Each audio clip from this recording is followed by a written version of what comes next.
Chapter 1. The Library Pavilion. In the vast wilderness within the city of Lin, at the Lin family's servant quarters, stood 100 young boys clad in cobalt robes, all in their teenage years, arranged in perfect formation. Silence enveloped them, for an elder loomed before them. This elder was a steward of the Lin family, though he held little significance within the grand scheme of the family. Yet, in the eyes of the 100 ordinary youths, he was an esteemed figure, wielding the power to determine their fates. Today marked the day of allocation for the servants of the Lin estate. The elder was the arbiter of destinies for all present. His decisions would shape the future paths of each young boy assigned to an undesirable position could extinguish any hope of advancement for a lifetime. All boys entering the Lin estate did so with aspirations of honing their skills. Certain roles offered opportunities for merit, while others provided proximity to influential figures, potentially catapulting one to great heights. Thus, prior to the allocations, many had sought the elder's favor, yearning for a promising future. Those with wealth would offer gifts. The astute would flatter him. Some even pledged their loyalty outright. Chu He, you are to be assigned to the Library Pavilion as a janitorial servant. Remember, the Library Pavilion is a crucial location for the Lin family. Once there, you must exert your utmost effort and never grow complacent. The elder, with an impassive countenance, called out a youth's name and dutifully issued his warning. Instantly, numerous gazes fell upon a delicate-looking young man, revealing a mix of sympathy and schadenfreude. For, as they had learned, working in the Library Pavilion was regarded as one of the most obscure and unpromising positions. The Lin family possessed both a Scripture Pavilion and a Library Pavilion, a mere syllables difference, yet worlds apart. The former housed esteemed martial arts treatises, while the latter merely contained books for the enlightenment of Lin family heirs. Yet, in the face of a seemingly bleak assignment, the delicate youth displayed no signs of resentment or despair, instead wearing a bewildered expression. For the soul of his body had been replaced. Chu He had not anticipated this sudden transmigration, and no preparation had been afforded him. Thus, while Chu He remained in a daze, he was ushered into the Library Pavilion. Among this batch of servants, he was the sole one assigned to this place. Boy, you must be Chu He. Stop wearing that long face. Though being assigned here may lack prospects, it offers safety. You youngsters often chase after lofty dreams, forgetting that our status is merely that of servants. Even if you were assigned elsewhere and by chance were rewarded with a martial skill, leading to success, you would still be bound to serve the family, engaging in endless strife. And who knows when your life may be forfeit. Look at me, at 65, still thriving, while among those who entered the Lin family with me, only a handful remain alive. Truth be told, the Library Pavilion is the finest place for us servants. There is sustenance, drink, and tranquility. An elder clad in blue led Chu He into the Library Pavilion. Perhaps it had been a considerable time since he last conversed with anyone, for upon encountering Chu He could not cease his chatter. Old Grandpa, how many people frequent this library? Chu He surveyed the expansive library, noting its serene atmosphere stood in stark contrast to the lively bustle outside. How many people? How many do you wish for?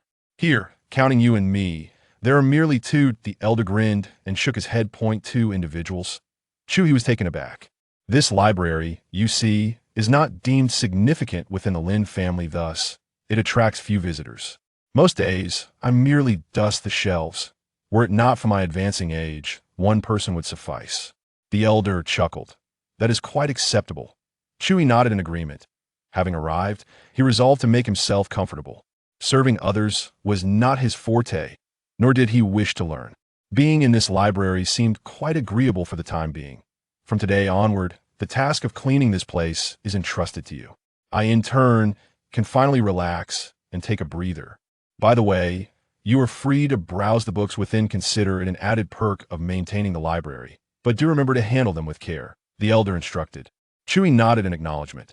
Afterward, the elder continued to ramble on until fatigue set in, prompting his departure.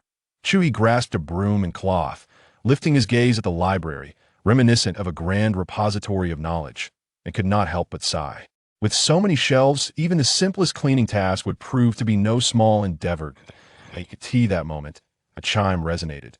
Chu He's body jolted. His system had activated. With the sound, a sign-in panel abruptly materialized before his eyes. An auxiliary system. A golden finger. A sign-in system. As a being of considerable prowess within the realm of online novels, he was undeniably aware of the existence of such systems. This was an essential tool for every transmigrator and reincarnator. Indeed, while the system might arrive late, it would never be absent. At this moment, his long-awaited system had finally come online. Chu He connected his consciousness with the sign-in panel and swiftly comprehended its functionality.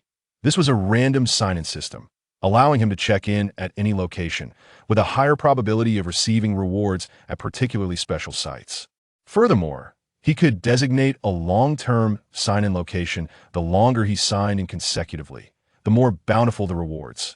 Additionally, for every century of continuous sign-ins, he would earn an extra opportunity for a super sign-in, where the uniqueness of the location would enhance the fortune and the quality of the rewards received.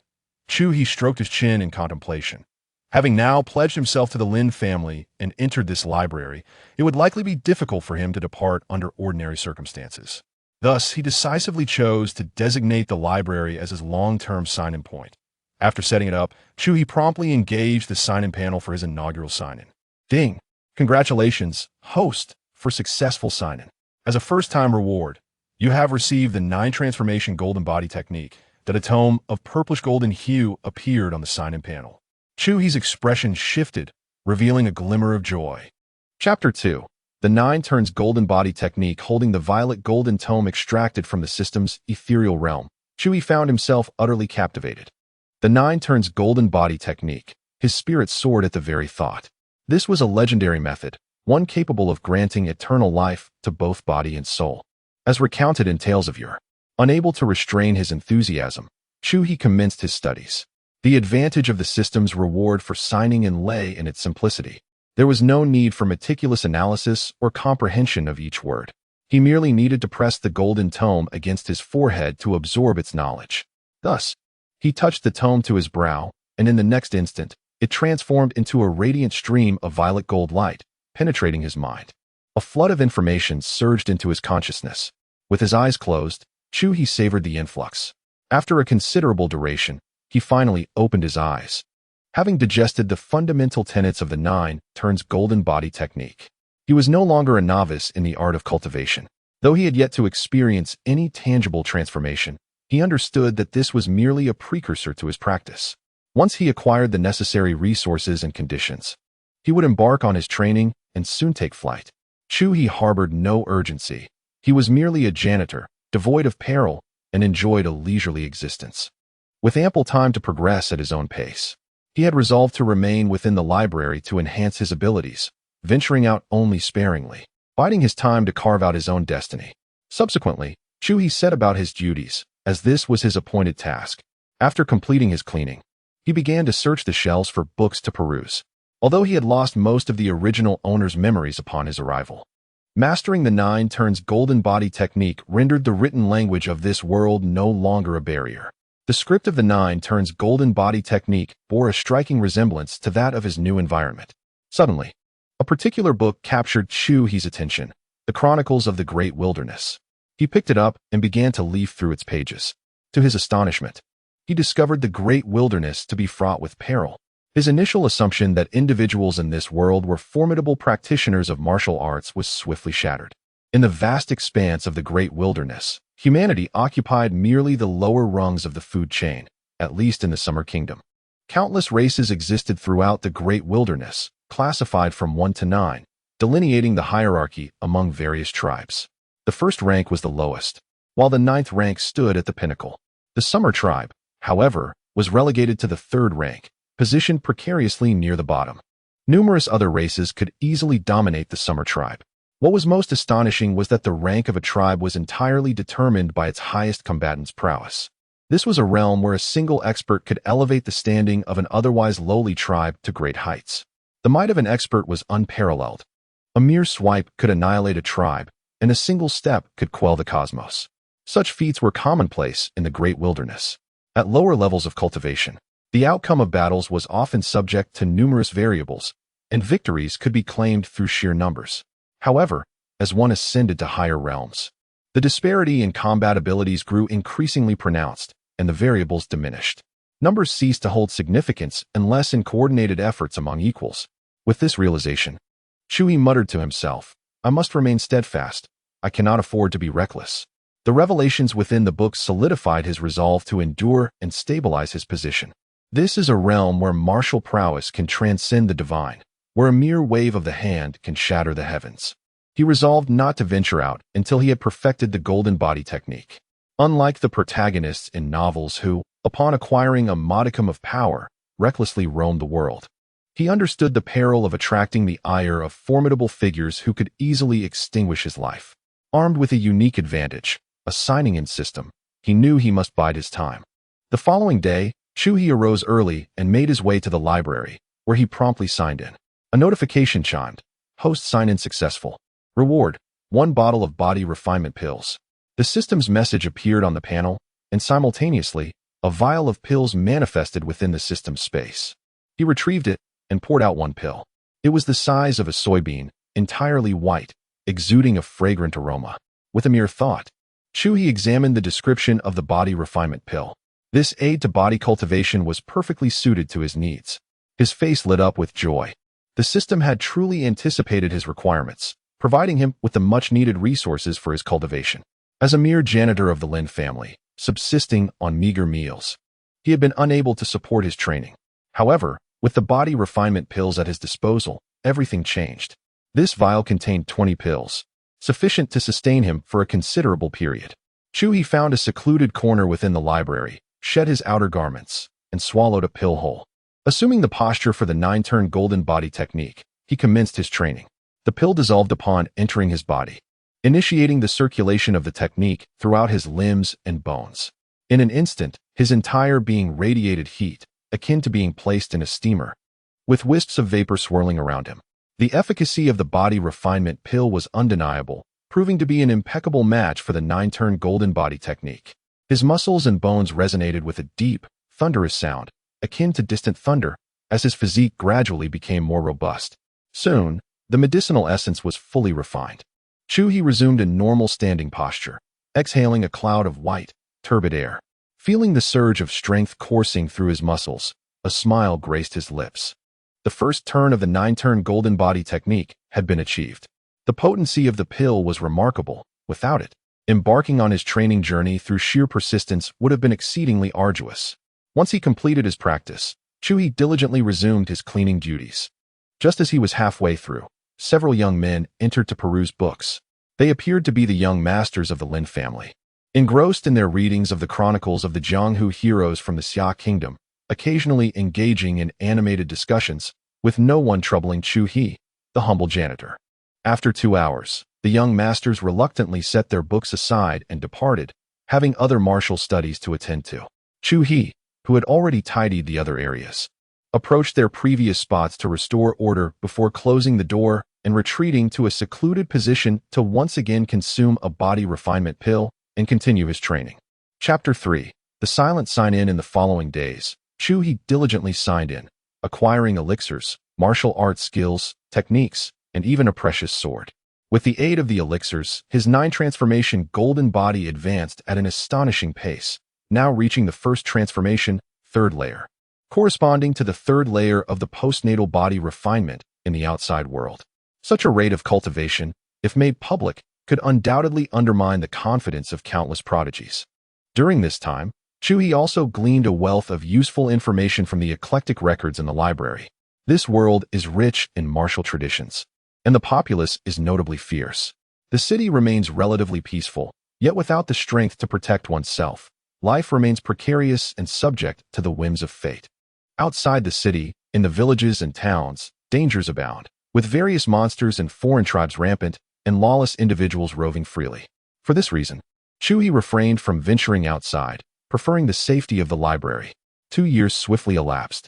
Throughout this period, Chu He engaged in daily sign-ins and diligently practiced martial arts. To alleviate his boredom, he perused various extraordinary chronicles within the library, which allowed him to gain a clearer understanding of this world. Occasionally, youths from the Lin family would come to read, which irked Chu He, as their presence interrupted his training. However, he felt powerless to act. For this was the Lin family's library, and he was merely a lowly attendant without the authority to dismiss anyone. The elderly caretaker, having aged significantly, was permitted to live outside the Lin family estate and visited the library infrequently, only checking on matters once or twice a month. On a positive note, Chu He had already perfected the 9th layer of the first transformation of the 9 transformation golden body art and was on the verge of breaking through to the 2nd transformation. He had spent over half a year preparing for this moment, storing resources related to his cultivation in the system space as the foundation for his impending breakthrough. Transitioning from the postnatal stage to the innate master level is a formidable milestone. According to the chronicles he had studied, the initial breakthrough is often the easiest, but subsequent attempts become increasingly challenging. Countless heroes have found themselves stagnating at this juncture, with many experiencing repeated failures and subsequent despair, leading some to succumb to inner demons, either perishing from the strain or transforming from noble heroes into malevolent fiends. Thus, Chu He approached this milestone with great caution.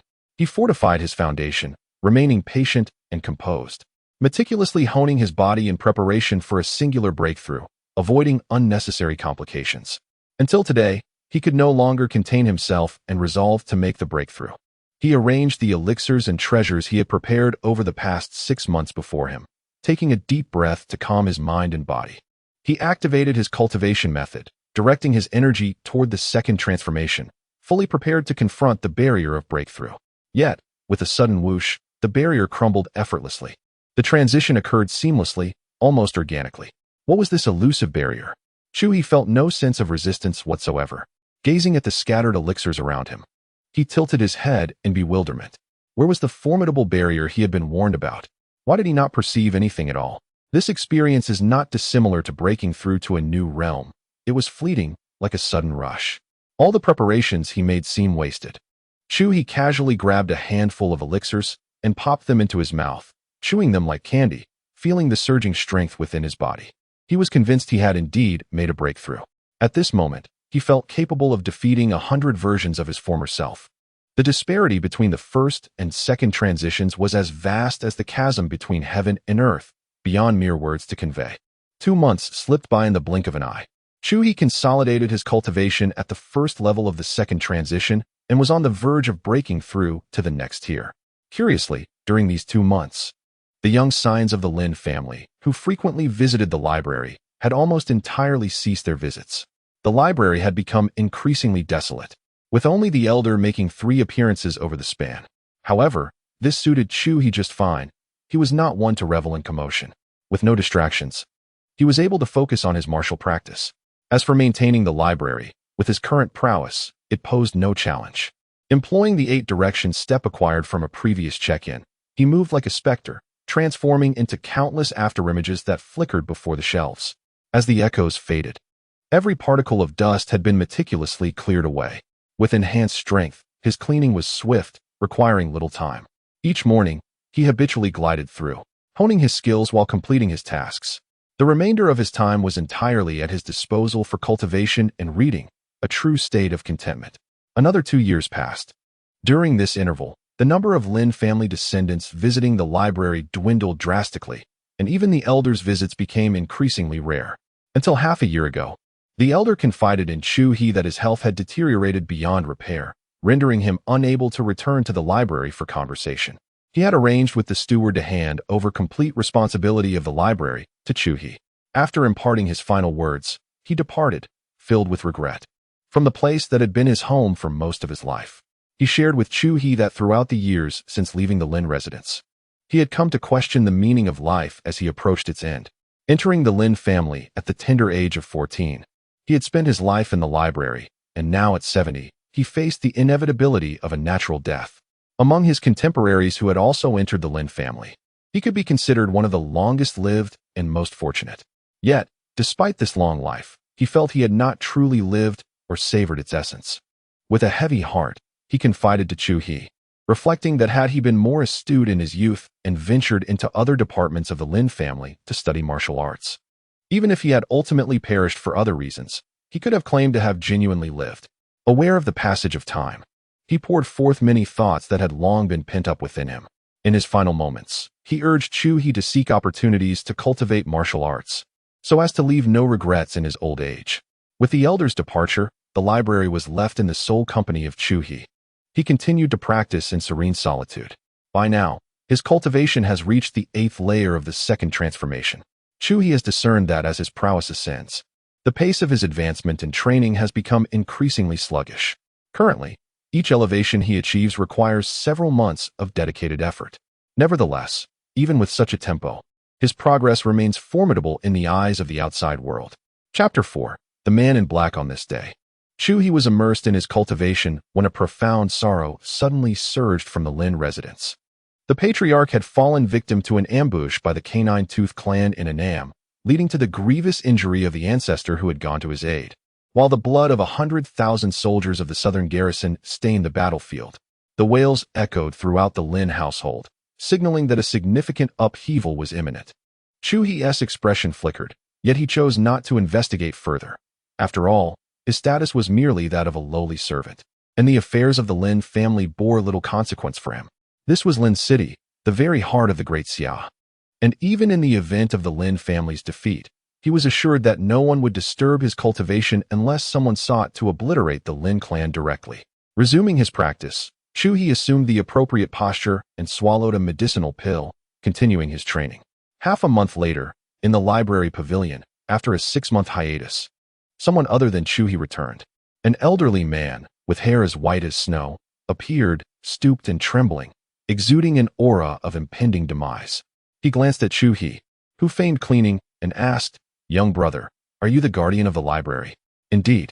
Chu He nodded calmly, recognizing that the old man's identity was likely significant. The aura of death enveloped him, yet a powerful essence of strength emanated from him as well.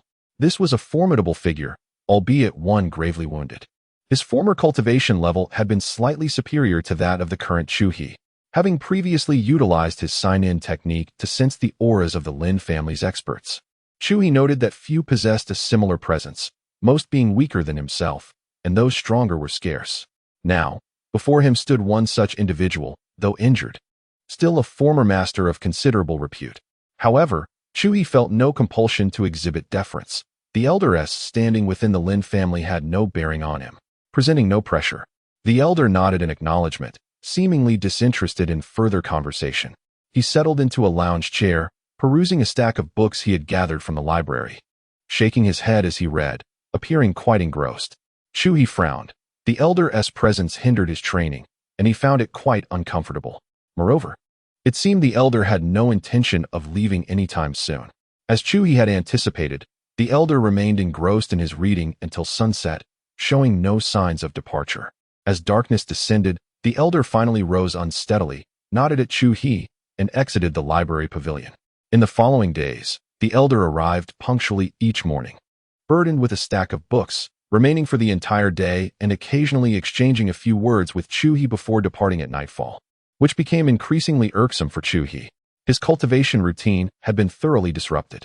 Late at night, after the elder had left, Chu He would arrange himself to resume his practice. His cultivation had deepened, and his need for sleep had diminished. During the elder's presence, he would simply stand beside the bookshelves, closing his eyes for brief moments to rejuvenate his spirit. Suddenly, in the midst of his earnest cultivation, Chu He's eyes gleamed with intensity. He had attained the second transformation of the 9 turns golden body technique, akin to an innate master of the outer world, while simultaneously mastering a myriad of secret arts. His perception was extraordinarily acute. He could sense the slightest rustle within the entire library, encompassing even the vast expanse outside. With merely a thought, not even the movements of an ant could escape his awareness. In the next moment, Chu He vanished from his spot, akin to a wraith. Rumors circulated that the ancestor of the Lin family was gravely injured and on the brink of death, unable to take any action. Whether these claims were true remained uncertain. Yet the prospect of ambushing him filled the air with trepidation. If he were still capable of fighting, it was likely that they would not escape unscathed. 2 figures clad in dark attire stealthily approached the library, one of them displaying a hint of concern. The name of a man is like the shadow of a tree. Regarding the impending ambush of the Lin family's ancestor, a figure who had once commanded respect a century ago, a half-step martial arts sovereign. Even the news of his severe injuries instilled a sense of dread. He was reluctant to proceed with the assassination. What is there to fear? That old man from the Lin family is advanced in years and gravely wounded. That is a fact. It merely depends on the extent of his injuries. Even if he can still move, how much strength can he truly muster? Our mission is to eliminate him. Yet if the situation becomes untenable, gauging the severity of his condition would suffice as a report, the other replied, their innate strength at the 7th level allowing them to feel confident in their combined prowess. The second figure shook his head dismissively. According to our intel, the old man spends his nights in the backyard, a gathering place for the Lin family. He only frequents this library during the day, which presents the opportune moment for us to act. We shall lie in wait here tonight and strike tomorrow with utmost certainty. As they neared the library, intending to enter through the front door, the foremost figure suddenly spoke up. Wait, I have an unsettling feeling, as if some great terror is approaching. You know, my sixth sense has always been remarkably sharp. His eyes darted around, filled with uncertainty. This sense of unease usually manifested only in moments of impending peril, and he found it peculiar that it arose now, while they were merely preparing to ambush the Lin family's ancestor, without yet engaging him. Logically, if the ancestor retained any strength, the sensation of danger should not have emerged until the following morning. Why, then, was this foreboding present so prematurely? Had his sixth sense sharpened, granting him foresight of tomorrow's circumstances? Do you truly feel uneasy? Is it not merely a psychological effect stemming from your fear of the Lin family? His companion questioned, equally perplexed. The more profound one's martial prowess, the sharper their sixth sense became. His companion, possessing extraordinary talent, had a sixth sense that far surpassed that of ordinary individuals. Typically, martial artists only sensed danger from lower or equivalent levels, or reacted when faced with imminent threats from higher-tier adversaries. Unlike his companions, he possessed the extraordinary ability to foresee the lethal intentions of those more skilled than himself. A commendable intuition. At that moment, a calm and distinct voice whispered in the ears of the two figures clad in black, as if someone were leaning close to them, murmuring softly. Chapter 5. He plays the tiger, ah? What an impressive perception. As these words echoed, the two men clad in black first wore expressions of confusion, only to be swiftly overcome by a prickling sensation at the nape of their necks, their body hair standing on end. As an overwhelming sense of life and death crisis surged within them, they could not discern the source of the voice. Hastily, they positioned themselves back to back, drawing their large blades, their vigilant eyes scanning the darkness. Soon, they beheld a figure. In the shadows stood a youth adorned in a blue long coat, his features delicate, with hands clasped behind his back, gazing at them with an air of indifference. The youth appeared utterly unremarkable, devoid of any discernible aura of cultivation. He stood there, strikingly ordinary, so much so that had they encountered him in another setting, they would undoubtedly have overlooked him entirely, especially in this secluded hour of night when only the two of them were present. Yet, it was this seemingly mundane youth who, in the blurred perception of the leading black-clad man, emanated a lethal threat. Moreover, when had he arrived at their backs? As innate masters, both men possessed a formidable 7th-level cultivation, yet they had remained utterly oblivious until he spoke. Exchanging glances, they each discerned the palpable fear reflected in the other's eyes. This youth was exceedingly strange. What was his origin? Could he be an ancient monster skilled in the art of preservation?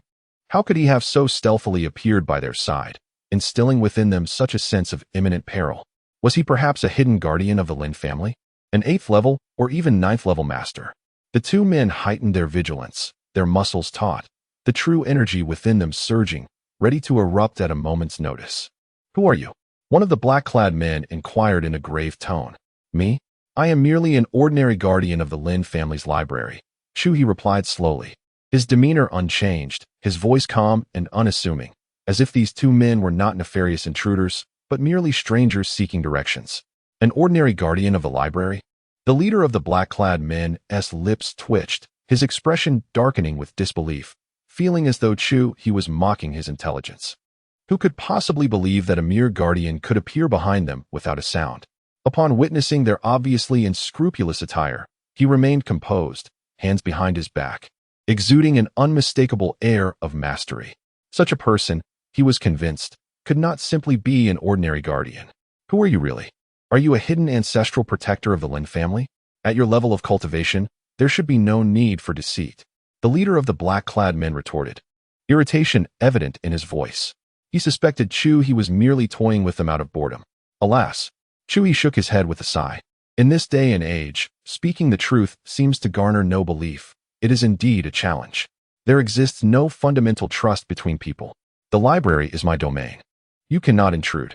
Depart now, and I shall act as though nothing transpired this evening, for I am merely the guardian of this repository of knowledge. And there is no need for animosity between us. Chu He spoke with an air of nonchalance, offering no further explanation. The two figures cloaked in black exuded a presence that suggested they were merely at the 7th level of innate mastery. In contrast, Chu He had cultivated the 9 transformations golden body art to the 2nd transition, achieving the height of the 8th layer, equivalent to an adept at the 8th level of innate mastery. Furthermore, due to the formidable nature of his cultivation method, coupled with a repertoire of unique secret techniques, his prowess likely surpassed that of a typical 9th level innate master. Upon assessing their auras, Chu He realized that dispatching these 2 black-clad individuals would be a rather effortless endeavor. Just moments ago, he had approached them unnoticed. Had he chosen to strike then, they would have already become lifeless corpses. His reluctance to take their lives stemmed from a desire to avoid unnecessary complications. He had observed the protagonists in various online novels, whose ruthless methods dictated that any slight against them warranted immediate and lethal retribution. Such a cycle of vengeance, however, was not one Chu He wished to embrace. It seemed excessively bothersome. He sought only a tranquil existence, to sign in quietly until he attained invincibility, thereafter to savor the pleasures of life. Thus, upon witnessing the 2 miscreants making their way into the library with nefarious intent, he felt compelled to reveal himself, issuing a warning for them to steer clear of his sanctuary. Beyond that, they were free to lurk and cause trouble elsewhere, so long as they refrained from disturbing his library. The 2 black-clad figures exchanged uncertain glances. Their furtive appearance, especially at such a late hour, betrayed their malicious intentions. They understood that should their true intentions be revealed, they would undoubtedly face hostility. Although they engaged in conversation, their bodies were already poised for either flight or combat. Yet, the presence of an individual whose strength was indeterminate, and who might be a concealed elder from the Lin family, claiming he would let them leave as if nothing had occurred, filled them with skepticism. How could they trust such a declaration? If they were confronted by a weaker adversary in their own home, they would never consider sparing them. They would strike without hesitation. Thus, they pondered whether this individual was truly a hidden elder or merely a youth whose appearance belied his true age, attempting to deceive them. Perhaps his strength was not substantial, but he possessed secret arts or treasures that cloaked him from their perception, instilling a sense of unease and caution within them. He was merely masquerading as a formidable foe. The 2 black-clad figures exchanged glances, their thoughts racing. Moments later, they pieced together what they believed to be the truth. Subsequently, their gazes towards Chu He began to shift, tinged with an unsettling nuance. Ah, this clever lad nearly deceived us. Chapter 6. The Deceitful Youngster. 2 figures clad in black issued cold shouts. As they spoke, they launched their assault, one from the left and the other from the right, striking at Chu He with swift blades. Truly, when there is a path to heaven, you choose not to tread it. Chu He shook his head. His intention was not to court trouble, yet that did not imply he was devoid of temper. To dare to strike him first was akin to courting death. Chu He extended his hand, casually waving it forward, and the glimmers of the blades dissipated into nothingness. Even the mighty swords in their hands shattered like glass, crumbling into fragments that fell to the ground. How could this be? The 2 black-clad figures gazed in horror at the shattered hilts in their hands and the blood seeping from their split palms. Their expressions shifted dramatically. The force of this casual strike surpassed that of the innate 9th-layer masters they had previously encountered. Could this power belong to a master at the Half-Step King realm? As if a mere hammer masquerading as a tiger, they were, in truth, facing a genuine tiger. With this thought, an endless wave of terror surged within them. This time, the 2 black figures refrained from exchanging glances. Instead, they instinctively leaped in unison, darting in opposite directions. They sought to escape. I had already offered you the opportunity to choose, yet your choice displeases me greatly. Chu He shook his head, his left hand still resting behind his back, while his right hand formed a fist. Boom, boom. 2 domineering shadows of fists erupted forth. The ferocious force tore through space, plunging the onlookers into a chasm of despair. It seemed as though any formidable entity would be shattered by these two punches. "No, please spare us, Senior." The two black figures cried out in terror, sensing the imminent approach of death. However, their pleas bore no fruit. The shadows of the fists closed in, piercing through their backs. The overwhelming power exploded within their bodies, causing them to burst apart mid-air, akin to two blooming crimson fireworks, showering down a rain of blood. Until the very end, the two black figures were consumed by profound regret. If only they had heeded the call to leave when they had the chance, obediently departing. How much better it would have been. Why stir trouble when there was none? How they lamented. Chu He dusted off his sleeves and walked gracefully into the library, resuming his cultivation. In a towering tea house situated 2 streets away from the Lin residence, it was now deep into the night. Yet, the room at the pinnacle of the tea house blazed with light. 2 figures adorned in brocade robes fixed their gaze intently in the direction of the Lin residence. Something has happened. The tiger shark has sent out a distress signal. Suddenly, one of them exclaimed in alarm. "Let us go and investigate." The 2 figures leaped from the tea house, their forms soaring as they swiftly arrived at the periphery of the Lin residence. They did not dare to enter directly, instead opting to conceal themselves atop a large tree, observing from a vantage point. What is the situation? The tiger shark has already sent a distress signal, indicating they have been exposed and engaged with the masters of the Lin residence. Yet, there is no sign of commotion here at all. Was it a miscommunication from the tiger shark, or had they been dealt with by the Lin family? One voice resonated in the silence. Impossible. The Lin family is at its weakest now. Many of their experts have perished in Annam, while others are stationed abroad. Currently, aside from the nearly lifeless elder, their strongest member is merely at the 8th level of innate prowess. Both members of Tiger Shark are adept at the 7th level, even when united. They can contend against an 8th level expert. How could they have been subdued so swiftly? Another man clad in brocade shook his head and replied, "If that is the case, it must be a miscommunication from Tiger Shark. Yet, this seems unlikely. They are not foolish enough to err to such an extent. Unless the Lin family is concealing additional experts." The initial speaker's voice, now grave, continued. The Lin family is a clan with centuries of history. It is entirely plausible they harbor hidden talents. The pressing concern is the unknown strength of these concealed experts, capable of swiftly and quietly neutralizing both members of Tiger Shark. They must be at least 9th grade, and not just one, or perhaps a half-step monarch. Is it possible that the elder's injuries are not as severe as reported? The expression of the brocade-clad man darkened considerably. "What shall we do now?" he inquired of his companion. "Wait, let us defer until tomorrow, when we can ascertain the truth. Then we will report tonight's events and our conjectures to the leader for a decisive judgment."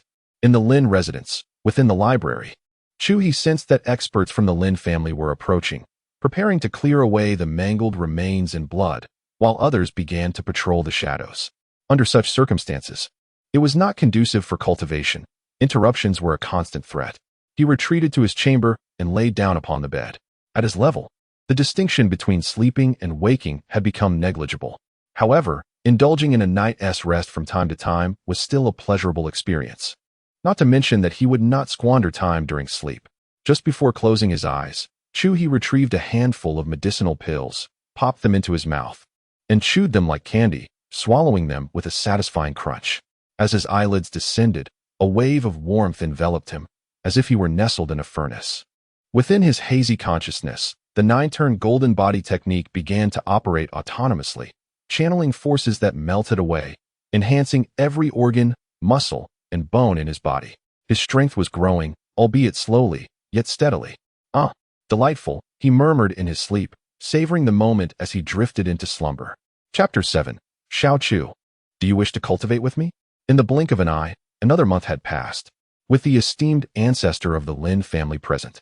Chu He spent his days consuming elixirs and refining their potency with closed eyes, only engaging in serious cultivation at night.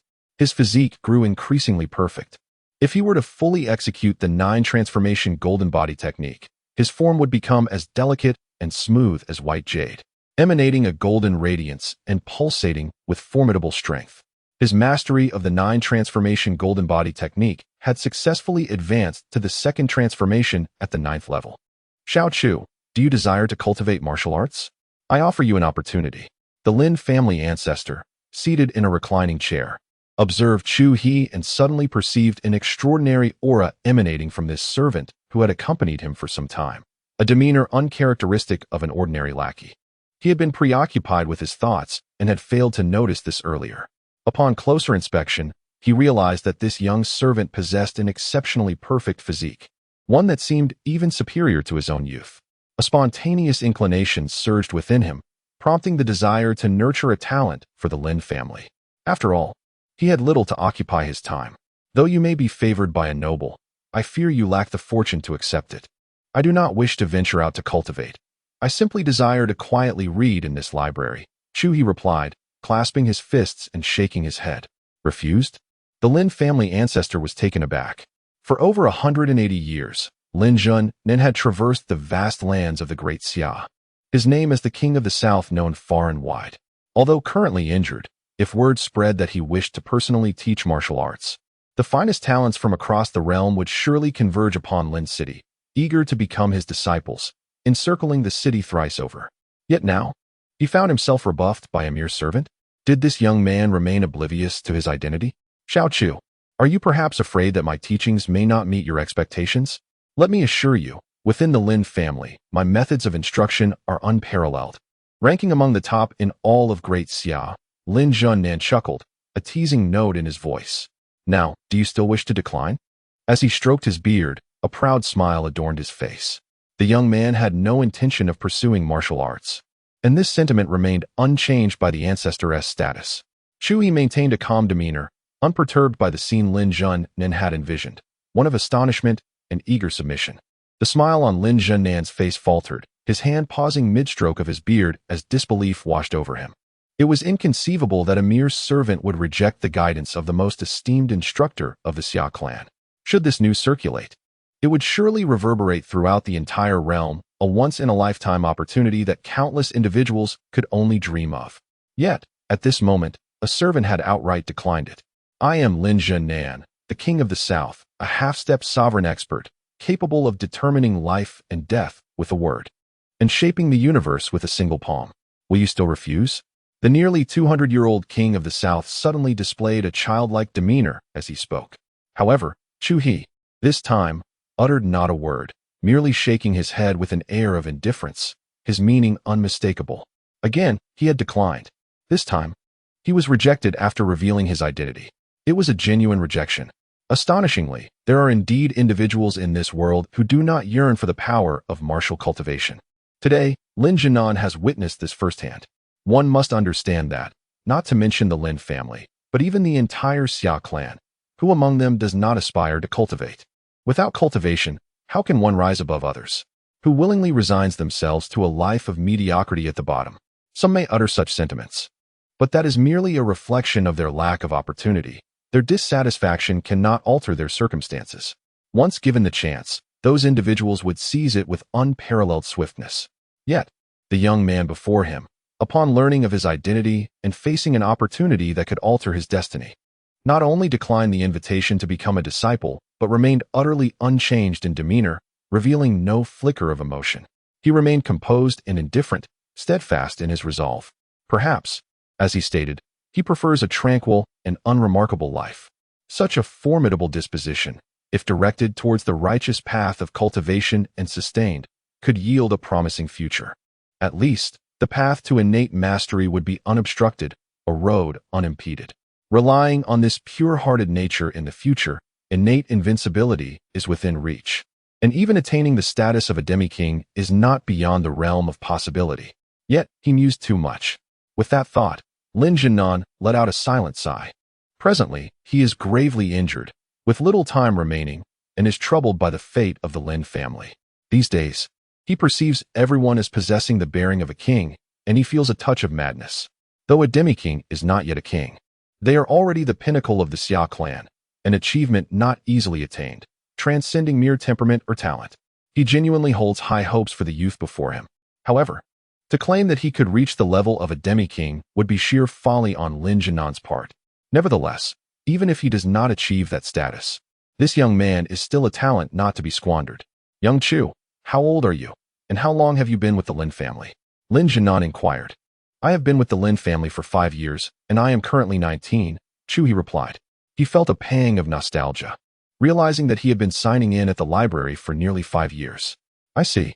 No wonder you have remained here, unaware of the splendors of the outside world. Lin Jinan mused thoughtfully. Young Chu, would you like to accompany me and explore the outside world before making your decision? Lin Jinan suggested. No, I prefer not to. Chu He replied, shaking his head. I have actually experienced the outside world. Within this library, I have witnessed grandeur, darkness, the intoxication of wealth, and the struggles of existence. The myriad flavors of life, sour, sweet, bitter, and spicy, are all encapsulated here, where many lives unfold. Lin Jinan was taken aback. Such simple words contained profound wisdom. How foolish he had been to think the young man lacked insight. It is no wonder that this youth remained unfazed in the presence of a figure as significant as himself. Very well, Lin Jinan sighed in relief, choosing not to press further. Chapter 8. The 9 Transformations of the Golden Body Technique. The third transformation in the blink of an eye, for years had elapsed. 3.5 years prior, Chu He had already attained the pinnacle of the second transformation, reaching the 9th level of perfection, and was on the verge of breaking through to the third transformation. However, he did not rush. Instead, he patiently accumulated his foundation. Although his previous transition from the first to the second transformation had been remarkably smooth, he understood that such ease was not always indicative of future endeavors. Thus, he remained prudent, for he possessed ample time and felt no urgency. He firmly believed that an extra measure of caution diminishes the risk of peril. In the library, Chu He diligently gathered information regarding the transition from innate masters to sovereigns, seeking to draw comparisons and gain a clear understanding. From the multitude of texts, he discerned a pivotal piece of information. Centuries ago, a great upheaval had caused a disruption in the martial prowess of the Xia Clan, resulting in a void of martial sovereigns that persisted to this day. The formidable kings who once dominated the world were, in truth, not genuine sovereigns. They were mere false kings on the threshold of sovereignty. By synthesizing his own cultivation experiences, insights from various martial techniques, and analyses of the Lin family's ancestral lineage, Chu He hypothesized that these so-called half-step sovereigns were distorted products that had strayed down the wrong path in their pursuit of true sovereignty. As for the reasons behind this phenomenon, he had yet to embark on his own breakthrough and could only speculate. Perhaps there existed unknown perils during the transition. This uncertainty was the very reason for his persistent caution. Until today, Chu He felt utterly confident. In the dead of night, he sat cross-legged. Having made ample preparations for this imminent breakthrough, he had contemplated various unforeseen circumstances and devised contingency measures to ensure his breakthrough would not be interrupted. He had established numerous defenses around the library. This place had become more perilous than some sacred realms of martial arts. Without Chu He's consent, even a half-step sovereign would risk their life attempting to breach it. The library now resembled a secluded realm, severed from the mundane world. Layers of intricate formations enveloped the space, and the sealed secret arts were poised to unleash their latent power. These measures were intended to prevent disturbances and to mitigate the potential chaos and destructive force that might arise during his breakthrough, ensuring that he would not inadvertently obliterate the entire library. After all, he intended to continue his studies here. The breakthrough commenced. Chu He first consumed several golden body shaping pills, initiating the transformation from the second to the third stage of the 9 transformations of the golden body technique. In an instant, his physique swelled with a resounding thud, his garments shredding to reveal skin as smooth and radiant as white jade, glistening with flecks of golden light. With a crack, a section of his skin, akin to porcelain struck by a hammer, developed a fissure that rapidly spread. This breakthrough was proving far less seamless than his previous transition from the first to the second transformation. The first 2 transformations had merely laid the groundwork. Breaking through to the third transformation represented a foundational reshaping of the golden body. Once commenced, there was no turning back. Once one ceases, it signifies failure. Upon failure, the physical form collapses. At best, one loses all cultivation, and at worst, the body disintegrates entirely. Fortunately, the several golden body shaping pills he consumed prior to his breakthrough began to take effect, rapidly regenerating the shattered muscles and enveloping the surface in a resplendent golden hue that radiated a dazzling light. This was not solely the merit of the golden body shaping pills. It was merely an inevitable transition from the second to the third tier. However, The pills expedited the process of this golden transformation and significantly mitigated the dangers inherent in it. Without the enhancement of the golden body shaping pills, the formation of the golden body would necessitate waiting until the physical form had completely collapsed, a moment fraught with peril, where a single misstep could lead to life and death. This ordeal profoundly tests one's willpower and foundation. Many lack the requisite determination, witnessing their body gradually disintegrate. They may falter under immense pressure, and without sufficient foundation, they would be unable to successfully reconstruct themselves after the collapse. The role of the golden body shaping pills is to accelerate and protect. Time became an indistinct blur. The golden light surrounding Chu He intensified, a palpable weight emanating from him, creating a gravitational field centered around his being, warping the very fabric of space. At a certain moment, the golden radiance reached its zenith, flooding the entire library without leaving a single gap. The foundation of the golden body was now complete. As Chu He opened his eyes, an unimaginable force surged forth from him, colliding with a protective array that could withstand the full might of a half-step monarch. In an instant, this formidable formation shattered, the array plate fracturing under the onslaught, only to be halted by the simultaneous activation of a second array and 3 secret techniques, which managed to contain the terrifying power. The transition from the 9th level of the 2nd tier to the 1st level of the 3rd tier, though only a single step apart, was akin to the difference between heaven and earth. The sheer force unleashed upon his breakthrough effortlessly dismantled the array that previously required his utmost effort to breach. A demonstration of unfathomable terror. Had there been no array to impede him, the entire library would have likely vanished. And perhaps even the Lin residents would have suffered dire consequences. This was merely a fraction of the might he had unleashed upon his breakthrough. One could only imagine the devastation he would wreak if he were to exert his full strength.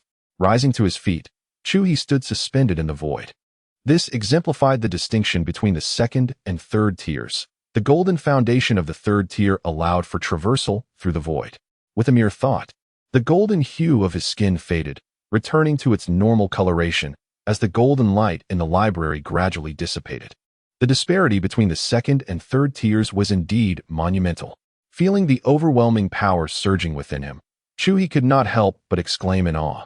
In this moment, he felt he could truly be considered a master, possessing a modicum of self-preservation in this vast wilderness. However, he remained grounded and had no intention of recklessly venturing forth. He understood that this world was anything but simple.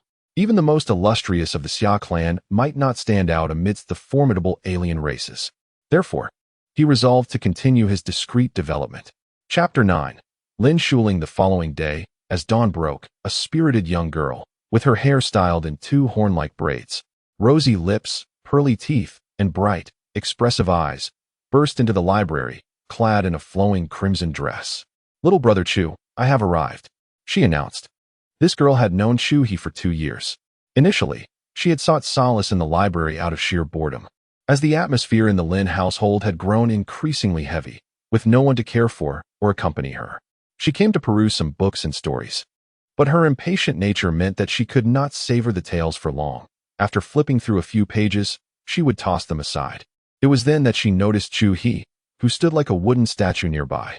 For reasons unknown, she felt a fondness for him, and with a heart full of words, she approached him, chattering away. At that time, the Lin family's elder had not visited the library in quite some time. Suddenly, the once quiet library was filled with the melodious sound of her voice, akin to that of a lark, breathing life into the space and stirring the still waters of Chu He's heart. He was in the midst of accumulating energy for a breakthrough, and while intense focus was necessary, he also recognized the need for occasional relaxation to maintain optimal condition. Thus, 2 bored souls found companionship and shared a few common topics. Chu He narrated stories to Lin Shuling, while she regaled him with current events that were absent from the books. That day, Chu He shared the tale of the Prince Charming and Cinderella. The story was brief and swiftly told. "Little girl, you seem somewhat off today, at such a tender age. Do you already bear the weight of worries?" Chu He observed, gazing at the girl who rested her chin on her hand, lost in thought. Typically, she would pose bizarre questions while listening to his stories, but today she was unusually quiet, her brow furrowed in concern. "I have many worries, and they are not new," Lin Shuling replied, scrunching her nose adorably. "Do tell, Chu He encouraged, remaining noncommittal. With a sigh, Lin Shuling confessed, "Today, I overheard my father conversing with my mother and learned that our Lin family is in dire straits. They have kept this from me. For years ago, my uncle was ambushed by the Dogtooth tribe in Annan and perished.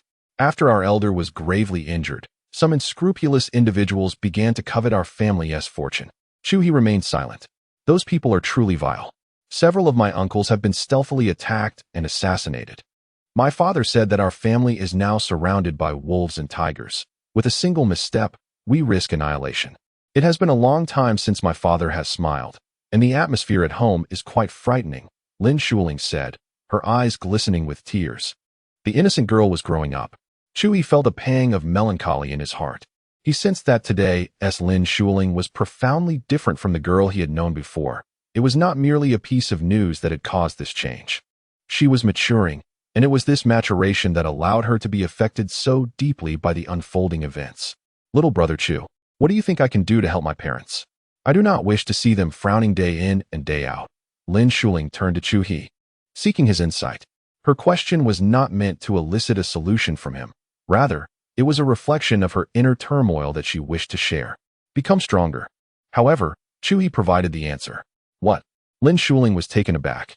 "As long as you become strong enough, for instance, if you are a master at the semi-king realm, then will your parents' worries still be an issue?" Chu He stated calmly. Lin Shuling paused, gazing at Chu He, and nodded in agreement. "Indeed. If I were a master at the semi-king realm, I could easily defeat those petty villains and alleviate my father's worries." She seemed to have found her direction, and with a sudden burst of energy, she rose to her feet, her demeanor transformed with excitement. Yet, moments later, she sank back down, despondently saying, "Little Chu Go, your method is indeed commendable, but reaching the semi-king realm is not an easy feat. I am only at the 5th level of the acquired realm, and I cannot even fathom how long it will take to reach the innate level, let alone the semi-king realm. Is it truly that difficult to achieve the semi-king realm?" Chu He shook his head. "As long as you find the right teacher, it is not insurmountable." "Really? But I have heard my father and the elders say that to reach the semi-king realm, there is but 1 in a million. Talent, character, and opportunity must all align perfectly." Although Lin Shuling held great trust in Chu He, it was not blind faith. Trust must be grounded in reason. Do not heed their nonsensical ramblings. They simply lack the knowledge to teach. Once you find the right direction, the semi-king realm is within reach for anyone with intellect. Chu He remarked casually, "Little Chu Go, you are boasting. If it were so simple, would you be able to teach?" Lin Shuling puffed out her cheeks, feeling a bit disgruntled. In her mind, the ethereal and transcendent little Chu Gu was no different from her boastful brothers. "I have extensively read and comprehended the classics. Teaching is certainly within my capabilities. Would you like to learn?" Chu He discerned Lin Shuling's skepticism and lack of faith, yet he merely smiled without further explanation, accepting her provocation. After all, having just broken through to the 3rd transformation, he needed time to consolidate his progress. Acting as a teacher to pass the time seemed quite agreeable, adding a touch of variety to his otherwise monotonous cultivation journey.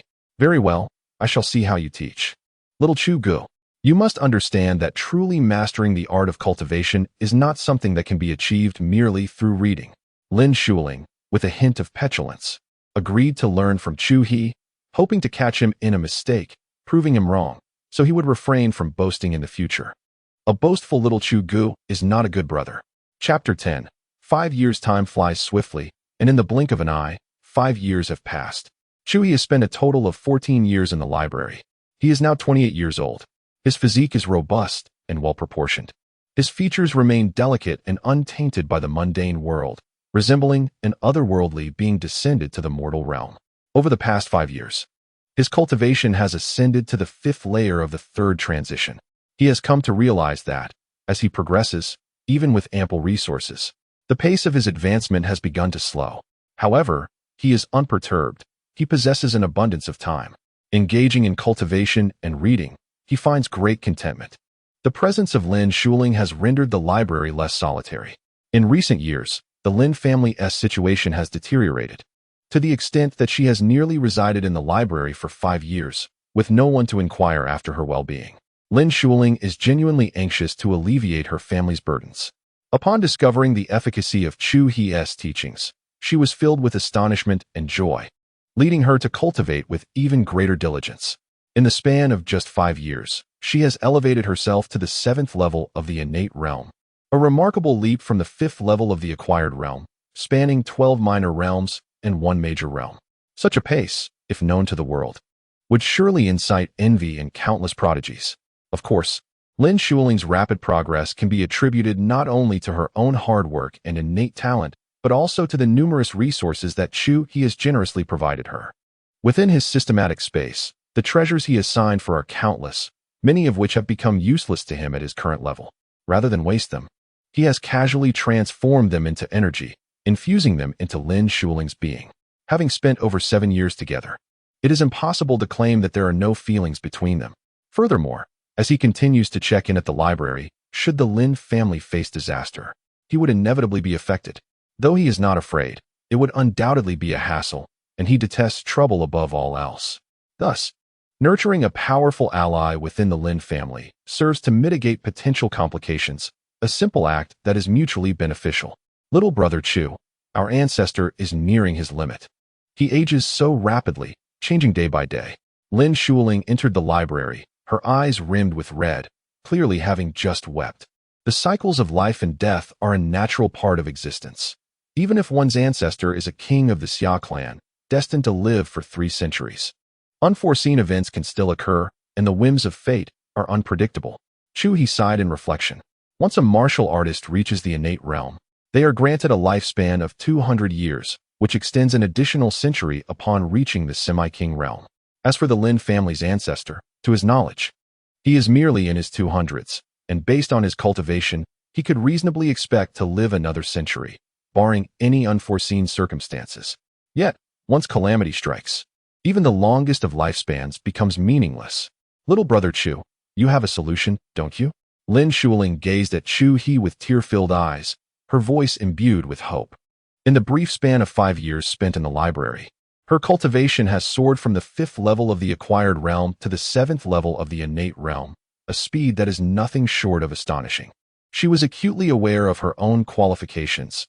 Though commendable, they barely reached the level of genius, falling short of the prodigious.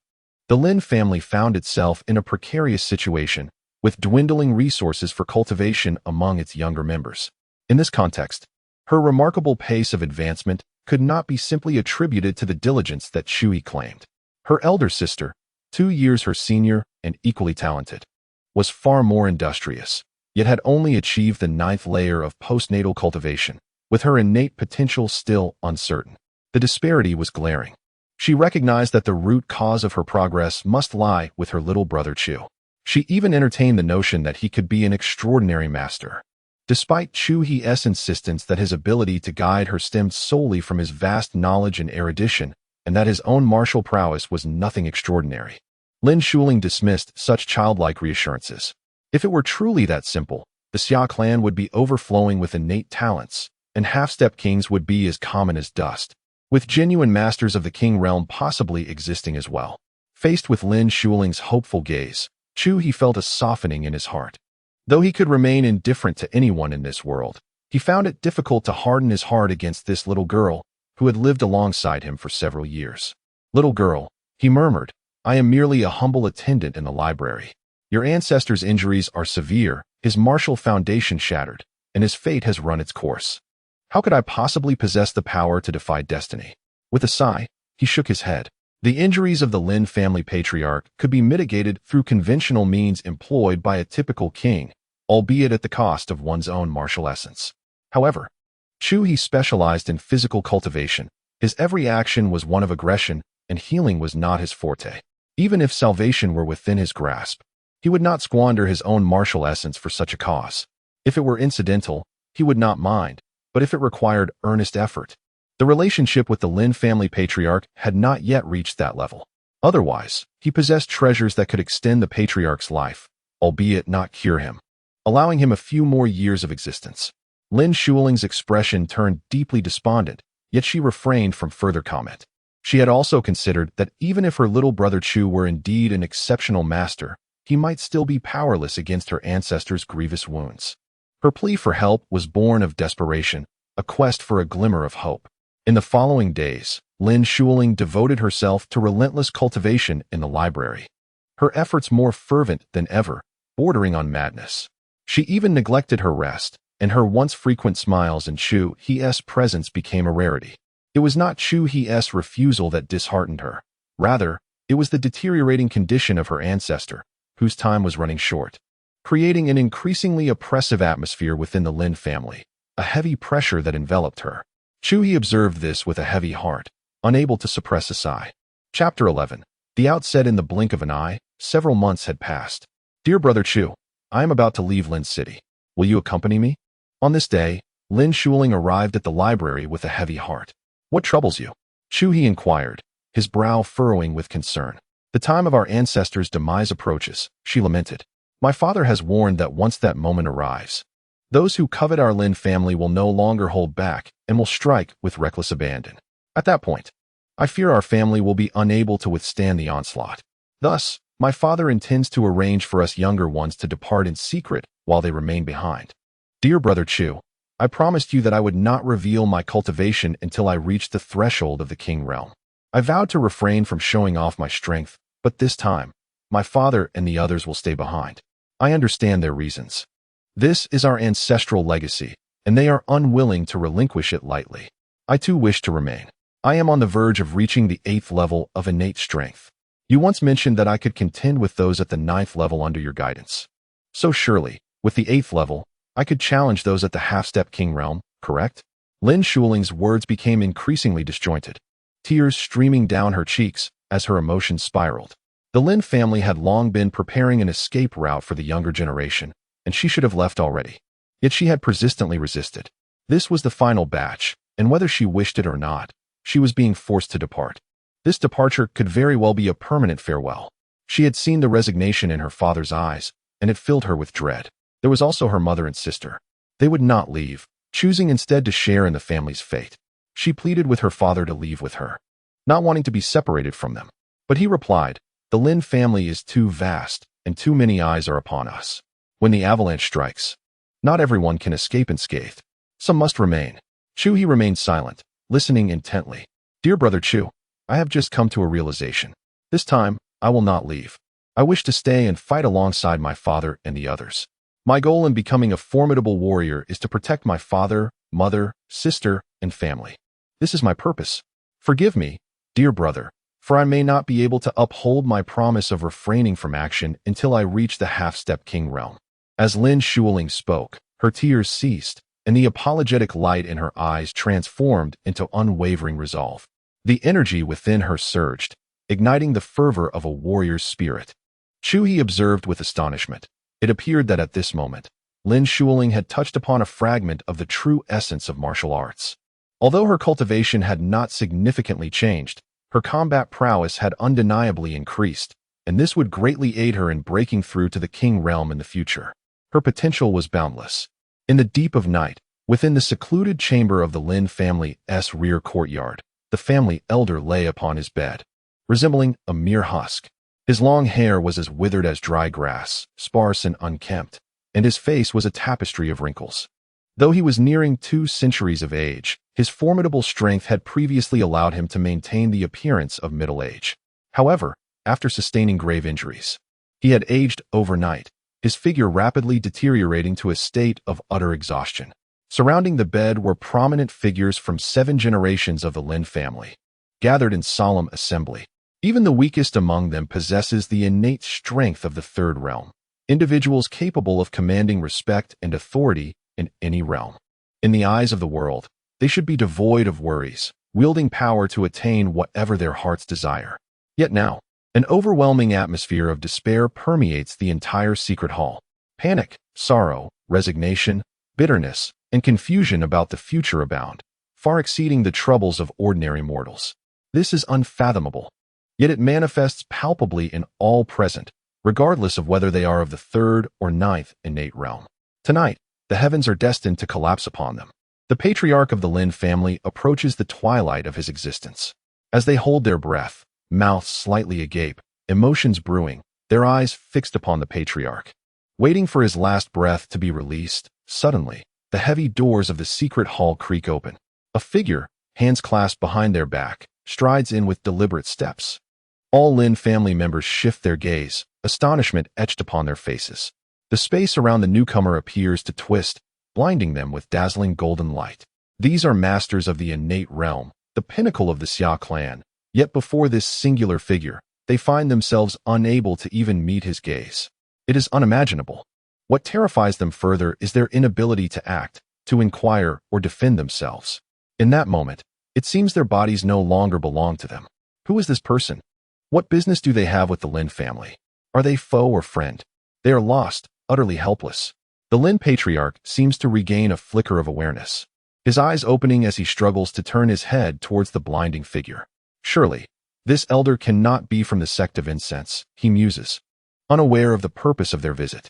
The Patriarch's lips tremble, producing a barely audible whisper. Though on the brink of death, his perspective as a half-step sovereign remains intact. He recognizes the extraordinary presence of Chu He. The immense and powerful aura surrounding him is beyond that of an ordinary half-step sovereign. Even he himself cannot compare. Had the sect of incense possessed such a being, the Lin family would have long been extinguished, rather than facing this demise now, on the cusp of his last breath. Whilst those of lowly status dare not harbor any thoughts. How absurd. The Patriarch's voice, though faint, reaches Chu He with clarity. Unperturbed, Chu He replies, I share a bond with one of your kin, and I have come to extend your life once more. However, your injuries are grave.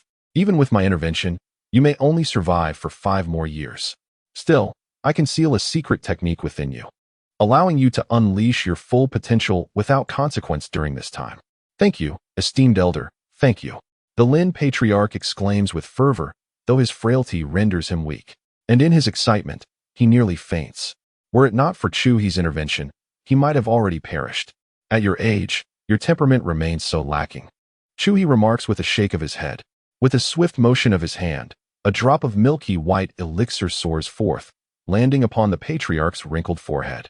Chapter 12. The 9 Calamities Divine Fist. In an instant, the venerable ancestor of the Lin family trembled, a rich aura of life enveloping his entire being, akin to a parched land receiving much-needed rain. The old, wrinkled skin of the Lin ancestor visibly filled out with vitality. The deathly pallor that had enveloped him began to recede, as the essence of life gradually revived. Moments earlier, Chu He had utilized a drop of life essence, a treasure acquired through an earlier sign-in.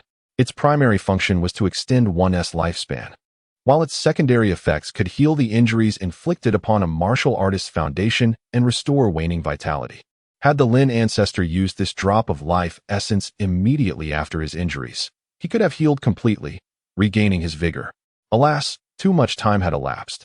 The wounds he bore over the years had inexorably drained his life force, rendering it irreparable. A single drop of life essence could mend his injuries and replenish a modicum of vitality, yet it could not restore all that he had lost. To heal fully, he would require at least 10 drops of life essence or other treasures capable of extending the lifespan of a half-step monarch. However, that was no longer of concern to Chu He. The single drop he had provided was offered solely in consideration of Lin Shuling. Moreover, there was another reason. Chu He wished for the ancestor to endure a few more years until Lin Shuling broke through to half-step monarch, at which point no one would dare to covet the Lin family's fortune, allowing him to sign in without worry. Once the medicinal effects were fully absorbed, Chu He nodded and then waved his hand to summon an enchanted forbidden technique obtained through sign-in, imbuing it into the Lin ancestor's body. With this enhancement, despite his frail condition, he would be able to unleash his full power. After completing these tasks, Chu He strolled away, hands behind his back. The Lin ancestor, who had been lying flat, suddenly sprang up from his bed, as if resurrected. He felt a tremendous transformation within his body. All weakness vanished, and a long-lost sense of power reemerged. This sensation was astounding, akin to a dream. Today was supposed to be the day of his demise. Unexpectedly, just as he teetered on the brink of death, a venerable figure appeared, letting a drop of mysterious celestial essence fall upon his forehead, catalyzing an earth-shattering change within him. Thank you, esteemed elder, for bestowing upon me this second chance at life. The Lin ancestor rose, clasping his fists in gratitude towards the direction in which Chu He had departed, bowing deeply with a countenance filled with reverence and appreciation. The elder had granted him the gift of rebirth. "Ancestor, are you well?" At that moment, the other members of the Lin family, regaining control of their own bodies following Chu He's departure, hurriedly surrounded the Lin ancestor. Observing his return to normalcy, they instinctively turned their gazes towards the grand entrance of the secret chamber, their expressions a mix of astonishment and dread. "Tomorrow, let false news of my demise spread, drawing out those petty villains. While I still have 5 years of mobility left, I shall exert my remaining strength. To perform, one must commit fully to the act. It must not be apparent that I am alive. My supposed death must be shrouded in secrecy, for such subterfuge will render it all the more believable." The venerable ancestor of the Lin family calmed his agitated heart and began to meticulously devise his plans. Granted a span of 5 years of life, and not in a state of mere existence, but in full vigor, he could not afford to squander this opportunity. 5 years may seem fleeting, yet he must utilize this time to eliminate obstacles for the Lin family while he still possesses the ability to act. Chu He returned to the library. It was now the latter part of the night, heralding the dawn of a new day, and the sign-in panel refreshed once more. With a mere thought, Chu He signed in. Ding. Sign-in successful. Reward: 9 calamities divine fist. The system panel subsequently updated. As Chu He's consciousness brushed against the golden book that appeared on the system panel, a concise introduction regarding the 9 calamities divine fist materialized in his mind. This technique was immensely powerful and suited him perfectly, comprising a total of 9 levels. Its effects were straightforward, yet formidable: power accumulation. Each level doubled the power of the previous one. The first level was modest, but as one progressed, its might grew increasingly terrifying and monstrous. This divine technique was certainly worthy of cultivation. Chu He withdrew the golden tome from the system space and pressed it against his forehead. In an instant, his mind trembled as the 9 calamities divine fist began to take form within him, a vast ocean of information flooding into his consciousness, transforming into data sets for him to comprehend. With closed eyes, he immersed himself in this newfound knowledge. After a considerable time, he opened his eyes, a flash of brilliance igniting within them. He had thoroughly assimilated the first level of the 9 calamities divine fist. Clenching his fist, Chu He suddenly felt an itchiness in his hand, eager to test his newfound power. After a moment's thought, he waved his hand to arrange 2 defensive formations, feeling it insufficient. He added 3 more. Each of these formations was designed to withstand a full-force strike from a master of the 5th realm.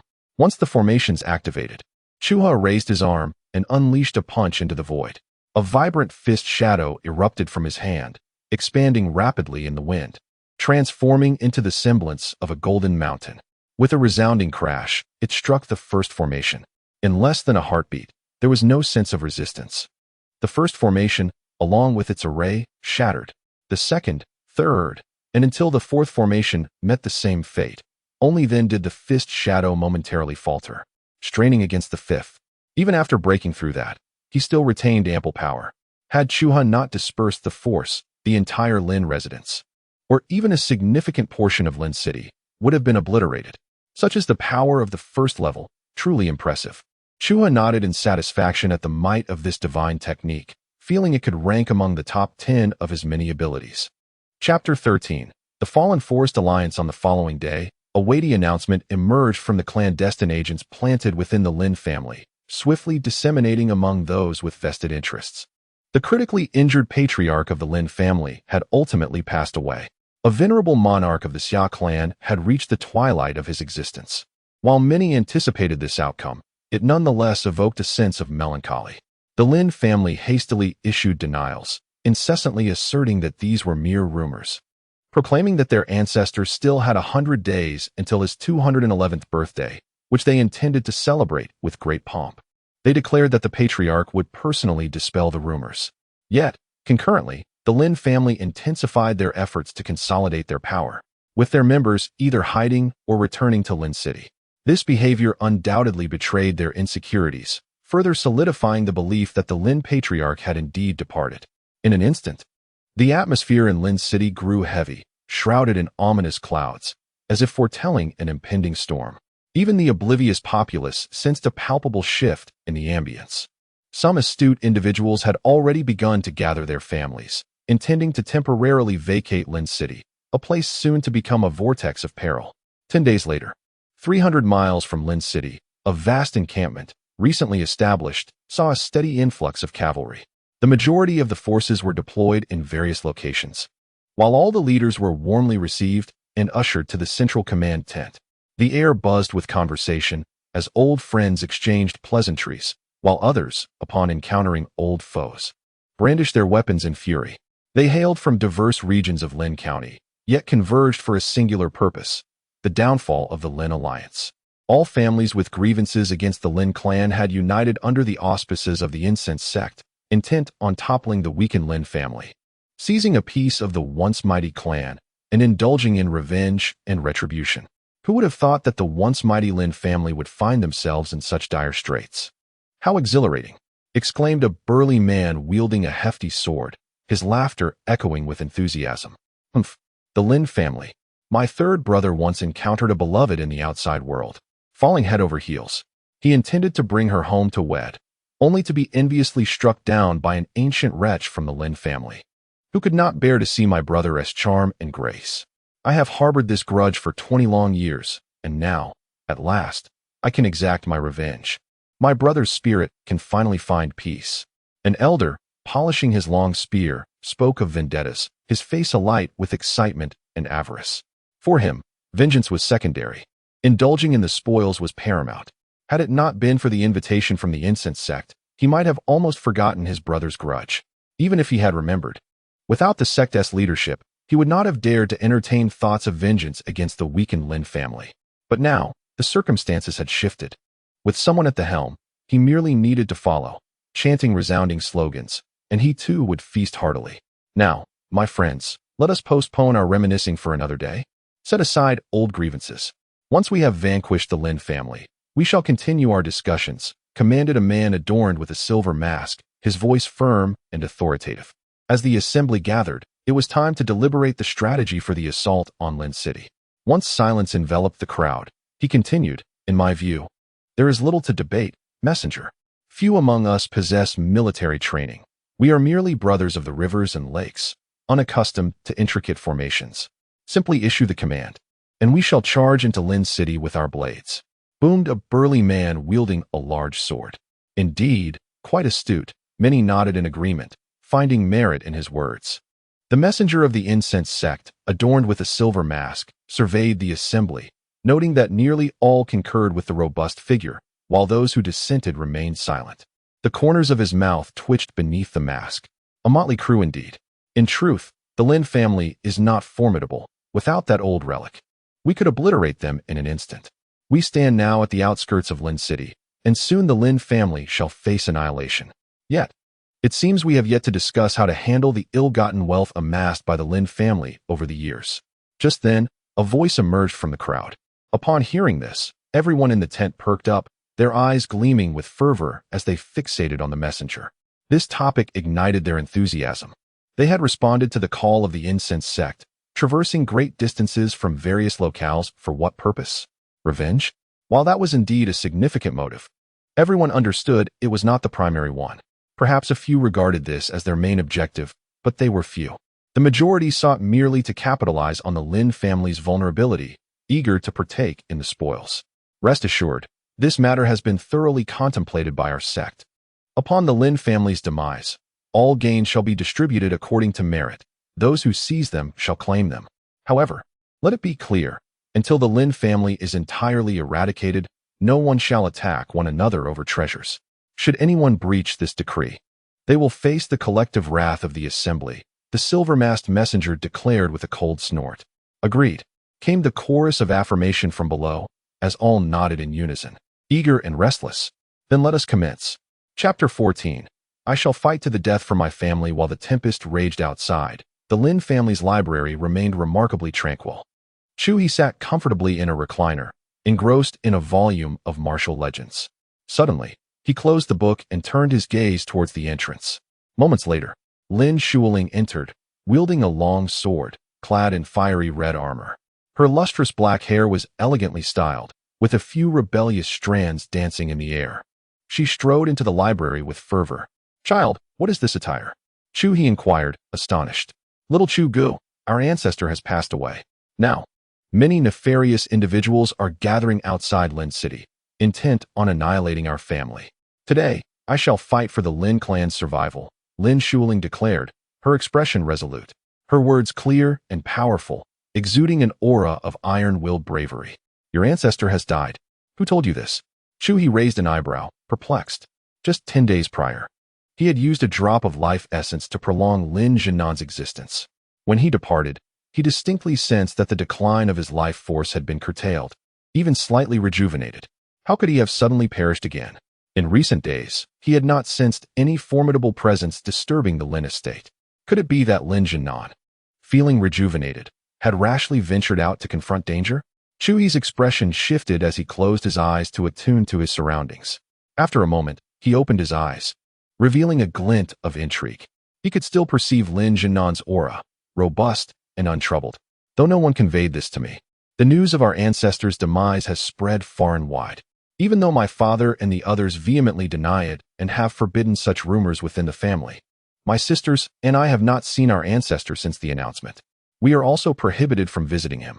Given the circumstances and our ancestor's condition, I have come to my own conclusions. Lin Shuling spoke with a hint of melancholy. Is that so? Chu He pondered, tapping the book against his palm, his thoughts swirling. After a brief contemplation, he began to grasp Lin Zhenan's intentions. With only 5 years of life remaining, if he were in Lin Zhenan's position, he would likely wish to eliminate potential threats to the Lin family. Faking his death and then ambushing his adversaries would indeed be a clever strategy. My dear girl, the sky is not falling for your Lin family. Even if it were, there are others to shoulder the burden. For now, why not stay here and read? Perhaps by the time you finish, the situation will have resolved itself, Chu He suggested with a smile. How can that be? Lin Shuling, who previously heeded his words, shook her head resolutely. I am now at the 7th level of innate strength and shall soon reach the 8th. Did you not say my prowess could contend with those at the 9th level? I am now considered one of the Lin family's stronger members. If the sky is indeed falling, I must rise to the occasion. Lin Shuling lifted her head, determination etched on her face. Her combat prowess was comparable to that of a 9th-tier innate warrior, placing her among the foremost experts of the Lin family. At this critical juncture, when the family's survival hung in the balance, she could not afford to falter. As the heavens threatened to collapse upon the Lin family, she would support it with her own hands. With lurking adversaries eyeing the Lin household, she would stain her sword with blood as a warning. She had become a formidable figure within the Lin family. Possessing the strength to fight for her clan, she had the capability to turn the tide. Lin Shuling felt a surge of fervor, her eyes ablaze with fighting spirit, while the chainmail she wore produced a crisp sound under the pressure of her energy. How utterly dramatic. Observing Lin Shuling, who gazed upward with the demeanor of one determined to alter fate for the Lin family, Chu He sighed and shook his head in bemusement. All right, dear brother Chu, I shall take my leave. Take care, Lin Shuling declared, turning away. With the resolve of a warrior embarking on a one-way journey, she stepped out of the library, burdened yet filled with determination. Watching her retreating figure, Chu He shook his head. Let her be. With the Lin family's ancestors unharmed, the sky had not yet fallen. Her strength in battle would not lead to calamity. Chu He opened his book and resumed reading the unfinished tale. As noon approached, the forces of the fallen Lin alliance surged forward in various formations, surrounding Lin City with great fanfare. They appeared disorganized, with troops darting about chaotically.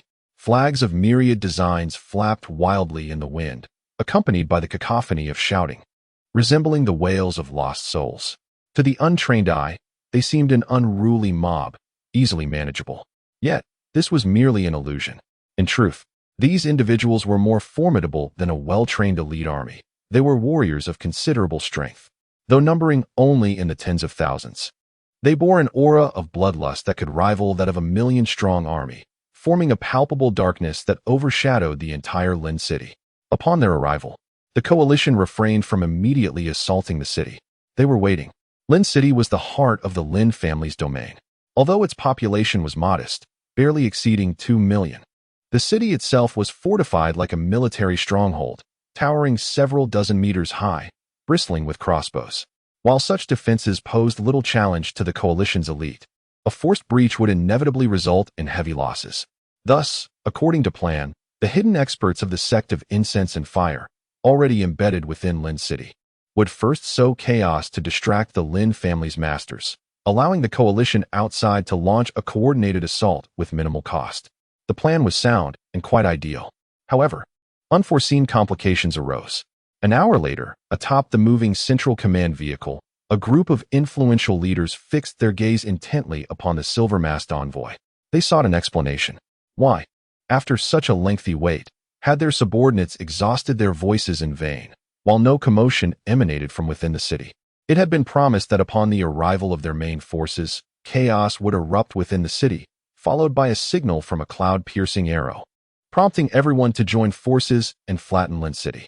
But now, their eyes are nearly blinded by the sun, and they do not see a single spark of flame in the sky. Chapter 15. The outbreak of war. An unexpected turn of events unfolded within the city, as those who lay in ambush found themselves ensnared instead. The silver-masked envoy let out a sigh. Their plans had faltered. The depths to which the Lin family had entrenched themselves in Lin City surpassed their expectations.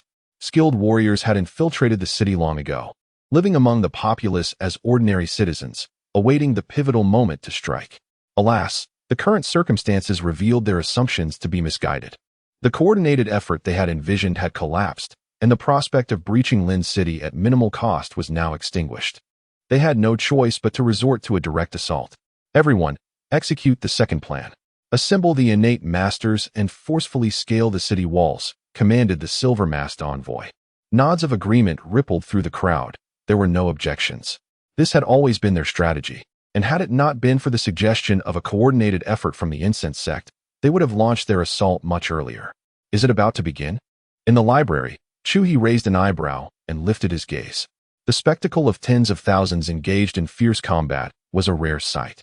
This commotion provided a welcome diversion from his otherwise monotonous existence. He set aside the book in his hands and stood, taking a single stride that brought him to the pinnacle of the highest tower of the Lin family, where he gazed intently.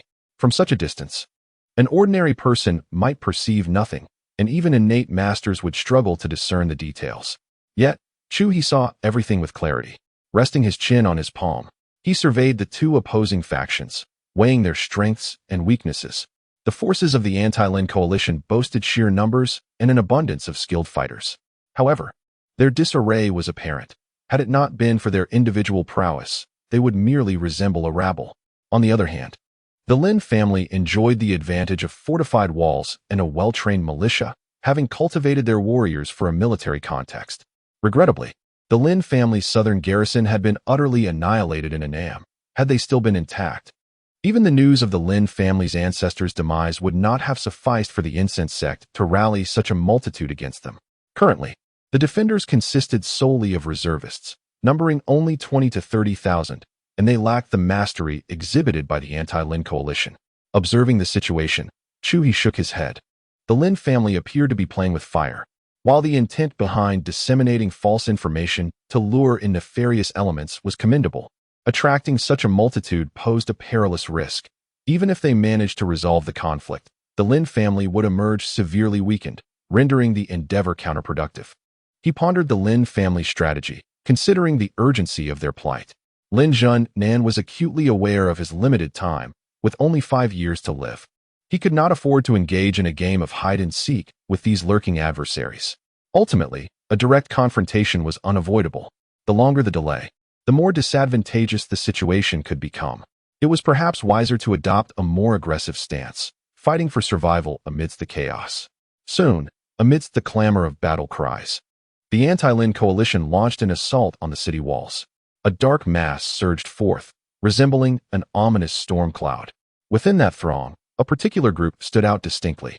They moved with astonishing swiftness, breaking away from the main force, weaving gracefully through a barrage of arrows.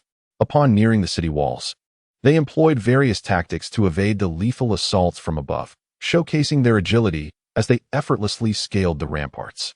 Each was a master of innate prowess, far from ordinary. And in the face of such formidable opponents, the effectiveness of regular warriors and weaponry diminished significantly, especially when confronted with their numbers. Before long, a contingent of innate masters stood atop the city walls. At this moment, the innate experts from the Lin family also rushed forth, igniting a brutal bloodbath. A terrifying surge of true energy erupted, The walls continuously cleaved as shadows of combatants clashed both above and below. It was not long before innate warriors began to fall. Those who achieved the status of innate masters could be deemed as grandmasters, guardians of a realm. Yet, in this chaotic melee, they found themselves akin to mere foot soldiers, embroiled in the fray. Such a level of conflict was beyond the reach of ordinary individuals, who faced certain death upon mere contact, or severe injury from mere proximity. Among them was a figure clad in armor, rendering their identity obscured.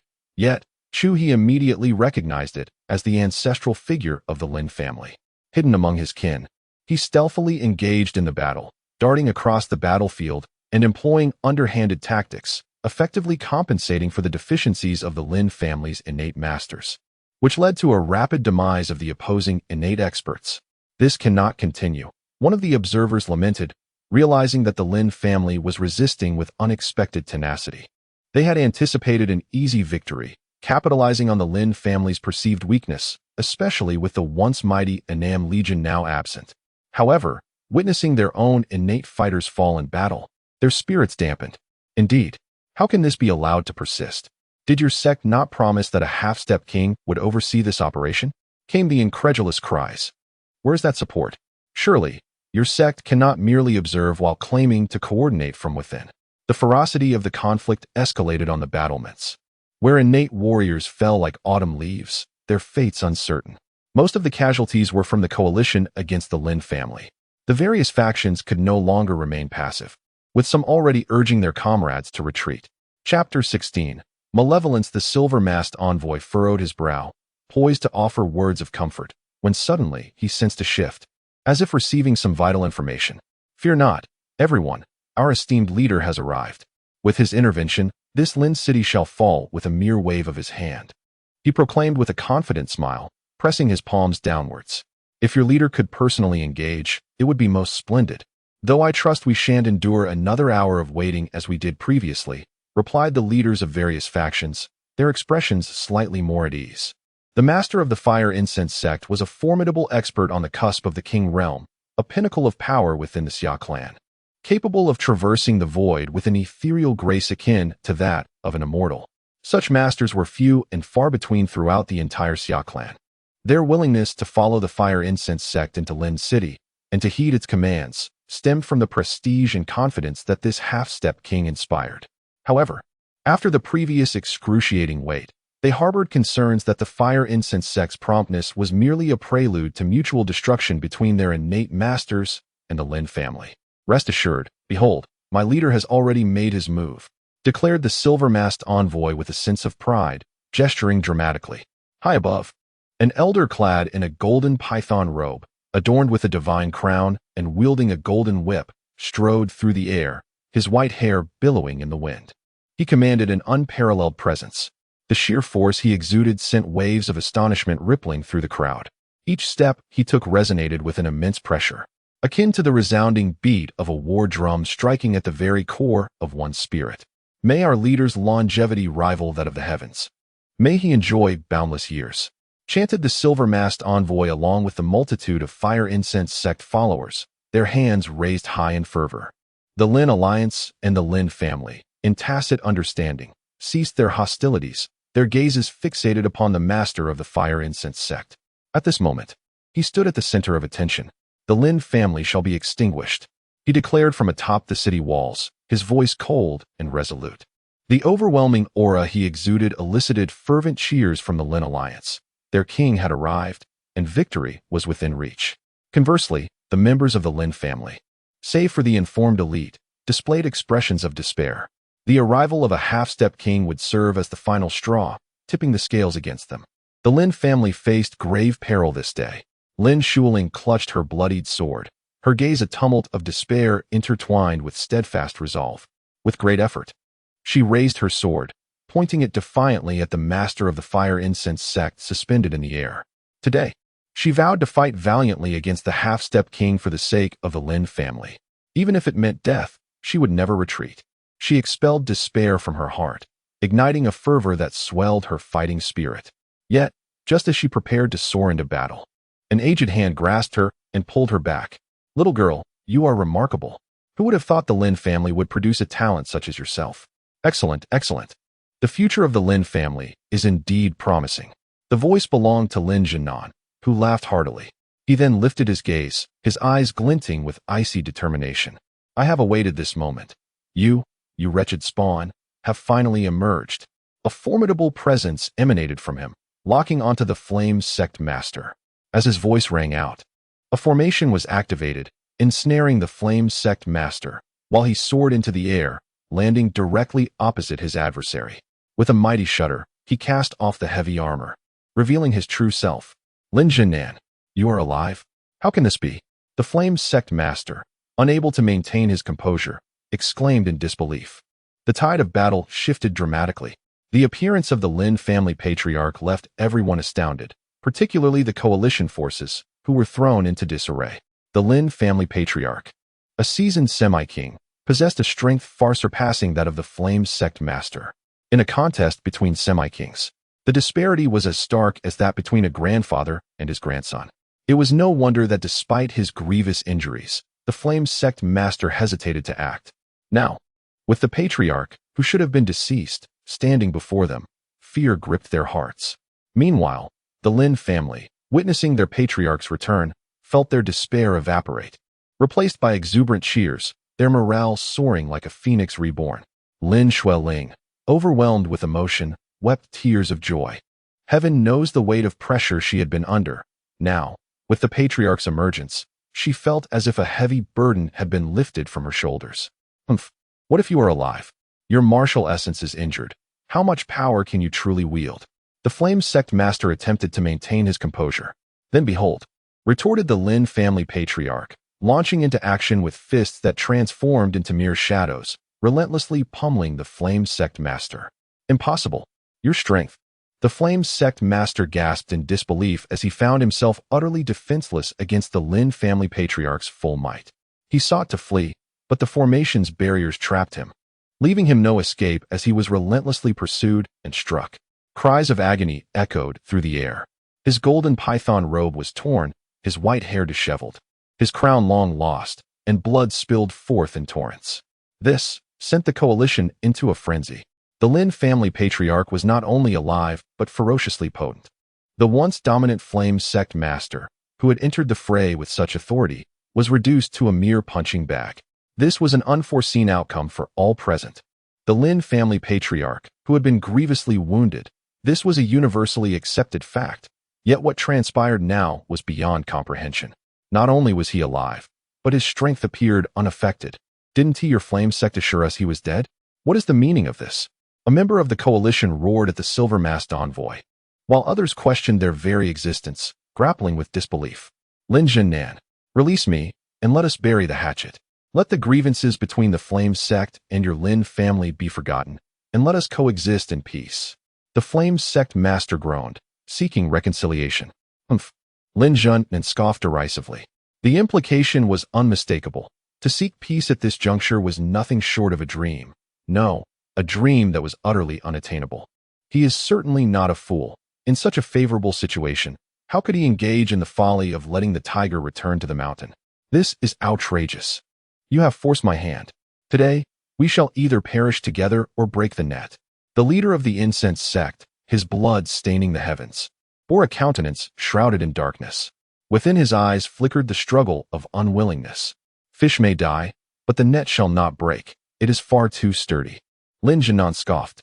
The leader of the Incense Sect ceased his words, the struggle in his gaze dissipating to reveal a resolute determination. How infuriating! After so much plotting, he was now left with no choice but to reveal himself. The Incense Sect, which he had nurtured for so many years, would likely no longer find a place among the Xia Clan. Come forth.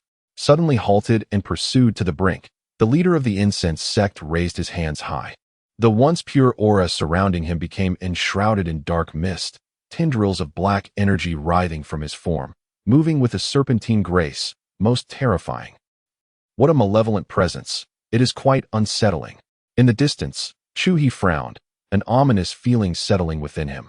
The scent wafting from afar was akin to the foul odor of a brutish man's foot, causing nausea at its mere whiff. Chapter 17. The Five Fists Crush the Alien Race. Lin Jinan gazed solemnly at the suddenly transformed leader of the Xianghua sect. He endeavored to continue his assault. Yet all his efforts were devoured as if they were mere mud swallowed by the sea. I initially intended to seize the Lin family and establish a stronghold in the entire Lin County, never anticipating such an unforeseen turn of events. Very well. I shall indulge fully this time and contemplate the rest later. Outside the city, half of the Xianghua followers emitted a chilling howl. Their bodies spontaneously ignited, rapidly turning a charred black, with wisps of dark smoke rising from them. Envoys you. Faced with such a startling transformation, the members of the Dao Lin Alliance could not help but change countenance. The Xianghua sect turned out to be comprised of an alien race. This was something they had never envisioned. An alien race. Once today's events spread, none of them would find refuge among the Xia Clan. The rulers of the realm would issue decrees for their execution. Colluding with an alien race is an unforgivable sin. No one would heed their explanations. Do not look at me. I am equally in the dark. The silver-masked envoy was also struck with dread, shaking his head repeatedly. He was a normal human, serving as the Xianghua sect's external agent, charging into battle. The core members of the Xianghua sect were indeed of an alien race. Yet they could not unleash their full power without exposing themselves. Hence they recruited many skilled fighters to serve their purposes. At this moment, with their leader revealed, there was no need for concealment.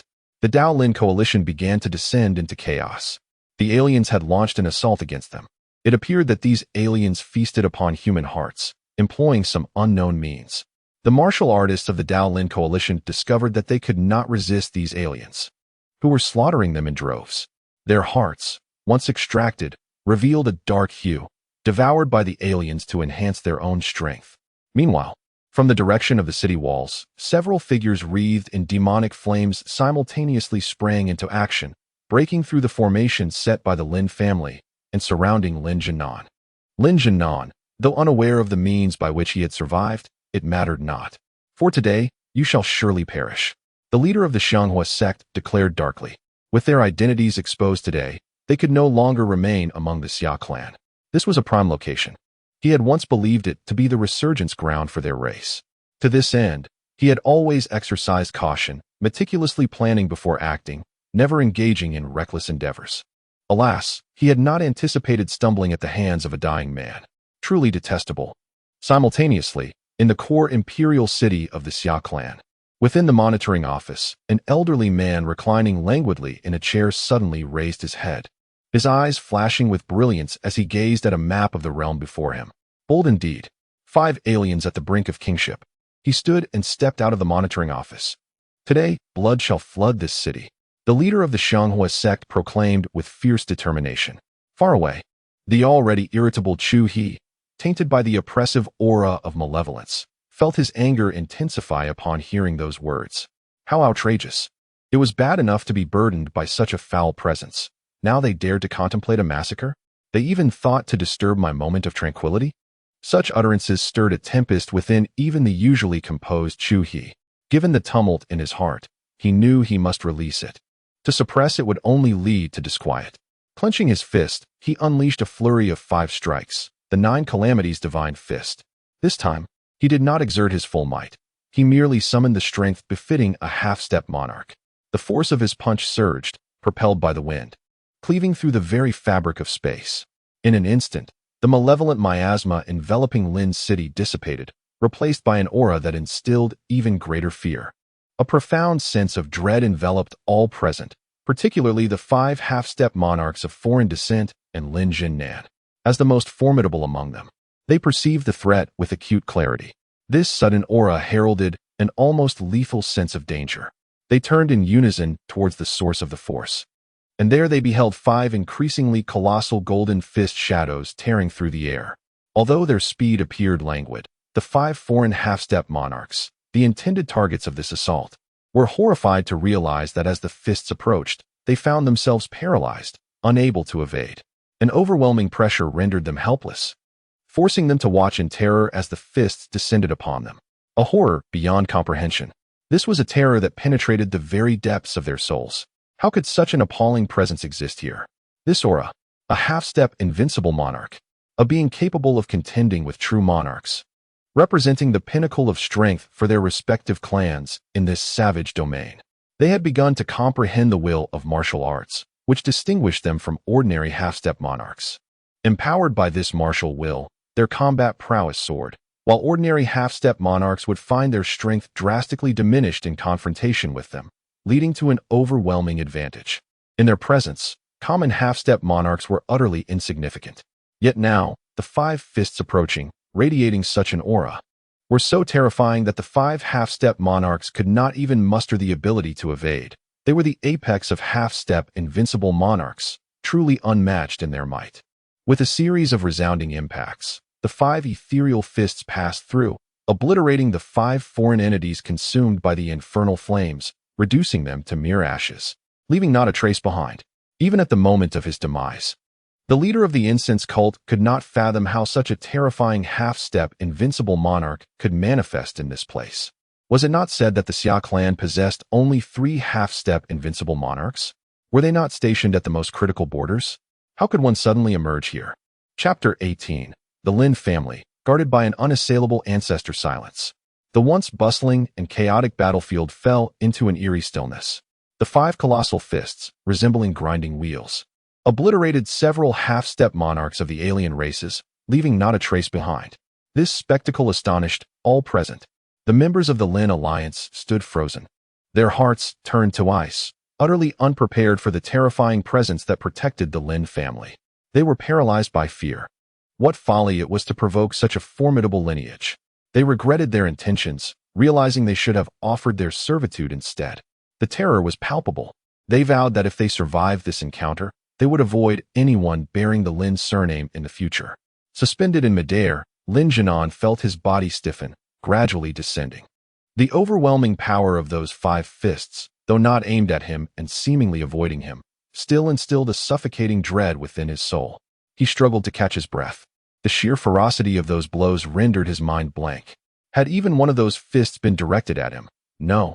Even half a fist, he harbored no confidence in his ability to withstand it, and he too would have met a fate of utter annihilation. The members of the Lin family, amidst their shock, experienced a surge of exhilaration. They had not anticipated such a powerful guardian within their ranks, revealing the profound heritage of their clan. This revelation quelled their earlier anxiety caused by the appearance of 5 alien half-step monarchs, but the emotional roller coaster left them drained rather than elated. The constant twists and turns of fortune were overwhelmingly intense.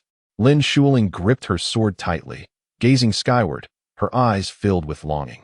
How wonderful it would be if she could possess such strength one day. She pondered if her brother, Chu, had attained such prowess. Or perhaps it was he who had unleashed this formidable display. A vague thought flickered in her mind. Regardless of whether Chu He acknowledged it, in Lin Shuling's heart, he was undeniably a master. Meanwhile, the alien races, previously reveling in their horrific slaughter of the human kin, were now taken aback. What transpired? Where had those 5 colossal ancestors vanished?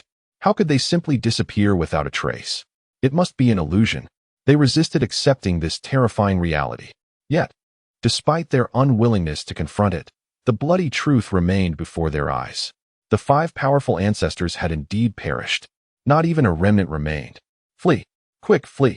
An alien shouted frantically to his companions, urging them to escape. The dark presence was far too terrifying. With a single strike, it had annihilated their 5 ancestors. Such overwhelming power left them with no desire for vengeance. All they wished for was to escape, as swiftly as possible. Thus, a group of aliens, realizing the gravity of their situation, bolted in panic, fleeing in the direction away from Lin City. As the foreign clans fled, a group of leaders from the Fallen Forest Alliance also reacted, sharing a tacit understanding as they simultaneously issued retreat orders to their respective factions.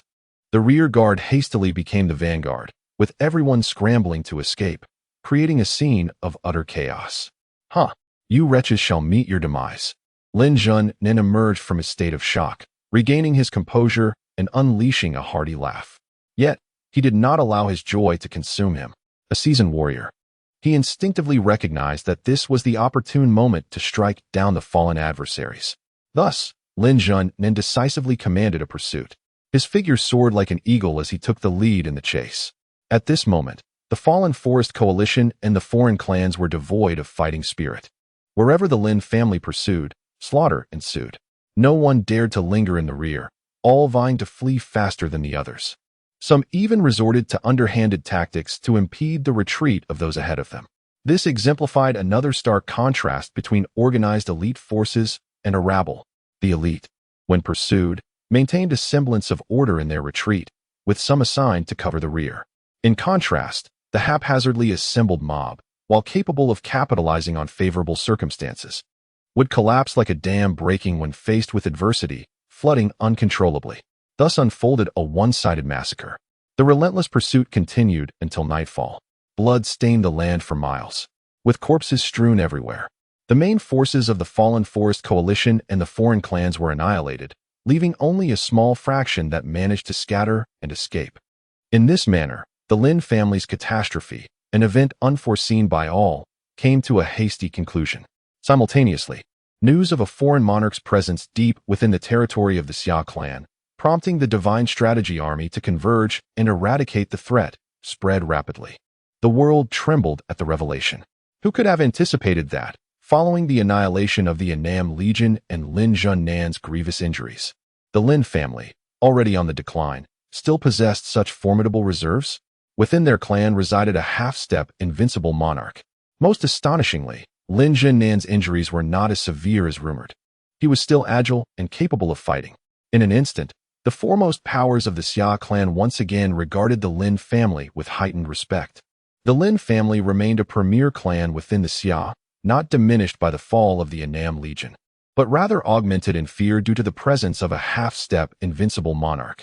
In response to others' probing inquiries and curiosity, Lin Junnan remained deliberately ambiguous, leaving the truth elusive. In fact, he himself was baffled, still trying to comprehend the situation. It was true that the half-step invincible monarch was connected to their Lin family, but he did not personally know them.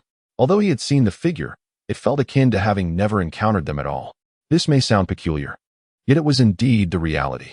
Lin Junnan speculated that the one who had intervened that day was the very elder who had saved him, who claimed to share a bond with a member of the Lin family. However, any inquiries about the elder's identity, name, or appearance were met with a resolute, "I do not know." Even this esteemed elder, it remains uncertain whether he still resides within the Lin family, leaving Lin Junnan in a state of unease. Chapter 19. Lin Shuling's breakthrough. Regardless of the myriad speculations regarding the half-step invincible king from the outside world, Chu He remained undisturbed within the library. His actions on that fateful day were purely a reaction to the discomfort caused by the demonic energy, a means to soothe his spirit. To him, the seemingly terrifying punches were merely casual strikes, and he had consciously restrained their might. After the incident, he returned to his tranquil practice and reading, content in his solitude. As spring gave way to autumn, the passage of time was relentless, and a decade had slipped by unnoticed. At 38 years of age, Chu He had spent a full 24 years within the library. By now, his cultivation had reached the third transition, nearing the fourth. He was in no rush to break through, instead choosing to slowly accumulate his foundation. During these 10 years, the Lin family underwent significant transformations. The crisis had passed, revitalizing them, even surpassing their former glory. Having endured a catastrophic trial, everyone began to earnestly devote themselves to their cultivation. 5 years prior, the esteemed ancestor Lin Junnan passed away, and the Lin family did not shy away from this. Rather, they held an extravagant ceremony. Numerous factions from across the realm came to pay their respects. Lin Shuling, following the Lin City defense battle, had her prowess revealed, bringing astonishment and joy to the Lin family. However, due to her adherence to Chu He's advice not to disclose his identity as her mentor, the entire Lin family remained oblivious to the truth behind her sudden strength, believing instead that she had encountered a great master who bestowed her with knowledge. After all, the Lin family indeed harbored a hidden expert. In recent years, much of the Lin family's attention had been focused on her. Wherever she went, she became the center of attention, and her every action drew admiration. Many influential powers had heard of her, with suitors from significant forces attempting to gain favor with the Lin family, only to be met with rejection. Lin Shuling held no interest, and the Lin family was equally unwilling. Unbeknownst to them, a rumor began to circulate. Lin Shuling had a beloved, a humble servant from the library. This stirred some commotion, But ultimately, it was quelled. Lin Shuling personally dealt with those who openly sought to trouble Chu He, delivering them a stern lesson. As for those who plotted in secrecy, they now lay beneath the weight of their own folly. During that time, Chu He found it difficult to read in peace, which greatly vexed him. He was merely a humble servant seeking tranquility within the library. Fortunately, as time passed, the fervor surrounding the incident diminished, eventually returning to calm. On this particular evening, Lin Shuling approached Chu He. "Little Chu, I feel that I have accumulated enough energy. I can no longer contain it. I am ready to break through." "Then proceed with your breakthrough. I shall watch over you," Chu He affirmed with a nod. At that moment, Lin Shuling's internal energy was exceedingly vibrant, almost bursting forth. And she had been observing the true intent diagrams under Chu He's guidance for years. There was no need for further restraint. The transition from innate to king was a formidable hurdle in martial arts, fraught with peril.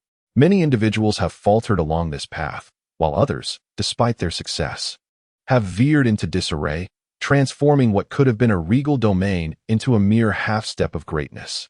Those who have strayed often remain oblivious, and the quest to return to the right path becomes an arduous endeavor. Typically, to achieve a breakthrough, extensive preparations are necessary, alongside the dispatch of skilled guardians from one's lineage to avert unforeseen mishaps. However, Lin Shuling harbored unwavering faith in Chu He, confiding in no one but him regarding this matter. Chu He led Lin Shuling to the bedroom and promptly produced 3 pills for her. These were the realm-breaking pills, designed to enhance the likelihood of transcending into a higher realm, fortify one's foundation, and safeguard the dantian and consciousness, thereby minimizing the repercussions of a failed breakthrough. Chu He had acquired several vials of these pills during his innate phase, but due to the unique nature of his cultivation technique, the 9 transformations of the golden body, he seldom utilized them. During his own breakthrough, he had consumed a few in advance, yet their effects were not markedly significant. The remaining pills had been stored in his system space. Now, at the 3rd transformation and 9th layer, the realm-breaking pills bore no greater distinction to him than mere sweets. Thus, he seized the opportunity to nurture the young girl. Lin Shuling accepted the pills without further inquiry and obediently ingested them. Under Chu He's vigilant protection, she commenced her breakthrough. With his hands clasped behind his back, Chu He observed Lin Shuling. His formidable prowess allowed him to comprehend her progression in detail, even without the use of spiritual perception, enabling him to respond swiftly should any unforeseen occurrences arise. Lin Shuling successfully navigated her breakthrough. With a resounding roar, a sharp and potent martial will manifested within the confines of the modest bedroom. She had ascended to the realm of kings. Chu He waved his hand, extinguishing all anomalous phenomena, for this small chamber could hardly withstand such tumult. After a considerable period, Lin Shuling opened her eyes, her bright gaze radiating a keen brilliance. "Is this the half-step kingly realm? It is indeed entirely different from the innate stage," she remarked. She believed she had merely achieved a half-step kingly realm, never suspecting that she had truly become a king. In this regard, she lacked experience. Chu He chuckled at her words, choosing not to clarify. When this girl eventually confronted a genuine half-step king, she would likely be taken aback. She had prepared meticulously, brimming with anxiety, trepidation, and self-doubt. As she faced an established half-step king, with all her strength, she unleashed a sword strike that resonated through the heavens. The once proud figure of the seasoned king before her trembled instantly, unable to utter a plea for mercy, reduced to naught, left standing in bewilderment. She would likely find herself utterly confounded, even if she ruminated on the situation. Reflecting on the scene that would unfold, Chu He could not help but smile, anticipating an event that would surely be most entertaining. Chapter 20. Rotation not bad. A 30-year-old monarch. In the Xia Clan, he is indeed one of a kind, Chu He remarked with a smile. As far as Chu He was aware of the current state of the Xia Clan, he had yet to encounter a true warrior of the monarch realm. The highest he had observed was an invincible half-step monarch who could only contend with an ordinary newly ascended monarch. Whether there were hidden masters remained an enigma. However, at least on the surface, apart from himself, Lin Shuling was indeed unique. Not quite. The imperial city boasts an invincible half-step monarch ancestor who, in his youth, entered the half-step monarch realm at the tender age of 28. I still fall short in comparison. Lin Shuling was not swayed by Chu He's flattery. Yet, She was unaware that the individual in the imperial city was merely a half-step monarch, whereas she was a genuine monarch. Otherwise, had she only needed to break through to the half-step monarch realm, she could have done so years ago with no risk, without needing to accumulate strength for such an extended period.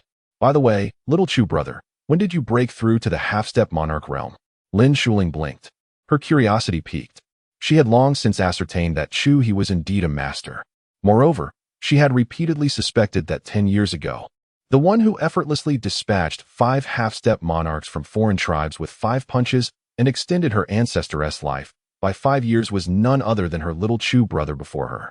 I have never broken through to the half-step monarch realm, Chu He replied. He spoke the truth.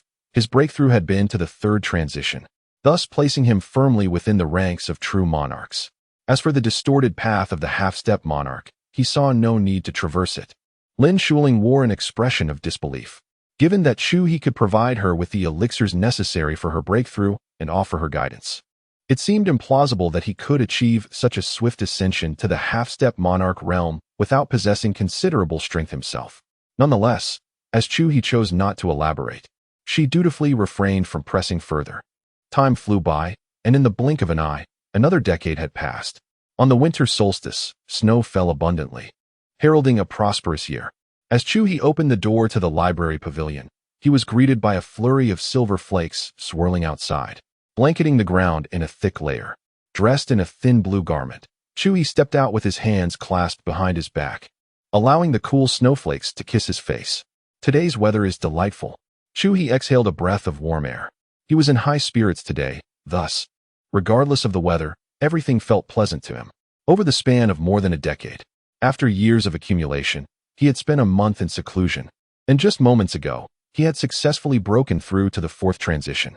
Though an elevation in cultivation was a natural and expected occurrence, it nonetheless brought him great joy. Little Chu brother, you've emerged from seclusion?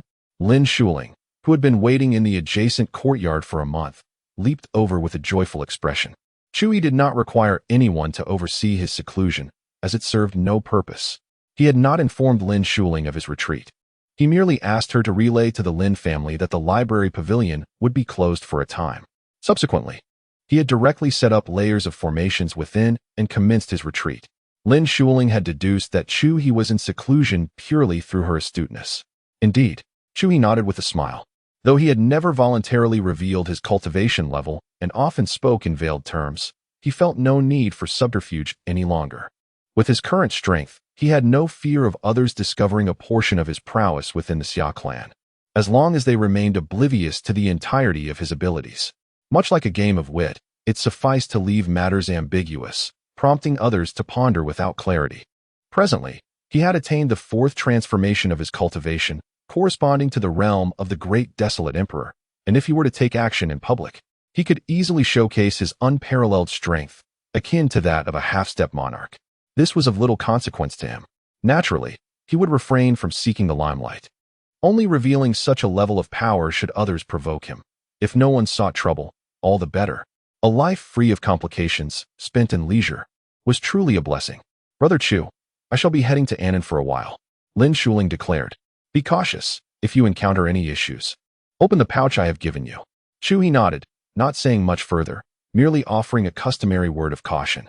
10 years prior, when Lin Shuling broke through to the realm of monarch, Chu He had not hindered her from revealing her strength before others.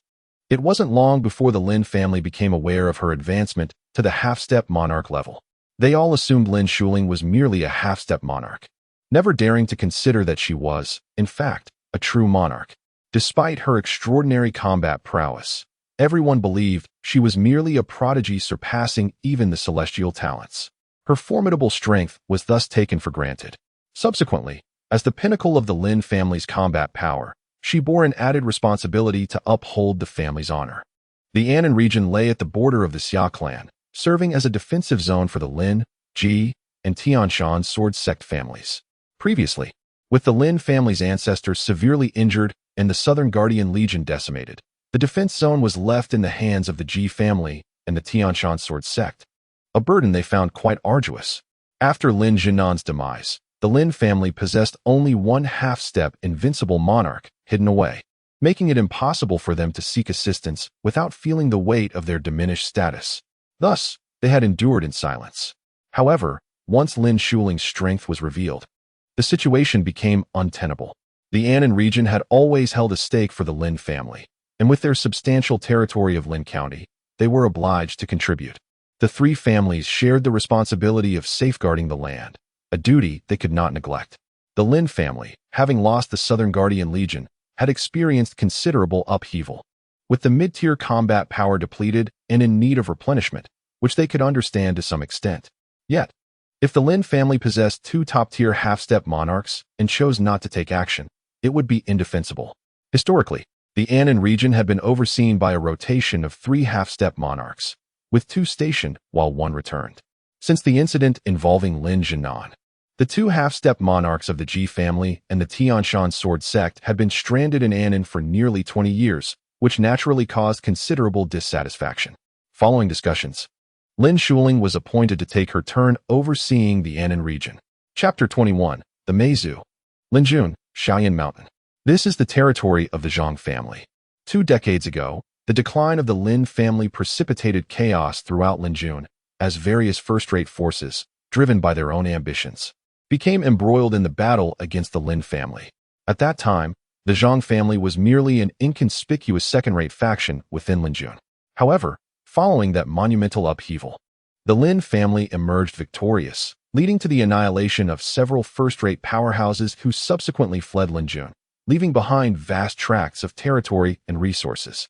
Consequently, those factions that had not participated in the conflict, including the Zhang family, reaped substantial benefits and experienced a rapid ascension. In recent years, the Zhang family has flourished, with numerous skilled practitioners emerging and a promising new generation continuously rising, fostering an atmosphere of prosperity and positive development. Yet today, the tranquility of the Zhang family has been abruptly shattered. A group of mysterious figures clad in black robes forcefully invaded Shaoyan Mountain. Like a passageway, they swept through from the base of the mountain, incapacitating ordinary disciples, and upon entering the mountain, they ruthlessly injured the direct descendants who had come to investigate, advancing straight to the rear mountain, leaving the elders in a state of distress. Even the current patriarch of the Zhang family, who made his appearance last, is now clutching his chest, his complexion ashen and mottled, suffering grievously. Who are you? What business do you have with the Zhang family? Zhang Tai, the patriarch, questioned solemnly, regarding the group of black-robed figures before him. Their strength was unfathomable. They possessed the capability to annihilate the Zhang family, yet their actions were merely injurious, indicating they had ulterior motives. Are you familiar with this? The leader of the black-robed figures produced a black talisman, emblazoned with the insignia of a malevolent spirit, exuding an aura of evil that was unmistakably nefarious. The Meizu token. Upon sighting the talisman, both the patriarch and the injured elders of the Zhang family underwent a drastic change in countenance. Within the Zhang family, there exists a long-held secret known only to the patriarch and the elders. Their ancestors once basked in glory, but the reason behind that splendor, if revealed, would bring eternal disgrace and pose a threat of annihilation. The Zhang family's forebears were once affiliated with a notorious sect that colluded with an alien race, the Gu Xian sect, infamously listed on the assassination roster of the Xia Clan. Are you from the Meizu? Zhang Tai's voice quivered with apprehension. After a cataclysmic event centuries prior, the Gu Xian sect was obliterated, and the Zhang family's ancestors severed ties with the sect, assuming new identities and obscuring their past, thus losing their former prestige but also gaining a chance for rebirth. To his dismay, the adversaries had somehow tracked them down once more. Indeed, we are from the Meizu. The black-robed figure nodded, speaking with an air of indifference. What is your purpose here? Zhang Tai's expression grew increasingly grave. Whatever the intentions of these outsiders might be, he sensed they could not bode well. The Zhang family is currently thriving and growing stronger, and regardless of their past, they no longer wish to engage with foreign tribes. I am a protector of the Mei clan, sent by the elders to take charge of the once revered Gu Xian sect, to rejuvenate it and guide you back into the embrace of the Mei deity. Indeed, the brightness in Zhang Tai's eyes sharply contracted. The intentions of the Mei clan sent a chill through his heart. Were they determined to not let the Zhang family go? Or was it that the Zhang family was simply too useful Too convenient? They ventured into human territory, directly seeking them out. With such prowess, why had they not considered acquiring new subordinates? Or sought others? Many had fled from the Gu-Xian sect. How could they still be fixated on the Zhang family after all these centuries? Scoundrels! Before my arrival, I had perused records indicating that your ancestors were pillars of the Gu-Xian sect. How is it that after so many years, their descendants have become so ineffectual? Within your clan, there is not even a single innate sovereign, nor anyone invincible from birth. Only a mere innate ninth level. Weak, utterly weak. The figure in the black robe continued, shaking his head in disappointment. Zhang Tai's face flushed crimson with rage, a sight even more unpleasant than before. Not only were they to be used, but they were also to be humiliated. Were he not at a disadvantage, he would have exploded with fury. His temper was not to be trifled with. Now, you have two choices, submission or death. You may choose. The figure in the black robe continued to present the options, his voice cold and devoid of compassion. Silence. The members of the Zhang family exchanged silent glances. After a prolonged moment, they reluctantly lowered their heads, signifying their willingness to return to the embrace of the Mei deity. The circumstances left them no choice. A knife was at their throats. They had no options remaining. This time, our clan's return to the Xia Clan is to utilize your vast human resources to lay the foundation for our clan's 10 holy sons and daughters. I trust you remember what must be done. The figure in the black robe sat in the main seat, gazing down at Zhang Tai and the elders who stood obediently in 2 rows. Zhang Tai hesitated for a moment before shaking his head bitterly. To be frank, they were uncertain about what to do. The collaboration between the Mei clan and the Gu-Xian sect had been severed for centuries, with the passage of time. If it weren't for the longevity of innate experts, perhaps no one would even remember this matter. As for the specific details, the Zhang family, having participated in the collaboration with the Mei clan during the Gu-Xian sect's prime, remained tight-lipped, unwilling to elaborate. After their passing, no one was left to clarify. Humph. The figure in the black robe let out a cold snort, dissatisfied that the Zhang family had seemingly forgotten the matters entrusted to them by the Mei clan. However, he did not dwell on it. His purpose in approaching the Zhang family was to enlist their services, and this was not the time for reckoning. A potent and desirous soul is what our clan requires. I need your Zhang family to cultivate such souls beyond our borders, and when they mature, bring them back here for the enjoyment of our holy sons. The figure cloaked in black revealed a gleam of malice within his exposed eyes, exuding an unsettling aura. His voice pierced the air, unsettling the hearts of Zhang Tai and his companions, causing their pulses to quicken. The notion of cultivating a soul imbued with insatiable desires, though shrouded in mystery, was instinctively recognized as ominous. Moreover, the thought of such a creation being intended for the Saint Son was tantamount to consumption. If the Xia tribe were to discover this, the Zhang family would surely face utter annihilation. Indeed, collaborating with foreign entities is fraught with peril. However, serving my Meizu will not be without its rewards. I assure you, those present will soon attain unparalleled prowess.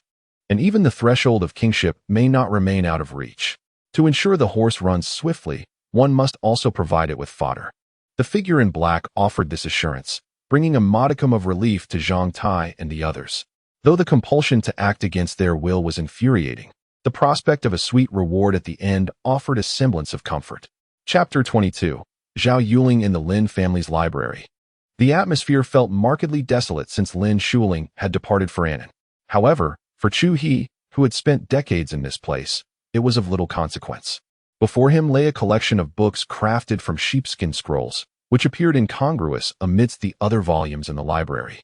These were the tomes he had requested Lin Shuling to retrieve from the family's scripture repository. The library was filled with various tales of martial heroes and extraordinary records, yet it often glossed over the more profound secrets. In contrast, the scripture repository contained meticulous accounts. Over the past few years, Chu He had devoted himself to these texts. He randomly selected one, reclined on a nearby armchair, and settled into a comfortable position while gently rocking back and forth as he opened the book. 5 centuries prior, during the zenith of the Xia Clan, there were more than 1,000 half-step monarchs, alongside 10 true monarch ancestors stationed at the helm, placing their power among the apex in this barbaric realm. Yet, during that era, a catastrophic upheaval transpired, severely diminishing the Xia Clan's strength and rendering their survival increasingly precarious, as their living space was persistently encroached upon. According to the records, 500 years ago, an alien race known as the Meizu infiltrated the Xia Clan, establishing a faction under the guise of the Gu-Xian sect. They covertly targeted countless talented individuals within the Xia Clan, employing unknown methods that drastically altered their temperaments, leading to widespread chaos. Even half-step monarch ancestors fell victim to dark machinations. A monarch ancestor personally undertook an investigation, ultimately identifying the Gu-Xian sect and unearthing the hidden Meizu. A shocking conspiracy was unveiled. The Meizu thrived on the souls of corrupted sentient beings, with a substantial number of the Xia Clan becoming their targets. They schemed in the shadows, intent on domesticating the Xia Clan. The 10 monarch ancestors of the Xia Clan, incensed, paid a great price to fully activate the map of mountains and rivers, revealing the Meizu, who possessed formidable hidden abilities. A cataclysmic war erupted across the Xia Clan's territory, resulting in the annihilation of the majority of the Meizu, while the remnants hastily fled the borders of the Xia Clan. However, this conflict inflicted grievous losses upon the Xia Clan, with 4 monarch ancestors perishing, 3 sustaining severe injuries, and 3 others lightly injured, while countless half-step monarch ancestors fell. Yet, this was not the most devastating blow. Just as the Xia Clan found itself most vulnerable, still unable to cleanse the traitors who had colluded with the alien race, a coalition of tribes previously hunted by the Xia Clan, led by a 4th-tier tiger tribe, launched an assault on their territory. A more arduous era ensued, during which the Xia Clan lost vast tracts of fertile land, ultimately retreating to their now resource-scarce domain, which temporarily halted the tiger tribe's incursions and granted them a fleeting respite. Chu He pondered the information before him. The Xia Clan, once a formidable race in this barbaric land, had fallen from grace due to a single cataclysm, a narrative vaguely echoed in numerous texts. However, the details remained scant, often merely brushed upon in the volumes of the library. In stark contrast, this manuscript from the Scripture Repository offered a comprehensive account. Moreover, the credibility is exceedingly high. The Meizu, Chu He has etched this race into his memory. They feast upon the souls of wise beings. Such a race is exceedingly wicked and perilous. Upon encountering them, it is best to crush them immediately. Just then, Chu He felt a stirring in his heart and lifted his gaze. Someone had arrived at the library. "Are you Xiao Chu Gu, my aunt's little brother?" It was a young girl, around 8 or 9 years old, exquisitely delicate, with 2 playful pigtails adorning her head, radiating cuteness. She approached Chu He, gazing up at him with wide, blinking eyes, inquiring, "Are you the niece of Xueling, the little girl?" Chu He countered. "Indeed." The young girl nodded, saying, "My mother is the sister of Aunt Xueling." Chu He nodded in acknowledgement. He had heard from Lin Xueling about her sister, who, 20 years ago, before the elder of the Lin family passed away, was arranged to marry far away in Tianshan County, later giving birth to 2 daughters. One must be over 10 years old, and this one, 8 or 9, is naturally the younger. "What is your name?" Chu He beamed a radiant smile, unable to resist playfully pinching the girl's cheek. The texture was delightful, befitting her cuteness. "Hello, uncle, my name is Zhao Yuling." The little girl, unreserved, replied cheerfully. She sensed a pleasant aroma emanating from Chu He, which made her feel at ease and comfortable. Thus she bore no resentment at being pinched. "A lovely name, however. You cannot call me uncle. It feels rather peculiar. How about you call me Xiao Chu Gu, just like your aunt does?" Chu He suggested with a smile. "All right, Xiao Chu Gu." Zhao Yuling readily agreed, nodding enthusiastically. Very obedient, Chu He affectionately ruffled the top of the little girl's head, pleased with her sweetness. "What brings you here? Are you here to read?" Chu He inquired with a smile. "No, I am here to seek a high-level master and learn unparalleled divine skills." "Xiao Chu Gu, do you know where the master is?" The little girl tilted her neck, her face brimming with anticipation. "Seeking a master?" Chu He was taken aback. "Isn't that precisely him? Who told you there is a master here?" Chu He asked, puzzled.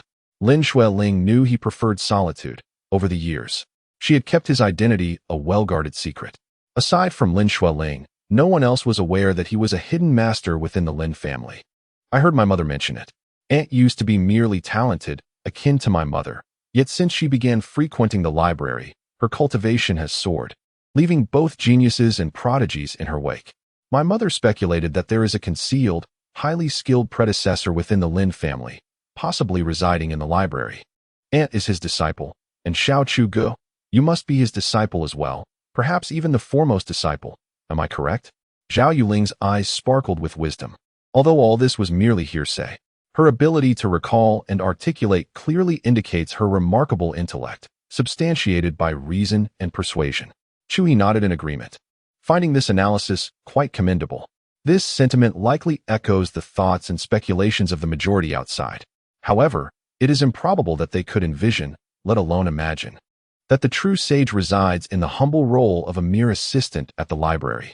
After all, his lowly status and clear traces of a mundane life make it difficult for others to associate him with the concept of a sage. The notion of considering him as the esteemed disciple of a sage is already the highest regard one could bestow upon him, a perception largely influenced by Lin Shuling's excessive familiarity with him. Chapter 23. Gift of a Green Turtle. Dear Brother Chu, is it true that there are extraordinary masters here? Could you possibly introduce me? I wish to become a disciple. Zhao Yuling's large, sparkling eyes were filled with anticipation as she looked at Chu He, who nodded in response. You are still so young, and it is a time meant for carefree enjoyment. Seeking out a master can be quite arduous. Chu He chuckled, shaking his head. However, I aspire to become an unparalleled master. Linger is not afraid of hardship, Zhao Yuling declared earnestly, tilting her head, her right index finger resting against her smooth, jade-like chin. Why is that? Chu He inquired. Because as a master, I can protect my father and mother and safeguard the Xia Clan from being bullied by outsiders. The little girl exclaimed, her serious demeanor indicating her sincerity. To think you possess such a sense of responsibility at such a tender age. Chu He smiled knowingly, unable to resist tousling Zhao Yuling's hair affectionately. Her youthful exuberance reminded him of Lin Shuling from his past, and even further back, of himself as a young boy, standing proudly under the red flag.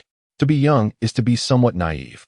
Chu He mused inwardly, realizing he had reached a stage of seeing through the world's superficialities. He had entered a sage-like phase, feeling that everything had become rather mundane. Life had indeed lost some of its vibrancy, though he could endure it without complaint. Such an existence felt excessively detached from the world. Over time, this could pose a problem. Something stirred within him. As for where the masters reside, that is a secret. However, if you wish to learn martial arts, I can certainly teach you. If you prove yourself worthy, I may consider introducing you to a master, Chu He said, a smile suddenly gracing his lips as he turned to Zhao Yuling. He decided to add some excitement to his otherwise monotonous life. Coincidentally, having just broken through to a new level, he had ample time available. Wonderful. Thank you, Brother Chu. I will certainly work hard. Zhao Yuling's eyes sparkled with enthusiasm. But how will you explain your training to your parents? Chu He asked. Don't worry, Brother Chu. I will simply tell my mother that you will be assessing me. And if I pass, I may study under a master. They will not oppose it. Zhao Yuling replied with a smile. This clever girl displayed remarkable clarity of thought for her age. Chu He nodded, choosing not to object to Zhao Yuling using him as a shield. Outsiders may suspect he was a disciple of a master. He chose neither to deny nor confirm it. Let them speculate as they pleased. This would conveniently spare him some minor troubles. For instance, those ignorant of his strength might harbor jealousy towards his handsome visage, occasionally attempting to confront him with a feigned challenge.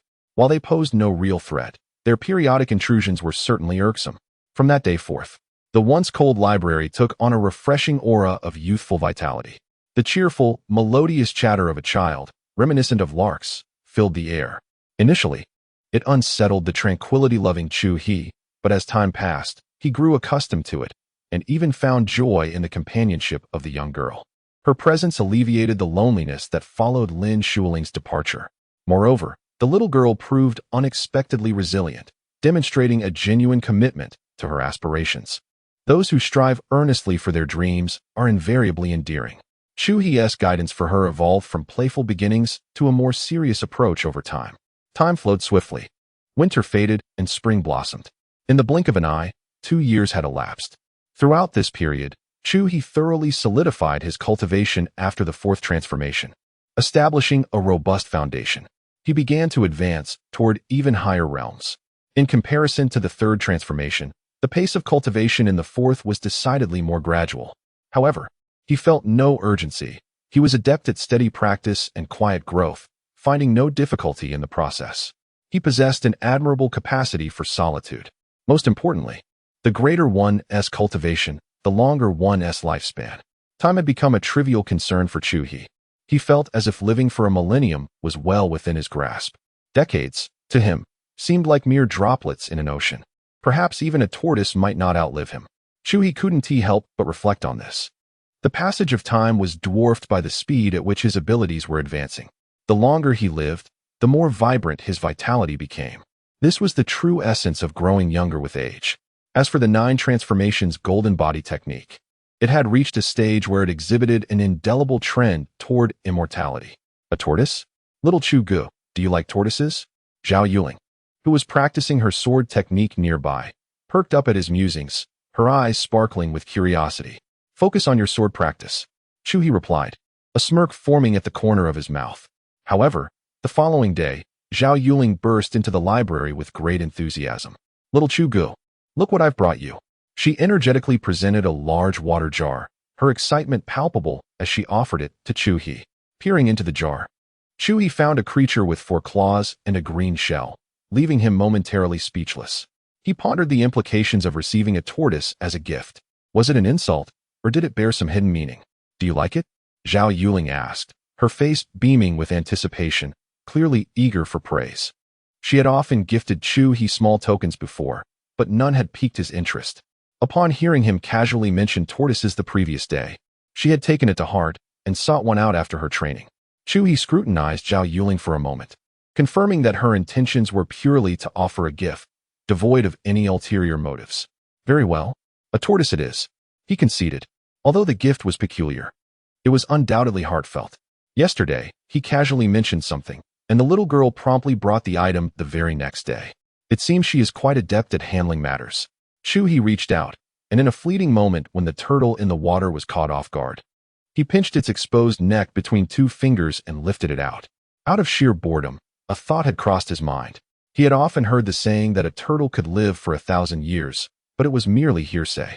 This matter appears to have never been substantiated. Driven by curiosity and a desire to quell his ennui, he decided to experiment, yearning to satisfy his thirst for knowledge. He wondered if a turtle could genuinely live for a millennium. Chu He also wished to ascertain whether the turtle would outlive him or vice versa. To ensure fairness, he resolved to care for this turtle diligently.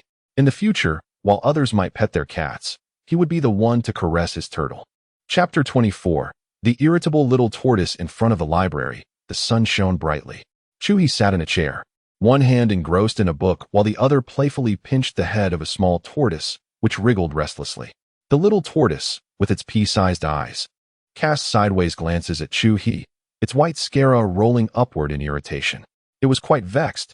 Brother Chu, why do I feel that little green is becoming increasingly sentient? Could it lead to some trouble? Zhao Yuling, who had just finished her cultivation and came over to rest, mimicked Chu He's actions, teasing the tortoise. The small creature glared at her with bulging eyes, its mouth slightly agape, as if poised to snap at her should she continue her antics. This little tortoise had been a gift from Zhao Yuling to Chu He a year ago, and it had undergone significant changes during this time, evolving with each passing period. Initially, the little tortoise had been quite timid, struggling to retract into its shell whenever its head was held.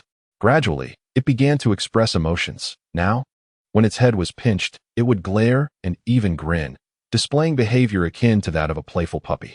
At present, it had developed the ability to respond differently to various people. When Chu He played with it, the tortoise would merely roll its eyes without much reaction, often even extending its head toward him. However, when Zhao Yuling approached, the tortoise's reactions were markedly more pronounced. A gentle prod to its head would send it into a frenzy, reacting with great intensity. Such behavior resembled the awakening of intelligence, a development that would elevate it from mere beast to a being of distinction. Birds of a feather flock together, Chu He mused, this little tortoise, having spent time with someone as knowledgeable as myself, is naturally absorbing a bit of scholarly aura and awakening its intelligence. There is nothing strange about it. It will not lead to any issues. It is imbued with scholarly energy, not malevolence. Chu He chuckled, dismissing any concerns. The little tortoise had indeed benefited from its year in his company, surrounded by a plethora of treasures, many of which were beyond his current needs.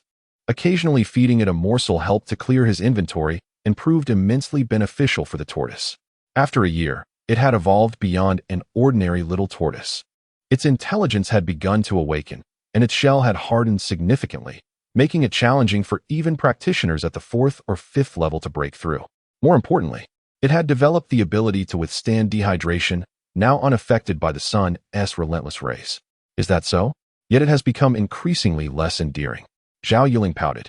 The little tortoise flailed its 4 limbs in the air, resisting with considerable strength, enough for Zhao Yuling, who was at the 9th level of postnatal cultivation, to feel its weight.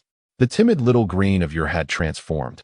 It now resisted her efforts, no longer the docile creature that simply wished to retreat into its shell. Chu He chuckled in amusement. Little girl, I see your postnatal foundation has accumulated sufficiently. Prepare yourself, tonight. I shall provide you with protection as you break through to the innate realm. Chu He observed Zhao Yuling, who was still engaged in a contest with the little turtle, and shook his head with a smile. Zhao Yuling possessed considerable talent, at least superior to Lin Shuling. 6 months ago, she had already reached the 9th level of the acquired realm, and Chu He had consistently urged her to restrain her progress. Now, however, he felt the time had come. There was no longer a need for suppression. It was time to break through to the innate realm. Zhao Yuling was momentarily taken aback. Achieving innate status was already considered mastery in the martial world. In most clans and sects, it represented a level of power akin to that of a clan protector. Even in her own Tianshan sword sect, as well as in the Lin family, to which her mother belonged, such masters were the backbone of their lineage. Zhao Yuling couldn't help but count on her fingers. 1, 2, 3, 12. The realization struck her like a thunderclap. She was only 12 years old. A 12-year-old innate martial artist. What a concept. At this age, most families were still nurturing their children's physiques, laying the groundwork for martial arts training. Even those from prominent families or renowned sects, who had access to exceptional resources and started their training in the womb, had only been practicing for 2 or 3 years. And 2 or 3 years was far too short. Those prodigies might ascend 1 level a year, reaching only the 3rd level of the acquired realm. Even the most extraordinary among them could, at best, reach the 6th level within the same time frame. Such talents were already the focus of the entire Xia Clan. They were candidates for the prodigy rankings, the future half-step kings, the very foundation of the Xia Clan. Yet, what were these individuals compared to her? She, Zhao Yuling, at 12 years old. Tonight, she would attempt to break through to the innate realm. If successful, it would cause an uproar. The entire Xia Clan would surely be in an uproar. Even if she failed, her current level, if made public, would shatter people's perceptions. In recent years, she had been training diligently, but had felt little change. It had been a gradual, natural progression. However, today, suddenly informed that she could attempt to break through to the innate realm, she realized just how formidable she had become. What genius! What prodigy! In her presence, they all paled in comparison. At her age, she could dominate her contemporaries. In a contest among peers, none would be her match. Zhao Yuling felt her heart racing. Her youthful face flushed with excitement. She was truly remarkable. Suddenly, while she was lost in her exhilaration, the little turtle that had escaped her grasp seized the opportunity to nip at her fingertip, quickly retreating with its 4 short legs, scurrying toward the hem of Chu He's trousers, cleverly seeking to escape after its petty revenge. Humph! Disrupted from her revelry, Zhao Yuling glared, reaching out to pull the little turtle, which had only partially evaded her grasp, back towards her. It protested silently as she tugged at its neck. Alas, the turtle had only its neck available for her playful antics, and it was quite enjoyable to hold. Chapter 25. Guidance under the watchful gaze of Chu He. Zhao Yuling's advancement was remarkably smooth. Although it was not a sudden and effortless achievement, it required little effort nonetheless. Brother Chu, I have reached the innate level, Zhao Yuling exclaimed, brimming with excitement and enthusiasm. Her small fists danced energetically, creating a gust of wind that resonated through the air. Remain calm. It is merely an initial stage, Chu He replied with a faint smile. Remember, do not reveal your cultivation until you reach the realm of kings. Being too weak may lead to unforeseen consequences. He reiterated this advice, having shared it with her previously. Yet, youth often comes with exuberance, and with her recent breakthrough, it was only natural for her to feel a sense of inflated pride. A moment's carelessness could lead to a desire to show off, so occasional reminders were necessary. Understood. Brother Chu. Zhao Yuling nodded, her fists lowering in acknowledgement. However, Chu He continued, you are leaking your aura a bit too much. For now, stay in the library and enhance your breath-concealing technique before venturing out. All right, Zhao Yuling replied whimsically. Over the past few years, she had spent much time in the library and had grown accustomed to it. Time passed swiftly, and in the blink of an eye, 5 years had gone by. After solidifying his cultivation at the 4th level, Chu He began to advance slowly yet steadily, now reaching the 3rd layer of the 4th level, progressing toward the 4th layer. The days of cultivation flew by, filled with playful moments with the little turtle and teaching the young girl, which brought a sense of fulfillment. However, Zhao Yuling's cultivation had recently encountered some obstacles beyond Chu He's intervention. Her state of mind seemed to have faltered. Now at the 9th level of innate cultivation, she was accumulating her foundation, which appeared normal at first glance. Yet, with his profound insight, Chu He discerned a significant flaw hidden within her foundation, something that would elude the notice of ordinary individuals. If this trend continued, Zhao Yuling might break through to the realm of kings without issue, but her potential would be capped, making future progress exceedingly difficult. Recognizing the problem necessitated a solution. Zhao Yuling was a spirited young woman, her mindset vastly different from that of the elderly Chu He. However, these years spent under his guidance had tempered her exuberance, causing her vitality to remain unexpressed. In simpler terms, her power had risen, yet her heart felt unfulfilled from the lack of opportunities to showcase it. Come here, little girl. Chu He beckoned.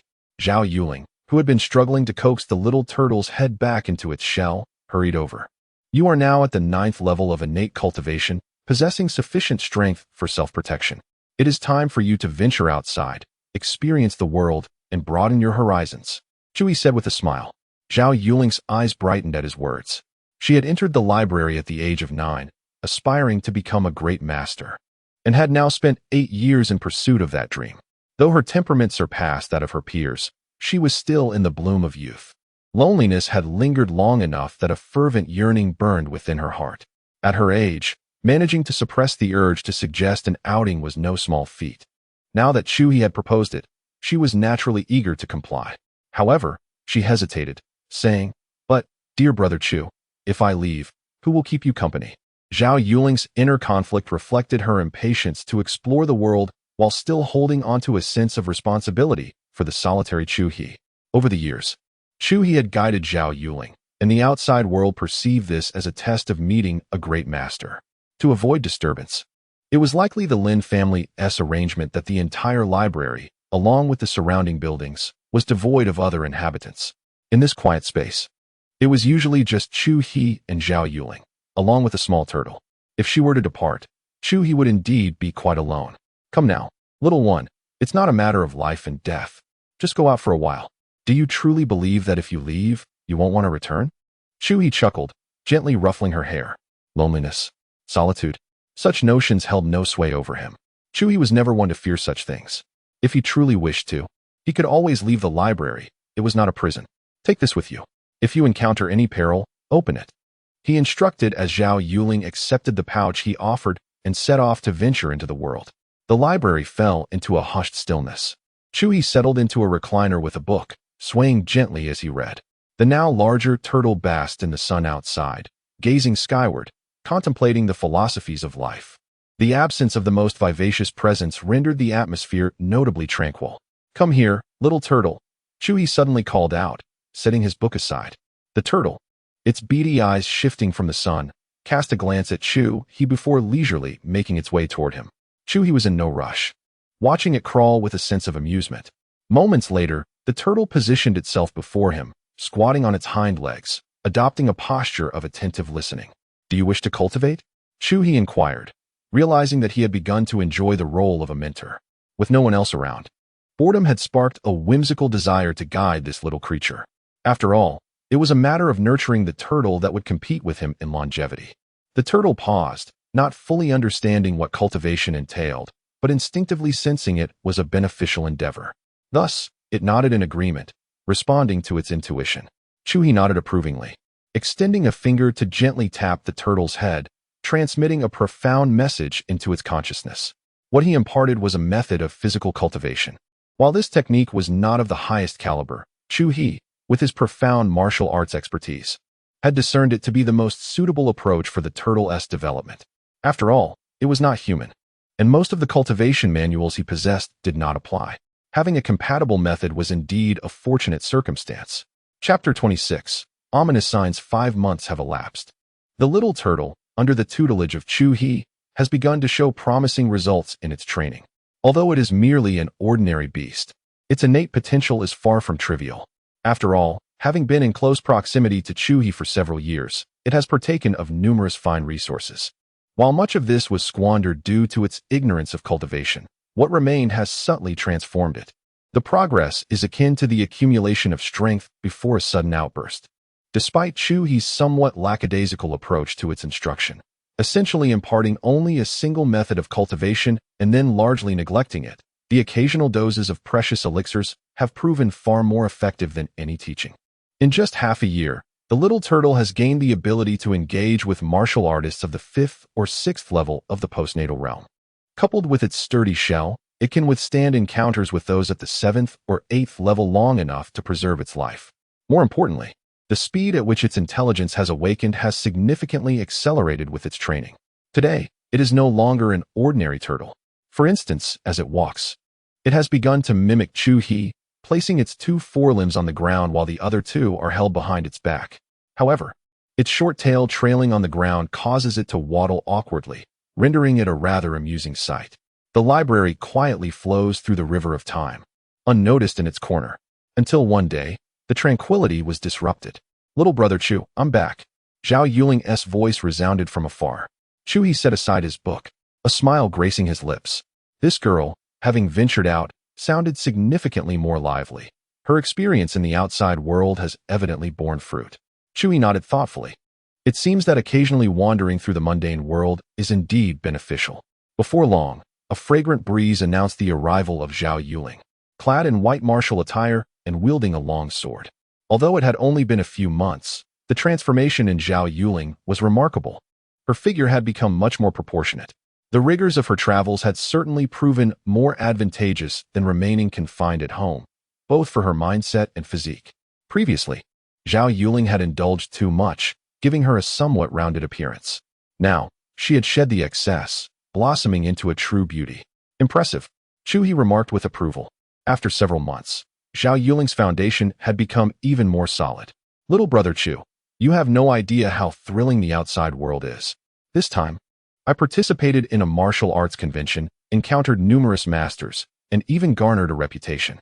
Now, I am known as the white-clad fairy and have made it onto the martial arts rankings, being hailed as the foremost of my generation." Zhao Yuling chattered excitedly, recounting her adventures outside. Her enthusiasm was palpable. Chu He listened with a smile, quietly absorbing her tales. This girl certainly knows how to stir things up. In just a few months, she has made quite a name for herself. Had she not been sufficiently powerful and resourceful, she might have encountered unforeseen dangers. At that moment, a small creature, moving at a leisurely pace, ambled between the 2 individuals. With its little green bean-like eyes fixed ahead and its head held high, it cast furtive glances towards Zhao Yuling. Clearly, it was asserting its presence. Despite the half-year separation, it still remembered the mischief Zhao Yuling often inflicted upon it. "Oh, little turtle, why are you walking upright?" Zhao Yuling finally noticed the little turtle, surveying it with astonishment. The turtle shot her a sidelong glance, lifted its head arrogantly, and strutted away with tiny steps. 3 days apart, and one must regard it with fresh eyes. Now, it was a turtle that could walk upright. It felt considerably sturdier than before. Zhao Yuling seized the little turtle and lifted it by the head. She playfully tapped various parts of its shell, producing a rhythmic sound. Thud, thud, thud. The little turtle bared its teeth, its 4 legs flailing in protest. However, Zhao Yuling disregarded its objections and continued to tease it. The turtle felt much more solid than it had in the past, providing her with a delightful novelty. Upon her return, the library was lively for a while.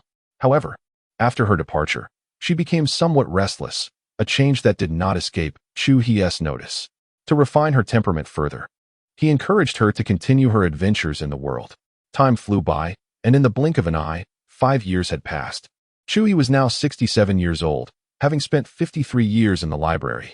His cultivation had reached the late stage of the fourth transformation, steadily progressing towards the sixth layer of the fourth transformation. As for the little turtle, it had successfully broken free from the constraints of beasthood over the course of 5 years, achieving the level of a wild beast, comparable to a human innate master. It had become more anthropomorphic, capable of balancing a cloth on its head while cleaning the entire library for Chu He. Meanwhile, Zhao Yuling had not returned to the library for half a year, and he was left wondering what might have transpired. Logically, she ought to have returned by now, although Chu He had not imposed any specific requirements. It had become her habit to return regularly every 6 months to report her safety and share tales from the outside world, alleviating his boredom. I hope that little girl hasn't encountered any troubles, Chu He mused. Despite Zhao Yuling having solidified her innate foundation over the past 5 years to the point of being on the verge of breaking through to the realm of kings, Chu He wished to temper her mindset. Even so, her cultivation was among the pinnacle within the Xia Clan, provided she remained below the threshold of a half-step king. Should she provoke a half-step king, her current strength would still be somewhat precarious. Although Chu He had bestowed upon her a defensive forbidden technique, he worried she might not have the time to utilize it or might forget it altogether, as it had been given years prior. A sudden thought crossed Chu He's mind. He felt an inexplicable apprehension that Zhao Yuling might be in danger, and it was not merely excessive worry. At his current level of cultivation, he had developed a profound sensitivity to the fortunes and misfortunes of those around him. Every fleeting whim is seldom simple. Much like ordinary individuals who, upon the death of a loved one, experience sudden palpitations or nightmares, even in their absence. Reflecting on this, Chu He retrieved a Bagua jade plate, a treasure acquired through his diligent sign-ins, which, combined with his cultivation, enables him to calculate the fortunes and misfortunes of beings beneath his realm. Focused, Chu He manipulated the jade plate, initiating a calculation based on Zhao Yuling's birth data. Ultimately, the divination revealed an ominous sign. Chu He's expression shifted, his brow furrowing. Indeed, he had encountered peril. Rising from his reclined position, he addressed the little turtle. "I shall be away for a day. Remain here and behave." The little turtle, bewildered, looked up in confusion. Paying no heed to its reaction, Chu He swiftly moved, stepping out of the library and soaring into the sky, vanishing from sight. This marked his first departure from the library after decades of consecutive sign-ins. He needed to act swiftly to resolve the matter and return before midnight tomorrow to continue his routine. Chapter 27. A palm in the heart of a desolate wilderness. A group of martial artists, armed with swords and knives, tread cautiously. Their objective lies atop Shaoyan Mountain, at the Zhang family's abode. In recent years, turmoil has plagued Lin County and the entire Xia Clan, with a series of scandalous events unfolding, leading to escalating tensions among various factions in the martial world and a rising number of missing persons. Elders have sensed an anomaly, suspecting the interference of a strange force or foreign entities, prompting the counties to form a united investigative organization to probe into these matters. This group is one of the teams assigned to Lin County. Morong, is the information reliable? Recently, several heroes from our Lin County have gone missing, alongside bizarre incidents of slaughter. Could it truly be the doing of the Zhang family? We must not misjudge. A burly man spoke in a hushed tone, his voice laced with concern. Beside him stood a slender, middle-aged man with a distinctive mustache, Morong Bo, one of the elders of the illustrious Morong clan in Lin County. Following the devastating Battle of Dolin, the once dominant forces in Lin County had been obliterated, leaving vast territories in disarray. In the ensuing years, the Morong family had faced numerous conflicts with the neighboring Zhang family over territorial disputes, fostering a deep-seated animosity that had escalated to an irreconcilable extent. It was they who had first detected something amiss with the Zhang family, and despite the lack of concrete evidence, suspicions of foul play lingered, especially given that similar incidents had occurred within the Xia clan recently. Certainly. Do you think I would lie? Morong Bo's tone turned sharp as he discerned the doubts harbored by his companion. To bolster his credibility, he let out a cold snort and continued, "Lin, I understand your apprehensions, especially in light of the recent unpleasant occurrences within our Xia clan. However, you must also recognize that due to these incidents, a half-step king ancestor has already spoken out. Who would dare exploit the situation to create further chaos? Depending on the severity of the circumstances, The consequences could range from the execution of all involved to the relocation of the entire clan to the 3 major borders. Do you truly believe I would make unfounded claims in such a context? Morong Bo's expression grew solemn. Indeed, the burly man nodded in agreement. During this period, numerous rumors have circulated, and some families, oblivious to the dangers, have exacerbated the chaos, prompting a half-step king ancestor to intervene, which has somewhat stabilized the situation. Yet, every advantage has its drawbacks. With the half-step king ancestor's decree and established penalties, even if suspicions arise against a certain faction, without irrefutable evidence or certainty, few would dare to report them. Under such circumstances, the Morong family's willingness to publicly accuse someone speaks volumes about their confidence. Suddenly, an unearthly, indistinct figure materialized, blocking their path. Who goes there? What is that? By heavens! The group of martial artists, taken aback, swiftly drew their weapons, assuming a defensive stance. In these desolate mountains and wilderness, a vague silhouette suddenly emerged, sending chills down their spines. Wait, a shadowy figure? As they regained their composure from the shock, their expressions transformed into sheer horror. The obstruction ahead was distinctly visible, yet they could not discern it clearly. Their eyes seemed clouded, as if dazzled by gold, rendering everything a blur.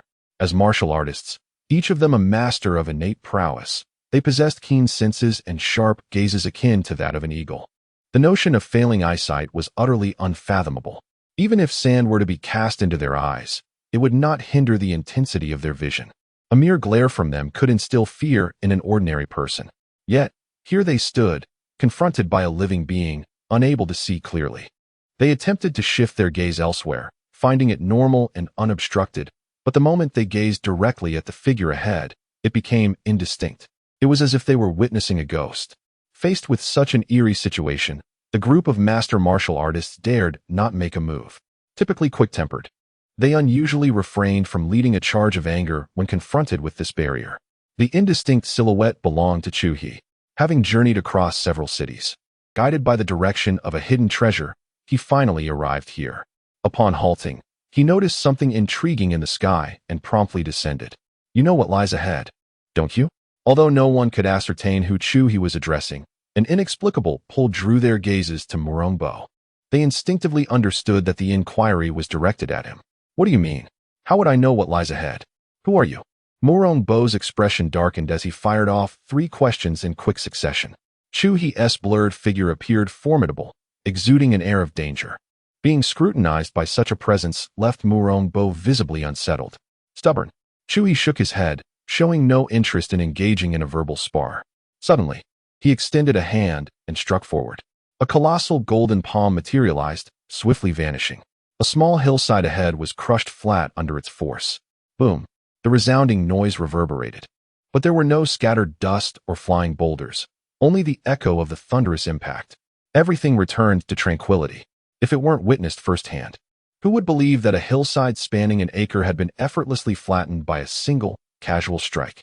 The most terrifying aspect was not the act itself, but rather the absence of any significant aftermath. Aside from the booming sound, the tremendous force had not caused any further disturbances. No rocks were scattered, no billowing smoke, no trembling earth, only the singular, resounding boom, followed by a few meters of hillside reduced to mere flatland. This is a demonstration of the formidable power of the palm strike, achievable only through absolute precision and mastery. Consequently, the individual initiating the strike may not even be exerting their full strength. It could merely be a casual gesture. Terrifying.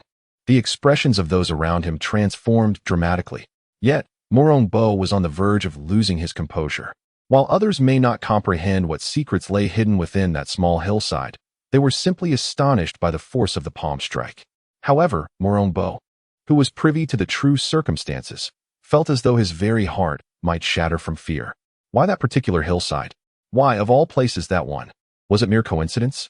Such a notion was one he could not possibly convince himself to accept. Coupled with the words spoken to him by Chu He, the truth was already glaringly apparent. This elusive presence, shrouded in obscurity, had undoubtedly perceived everything. He had already exposed himself. Although he could not pinpoint where the flaw had been revealed, the reality unfolded before him. Morong Bo's gaze shifted rapidly as he forced himself to regain his composure. stifling the tremors in his legs.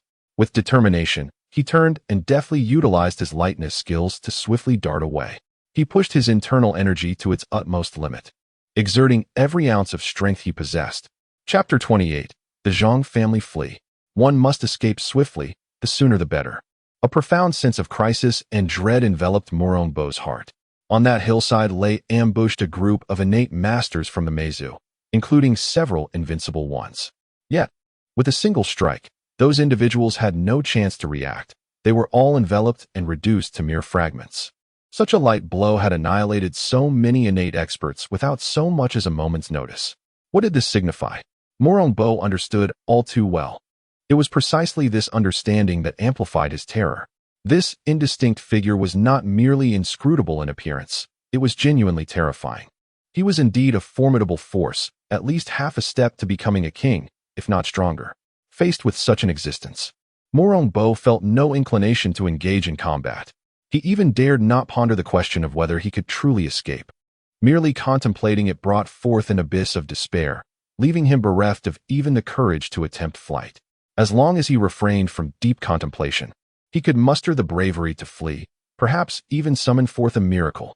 However, Chu He shook his head, offering no miracle. With a mere gesture, he unleashed a colossal finger-like energy that smashed forward. Boom! Murongbo, soaring through the air like a shooting star, exploded mid-flight. Not even able to emit a cry of anguish before being reduced to nothingness. Blood rained down. This gruesome spectacle sent chills through the hearts of the other warriors. They were unaware of the circumstances and did not know that Murongbo had just intended to lead them into a deadly trap. In their eyes, Murongbo was still a comrade. Now, witnessing the brutal slaughter of a fellow companion, they felt trepidation. There was no room for anger. Though Murongbo was a companion, they had merely formed a temporary alliance, devoid of emotional ties. They were not family. His death instilled in them a sense of sorrow akin to that of a rabbit mourning a lost fox, alongside the anxiety of a hen facing a predator. Their expressions were marked by heightened vigilance. As for vengeance, that was a jest. How could one harbor thoughts of revenge against a being capable of flattening a hillside with a single hand and obliterating a ninth-level innate master with a mere finger? Such a presence could only inspire thoughts of seeking death. If there were any who dared to contemplate vengeance, they might as well cast down their weapons, clasp their heads in surrender, and kneel in supplication. The atmosphere grew oppressive. All the warriors breathed heavily. As innate masters, they had always projected an image of cold indifference and aloof pride before others. Yet in this moment, they resembled frightened lambs before a ferocious tiger, trembling uncontrollably. Chu He's gaze swept over them, a casual glance that, to the other warriors, bore the weight of an impending mountain. Beads of cold sweat emerged upon their foreheads, trickling down slowly. You are not in any peril. There is no need for anxiety. Remain calm. Chu He spoke with an air of nonchalance. He had just confirmed once more that, aside from the individual he had just dispatched with a mere gesture, who harbored a sinister foreign energy emanating from the same source as the lurking adversaries on the hillside, the others were quite normal. Thus, all was well. With a swift motion, he clasped his hands behind his back, flickering out of sight, only to reappear at the place he had just flattened with his palm. Without pausing, he vanished once more before everyone's eyes. Phew, he has departed. How terrifying. All the martial artists could not help but exhale a sigh of relief. The shadow of death that loomed overhead gradually dissipated, giving rise to a profound sense of fatigue that permeated their very souls, affecting even their physical forms. The group felt their bodies grow weary and limp, unable to move for quite some time. Although only a few breaths had elapsed, it felt to them as if an entire century had passed. Despite having done nothing, they felt more drained than if they had endured an intense battle for their lives. Is this the oppressive force of a true powerhouse? Someone murmured, overwhelmed by the sense of powerlessness. Within the Zhang family estate at Xiaoyan Mountain, the exterior appeared unremarkable. However, inside, the defenses were as stringent as a military encampment, with sentries both visible and hidden. The atmosphere was relaxed on the outside but tense within. At this moment, within the core family hall of the Zhang clan, figures clad in black robes sat cross-legged, emanating a terrifying and malevolent aura that rendered the entire hall eerily ominous. In the corners of the hall, a group of elder Zhang family members stood by like servants, poised and ready. Over the course of several years, this place had been completely transformed into a stronghold for the Meizu within the Xia Clan. The Zhang family members had transitioned from their initial reluctance to a state of complete subservience. The Wushuang Holy Sun had just received news from the Saintess of the Midnight Moon that their hideout in Yun County had been discovered by the Xia Clan, leading to an engagement with the half-step king. In the ensuing bloody battle, they managed to retreat unscathed. However, a significant portion of their nearly matured prey had fallen into the hands of the Xia Clan. She contacted you, hoping for your intervention to reclaim the prey, promising to share half with you. A figure in black robes entered, bowing before the two black-robed figures seated at the highest point of the family hall. One of whom reported, share half with me? A chilling laugh echoed. The Wushuang Holy Sun scoffed at this proposition, clearly unimpressed by the notion of such a so-called half-share of prey. Had it been in the past, she might have considered it, but now, she had more pressing matters to attend to. Inform her that I am unavailable. She should seek assistance from other Meizu. Understood. The figure at the entrance bowed and promptly withdrew. Guardian, what has become of the captured woman? The Wushuang Holy Sun inquired, her voice laced with an icy anticipation as she turned to the black-robed figure beside her. All preparations are nearly complete. In due time, we shall proceed with the final arrangements. A hoarse voice emerged as the black-robed guardian lifted his gaze towards the Holy Sun, articulating with a tone laced with envy. In due time, your foundation will likely surpass that of all the holy sons and daughters in this cohort. If fortune smiles upon you, you may even ascend to the pinnacle of supremacy. That woman possesses extraordinary talent. At such a young age, she is innately invincible, a mere step away from entering the realm of semi-royalty. Moreover, what is most striking is her inexplicable nourishment. Her physique is flawless, and her soul is imbued with a pure, fragrant essence, a soul capable of embodying the most potent singular desires. Even I, upon witnessing it, am tempted to partake. Truly irresistible. The black-robed guardian emitted a smacking sound, his voice dripping with greed. Guardian. The voice of the peerless Holy Sun shifted in tone. He appeared genuinely concerned that the black-robed guardian might succumb to temptation.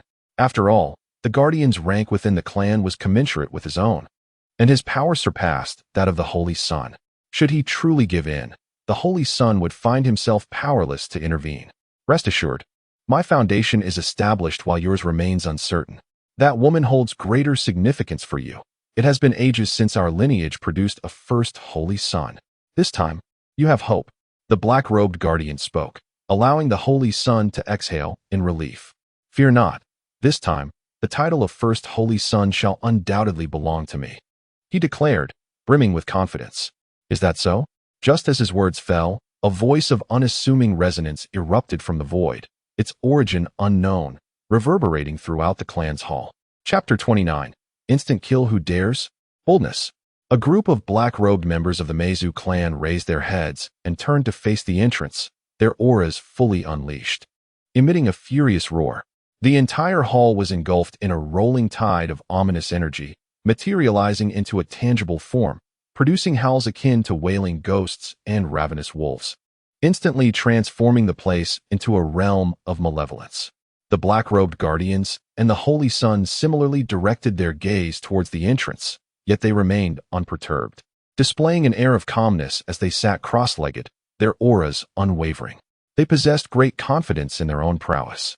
As seasoned experts, they maintained their composure in the face of any challenge, responding with grace and equanimity. It was merely a provocation, nothing of great concern. Naturally, their subordinates would handle the matter.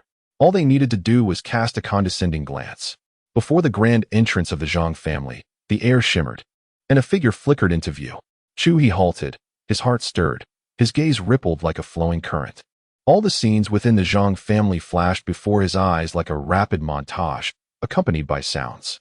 The patrollers in the light, the vigilant in the shadows, the flirters by day, the laborers, all unfolded before him as if played in fast forward. After a brief moment, a smile appeared on Chu He's face as he caught sight of the imprisoned Zhao Yuling. Though somewhat disheveled, she seemed to be unharmed. That's a relief. Chu He nodded. Having confirmed Zhao Yuling's location, he did not rush towards her. Instead, his gaze flickered with accelerated intensity, akin to a cursor being dragged to a specific point, traversing the river of time and focusing on a hall in the distance that had made him uneasy. Just then, he overheard a discussion among a group of foreign entities. Chu He let out a cold snort. In an instant, his figure flickered as he entered the Zhang family estate. After a series of swift movements, he soon arrived at the hall's entrance. Not pausing for a moment, hands clasped behind his back, he strode straight inside. "Who are you?" a voice inquired sharply. A formidable Meizu expert rose to confront him. The swirling dark energy coalesced as if transformed into a vengeful spirit, lunging towards Chu He. Despite the blurry form of the intruder, obscuring his face and exuding an air of superiority, the Meizu warrior felt emboldened, believing this to be their territory with their guardians in place. Their guardian, a formidable half-step monarch, was present. Thus, they felt no fear. They were well aware that the strongest members of the Xia clan consisted of merely 3 invincible half-step monarchs, all stationed at the border. The mightiest within their domain were also just half-step monarchs. Given their clan's strength in this locale, they could easily manage. If a half-step monarch from the Xia clan dared to approach alone, they would likely be slain on the spot. At that moment, it was audacious for anyone to dare to intrude alone, a clear sign of recklessness. Without even casting a glance at the challenger, Chu He subtly moved the palm of his hand behind his back, drawing a fragment of stone from outside, and flicked it with his finger, sending the stone hurtling through the air. In an instant, a dull sound reverberated through the air. The Meizu master, who had just risen to his feet, had yet to comprehend the situation when he was abruptly obliterated by a stone that transcended space. Blood rained down like a torrential storm. A master of the innate 9th level perished just like that, without any of the Meizu warriors grasping what had transpired. They had no opportunity to extend a helping hand. As they gazed at the cascading blood, their eyes widened in shock. The guardian saint atop the high platform, previously composed, now wore a grave expression and rose abruptly. The explosion of a 9th level master occurred right before their eyes, leaving them in bewilderment. This incident underscored the gravity of the situation. "Are you the hidden invincible half-step sovereign of the Lin family?" The black-robed guardian's thoughts raced, and a sudden spark of realization ignited in his mind. He recalled rumors of a concealed half-step invincible sovereign within the Lin family. However, this entity remained shrouded in mystery, emerging as if from thin air. Not only the Zhang family, but even the Lin family members they had captured could not elucidate the circumstances surrounding this figure. The one and only time he had intervened was decades ago during a calamity that nearly annihilated the Lin family, and even then, he acted from afar without revealing his visage. With a single strike, he claimed the lives of 5 half-step sovereigns, a tale that resembled mere legend. Although there exists a significant gap between half-step sovereigns and invincible half-step sovereigns, the Black-Robe Guardian, possessing half-step sovereign strength, found it implausible to believe that one could eliminate 5 with a single attack from a distance. Half-step sovereigns were not so weak, nor were invincible half-step sovereigns so formidable. After gathering various pieces of information, they ultimately reached a conclusion. The Lin family's ancestor was a figment of imagination, a creation of hype. The deaths of the 5 half-step sovereigns were undoubtedly a result of the Xia clan having already discovered their identities, laying traps to lure them out for a decisive ambush. The Lin family, weakened, devised this ruse, and with the instability at the southern border, other factions of the Xia clan cooperated, fabricating a non-existent invincible half-step sovereign to intimidate the borderlands. The black-robed guardian believed he had seen through it all. Yet now, what was the reality of this figure whose form remained obscured? Could it truly be the hidden half-step invincible sovereign of the Lin family? Was he mistaken? Was this existence not a mere fabrication of the Lin family, but an authentic presence? The more the black-robed guardian pondered, the heavier his heart became. Upon hearing the black-robed guardian's startled inquiry, the peerless saint beside him felt a jolt, retreating step by step in silence. Whether or not this figure was truly an invincible half-step sovereign, it was prudent to distance oneself for the sake of one's own life. The notion of a half-step invincible sovereign? Chu He shook his head in amusement. However, he had no intention of providing an explanation. There was no need for such discourse. In his eyes, these individuals had already become corpses. The only reason he refrained from taking immediate action was that he had a singular question to pose. It seems that many from your clan have ventured into the territory of the Summer clan this time. I wish to ascertain their precise locations, as well as their strengths, preferably with considerable detail. With a subtle motion of his hand, Chu He retrieved a stack of blank paper from the confines of his system space, a collection he had previously set aside for writing his novels during moments of leisure. Channeling his energy, the sheets of paper danced chaotically in the air. Yet each one possessed a distinct purpose, targeting a specific individual among the gathered. In mere moments, a sheet of paper floated before every member of the Meizu. The tumult settled into tranquility. Be compliant and cooperate, Chu He declared, his hands clasped behind his back as he strolled among the Meizu, resembling an examining instructor overseeing a class of students seated in meditation. Do not merely gaze, let your blood flow onto the pages. Within the confines of his system space, Chu He possessed only a single brush, which he refrained from retrieving, compelling the Meizu to endure the discomfort of resolving their writing needs through their own blood. After all, they would soon meet their demise, their lifeblood wasted. It was wiser to extract some final utility from their remaining vitality. Chapter 30. Seeking Justice Within the Zhang Family Hall. A group of the Meizu stood before a blank sheet of paper, enveloped in a profound silence. Finally, their helpless gazes converged upon their guardian. A master of innate 9th level had been unknowingly dispatched in an instant. The words that had escaped their guardian's lips, "You are the half-step invincible sovereign of the Lin family," carried an overwhelming weight of terror.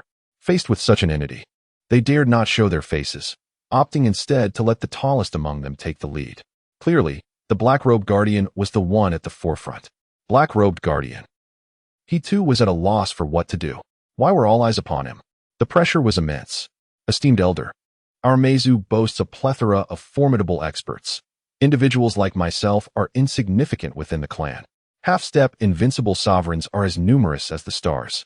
And we even have true sovereign ancestors presiding. We meant no offense this time. We sincerely apologize.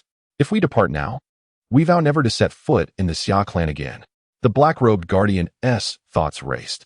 He understood clearly that given their actions, if the visitor were indeed a concealed ancestor of the Lin family, they would undoubtedly not be spared.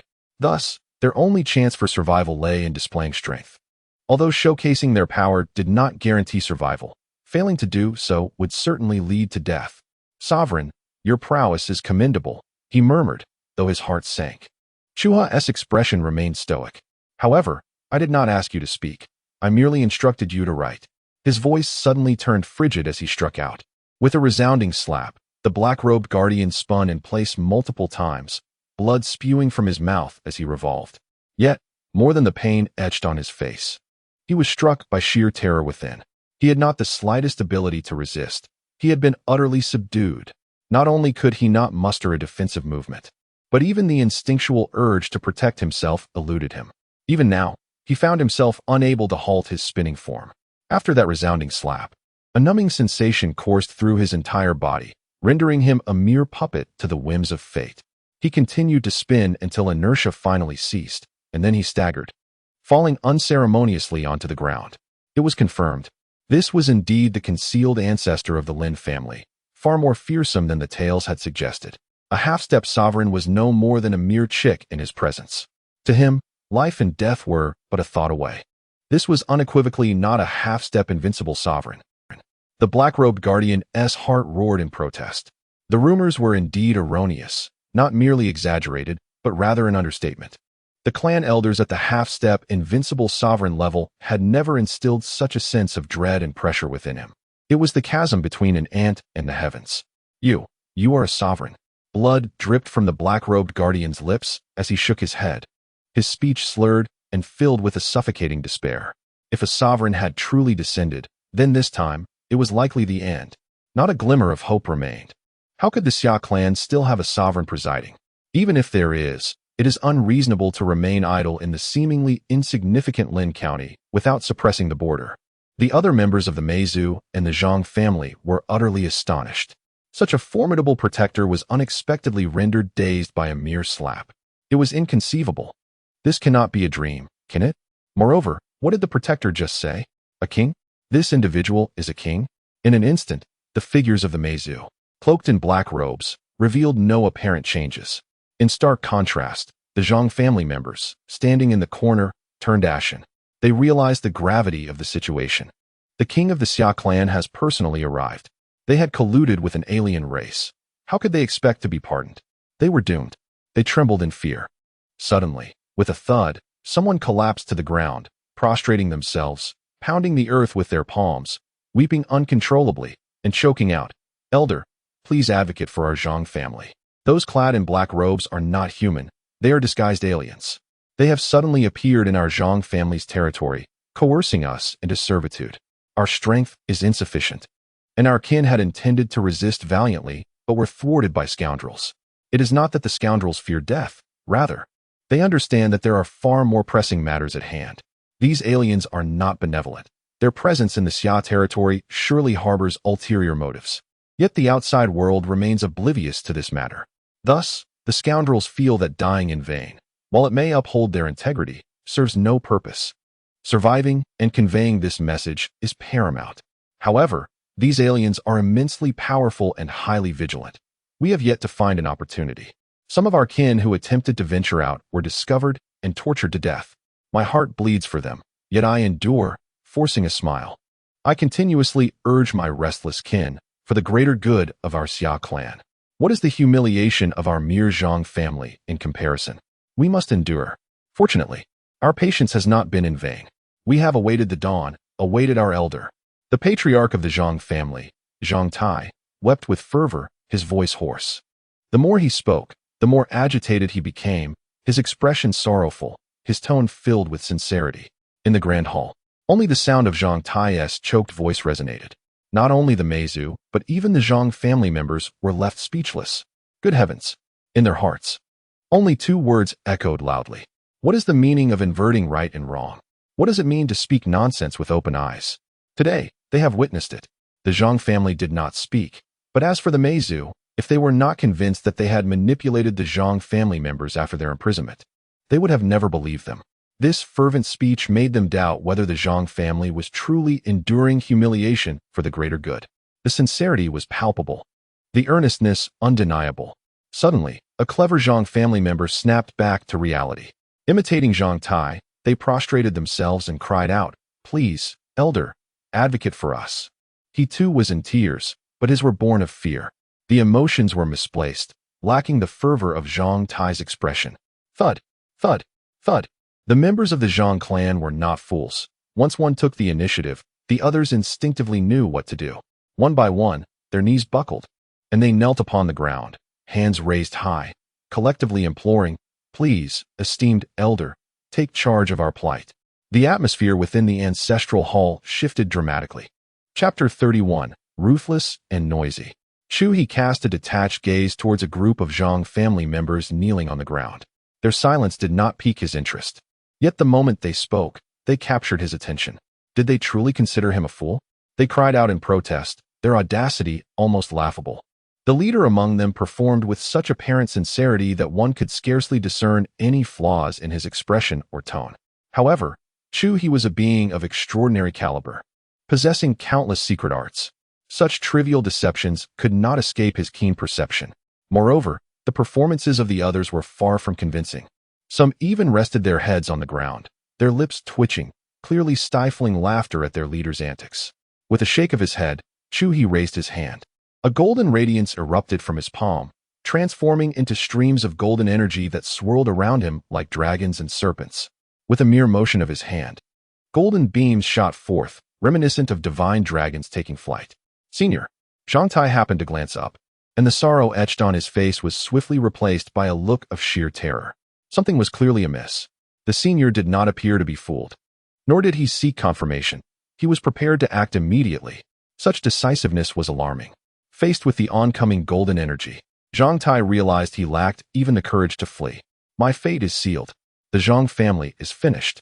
No, a member of the Zhang family, equally aware of the impending doom, let out a desperate cry. Yet, all their pleas were in vain.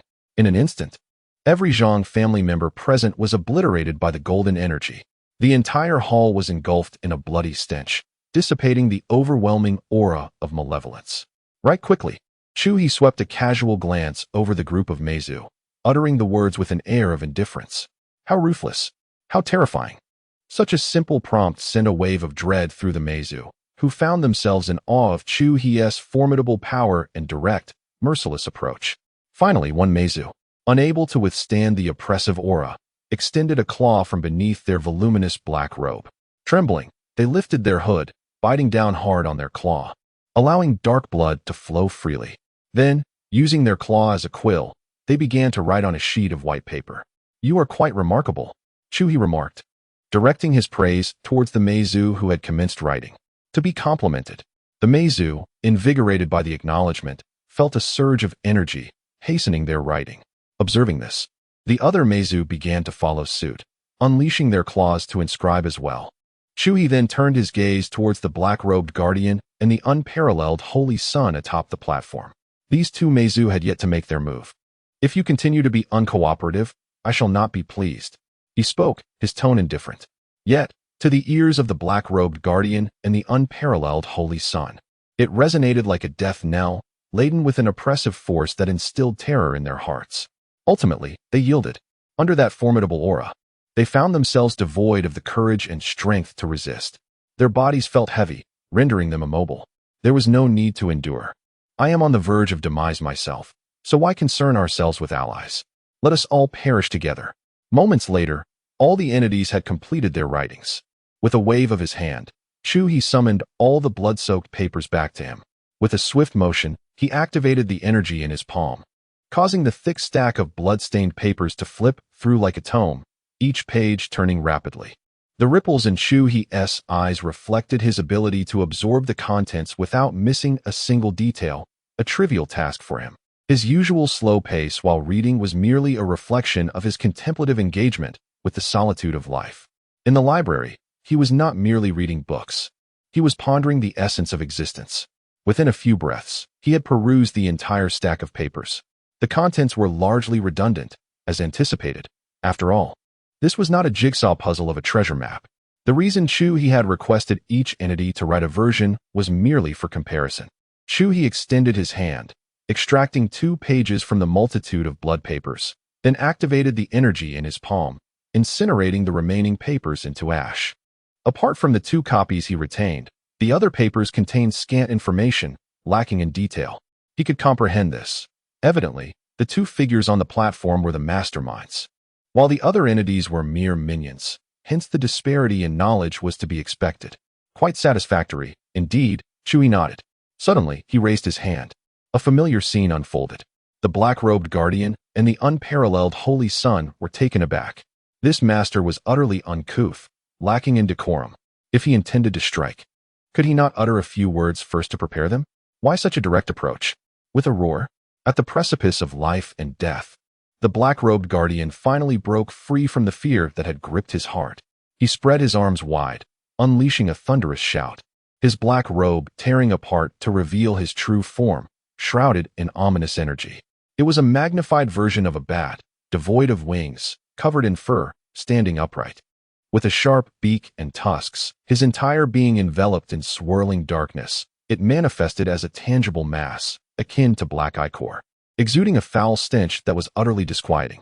As the powerful aura of the black-robed guardian surged forth, the other entities felt the pressure dissipate, enabling them to move once more. Their expressions brightened with hope. In the next moment, they rose in unison, hastily breaching the walls, preparing to escape this place directly. They harbored no intention of joining forces with the black-robed guardian to resist. It was evident that the guardian had unleashed his full potential, employing secret techniques to barely withstand the restraints. Yet this merely constitutes a constraint of aura. The black-robed guardian has exerted all his strength. It is evident that the 2 parties are not operating on the same plane. To remain and resist would be tantamount to courting death. It is far wiser to flee while one still can. Everyone will remember the noble guardian in their hearts. His self-sacrificing spirit for the sake of the charm will endure in the hearts of all. Although he may now be hurling insults, that is of little consequence. Chu He displayed a look of astonishment. He had not anticipated that a mere half-step king could break free from the slightest hint of his aura. Although the intensity of that aura was only at the initial stages of king level, it was still quite remarkable. Indeed, regardless of the kind of being, in the face of life and death, one can unleash their utmost potential, igniting their latent cosmos. However, this latent cosmos is but a small cosmos. When confronted by him, no matter the intensity of the explosion, it would prove futile. A mere half-step king, even if he could unleash power surpassing several levels, would still be easily suppressed with a mere flick of his hand. Chapter 32. One man annihilates a clan feudal resistance. You are utterly ignorant of power. Chu He spoke calmly. Immediately, he pressed down with his raised hand. The black-robed guardian and the alluring members of the Meizu, who had just freed themselves from their bindings and sought to flee, were all engulfed. The heavy domain of power expanded, causing the gravity in the entire hall to surge by 1,000-fold. Boom! Accompanied by a thunderous roar, the entire hall was reduced to dust, with the ground sinking deeply as well. A group of Meizu, still intent on escape, were instantly crushed by the immense gravity, while the black-robed guardian, barely at the half-step king realm, could only withstand for a fleeting breath before disintegrating into nothingness amidst his unwilling cries. Chu He, having already moved to the air, glanced at the ruins below, confirming the absence of any life force before shifting his gaze. He looked towards the Zhang family disciples who sensed the commotion and rushed in from all directions. Their eagerness to approach spared him the trouble of hunting them down one by one. Each of these individuals harbored a peculiar power, their bodies entwined with blood and resentment, clearly having slain many innocent souls with no grievances against them. The countless bones scattered across the Zhang family's domain served as irrefutable evidence of their heinous deeds. These people were not worth mourning. With his hands clasped behind his back, Chu He awaited their arrival in silence. Once the numbers were sufficient, he made his move. With a flick of his wrist, the myriad stones on the ground stirred to life. Swish, swish, swish. Each stone flew forth like shooting stars, slicing through the air, trailing fiery tails that tore through the space as they hurtled towards the unsuspecting Zhang family disciples. Rivers of blood flowed. Today, the Zhang family shall face annihilation. Chu He remained silent. He suddenly realized that after spending decades in the library, his mindset had undergone a subtle transformation. In the past, he merely wished to quietly sign in until he became the strongest. He paid no heed to any trivial matters. Good or evil, what did it matter to him? That had been his initial perspective. Yet today, he first intervened in a trivial matter at the foot of the mountain, and upon ascending, witnessed the Zhang family's egregious sins, prompting him to take decisive action. His mindset had shifted somewhat. Chu He stroked his chin in contemplation. This transformation was not solely due to his reading. It was also a result of his burgeoning strength, which had altered his outlook. He had become more free-spirited. In his weakness, he had been cautious. Now, there was no need for such trepidation. In simpler terms, he had grown arrogant. Nevertheless, this was but a trivial matter. He would not dwell on it. He resolved to release the little girl and return to the library to continue his stay. With a movement, Chu He vanished from his original spot. Zhang family dungeon. Zhao Yuling was imprisoned within a cage forged of gold and copper. She was in a dire state, utterly disheveled. Her hands and feet were bound by black chains, the chains of prohibition, suppressing all her true energy, rendering her body weak and devoid of strength. The entire cage was enveloped in a malevolent, greedy aura, seeping in from all directions towards Zhao Yuling's form. Her mind was clouded, drifting in a haze. Little Chu brother, please don't run away. She uttered a series of murmurs, her fair complexion suffused with an excited blush. At that moment, the space behind her twisted, and Chu He appeared, hands clasped behind his back. Observing Zhao Yuling's bashful demeanor as she called out his name, Chu He was taken aback. What could this girl be dreaming of?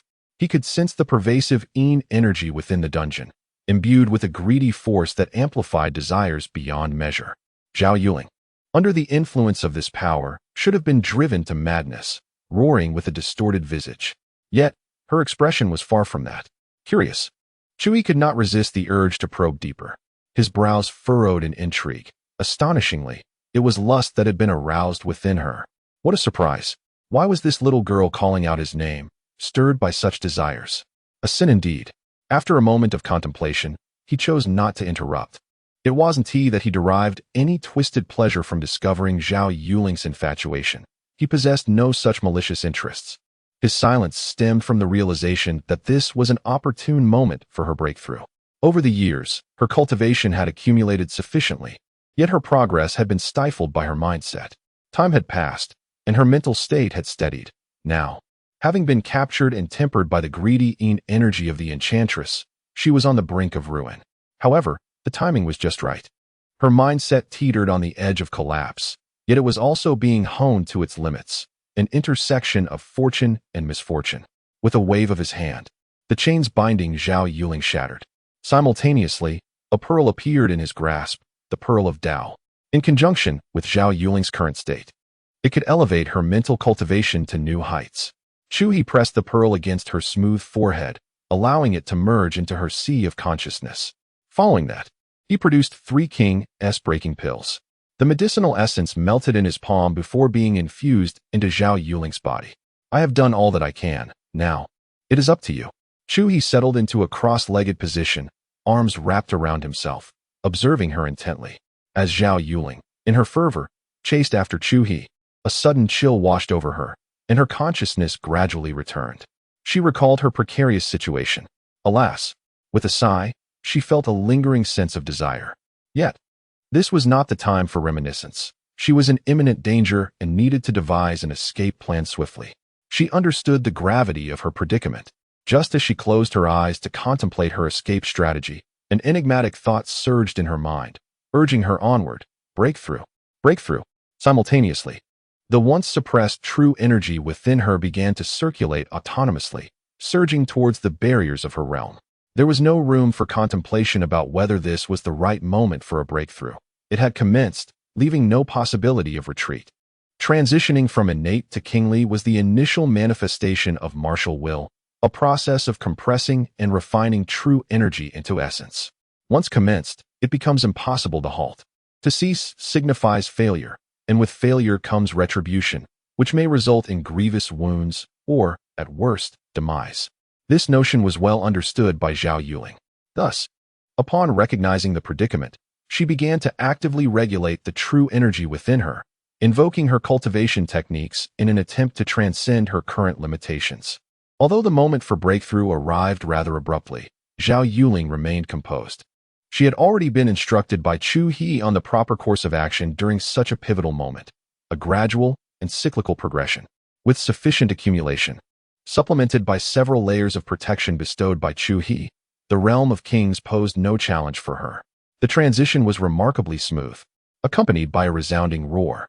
A torrent of power surged forth, crashing against the bronze dungeon with a resonant clang. The realm of kings achieved. A smile graced Chu He's visage as he placed 2 blood papers into Zhao Yuling's hands, then swiftly vanished from sight. All necessary actions had been taken. It was time to return and continue with the daily sign-in. Chapter 33. The enigmatic moment. After a brief interlude, Zhao Yuling opened her eyes. A brilliant glimmer emanating from her gaze, dazzling in its intensity. Rising to her feet, she felt the terrifying surge of power coursing through her body. A smile gracing her lips. The successful breakthrough made her escape seem effortlessly attainable. She was no longer confined here. The current her was a far cry from the one she had been before. The alien race. Humph. A cold snort escaped Zhao Yuling as the flames of battle ignited within her. She tightened her fists, a habitual gesture of preparing for combat. Though this time her hands grasped nothing but 2 pieces of paper, rendering the sensation peculiar. She glanced down at the 2 blood-stained sheets, perplexed. What were these? Her jade-like brow furrowed with curiosity as she unfolded the bloodied paper, reading its contents. Zhao Yuling's expression turned to one of bewilderment. The distribution of the Meizu within the Xia territory was detailed, along with meticulous records of their strength. What did this signify? And who had placed it in her hands? A cascade of question marks seemed to hover above Zhao Yuling's head. Each character on the paper was familiar to her, their meanings understood, yet upon completion, she felt an overwhelming sense of confusion. Her expression oscillated between suspicion and uncertainty. At that moment, she became acutely aware of something peculiar. When had the shackles binding her hands and feet been severed? She could rule out the sudden benevolence of the alien race, as well as the possibility of the chains breaking on their own. Thus, it must have been a deliberate act. With heightened vigilance, Zhao Yuling scanned her surroundings, but found no signs of suspicion. After pondering for a moment, her mind remained clouded, and the more she contemplated, the more bewildering it became. The situation was shrouded in mystery, replete with oddities. Resolving to set her concerns aside, she decided to exit the premises first. Ultimately, Zhao Yuling tucked the blood-stained paper into her bosom, and the battle spirit that had waned moments before reignited fiercely within her. She struck out, delivering a powerful blow to the bronze door. The force of her strike surged forth, and with a resounding crash, The door was flung open with ease. It had not been locked. The simplicity of the door's opening only deepened the strangeness of the situation. Nevertheless, Zhao Yuling did not allow herself to relax. She proceeded with utmost caution as she stepped out of the cell. Outside, there were no guards. To be precise, the guards were dead, reduced to mere remnants. White-robed fairy, you have emerged. Splendid. Please assist us in unshackling the chains. This underground prison not only held Zhao Yuling, but also imprisoned other martial artists captured by the Zhang family. Unlike her, they had not been subjected to special confinement. They were merely bound by chains, clustered together in ordinary cells. Their spirits remained alert, capable of shouting, calling out, and cursing. Upon seeing Zhao Yuling, one of them, who had been captured alongside her, exclaimed in delight, "Who has slain the guards?" Zhao Yuling inquired. Her brow furrowed in concern. The guards are dead? The gaze of the prisoner drifted to the spot once occupied by the guards, only to discover a heap of debris on the ground. Are you unaware of how the guards met their demise? A group of inmates, confined within ordinary cells, merely separated by iron bars, could see the guards with a mere glance, yet remained oblivious to the circumstances of their deaths. The situation grew increasingly bizarre, almost as if haunted. Coupled with the eerie atmosphere that enveloped the place, it sent chills down their spines. They needed to escape swiftly, otherwise, the feeling of dread would consume them.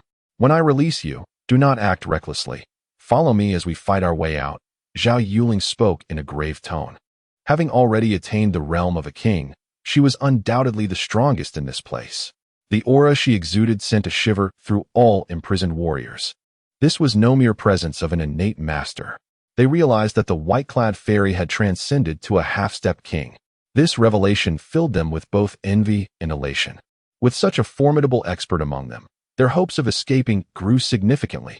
Zhao Yuling unleashed her power, shattering the iron door of the cell, while the chains binding the prisoners were similarly broken. In awe of her strength, none dared to act out of line. They maintained a semblance of order. Those who were freed assisted in liberating others, while some gathered iron bars, eagerly preparing for the impending bloody battle. Half an hour later, a group of warriors surged forth from the dungeon. Upon witnessing the scene outside, they were struck dumb. Not a single living soul remained. They had unleashed their momentum, anticipating a fierce confrontation. Yet, what was the scenario? Cautiously, they scoured the surroundings and ultimately confirmed that the entire Zhang family had been slaughtered. Good heavens! Not a single body remained intact, and they were left wondering which formidable predecessor had executed such ruthlessness. The victims had been slain with a single strike, seemingly without a chance to resist. Here lay a palm imprint, seemingly the sole evidence of a struggle. Look, the entire ground has sunk down a layer. The earth is harder than stone, as if it has been forcefully compressed into a mass. What sort of being could unleash such a terrifying scene? All gazed in awe at the remnants of the Zhang family ancestral hall, the terrifying giant palm leaving them profoundly shaken. This was beyond human capability. Even an ordinary half-step king might struggle to deliver such a heart-stirring blow. White-clad fairy, can you discern the level of the expert who delivered this attack? A curious warrior inquired, looking toward Zhao Yuling. He was merely at the 5th level of innate mastery, able to sense the lingering terror emanating from the giant palm, which made his heart race, yet he could not accurately assess its origin. Extremely powerful, terrifyingly so. I feel inadequate in comparison. This could very well be the mark left by a half-step invincible king. Zhao Yuling speculated boldly, believing her own breakthrough to be that of a half-step king. From the residual aura of the giant palm, she assumed it to be the work of a half-step invincible king. Little did she realize, it was the result of Chu He's prowess at the king level. Her perspective remains rather narrow. In truth, at her current level, if she were to possess secret techniques, she could unleash scenes of equal power. However, such endeavors would drain her vitality, jeopardizing her very foundation, and potentially causing her to regress from her recently attained realm. A half-step invincible monarch? Could it be that the commotion caused by the alien race has drawn back an ancient ancestor who oversees the 3 great borderlands? A gasp escaped from the crowd. In his understanding, only the 3 half-step invincible monarch ancestors stationed at the borders of the Xia Clan could wield such formidable might. Have you all forgotten? The Lin family also harbors a concealed half-step invincible monarch ancestor.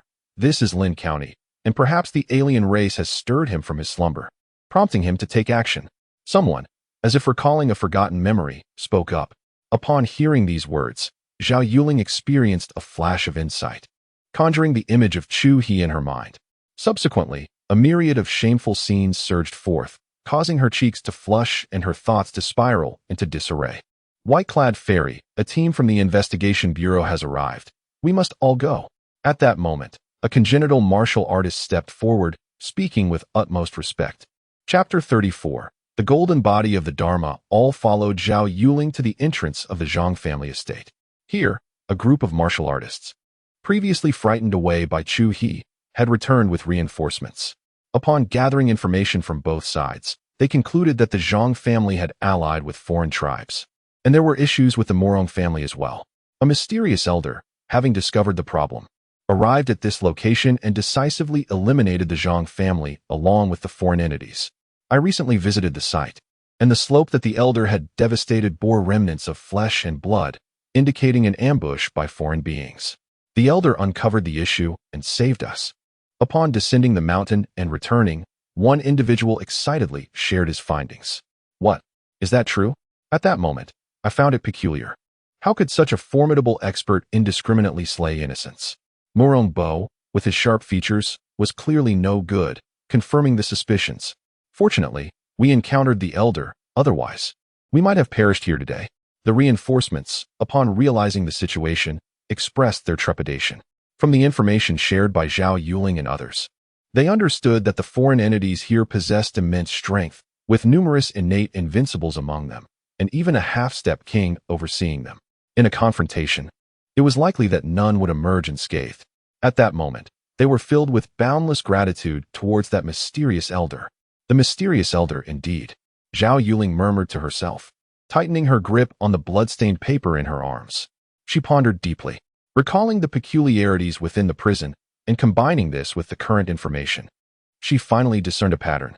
The deceased guards, her handcuffs and shackles, and even the sudden urge to break through. These were all orchestrated by human intervention. The clues pointed directly to that elder. Could it be her elder brother, Xiao Chu? Zhao Yuling felt this was highly plausible. Yet, the elder's appearance was shrouded in ambiguity. No one had seen his true visage, making it difficult to ascertain. Many speculated it was the hidden ancestor of the Lin family. But did the Lin family truly possess such a concealed elder? By now, Zhao Yuling had her doubts about this matter. After years in the library, she had never encountered any signs of a mysterious hidden ancestor. Instead, as her cultivation advanced, Chu He seemed to fit the description more closely. First, she would eliminate the foreign beings in various locations, then return to inquire of her elder brother, Xiao Chu. Zhao Yuling quietly resolved this in her mind. She chose not to disclose the contents of the blood-stained paper to the public. Firstly, with so many eyes and ears, revealing it could lead to the information being spread by a loose tongue, thus alerting the enemy. Secondly, the strength of these individuals was insufficient, rendering the information useless to them. At this moment, Chu He had already distanced himself from the Zhang families, Shaoyan Mountain, and returned to the library. The journey from Shaoyan Mountain to Lin City spanned over 200 kilometers, even with the swiftest warhorses or an innate master exerting their full agility. It would take approximately 3 to 4 hours. However, with Chu He's martial prowess, even making a round trip did not require him to exert his full strength. Traveling at the pace of a third-tier practitioner, he needed only a little over 10 minutes. The third tier corresponded to a king, vastly different from innate martial artists. Upon his return to the library, a little over 4 hours had elapsed since his departure. This was primarily due to his protective assistance to Zhao Yuling during her breakthrough, as well as his leisurely appreciation of the scenery on his way back. As soon as Chu He stepped inside, the little turtle joyfully scampered towards him on its short legs. Although they encountered each other daily, his absence had evidently unsettled the creature. It was amusing to realize how timid this little fellow truly was. Typically, the turtle exhibited a nonchalant demeanor, even rebuffing Chu He's attempts to pet it. Yet, after merely a few hours apart, it was in a state of frantic excitement. Indeed, the saying that distance creates beauty is not without merit. With the turtle in his grasp, Chu He entered the library, casually selecting a book before settling into a comfortable position on a lounge chair. He began to read while affectionately stroking the turtle's head. As for the various demons and monsters lurking outside, He entrusted them to the young girl. Now a warrior of the king's realm, she would have no trouble dealing with the otherworldly beings at merely half-step king level. This would serve as an excellent opportunity for her to hone her skills and solidify her cultivation. Chu He felt no concern regarding the potential deceit in the information provided by those foreign entities. The Summer Clan only publicly acknowledged a maximum realm of half-step invincible king. If the alluring clan possessed stronger beings, their prowess would be evident, rather than shrouded in secrecy. Time passed, and while some bore burdens, the years unfolded serenely and beautifully. For an entire month, Chu He immersed himself in reading, nurturing the turtle, cultivating, and signing in. It was a tranquil and leisurely existence. One morning, after completing his cultivation, Chu He instinctively proceeded with his daily sign-in. The process was swiftly accomplished. Ding! Congratulations to the host for successfully signing in, earning a volume of the Dharma Avatar Golden Body. A purple gold book materialized in the system space. A look of astonishment crossed Chu He's face. The purple gold level of martial arts and supernatural abilities had manifested for the second time, the first being the 9 transformations golden body technique he received during his initial sign-in. Over the years, he had acquired various techniques categorized into 7 levels: white, blue, green, black, red, gold, and purple gold. The white level was the most inferior, one he wouldn't even glance at, while purple gold was the highest and exceedingly rare. This volume of the Dharma Avatar Golden Body, without delving into its other attributes, was impressive simply due to its rank. Chu He hastily retrieved it from the system space and tapped it to his forehead. An overwhelming tide of information flooded his spiritual consciousness. The Dharma Avatar Golden Body was a method of mental cultivation and a formidable offensive technique. Its purpose appeared straightforward, yet its effects were extraordinary. By harnessing mental power to shape a golden body, one's spiritual and soulful essence underwent tremendous refinement. Ultimately, this cultivation could render one's spirit immortal. Even in the event of physical demise, the soul could persist, capable of reconstructing a new body and re-entering the world. This aspect bore similarities to the later stages of the 9 transformations golden body technique's soul cultivation. However, the 9 turns golden body technique primarily focuses on the enhancement of the physical form, presenting a significant disparity compared to the Dharma body, which offers substantial augmentation to the soul. The Dharma body can engage adversaries from hundreds, thousands, or even millions of miles away, illustrating the formidable level to which one can cultivate the soul. The cultivation of such a formidable technique is inherently arduous, and the average individual may find themselves unable to even begin such a journey in their lifetime. Yet, for Chu He, this poses no obstacle. With the techniques available in the system space, he can effortlessly commence his cultivation upon determination, achieving comprehension with remarkable efficiency. In the ensuing days, Chu He directed his primary focus towards the cultivation of the Dharma body. Benefiting from his current cultivation level, his progress in mastering the Dharma body was remarkably smooth. Within merely 10 days, he achieved the first level with complete success. One evening, Chu He stood atop the library's roof. With a mere thought, a golden silhouette detached from him, floating into the air. The silhouette emitted a faint glow, nearly imperceptible in the darkness of the night. However, upon its emergence, an aura of regal dominance radiated from it, spreading outward from its center. In an instant, the entire Lin family, whether resting or diligently practicing, experienced a sudden sense of trepidation. Those in slumber were fortunate to only suffer involuntary loss of control, while the awake immediately knelt in fear. Some were unable to contain themselves, spitting out blood in shock. Fortunately, Chu He merely sought a small test and swiftly retracted the golden silhouette. The terrifying aura dissipated. Yet it was clear that the Lin family would find no rest that night. Returning to the library, Chu He activated his palm to retrieve a spirit-replenishing elixir from the system space and swallowed it. This act, though impressive, demanded considerable mental energy, rendering it not particularly practical for combat at his current level. Nevertheless, Chu He had no intention of engaging in violence. His true desire lay in the pursuit of ultimate cultivation, whereby the soul attains eternal immortality. An immortal physical form, an immortal soul, eternal life. Chapter 35. A sense of impending doom. 3 months have elapsed since the annihilation of the Xia Clan. Zhao Yuling reached out to the upper echelons of the Xia Clan, summoning all the semi-king warriors on leave, and discreetly recalling the semi-king ancestors stationed at relatively stable borders to ensure a meticulous deployment. They launched an unprecedented purge against the Meizu. A bloodbath ensued, with numerous hidden Meizu members being encircled and slaughtered, and the families complicit with them facing total annihilation. However, some Meizu managed to evade detection, fleeing to unknown territories and concealing themselves deeper than before. In one particularly perilous ambush, a semi-invincible Meizu warrior lay in wait and suddenly struck, assassinating a semi-king warrior from the Xia Clan, leading to a massacre of countless martial artists involved in the encirclement, with rivers of blood flowing. This semi-invincible Meizu warrior was not recorded among the black-robed protectors or the unparalleled holy sons. He was an elder of the Meizu, a hidden guardian, whose existence was unknown even to most of his kin. His actions incited turmoil within the Xia Clan.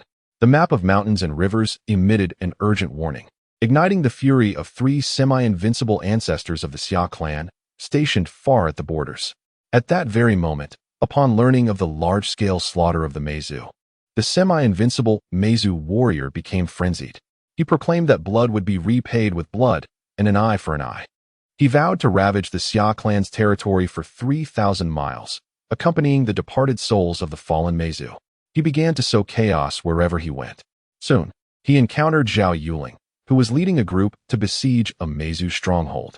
Dressed in pure white, her grip firm on a 3-foot green blade, she gazed upon the enormous bat, wreathed in demonic flames, across from her. Anxiety gripped her heart. The opponent was a semi-invincible warrior, while she had only recently broken through to the semi-king level. The disparity between their strengths was akin to that between a postnatal martial artist and a congenital master, a chasm that inspired despair. Such notions were deeply ingrained. The Xia Clan's semi-king. The young girl appears quite youthful, yet her talent is remarkable. A bright future awaits her. It would indeed be a pity if she were to fall now. I offer you a chance. Submit to me, and you shall live. Zhao Yuling's breath-concealing technique, a skill meticulously taught by Chu He, was exceptionally refined, allowing her presence to be well hidden. The semi-invincible Meizu warrior could not discern her true capabilities and could only surmise her level based on her ability to traverse the air. After all, typically, one could not achieve aerial flight without being a semi-king. Noticing her youth, he presumed she was merely a semi-king. Overjoyed at the prospect, he refrained from hastily avenging his kin, envisioning the potential of recruiting Zhao Yuling as a servant. Perhaps in the future, she could become an invaluable asset to the Meizu, compensating for the loss of several prodigies and the guardian who had perished. It was a win-win situation. Submit to me, you shall not succeed. Zhao Yuling's voice was cold, her expression resolute, her fighting spirit ignited. Even knowing she could not prevail, she harbored no thoughts of compromising her survival. Is that so? Humph. The elder of the Meizu clan let out a cold snort. You know nothing of power. You shall never comprehend the extent of my might. Once you have witnessed it, you may then make your choice. I shall grant you another opportunity. This is the treatment befitting a chosen one. You will be grateful to me. Now, allow me to demonstrate the strength of a half-step invincible sovereign. With that, he abruptly extended a claw towards Zhao Yuling. In an instant, the swirling dark energy surrounding him was drawn and coalesced, transforming into a monstrous claw, measuring several dozen zhang in circumference, reaching towards Zhao Yuling's location. The very space seemed on the verge of being torn asunder beneath this claw. The warriors accompanying Zhao Yuling stood rooted to the ground, gazing skyward, their faces reflecting sheer terror. Although this claw was not aimed at them, merely witnessing it sent tremors through their minds, as if they stood before divine wrath. In the face of such terrifying power, they felt like mere ants. Fight! Zhao Yuling's expression was extraordinarily grave, her mind sharpened with vigilance. This formidable, awe-inspiring strike was the first of its kind she had ever encountered. Strangely, it did not evoke a sense of life-and-death terror, nor did it incite the trembling she had anticipated. Instead, it ignited a fervor for battle within her. Yet, that was of little consequence now. The paramount concern was to withstand this blow. Despite lacking confidence, surrender was not in her nature. Zhao Yuling drew her sword. Sword 23. This was a technique imparted to her by Chu He, her most potent offensive maneuver. As a sword cultivator, Zhao Yuling was not adept in defense. Thus, she chose to counter with offense. With all her might, she unleashed every ounce of power she could muster at that moment. In the void, 23 colossal sword phantoms appeared, each one more formidable than the last. The piercing resonance of the swords reverberated through the heavens, and an overwhelming sword intent surged forth, suppressing the world. As the sword light flashed, the formidable claw disintegrated, and the dark energy dispersed. This unforeseen turn of events left the elder of the Xia clan momentarily taken aback. What? He widened his eyes, exclaiming in disbelief. His seemingly invincible strike, which had appeared so powerful, was as fragile as glass, shattering upon the slightest touch. The sword light shattered the claw, and with unrelenting force, it surged forth, its fierce intent instilling fear in the elder's heart. He found himself unable to muster a defensive stance in time, his astonished gaze witnessing 23 streams of sword energy advancing in relentless succession, fiercely striking him. The elder, once a figure of overwhelming might infused with malevolence, was instantly reduced to a pitiful state, black blood splattering everywhere, his aura in disarray, unable to maintain his footing, plummeting towards the ground. Zhao Yuling stood frozen in place, momentarily forgetting to follow up with a finishing blow. She blinked, alternating her gaze between her hands and the sword she held. What just transpired? Was that truly a half-step invincible sovereign? She now felt even more bewildered than the elder of the Xia clan. Her recent strike, though an act of aggression, was merely an instinct for self-preservation. How could she so effortlessly shatter the terrifying grasp of the Xia clan elder? Moreover, she continued with unyielding force, rendering him utterly incapacitated. Was the Xia clan elder merely a fade, appearing formidable, yet ultimately feeble? Zhao Yuling pondered this with a heart full of confusion as she descended. How could this be? The Xia clan elder was not dead. His life force, as a half-step invincible monarch, remained remarkably resilient. However, even if he was still alive, he was utterly ruined, having crashed heavily to the ground, his bones shattered and black blood oozing from various wounds, his body emanating a sinister aura. His eyes widened in disbelief.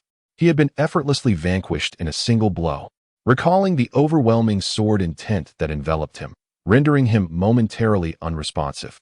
He gazed at the descending Zhao Yuling and suddenly understood. You are a monarch.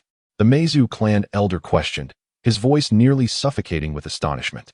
If she truly were a monarch, everything fell into place. Cursed fate. He had been careless. Had he known his opponent was a monarch, he might have prepared himself and managed to escape. As a half-step invincible monarch, he should have had the strength to contend with a newly ascended monarch. Even if he could not triumph, he could certainly evade capture. Previously, when he had struck, he had not exerted his full power. He merely aimed to intimidate Zhao Yuling, hoping to subdue her. Alas, he had been outmaneuvered.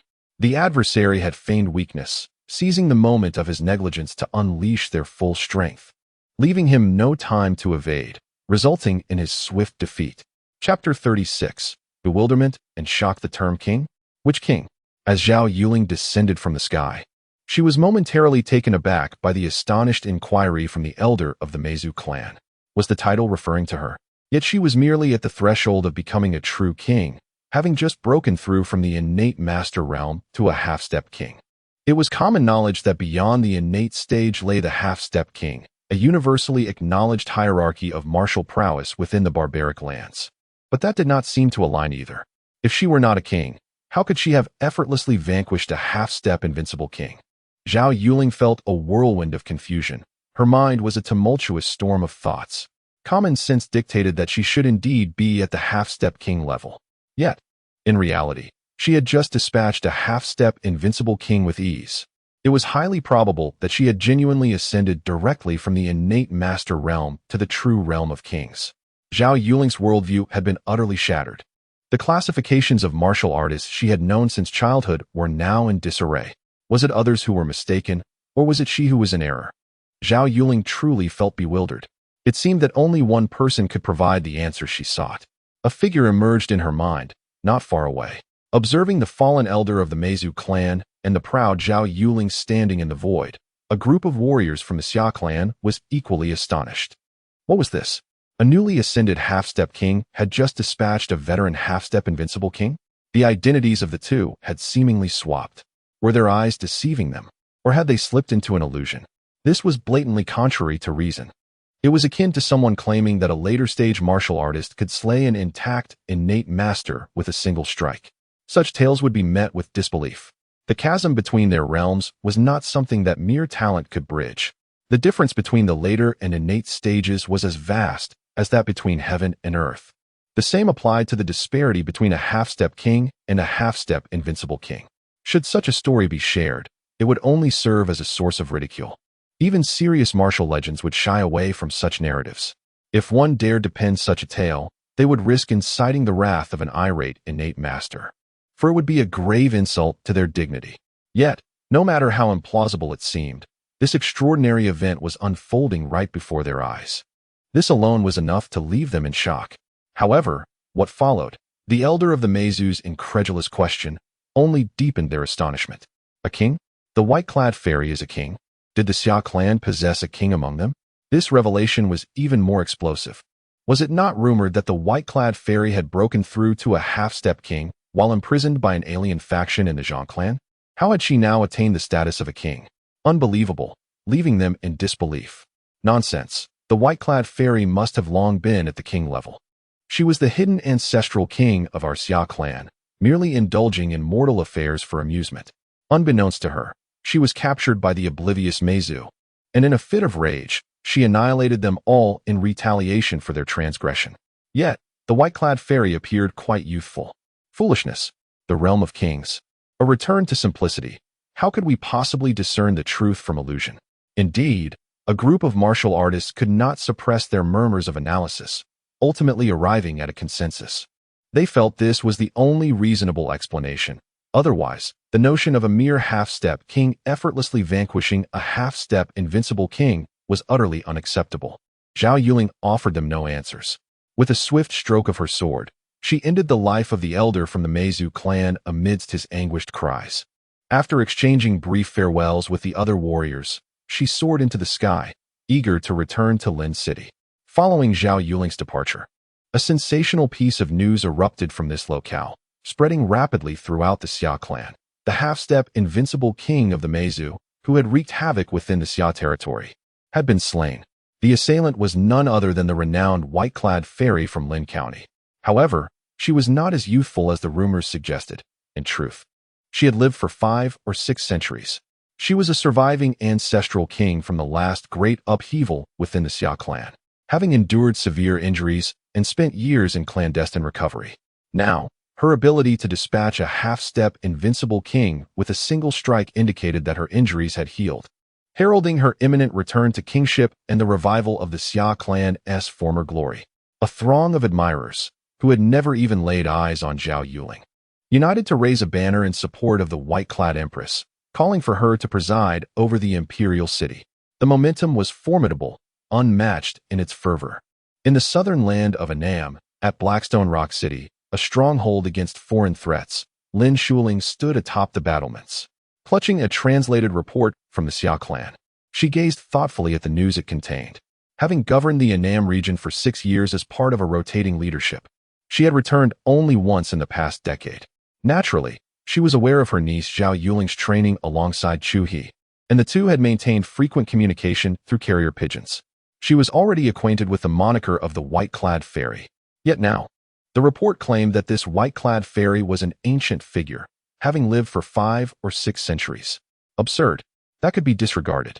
Was she truly an ancestral king? Had she slain a half-step invincible king of the Meizu? Lin Shuling scrutinized the subsequent details repeatedly, deep in contemplation. She knew Zhao Yuling's level of cultivation. She had been invincible since her innate stage and could break through at any moment. Upon breaking through, would she ascend directly to kingship? Indeed. While others found it incomprehensible and speculated boldly that Zhao Yuling had survived the upheaval centuries ago and hidden herself away as an ancestral king, they did not dare to entertain the thought that Zhao Yuling had truly attained the rank of a genuine king upon breaking through from the innate stage. However, Lin Shuling, having also experienced a breakthrough under Chu He's guidance, had long harbored suspicions. Her own advancement might have diverged from that of others. In recent years, after her breakthrough, she had perused the Xia clan's collection of texts concerning half-step kings, discovering that the records therein bore little resemblance to her own circumstances. Setting aside other matters, the crux of the issue lies in the discrepancy between the displayed offensive and defensive prowess in the records and her own capabilities. The contrast is unimaginably vast. Even if these accounts are based on the weakest threshold of a semi-king, the difference is still absurdly pronounced. Initially, Lin Shuling speculated that her older brother, Xiao Chu, with his extensive knowledge, might have imparted exceptional skills, enabling her to achieve unparalleled combat prowess. After all, within the Xia Clan, there are many renowned masters capable of nurturing invincible prodigies of the same realm.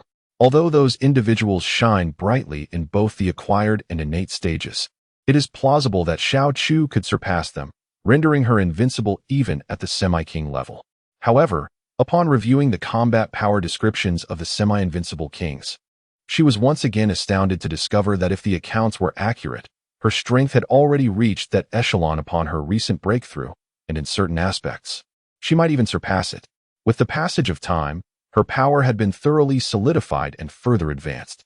Now, if she were to compare herself according to the recorded data, the semi-invincible kings were no longer her match, aside from Xiao Chu. She had become the strongest in the Xia Clan. This revelation left her in a state of astonishment for quite some time, leading her to question her own reasoning. Until the news of Zhao Yuling's instantaneous dispatch of a semi-invincible king reached her, Lin Shuling remained uncertain about her own strength. After all, the situation was exceedingly perplexing.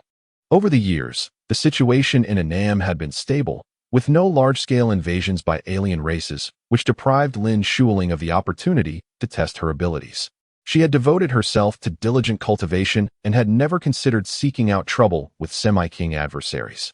Given that the Lin family's southern military corps had been decimated once before, their vitality had not yet recovered, rendering their defenses weak. To instigate conflict based solely on her conjecture would have been perilous. If her assumptions proved incorrect, she could have easily been deemed a sinner. Only upon learning of the outcome following Zhao Yuling's intervention did she finally find confirmation. Thus, both she and Yuling had been kings since their innate breakthrough. True kings. She gazed into the distance, her spirit ignited with martial fervor and a thirst for vengeance. The Canine Tooth Clan. It was time to repay blood debts with blood. Chapter 37. Unraveling Mysteries. Zhao Yuling returned to the library, only to find the little turtle diligently cleaning with a cloth. Where are Xiao El and brother Xiao Chu? Typically, upon her return, she would seize the little turtle for a playful tussle, yet this time she refrained, her mind preoccupied with a myriad of questions yearning for answers. Upon hearing a familiar voice, the little turtle startled, tossing aside the cloth and excitedly resuming its crawl. Its 4 short legs moved with the speed of a miniature motor, darting away like a small green mouse. Moments later, hidden behind a bookshelf, the little turtle sensed something amiss. Ordinarily, at the sound of footsteps, it would find itself captured without a moment's reprieve. Even if it spotted someone in advance, it would be of no use. Why had it managed to escape so effortlessly this time?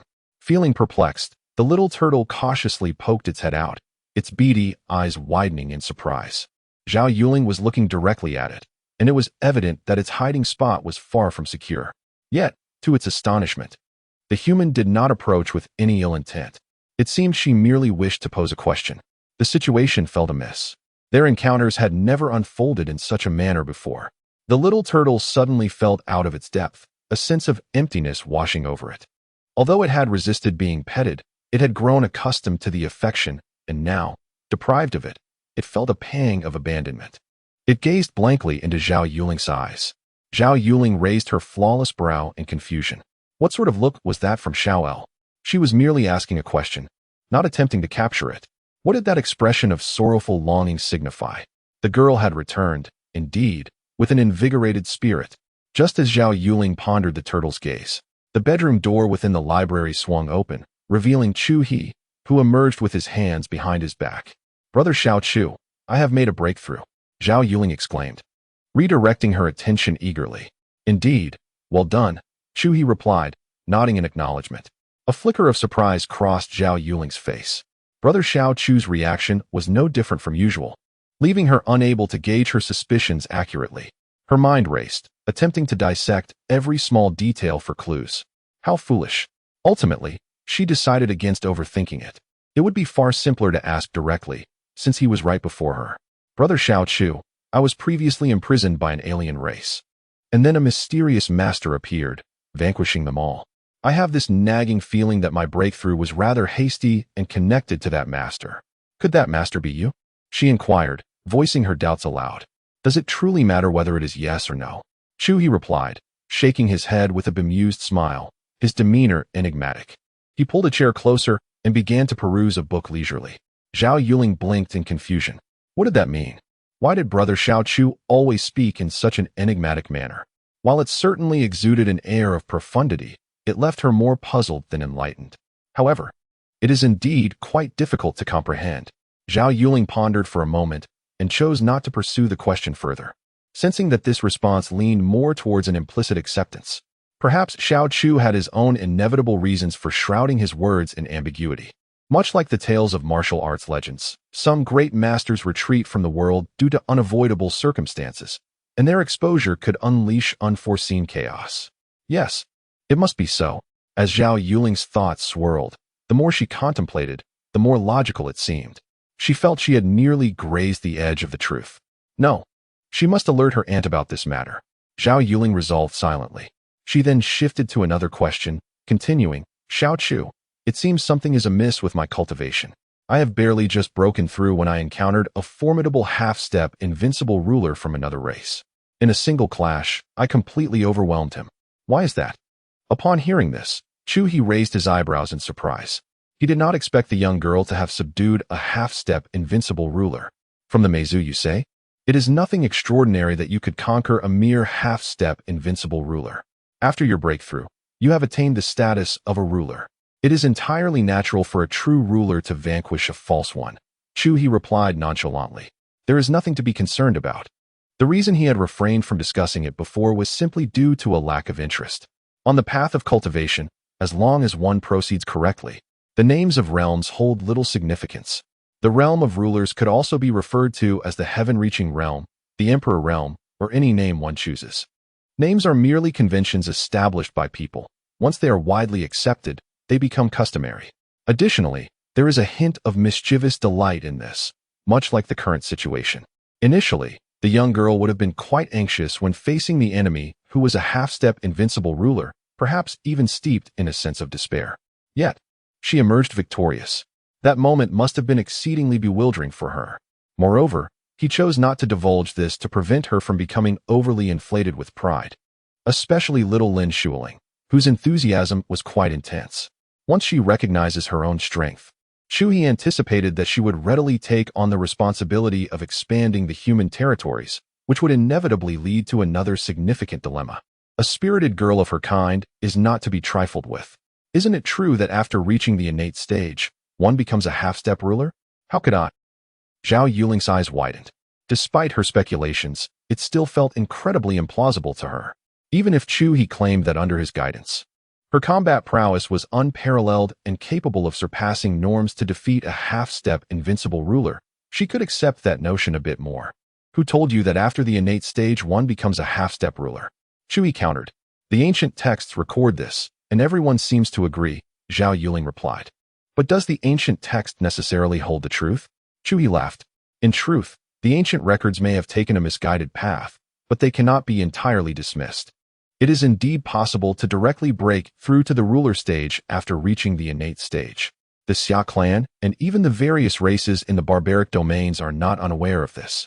In the past, Chu He was unaware of the specifics regarding the Xia Clan and the land of the barbarians. He merely presumed that they were excessively foolish, failing to discern the flaws in their cultivation methods after years of practice.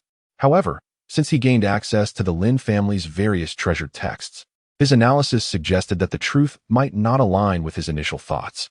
The underlying issue could indeed be one of resources.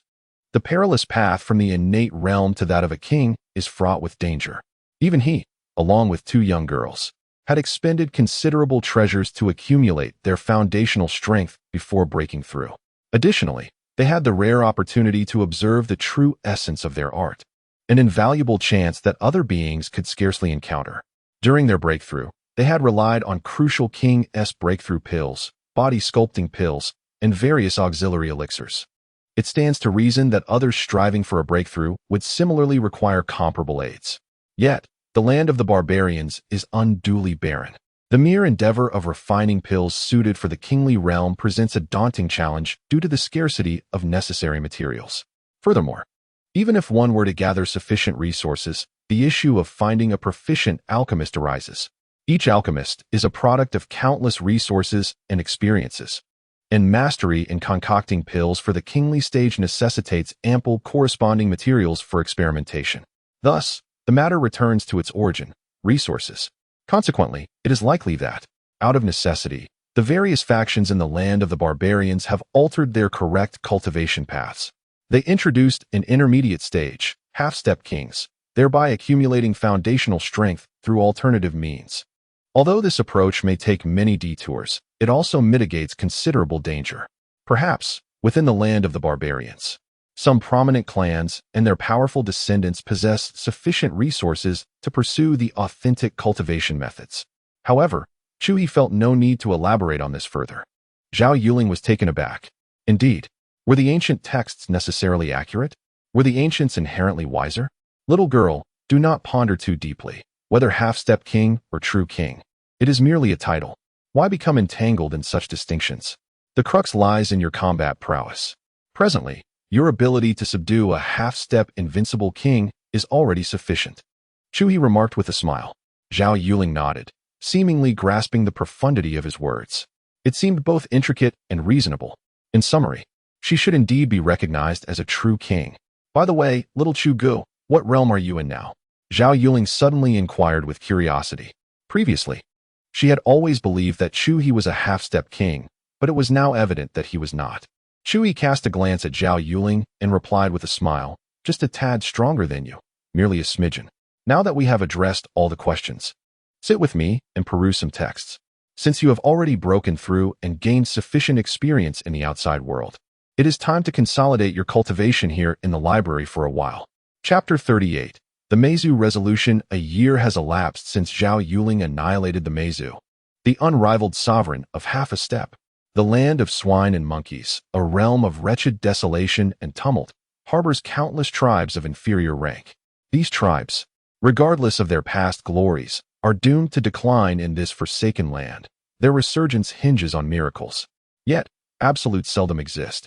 Certain tribes possess peculiar cultivation needs, exhibiting a diminished reliance on resources, allowing them to navigate chaos and barely sustain their status. However, this is merely survival, for the conditions in the land of swine and monkeys are dire indeed. Among the 5 most powerful third-tier tribes, the Meizu stands as one of the few remaining. They feast upon the desires of living souls. In this desolate domain, the weak, devoid of strong protectors, abound, offering an inexhaustible supply. Yet, while the quantity of souls is plentiful, their quality is dishearteningly poor, leaving the Meizu gasping for sustenance. Devouring the desires of these beings, which should have been their preferred pursuit, becomes repugnant, akin to the distaste one feels when confronted with excrement. Those souls they can consume taste like wax, offering little satisfaction. The primary concern is not merely the unpleasant flavor. It is the efficacy that diminishes with every unpalatable morsel. If the results were beneficial, even a less savory taste could be tolerated, as prolonged consumption might yield unexpected flavors. However, the meager benefits render the Meizu perpetually nostalgic for the bygone days of centuries past. The Xia tribe, a peer of their caliber, renowned for the exquisite essence of their souls. Even the least desirable among them would rank favorably in the land of swine and monkeys. The ordinary individuals within that tribe surpass the majority of others in acquired realms. Those with even slight talent are rare gems in this desolate land, comparable to beings of innate caliber. As for the prodigious talents, they are a flavor yet to be discovered within the wretched confines of the land. The strong within the Meizu constantly reminisce about these times. Thus, after centuries, the supreme being of their clan proclaimed the complete eradication of the soul-tracking marks imposed by the Xia's former exalted entity, enforced through a clan secret treasure. Eagerly, the Meizu selected a cadre of promising juniors to venture into the lands of the Xia, a realm they have long scrutinized. This was their devised strategy, to cultivate their youth through the Xia, nurturing them into formidable forces. A cycle of growth, repeated until they could decisively overpower the Xia. subsequently ensnaring them. No longer could they mobilize their entire clan as before, for such a course would invite fierce retribution, resulting in mutual destruction and rivers of blood, an outcome they wished to avoid. This time, they exude a remarkable patience. However, merely a decade has passed. The first batch of outstanding successors has brought forth grievous news. Most of those who ventured into the territory of the Xia clan have been exposed and slain, and tragically, an elder has also fallen. It is only a brief span of years, and the plan has just commenced, yet we are met with such a blow, entirely contrary to their expectations. In the realm of the Meizu clan, within the Grand Assembly Hall, dozens of figures cloaked in black robes are seated in meditation. A heavy, oppressive aura surges forth, causing the entire hall to resonate with ominous echoes. In the central position, the current clan leader, Mei Ying, speaks in a somber tone. With Yu Hen deceased, only 2 of the 10 successors we dispatched remain, and we find ourselves under the scrutiny of the Xia clan. What do you all propose we do next? As Mei Ying's words resonate, the oppressive aura among the gathered intensifies, and some even reveal murderous intent. The exposure occurred far too swiftly, and with Yu Hen's demise, I suspect he is to blame. His presence was too overwhelming. I have long cautioned that the Xia clan may possess hidden depths. It is unwise to permit experts beyond our limits to infiltrate. His greed led him to ignore my warnings. Yet, Yu Hen is already gone, and pursuing blame is futile. We must now decide our course of action. Shall we temporarily abandon our ambitions and wait, or shall we press on? Wait. We have already endured for centuries. I can no longer wait. Why did Yu Hen insist on this venture?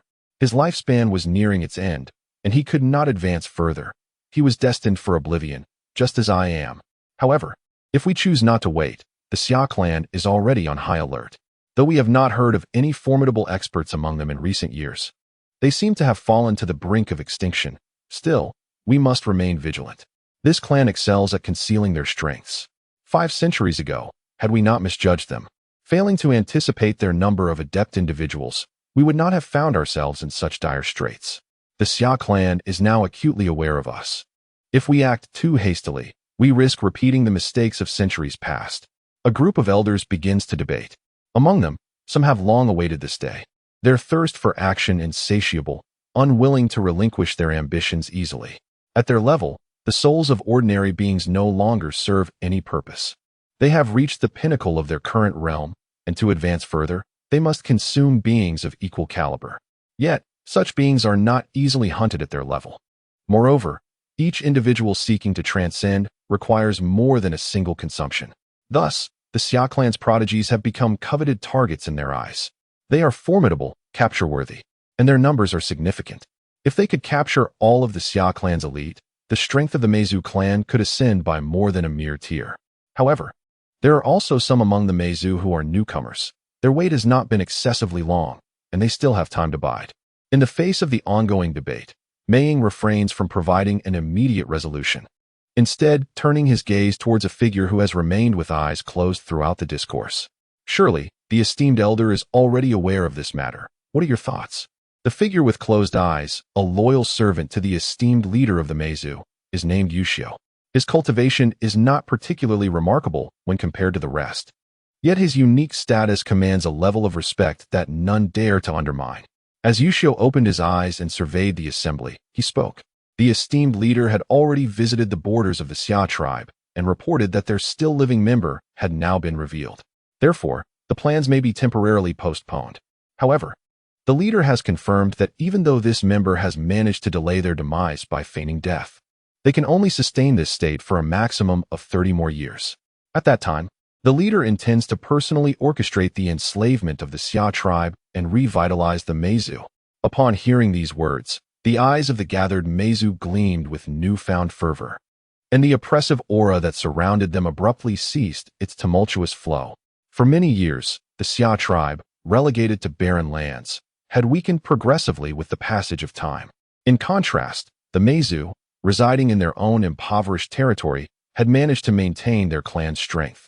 Yet, despite this, they had never dared to send formidable warriors to probe the Xia tribe or to destroy the secret treasures, fearing the existence of that particular entity.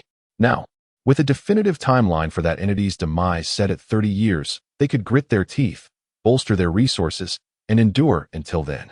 Chapter 39. The Palace of the White-Clad Empress. As spring gives way to autumn, 3 years have swiftly elapsed. During this time, Zhao Yuling has quietly accompanied Chu He in the library, engrossed in reading and honing her skills. This tranquility has transformed the fervent discussions in the martial world regarding the ascension of the white-clad fairy to the white-clad empress into mere legend. Time, the most relentless of forces, has a way of erasing memories. Although 3 years is not an extensive period, Zhao Yuling has only revealed her prowess once. Thereafter fading from public view and being forgotten, a common fate. Naturally, as some are forgotten by time, new figures emerge to capture the public's attention. Lin Shuling, the Frost and Snow Empress, has become the most prominent focus of the Xia Clan over the past 3 years. Shortly after the white-clad empress vanished, an astonishing event transpired in the land of Annan while the populace desperately sought her whereabouts. A figure clad in crimson appeared in the territory of the Canine-Tooth Clan, which borders the Xia Clan in Annan. That day, the ground ran red with blood. The wails of the Canine-Tooth Clan echoed through the heavens. A half-step invincible monarch fell, while 3 others were annihilated. Ultimately, the remaining 3 half-step invincible monarchs of the Canine-Tooth Clan united in a desperate attempt to halt the relentless advance of that singular figure wielding a sword. Yet, 4 half-step invincible monarchs of the Canine-Tooth Clan suffered 1 casualty, with 3 others entangled, revealing an opportunity for surrounding clans to strike. Unable to contain their ambitions, some clans seized the moment, exacerbating the plight of the Canine-Tooth Clan. In the face of such dual assaults, the Canine-Tooth Clan teetered on the brink of extinction, retreating from vast territories until they found refuge in the most desolate lands, prompting the other clans to cease their attacks. Ultimately, the Canine-Tooth Clan engaged in negotiations with Lin Shuling, offering substantial reparations in hopes of reconciliation. A seasoned half-step monarch from the Xia Clan arrived to persuade Lin Shuling to accept the terms, recognizing that the Canine-Tooth Clan had become a desperate beast, perilously cornered. Should they be driven to the brink of annihilation without overwhelming strength to eliminate their 3 half-step invincible monarchs, they would pose an enduring threat to the Xia Clan. Just as the Xia Clan once faced their own dire straits, their adversaries chose to relent rather than push them to utter ruin. This was not born of benevolence. Rather, it was the survival principle governing the myriad clans of the wilderness. In the absence of absolute power to eradicate the high-end combatants of a rival clan, the most prudent approach is to constrict their living space, driving them into the most barren regions, leading to their gradual demise. After all, a reduction in living space signifies a depletion of resources, and without resources, decline becomes almost inevitable. This is the most reliable strategy. Conversely, a rash desire for swift success, aiming to annihilate entire clans at the slightest provocation, can lead to disastrous consequences unless the disparity in high-end combat power is insurmountable. In the vast wilderness, with countless clans vying for supremacy, a brutal struggle between 2 factions ultimately benefits the lurking wolves that encircle them, much like the Xia Clan of centuries past, who engaged in a fierce battle with the Meizu clan, resulting in rivers of blood and mutual devastation. The scars of that conflict have yet to heal. In those days, the Xia Clan wielded immense power, capable of annihilating smaller clans like the Dogtooth Clan without hesitation. Their territory was vast, many times larger than it is now, and they possessed several coveted lands. Now all is lost. A peace treaty was eventually achieved. Although Lin Shuling did not accomplish the grand feat of single-handedly extinguishing an entire clan, her name spread far and wide, becoming legend among the Xia Clan and neighboring tribes. In a short time, the foreign clans surrounding the Xia became far more subdued, no longer daring to provoke disputes at the borders. This is the true might of a king's deterrence. During these past 3 years, Chu He has also made remarkable progress, breaking through to the 4th transition at the 6th level, nearing the 7th. His Dharma body has reached the 2nd level of perfection, and his spiritual essence has solidified considerably, allowing him to begin augmenting his combat prowess. Little Chu, my dear uncle, is now quite impressive. He has been crowned emperor in the royal city, Zhao Yuling exclaimed, cradling a small turtle as she swayed in a lounge chair, her eyes sparkling with excitement as she finished reading a translated report. If you envy him, you can go as well, Chu He replied, opening his eyes and speaking calmly. Your strength is sufficient. If you desire, simply find a border and conquer a small clan. I would rather not. That sounds exhausting. Zhao Yuling shook her head, continuing, I prefer to follow in your footsteps, teaching others, reading, and enjoying life. Little Chu, what do you think about me establishing an academy outside? I already have a name in mind. The Palace of the White-Clad Empress.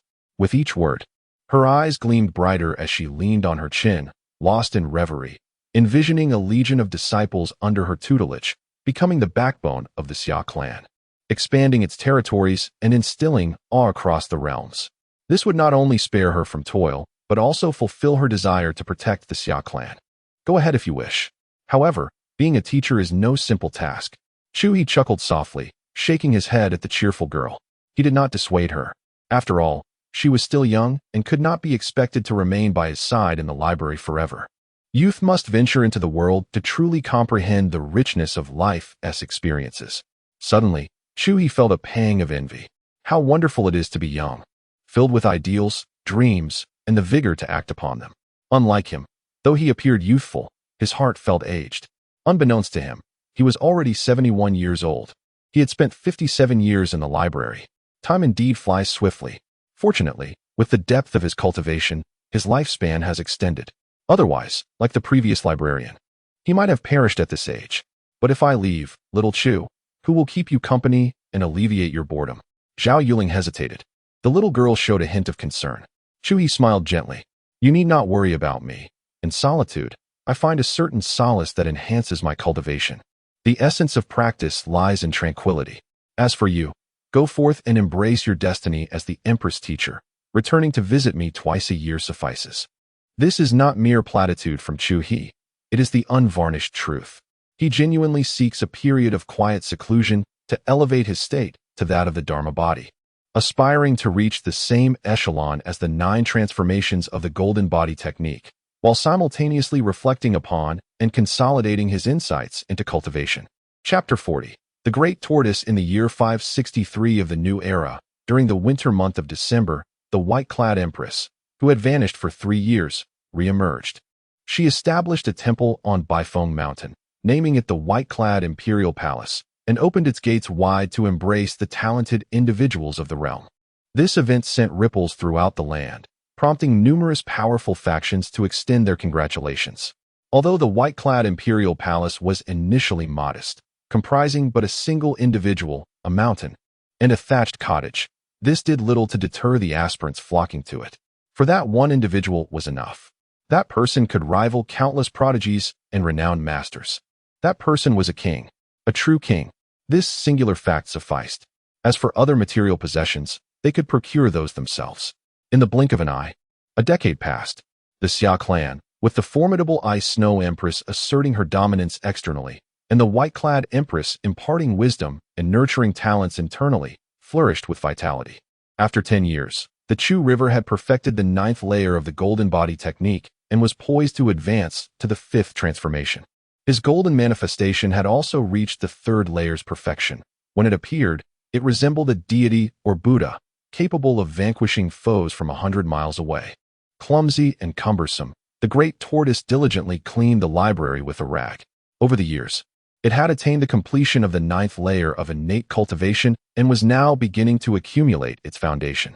Its size had grown significantly, transforming from a small rodent into a large, awkward elephant.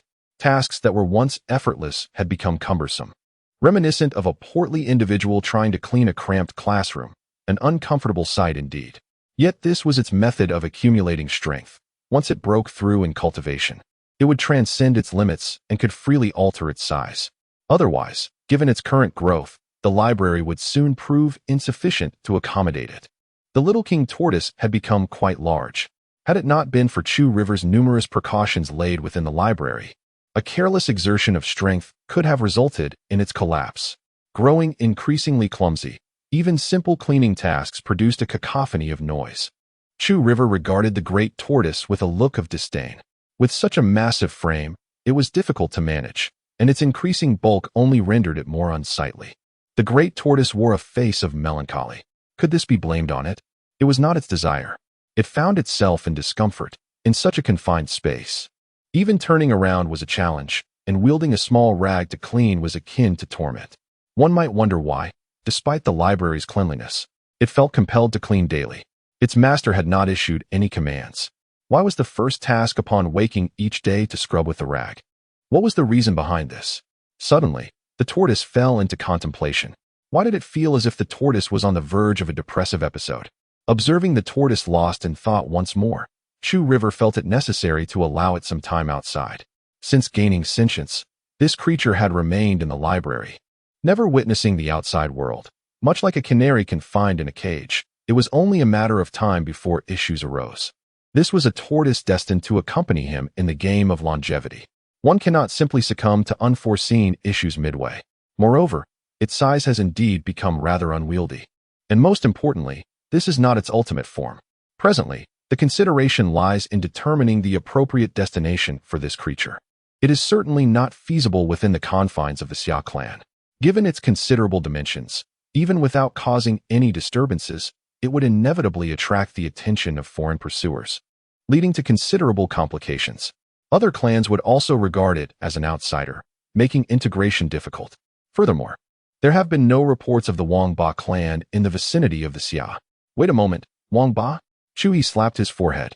The giant turtle, which had been by his side, had long since left the water and basked in the sun daily, causing Chu He to nearly forget that, strictly speaking, it belonged to the aquatic species. This simplifies matters. All that is needed is to find a large river or an expansive sea, and the issue shall be resolved. Come, little green, let me take you home for a visit. Without regard for the giant turtle's consent, Chu He grasped its neck, which was thicker than a water bucket, and swiftly exited the library, ascending into the sky. The Blue River. It is a vast river stretching across the 4 counties of the Xia Clan. And within the Lin County, there exists a tributary. Chu He, carrying the giant turtle, took just over a minute to reach the banks of the Blue River. He then patted the turtle's head and spoke, "Little green, this is your homeland. For the next few years, you shall stay here, enjoy yourself, and relax. Go on. Dive in." The giant turtle appeared utterly bewildered. What does this mean? Why must I go down? It remained as still as a mountain. Its large eyes locked onto Chu He with confusion. Dive in. Unable to withstand its pitiful gaze, Chu He gave it a gentle shove into the water. Splash, splash. An awkward situation ensued. The giant turtle flailed in the water as if it were terrified, resembling a land-dwelling creature that had fallen into a river. Given its size and its 2 large, flipper-like paws, the sight was quite comical. You are a Wangba, not a chicken.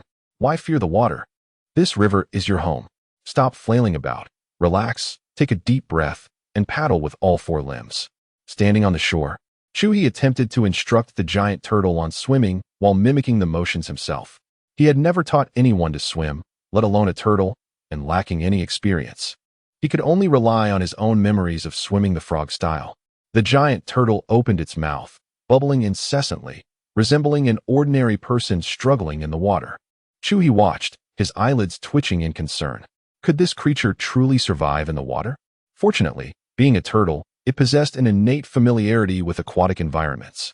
After some time, the giant turtle managed to paddle effectively, using all 4 limbs in a proper dog paddle. In no time, it zipped back to the shore like an electric motor. Then, with a claw thicker than Chu He's thigh, it grasped his pant leg, vigorously shaking its waterlogged head. Now, it had comprehended that Chu He intended to cast it out. Do not wear such a pitiful expression. I merely wish for you to relax outdoors, not to abandon you. Go inside and remain there until you reach your maximum size. Once you have surpassed that limit and subsequently diminished, you may return to the library.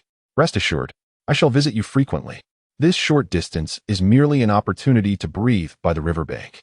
Remember, when I am not present, you must remain obedient in the water and refrain from coming ashore. No harm shall be done. Chu He spoke. The giant turtle's intelligence has now reached impressive heights, comparable to that of an 11 or 12-year-old child, and thus it comprehended Chu He's words. Ultimately, under Chu He's urging, it reluctantly swam back into the water. Squeak, squeak, squeak. Once its entire body was submerged, its neck emerged, and it turned to call out to Chu He. Fear not, I shall visit you frequently. Chu He chuckled. This creature even knows to call upon him to ensure his promises are upheld. Chapter 41. The Sacred Land of Martial Arts. Upon returning to the library, Chu He had scarcely settled in when Zhao Yuling burst in with great fervor. Prior to stepping into the library, she wore an air of aloofness, her expression stern and authoritative, her gaze imbued with gravitas as she twirled a black ruler in her hand. Over the years, she had adeptly assumed the role of her mentor. However, the moment she crossed the threshold of the library, she transformed entirely. The ruler was tucked away, and she bounced in, embodying the essence of a youthful maiden. "Little Chu, where's Little Green?" she exclaimed upon noticing something amiss in the library's ambience. "It has grown too large. I sent it outside for some fresh air and relaxation," Chu He responded nonchalantly. "Indeed, it has indeed grown quite substantial. I wonder what it has been consuming." It seemed normal just 2 years ago. Zhao Yuling nodded in agreement. Her white-clad imperial palace was situated within Lin County, and with her martial prowess, the journey back and forth took merely around 20 minutes. When the palace was first established, she devoted herself wholeheartedly, brimming with enthusiasm, returning only 4 or 5 times a year. Yet, that fervor waned after 3 years, leading to an increased frequency of her visits to the library. Now, it seemed she returned every few days. Thus, she had keenly observed the changes in the little creature. The transformation was striking. It felt as though 3 autumns had passed in just 3 days. Its size altered dramatically day by day, and it had become increasingly difficult to manage. It was only possible to ride it briefly. The little creature seemed less inclined to cooperate, losing the charm it once had. She pulled over a lounge chair, mimicking Chu He's actions as she rocked back and forth. "Sigh, what troubles weigh upon you?" Chu He inquired with a smile. "It is nothing but my inept disciples.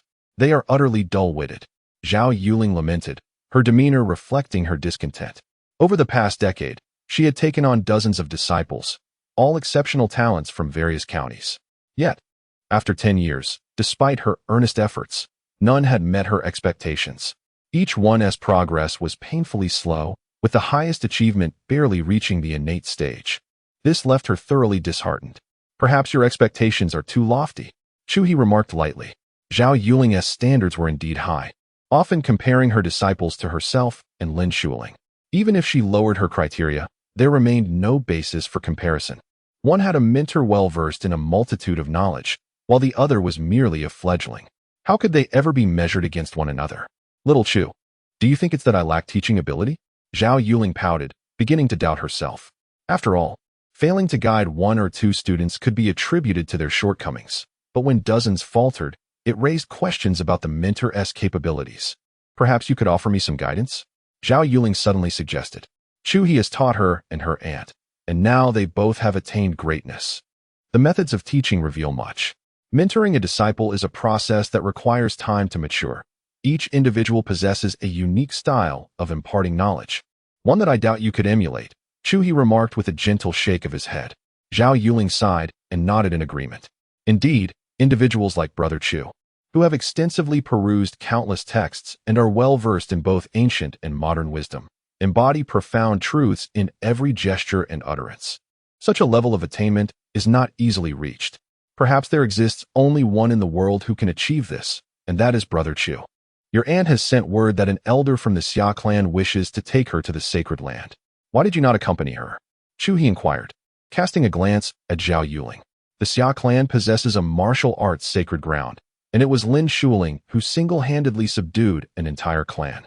During her coronation as the Ice and Snow Empress in the imperial city, a venerable ancestor, a half-step invincible king, divulged this confidential information to her. At her level, and with her lineage confirmed as pure, she is privy to many secrets. In truth, had her rise not been so abrupt, and had she not broken through to half-step king at such a young age, she would have already been aware of numerous confidential matters. It was precisely because her rise was so sudden and peculiar, filled with points of suspicion, that it delayed her coronation. At that time, she was deemed trustworthy. Legend has it that centuries ago, after a great upheaval, the Xia Clan was forced into this resource-scarce land. Were it not for the presence of a peak king ancestor safeguarding them, they might have faced annihilation. Even so, all the resource-rich sanctuaries have been occupied by foreign tribes. During that tumultuous time, the peak king ancestor was gravely injured while confronting the Meizu clan, a factor that significantly contributed to the Tiger clan seizing the opportunity to strike. The Tiger clan gradually encroached upon the Xia clan, seeking to force their hand. Ultimately, however, the ancestor did not intervene, and after the Xia clan was pushed into this barren land, the few remaining king ancestors concealed themselves. Only then did the Tiger clan abandon their plans for the Xia clan's extermination. As the stance of the Xia clan's experts had become abundantly clear, a fight to the death, should their clan be truly annihilated. Those who survive would ensure that the Tiger clan would not escape unscathed. This territory marks the Xia clan's bottom line, a fact not lost on the Tiger clan. This is a chronicle of the Xia clan's decline from prosperity to adversity. The Xia clan's decision to choose this location as a retreat was made with careful consideration, for it harbors a secret realm that rivals blessed lands. This is the hidden foundation of the Xia clan. Following the upheaval for a century, the experts within the Xia clan gradually entered this secret realm for recuperation. In time, the true prodigies of the Xia clan were sent into the realm under various pretexts of faking their deaths. This is a primary reason for the seemingly rapid decline of the Xia clan. With their talents concealed, the gap between generations widened, and to still have 2 or 3 half-step invincible kings is already commendable. This situation is unavoidable. The Xia clan must gradually fade away, exhibiting no signs of dominance. Those hidden prodigies must remain in seclusion, because there are unseen eyes observing. The Tiger clan. They could not completely eradicate the Summer clan, a once equally formidable lineage. And thus the Tiger clan remains vigilant, watching quietly from the shadows. If the Summer clan were to gradually decline without interference, they would take no action, even offering assistance during times of existential peril. Not for any particular reason, but simply because the lingering essence of the Summer clan's supreme ancestor has not yet dissipated. Should the Summer clan face annihilation, regardless of the cause, the Tiger clan would not engage with any other lineage, but solely with them. This was a vow once made in earnest. Therefore, as long as the Summer clan continues to decline steadily and the supreme ancestor remains alive, the Tiger clan would not exert excessive pressure. However, should signs of resurgence from the Summer clan emerge, they would not remain passive. Thus, it was indeed startling when Lin Shuling made her sudden move, catching the 3 half-step invincible ancestors of the Summer clan off guard. Subsequently, Zhao Yuling's bold actions further strained their hearts. Initially, they had intended to attribute the title of the White-Clad Empress to Lin Shuling. Yet, much like Lin Shuling, Zhao Yuling struck them unexpectedly. The emergence of 2 newly ascended rulers within the Summer clan was a momentous occasion, but if it aroused suspicion from the Tiger clan, what should have been a blessing could swiftly turn into a calamity. However, the situation had unfolded, and the news had leaked. There was nothing they could do. Fearing further reckless actions from the 2, they hastily shared their concerns, advising them to exercise restraint and avoid drawing too much attention. With their identities now revealed, they were already able to walk freely among the world, rendering a pilgrimage to the sacred grounds unnecessary. They could suppress the world and alleviate the increasingly dire survival pressures facing the Summer clan, as long as they maintained a delicate balance. Yet this time, Lin Shuling mentioned that it seemed something significant was about to occur, as someone from the sacred grounds had come specifically to seek her out. Chapter 42. The good brother of the great tortoise. No one has come to seek me. Zhao Yuling shook her head, appearing utterly bewildered. Chu He's expression shifted slightly. Then, with a subtle gesture, he produced the Bagua jade plate, focusing his mind to calculate based on Lin Shuling's birth date. The outcome was fortuitous. Then there is nothing to worry about. Chu He retracted the item and picked up a book, perusing it with a gentle sway. It seemed that the sacred land held greater expectations for the young Lady Lin, for she was sufficiently passionate. Dedicating herself to safeguarding the Lin family and revitalizing the Xia clan, unlike you, my dear girl, who seems carefree and treats teaching her disciples as a playful endeavor. Chu He sighed. Lin Shuling possessed deeper insights into the secrets of the Xia clan, indicating a higher level of trust in her. Now that the Xia clan faced challenges, she would undoubtedly be involved. Zhao Yuling, once as spirited as Lin Shuling in her youth, had spent too long by his side and had evidently transformed considerably, becoming somewhat lethargic. She scrunched her delicate nose, appearing a tad aggrieved. Do not be disheartened. You are doing splendidly. Learn from your aunt. Life can be exhausting, so find joy in your own way. In the future, you may nurture several promising disciples, which would be a tremendous contribution to the Xia clan, perhaps even rivaling your aunt's. Chu He remarked with a smile. People, after all, possess differing temperaments, and that is what makes us human. Lin Shuling was inherently a spirited and fervent young girl, while Zhao Yuling's essence was one of playfulness. Her earlier fervor had been influenced by her surroundings, but now her true nature was revealed. Such is the uniqueness of individual character. Time flew swiftly, and the tranquil days passed in a blur. In the blink of an eye, 3 years had elapsed. Chu He, now 92, had been signing in at the library for a remarkable 78 years. Over these 3 years, the great tortoise in the water had also grown significantly, evolving into a creature resembling a small hill. Its movements in the water created quite a stir. Initially, it had been reluctant to leave the library, but now it frolicked joyfully in the water. At the beginning, when Chu He approached the riverbank, it would always appear at his arrival, never straying far. After several days without seeing Chu He, it had excavated a large pit in the riverbank, extending the river's surface considerably. However, as time progressed, it became necessary for Chu He to seek it out, as it began to dart about playfully in the water. With the markings left on the great tortoise, Chu He treaded through the water with his hands clasped behind his back, causing the river to part before him. With each step, he traversed distances of 1,000 meters. Soon, he located the great tortoise. To his surprise, this time it had acquired a formidable companion, a large black snake. How curious it was that the tortoise had formed a bond with the serpent. Hiss, brother, I shall lead you to seize a great opportunity. Should we succeed, the realm of half-step kings will be within our grasp, and we shall reign over this entire river domain. The snake, with its tail as thick as a water barrel, coiled around the tortoise's neck, its tongue flickering out in a mysterious manner. Chirp. Excellent. The great turtle nodded in acknowledgement, while the black serpent's eyes gleamed with malevolent delight. A serpent and a turtle were silently trailed by a solitary figure as they swiftly glided through the river domain. Soon, they arrived at a cavern beneath the water, where the entire mountain emanated an ominous black aura, indicating it was far from a respectable locale. Upon reaching their destination, the black serpent shed its disguise, revealing its fierce nature. It coiled around the turtle's tail and with a sudden forceful fling, hurled the turtle into the depths of the cavern, which had previously been still. As the cave trembled, a black tongue, akin to a curtain, rapidly ensnared the turtle.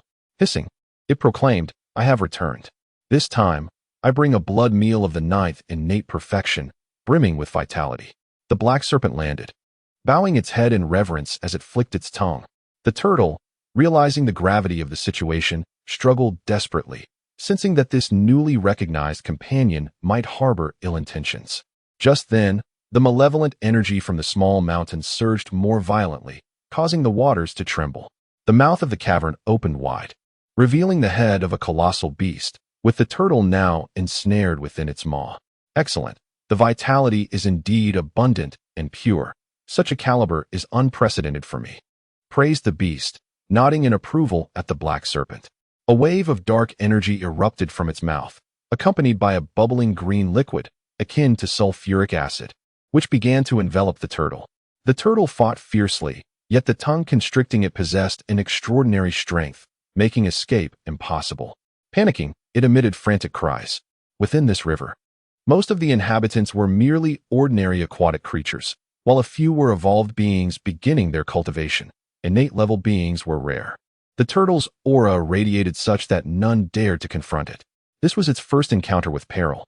It glared at the black serpent beside it, anger boiling within its eyes, vowing that if it ever escaped, it would crush every creature resembling this long, serpentine figure without mercy. After a brief moment, the beast mused, this turtle is rather resilient. Why is there no sign of it being refined yet? The beast's lantern-like eyes blinked in perplexity. With its strength and the unique toxins within, refining an innate-level being should not take long, even one of such perfection. Yet, half an hour passed, and the turtle continued to struggle vigorously. There was no indication of its shell softening, nor even its protruding head yielding. Something felt amiss.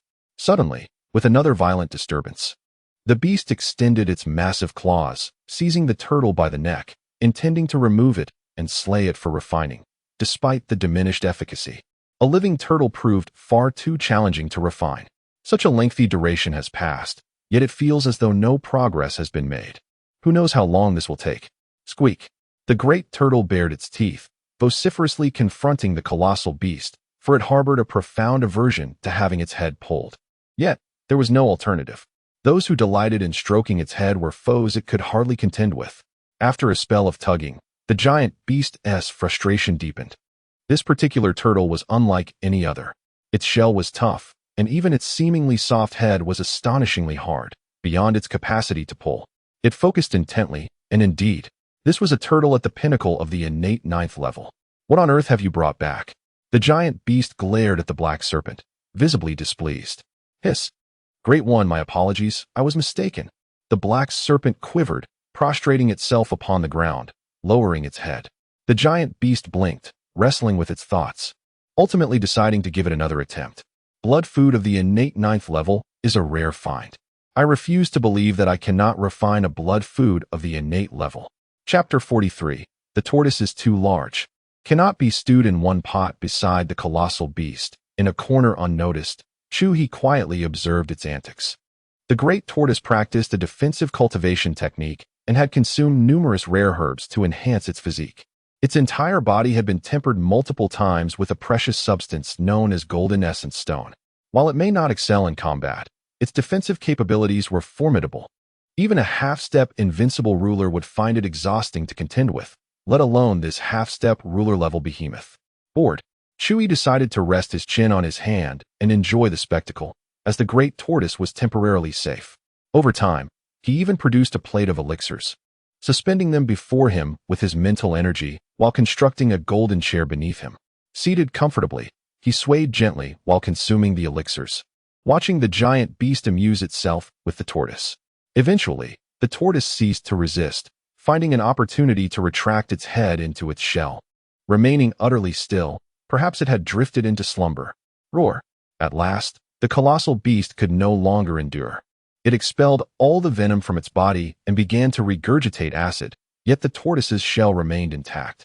It felt utterly bullied. The beast loathed anything that bore a shell. With a huff, the tortoise was ejected, and the beast glared menacingly at the nearby black snake. Damn it! Why did you bring back such a creature? The giant beast roared. It was now fatigued and ravenous, its gaze towards the black snake becoming increasingly ominous. Hiss! My lord! The black snake shuddered, sensing the impending danger in the beast's gaze. Hiss! My lord, I will find you a better beast shortly, it hastily assured, attempting to express its usefulness. The black snake realized the logic in its own thoughts. It was not easy to control a creature of decent strength and wit. Swallowing it whole would mean it would have to seek its own sustenance afterward. Not worth the trouble. Turning its gaze back to the tortoise lying nearby, the black snake was filled with regret. After expending so much effort, it had not even tasted the reward. Such a loss. Roar! Come up with a plan, so I can devour this creature. The giant beast bellowed fiercely. Get a large pot. No, it must be enormous, or it won't fit. Then place it in the volcano to stew. If possible, add some green onions and cumin, but alas, without a hen, it would have been even more delectable. The giant beast nodded, feeling the idea was feasible. A splendid notion. However, a regular pot would not suffice. It must use an alchemical furnace. Wait, something felt amiss. It turned its attention back to the black snake. How is it that you can speak human tongue? The ability to learn the languages of other beings is typically reserved for those of special tribes, with most requiring at least half-step ruler status to attain such a skill. The higher the level, the swifter one acquires proficiency in other languages. Hiss! The black serpent shook its head, indicating that it was not the one speaking moments ago. If not the black serpent, then who could it be? Was there something peculiar lurking here? The colossal beast scanned its surroundings, and in an inconspicuous corner, it spotted a figure seated on a golden chair, engaged in some activity. A human? The beast blinked in bewilderment. It surveyed the area again. Indeed, this was the depths of the water, its territory. How audacious of a human to venture here. The creature understood that anyone who could so comfortably exist in such profound waters was certainly extraordinary. Yet what of it? On land, humans held dominion, and it could not contend with them on equal footing. However, in this aquatic realm, it was the master. Should a human approach, the tables would turn. It could easily overpower 3 of them at once. Even if it encountered a superlative human expert, a half-step invincible king, it would not be daunted by the advantage of its environment. If it couldn't win, it could flee. It was intimately familiar with these depths. As for more formidable experts among humans, did they even exist? If they did, it would have perished long ago. In its youth, when it had just broken through to half-step king, it was restless and often wandered onto land, causing a ruckus every time. Upon returning, it would frequently be besieged by human experts, yet here it was, thriving. Thus, a sinister grin split its maw. It was just hungry. Though humans were smaller in stature, this one seemed to be an adept, and its essence would surely be nourishing. Better than that notoriously tough turtle. In human terminology, it was the essence concentrated. Indeed, it was as if sleep came with a pillow. How delightful! Roaring with exhilaration, the beast wasted no time. Its massive jaws opened wide, and it lunged forward with speed and precision, its foul-smelling maw aimed directly at the diminutive figure on the ground. Chu He furrowed his brow. That mouth was far from clean. He extended his hand, conjuring a giant golden palm.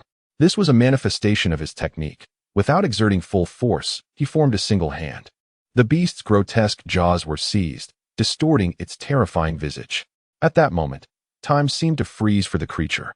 Its immense body became rigid, leaving only its two large eyes darting around in panic. This aura. In that instant, the beast felt a tremor from the depths of its soul. A shadow of death enveloped it. Though the human was diminutive and the beast colossal, their sizes occupied different realms. Yet, should that individual desire it, with just a flick of a finger, the beast could be reduced to mere ash in an instant. The colossal beast came to an understanding. Indeed, it was concentrated essence, so refined. Squeak. Attracted by a familiar voice, the great tortoise extended its head from its shell. Upon recognizing its master, its eyes sparkled with excitement. Its sturdy limbs reached out, and with a swift motion in the water, it darted to Chu He's side. It extended its robust claws, attempting to embrace Chu He's thigh. Stretching its neck, it endeavored to nuzzle against Chu He. However, its head had grown so large over the 3 years that it now surpassed the entirety of Chu He's form, making such an affectionate gesture impossible. Even its 2 claws were thicker than Chu He himself, leading to an undeniable awkwardness in the embrace. Thus, the great tortoise, yearning to express affection and seek solace, found its forward motion thwarted by an invisible force. In a flurry of anxious squeaks, it finally ceased its commotion when it realized Chu He was unresponsive. Subsequently, it raised a claw, pointing at the colossal beast, filled with grievance, and voiced its complaints amidst a chorus of squeaks. The colossal beast's eyes widened in astonishment. Wait a moment. Does this imply that the tortoise is acquainted with this human? Is it, perchance, owned by him? Chapter 44. Remembrance. Thus, this terrifying essence of humanity was not drawn here specifically for its own sake, but rather in search of the tortoise? Consequently, the true culprit must be that accursed tortoise? The colossal beast suddenly felt a pang of unease. Should humanity come seeking it, it would experience nothing but fear. Yet, upon realizing that this calamity was summoned by the tortoise, it felt that even in death, it could find no peace. How infuriating! All blame lay upon the wretched tortoise. But no, the primary fault rested with the black serpent. Tasked with procuring sustenance, it returned with such a formidable creature instead. The critical aspect was not merely that it was wild, but that it was owned. Its master was a fearsome entity, a formidable figure. Cursed be this folly. Had it known, it would have swallowed the tortoise whole, thus alleviating its pent-up resentment. The black serpent also sensed the immense resentment emanating from its king. Yet, it had no inclination to dwell on such matters at present. It trembled in fear, its tongue hanging out, unable to retract. Good heavens! It merely brought back a foolish tortoise, yet it attracted a being capable of subduing its king with one strike. Foolish tortoise, if you possessed such an impressive master, why did you not inform me sooner? I would have truly considered you a brother. How could there have been any schemes? At that time, we would have been bound by heartfelt camaraderie, the kind that withstands the test of time. The black serpent felt an overwhelming sense of regret. Little Green, you have amassed sufficient foundation. Seize this opportunity to break through today. These 2 creatures of blood are perfect for your nourishment. Chu He spoke up. His intention in seeking the tortoise was to facilitate its breakthrough. With a motion of his palm, the colossal hand formed from his golden Dharma body grew larger, as if to cover the heavens, seizing the entire form of the giant beast alongside the black serpent. With a resounding thud, within the golden palm, The energy swirled like a burning golden flame, ascending into the air. Roar! Roar! The colossal beast felt a surge of mobility, attempting to flee in panic. However, it despairingly discovered that no matter the means employed, escape from the fiery grasp was utterly impossible. As time passed, it began to feel its body and soul growing searing hot, as if ensnared in a hellish inferno. Its form was condensing, the once massive body twisting violently, shrinking ever smaller. Amidst the hissing sounds, the malevolent energy and toxins within it were rapidly being refined. The dross was being purged, leaving behind only the essence. It was to be distilled into its purest form. The colossal beast was filled with reluctance. It did not wish to be condensed, unleashing earth-shattering howls. It thrashed within the golden grasp, exerting all its strength to escape. It witnessed the fate of the black serpent, being painfully refined to death, reduced to a fist-sized elixir and discarded into the tortoise's maw. It would not accept this. It could not. The beast yearned to unleash a surge of rebellion. Yet it despairingly realized its strength was waning too swiftly. It could not even muster the talent to erupt in a final stand. Even in death, it cannot succumb to the jaws of the tortoise. This represents the final defiance of the colossal beast. The tortoise failed to consume its prey and ended up being devoured instead. Such an outcome leaves no room for closure, even in death. Ceasing its struggles, the beast halted. Its remaining malevolent energy began to coalesce violently within. Self-detonation? Such thoughts are misplaced. Chu He cast a glance at the giant creature, followed by a piercing glare that unleashed a wave of terrifying pressure. The beast's body stiffened, and the malevolent energy it had painstakingly gathered dispersed in an instant, only to be expelled and incinerated by the golden flames of energy. Ultimately, engulfed in despair, the beast was completely refined and consumed by the great tortoise. Commence the breakthrough, Chu He declared, striking the top of the tortoise's shell to guide it into its transformation. Simultaneously, several golden body-forming pills melted in the palm of his other hand, infusing them into the tortoise's shell. The great tortoise withdrew its limbs, tail, and head into its shell as wisps of smoke began to rise from its form. The shell cracked with a crisp sound, revealing a flicker of golden light emanating from the fissures. From destruction comes rebirth. The great tortoise commenced its metamorphosis. As time slowly passed, the golden radiance intensified, illuminating the aquatic expanse and dazzling the eyes, as if an extraordinary treasure were about to emerge. Finally, with a resounding pop, a golden small tortoise burst forth from the shattered green shell, akin to a butterfly emerging from its cocoon. With Chu He by its side, its breakthrough was destined for success. Master, master, a stuttering voice erupted, as the small golden tortoise swiftly darted into Chu He's embrace. It had finally returned to its diminutive form. The small tortoise was ecstatic, and as Chu He tugged at its head, it displayed an expression of pure delight.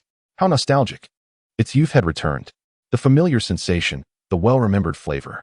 Chu He carried the newly transformed golden tortoise back to the library.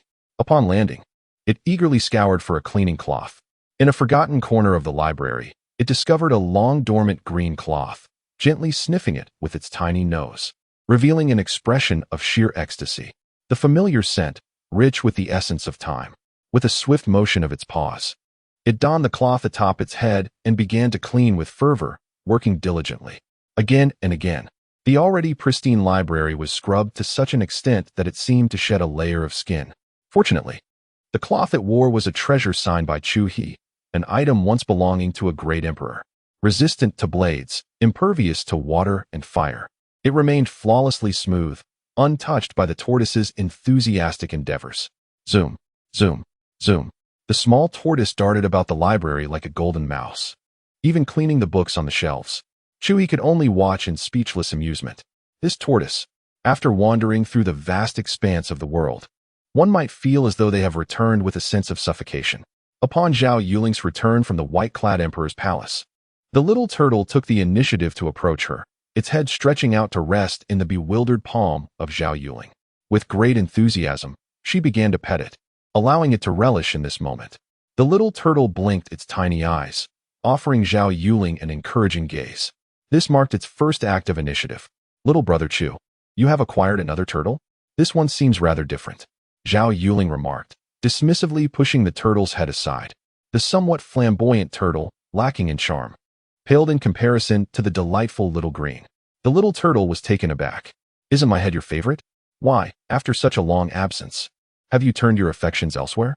Despite its fervent enthusiasm, the response it received felt cold and disheartening. Feeling dejected after such an exhausting effort, the little turtle drooped its head and retreated to find a comfortable spot to bask in the sunlight. "That is little green, who has simply transformed in color due to a breakthrough in cultivation.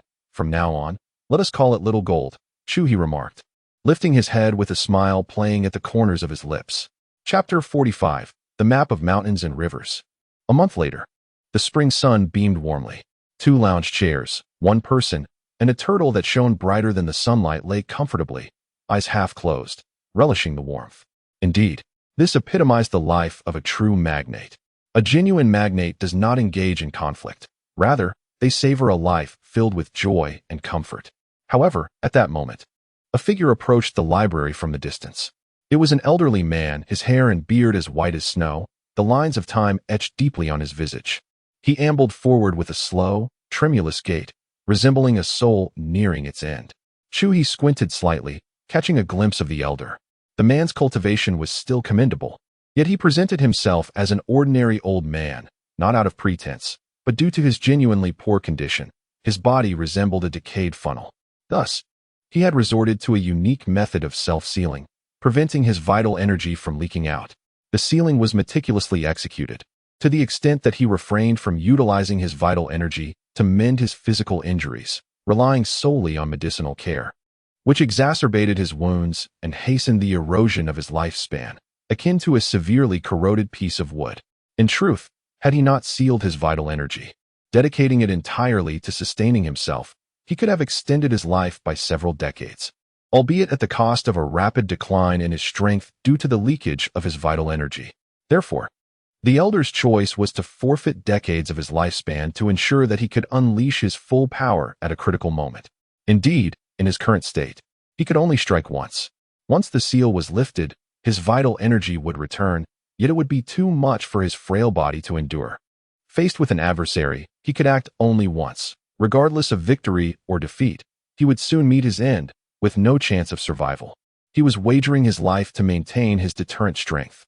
Simultaneously, to avert unnecessary troubles, he was compelled to lift the seal prematurely. Chu He sensed another formidable individual lurking in the shadows nearby, ever watchful in protection of him. "Young friend, you appear quite at ease." The elder approached the library, casting a profound glance within, before lowering his head in a benevolent greeting to Chu He. "Not bad at all. Would you care to join me?" Chu He opened his eyes, casually tossing the turtle from the other chair aside, gesturing invitingly to the elder. Respect for the elderly and love for the young should begin from a young age, he thought, casting a disapproving glance at the little turtle, which had just risen from the ground and was shaking its head in displeasure at the elder. "Young friend, you are quite amiable." The elder smiled, unpretentious, and took a seat in the chair. The two began to converse, discussing a myriad of topics from the farthest corners of the earth and the wonders of the universe. Ultimately, "Young friend, you are well-versed and talented." The elder clasped his fists before Chu He, displaying a profound admiration. Indeed, the old man exemplifies a contemporary sage. Chu He returned the gesture with courtesy, exhaling deeply. It had been quite some time since he had engaged in such banter with anyone. Before the 2 young maidens, he must maintain his composure, ensuring his words were measured and avoiding any missteps. Simultaneously, he discerned that the elder had a matter of significance to discuss with him. Otherwise, it would be illogical for the elder to indulge in such frivolous flattery while he remained steadfast in his praise. "Are you perhaps the senior brother of the young lady Lin Shuling?" After an extended exchange, the elder finally steered the conversation toward its intended course. "Senior brother?" Chu He's gaze flickered. It appeared he had misjudged. The elder likely had not learned of his true identity from the girl. That young lady certainly kept her lips tightly sealed. Without him disclosing anything, she had taken it upon herself to safeguard his secret. The elder's suspicions aligned with those of the Lin family, believing that the library housed a formidable figure who had taken 3 disciples. The eldest, Lin Shuling; the second, Zhao Yuling; and the third, "I am her little brother, Chu," he replied ambiguously, neither confirming nor denying the claim. "Is your master present?" the elder inquired. his expression tinged with hope. Chu He shook his head. He had no master, relying solely on his innate talent for self-cultivation. The elder sighed, disappointment etched across his features, making him appear even older. Do you know the whereabouts of your master? Could you convey a message on my behalf? The elder, reluctant to yield, spoke earnestly. What message? Chu He's eyes sparkled with curiosity. I wish to propose a transaction with him, the elder stated with gravity. Pray, elaborate, Chu He urged. The elder's countenance shifted, a shadow passing over his face. A misunderstanding. Chu He sensed the elder's discontent, realizing he had inadvertently crossed a line. After all, the elder sought to negotiate with his non-existent master, and in the elder's eyes, he was merely a disciple, brazenly inquiring about the transaction's details. It was a delicate situation. Esteemed elder, I merely wish to understand the nature of your proposed transaction before deciding whether to acquiesce, Chu He clarified. The elder's expression softened, revealing a sense of relief. He believed Chu He was merely concerned that the transaction might be trivial, potentially disturbing his master and incurring reprimand. Upon reflection, there was nothing to conceal regarding the transaction. With a subtle motion of his palm, a grand and untamed ink painting unfurled before Chu He. It depicted mountains and rivers, throngs of people like flowing springs, and the bustling essence of earthly life vividly portrayed on the canvas. This is a treasure map of a realm above kings, a precious heirloom of the Xia Clan. The elder proclaimed with pride. I wish to trade this map for 300 years of protection for the Xia Clan. This map shall be his. The elder's voice resonated with deep reluctance, yet his words were resolutely firm. Chu He glanced at the map of mountains and rivers, noting the lifelike depictions and profound artistry it embodied. Water flows, and people move, wisps of smoke curl gracefully. Adorning the wall, it possesses a certain air of sophistication. However, to exchange it for the identity of a caretaker spanning 3 centuries seems rather unwise. After all, to him, this artwork merely offers aesthetic pleasure. As for its utility, I regret to say it falls short of his current stature. Moreover, he possesses numerous treasures of greater caliber than this piece. Observing, Chu He shook his head vigorously. The elder furrowed his brow. Disdainful? No, that cannot be. It must be that this young man fails to recognize the formidable value of the map of mountains and rivers. He does not comprehend what treasures above the realm of kings truly signify. The elder cleared his throat, deeming it necessary to elucidate further. Chapter 46. The tremor within this painting lies the essence of the universe. The elderly man took the small turtle and placed it upon the book resting on the chair, tossing it into the open canvas. The book vanished, only to reappear within the artwork moments later. Chu He remained silent, his palm moving slightly, conjuring a pot of tea and 2 cups into his hands. He filled the cups, took one for himself, and then gestured invitingly towards the elder. The elder's lips trembled slightly. The universe contained within this painting is vast. He began to explain. Chu He nodded in acknowledgement. The elder fell silent abruptly, causing Chu He to tilt his head in curiosity. It was merely an offer of tea, a fundamental courtesy in hosting, something he had momentarily forgotten due to the absence of guests. Why did the conversation cease once the tea was poured? Surely, there was more to discuss? This painting could transform the earth and sky, stabilize the cosmic flow, and observe the world. More importantly, it could reveal the earthly essence of landscapes, which would be immensely beneficial for breakthroughs in one's realm. Even a perfected sovereign could find enlightenment within. After a brief pause, the elder continued, this time articulating all the functionalities in one breath. However, the cost of utilizing this painting is undoubtedly substantial, remarked Chu He nonchalantly. The elder's expression changed. Indeed, activating the painting's functions demands a great sacrifice each time. Without such costs, the Xia Clan would have soared long ago. Presently, this map of mountains and rivers serves merely as a means to observe the world, and it remains only partially activated. Only beings of the half-step sovereign realm or above from other clans can trigger alerts if they cross certain thresholds. As for stabilizing the cosmic flow and observing the essence, the Xia Clan could still manage to employ them occasionally in the past, but now they find themselves powerless. Elder, you need not trouble yourself so much over tea. You have toiled for most of your life and deserve to retire. The younger generation can take over the responsibilities. They possess vigor and ambition, and I believe they are capable of bearing the weight and forging ahead. Chu He spoke. We are all elderly, We must support one another. Young friend, please convey my sentiments, the elder said solemnly, clasping his fists in respect. Chu He nodded, feeling a sense of helplessness as the elder seemed unresponsive to his counsel. He could not hasten the anxieties of someone older than himself. It was a matter of moral character. Let the message be conveyed. After all, it was unlikely to be accepted. Do not question my confidence in this, for the recipient of the message is none other than himself. The elder exhaled in relief, then lifted his tea cup with solemnity, draining it in one go. Ah, the tea. Upon swallowing, the elder gasped, his body shuddering violently in shock. A surge of rich life force spread within him, melding with his very being. It was akin to a long-awaited rain after a drought. His entire being, every cell resonating with a refreshing sound, left the elder in disbelief. A mere cup of tea, yet it felt more effective than any precious elixir he had consumed over the years. He distinctly sensed that, due to this cup of tea, his lifespan could be extended by at least 3 more years, particularly given that he had suffered grave injuries that depleted much of his medicinal potency.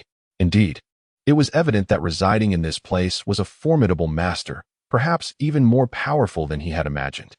A disciple casually offering such a treasure as guest tea spoke volumes about the master's opulence.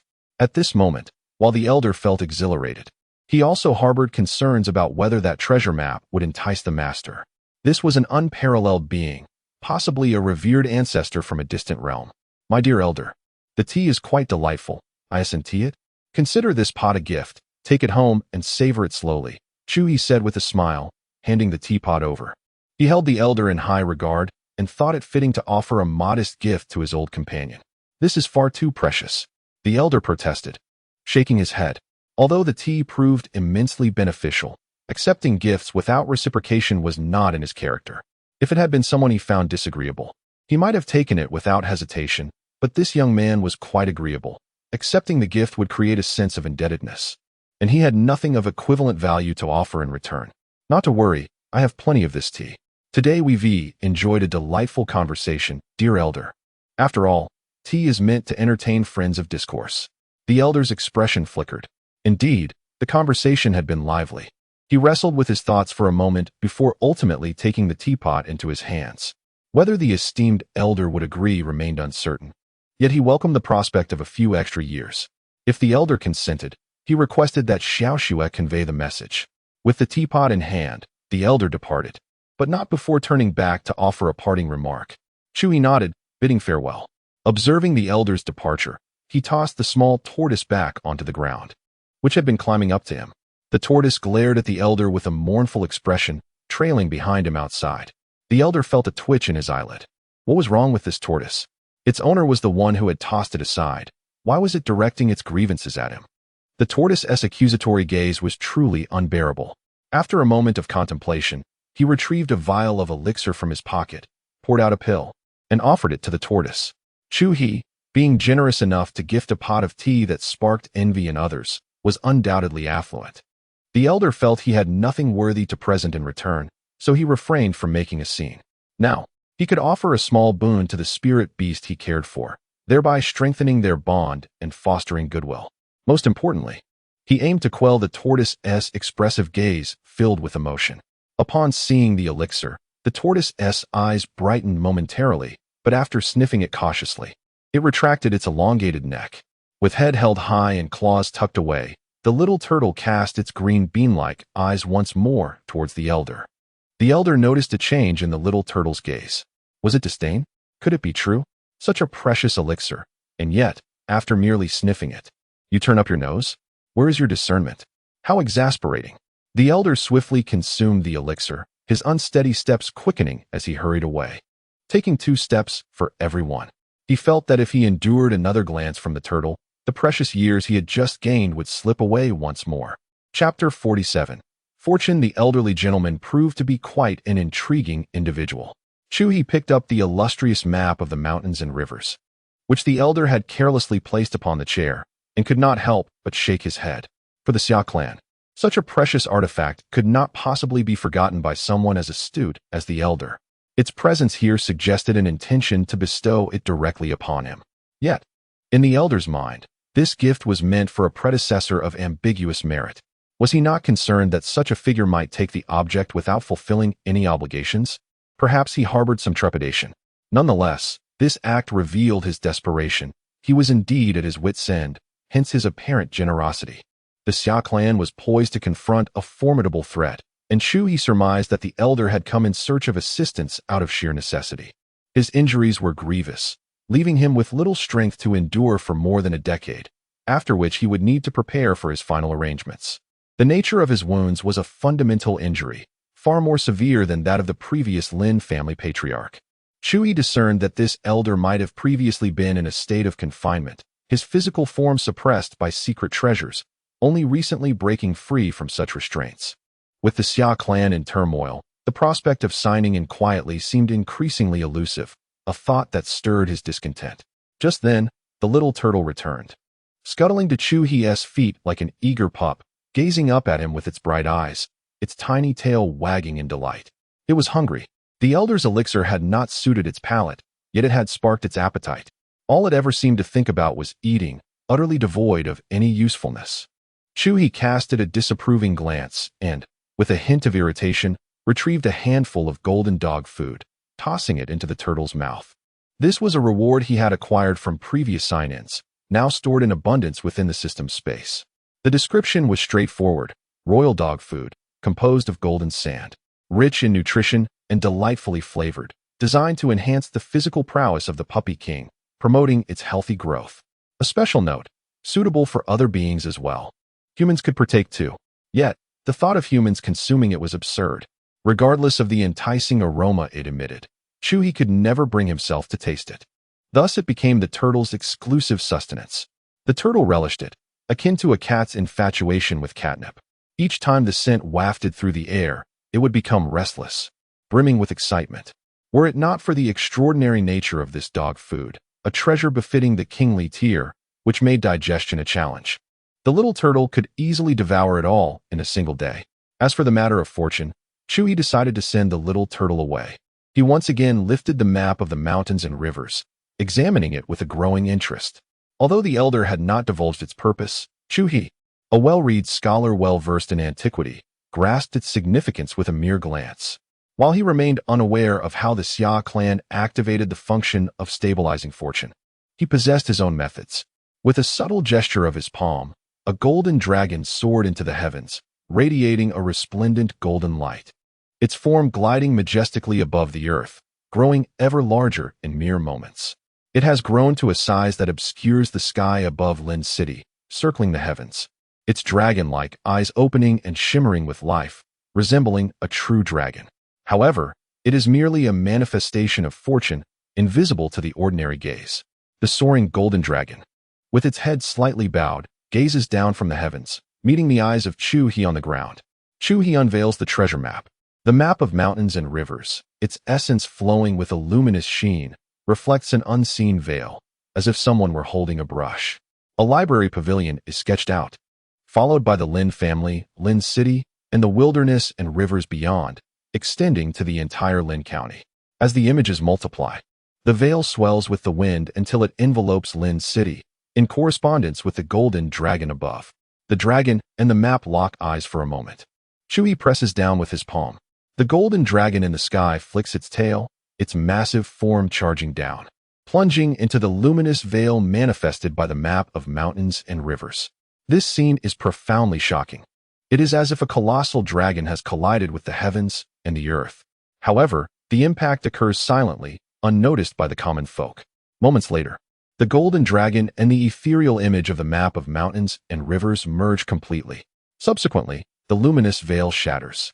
The ethereal image of the map transforms into specks of golden light, merging into the map of mountains and rivers.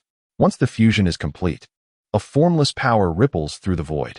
Like the aurora, it radiates outwards from the map, instantly spreading across the entirety of Lin County. Chu He's eyes gleam with profound light, as if stars were suspended, surveying the world. He sees, at this moment, the golden aura of fortune wafting, safeguarding the entire realm. Chu He looks down to find a diminutive golden dragon of fortune coiling around him. As the aura spreads, the stronger the power, the greater the talent, and the more benefits one receives. Without a doubt, Chu He stands as the most formidable presence within Lin County. In this moment, he recalls a term, the child of fortune.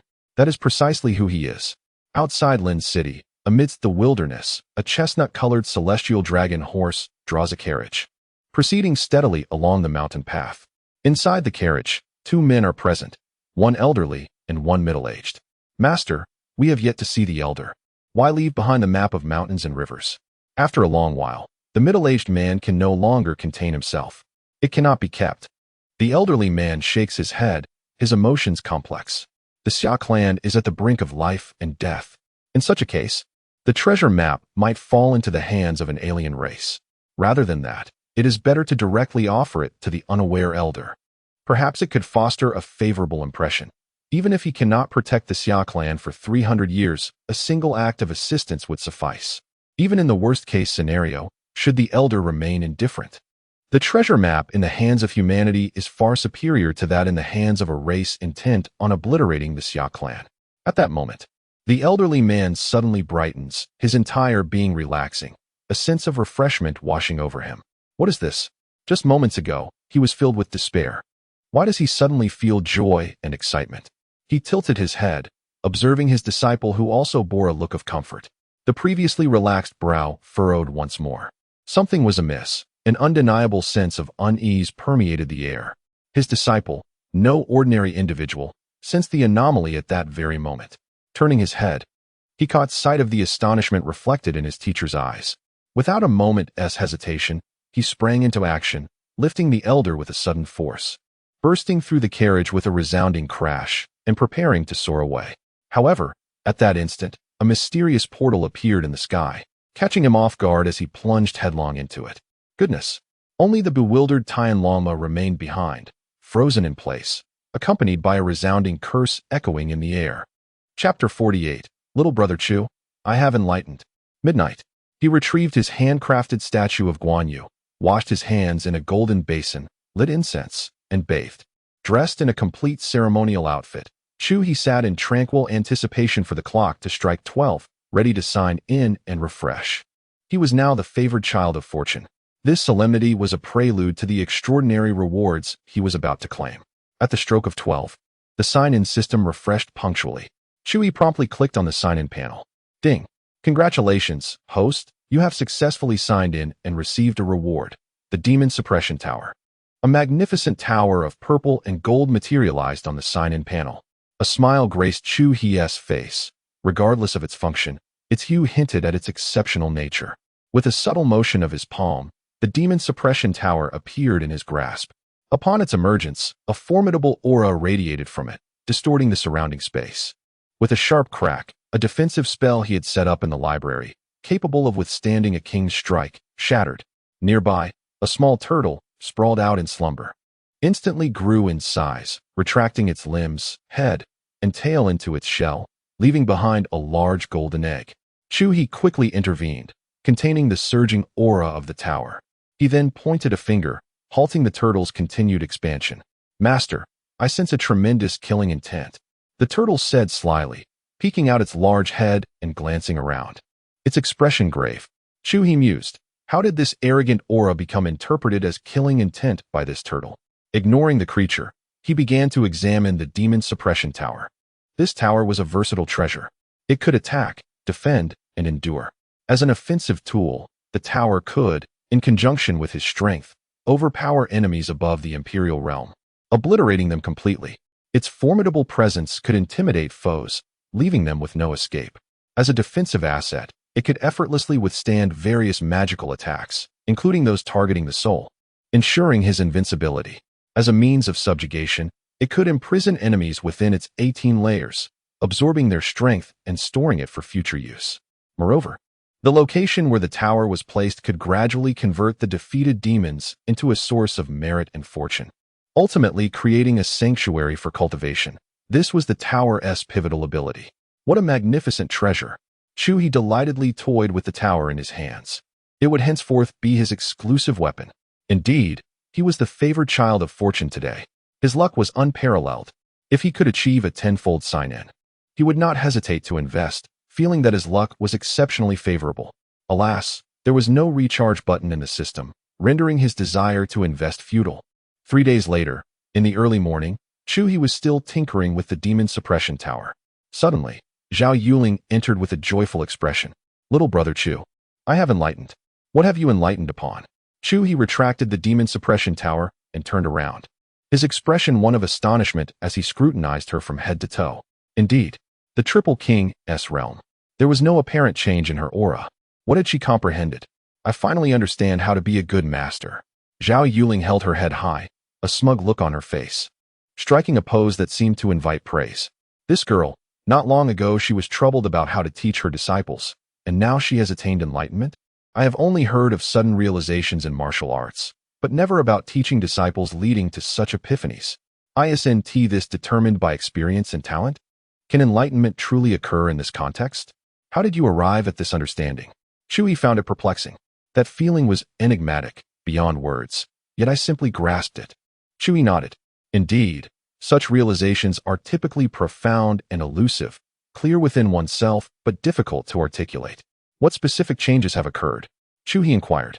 Yes, a significant transformation has taken place. 3 days ago, I publicly discussed the path of martial arts, and several of my disciples comprehended it on the spot, with some even breaking through their limits. In these 3 days, I have been greatly inspired, focusing on teaching, and my disciples have continuously achieved breakthroughs. I shall return immediately and persevere. Zhao Yuling was exhilarated. It was evident that she had specifically taken the time to return and share her joy, seeking validation. Yet, it seems that only her disciples have changed, without any specific transformation in herself. As Chu He's expression shifted, he felt as if he was beginning to understand something. Indeed, as I explain, my words flow more smoothly, and my spirits lift with each utterance. Zhao Yuling nodded in agreement. Is that all? Are you certain it isn't simply that your disciples are suddenly performing well, bringing you joy, thus allowing your speech to become more fluid and your mood more buoyant? After all, it is entirely natural for a teacher to feel motivated and speak more effortlessly when their students excel. Chu He regarded the self-satisfied Zhao Yuling, unable to bring himself to dampen her spirits. 3 days prior, was it not he who had suppressed the fortune of Lin County with the landscape map? And while the girl's disciples had been the ones chosen by the sacred land, they were all remarkable talents from various counties. The benefits they received were certainly greater. Moreover, many were already on the brink of breakthrough. Experiencing a sudden surge of clarity and achieving a breakthrough was entirely plausible. Their improved state over the past few days, making their cultivation far more effective, was also understandable. If they could take a stroll outside, they might even stumble upon greater opportunities. This had nothing to do with the quality of teaching. At that moment, even if one were to drag a turtle over and shout a few times, it would still have some effect.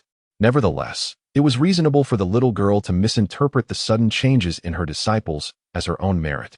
"Little brother Chu, I'm heading back." The little girl, brandishing her ruler, left in a flurry, not even stopping to pet the turtle. Chu He shook his head. In a few days, this phase of unparalleled fortune would pass. Subsequently, the young girl's disciple would also have essentially broken through to the current stage, returning to the right track. She would once again begin to question the meaning of life. Meanwhile, the little turtle, who was tidying up the bookshelf, had just flung the cloth aside when it noticed that the young girl didn't even glance at it before walking away. Disheartened, it shook its head in sorrow and let out a sigh, pulling the cloth over its head and continuing to rub back and forth on the bookshelf. Chapter 49. The Tiger Realm. The Tiger Realm is an intricate forested world, vast beyond measure, encompassing territories far greater than those of the Xia tribe, inhabited by countless clans. Yet, most of these clans serve merely as sustenance for the Tiger Clan. The Tiger Clan stands as one of the few formidable powers of the 4th tier within the barbaric lands, renowned for their formidable individual strength. They inhabit the same territory in a tribal manner, yet rarely congregate in large numbers until their strength reaches a certain threshold. Most wander alone, while some travel with their young tigresses, only to be driven away once the offspring mature and the mother's age. Occasionally, the roles may reverse. At this moment, within the Tiger Realm, at the Heavenly Tiger Mountain, a significant congregation of the Tiger Clan occurs. Those present here have surpassed the requisite boundary of strength, with even the weakest among them being at least at the 9th level of innate power. This formidable presence allows the Tiger Clan to dominate the vast expanse of the Tiger Realm, engaging in plunder, and instilling fear within the very core of the barbaric territories. With a thunderous roar, a message reverberated through the heavenly Tiger Mountain. It was learned through the Stargazing clan, which had been raised by the Tiger Clan, that there were signs of a mysterious realm emerging within the domain of the Xia tribe, a tribe that was once a formidable rival to the Tiger Clan. The news sent ripples of excitement through the heavenly Tiger Mountain. The benefits of a newly arisen secret realm were undoubtedly immense, even enticing to the Tiger Clan. Moreover, this realm had materialized within the territory of the Xia tribe, a tribe they had long prepared to annihilate once the pinnacle of their strength had fallen. After all, every clan capable of reaching the fourth tier possesses sufficient potential. However, the emergence of this secret realm undoubtedly introduced new variables. Some tigers proposed that there was no need to wait. The first legion of the Heavenly Tiger should be mobilized immediately, and the first Tiger Lord notified to directly invade the Xia territory, seize the secret realm, and eradicate the Xia tribe. Yet, others hesitated, aware that the Xia tribe's supreme combat power had not yet perished. This was a clan known for its myriad cunning tactics. Having previously subdued the first Tiger Lord of the barbaric realm, even in a severely weakened state, an immediate assault could lead to catastrophic losses should that ancient warrior still have hidden cards to play. After centuries of waiting, with just a few more decades remaining to outlast him, rushing in now could yield unforeseen complications. Amidst the tumult of debate, the current leader of the Heavenly Tiger Mountain found himself in a quandary, unable to make a decisive judgment. Just as the discord grew louder over the matter of the secret realm, a magnificent and imposing tiger, exuding an aura of both might and composure, descended from the heavens. The arrival of this majestic beast sent shockwaves throughout the Heavenly Tiger Mountain. All tigers, regardless of their endeavors, emerged from their lairs, including those high-ranking members deliberating the response to the Xia tribe's secret realm. Every fierce tiger lowered its proud head, their tails thrashing like long whips, creating a cacophony in the air, welcoming the arrival with the utmost reverence. Upon the giant tiger's landing, the leader of the Heavenly Tiger Mountain promptly stepped forward, bowing his head in respectful greeting. This is the foremost champion of the Tiger Clan, the supreme tiger of the savage domain. It subdues the tiger realm and instills fear in the myriad tribes of the savage domain. To the Tiger Clan, it embodies the heavens, it embodies divinity. Any tiger that beholds it, regardless of status, must pay the utmost respect at the first instance. This reverence is not solely due to its unparalleled strength, but also because it represents the pride of the Tiger Clan, having ascended to the pinnacle of the 9th realm of kings in a span of 2 centuries. It has now safeguarded the Tiger Clan for 800 years and will continue to protect them for another 200. The lifespan of a being at the initial stage of kingship is 800 years, while one at the pinnacle of the 9th realm enjoys a lifespan of 1200 years. I am already aware of the situation. The supreme tiger of the savage domain strides forward slowly, traversing through the gathering of tigers, and all tigers part ways in its presence. The Xia clan poses no real threat. I have sensed it. In 20 years, at most, I shall advance further. Now, whether the Xia clan has gained anything within the secret realm is of no consequence. Let us not complicate matters, for in the future, those possessions shall belong to my Tiger Clan, merely being safeguarded by the Xia for the time being. In 20 years, the Xia clan shall be obliterated. The Peng clan shall be annihilated. The Lion clan shall be vanquished. The Yuan clan shall be extinguished. The Kunwu clan shall be eradicated. The Wise Serpent clan shall be destroyed. The Savage Bull clan shall be dismantled. The Crocodile clan shall be eliminated. The savage domain shall echo with but one voice. Roar. The supreme tiger of the savage domain, with a commanding presence, emits a declaration that resonates with fervor, culminating in a thunderous roar that reverberates across the vast expanse. Its formidable aura spreads forth, unleashing a tempest that engulfs the surroundings. The previously stirred and impassioned tigers are momentarily subdued by the might of its roar. Even the strongest among them feel a weight upon their hearts. Such proclamations demand a measured tone. The sheer intensity of its utterance leaves them trembling with excitement. Their exhilaration surges forth uncontrollably. Suddenly, such a colossal roar. Without any prior warning, it grants them no moment to prepare. Were it not for the presence of the foremost champion before them, any other tiger would have been compelled to strike back in response. After a while, they gradually regain their composure and excitement, for they cannot help but feel elated. Just look at the words of the Supreme Tiger. It is on the verge of breaking through. Currently, the Supreme Tiger stands at the pinnacle of the ninth realm of kings, and should it achieve a breakthrough, it would transcend into the legendary realm of Emperor Venerable, a state not witnessed in the savage domain for millennia. At that time, under the guidance of the Supreme Tiger, the Tiger Clan shall sweep across the entirety of the savage domain. Every corner of the savage domain shall become their hunting ground, and all treasures will belong to the Tiger Clan. As the elite of the Tiger Clan, the benefits they shall reap are undoubtedly immense. The prospect of further advancement is unequivocal. The Supreme Tiger's breakthrough shall be a momentous occasion for both the clan and itself, leaving no room for their excitement to wane. Roar! Roar! The resounding roar began to rise and fall in succession. A wave of sweltering heat lingered in the air above Tianhu Mountain, refusing to dissipate. Chapter 50. The emergence of the Holy Land in the year 576 of the New Era, a momentous event unfolded in the sacred realm of the Xia Clan. Guardians of the secret domain, at dawn. The recently unsealed Patriarch Xia Yuan, alongside the venerable guardian Meng Yi, vanished without a trace. The suddenness of their disappearance left everyone astounded. The whereabouts of the Patriarch had not been disclosed to others, leading to a flurry of speculation within the holy sanctuary. The most widely accepted theory posited that he had sought out the Meizu or the Tiger Clan. Given the deep-seated animosities and formidable threats posed by these two factions against the Xia, they were acutely aware that the Patriarch had emerged from his seal due to the urgency of time, and in the fleeting moments of his life, he would undoubtedly take decisive action. Given his character, it was likely that he would risk everything to deliver a devastating blow to either the Tiger Clan or the Meizu. A wave of sorrow enveloped the Holy Land. The venerable Patriarch, who had safeguarded the Xia Clan for centuries, had ultimately reached this juncture, leaving them feeling powerless. It was time to venture forth. The Patriarch had accomplished all he could, and regardless of the outcome, the Xia Clan could no longer dwell in peace. After enduring confinement for so long, the hearts of the assembled were surely weary. It was time to unleash their fury.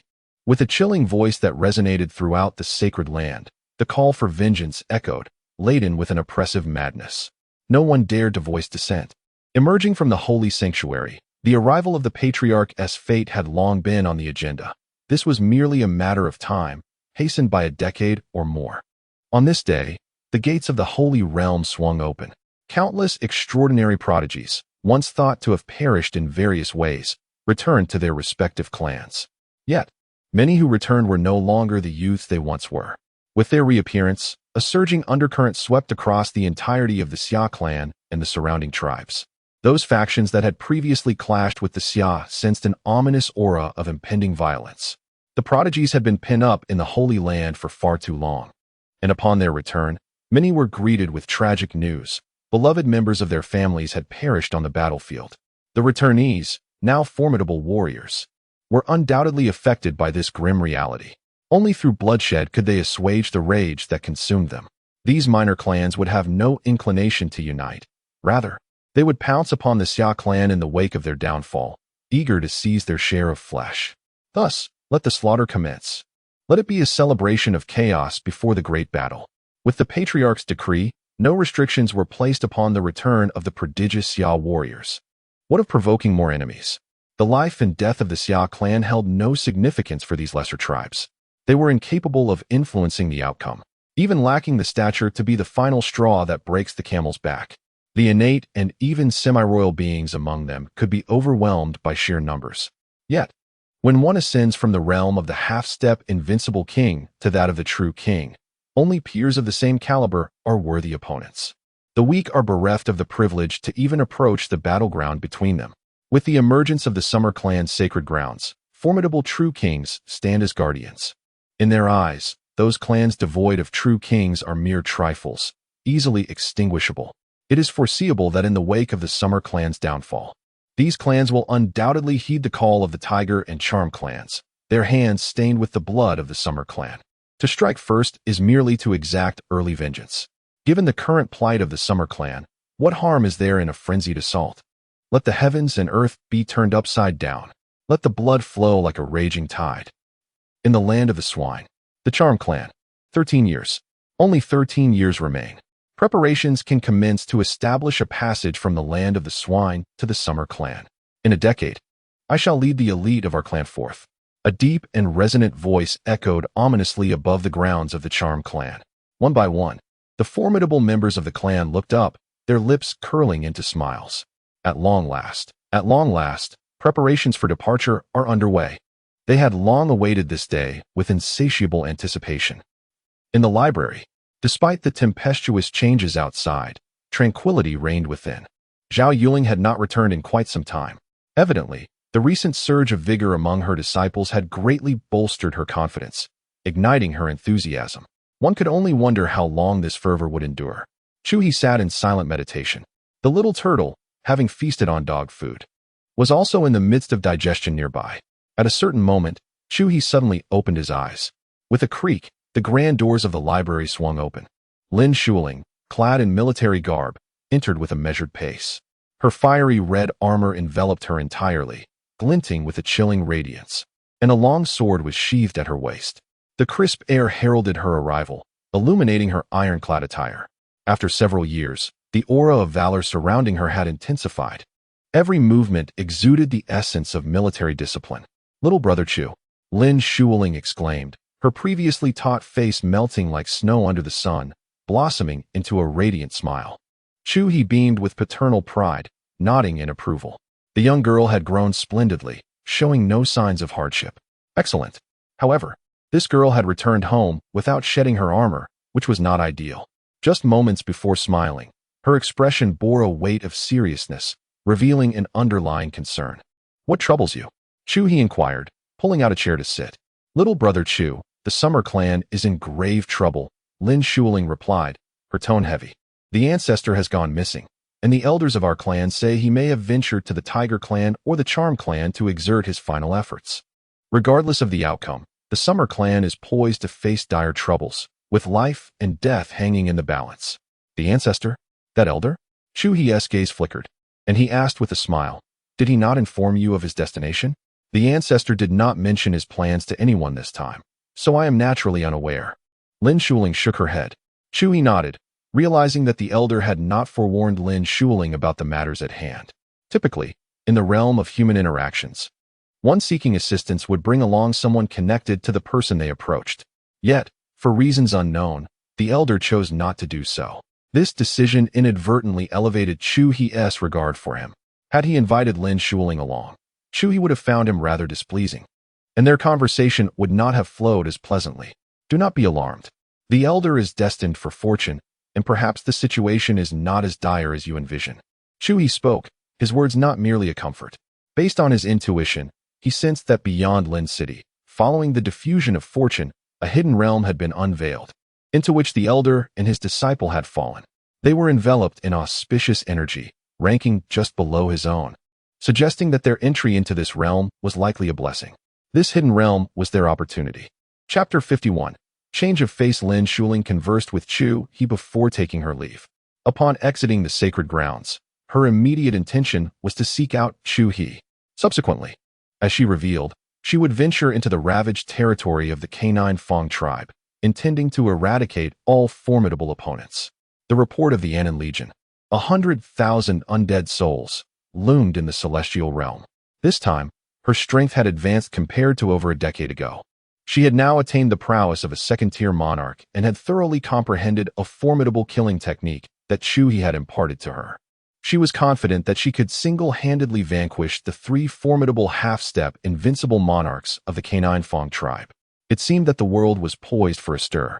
Chu He poured himself a cup of tea, savoring a sip while reflecting on the situation. However, for now, the commotion did not extend to the internal territories of the Xia tribe in Lin City. It was time to prepare for a breakthrough. Chu He had no desire to join the fray. Instead, he focused on his own advancement. His cultivation had already reached the fourth tier's pinnacle, and he had accumulated substantial foundation over the years. Yet, he felt it was still insufficient. He aimed for absolute certainty in his endeavors.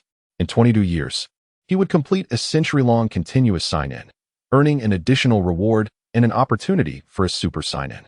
He believed he could bolster his foundation by that time. Assessing whether the rewards would be beneficial to him, the more favorable the fate at the sign-in location, the more abundant the rewards. Chu He retrieved the demon suppression tower. In the territory of the Xia tribe, he had yet to discover a place with particularly extraordinary fortune. The most auspicious was Lin County, where a golden dragon of fortune was visibly manifest. However, it was still not enough. Thus, Chu He sought to artificially create a place of even greater fortune. This task conveniently fell upon the demon suppression tower, which contained beings steeped in malevolence and burdened by countless vengeful souls, thereby condensing fortune. Rising, Chu He lifted the slumbering turtle beside him. He pondered where to find those who had cultivated the essence of vengeful souls. He already had an idea. He could not stray too far, lest he jeopardize the continuity of his sign-in. Therefore, this endeavor would have to unfold within the territory of the Xia tribe. As he gazed at the familiar river, the little turtle, just roused from slumber, appeared drowsy. It shook its small head repeatedly, suddenly alert. What was happening? Was it about to be tossed into the river again? It had done nothing wrong and had not grown at all. It did not want that. It did not wish to be a wandering turtle. The little turtle slipped from Chu He's grasp, extending its tiny claws to cling to his leg, its round eyes gazing up at him with a pitiful expression, a small tear forming as mist swirled around it. Chu He looked down, speechless. What was this turtle thinking? Enough. I did not bring you here to frolic in the river. I have matters to attend to. He kicked it aside. Wasn't he coming to abandon it? That was good. The little turtle scrambled to its feet and, filled with excitement, followed Chu He closely. Just as the sorrowful emotions faded away as if they had never existed, Chu He, accompanied by a small turtle, strolled leisurely, hands behind his back, with a fishing rod and a burlap sack in tow, stepping into the water with ease. Each stride spanned miles, embodying a sense of tranquility and grace. His spiritual energy radiated outward, sweeping across the river domain from his very core. Upon detecting the presence of a being infused with the formidable essence of the innate 9th level, he deftly cast his fishing rod. The hook traversed the chasm of space, ensnaring a great serpent that was feasting. Observing the elongated fishing line, glimmering ominously, and the unexpected foreign object thrust into its maw, the serpent appeared utterly bewildered, a procession of question marks adorning its forehead. Before it could react, the line quivered, and an irresistible force surged forth, pulling the serpent against its will. Panic ensued. It yearned to struggle, yet despair washed over it as it realized that all attempts were in vain. Squeak! The small turtle, previously frolicking in the water, spinning in circles for amusement, halted abruptly upon witnessing the great serpent being reeled in by Chu He. Its tiny, bean-like eyes widened in astonishment, nearly bulging from their sockets. With a loud cry, it suddenly expanded in size and shot towards the serpent with remarkable speed. This presence. The serpent gazed at the now magnified golden turtle, which emanated a terrifying aura that sent shivers through its very soul as it surged forth with the force of a tidal wave. Bewilderment engulfed the serpent. What was happening? Encountering this creature for the first time, even if it sensed hunger, there was no need for such a malevolent glare. That was undoubtedly a gaze of hatred, a vendetta to the death. The serpent fervently shook its head. Turtle, you've mistaken the snake. We are strangers. We have never met. Please, do not approach. Trembling uncontrollably, it desperately attempted to retreat. However, it was dismayed to discover that it was inexorably being dragged forward, unable to retreat. It could only watch helplessly as a colossal claw descended upon its head. This claw, imbued with terrifying strength, stirred the waters of the deep river into a tempest. This claw, wielding boundless might, sent tremors through the serpent's heart. This claw meant death. What is happening? At that critical moment, a calm voice resonated. As a massive hand intervened, blocking the terrifying claw, the serpent, which had braced itself for certain doom, was momentarily stunned, then filled with joy. Clearly, a senior expert had intervened on its behalf. Previously, it had despised those meddling in affairs that did not concern them. Now, it could only express gratitude. Well done. That wretched turtle, relying on its strength to bully the weak, is utterly shameless. It yearned to convey its grievances to the elder. The serpent's eyes darted about, struggling to locate the elder until it passed the massive form of the golden turtle, finally spotting a human holding a fishing rod. The individual, at ease in the water, exuded an ethereal grace that split the currents around him, signifying his esteemed identity. This was indeed a sage. Wait, a sage? A human? Something seems amiss. Upon closer inspection, that long line being pulled step by step is indeed held by that individual. Hence, was it this human expert who drew it over? Then why did this individual just save him? Or was it another predecessor who came to his aid? In an instant, a myriad of twists and turns plunged the great serpent into chaos. So what exactly is the situation now? The great serpent, elongated and menacing, is no good. It must be vanquished. The turtle, subdued by Chu He, shrank in size and darted to his side, its claws pointing at the bewildered great serpent, its tone playfully fierce. Chu He was at a loss for words. This turtle bore a grudge, having been tricked by a large black serpent once, and now displayed an unusually intense reaction upon encountering a snake. Chapter 52. The Blood River. Such a futile demise is hardly entertaining. I shall spare it for you, so that in times of need, you may unleash your wrath upon it. Chu He paid no heed to the little turtle, instead placing the shivering serpent into the cosmic bag and continuing on his journey. Yet all the while, the little turtle glared at the bag with an expression of murderous intent, its tiny eyes refusing to divert their gaze. Amused and exasperated, Chu He finally remarked, "This little creature can indeed be quite obstinate. Stubbornness is its nature." The turtle pondered this for a moment and found it to hold some merit. Moreover, the longer it kept its eyes fixed, the more it sensed a shift in its master's demeanor. Ultimately, it relented and shifted its gaze. Chu He resumed his fishing in the river. As a master angler, his skills were unparalleled. He was precise in his catches, ensuring that should he aim for a being of innate 9th level, he would not inadvertently reel in one of the 8th level. His speed was remarkable. Within a mere few hours, he had swept through the tributaries of Lin County, ensnaring all creatures at the innate 9th level that were replete with malevolent energy. Along with 2 beings at the half-step monarch level, Chu He's haul was commendable in quantity, though he found the quality somewhat lacking. Nevertheless, he had anticipated this outcome and devised a solution, which was precisely why he brought the little turtle along. Chu He sought out a stretch of river near Lin City, where he employed a secret technique to isolate it from the outside world. He then emptied the contents of the cosmic bag, excluding the 2 half-step monarch-level creatures. Indeed, he intended to act as a fisherman, artificially elevating these captured beings to a higher level before subduing them. This endeavor required little expenditure. He did not intend to nurture these creatures meticulously.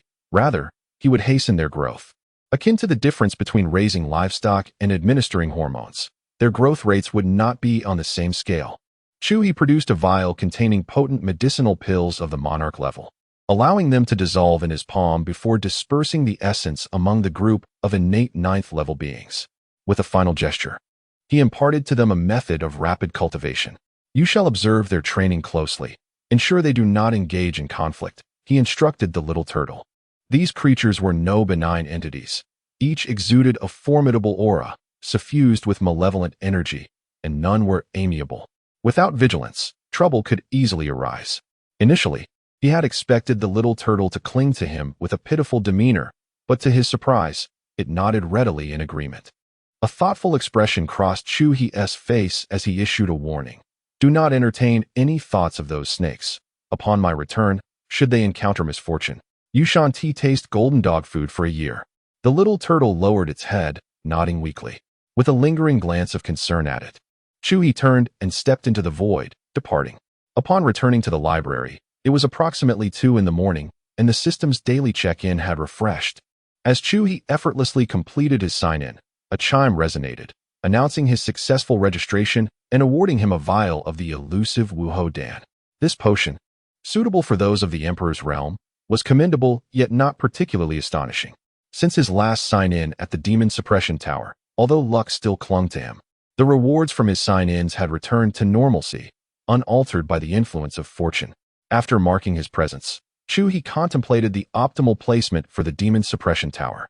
Housing it within the library seemed unwise, as confining a multitude of demons and monsters there would likely dampen the ambience. Ultimately, he decided that an exterior location would be more fitting. The area outside the library was indeed spacious. With a sweeping gesture, he positioned the tower beneath a willow tree. Approaching, he focused his thoughts, and the tower's entrance opened wide, allowing him to step inside. The first layer revealed a vast expanse, where crimson waves surged, and copper pillars adorned with chains stood resolutely amid the tumult. Chu He emptied his chinkoan bag, releasing two colossal creatures, a giant crocodile and a mountainous beast resembling a hippopotamus. Upon emerging, they instinctively assumed defensive postures, glaring at Chu He with a mix of wariness and palpable fear, yet they dared not move a muscle, acutely aware of the terrifying presence of the human before them. They understood all too well that any attempt to charge would lead only to their demise. Unfazed by their menacing stares, Chu He waved his hand, and the chains from the nearest copper pillars shot forth, ensnaring the two beasts with astonishing speed, binding them to the pillars. Within the confines of the demon suppression tower, under Chu He's dominance, they could do little but emit unwilling roars of defiance. "Spare us, noble ancestor. I submit," cried the giant crocodile, its voice filled with desperation. The crimson waves relentlessly crashed upon it, inflicting a pain akin to bone scraping. Unmoved, Chu He dismissed their pleas. Such subordinates were unnecessary. "I was wrong, truly wrong. Grant me another chance, spare my life. I swear I shall never again prey upon the people of the great Xia." The mountainous beast wailed in anguish, begging for mercy, believing Chu He had confronted it for its predations along the banks of the Blue River. "I am the same. I am the same," the giant crocodile echoed, realizing that its pleas were falling on deaf ears. Chu He, however, closed his eyes, attuning himself to the sensations around him. With each wave of the blood river washing over the giant crocodile and the mountainous beast, layers of malevolent energy were stripped away, merging with the river, while a mysterious force was drawn from the beasts, absorbed by the copper pillars, transformed by the demon suppression tower. Chu He opened his eyes, stroking his chin in contemplation. Chapter 53. The fishing grounds. 3 years have swiftly passed. Chu He has meticulously cast his nets across the rivers within the territory of the Xia Clan. During this time, he encountered numerous foreign tribes that, having been driven by the Xia Clan, sought refuge within their domain, intent on stirring chaos. All were summarily dealt with by him. Now, the first level of the demon suppression tower buzzes with activity. Within its confines, cries of desperation and curses echo incessantly, interspersed with the fervent pleas of some foreign tribes seeking to meet their demise. The demon suppression tower glimmers beneath the snow, while the nearby willow tree sways gracefully under the weight of the falling snowflakes, its verdant leaves standing out vividly against the white backdrop. Little brother Chu, how peculiar. The Lin family and Lin City have seen a remarkable influx of infants over the past 2 years, with many displaying exceptional talents. True prodigies among them, Zhao Yuling remarked, reclining in a chair, engrossed in a book while sipping tea, enveloped in the enchanting snowfall. Suddenly, she turned to Chu He, her expression tinged with curiosity. She couldn't shake the feeling that these changes were somehow linked to him. Something significant must have transpired in Lin City that she was unaware of. In recent years, following the loss of her enlightenment, her ability to teach her disciples had waned, leaving her in a rather dismal state. Hence, upon perceiving the shifts in Lin City, she relocated the entirety of the White Robe Emperor Palace mere walls away from the Lin residence a few months ago, hoping to bask in their fortune. While she may have been unable to properly guide her disciples, she could certainly accompany them in seeking opportunities. As a mentor, that must count for something, right? Indeed. After moving to Lin City, her disciples had shown significant improvement. Moreover, she sensed that the state of enlightenment she had experienced 3 years prior was beginning to return. The resurgence of spiritual energy heralds the impending arrival of a grand era of conflict. An era of great contention? Zhao Yuling furrowed her brow. The very name suggested a matter of immense importance and complexity. Would a master such as little brother Chu willingly confine himself to the quaint Lin City? Was he merely waiting for this so-called era of contention? Could it be that the genesis of it all lay within Lin City? Was that why he had arrived early to await its unfolding? Thoughts raced through Zhao Yuling's mind, leading her to ponder deeply why Chu He chose to remain within the unremarkable confines of the Lin family's modest library for decades on end. As the time for her lecture approached, she, burdened with these thoughts, traversed several walls to reach her residence in the White Robe Emperor Palace. Chu He, rising and stretching lazily, stepped forward and vanished from sight. Moments later, he reappeared at his fishing grounds. The golden giant turtle, revealing its true form, resembled a gilded mountain, its aura radiating power that suppressed the surroundings. After 3 years, it had been honed into a competent overseer of the fishing grounds. Within this expansive domain, all foreign tribes trembled under its imposing presence, too fearful to entertain any rebellious thoughts, for there existed a formidable example. In a corner of this vast fishing ground, deliberately avoided by the others, lay over 20 large snakes, languishing in despair, devoid of hope. The elongated tongue of the serpent flickers in the air, quivering with anticipation. Each day brings a minor torment, while every third day escalates to a greater ordeal. A multitude of serpents remain utterly perplexed. What grievance does this tortoise harbor against them? In this fishing ground, teeming with diverse species, why does it fixate solely on the serpents? Surely, they are unknown to one another. The serpents have no inclination towards feasting upon tortoises. Furthermore, if there truly existed a vendetta, it would be merciful to resolve it swiftly. This incessant torment, day after day, is a cruel affliction for the serpents. Were it not for their lack of courage to end their own lives, they might have considered self-destruction. This tortoise is utterly despicable. Initially, the ordeal was manageable, a mere beating that inflicted physical suffering. However, after years of relentless training, the tortoise has become increasingly adept at tormenting the serpents, now exhibiting a flair for cruelty. The serpents endure both physical and psychological anguish, truly experiencing the meaning of a life worse than death, where each day feels like an eternity. Chu He's eyes swept over the mass of serpents, filled with incredulity. Years have passed, and the number of serpents has only increased, never diminished. Under the tortoise's hospitality, even the application of hormones has failed to elevate the serpents to his standards.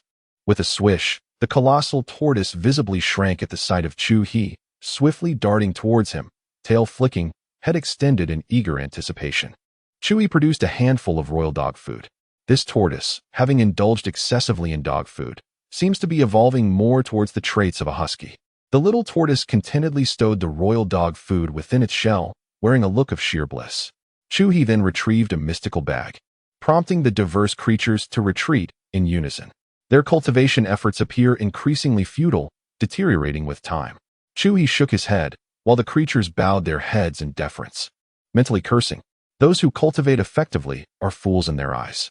They have witnessed the failures of those who attempted to break through together, all of whom met with disaster. The most successful attempt resulted in merely 2 dim-witted individuals ascending to the realm of true kings, only to surround the foolish tortoise with a cacophony of futile strikes, failing to even crack its shell.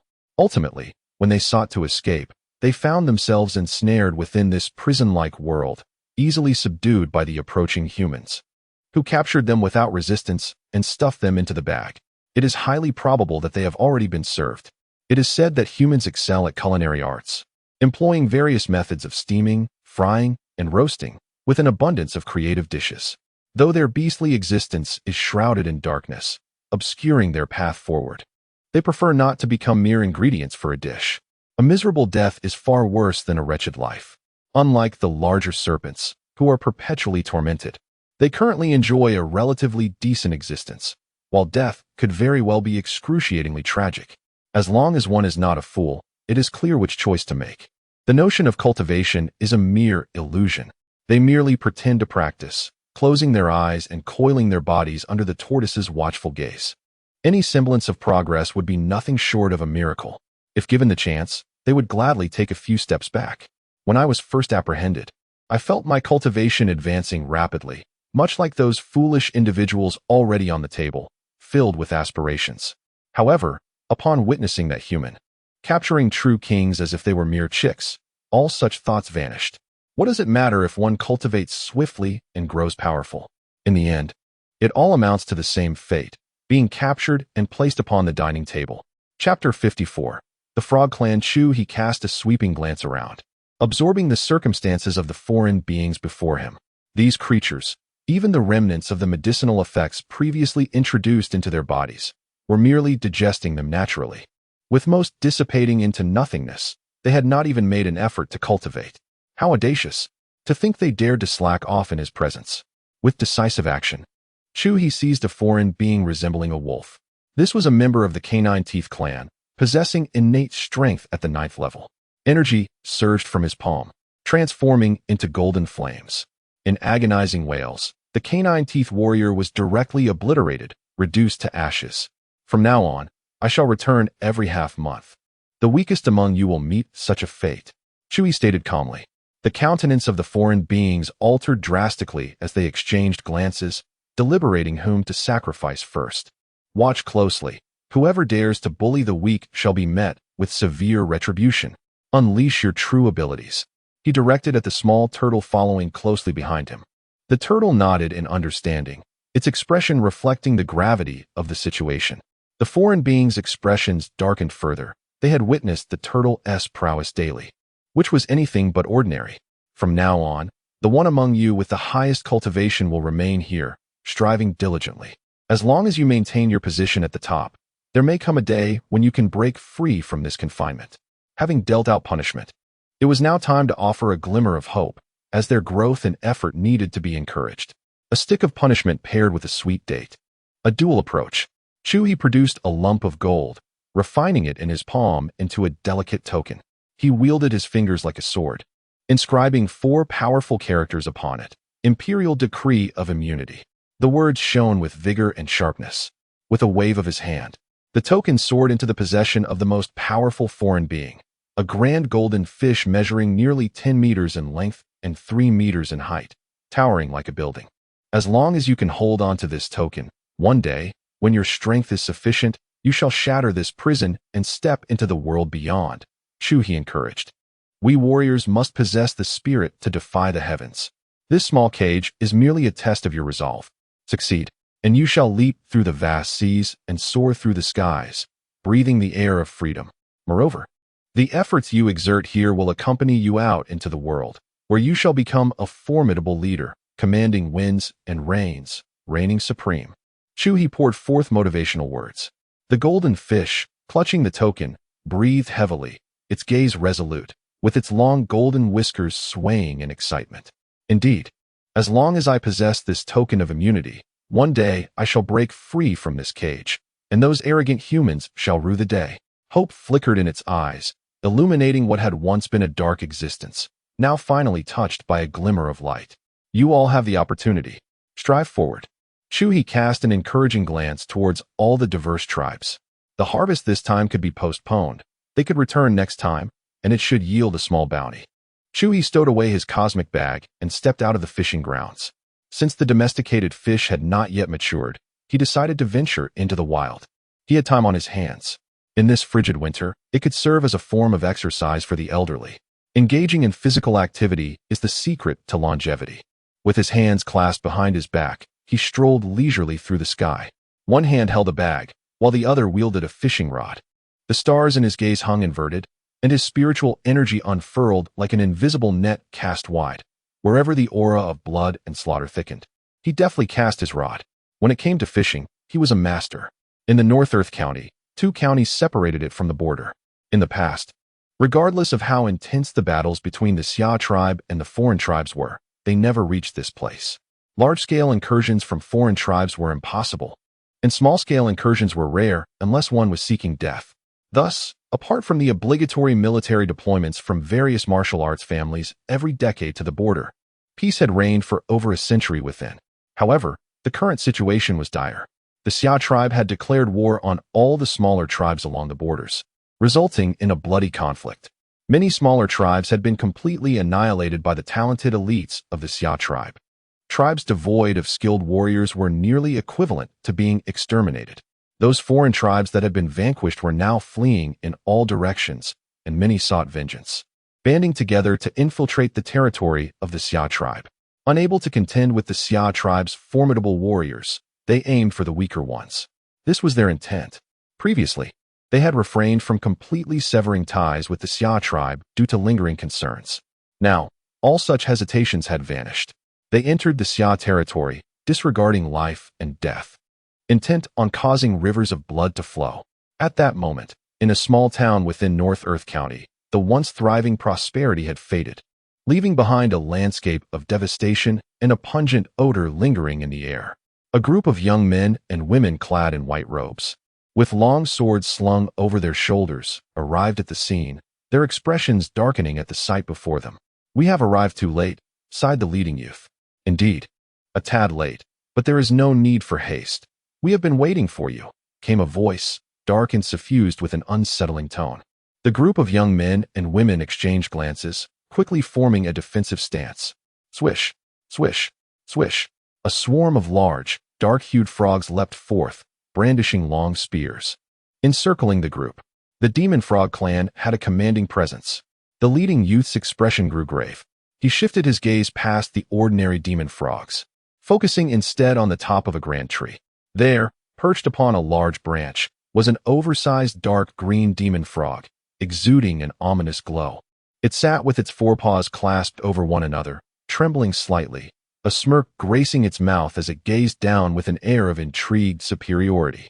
This is not the crux of the matter. The essence lies in the black battle cloak draped across its form, emblazoned with the prominent character for handsome. This signifies the lineage of the demon frog clan, an emblem of a leader of innate 9th rank. Its aura was restrained, rendering its depth indiscernible. Yet upon sighting that cloak, the youth realized the gravity of the situation. The demon frog clan is strictly hierarchical. One would never dare don the leader's robe unless they were indeed a commander. To do so would be a sacrilege against the commander, leading to severe repercussions within the clan and a fate most grim.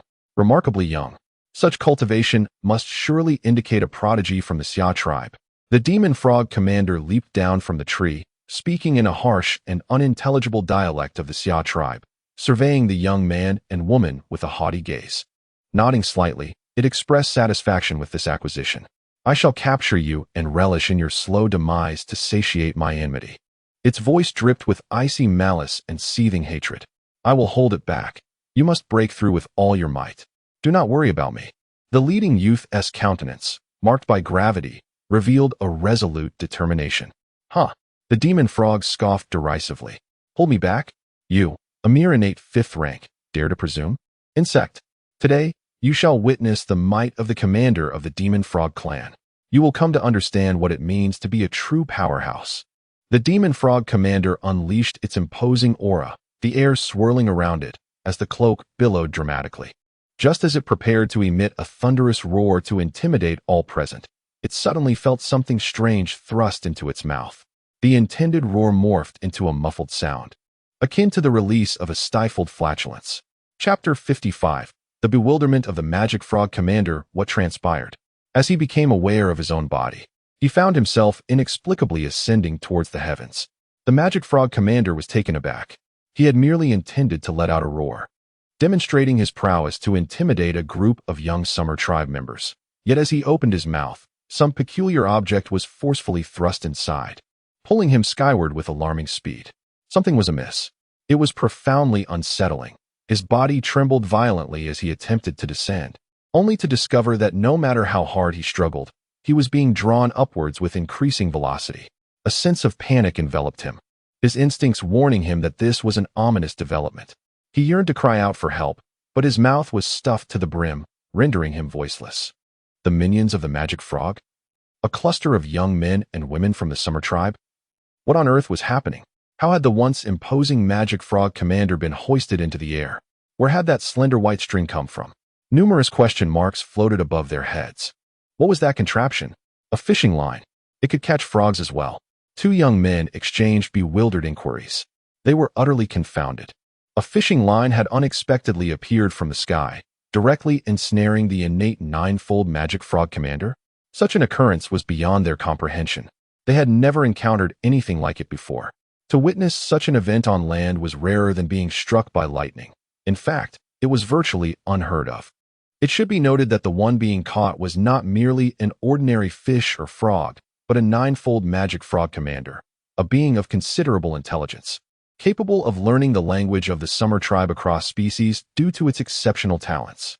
It was implausible that it could be lured by bait. Furthermore, the innate 9-fold rank was already a pinnacle of strength, especially when the elders of the tribes refrained from intervening. Such an entity possessed unfathomable power. Ordinary weapons could not inflict harm upon it. Even a half-step king, while capable of slaying it effortlessly, would find it unrealistic to capture it alive without causing injury. Yet now, it was suspended in midair, effortlessly ensnared by a slender fishing line from an unknown origin. This was truly beyond imagination. Brothers, you may be unaware atop the mountain, but during my years of training below, I have heard tales of similar occurrences among our summer tribe in recent years. A fishing line emerging from the void, targeting beings of other races. Some claim this is the work of our ancestral guardian from the sacred grounds. Yet the stories are so extraordinary that, despite their proliferation, few believe without witnessing it firsthand. One youth remarked, as a flicker of recollection sparked within him. Meanwhile, in a frenzy, "Quick, save our commander!" One of the magic frogs reacted, leaping forth to grasp the claw of the ascending commander. The other magic frogs soon followed suit, each springing into action in a disordered yet fervent attempt to assist. However, at this moment, the frog commander was pulled high and far away, beyond the reach of most of the magical frogs, with only a few managing to grasp onto it before vanishing into the distance. The group of magical frogs that landed were left in a state of panic, utterly bewildered. The frog commander, along with the commanding general, had been captured. They were at a loss for what to do next, feeling a sense of disorientation and confusion. How sudden! How strange! What has transpired? Kill! The leading youth of the Summer Clan snapped back to reality, dismissing his junior's explanations. With a swift motion of his sword, he cleaved a grounded magical frog in two. The matter of the fishing line could be pondered later, along with the shock and bewilderment it induced. Now that the formidable experts among the magical frogs had been lured away, it was the perfect opportunity to turn the tide, and they could not afford to squander it. The remaining young men and women regained their composure, suppressing their astonishment, and also charged forth with their swords against the bewildered magical frog minions. A bloody battle erupted in an instant. Several dozen miles away, Chu He observed a string of black frogs that had been drawn in and couldn't help but chuckle. "Buy one, get 20 free," he mused. So generous. However, aside from what he needed, the quality of the other offerings was rather disappointing. The frog commander gazed at the human figure, holding a fishing rod and floating ever closer, and realized that its fate was sealed, devoid of any hope. The one who had made the move was a prominent figure of the Summer Clan. This was entirely beyond its imagination. After barely regaining its composure, it had contemplated whether a powerful being had taken an interest in it, intending to recruit it as a servant. Or perhaps a great figure was merely playing a game, for which it had even prepared its pleas for mercy. Yet, it had never considered that it would be a master of the Summer Clan making the move. If it were said that the Summer Clan possessed the strength to crush it with a single blow, it would have believed it wholeheartedly. But to be drawn from such a great distance by merely a line? This was beyond the capabilities of an ordinary king. Such an act could only be performed by an existence of unimaginable power. How could the Summer Clan possibly possess such formidable prowess? Such thoughts were utterly inconceivable. Yet now, the reality was indeed as such. The Summer Clan, truly astonishing. Tears of grievance welled in the frog commander's eyes. Previously, it had thought the Summer Clan was merely a small tribe like its own. Recently, the Summer Clan's sudden surge, annihilating surrounding tribes, had already left it in disbelief. It then realized that for so many years, having been besieged from all sides, the Summer Clan was, in fact, remarkably powerful. At the very least, they had attained the status of a fourth-tier clan. This was already quite impressive. Yet, it had not anticipated that its imagination was still insufficient. The Summer Clan was far more terrifying than it had envisioned. Entering their territory was a shocking revelation. In the Summer Clan's realm, even encountering a random prominent figure was an experience that surpassed all expectations. The Summer Clan, utterly devoid of humanity. You are so formidable. Why not say so earlier? Why conceal your strength? So capable yet pretending to be otherwise. A bunch of pretenders. The frog commander wept, its hind legs trembling with effort as it attempted to shake off the kin clutched in its grasp. Despite the slim chances of escape in the presence of such a formidable adversary, one must attempt, mustn't one? What if, by some stroke of fortune, success was within reach? Alas, no miracle was to unfold.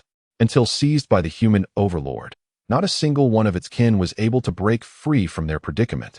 As if bound by an invisible force, despair flickered in the eyes of the frog commander, with tears cascading forth in wave after wave. These tears were not shed in fear of impending death, but rather from the depths of utter devastation. The Xia Clan, how utterly relentless. With a casual motion, Chu He tossed the frog commander, clad in its battle cloak, into a cosmic bag. He then cast his gaze upon the assembly of frog generals, dark and unappealing, even unworthy of culinary consideration. He extended his hand, crushing them one by one before discarding them carelessly. These creatures, rich in nutrients, were well suited to enrich the soil. So Chu He chose not to incinerate them, but rather to repurpose them. Reforestation and environmental beautification, an obligation not to be neglected. Chapter 56. The rotation system. With a gentle pat on the Qian Kuan bag, Chu He continued his steady march, hands clasped behind his back. For a full day and night, he traversed 5 counties.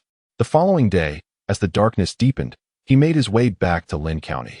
At the stroke of midnight, just before the sign-in refreshed, he returned to the library pavilion, completed his check-in, and waited an additional hour to sign in once more.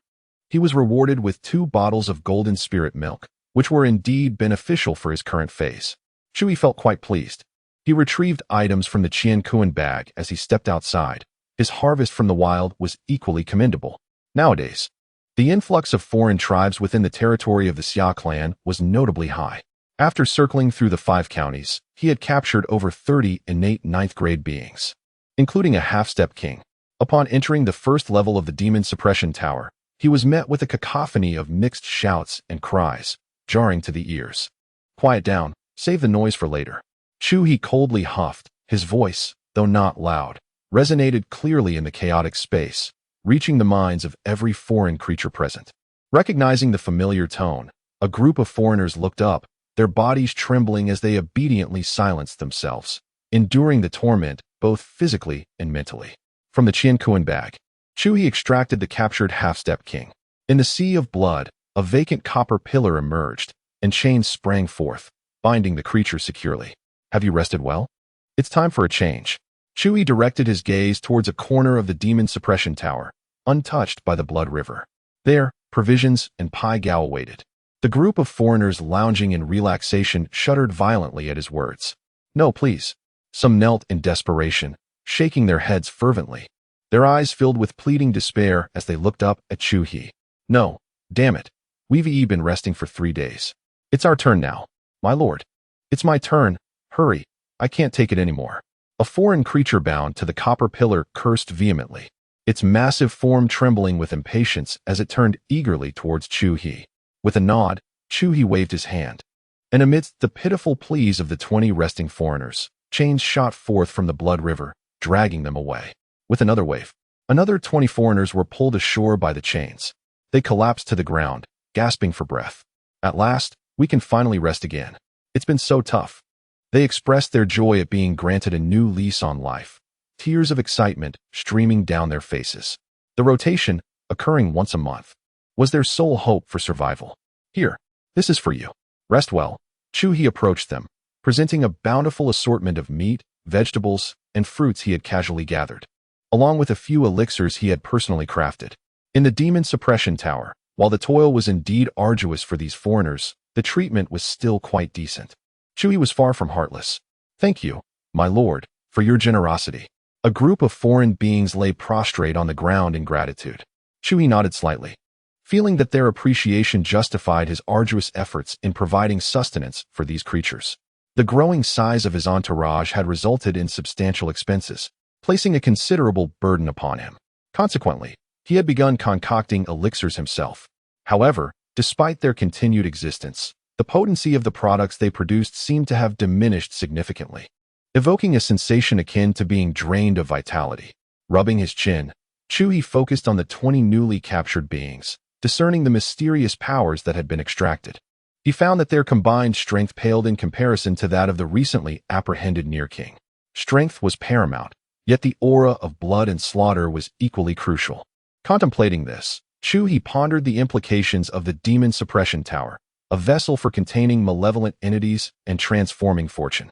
This represented an unconventional method of acquiring merit and fortune. What constitutes a malevolent entity?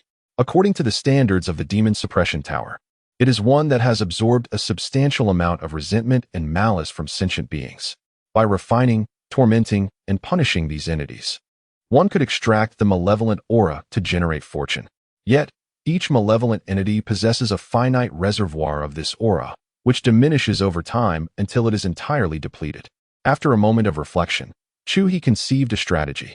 He retrieved a bag of holding and summoned 10 beings of the innate 9th level. With a swift gesture, he brought forth a newly bound fox demon to stand before him. My lord, whatever you desire, I shall comply wholeheartedly, exclaimed the fox. having just been captured and now released, thrilled at this unexpected treatment. It was the first to receive such an honor since his entry into this blood-soaked realm. Previously, he had heard tales of the admiration many from the Xia clan held for the Fox clan, often leading to conflicts. To his astonishment, he had now encountered one himself. In the past, he would have found such an encounter utterly repulsive, believing it would lead only to mutual destruction. He would rather perish than submit. Yet now, after a year of torment, his edges had been smoothed down, his ambitions and youthful fervor had dulled, rendering him no longer the passionate youth he once was. When faced with this circumstance, he found himself yielding, devoid of any thoughts of rebellion, instead wearing a sycophantic smile as he presented himself submissively. Chu He observed the fox's display of submission, his lips trembling slightly in disbelief. What was this creature implying? Desperate to escape, he swiftly struck out, sending the fox flying back against a copper pillar before locking it away. Such was the nature of a fox spirit, exuding an undeniable allure. Chu He cursed his misfortune, realizing that this random selection had yielded a masochist. Frowning, he reached out to capture a more robust beast. Witnessing the fate of the fox, the creature trembled in fear, standing obediently to one side, too intimidated to utter a word. Chu He nodded in satisfaction. Indeed, a more robust physique exudes a greater sense of masculinity. Kill these individuals, but do so gently. Take your time, one by one. He pointed towards the 10 innate 9th-tier individuals who were paralyzed on the ground, terrified by the surrounding circumstances. This was his true intent, to ascertain whether the aura of bloodshed could be artificially conjured. The colossal beast appeared uncertain, yet it dared not delay.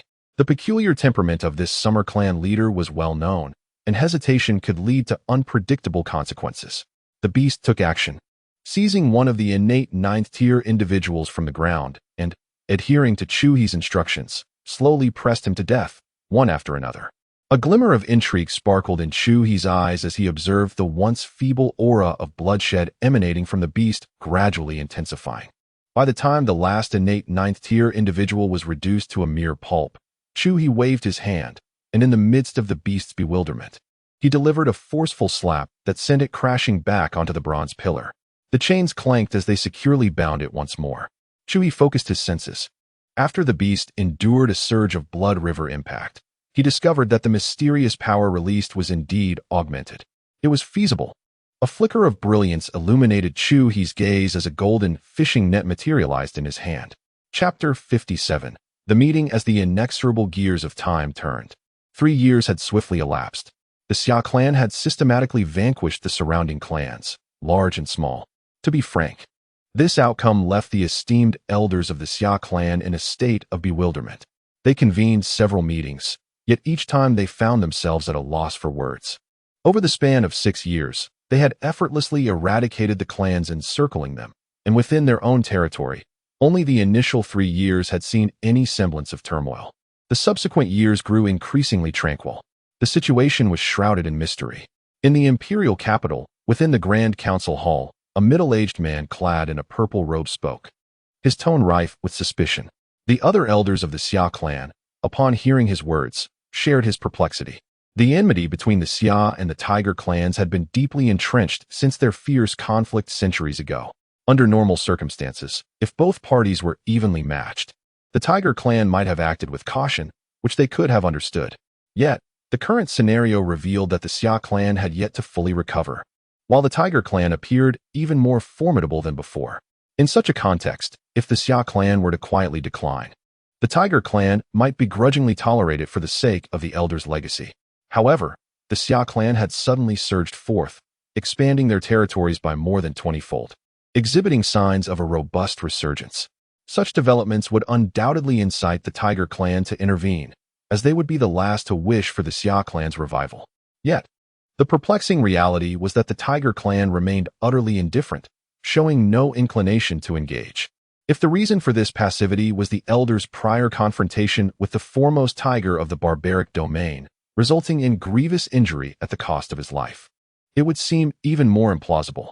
The Tiger clan was well aware of the elders' limitations. He could only strike once. Should he have truly confronted the premier tiger of the barbaric domain, he would have perished regardless of the outcome. Thus, the Tiger clan would have even less reason to hesitate. After all, with the Xia Clan in decline and their once dominant combat prowess diminished, the disparity between the two factions had widened. Both I and Yufeng had diligently surveyed the vicinity, yet we found no trace of the Meizu clan, who seemed to be lurking in obscurity, showing no intention of revealing themselves. After a brief pause, another elder spoke. The situation was indeed bewildering.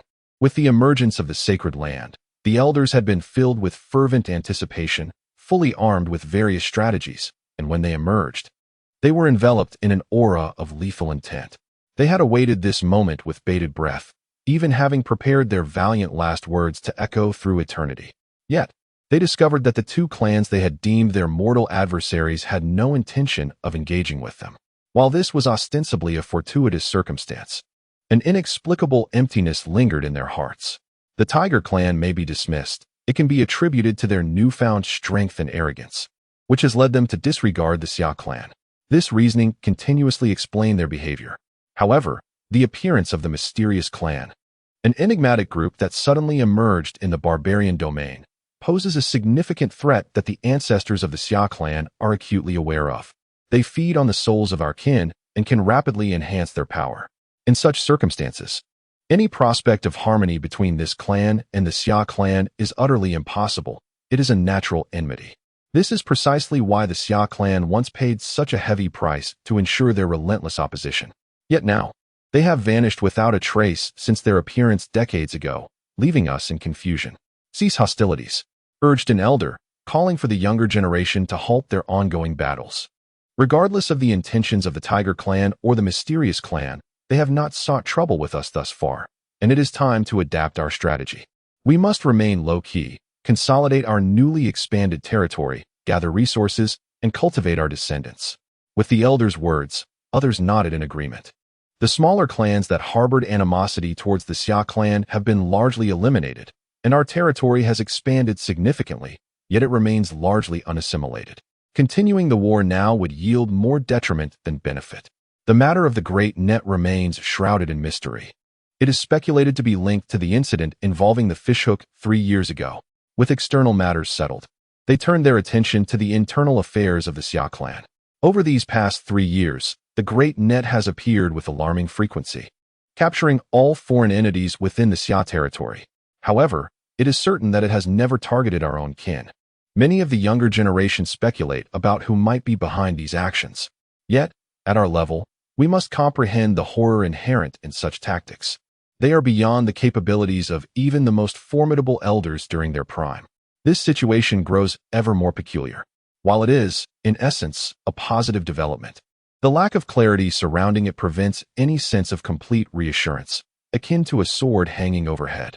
Moreover, Lin County can now be definitively recognized as undergoing profound changes. With infants born, they're displaying increasingly remarkable potential each year. Those who train within its confines experience a vitality that far surpasses that of the outside world, which greatly aids their breakthroughs. As for the 2 young girls who have achieved breakthroughs, their master is undoubtedly a formidable individual. Though perhaps not as powerful as we might imagine, he may be the first to have uncovered Lin County's secrets, reaping significant benefits. And the 2 girls are fortunate to be connected to him. Lin County is indeed a place harboring great secrets. The elders of the Xia clan fell silent once more. Their initial intention upon emerging from the sacred grounds was to brace for calamity. However, to their astonishment, misfortune has not materialized. Instead, a succession of fortuitous tidings has arrived, each more extraordinary than the last, yet equally enigmatic. They find themselves bewildered, grappling with a world that has become increasingly incomprehensible to them. Is destiny not currently in our favor? An elder spoke with a tone of astonishment. The others, upon hearing this, also found it reasonable. The circumstances of today bear a striking resemblance to the experiences of their youth, when they were regarded as children of destiny. However, the focus has shifted from the individual to the collective. Regardless, there is always a rationale behind every occurrence. Until we fully comprehend the situation, we must remain vigilant. The Tiger clan and the Charm clan must persist in their inquiries. As for Lin Jun, we can involve the main mountain gate within its sphere. That master who lurks in the shadows must surely be of human descent. The 2 young ladies are reluctant to speak of him, likely because he prefers not to be disturbed. In light of this, It would be prudent to respect his wishes to avoid unnecessary hostility. We should refrain from probing without cause. The elder seated at the head table spoke, pausing for a moment before continuing with a grave expression. Regarding the matter of that vast web, we should allow events to unfold naturally and refrain from intrusive investigation. Such entities exist on a level far beyond our capacity to engage. For now, they pose no threat to our Xia Clan, which is the most favorable outcome. Should we attempt to pry, we risk inciting displeasure, the consequences of which could be unpredictable and unpleasant. That being is exceedingly enigmatic. We possess no means of resisting its whims, only the capacity to endure. The elder's voice, by the end, conveyed a profound sense of resignation. Chapter 58. Serenity in the Library. After 3 years of diligent exploration, Chu He felt his body considerably lighter, as if the pent-up frustration accumulated over decades had been swept away. A refreshing clarity enveloped him, indeed. The elderly must occasionally engage in physical activity for the benefit of both body and mind. With a book in hand, he settled into a reclining chair beneath the lush canopy of willow branches, which shielded him from the scorching sun above, and thus began his leisurely and comfortable lifestyle anew. After so long of wandering, he yearned to return to tranquility and embrace the simplicity of an ordinary 98-year-old man. Reading, basking in the sun, and cultivating oneself. What a delightful existence! Little Chu, it has been ages since I've seen you so relaxed, Zhao Yuling exclaimed as she climbed over the wall. Upon spotting Chu He seated there, her eyes lit up. She fetched a stool and a book, subsequently joining him in repose. Why do you always mimic me, you little rascal? Chu He remarked, casting a sideways glance at Zhao Yuling, who had adopted the same posture as him. Because it feels so comfortable. Zhao Yuling replied with a smile. I don't know why, but I always find reading rather tedious, yet beside you, little Chu, it feels so refreshing. Is that so? Chu He chuckled. Indeed, Zhao Yuling affirmed with a nod. At that moment, from a distance, a figure in a flowing crimson dress approached gracefully. It was Lin Shuling. She stood afar, observing the 2 chairs occupied by the 2 individuals, and a peculiar, enchanting ambience emerged beneath the verdant shade. For a moment, she was entranced, lost in thought, with a peculiar sensation stirring in her heart. Lin girl, you've returned. A familiar voice broke the spell, bringing Lin Shuling back to reality. Yes, she replied, nodding with a hint of shyness, feeling as though she had intruded upon a serene moment. Auntie, come join us and read together, Zhao Yuling cheerfully suggested, rushing to retrieve another chair and book, beckoning Lin Shuling over. Lin Shuling smiled, nodding in agreement, and walked over to accept the book before sitting down. This time, you're not in armor. Do you plan to rest at home for a while? Chu He inquired, surveying Lin Shuling with a smile. Yes. The elders have declared that our territorial expansion has reached its limit. Now, our Xia Clan must adopt a low profile, Lin Shuling explained with a nod. That is wise. You, my dear, have been quite worrisome. Over these years, you have roamed far and wide, neglecting your cultivation and becoming burdened with impurities. Take this time to recuperate. Cleanse your spirit and elevate your cultivation, Chu He advised. Currently, Lin Shuling's cultivation had only reached the 2nd level of the sovereign realm, while Zhao Yuling, who had begun her training much later but frequently accompanied him, had already advanced to the 4th level. Moreover, due to her experiences in battle, she bore an aura of bloodlust comparable to that of many formidable adversaries confined within the demon suppression tower. This is not a favorable situation, if not rectified. It could have significant repercussions. Lin Shuling nodded in agreement. Currently, the Xia Clan is free from conflict, and tranquility has returned. Although her cultivation is among the elite within the Xia Clan, having ascended to the throne, she still remains a junior in the presence of many venerable ancestors from the sacred land. For matters concerning the tribe's future, she lacks experience, and it is wiser for the elders to make the decisions. As for trivial affairs, they do not trouble her.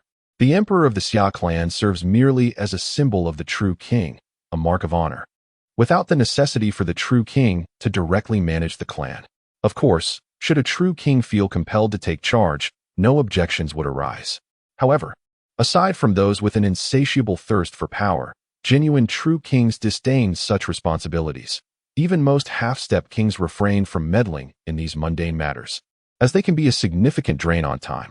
The myriad trivialities and petty disputes can be a source of headache for true kings. consuming their time to the point that they find no opportunity for cultivation. Those who have reached the status of true king possess an unwavering dedication to the path of cultivation. To forsake their own advancement for the sake of trifles is something none would willingly undertake. Thus, the day-to-day operations within the Xia clan were previously overseen by half-step kings, while the specifics of implementation and management were handled by a cabinet of individuals with lesser cultivation talents but ample wisdom. In the days that followed, Lin Shuling found peace within the library. Each day, Chu He would brew a pot of tea, and the two would sit beneath the willow tree, engaged in a game of Go that could last the entire day, with Zhao Yuling observing nearby. 3 full months passed before Chu He sensed that the malevolent aura surrounding Lin Shuling had diminished significantly, leaving only a thin residue. He felt that her period of nurturing was complete, and she could now resume her cultivation. Time flew by, and in the blink of an eye, another year had passed. Chu He had spent 85 years in the library and had turned 99 this year. In another year, he would celebrate his centenary. Yet he remained youthful, exuding vitality, with his life force growing more robust by the day. This year, although he dedicated much of his time to guiding the 2 young girls, it was merely a form of relaxation. His own foundation had never waned.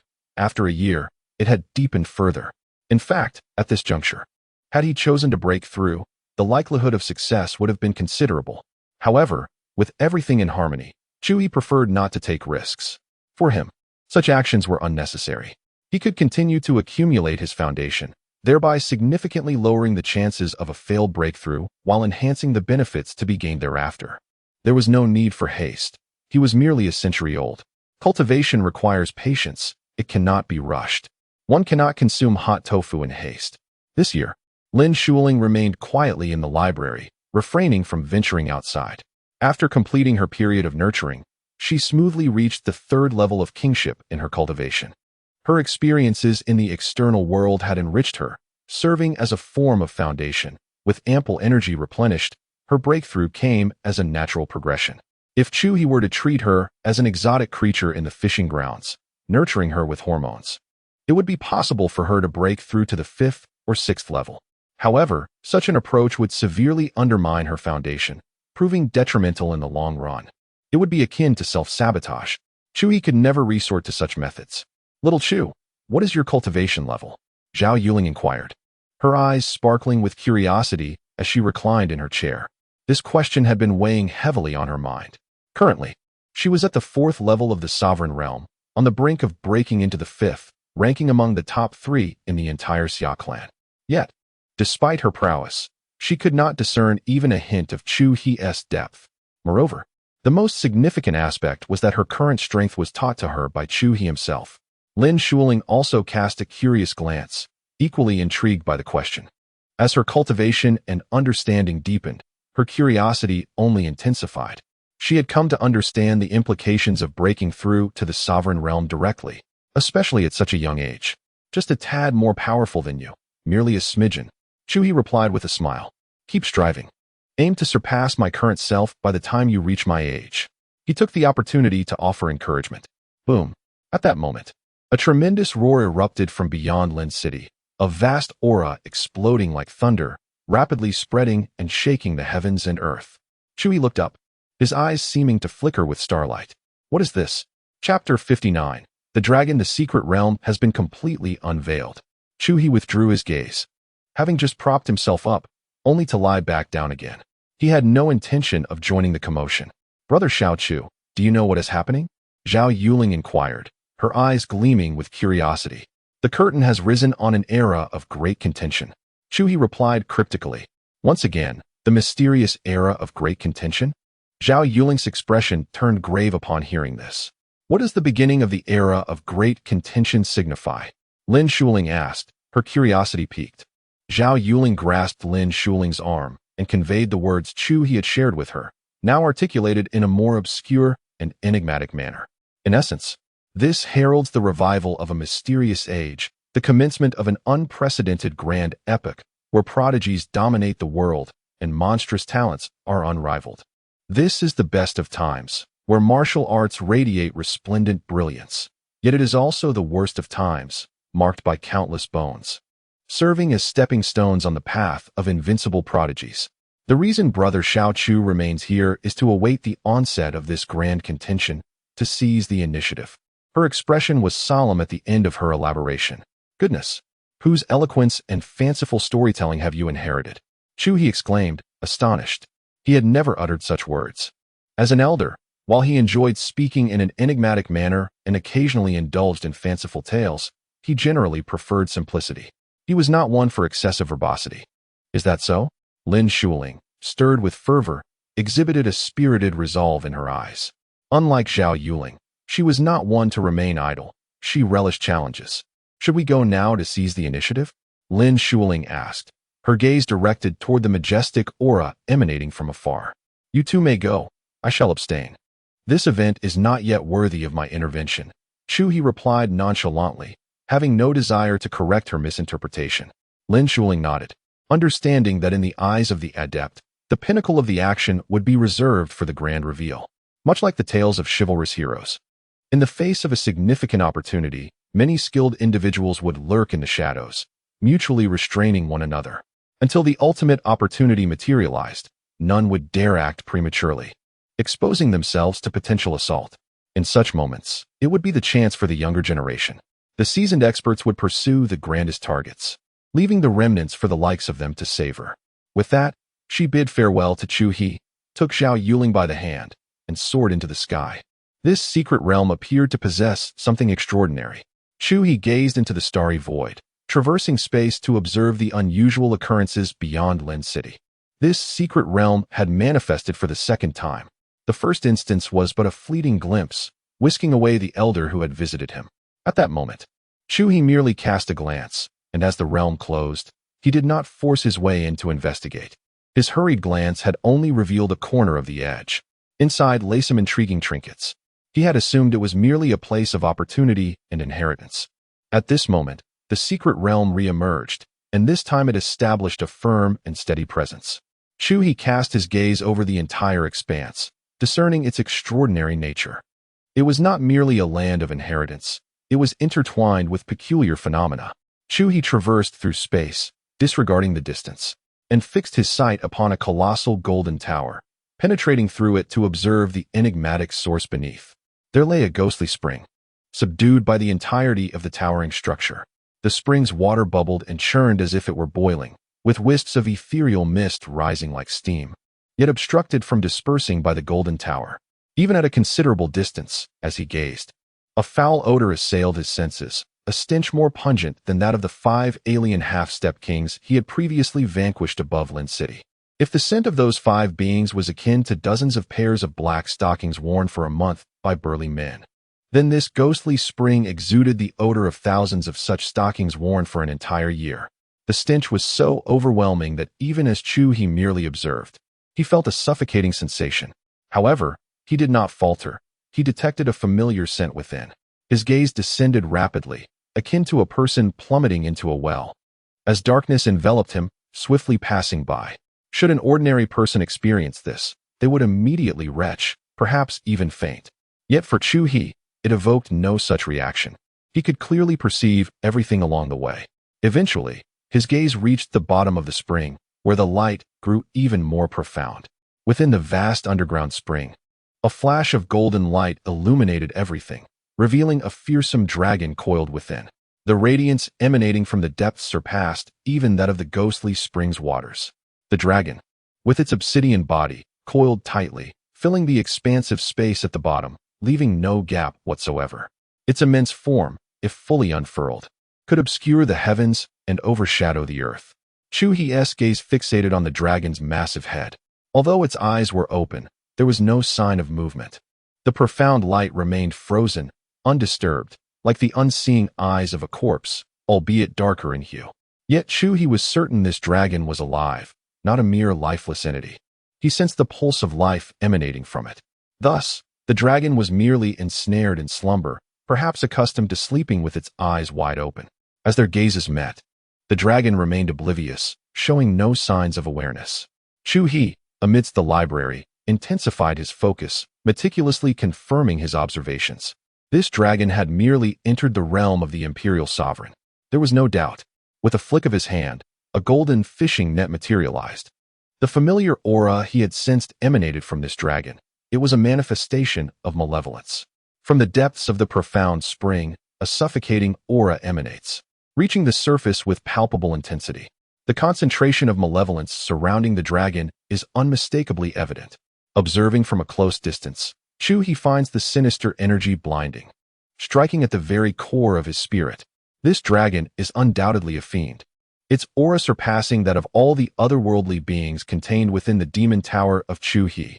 Such a density of malice could only be achieved through the slaughter of several races. This kind of monstrosity deserves to be eradicated by all. Although Chu He possesses a tranquil disposition, he cannot abide such a sight. This dragon's fate is sealed today. The golden fishing net flies from his grasp, swelling against the wind as it slices through the fabric of space. Chapter 60. The lid is lifted within the majestic golden tower. The most formidable elder of the Xia Clan, Xia Yuan, sat cross-legged behind a grand golden door. Before him rested a teapot, and in his hand, he delicately held a cup, savoring the tea with a profound sense of worry and an even stronger expectation. He had awaited this moment for 6 long years, during which he had also indulged in tea for the same duration. In the secret realm, he had spent a year with Meng Yi, reaping substantial benefits before ultimately arriving at this location, which harbored an astonishing legacy. Initially, the two of them had come with the intention of competing for that inheritance. However, in the end, all trials were waived, and it was Meng Yi who entered to claim the legacy, not due to Xia Yuan's humility, but rather because a senior with but a wisp of divine consciousness found him lacking. In the senior's words, a severely wounded vessel with a damaged foundation would be of no use in passing on the legacy. Xia Yuan had no retort. Although a sense of unwillingness simmered within him, he managed to accept the outcome. The legacy had gone to his disciple. Once he finished this pot of tea and consumed a bit of the elixir Meng Yi had procured from that senior, he could extend his life for several more decades. By then, Meng Yi would have matured into a pillar for the Xia clan, allowing Xia Yuan to depart without regrets and in peace. Yet, his current concern was the 7-year disappearance. The people of his clan were unaware of his circumstances and might assume he had gone to confront the Tiger clan or the Charming clan. Without his oversight, they might sense impending danger and resort to reckless actions. He could only hope they would maintain their reason and refrain from provoking the Tiger clan's bottom line. As Xia Yuan's thoughts drifted, a thunderous sound erupted as the golden door swung open. His eyes brightened, and he collected his thoughts, rising to his feet. "Master, I have succeeded," Meng Yi exclaimed, emerging from within, brimming with excitement. "You two unfortunate souls, you vex me to no end. When you first entered here, you were cloaked in fortune, nearly transforming into dragons. I was blind to the truth, mistaking you for individuals of great destiny, allowing you entry while bypassing the trials to receive direct benefits. Yet, merely 7 years later, your fortune has dissipated entirely, now tainted with a hint of misfortune. You appear utterly dismal, as if it were given in vain. What on earth has happened to you two? I still have no clarity on the cause. Have you been consuming drugs? Initially, I overlooked your fortune, but how did you two manage to gain entry?" Inside the open door, a skeleton stammered, exuding a disconcerting cadence, visibly excited yet trembling, indicating its current discomfort. Xia Yuan, Meng Yi, they both suppressed their excitement, exchanging glances, uncertain of how to respond. They were just as bewildered about their inexplicable entrance as anyone else. As for the fortune that had enveloped them, who could fathom how it came to be? However, having already reaped the benefits, it would be unwise to provoke the visibly agitated skeleton elder. A few curses would suffice. After all, one is always beholden to those who extend their generosity. Alas, the skeleton let out a sigh, steeped in profound frustration and helplessness. "Young one, I have bequeathed this legacy to you. Our fates are now intertwined. Having taken the benefits, you are naturally required to make a contribution. Is that not so?" The skeleton stammered. Prior to the transmission, it had remained silent, not because it believed that Meng Yi and Xia Yuan were earnest individuals, but rather as an ancient being. It was not so Navi. The timing of its words now was strategic. Should Meng Yi refuse, it possessed contingencies. This was only natural. Xia Yuan nodded, well aware that nothing of value comes without a cost. From the moment he learned of the astonishing legacy, he had been prepared for the price to be paid, even harboring a sense of caution regarding potential traps. However, At that juncture, they had no other choice. Fortunately, the legacy was indeed genuine, and thus far, everything appeared to be proceeding normally. As for the price, he had long since reconciled himself to it as an acceptable outcome. Regardless, the immediate advantages had been secured, alleviating the pressing needs of the Xia clan. The skeleton, satisfied with Xia Yuan's perceptiveness, nodded approvingly. This is the sacred tower, beneath which lies a formidable demon.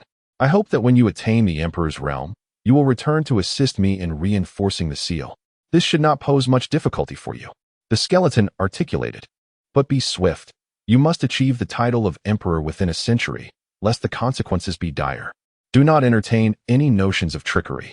Within the legacy I have imparted to you, there exists a crucial item that is essential for your success. Without it, even if you ascend to Emperor, your lifespan will be tragically curtailed.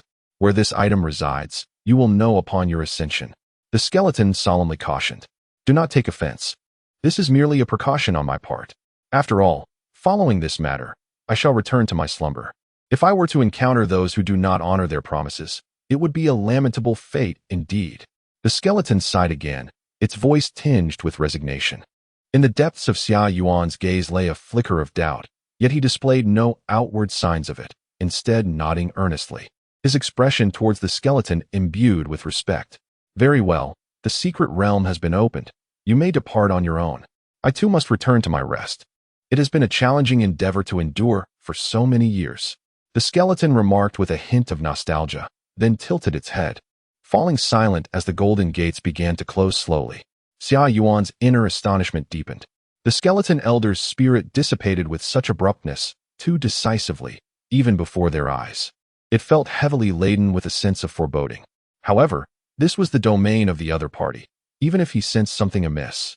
He dared not allow Meng Yi to probe further, maintaining an expression of profound reverence towards the skeleton, without a hint of change. What on earth is going on?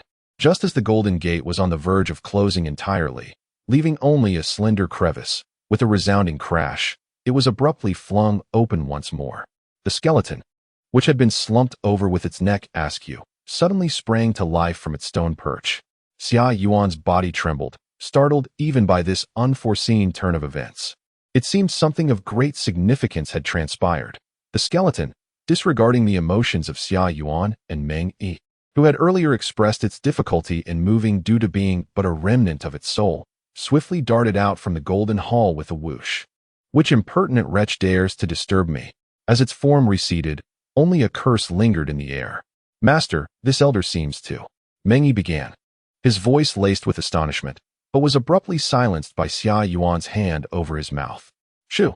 Xia Yuan pressed his finger to his lips. Boom! At that moment, the ground beneath them trembled violently, as if it were about to collapse. There may be a significant upheaval. We must exit at once, Xia Yuan declared. Meng Yi nodded, scooping up Xia Yuan as they dashed towards the exit. Boom!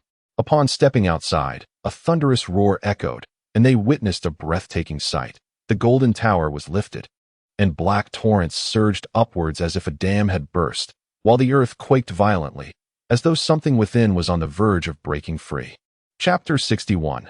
Breaking the seal, a thunderous roar reverberated throughout the secret realm, causing violent tremors in the space. Who dares? Show yourself.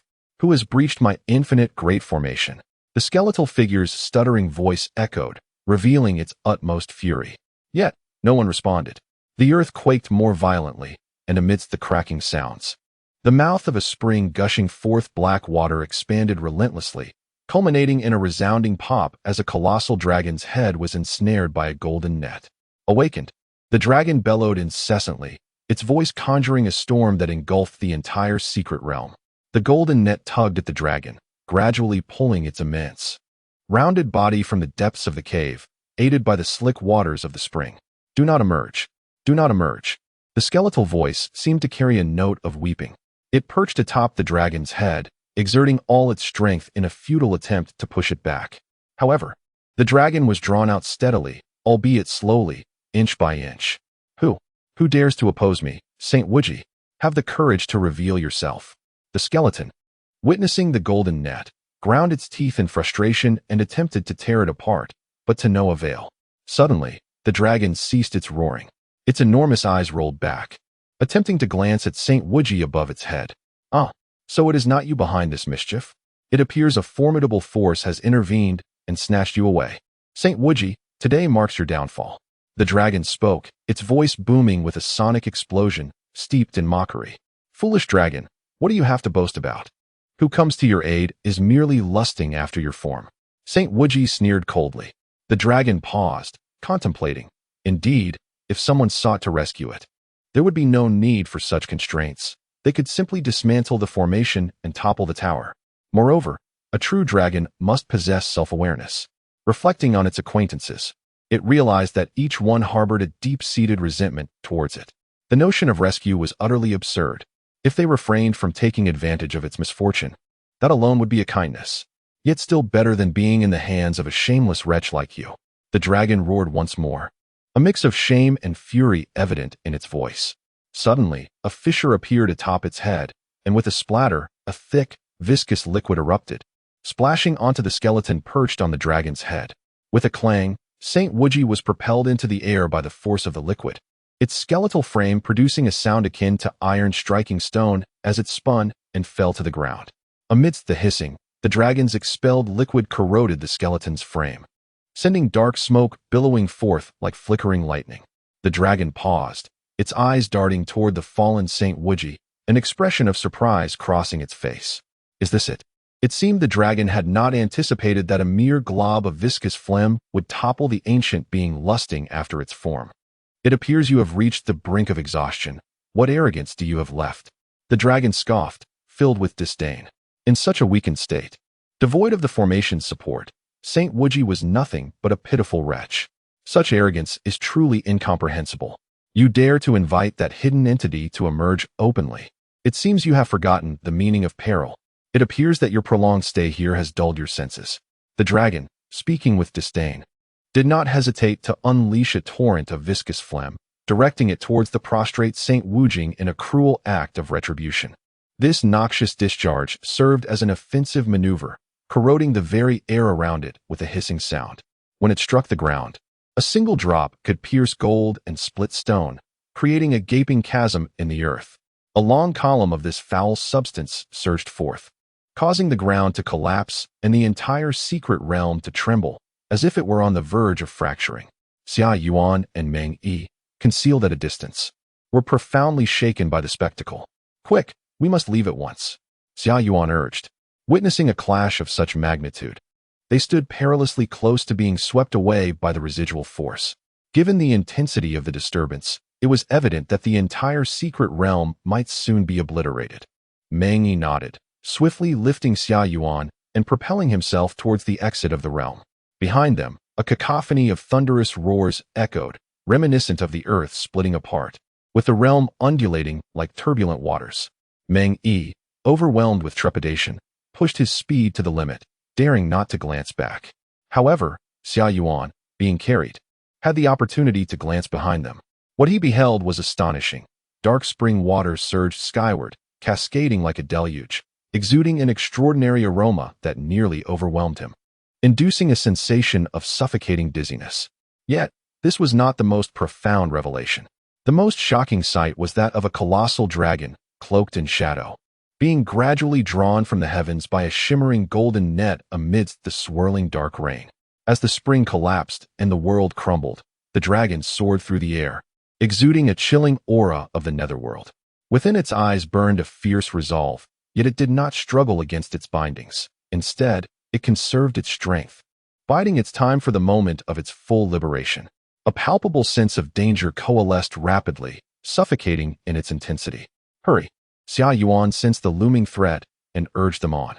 At last, a rift appeared ahead, torn open like a portal, revealing a mysterious and vast passage that yawned darkly. As the violent aura behind them surged, Meng Yi wasted no time, plunging headfirst into the abyss with Xia Yuan in his arms. It felt as though something was about to emerge, subdue it, and comprehend the situation within. Before Meng Yi could touch the ground, he heard a familiar voice. Before he could grasp the circumstances, upon surfacing, he was met with a flurry of strikes, hands, blades, sword energies, whips, chains, and hooded figures descended upon him in a chaotic assault. Misunderstanding. Stop! "It's me, Meng-Yi," he exclaimed, defending himself while calling out, "Meng-Yi, ancestor." Upon hearing the familiar voice, the group hesitated, their attacks coming to an abrupt halt, as Meng-Yi cradled Xia Yuan and emerged from the abyssal portal. They landed on the ground, still incredulous. They could hardly fathom that the two individuals they had presumed to be lost to the fray would reappear from this newly unveiled secret realm. The situation was decidedly bizarre. "Ancestors, how did you end up here?" someone ventured to inquire. "We shall discuss this later. We must leave this place at once," Xia Yuan replied in a grave tone. No sooner had he spoken than the portal behind them trembled violently, the very fabric of space rippling as a chilling aura wafted forth, its scent horrifying. "Run!" Meng-Yi bellowed, hastily propelling himself and Xia Yuan far ahead, although the others were bewildered by the unfolding events. The urgency displayed by the two prompted them to follow suit, fleeing into the distance. Boom! They had not ventured far when a thunderous explosion resonated, shaking the heavens and the earth. A formidable presence awakened, casting its gaze upon the world. Roar! A colossal dragon's head was abruptly drawn forth from the black void. A torrent of deathly aura surged forth like a tidal wave, overwhelming the very essence of that majestic presence. "What is that?"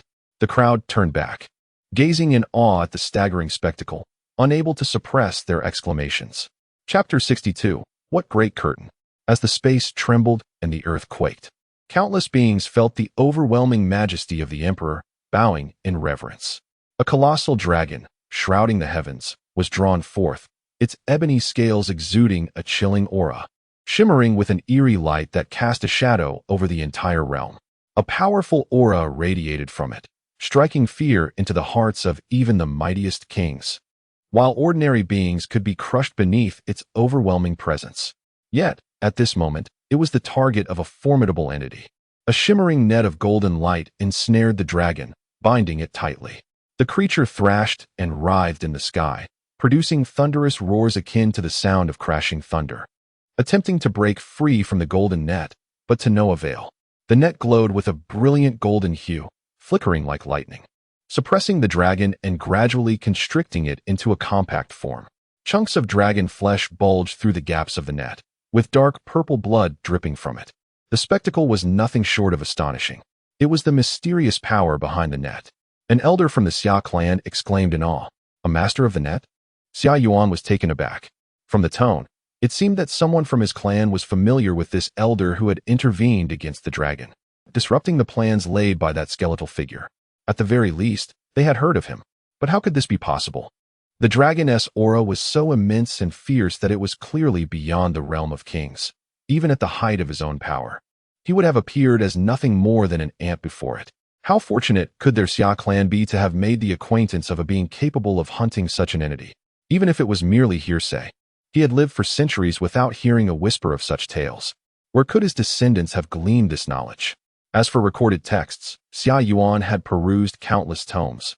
Well-versed in both ancient and modern literature, he had read nearly every reputable text of the Xia clan, yet found no mention of such matters. Could the records of this grand entity be found in those frivolous, disreputable books? Was that not absurd? However, this was not the time for inquiries. The dragon continued to struggle within the net, shaking the heavens and earth, and their current distance remained perilously insufficient. They needed to retreat further. Otherwise, they would be swept away by the residual force, facing inevitable doom or grievous injury. Roaring, the dragon let out a thunderous bellow, exerting every ounce of strength in its struggle, leaving it bloodied and battered. Its blood rained down upon the earth, sizzling as it struck the ground, reminiscent of acid rain, causing the terrain to hiss and crack, leaving desolation in its wake. Roaring, the dragon's voice transformed from a fierce roar to a lament of despair. It was overwhelmed with indignation. The entity that had dared to strike against it had yet to reveal itself, yet it was already driven to such a state of disarray, indicating a vast chasm in their capabilities. Its resistance seemed utterly futile, akin to a frail woman confronting a brutish man. Aside from shattering its vocal cords in cries of defiance, all its struggles only served to intensify the pressure upon it. The dragon clearly sensed that the more fiercely it fought, the tighter the net constricted, as if responding to its every movement. Despite the resistance, which invites even greater oppression, The dragon shall not easily yield. In the heavens above, the dragon's gaze grows increasingly ferocious, its deep, obsidian eyes resembling two chasms suspended in the sky, emanating a malevolent aura, akin to the bloodlust of countless slain beings, reverberating through the vast expanse. It is prepared to fight with all its might. A desperate struggle to the bitter end. Such trouble. In the library, Chu He senses the surging power of the dragon, his brow furrowing. Yet even so, this cannot alter the ultimate outcome. However, should the dragon fight with its life on the line, it might inadvertently harm the flora of Lin City, which would be unfortunate. After all, the fishing net is under his remote control, and this dragon is extraordinary, not easily ensnared. Compared to ordinary foes, the disparity is akin to that between a shrimp and a whale. Chu He closes his eyes. A golden phantom emerges from him. It strides across the fabric of space, each step swelling its form, until it becomes a towering giant, rivaling the heavens, standing 1,000 feet tall outside Lin City. Its golden radiance dazzles, rendering it nearly impossible to behold, obscuring its true shape. Years have passed, and now, his has reached the 4th stage of transcendence. Roar! The dragon lifts its head, locking eyes with the golden light. Within this brilliance, it senses an aura equal to its own. Instead of fear, it feels delight. Initially, it had anticipated a higher being would intervene, yet upon the arrival of the true entity, it is not as overwhelmingly powerful as expected. Though there are still peculiarities to ponder, such as why the opponent's presence makes its own resistance so arduous, these concerns are secondary. Escaping is the priority. The dragon emits a provocation-like roar directed at Chu He. Its malevolent energy swirls and intensifies. Yet, just as the dragon's momentum reaches its peak, the golden giant extends a hand, unremarkable and devoid of any fiery essence, lacking sparks or thunderous sounds. Simply, it presses forward with a palm, which lands upon the dragon's head with a resounding slap. Instantly, the dragon, previously exuding a fierce aura, feels a sharp pain deep within its soul. Its immense head sways slightly, momentarily dazed, and the momentum it had just cultivated dissipates into nothingness. This is absurd. What accounts for this disparity? The dragon's chaotic thoughts are consumed by disbelief. With its formidable defenses, it could not withstand even a single strike. Slap, slap, slap. The golden palm descends in rapid succession, striking the dragon's head, causing stars to burst before its eyes. This primarily stems from a spiritual assault. The physical damage is secondary, having little effect on the dragon's tough hide. The dragon's soul experiences a sensation of nausea, directly affecting its corporeal form. As purple-black dragon blood begins to spray forth like a torrential downpour, gushing out as if from a broken dam. With the manifestation of his celestial form, Chu He extended another hand, grasping at the emptiness and retrieving a large bowl that had traversed through the library's confines. He placed it beneath the dragon's maw, effectively capturing the torrents of dragon blood that erupted forth. This blood was exceedingly peculiar, possessing a potent toxicity. Such a copious spillage threatened to transform the land into a crimson wasteland, inflicting environmental devastation for generations. It was imperative to halt this calamity. Once the colossal dragon had been sufficiently disoriented, its blood morphing into a viscous phlegm, Chu He ceased his actions. He then reached into the void once more, seizing the cosmic satchel that had flown from the library, and, akin to ensnaring a loach, forcefully shoved the mighty dragon inside. Subsequently, his golden celestial form, burdened with the satchel, transformed into a streak of golden light and vanished from sight. All returned to tranquility. Were it not for the devastation scattered across the scene, one might scarcely believe that a great dragon had been ensnared mere moments prior. The formidable members of the Xia Clan, having fled a considerable distance under the dragon's oppressive presence, gazed back at the now serene sky, rendered speechless for an extended period. They had not anticipated such a formidable confrontation to unfold so soon. It appeared that, given their current cultivation levels, even the mere act of savoring the remnants bore its own perils. We should leave. This is far too perilous. It's best to return to the tranquility of teaching, Lin Shuling exclaimed, a tremor of fear evident in her voice. The curtain? What curtain? Xia Yuan's expression shifted to one of astonishment once more. It seemed this girl possessed knowledge of secrets unknown to him, secrets of great significance. A thought flickered in his mind. Could it be that the revered being had divulged such information? Chapter 63. The time to depart beneath the willow trees, outside the library. On the second level of the demon suppression tower, a torrent of scorching air surged, materializing as if flames were birthed from the void, igniting the very atmosphere. Enormous iron cauldrons, resembling colossal mountains, were perched above the flames, filled with bubbling black oil that churned incessantly, producing a hissing sound as it danced up and down, with waves of heat rising and burning in the emptiness. Chu He extracted a cosmic cloth bag and poured out the giant dragon. This dragon was quite unruly, thrashing within the bag, causing it to expand and contract, teetering on the verge of bursting. This left Chu He feeling quite irritable. He unceremoniously plunged the dragon into the cauldron of oil, bypassing the need for any chains to ensnare it. Splash, splash, splash. The black oil cascaded over the dragon, producing explosive sounds. Roar.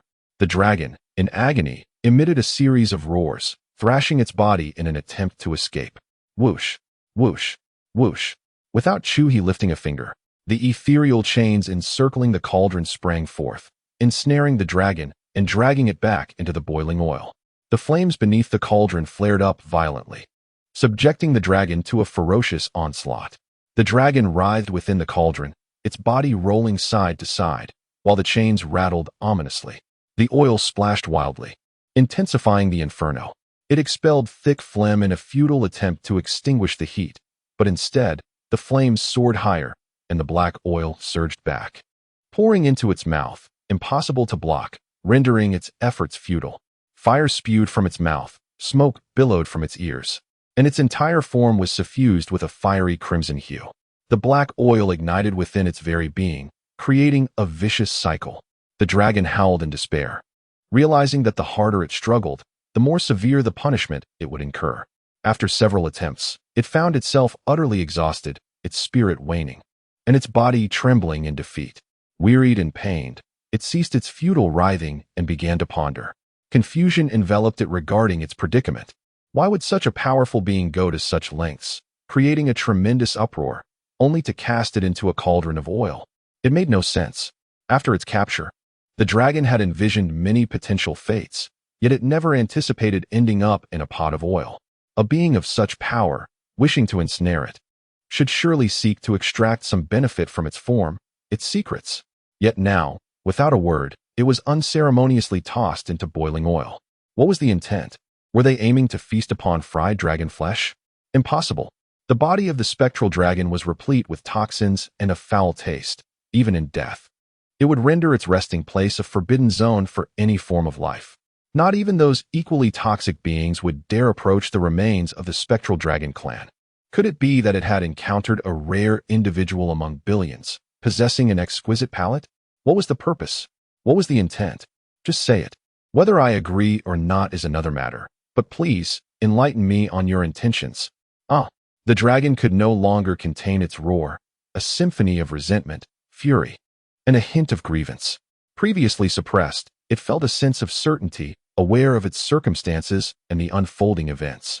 However, this time it found itself ensnared, utterly bewildered, with an emptiness gnawing at its heart, a suffocating frustration lingering within. It yearned for an explanation, a rationale. Even if the intention was to reduce it to mere jerky, a confession would suffice. Alas, silence reigned. Only the hissing black oil swirled and scraped against its form.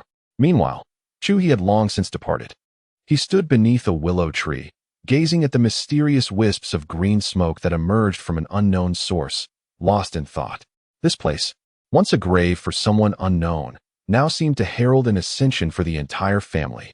How fortunate this was. That wretched dragon indeed possessed substance. All his effort to rescue it had not been in vain. Yet, this was merely the beginning, as the fortune cultivated had materialized into tangible smoke, surpassing even the combined worth of an entire layer of refuse. It appeared that quality reigned supreme. Suddenly, Chu He felt a sense of tedium. After years of arduous effort, capturing and nurturing, he realized that this singular reward eclipsed all his endeavors. With a resigned sigh, he decided to read instead. He pulled up a lounge chair and positioned it where the green smoke billowed, settling himself comfortably. This place, where the smoke arose, owed much to his contributions. A touch of celebration seemed fitting. Time flew by, and before long, 3 years had passed.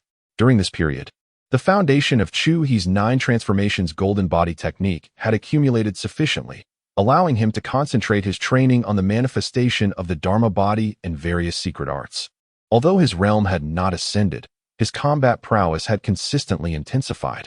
His arsenal of techniques, though lacking in direct reference, led him to believe, from his dialogues with the wretched dragon, that his strength ranked quite favorably among his peers. Modestly speaking, he was likely at the forefront. Boldly asserting, he felt invincible, capable of contending with the sacred sovereigns. Of course, the dragon's limited strength and experience rendered its credibility questionable. Nonetheless, overall, his progress was modest. 3 years felt fleeting. It was merely a matter of seclusion on a few occasions. Interestingly, the most significant changes occurred in Lin County. This place had transformed into a core of the Xia Clan, with several major sects and families gradually relocating some of their power here. The elders of the Xia Clan had taken up residence, not only due to Zhao Yuling's profoundly moving discourse, but also because of the tangible benefits that fostered greater faith. Here, cultivation was conducive to tranquility, and breakthroughs were more attainable. Venturing into the mountains and rivers could yield treasures of great worth. Some, pursued by enemies, leapt from cliffs only to inherit royal legacies. Others, burdened by deep-seated vendettas, found themselves in secret realms after merely running a few laps in the mountains, receiving immense fortunes. Such occurrences abounded. Lin County was steadily evolving into a sanctuary for the Xia Clan's cultivation. The enchanting Lin City has now transformed into a veritable treasure trove. Whispers abound that those who sow within its bounds will elevate the innate qualities of their progeny by several notches, with a modicum of effort. Anyone may have the chance to cultivate prodigious talents. Throughout the Summer Clan, any faction of note is well aware that such claims are not mere fabrications. Consequently, the present-day Lin City has become the epicenter where offspring of illustrious families congregate for grand ceremonies and unions. Property prices soar daily within prominent clans and powerful factions. If one has not secured accommodation in Lin City, it is considered improper to host lavish celebrations for the weddings of family scions. As he listened to the jubilant sounds of drums and gongs resonating from outside, Chu He let out a weary sigh. How tiresome. Each day brings forth a new groom and a new bride, couples pairing off incessantly. Do these individuals not heed the auspiciousness of the days? They seem oblivious to the significance of propitious dates. Meanwhile, in the distant realm of swine, the Meizu ancestral lands beckon. It is time to embark on the journey. A deep voice intones, the decade-long interval has come to an end. Chapter 64. Life as the supreme voice of the Meizu resounded. The entire Meizu territory trembled. The joyous aura dispersed the lingering chill that enveloped the skies above. A group of Meizu, long prepared, swiftly gathered their equipment and belongings at one spot, their movements brisk. They had been eagerly counting down the days for this moment.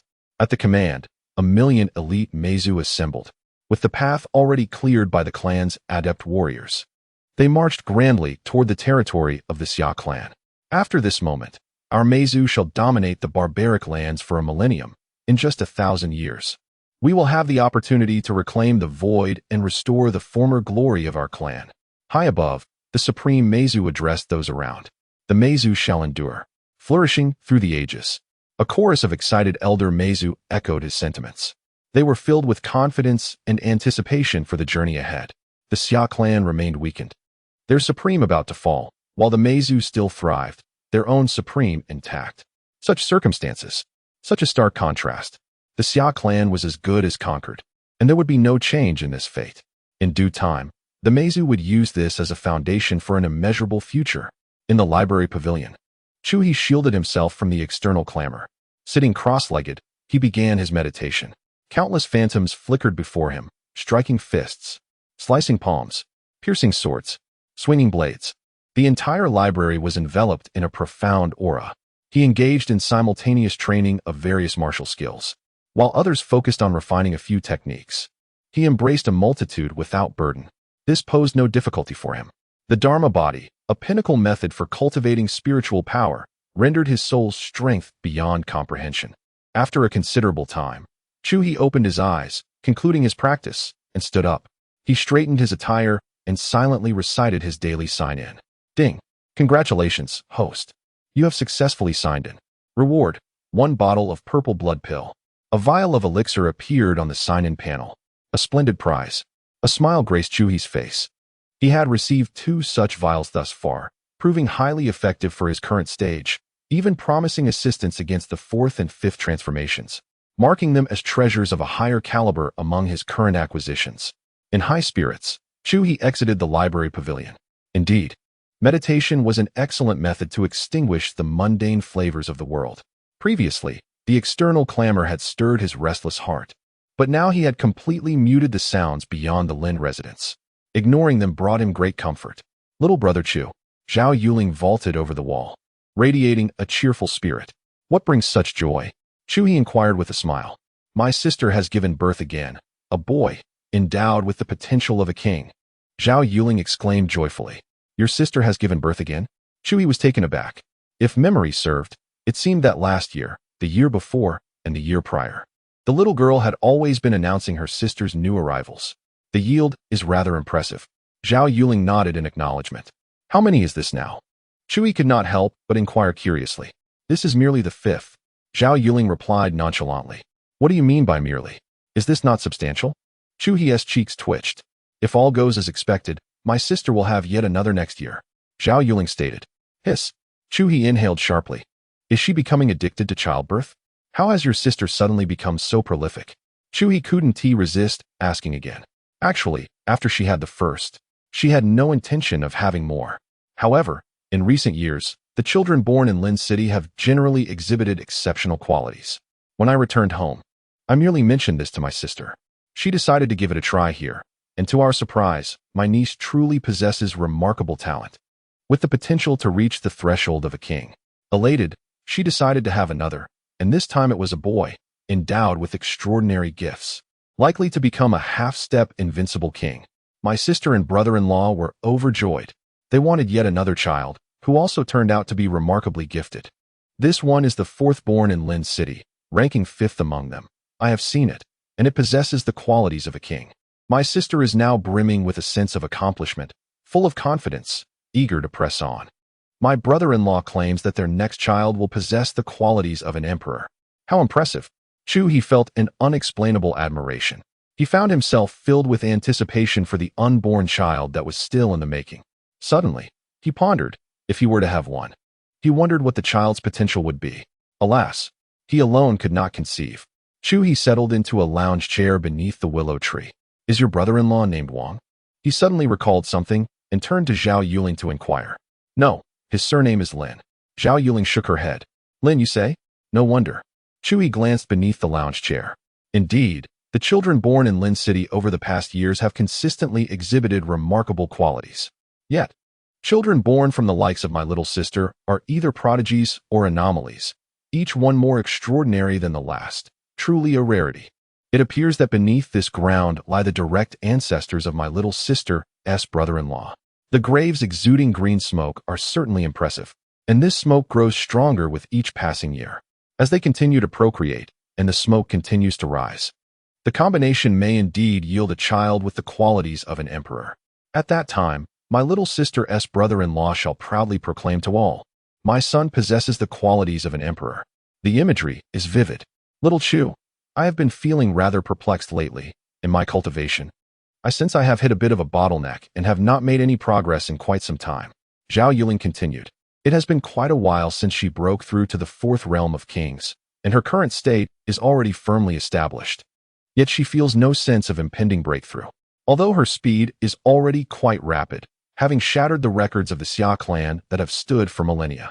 However, for her, who traversed the path of cultivation with unimpeded ease, there was little sensation. Rather, the training pace that appeared normal to ordinary kings felt quite abnormal to her, manifesting as a bottleneck that engendered a sense of frustration. Over the years, you have indulged your disciples, leaving them unable to settle down and devote themselves to earnest cultivation, making progress an impossibility.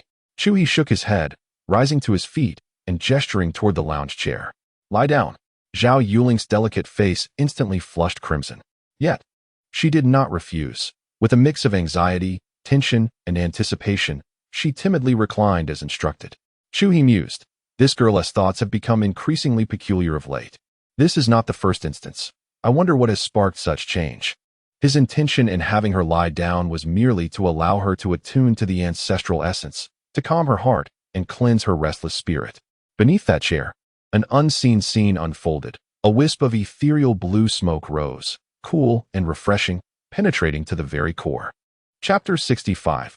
Immunity from death. As Zhao Yuling grasped Chu He's intention, she realized he merely sought to calm her restless heart. Her cheeks flushed deeper, her mind in disarray. Even seated upon the chair, the fleeting sense of coolness and comfort could not still her tumultuous thoughts. Chu He shook his head, recognizing that the young girl was beyond solace that day. Thus, he encouraged her to return and instruct her disciples. Zhao Yuling nodded in agreement, her face aglow, and swiftly scaled the wall, departing in haste. How mortifying! Each day had become a trial of embarrassment. Yet, she could hardly be blamed. Lin City had become a veritable festival, with celebrations from the sect, the Lin family, and various disciples' clans, invitations fluttering before her eyes daily, leaving her in a state of confusion. Alas, how has the once orderly Lin City descended into such chaos? It had become increasingly frivolous. Presently, the Xia Clan faced no wars, and the borders remained tranquil. Indeed, it echoed the words of little brother Chu from times past. In times of plenty, lustful thoughts arise. Idleness had taken hold. Even the ancestors now encouraged procreation. The expanse of the Xia Clan's territory had grown too vast. There were simply not enough people to inhabit it. Chu He gazed after the departing girl. Just as he reclined upon his chair, a sudden thought struck him. He had not visited his fishery in quite some time. Ever since that monstrous dragon had begun to breed prolifically, his interest in aquaculture had waned. Now, with time at hand, it was the perfect opportunity to pay a visit. Chu He rose, stepping forth, and in the blink of an eye, he vanished from his location. He hurried forth, and in an instant, he arrived at the fishery. Inside, the great tortoise sprawled majestically, resembling a golden sun suspended in the air, its majesty casting a shadow over the entire fishery. Remarkably, it was fast asleep. Floating above, it required no effort to maintain its position. 9 large serpents stood like towering pillars, their supple bodies rigid as if frozen, motionless in their formation, 8 encircling, while one remained at the center, propping the tortoise's immense form. Chu He observed in silence. This tortoise certainly knew how to command snakes. Such a display. He had never hosted such grandeur. A wave of sympathy washed over him for these serpents, having been so thoroughly trained. In contrast to the other creatures in the fishery, who thrived with vitality, the fish swam joyfully in the water. A frog, cradling its limbs, reclined languidly, eyes shut, basking in the water with utter contentment. A dog, bathing in golden light, practiced diligently while gazing at the tortoise, striving for enlightenment. Play, slumber, cultivation, a life of serene fulfillment. Cough. Chu He's cough resonated throughout the space. The swimming fish froze, their bellies turning white, bobbing to the surface in a quivering dance. The sleeping frog jolted awake, plunging with a splash into the water. The dog, mid-practice, felt its flowing energy dissipate, struck as though by lightning, quivering uncontrollably. Most of the other alien beings, regardless of their activities, were in a state of chaotic commotion, akin to an invasion. Amidst the turmoil, the most composed were the serpents. The 9 serpents, bearing the great tortoise, exhibited no sign of disturbance. Their bodies remained unwavering. Meanwhile, the resting serpents, with their tongues extended, glanced at Chu He upon hearing the noise, only to close their eyes again, displaying an air of nonchalance. They regarded Chu He with an expression that seemed to challenge, "If you dare, then do your worst." Such serpents, they possess great potential.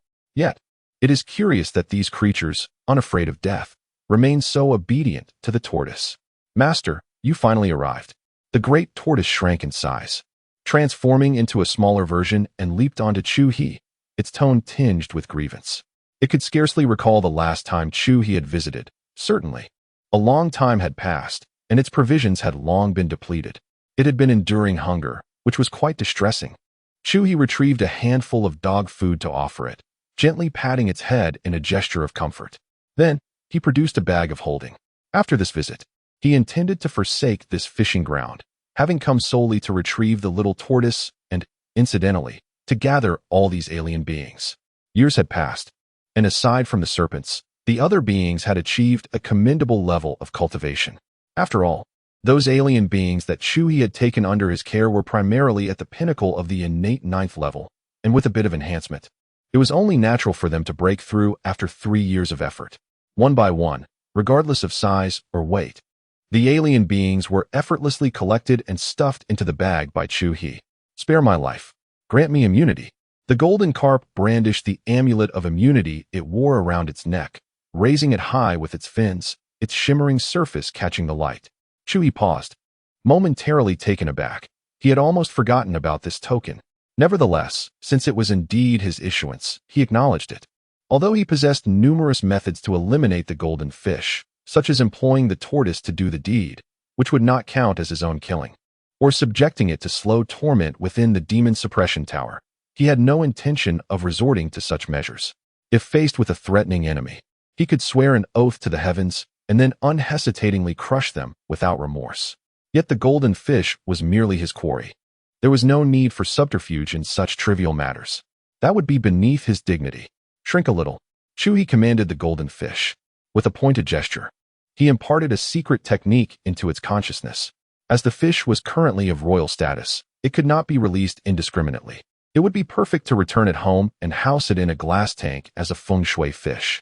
Under Chu He's guidance, the golden fish complied with the technique and diminished in size without resistance, demonstrating its cooperation. The deeper their connection grew, the more it understood Chu He's formidable nature, profound and unfathomable. Having secured all the alien beings and stored them in the bag, Chu He stepped forth, holding the golden fish and tucking the tortoise beneath his arm. Beyond the fishing grounds, Chu He initially intended to casually dismantle the secret arts he had arranged. However, a whimsical thought struck him, and a sense of mischievous delight surged within him, prompting a complete reconfiguration of the area. Chu He began by carving out a portal in the sealed-off region, entering it at random, relying solely on chance, with the singular restriction that only humans could pass through. Inside, he established 9 tiers of steps, each corresponding to a trial, and placed 9 intriguing artifacts upon them.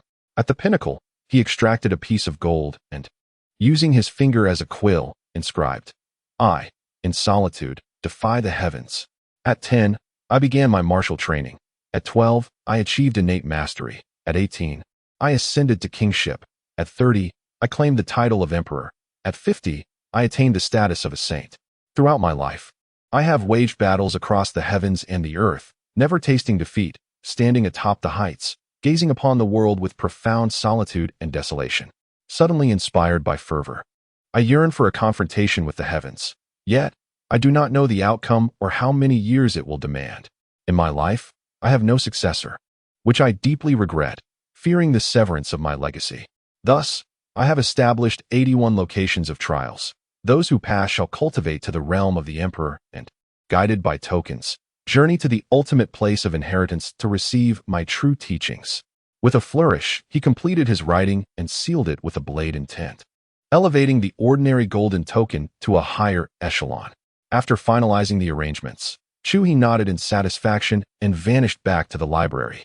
Chapter 66. The passage of time. 2 years have swiftly elapsed. The Meizu forces have traversed the most perilous segments of their journey. As they approach the territory of the Xia tribe, the strength of surrounding clans diminishes significantly.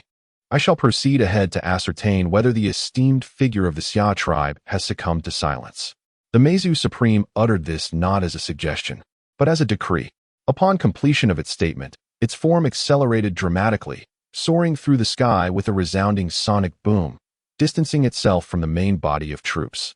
With its formidable prowess, unencumbered by the bulk of the army, the Meizu Supreme reached the borders of the Xia tribe in less than half a month. In its grasp, it held an extraordinary violet crystal, cradled within its palm. Under the influence of malevolent energy, the crystal orb emitted a soft luminescence. The Meizu Supreme closed its eyes, attuning itself to the sensations within. This orb, known as the Soul Pearl, is one of the tribe's most treasured artifacts, originally beyond its rightful control. However, a catastrophic upheaval led to the Meizu facing formidable adversaries, resulting in fragmentation and dispersion of the clan. A gravely injured elder, with nowhere to flee, fortuitously bestowed this artifact upon it during a chance encounter. It is through this priceless treasure that it has attained its current level of cultivation and managed to gather such a considerable number of remnants, arriving at this remote location, thus earning the title of Supreme and achieving this stature. Regrettably, its strength remains insufficient, allowing it only to wield a fraction of the orb's true potency. Its ability to sense the presence of other skilled practitioners within a vast area, coupled with the intentional cooperation of the Xia tribe's ancestors, has rendered each of its explorations remarkably fruitful. In truth, had it possessed a bolder heart, it might have been able to pinpoint Xia Yuan's precise location and execute a lethal strike. Logically, the frail state of Xia Yuan should not have instilled fear in it. This matter had indeed crossed its mind, and it had made genuine attempts. However, it seemed the Xia tribe possessed a secret treasure that marked the souls of their kin in an inscrutable manner. Proximity would alert them to its presence. This was not the primary concern. The crux of the matter was that when it resolved to eliminate potential threats and sought out Xia Yuan, the Soul Pearl raised alarms, flooding it with a profound sense of peril.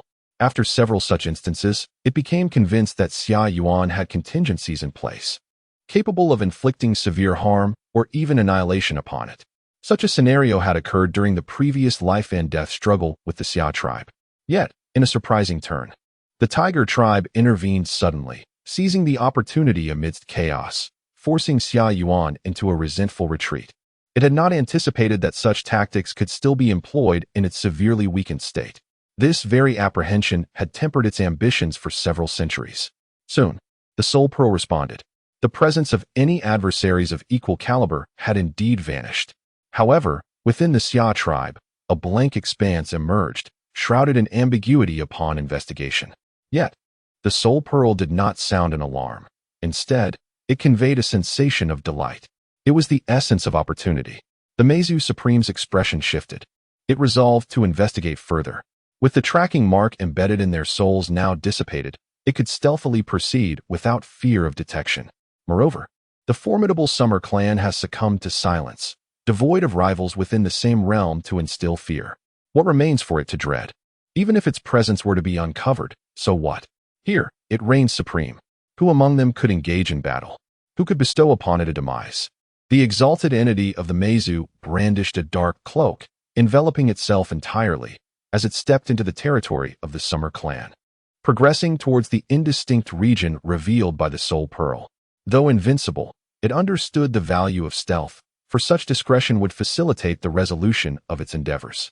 It relished the taste of superiority, yet was not a brash creature, an inherent contradiction, indeed. Yearning for dominance, it nonetheless proceeded with caution. The pace of the Meizu was not swift, employing the strength of a congenital warrior without opting for full exertion. It was aware that the Summer Clan possessed secret treasures capable of sensing the aura of formidable foes. However, even while traversing at a congenital pace, its speed was unmatched, for it maintained a consistent velocity, harnessing the maximum potential of a congenital warrior's explosive capabilities. This state, however, could not be sustained indefinitely, as fatigue would inevitably set in, and the energy supply would falter. Yet, this was not the case for it. Indeed, the rate of its consumption could not surpass its recovery. The exalted Meizu chose to navigate through desolate mountains and wild terrains, spending 3 days to arrive at the area imbued with the scent of opportunity.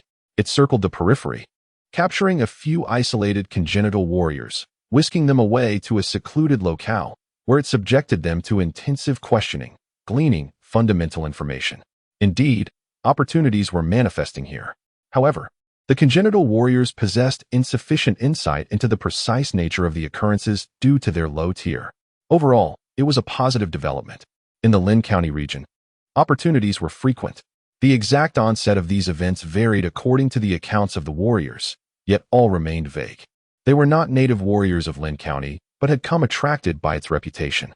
Currently, Lin County had implemented strict regulations, with patrols present both overtly and covertly. Outsiders wishing to enter must secure qualifications, lest they face severe punishment upon capture. These congenital warriors merely sought to linger at the borders, hoping for a stroke of fortune, only to encounter misfortune instead, falling into its grasp. The opportunities of the Summer Clan. The exalted Meizu's voice wavered ominously, sounding quite grating. This was a shift in circumstances. However, the issue appeared manageable. This situation had transpired over a mere decade or so. Within such a brief span, even if the Summer Clan had reaped substantial benefits, a significant surge in power was improbable. They were merely in a phase of assimilation. What was most concerning was whether the esteemed figure of the Summer Clan had also obtained advantages, extending its lifespan and still lurking within. After all, the probe of the Soul Pearl into this region revealed only indistinctness, lacking precision. After contemplation, it resolved to infiltrate quietly and observe the nature of the opportunities while ascertaining the fate of the Summer Clan figure. For it, this endeavor posed no peril. Even if the Summer Clan's esteemed member were still alive, what of it? They would simply flee. What could one do about it? Clearly, nothing at all. Alas, I remain unable to shed my cautious habits. Despite being the strongest in this realm, I should be capable of overcoming all obstacles. With a deep sigh, the Meizu executed the technique of breath concealment and sought a secluded spot within the Lin County. Just as they entered, a mere breath had barely passed when a long line appeared, suspending a thick and hefty golden iron hook, unexpectedly hanging before their eyes. Chapter 67. The Decision. What is this? The Supreme Meizu was engulfed in uncertainty. In an instant, it retreated several hundred meters without hesitation. However, to its astonishment, the golden hook on the long line followed closely, appearing before it with unerring precision, as if it were a shadow. The target was unmistakably fixed upon it. The Meizu's gaze sharpened. With a swift motion, it summoned a tangible mass of demonic clouds beneath its claws, akin to a raging inferno of hellfire. One claw lunged towards the golden hook while the other, radiant with a fierce light, sliced through the air like a drawn sword, aimed at the fishing line. Swift, precise, and ruthless. Yet, it was not swift enough. The hook was quicker. With a whoosh, it shifted its position, arriving at the back of its head, leaving no trace behind. The Meizu's strike missed, and it warily glanced about. Where was the line and the hook? It turned around in confusion twice, yet found nothing amiss. However, unbeknownst to it, the fishing line and the golden hook mirrored its movements, maintaining a mere whisper of distance from the back of its head. Show yourself. The Meizu roared, its voice hoarse, reminiscent of a beast confronting an unknown peril. It was certain that something had indeed been before its eyes moments ago. It focused its mind, patiently awaiting a response. Silence lingered. Apart from the rustle of the wind and the chirping of insects, the desolate mountain was oddly serene. Its gaze swept over everything, seemingly taking in the entirety of its surroundings. Everything appeared perfectly normal. Yet, the Meizu, accustomed to traversing mountain paths, felt an inexplicable sense of unease this time. A stifling sensation enveloped it. It retrieved the soul bead, sensing its aura. The bead conveyed that all was well, and the feeling of pleasure intensified, indicating a diminishing distance to a fortuitous opportunity. No danger? The Meizu stowed the soul bead away, momentarily doubting its previously unwavering trust in its abilities.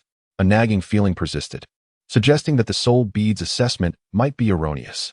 The unsettling sensation grew stronger, and the back of its head began to itch, as if something were gently caressing it. Cold, chilling. Wait, this was not merely a figment of its imagination. It truly felt as if something were scratching at it. The Meizu's pupils suddenly constricted, and its expression shifted dramatically. This could not be an insect. What was it? The Meizu, a pinnacle of power at the 9th level. An elite force of the savage domain, would immediately sense even the slightest touch of dust upon its skin. Thus, it was inconceivable for any creature to alight upon it without detection. Yet, the current predicament was that while it felt the itch at the back of its head, it could not discern the cause. It felt as if its own flesh were stirring. Smack! The Meizu raised its hand, delivering a forceful strike to the back of its head. However, it encountered nothing. With a solemn expression, it fiercely clawed at the spot that had just itched, before finally lowering its paw. However, just as it had momentarily set down its burdens, the insistent itch resurfaced once more. The exalted Meizu raised its paw and struck. It found nothing. As soon as it lowered its paw, the itch returned, repeating this cycle several times. Ultimately, the Meizu's composure shattered, its expression hardened. With a resounding slap, it retaliated with a claw, this time wielding sufficient force, swift and fierce, with demonic flames surging from its claws. At last, it achieved a different outcome. A crack echoed from its skull, sending a sharp pain through it, causing it to emit a pained grunt, its teeth trembling, and dark blood oozing from the corners of its mouth. Its body quaked violently twice. The Meizu was seized by both shock and fury. Finally, it could no longer contain itself and ceased its pretense. Its aura erupted, revealing the pinnacle of its sovereign prowess, disregarding the watchful eyes of the Xia clan. It would depart now? With a leap, it soared into the sky, intent on fleeing this place at the utmost speed. It would escape far and wide. This location was undoubtedly peculiar. Regardless of any potential fortunes, it wanted none of it. No treasure was worth the risk. The world was vast, but life was paramount. How tedious. Yet, a whispered murmur seemed to linger in the air, as if someone had leaned close to the Meizu's ear. The Meizu's scalp prickled, engulfed by an overwhelming sense of dread. Suddenly, the once vanished golden hook reappeared before its eyes. This time, before it could react, the hook was thrust into its mouth. Despite its attempts to keep it closed, struggling to resist, it was horrified to find its efforts futile. In an instant, it was rendered immobile. It could only watch helplessly. It was over. It had indeed encountered a formidable power. A chill swept through the Meizu's heart. Its intuition this time was far more reliable than the Soul Pearl. This place was truly perilous. The Soul Pearl had betrayed it. Any notion of fortune was a mere illusion. Perhaps there were indeed treasures, but they were surely claimed by others. This place harbored ancient beings in seclusion. The Meizu, both anxious and enraged, recognized the gravity of the moment. It forced itself to stabilize its mind, beginning to compose words in its thoughts, preparing a plea for mercy. Whether it would prove useful remained uncertain, but preparation was essential. Perhaps it was its only chance at survival. Yet, as its body was drawn upward by the fishing line, ascending through the clouds, it beheld a figure clad in a straw hat, leisurely sipping tea while reclining in a deck chair, lazily stroking a turtle. The Meizu was rendered speechless. It was a human. A human. A human. The Meizu's heart trembled. This was an unforeseen turn of events. The being that had ensnared it was, astonishingly, human. The carefully crafted words it had prepared now lodged in its throat, unable to be spoken. It was utterly bewildered. Had it not been a human, there might have been a glimmer of hope for survival. But now that it was a human, its fate was sealed. The Meizu was keenly aware of its own predicament. However, it seems illogical. How could the Xia clan possess such an extraordinary master? Could they possibly be from another domain? Such a coincidence is unlikely. The supreme heart of the Charm clan dimmed to despair as Chu He thrust him into the universe bag. Truly, when heaven offers a path you refuse to tread, one inevitably seeks out the gates of hell. Chu He shook his head, putting away his fishing gear. His enthusiasm for fishing had waned significantly, and he had little interest in exploring other regions of the Xia clan. Yet, Lin County was his sanctuary. He was indifferent to the minor fish and shrimp. However, beings of the King's realm were like blinding beacons in the night, impossible to overlook. Since they were already at his doorstep, Chu He felt no hesitation in adding a touch of flavor to the demon suppression tower. It was time to retreat and enter seclusion. He gathered his lounge chair and tea set, lifted the tortoise shell, and took a step down. He resolved to enter seclusion and strive for the fifth transformation, not waiting for the super sign-in that would arrive in a century. Over the years, he had accumulated sufficient foundation, and he possessed an ample supply of medicinal pills to assist in breaking through. Currently, he was confident in achieving a breakthrough with absolute certainty. There was truly no need for delay. Chapter 68. All for you in Linjun, beyond Linsheng, a newly constructed small city, serves as the capital. Within the central council hall, the 8 esteemed ancestors of the Xia clan are gathered. Among them are Xia Yuan and Meng Yi, alongside an elderly patriarch named Tang Shan, who has survived the Great Battle. The rest are successors who emerged later. Lin Shuling, clad in fiery armor, is also present, having attained the formidable realm of the 3rd level of a monarch. Such prowess undeniably qualifies her to aspire to the throne and become an ancestor. Had Zhao Yuling shown interest in these matters, she too would have been worthy of attendance. The Western Front has reported the large-scale presence of the Meizu, their malevolent energy surging, indicating a potential collective movement towards the Xia clan. An ancestor dressed in a purple robe, appearing middle-aged, speaks up. His name is Hutua, recently assigned to oversee external inspections. Have they arrived? Xia Yuan's countenance darkens. The Xia clan is flourishing, and given time, they will undoubtedly surpass their former glory and ascend to greater heights. Alas, that requires time. Previously, while the Tiger clan and Meizu remained silent, a sense of relief accompanied him, yet a persistent thorn remained lodged in his heart, akin to a sword hanging over him. Now, that sword has inevitably descended. The timing is most unfortunate. Meng Yi, having inherited a legacy, successfully advanced from the 7th to the 8th level of a monarch after 3 centuries, his progress unwavering. Given a little more time, the 9th level would not pose a challenge. However, now he finds himself pressed for time. The enemy has arrived. If it were merely the Meizu, the Xia clan would suffer significant losses, but with their current strength, he could clash with the Meizu's elite without leading to complete annihilation. Yet now, with the Meizu here, how far behind could the Tiger clan be? They lurk nearby, waiting to seize the opportunity. Centuries ago, the same scenario unfolded, and now it appears to be a mere repetition of history. The Meizu, foolishly aware of the Tiger clan's proximity, nonetheless rushes to provoke us. Do they possess any sense? Such eagerness to court disaster. One of the ancestors expresses his frustration. The life and death battle from centuries past escalated beyond control. The Xia clan, having sensed the Meizu's peculiarities, would not allow their retreat even if they desired it. Back then, the Meizu operated from the shadows. But now, the situation is starkly different. The Meizu approaches brazenly. Should Xia Yuan fall, it might embolden them. But he remains alive and well. Their primary concern had been the Tiger clan, at least until Xia Yuan's potential demise. Thus, their vigilance was primarily directed towards the Tiger clan. Yet, they could never have anticipated that the Meizu would be the first to act. According to my original state, it is indeed time for silence. The longevity elixirs and precious pills of my clan hold no value for me now. Yet, in this final stretch, fortune smiled upon me, granting me several more decades of life. Perhaps this is something the Meizu never anticipated. However, the enchanting creature possesses a precious artifact capable of sensing my presence. I have not deliberately concealed myself. It should be aware that I am still alive. That being is typically quite cautious. So I find it perplexing that this time it has acted so impulsively. Xia Yuan, positioned centrally, furrows his brow in confusion. If the Xia clan had lost all hope, he would not hesitate to confront those enchanting beings, for in times past, when they remained hidden, he was always intent on uncovering their whereabouts. After all, the current state of the Xia clan is largely due to their influence. This is a matter of life and death. Yet, circumstances have changed. The Xia clan now harbors hope, and a considerable one at that. Soon, vibrant, multicolored shoes will adorn their bare feet. In such a situation, they seek development rather than conflict. For the Xia clan, engaging in battle now seems futile. Nurturing the next generation peacefully within Lin City holds greater importance than anything else. Currently, several children of royal potential have emerged. A particular couple has even confirmed their ability to produce prodigious talents in abundance. Among the few children of royal merit, one is indeed their offspring.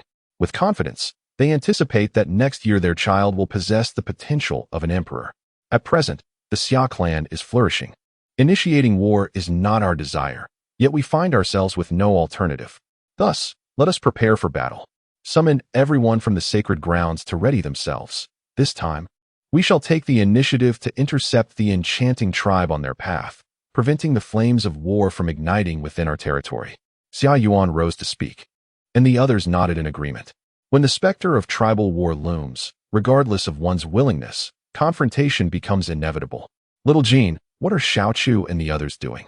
Zhao Yuling scaled the wall to arrive outside the library, only to find the entrance firmly shut, enveloped in an invisible force that separated it from the outside world.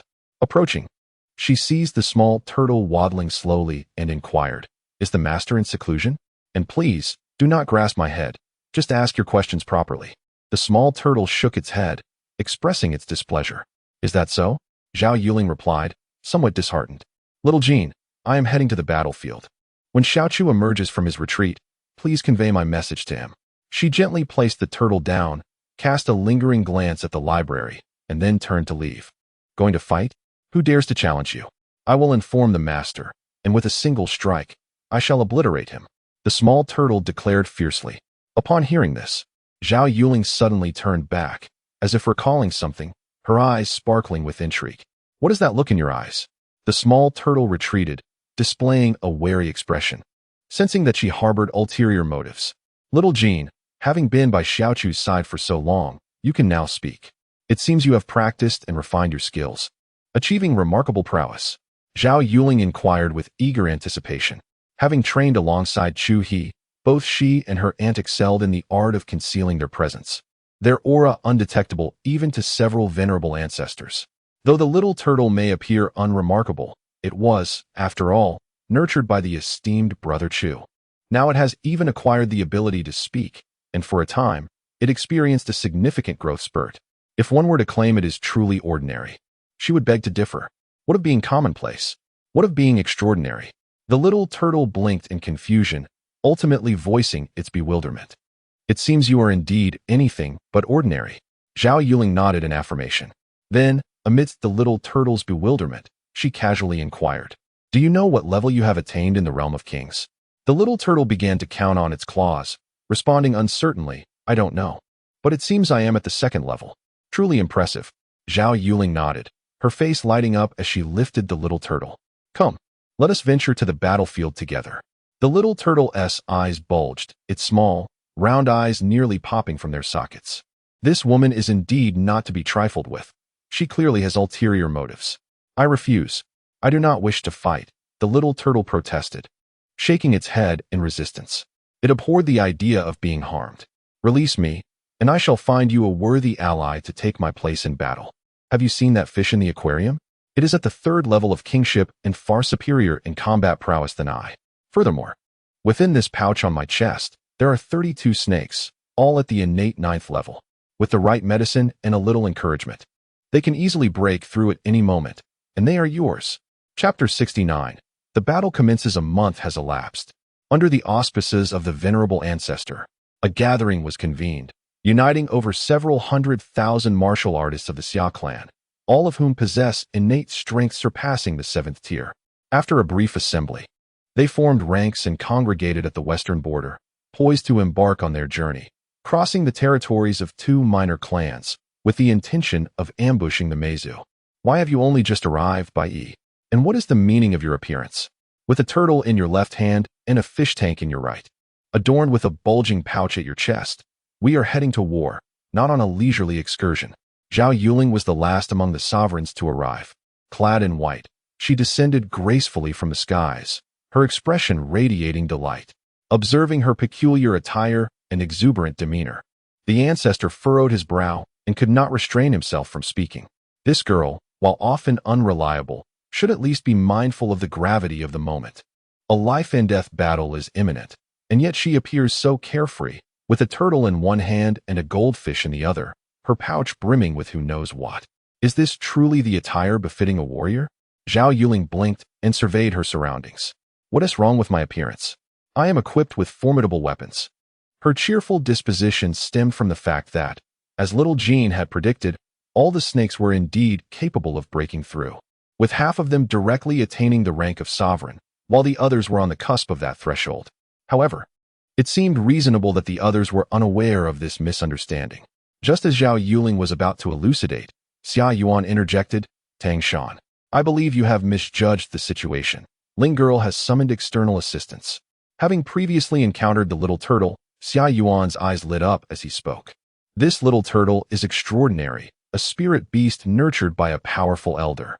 It surely possesses formidable strength, given its indifference to precious elixirs. The fish in that tank must be of similar caliber.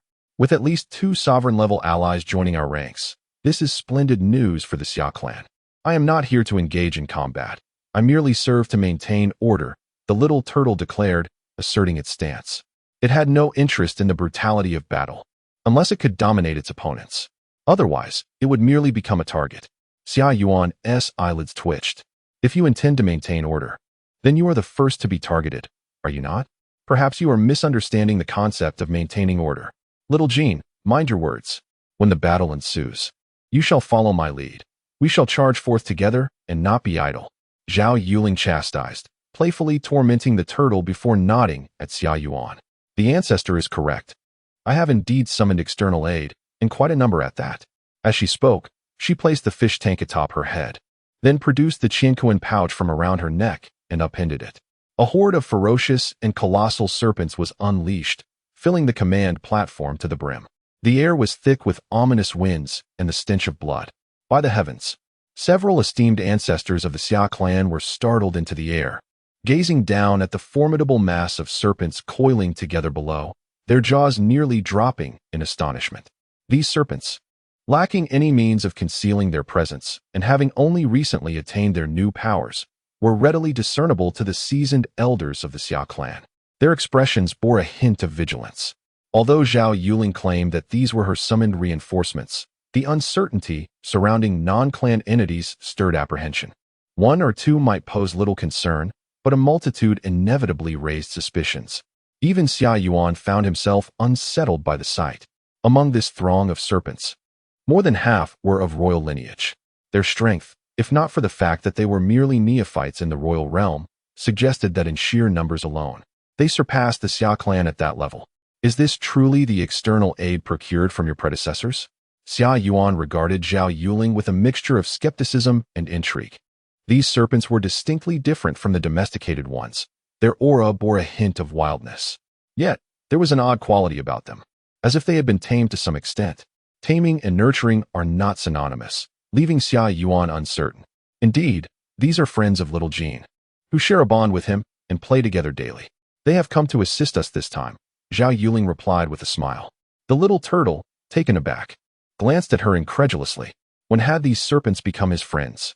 Forming friendships with snakes was utterly implausible, something that could never occur in his lifetime.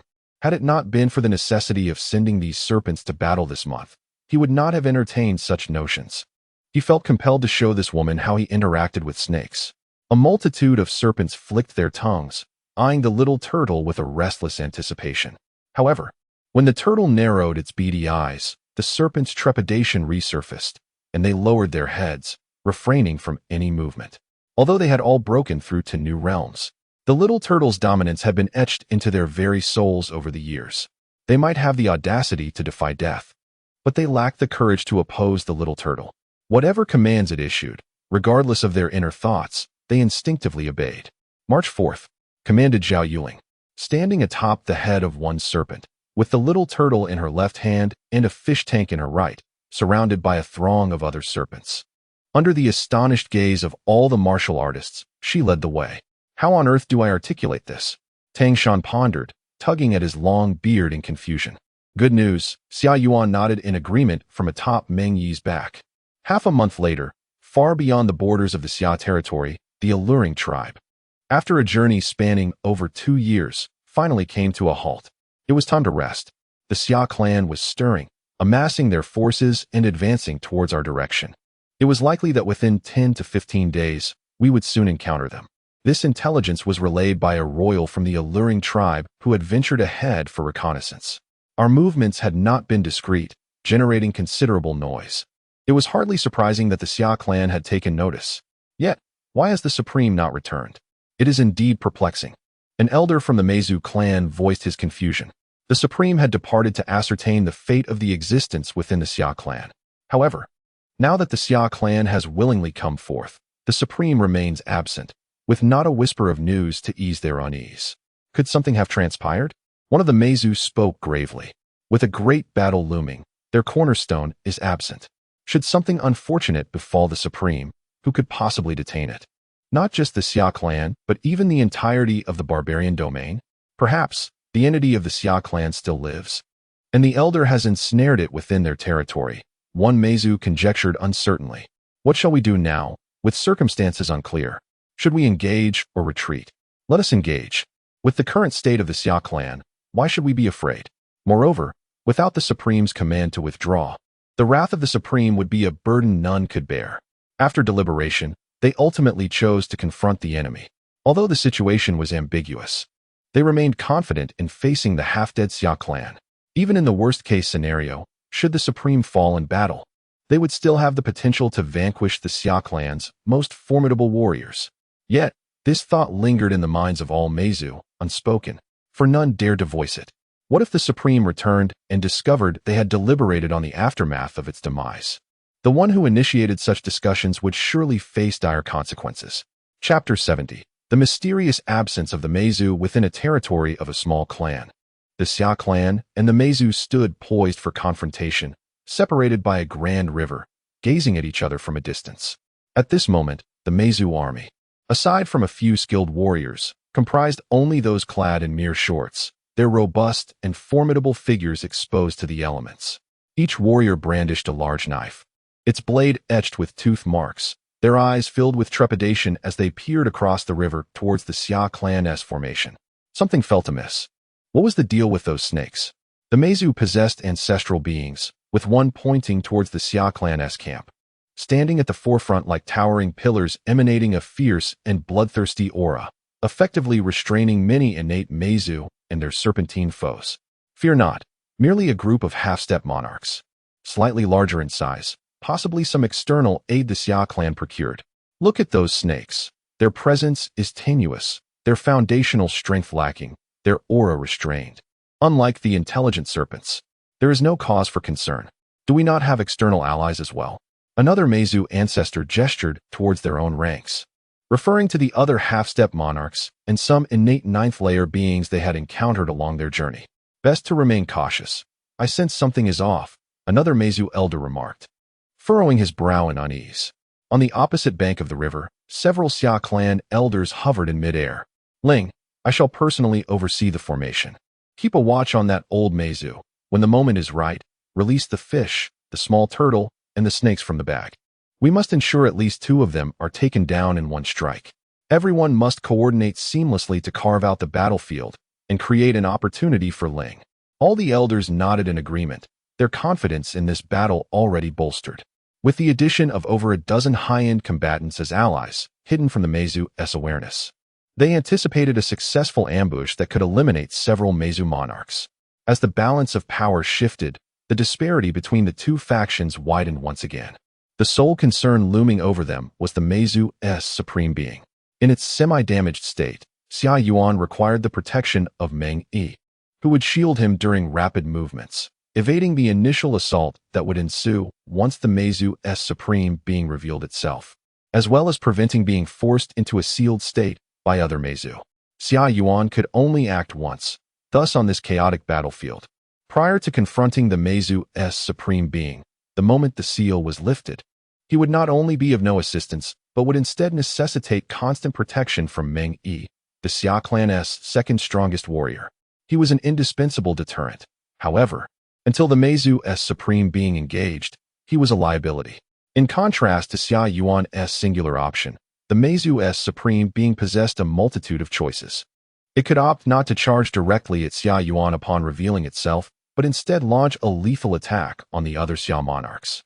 The assault of a peak 9th-layer monarch, a top-tier combatant from the barbaric realms, would leave all present, save for Meng Yi, unable to withstand even a few strikes.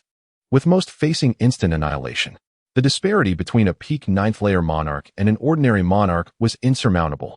In the wild domain, only those clans possessing the formidable strength of a king at the pinnacle of the 9th tier can be deemed worthy of being classified among the transcendent powers of the 4th tier. Otherwise, regardless of the number of kings one possesses, they remain merely an ordinary 4th tier faction. The Xia Clan and the Mei Clan stand out as exceptions. Given their respective strengths, it is inconceivable that they would merely be categorized as upper 3rd tier. The Xia Clan finds itself in a precarious position due to the severe injuries sustained by Xia Yuan, with the Tiger Clan lurking menacingly nearby, compelling them to feign weakness while secretly amassing strength. Following their demotion in status, they have ceased to pursue ascendance. The Mei Clan, being outsiders, possesses little interest in expanding their territory in this wild domain due to their unique characteristics. Their focus remains solely on the Xia Clan, indifferent to the fade of being an upper 3rd tier power. After all, in the wild domain, as long as a clan's high-end combat power is adequate and neighboring clans raise no objections, they may self-assign their ranking below the 4th tier. However, to attain the 4th tier, one must establish sufficient territory and gain the acknowledgement of several transcendent clans. Otherwise, it could lead to complications. The Mei Clan desires no such troubles and fixates only on the Xia Clan. As the battle horn sounded, the elite fighters from both sides took to the skies. glaring at each other above the great river. The Xia clan was urged to surrender.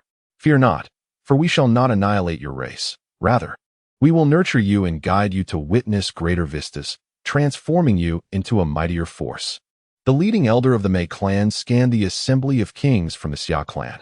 Upon spotting Xia Yuan, who was being carried, a tempest of astonishment surged within him.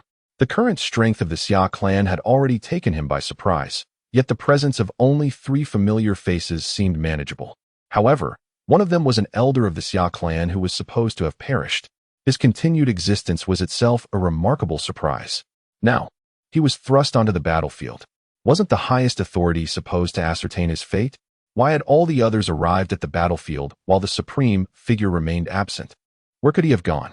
The second strongest of the Mei clan sensed an ominous turn, a chill creeping into his heart, causing his fervor to wane slightly. Nevertheless, he maintained an air of cold arrogance as he attempted to persuade the Xia clan to surrender. With the supreme figure absent, he felt uncertain and refrained from initiating combat.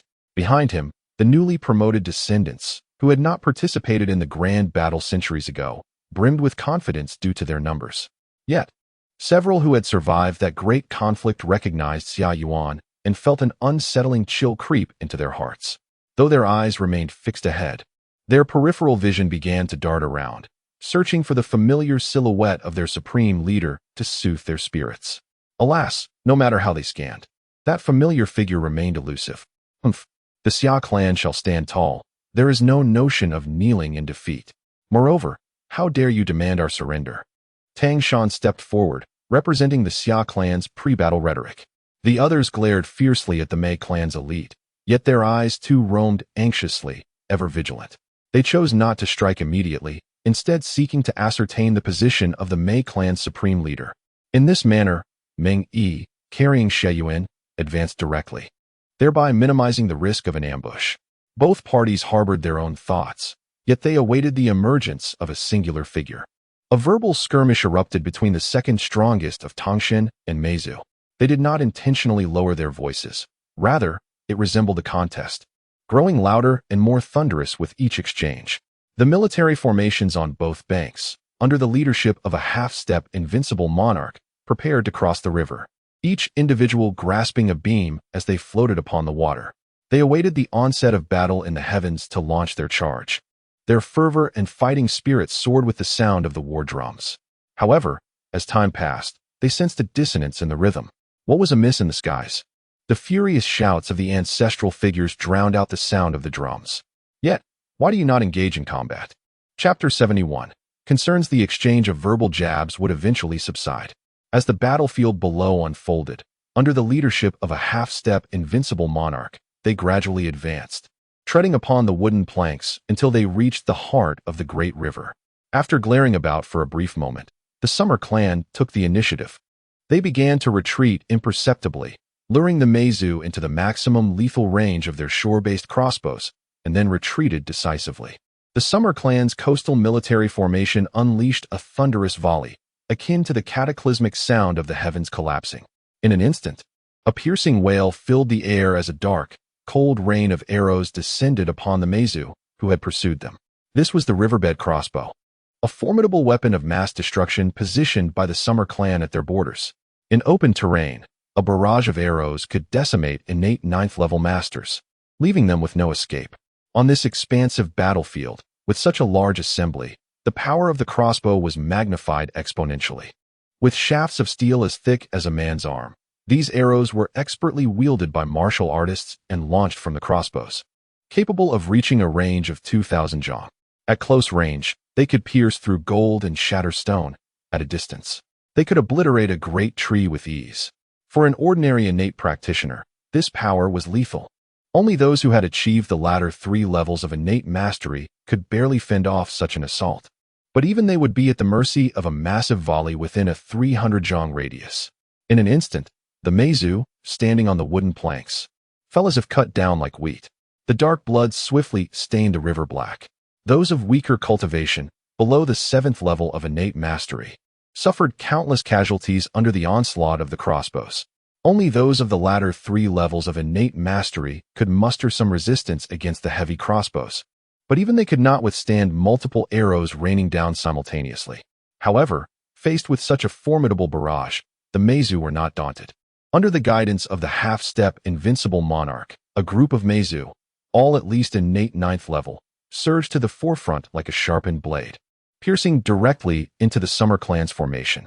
On the shore, the Summer Clan could only manage to launch another round of crossbow bolts, which, compared to the initial assault, proved far less effective. This was the unfortunate reality of military weapons in large-scale conflicts at the innate level. These crossbows, being massive and cumbersome, were not easily maneuverable. Fortunately, the warriors dispatched to confront the Meizu were all of at least the 7th level of innate mastery, making the transportation of such heavy artillery manageable. Otherwise, if merely ordinary postnatal soldiers were tasked with carrying these crossbows, they would have been delayed indefinitely. Moreover, operating these weapons was not without its challenges. Postnatal warriors required at least a minute to load an arrow and draw the bow, necessitating teamwork among several individuals. Even innate warriors needed several dozen seconds. Once the long-range assault concluded, the battle quickly devolved into close-quarters combat. The battlefield below erupted into a frenzied clash, with both human and Meizu minds fully engaged in the fray. Above, the exchange of insults could no longer continue amidst the howling winds reaching their zenith. A sudden explosion of sound erupted as a new ruler emerged from the Meizu faction, seizing an opportunity amidst the oppressive atmosphere to strike first. It had long been unable to contain itself. The Xia tribe boasted only 9 kings, while Meizu commanded a formidable 16. The two factions were simply not on the same level. For the second Meizu, the incessant bickering was infuriating, were it not for the inability to overpower the opposition. Its fiery temperament would have compelled it to indignantly exclaim, "You annoy me." This was a situation where survival was paramount. What use was mere verbal sparring?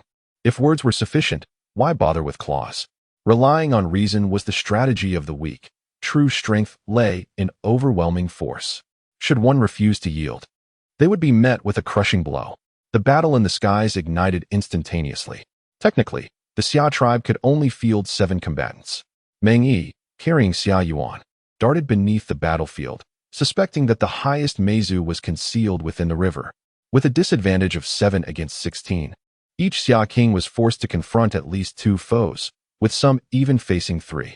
They needed to withstand the immense pressure in the early stages, coordinating with Zhao Yuling to eliminate several Meizu kings and turn the tide of battle. Fortunately, the Meizu faction was unaware of their precarious situation and unwittingly played along, initially holding back their full might and keeping their ultimate techniques in reserve.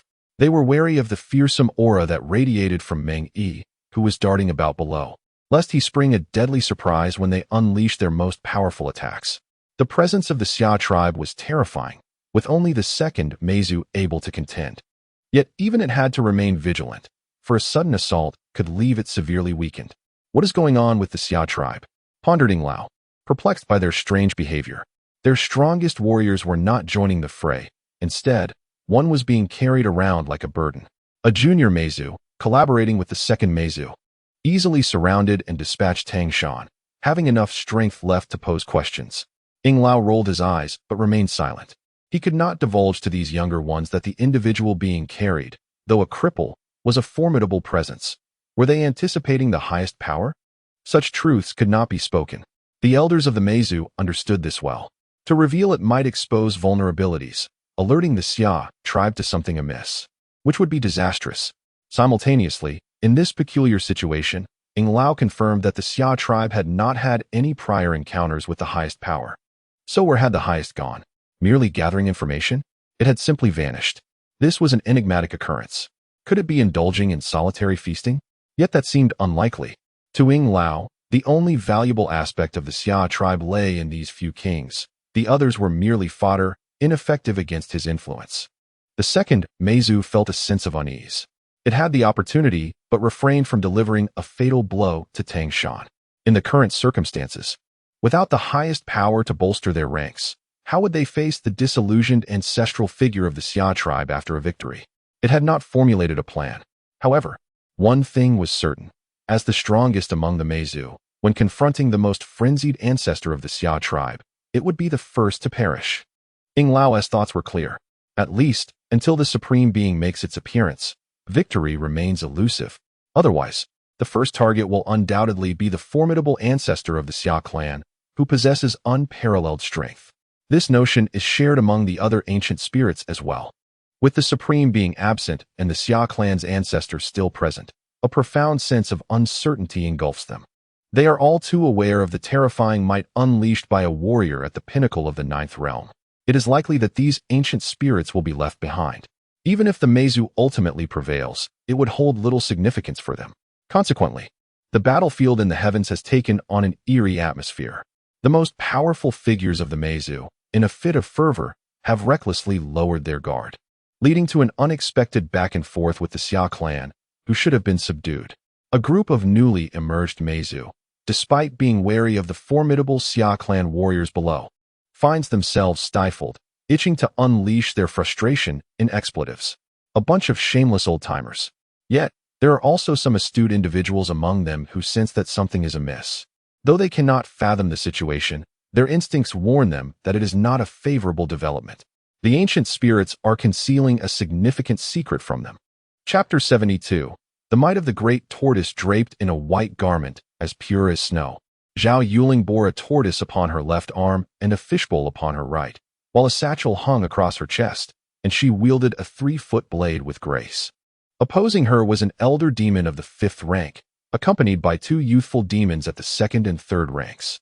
Now having attained the 5th rank herself, she engaged the elder demon with remarkable ease, even as she faced 3 adversaries. Seizing an opportune moment, she unleashed her deadly technique, Sword 23.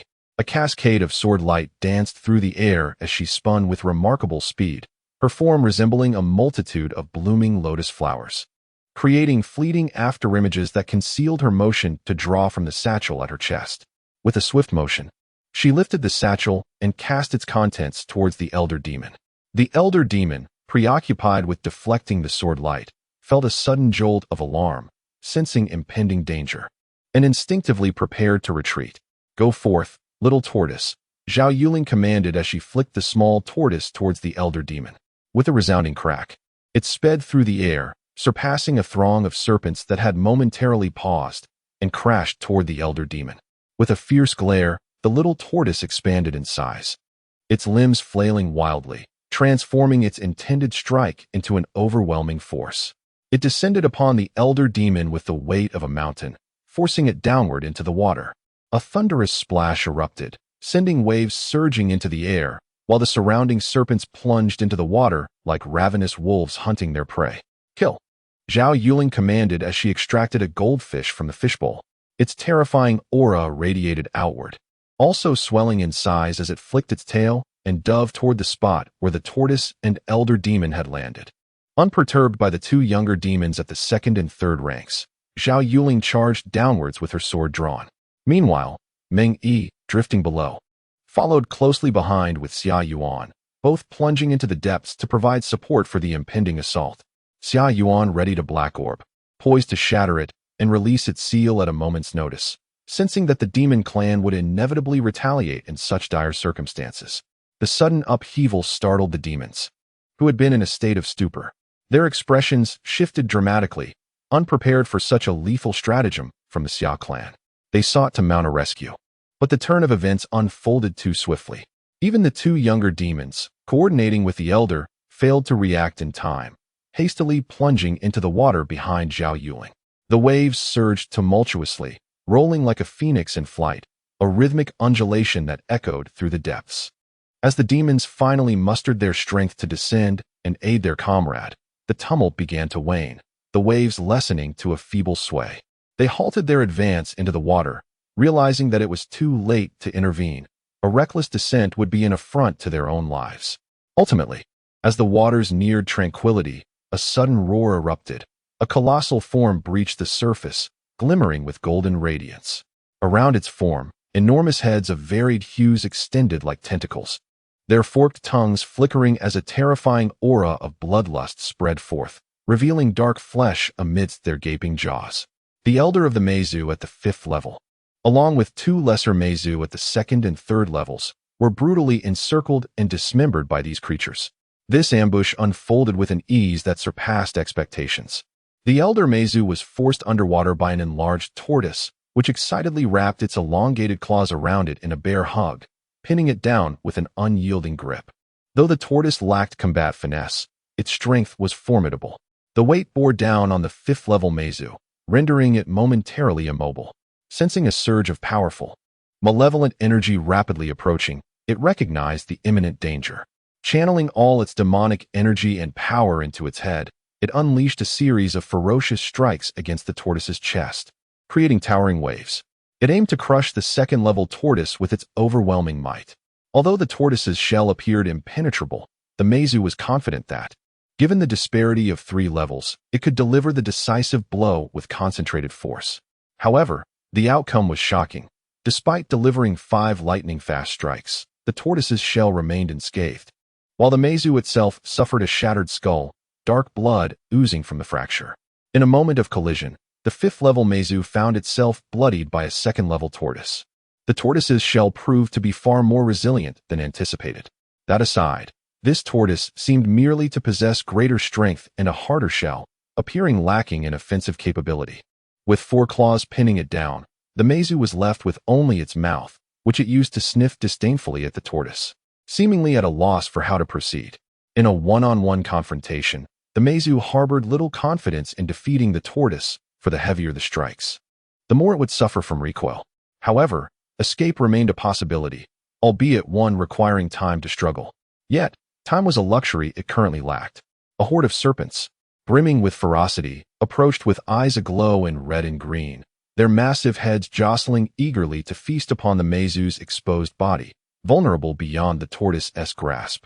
Unlike the tortoise, these serpents showed no disdain for its filth.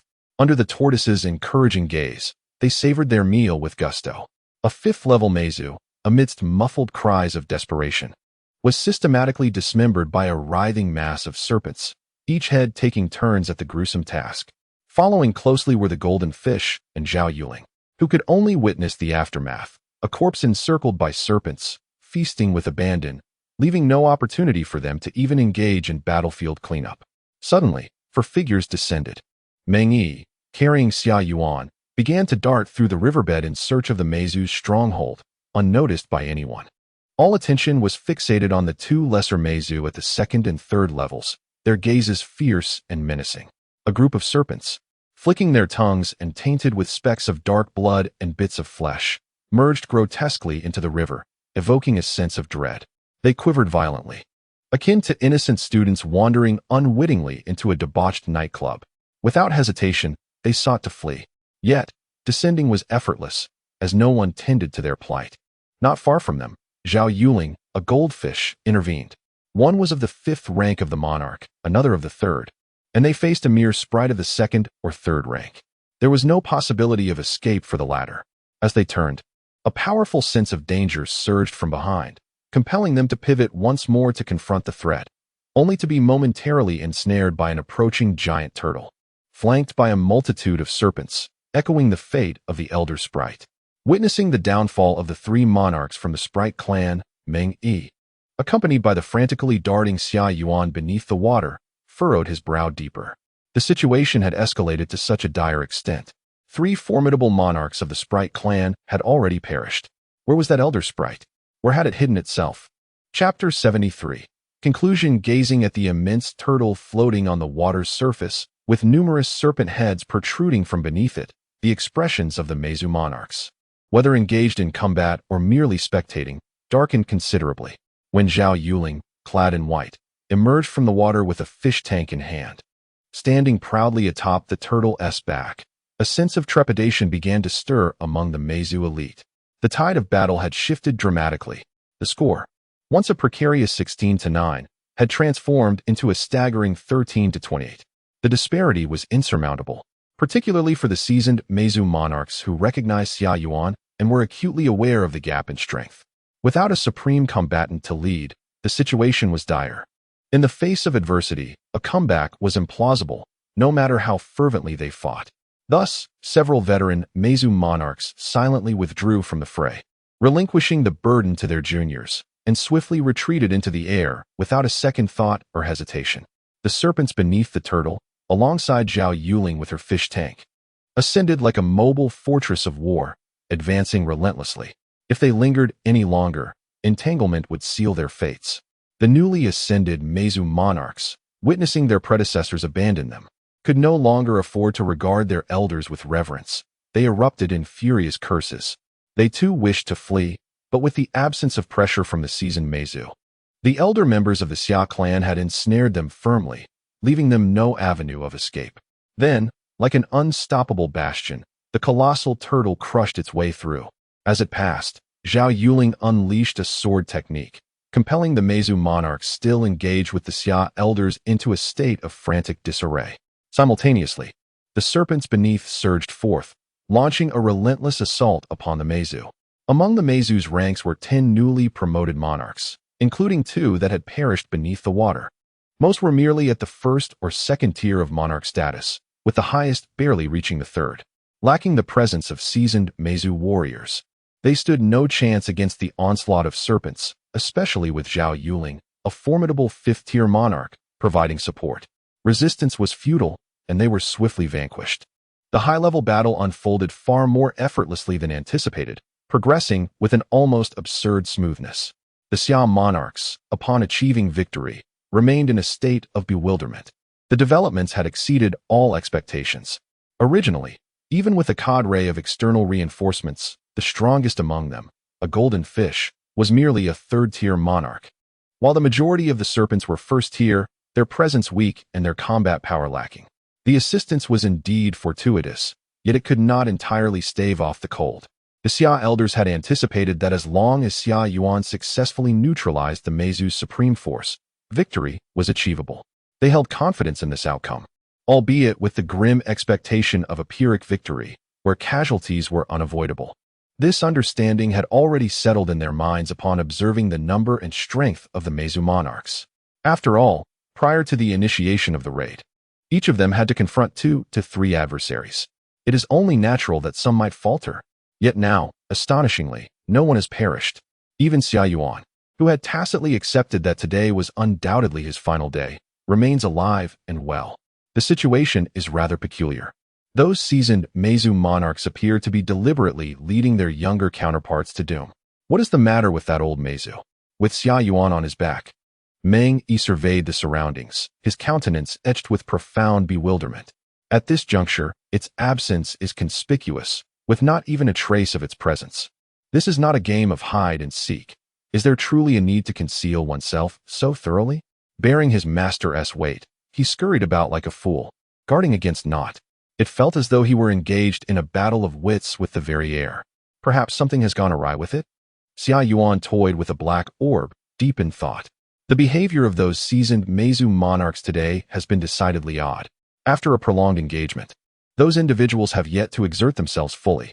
Initially, he suspected they were concocting some scheme, but he had not considered the possibility of a dilemma within the Meizu hierarchy. He merely believed they were plotting something. After all, for this clan, a living Xia Clan monarch holds immense value. He had previously surmised that the old Meizu intended to employ some method to capture a few of their monarch-level experts alive for their own benefit. However, now, with circumstances having escalated to this degree, it is clear that his previous conjectures were erroneous. The reason those seasoned Meizu monarchs hesitated to unleash their full might was not due to a cunning plan to capture them alive, but rather, they harbored reservations. They were fearful. At the outset, when the Xia clan had not revealed their lethal capabilities, the only one able to instill fear was him. This implies that among the Meizu present, none could impede him. It should not be so. If that old Meizu is in trouble, why are these Meizu acting so erratically? Why approach us to provoke conflict at such a time? Meng Yi felt perplexed, without their strongest combatants to support them. And in the absence of clarity regarding the Xia clan, they rushed forth, eager to engage in a life-and-death struggle. This is utterly illogical. What they should desire is to domesticate the Xia clan, not to engage in mutual destruction. Capture a few of the semi-invincible monarchs alive and inquire about the situation, Xia Yuan suggested. Meng Yi nodded and followed the other ancestors heading towards the battlefield below. With the addition of the Xia clan monarchs, a decapitation operation amidst the throngs of troops commenced, with the Meizus leading half-invincible monarchs falling one after another, and a significant number of those semi-invincible monarchs were dispatched in swift succession. Confronted with the decapitation of monarch-level adversaries, especially seasoned ones, the Meizu, bereft of high-end combat strength, found themselves utterly defenseless. Once in a position of advantage due to their numerical superiority, they now faced a swift decline into disadvantage and collapse. The slain heads littered the river, with bodies obstructing the flow. The war concluded far more swiftly than anticipated, and with an astonishing degree of success. The innate prowess of the Xia Clan warriors was displayed as they stood upon the crossbeams, amidst the rivers stained with blood, their voices ringing out in exuberance. Above, several formidable, half-step invincible monarchs of the Meizu were captured. A gathering of venerable ancestors from the Xia Clan encircled them, initially subjecting them to an unrelenting barrage of punishment and torment, before finally posing their inquiries. From their lips, it was revealed that they, the exalted ones, had ventured into the realm of the Xia Clan long ago to scout the circumstances, and had since remained unaccounted for. Upon receiving this revelation, the Xia ancestors exchanged glances, their minds conjuring an image of a vast golden net. In the Xia territory, there had been formidable predecessors engaged in fishing during this period. It appeared that the old Meizu had fallen into the grasp of that esteemed predecessor. Xia Yuan exhaled a sigh of relief. With the whereabouts of the old Meizu confirmed, he could finally relax, no longer needing to keep his heart perpetually taut. One could only wonder what stage that esteemed predecessor had attained. Capable of subduing a colossal dragon and silently slaying a sovereign at the pinnacle of the ninth realm, such power was simply unimaginable. An elder spoke with reverence. Perhaps it was a long-established emperor-level powerhouse, someone ventured to speculate. In Lin City, within the Lin family's library pavilion. Success. The 9-turn golden body technique had reached the 5th turn. Chapter 74. A difficult choice after several months of seclusion, Chu He rose, having successfully broken through to the 5th transformation stage. His bones gleamed like gold, embodying immortality, marking a fundamental transformation within him. As he stood, a heavy force emanated from him, and with a series of crackling sounds, several seals within the library shattered like fragile glass. Every movement he made was imbued with unfathomable power. Even a hint of his uncontrolled might could vanquish a king. With a thought, Chu He activated a technique to restrain his energy, drawing in the formidable power that coursed through him. He then closed his eyes, reflecting on the rewards he had accumulated during his months of focused practice. Throughout this period of breakthrough, he had set a mental alarm clock, awakening every 24 hours to silently acknowledge his presence and continue striving for advancement, repeating this cycle diligently. During these months, he had not missed a single day of signing in, yet he remained uncertain about the fruits of his labor. In the system space, he gazed upon a row of newly acquired items from his sign-ins. A cursory glance revealed that the rewards were rather meager, with very few of those items proving useful at his current level. His attention was drawn to a singular, striking golden-grade treasure, a 7-colored lotus. Chu He retrieved it from the system space, and it transformed into a cascade of vibrant specks that scattered throughout the library. As he stepped into the void, a metallic sound resonated in his wake, and starlight blossomed, morphing into countless lotus flowers that unfurled in the air with every step he took. Lotus flowers unfurled beneath his feet as he traversed the space, and simultaneously, whispers of myriad beings echoed in admiration from an unknown source, reverberating around him. Hail the Supreme! Worship the Immortal! What a splendid treasure! Chu He felt a profound satisfaction. Regardless of its might, the sheer prestige of this artifact made it worthy of possession, complete with its own auditory effects to daunt adversaries. After retracting the golden lotus, he stretched lazily, waving his hand to lift the ceiling barriers of the library before stepping outside. Has that little rascal fled with the fish? A glance revealed that the 2 creatures he had nurtured were absent. Consulting his star chart, he discerned there was no significant issue, and he dismissed the matter, proceeding to open the gate of the demon suppression tower. Upon entering the 1st level, he noted a stark contrast to the usual exuberance. The atmosphere was undeniably quieter. The absence of fresh blood meant that a group of subdued old demons, their voices hoarse from experience, could no longer muster the vigor they once had. Their sounds were sporadic, occasionally punctuated by a few weak utterances, indicating they were still alive. "Ah, my lord, you have finally arrived. Please, it's my turn to rest. I can't endure this any longer." A massive beast, its eyes fixated on the tower's entrance, had eagerly awaited the arrival of that man. It was ecstatic. After months of torment, its well-deserved respite had been repeatedly postponed. Glancing at the beast resting by the blood river, which had already enjoyed months of respite, it felt its sanity fraying. It was so close. That fortunate opportunity should have been its own. Chu He cast a glance at the group of otherworldly beings. With a wave, he dismissed the creature that had rested on the shore for several months. Upon seeing his arrival, the trembling, despair-stricken being of another race was bound to a copper pillar, and he continued onward to the second tier. "Ah, my lord, you have unfinished business. Ah, my lord, do not depart." The colossal beast roared with fervor, tears streaming down its face. It was time for its respite.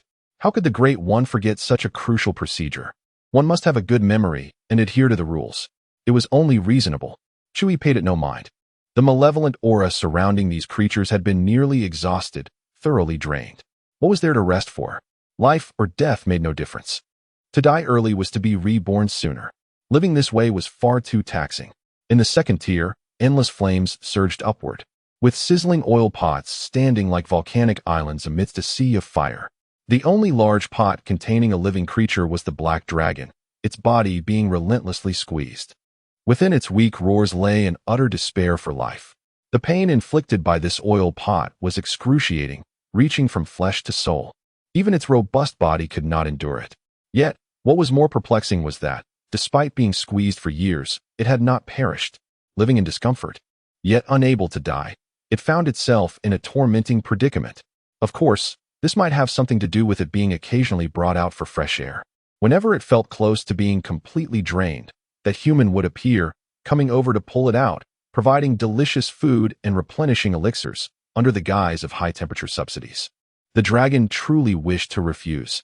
It longed to starve itself to death. Alas, it lacked the courage for such a drastic act, and the elixirs were still enticing, allowing it to feel the recovery of its bodily and spiritual wounds, which brought it both joy and sorrow. As it gazed at the approaching human, a tumult of emotions surged within the dragon, a complex blend of sensations. It was once again time for a dilemma. Once pulled back up, should it refuse sustenance in hopes of a swift demise, or swallow those elixirs with reluctance to survive? This was a challenging decision. Each choice was fraught with difficulty, leaving the dragon's mind in chaos. Before it realized, it had been dragged ashore, where a number of fragrant, orb-sized elixirs were placed at its mouth. Its mind still reeling from confusion, it did not comprehend why its dragon head lowered, as if an invisible force had compelled it, and it swallowed the elixir in one gulp. Yet, in truth, it had not made a decision.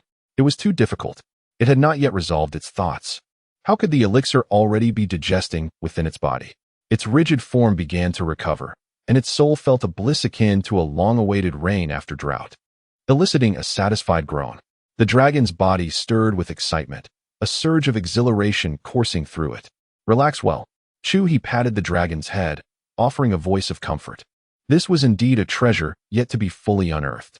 The colossal dragon trembled, suppressing its exhilaration. Who would dare to relax? It refused. It yearned only for a swift demise. The dragon surveyed the vast expanse, ablaze and laden with countless cauldrons of oil. Its immense body instinctively drifted away.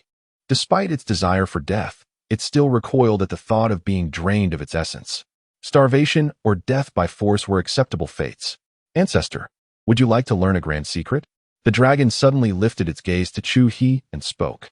Chapter 75. Why don't you just ask? Unperturbed, Chu He shook his head. This secret held great potential, a significant opportunity. The dragon, shrouded in mystery, tempted him once more, inquiring how he could remain so weak despite being aware of such vast fortunes.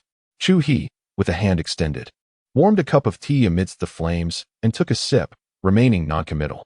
He then produced a lounge chair and, with a deft motion, summoned a fully prepared lamb, skinned and cleaned, along with a collection of barbecue ingredients reminiscent of chili and cumin that he had gathered for this outing. He brandished a stick, described by the system as a tool utilized by the revered holy Buddha-level masters, skewering the lamb, and began to focus intently on his culinary creation. The flames here soared to great heights. Ordinary meat would be reduced to ash in an instant. Yet, with Chu He present, the lamb would find it a challenge to meet such a fate. He disregarded the dragon, which had retreated to a corner, and concentrated on roasting the lamb with a seasoned and practiced hand. Previously, during their encounters, the dragon had insisted he pose questions. Chu He, lacking inquiries, saw no need to ask, much to the dragon's frustration, which led to its frantic roars. Over time, it began to divulge secrets of its own accord, exhibiting none of the dragon's usual stubborn pride. As long as he remained seated without uttering a word, the dragon would unravel its so-called mysteries one by one. However, Chu He found himself genuinely uninterested. He regarded the dragon merely as a storyteller, with himself as the audience. Surprisingly, this dragon, having lived for ages and possessing extensive knowledge, could indeed spin a tale, boasting even more fiercely than he could. Chu He paid no mind to the veracity of its claims. He considered it mere entertainment. Listening to stories, sipping tea, and enjoying barbecued delicacies brought him joy. The only lament was that the dragon was solely adept at storytelling, lacking in any other skills such as music or performance. Otherwise, it could have provided a delightful array of services. Senior, this time, it's truly a great secret. An immense opportunity. If it weren't for that old fellow's treachery, knowing of this fortune, I would already be at the pinnacle of the Emperor's realm, with the potential to ascend to the saint's level. The dragon hastily exclaimed. The secrets it had previously shared were indeed trivial, but this time it was determined to reveal something extraordinary. It could no longer bear the burden, even if it meant facing annihilation for divulging the truth. It was willing to accept that fate. Living this way was utterly devoid of meaning. Previously, under the old fellow's oppression, it would close its eyes and let time pass, feeling nothing at all. That was tolerable. Yet here, it could not even afford a moment of respite, its mouth unable to remain shut. It was being incessantly battered from all sides, its consciousness acutely aware, its very soul feeling as though it were being wrong. Living was so arduous, yet death eluded it. The torment was unbearable for the dragon. Chu He remained silent, picking up an oil brush to apply oil to the lamb. Such a task could be effortlessly completed with a flick of his wrist, but that would strip away much of the joy derived from barbecuing. Chu He meticulously brushed the oil, ensuring every inch was covered, without leaving a single corner untouched. The dragon watched him intently, its eyes pleading with 2 large characters, ask. And with 5 emphatic words, it implored, why don't you just ask? Finally, it transformed into a colossal character. How outrageous. This pertains to a secret of the utmost sanctity. Why the lack of excitement? Even if one were to grasp its neck and demand answers with fervor, or even chastise it, what would be the harm? Why such calmness? If inquiries were made, surely it could propose terms. Whether those terms are accepted is of little consequence. Let us engage in dialogue. Yet, Chu He exhibited no reaction whatsoever. The dragon felt exceedingly passive, its massive body undulating like tumultuous waves, its breaths growing increasingly labored. Do continue. I am listening. Why the agitation? Chu He turned his head in surprise to glance at the dragon before returning to prepare various seasonings. You have inquired. You have inquired. Surely, you wish to know? The dragon instantly became animated, its body trembling as if it were an elderly patient in a hospital bed, elatedly yearning to leap upon receiving news of recovery. This dragon.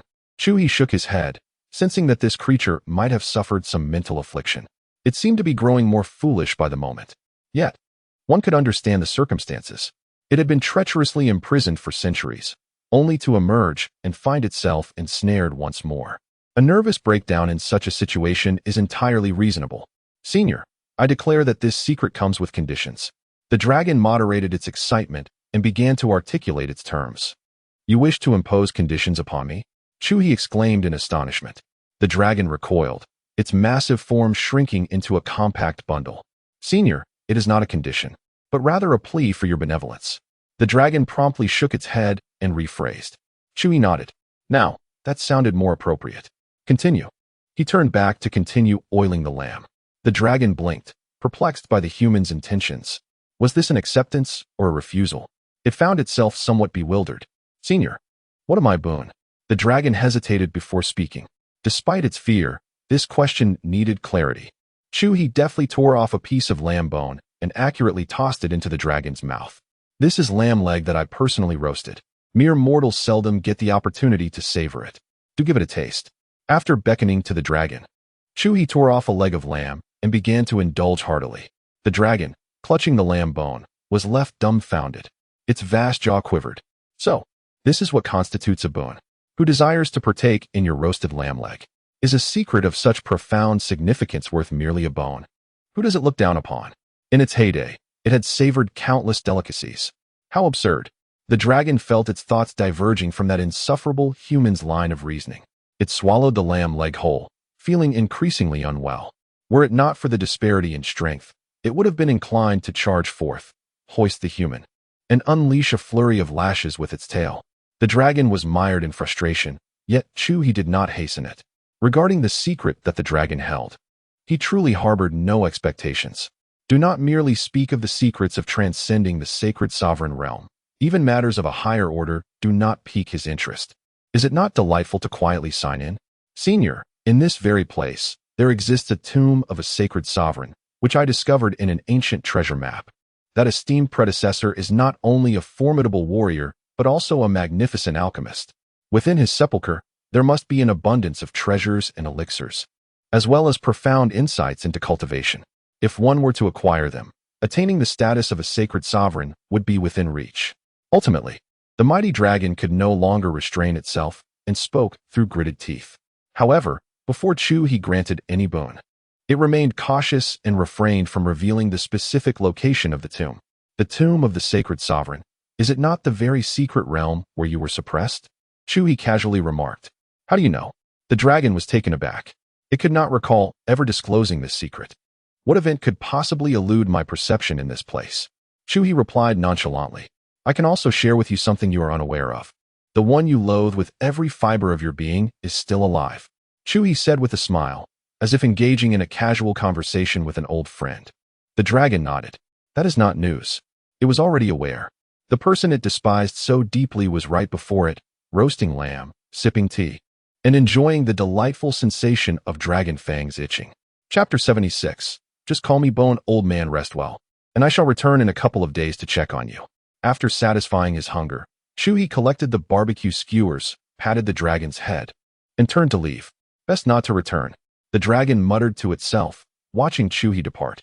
The next time he visits, it will once again face the fate of being immersed in hot oil. This was hardly a pleasant prospect. It had no desire to meet again. A month slipped by in the blink of an eye. Little brother Chu, you have emerged. Zhao Yuling entered through the front door, her left hand grasping a turtle, her right a fish tank, and a chincoin bag hanging from her chest. Squeak. The little turtle wriggled free from Zhao Yuling's grasp, darting to Chu He's side, clutching his thigh and squeaking in fervent accusation towards Zhao Yuling. While it had indeed learned to speak, in moments of excitement, it preferred its customary chirping. Chu He ignored it, directing his attention towards Zhao Yuling. After venturing out, his spirits had notably improved. The unsettling experiences in Lin City had finally faded from his mind. Zhao Yuling carefully set the fish tank down and hung the chincoin bag back onto the little turtle. Suddenly, her demeanor grew solemn. Little brother Chu, I apologize for taking the little turtles out without your consent. Zhao Yuling offered a sincere apology. It's fine as long as they agreed. Chu He replied with a gentle smile, shaking his head. Squeak. I didn't agree. I never wanted to go. I protested. The little turtle protested, tugging at Chu He's pant leg. Time to read and cultivate your mind, Chu He said, pulling a stool for Zhao Yuling. The two settled down beneath the willow tree, each engrossed in their respective books. The swaying branches provided a refreshing breeze. The little turtle, feeling neglected, hopped anxiously about, resembling a frantic mouse. Here you go. Chu He produced a handful of golden turtle food. The little turtle's eyes sparkled with delight as it grasped the food with its paws, settling at Chu He's feet to savor each morsel slowly. Chu He chuckled at its antics.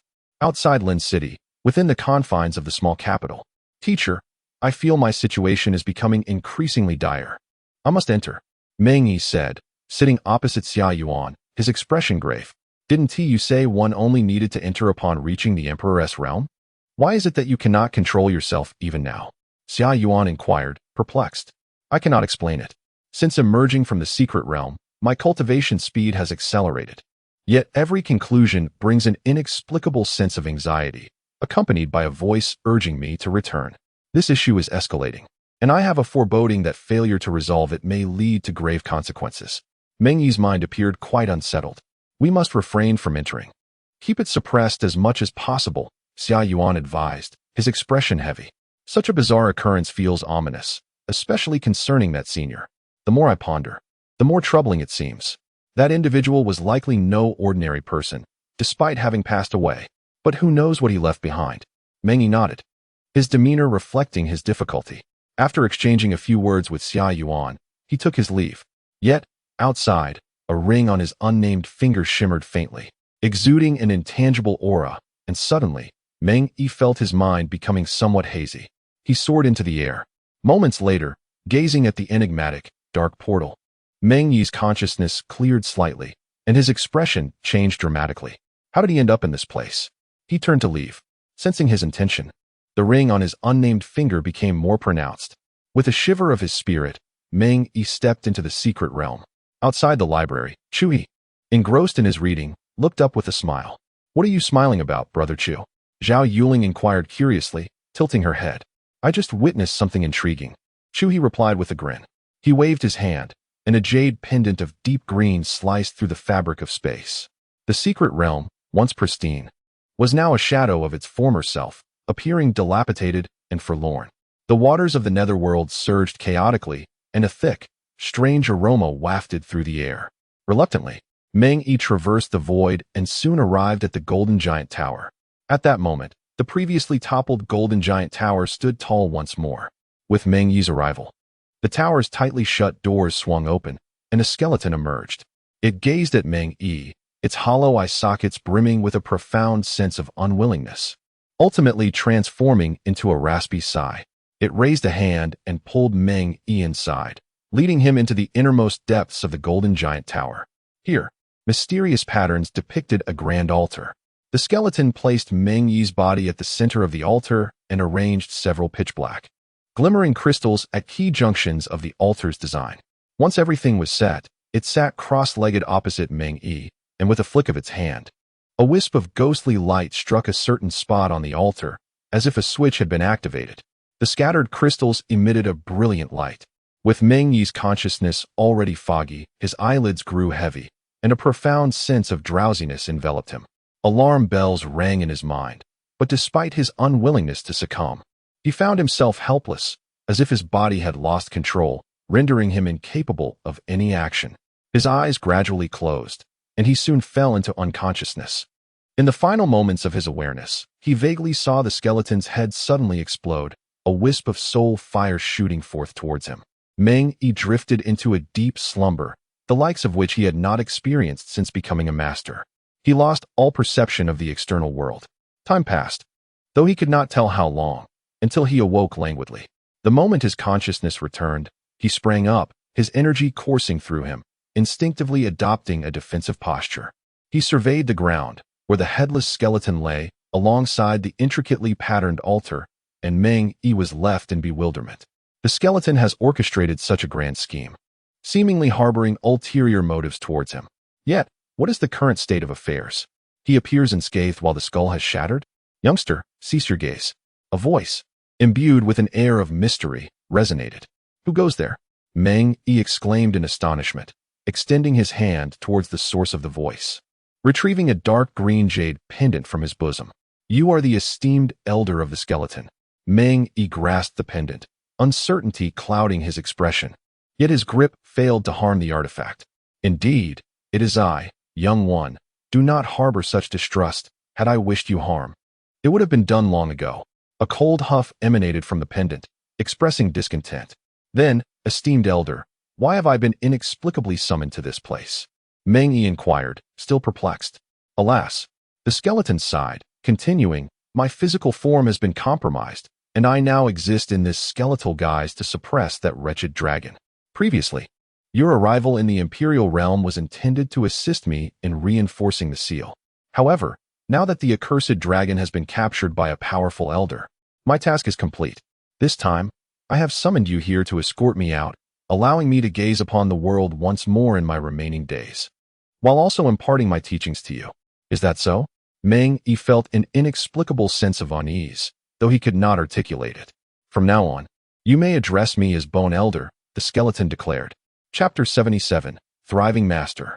As Meng Yi emerged from the secret realm, he placed the jade pendant in the secret chamber and subsequently sought out Xia Yuan. He recounted his recent experiences, his heart still tumultuous, akin to someone who had narrowly escaped a great terror. Upon hearing his account, Xia Yuan furrowed his brow, equally perplexed. The initial part of the tale suggested that the skeletal elder indeed harbored ulterior motives. Yet, as the narrative unfolded, it appeared that the elder merely wished to follow and pass on his legacy, seemingly without malice. Perhaps the elder's peculiar behavior was simply a manifestation of his age, yet his intentions seemed pure. Could it be that they had misjudged him? Had they been too quick to judge based on appearances? Xia Yuan pondered, feeling a lingering sense of doubt. Despite his introspection, the conclusion seemed to indicate that he had been overly suspicious. In that moment, Xia Yuan questioned whether his longevity had rendered him too calculating, his heart impure, complicating the simplicity of worldly matters. Yet, Meng Yi interjected, expressing that the fear he had felt was genuine, that he truly believed his demise was imminent, a visceral warning from the depths of his being. He too was torn, uncertain whether to trust his instincts or the reality before him. Xia Yuan, cradling a teapot, sipped slowly, contemplating his next words. Henceforth, refrain from practicing the techniques bestowed by that elder, just to be cautious. Additionally, inquire whether he is indeed intent on passing down his legacy. If so, see if he is willing to guide others, allowing for the expansion of his teachings. If he agrees, prepare a grand hall tomorrow, set up an offering table, and honor the elder, inviting all to discuss their doubts regarding cultivation with him. After a moment's reflection, Xia Yuan continued, perhaps the elder is benevolent. Or perhaps he has merely encountered unforeseen circumstances. Regardless, he once stood as a master of imperial rank. His insights are undoubtedly profound. Now that he has been brought forth by Meng Yi, it would be unwise to disregard the potential risks and simply discard him, even if he were to be lost. Should there be true issues, he might very well seek them out in the future. It is far better to utilize him while he is present. Rather than practicing his methods, let us seek clarification from him while integrating our own thoughts. This will also serve to strengthen the foundation of the Xia Clan.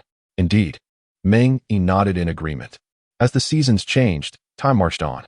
In the blink of an eye, 5 years had passed. Chu He had been diligently signing in at the library for an astonishing 95 years. Now, he stood as a venerable elder of 109 years. In the realm of cultivation, time seemed to pass unnoticed. 5 years. It felt fleeting. Chu He had merely solidified his 5th stage of cultivation, without any significant advancements. At his level, progress had become increasingly slow. The higher the cultivation, the longer one lived, yet the path to greater progress and substantial change became ever more arduous. The 5th transformation corresponds to the realm of the sacred sovereign for martial artists. At this level, each step taken resembles a monumental breakthrough in one's cultivation. There are exceptionally gifted individuals who swiftly ascend to the sacred realm, yet afterward, for hundreds or even thousands of years, they may make no further progress. Such occurrences are frequent throughout the endless expanse of time. Moreover, some masters of the sacred realm, upon reaching the twilight of their years, succumb to madness, committing heinous acts. The demise at this level is rooted in the very essence of the soul. Remedies are exceedingly rare. Even the most extraordinary treasures of heaven and earth can only prolong life for a fleeting moment. Unlike the skeletal figure within the secret realm, which merely suffers physical destruction and can no longer cultivate, its soul remains protected by a precious artifact, offering it a chance for rebirth in a new vessel. In contrast, the sacred sovereign's body possesses an inherent quality of immortality, requiring no transformation. What ultimately leads to their demise is the depletion of the soul, a loss that cannot be compensated by changing physical forms and may even cause further detriment. However, Chu He remains relatively unchanged due to his elevated status. In stark contrast, the entire Lin city, and indeed the entire Lin prefecture, has undergone a cataclysmic transformation. Nearly every day sees someone break through to the innate realm. Among the minor families, ancestral figures have successively shattered their shackles, achieving breakthroughs, and they brim with vitality, proclaiming that destiny favors them. The rise of their family seems imminent. And as they fervently aspire to grow stronger and establish a legacy, they soon discover that their former adversaries harbor similar ambitions and have also secured innate guardianship. As for the more formidable factions, the elders of their minor families have barely managed to achieve the innate realm, while the major families boast prodigies who break through at a tender age.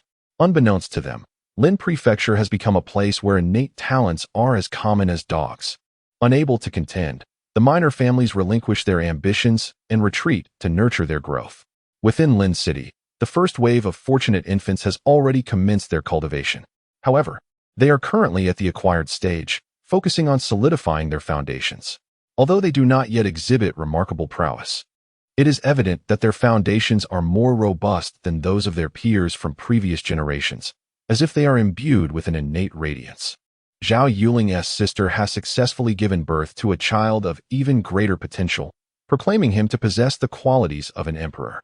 Subsequently, they have resolved to wash their hands of the affairs in Lin City, even when the Xia Clan sent ancestors to personally persuade them, promising that the resources for raising their future offspring would be jointly provided by several elders of the Xia Clan without any burden on their part. They remained steadfast in their decision. They intended to focus on one child per year. Nevertheless, Zhao Yuling's sister declined the offer. With a child of imperial potential, she felt a profound sense of satisfaction. Her enthusiasm has waned. She fears that continuing might lead her to numbness and existential doubts. The elders expressed their regrets, but did not insist on their stay. If not for Zhao Yuling's sister continually holding on to her brother-in-law, the two would have stood apart. In truth, the esteemed elders possessed an alternative scheme.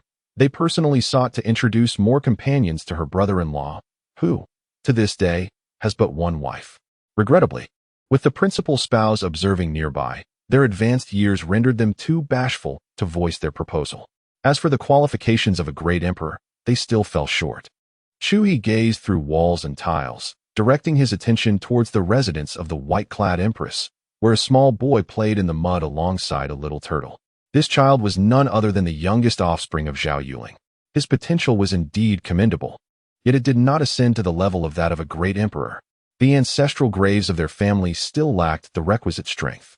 Chapter 78. Tranquility. What does that tortoise intend to do? As Chu He observed, an unsettling feeling washed over him.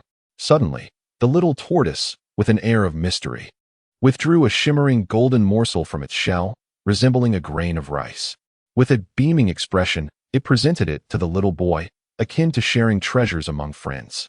This morsel was its royal dog food, which it typically cherished dearly, rarely allowing anyone the privilege of partaking in it. Today, however, it was excited to share with someone it deemed worthy. Chu He extended his hand, materializing a golden palm that gently took the dog food from the boy's grasp. It wasn't that he was being stingy. Once the morsel was given to the little tortoise, how it chose to handle it was its prerogative. He held no objections to whom it chose to share with. But the key issue was that it was being offered to a mere 4-year-old child who had yet to embark on the path of martial arts. This royal dog food was a treasure of kingly caliber, potent and capable of great effects, yet its energy was excessively fierce, akin to the extreme spiciness found in certain foods. An ordinary person consuming it could very well meet a dire fate of choking. Even if the little boy possessed exceptional potential, it did not alter the fact that he was still an ordinary child at this moment. Presently, a mutt, a goose, and a rooster could chase him around, demanding he call them father. Just as the boy was about to pop the morsel into his mouth, he suddenly found a hand emerging from nowhere to snatch the food away. His discontent was immediate, and after a brief moment of contemplation, he burst into tears. "Be good," Chu He spoke, his voice transcending space to reach the boy's ears. Then, with a snap of his golden phantom hand, the dog food vanished, replaced by a round, aromatic pill. "This is for you." The boy, drawn in by the enticing aroma, immediately ceased his tears. He picked up the pill, and the golden hand dissipated into specks of light. The boy was momentarily stunned, his round eyes darting around as he tilted his head in contemplation. Although he failed to grasp the situation, being a child, he quickly dismissed his confusion, surrendering to the allure of the fragrant pill. With a swallow, he ultimately succumbed to temptation and ingested the pill. How delightful! He yawned, nestled against the tortoise, and promptly fell asleep.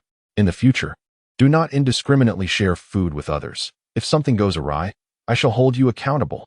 This morsel could be lethal to an ordinary person unless their strength was on par with yours. A voice echoed in the little tortoise's ears, and it understood that it had erred in its good intentions, nodding in remorse. Chu He shifted his gaze toward the newly constructed imperial city beyond Lin City. There, a presence was steadily advancing from the 8th realm of kings toward the 9th, a breakthrough anticipated within a few years. It belonged to the disciple of the old man with whom he had once exchanged banter. 5 years ago, he was ensnared in a plot, and Chu He, witnessing it unfold, lent him a helping hand. Otherwise, he might have ceased to exist as he is now. However, following the previous incident, he found fortune in misfortune. The skeletal entity sought to possess his body and had infused the formation with numerous precious materials. Although the attempt at usurpation failed, his body was nonetheless transformed according to the predetermined process. Years have passed, and he has begun to grasp the threshold of breakthrough. Chu He observed that, at most, within 5 years, he would achieve this breakthrough. By then, the Xia Clan would possess genuine top-tier combat prowess in the mysterious domain. Chu He withdrew his gaze, sitting in a reclining chair, and glanced once more at the willow tree that entirely obscured his sunlight. It had grown increasingly extraordinary. Many years ago, its leaves ceased to turn yellow, and now, the foliage no longer fell, nor did new leaves emerge. The shape, size, and quantity of the branches and leaves had become fixed. It is unclear when it began, but as soon as Chu He sits beneath the tree, the previously motionless willow sways, its branches and leaves fanning the air like delicate fans, creating a gentle breeze. This willow tree has greatly benefited from the demon suppression tower. Given time, it may very well evolve into a sentient being. Unfortunately, the malevolent dragon now has nearly exhausted its malevolent energy. Chu He glanced down at the wisps of green smoke curling from beneath the chair, which diminished day by day. The initial explosive phase had come to an end. He still recalls when the malevolent dragon was first captured, the green smoke rose to 3 feet. Now, it scarcely reaches 1. It is peculiar that everything is now so tranquil, with no villains seeking trouble, making it impossible to compel them to work off their debts. Chu He gazed at the waning green smoke and shook his head. The demon suppression tower has essentially lost its novelty in terms of demons. It is merely a group of old demons being suppressed, and a significant portion has been drained, turning to mere bones upon the copper pillars. The only remaining source of potential production is the giant dragon. However, it is now exceedingly weak and requires frequent release to stretch its wings, having lost its former vigor. Thus, Chu He yearns to find another high-yield demon. Regrettably, in the passing years, none have ventured forth foolishly. His golden fishing net has remained untouched for quite some time. As a top-tier sage, having secluded himself for over a century, Chu He finds it bewildering. He recalls that the protagonist should be the type who, even while napping at home, would attract villains who complain about the noise and come seeking conflict, leading to an uncontrollable situation that culminates in a catastrophic massacre.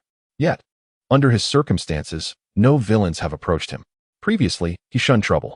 But now, with his enhanced strength and newfound needs, he actually hopes for a few demons to present themselves willingly. Not too many. That would be troublesome. Just a few would suffice. Alas, it seems his striking appearance, ethereal demeanor, and overwhelming aura of greatness may be the reason.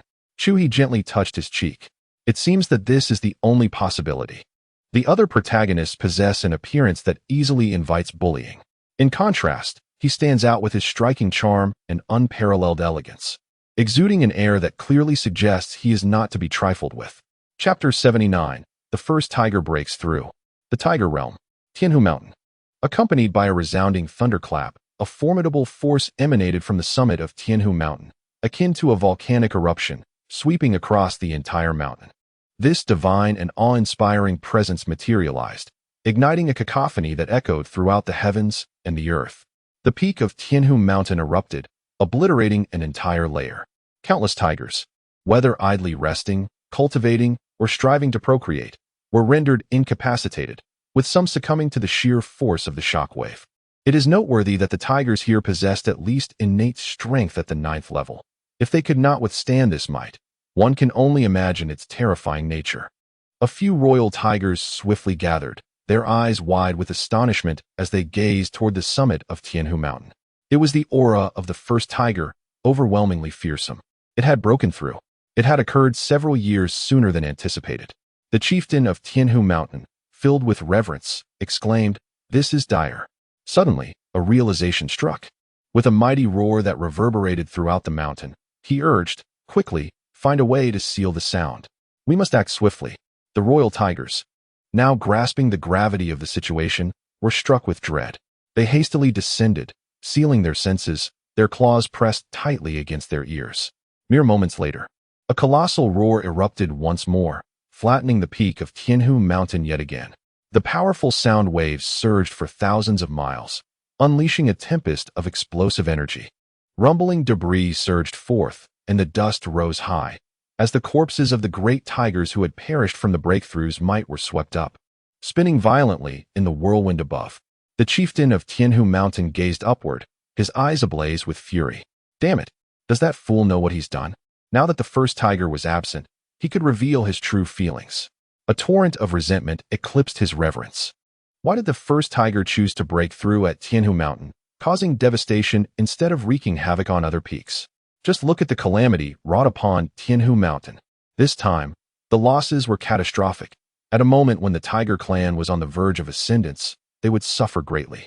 Not to mention the juniors who had perished. Even those who survived would bear the scars of this trauma. This occurrence was unlike any before. Although the first tiger had previously relished in roaring, he had at least maintained a semblance of control, and his strength had not reached such heights. While each roar had shaken the spirits of the tigers, it had not been enough to shatter them. But this time, that scoundrel had truly lost control. His power had surged dramatically. With this roar, even his own vital energy was violently disturbed. The other tigers would likely be shattered.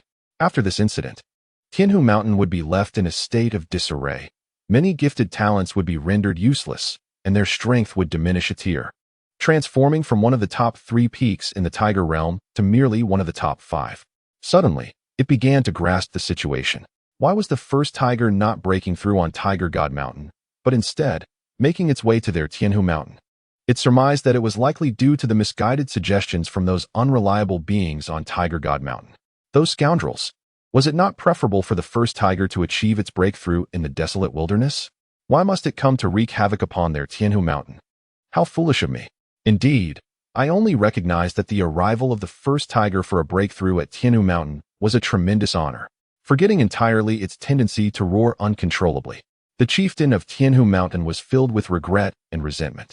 No wonder Tiger God Mountain, despite having the glory of an emperor-level being born upon its own peak, had no objections to the first tiger coming here for its breakthrough. Perhaps they had lived alongside the first tiger for so long that they understood it too well. Unlike itself, which only convened meetings every decade or so and would be subjected to a roar, quickly forgetting the incident. It suddenly recalled the youthful name of the first tiger, the flamboyant little white tiger. It was rumored that it had a penchant for being in the limelight, often raising its voice whenever it encountered injustice.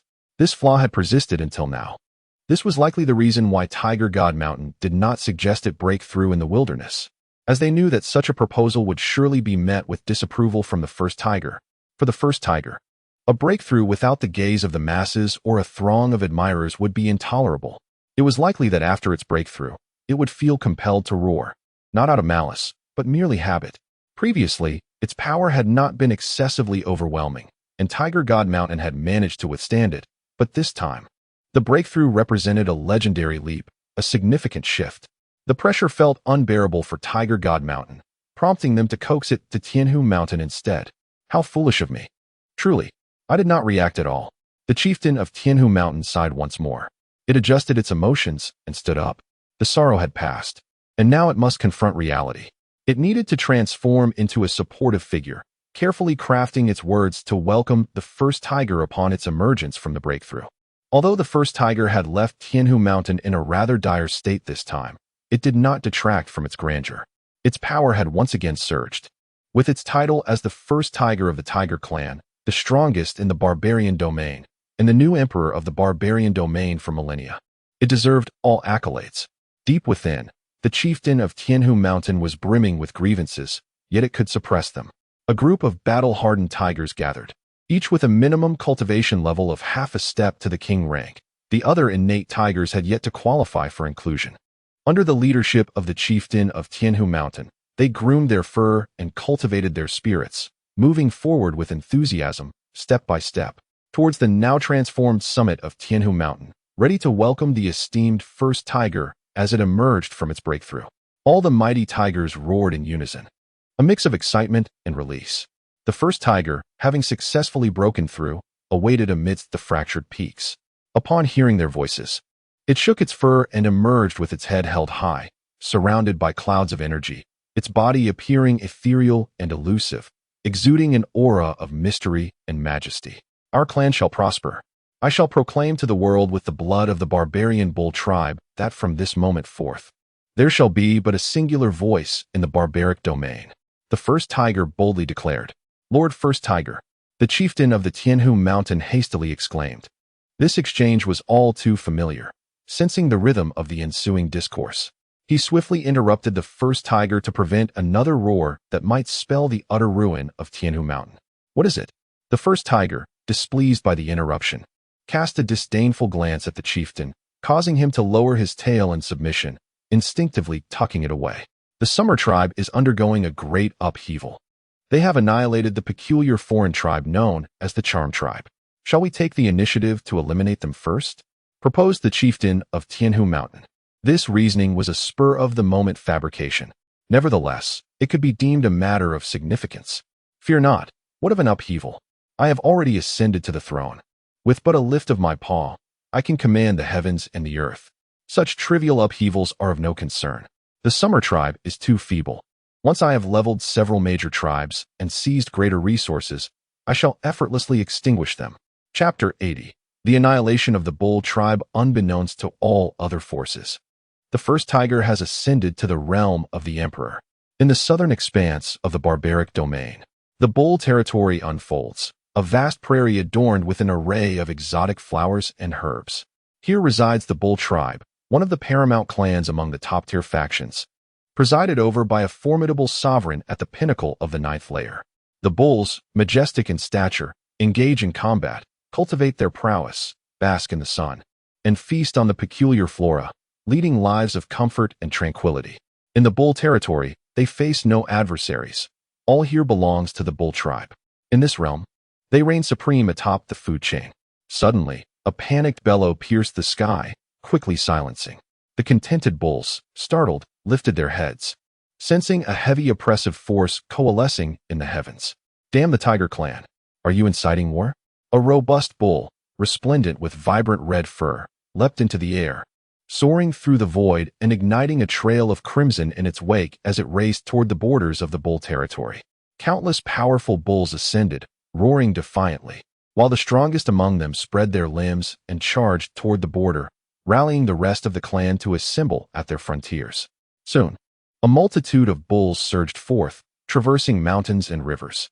The entire bull territory resonated with thunderous echoes, the earth trembling beneath their might. At the borders of the bull territory, a formidable assembly of giant tigers made their slow entrance.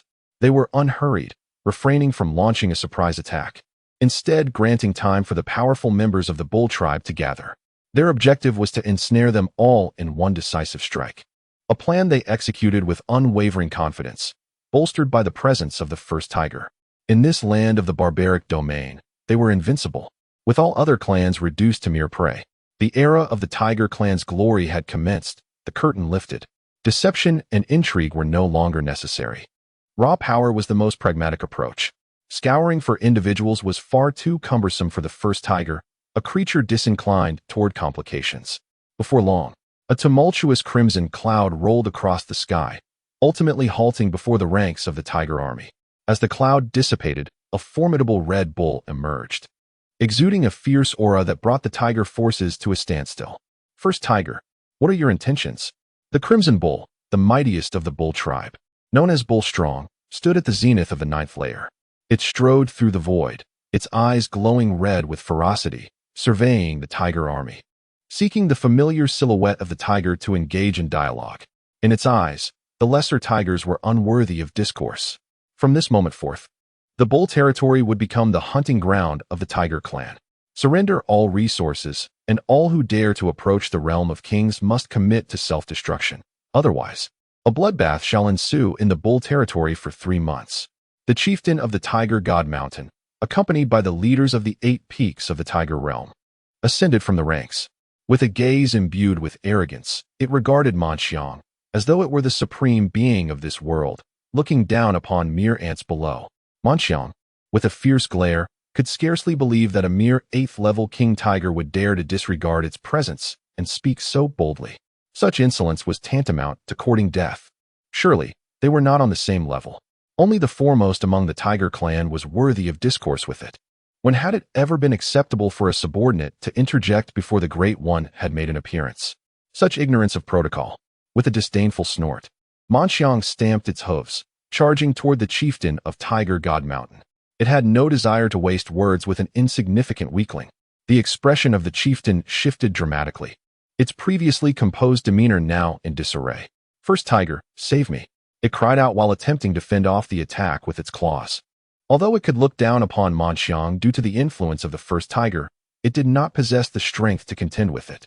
The disparity between an 8th-level king and a 9th-level king was as vast as the heavens and the earth.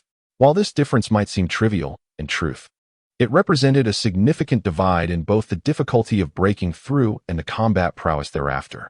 A 7th-level king might still engage an 8th-level king, perhaps even evade, which could be considered a minor gap. Some exceptionally powerful individuals might triumph over their lesser-ranked adversaries.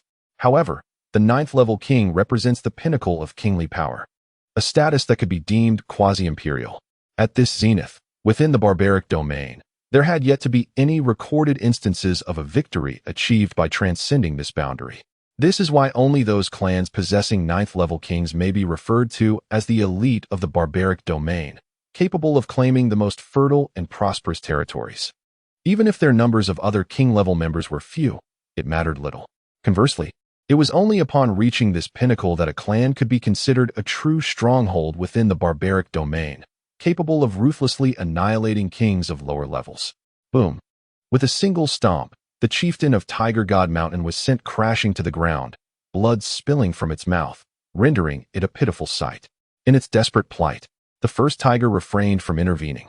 Its ethereal form emerged from behind the mass of tigers, stepping gracefully over the heads of the colossal beasts. As clouds of auspiciousness cascaded from the heavens in its wake, the aura it emanated intensified as more and more formidable members of the barbaric bull clan gathered, gradually rising to a crescendo.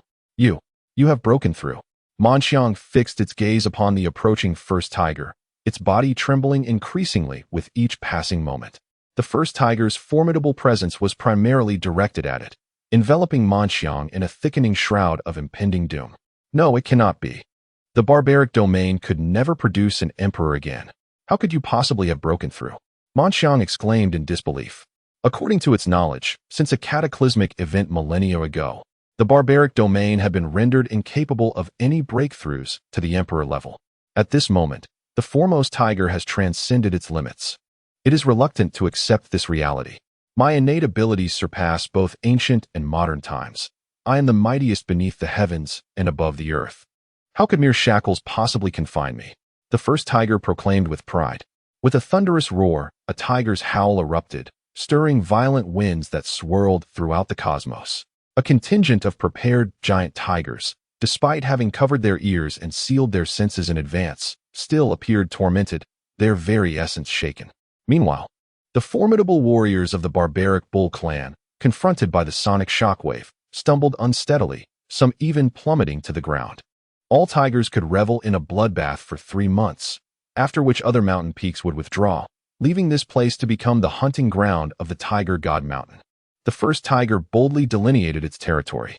Subsequently, it leapt into the air, growing ever larger, akin to a ferocious tiger unleashed, pouncing fiercely upon the formidable adversaries. Chapter 81. Brother, the news of the annihilation of the barbarian bull clan by the tiger clan swiftly reached several prominent tribes. After all, these powerful factions invariably stationed spies around forces of equal standing. Initially, the Tiger Clan's gathering was presumed to be an attempt to provoke the Summer Clan. However, they unexpectedly extinguished the still mighty barbarian Bull Clan. A chilling conjecture emerged among the esteemed masters of the various clans. The first tiger has broken through. The barbarian domain trembled as the leading tribes set aside their grievances and convened to strategize collectively. Outside the library pavilion, beneath a willow tree, Chu He looked up, sensing a calculating gaze hovering around him. It was not directed at him, yet it was undeniably connected to him. What could it be? Chu He furrowed his brow. He retrieved a disc, closed his eyes, and traced the source of that calculating force back. His consciousness traversed the void, and after a considerable duration, even his formidable mental power began to wane as he pinpointed the origin of the force. It resided deep within the ocean, where waves churned, conjuring tempests. Two colossal entities surged through the waters with incredible speed, their gaping maws consuming unsuspecting seabed creatures. Chu He's gaze swept over the two dragons, each resembling a small mountain. In that instant, understanding dawned upon him. They were targeting the dragon within the demon suppression tower. They belonged to the same race. Wait, why do I feel an unsettling chill, as if something is fixating upon me? Suddenly, one of the dragons halted its rapid movements. No way. The other dragon, which had ventured some distance ahead, turned back and spun in place, its profound eyes scanning the dim depths of the ocean. It detected no anomalies. Can't you feel it? Yet I have this incessant sense of foreboding. The dragon spoke, lifting its head in confusion, continuously turning. You're being overly cautious.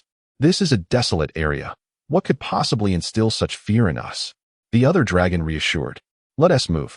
We must be swift, otherwise the legacy of our ancestors will be seized by humans. Damn it. I never anticipated that the two locations of spatial turbulence would be opened in such a remote area. We have searched for so many years, paying such a steep price. Chu He withdrew his gaze and opened his eyes, a smile gracing his face. He had been pondering why no antagonists had emerged to create trouble, and to his surprise, they had arrived rather swiftly. However, it seemed a bit distant. At their current pace, it would take 3 to 5 years for those two dragons to reach him. But that was of little concern. It would only equate to a couple of his closed-door meditations. In the distance, a small turtle, carrying a little boy on its back, trotted over.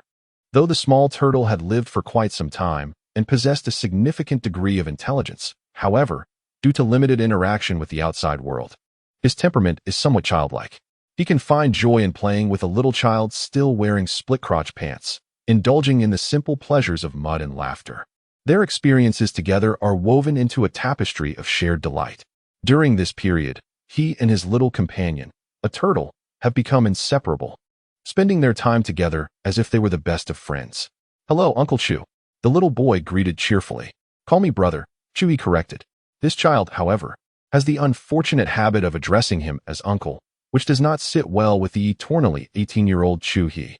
Though he often reflects on his long life, he merely muses. He prefers to be perceived as a youthful man of 18. All right, Uncle Chu. The boy nodded earnestly. Call me brother, and I shall give you some candy. With a flick of his wrist, a pill appeared in Chu He's palm. Brother. The boy readily accepted the pill, a beaming smile illuminating his face. He split the pill in half to share with the turtle. They both savored their treat with evident happiness. Go play, Chu He observed with a bemused expression. Two boys, both young and mischievous, were inadvertently sharing their joy. It was quite unbearable. With a turtle and a stick in hand, they merrily approached the entrance of the library, teasing the goldfish in the aquarium. The goldfish, previously engaged in diligent practice, opened its eyes and rolled them at the sight of them. These two are back again. When will they ever cease? Always tormenting the fish. Is it amusing? The turtle had never been interested in fish before, only in snakes. What had changed since he began accompanying the child? Suddenly, the goldfish snapped, devouring both sticks with a swift motion. Come on, come on. It splashed water towards their faces. The little turtle, eyes wide, reached into its pouch and pulled out a large snake. Compressing the snake's head, it thrust it into the aquarium, stirring chaos for the goldfish. Now at the 4th level of strength, the goldfish found no trouble in dispatching the snake with a few swipes of its tail, leaving the serpent bewildered and unable to advance further. All right, enough mischief, Chu He called out. The little turtle, upon hearing him, stowed away the giant snake and scampered over to sit beside Chu He, bringing the boy with him. This place is very comfortable, the turtle exclaimed to the little boy. Without needing an invitation, the boy crawled beneath the chair, inhaling the pleasant aroma and drifting off into slumber. Chu He glanced down, astonished. This child possesses an extraordinary spirit. Effortlessly locating the ancestral gravesite, his head perfectly nestled in the spot where the smoke rises. As it lay in slumber, enveloped by an invisible mist imperceptible to the ordinary eye, its quality of sleep was remarkably profound. One could not help but wonder if, under such circumstances, its ancestors might bestow a dream upon it. Contemplating this, Chu He stroked his chin thoughtfully. Suddenly, a smile graced his face.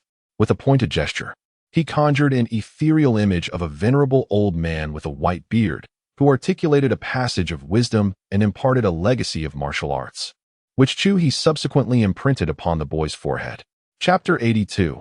Silence. In the days that followed, the young boy Lin Tong, accompanied by the little turtle, would daily venture to the Chu River.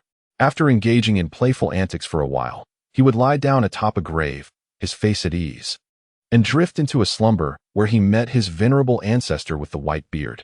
Under the ancestor's guidance, he began practicing martial arts in his dreams. His small body, eyes closed, would twist and turn, leaving the little turtle wide-eyed in astonishment. In the Xia tribe, it is customary for children around the age of 10 to have their skeletal structure sufficiently developed before they can begin to train in martial arts. Even those from prominent families, nurtured from an early age, typically start at 9 or 10. However, Lin Tong was an exception. Having ingested several rare elixirs unobtainable in the Xia tribe, coupled with his innate talent and the unique cultivation method he practiced, he was able to embark on his path of training ahead of time. His venerable ancestor first imparted to him a technique for breath control, cautioning him that until he attained the realm of the emperor, he must not reveal the full extent of his powers. The words of his ancestor seemed to possess a certain enchantment, ensuring that Lin Tong, despite his tender age, memorized them with unwavering clarity and instinctively complied. Moreover, with the personal intervention of Chu River, a restriction was placed upon him, ensuring that apart from Chu River and the little turtle, no one would be aware of his cultivation. As time passed, the atmosphere within the Xia tribe became increasingly tense, a stark contrast to the initial ease following their victory over the Meizu. Reports of numerous great clans being obliterated by the Tiger tribe began to circulate. The kings and ancestors of those clans found themselves unable to retaliate, as the gap between the emperor realm and the king realm was insurmountable. They could neither hide nor engage in guerrilla tactics, for the first tiger could effortlessly track them down. The skies above the barbarian domain grew ever darker, thick with the malevolent aura of bloodshed. Each time the Tiger tribe annihilated a great clan, they would indulge in a frenzied celebration of bloodshed for 3 months before dividing the spoils of victory. After a period of recuperation, they would resume their conquests. Possessing the Emperor realm, the Tiger tribe aspired to unify the barbarian domain, transforming all territories into their hunting grounds. In the blink of an eye, 5 years had elapsed. All the fertile lands of the barbarian domain had fallen under the iron grasp of the Tiger tribe. Of the 9 peaks of the Tiger tribe, 8 had reaped satisfactory rewards and received their fiefs. The tribal leaders, who had followed the first tiger in their campaigns over the past 5 years, were content, except for those from Tianhu Mountain. Now, only the Xia tribe remains. Declared the leader of Tianhu Mountain, that territory shall belong to you. For we have all enjoyed considerable gains during this period and shall not pursue it further. Everything within the Xia territory is yours. We shall not contest it. The leader of the Tiger God Mountain patted the shoulder of the Tianhu Mountain leader with a smile. The other tribal leaders nodded in agreement, expressing their willingness to abstain from this final collective revelry of bloodshed. Damn it, do you not know? The Tianhu Mountain leader's face twitched in anger. The Xia tribe is hardly a significant clan now. That wretched place is not worth taking for Tianhu Mountain. These scoundrels have divided all the benefits among themselves, leaving us with nothing but scraps. How infuriating. What is the essence of the first tiger, and why has such a distribution occurred? Is it a recognition of the resentment simmering within? The chief of the Tianhu Mountain finds himself perplexed. Yet, he dares not voice his doubts. Within the Tiger clan, especially at this moment, the first tiger embodies absolute authority. Following the annihilation of the Xia clan, other territories must also be allocated. To question at this juncture would only exacerbate the situation. Let the territory of the Xia clan remain as it is, merely a means to fill the gaps. The subsequent allocations shall be discussed with the other mountain factions.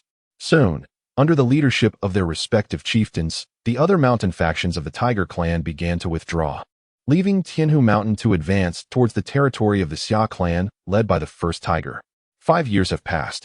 Under the guidance of the ancestral figure transformed by Chu He, the 9-year-old Lin Tong has already reached the 5th level of innate prowess. Truly, a child with the potential of an emperor, almost ready to bloom. Over these 5 years, Lin Teng has visited the library pavilion daily, with his parents intentionally refraining from taking him away. Within the library pavilion resides a mighty entity. This secret, among the upper echelons of the Xia Clan, as well as the Lin family and the Tianshan sword sect, can be considered a well-known secret. How could they possibly miss such an opportunity for Lin Teng to accompany the small turtle to the library pavilion without facing disdain? Naturally, they would not take him away. Lin Teng practices his martial arts techniques with closed eyes. Chu He reclines in a rocking chair, sipping tea, relishing the gentle breeze brought by the willow trees. His eyes half closed as he enjoys life, while simultaneously cultivating his multitasking with ease. Suddenly, Chu He abruptly opens his eyes and gazes into the distance. He senses a familiar aura approaching, and it is remarkably potent. Chu He retrieves a golden fishing net that has remained untouched for several years. However, he assesses the distance and finds it somewhat far. Casting the net at such a range may prove difficult to control, for he senses that the approaching aura is not weak. With a tremor in his body, a golden phantom materializes, then ascends, piercing the void. Presently, Chu He has achieved perfection at the 4th level, and combined with his strength, he can project his essence over vast distances, capable of spanning myriad miles, covering the entirety of the Xia Clan's territory. At this moment, on the border of the Xia Clan, Meng Yi, who has successfully attained the 9th level of the King's breakthrough, stands alongside the formidable warriors of the Xia Clan, gazing at the advancing army of the Tiger Clan with a grave expression. Suddenly, he raises his gaze to the distant sky. There, vibrant clouds drift like blooming flowers, and a hazy figure emerges, exuding a terrifying aura as it strides forth. With each step, its momentum escalates. Its indifferent yet authoritative gaze fixes upon Meng Yi. Xia Clan, prepare to be extinguished, proclaims the first tiger. A surge of bloodthirsty malevolence rises ominously from the horizon. Below, the Tiger Clan lies in perfect formation, their claws tightly covering their ears. The Xia Clan's forces remain bewildered, unable to comprehend the unfolding events. And then, a thunderous roar reverberates through the skies. The resounding roar, imbued with a terrifying might, surged forth, creating tumultuous shockwaves that crashed upon the Summer Clan's encampment. A profound silence enveloped everyone. Even Meng Yi's countenance shifted dramatically. From that singular roar, one could discern the insurmountable chasm between a sovereign and an emperor. The sonic waves cascaded relentlessly, layer upon layer. Should the innate beings of the Summer Clan withstand the full force of these sound waves, it would spell disaster for them. If they survived, their foundational strength would be irrevocably shattered. It was at that moment, amidst the stillness, that a serene voice emerged from the distance. Chapter 83. Astonishment as the sound resonated. The first tiger's roar dissipated instantaneously, as if it had never existed. A warm aura descended, akin to a divine light illuminating the surroundings, soothing the hearts of the Xia Clan members whose spirits had been shattered. They inhaled deeply, their bodies trembling as if they had been pulled back from the precipice of death, experiencing a miraculous reprieve. No one anticipated that while everyone was immobilized by the tiger's roar, a distant, ethereal voice would dissolve the impending crisis. This voice, seemingly mundane, resembled a teacher reprimanding noisy students. Yet, this unassuming utterance caused the ferocious, bloodthirsty roar of the first tiger to vanish completely. It was not merely a matter of countering physical techniques. This voice extinguished sound itself, an act far beyond the simplistic notion of parrying or absorbing sound waves. In the realm of human imagination, a clash of voices typically conjures images of iron striking iron, resulting in mutual destruction or collateral damage.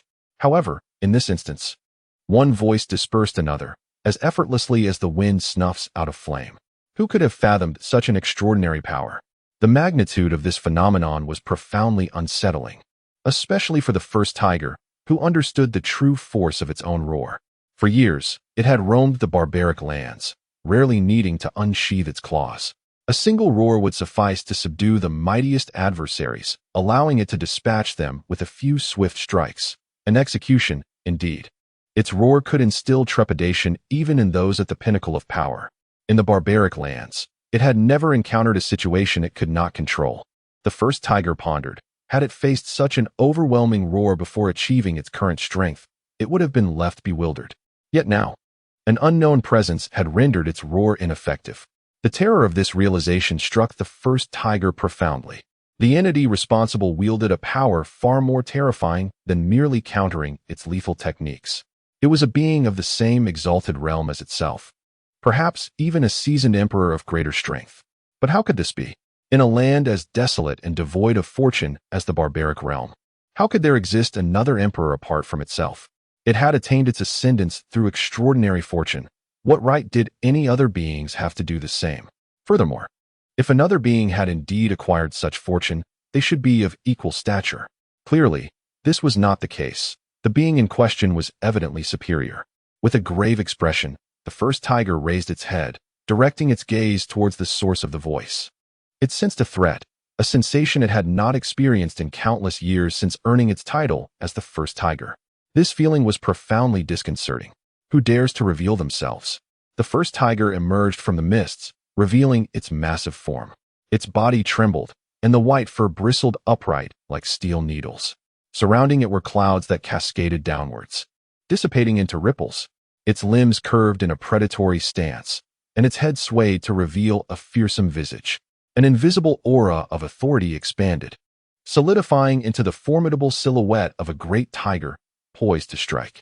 Showiness is reserved for the weak. Seriousness is essential when confronting the strong.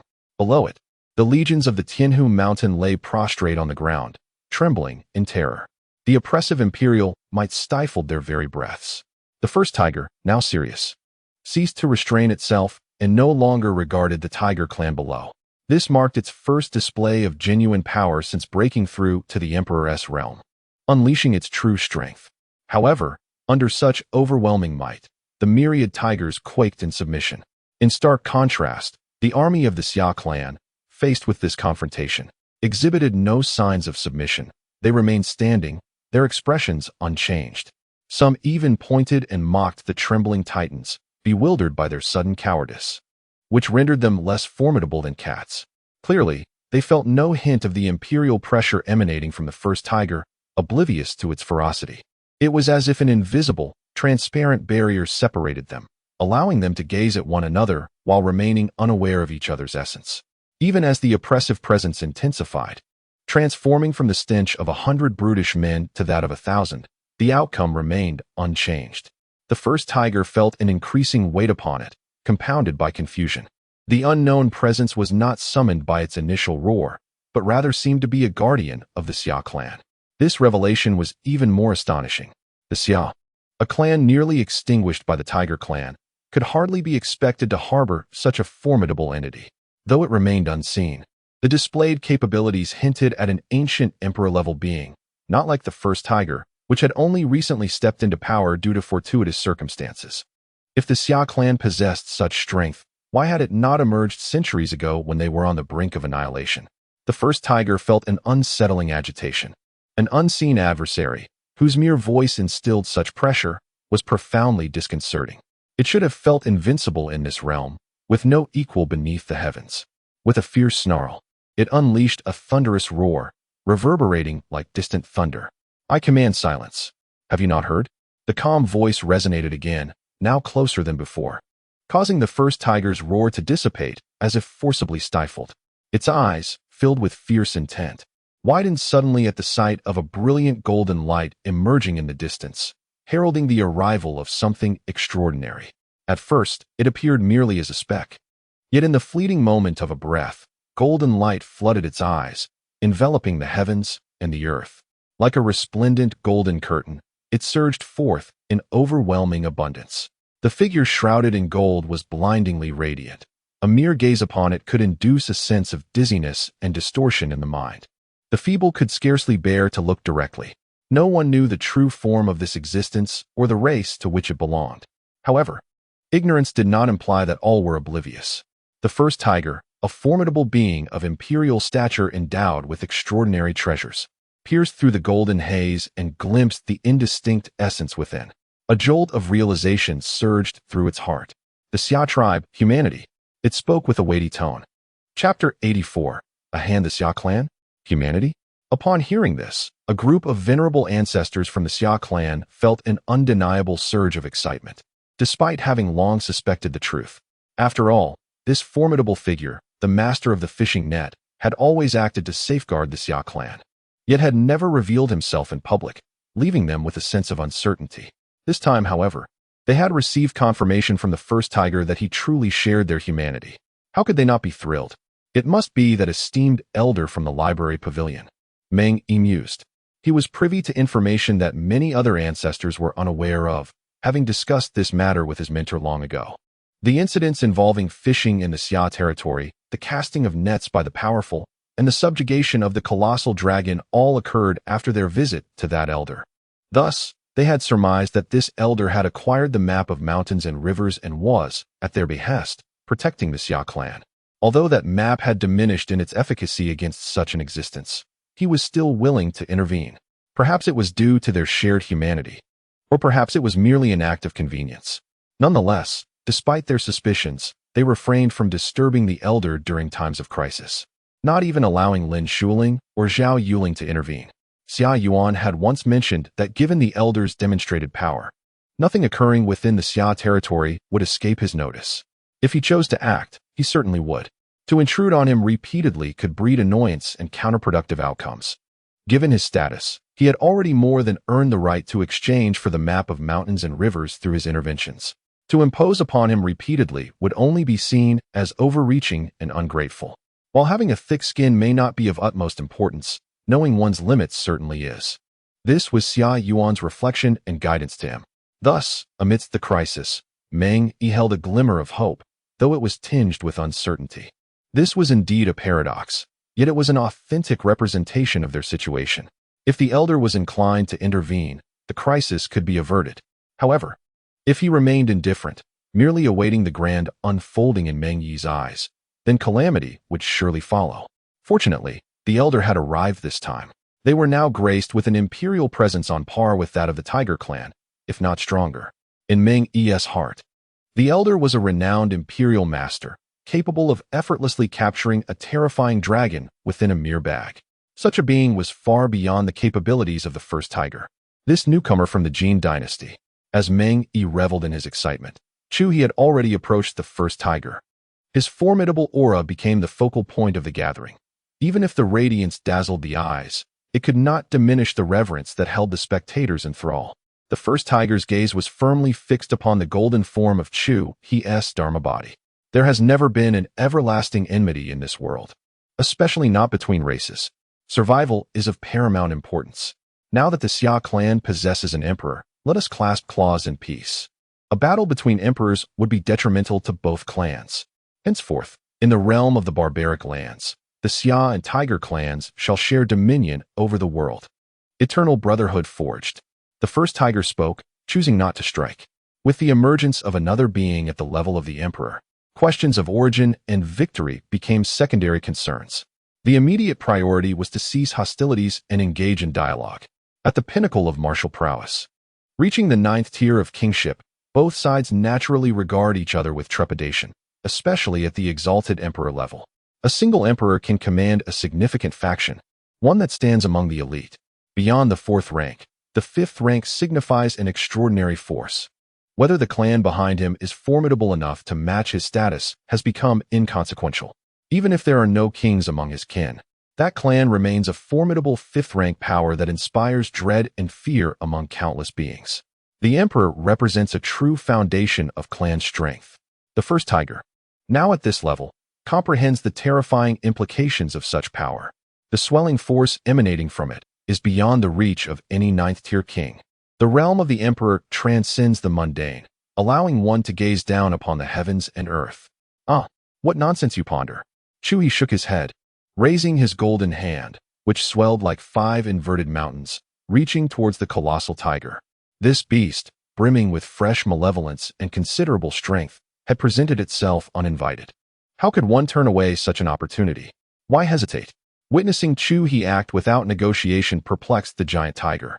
How could they, both being emperors, engage in a life-and-death struggle? Such conflict would benefit neither individual nor clan. Even if one possessed greater strength, what mattered? Were they not both emperors? If one could not win, could they not simply flee? The enmity of an emperor is a burden no clan can bear. Did this individual fail to grasp such a fundamental truth? Perhaps prolonged cultivation had clouded their judgment, leading to a delusion of invincibility, dismissing the other emperors as insignificant. Perplexed yet vigilant, the first tiger remained on guard against Chu He. As the massive paw descended, it unleashed a phantom of a fierce tiger, conjured from its condensed energy. Clashing with the descending hand, Chu He clenched his palm, seizing the phantom of the tiger. He squeezed it twice before unfurling his hand, causing the energy-formed phantom to dissipate into thin air, with wisps of blue smoke swirling away. The entire sequence unfolded with astonishing speed, so swift that even beings of the same tier could scarcely perceive the movement of that colossal hand. To an ordinary observer, it appeared as though the hand was perpetually descending, while the fierce tiger phantom unleashed by the first tiger vanished before contact could be made. The first tiger furrowed its brow, its spirit shaken. That formidable strike, reduced to nothing with a mere touch, was utterly unimaginable.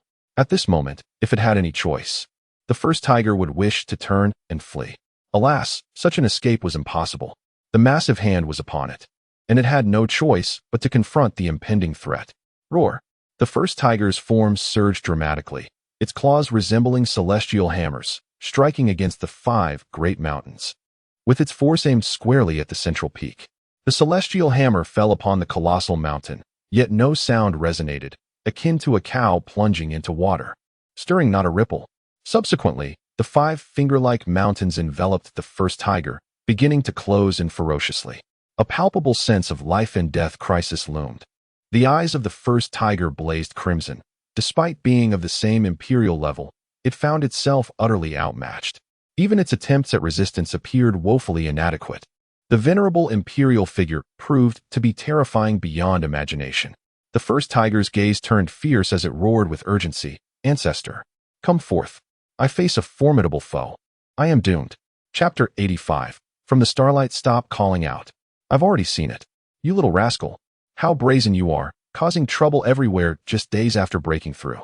I closed my eyes for just a moment, and you've brought upon yourself such a formidable enemy. An aged voice resounded, filled with furious discontent. Simultaneously, a thunderous roar erupted between the 5 colossal mountains formed by Chu He's golden palm, which were on the verge of closing completely. An ancient, overwhelming aura surged forth, intertwined with a menacing presence.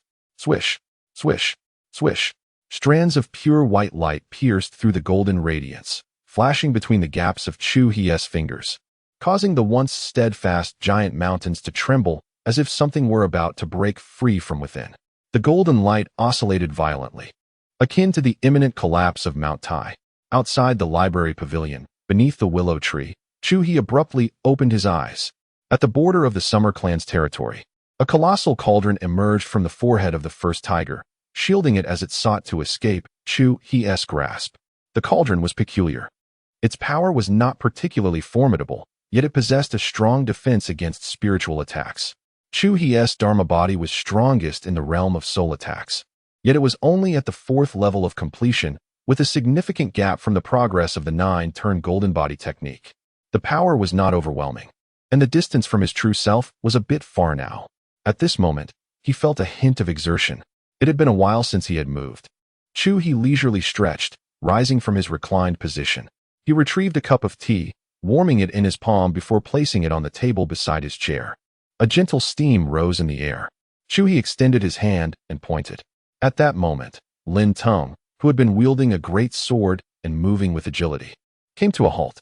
Under the instructions of the venerable ancestor in his dreams, he lowered the sword and, with a weary expression, approached the ancestor to lie down beside him. Chu He patted the little turtle's head before taking a step forward, vanishing from sight. "Hang in there, ancestor. You'll be out soon. Hurry, put in more effort." Above the Summer Clan's border, the 5 golden mountains swayed even more violently. The intermingling white light transformed from strands into sheets.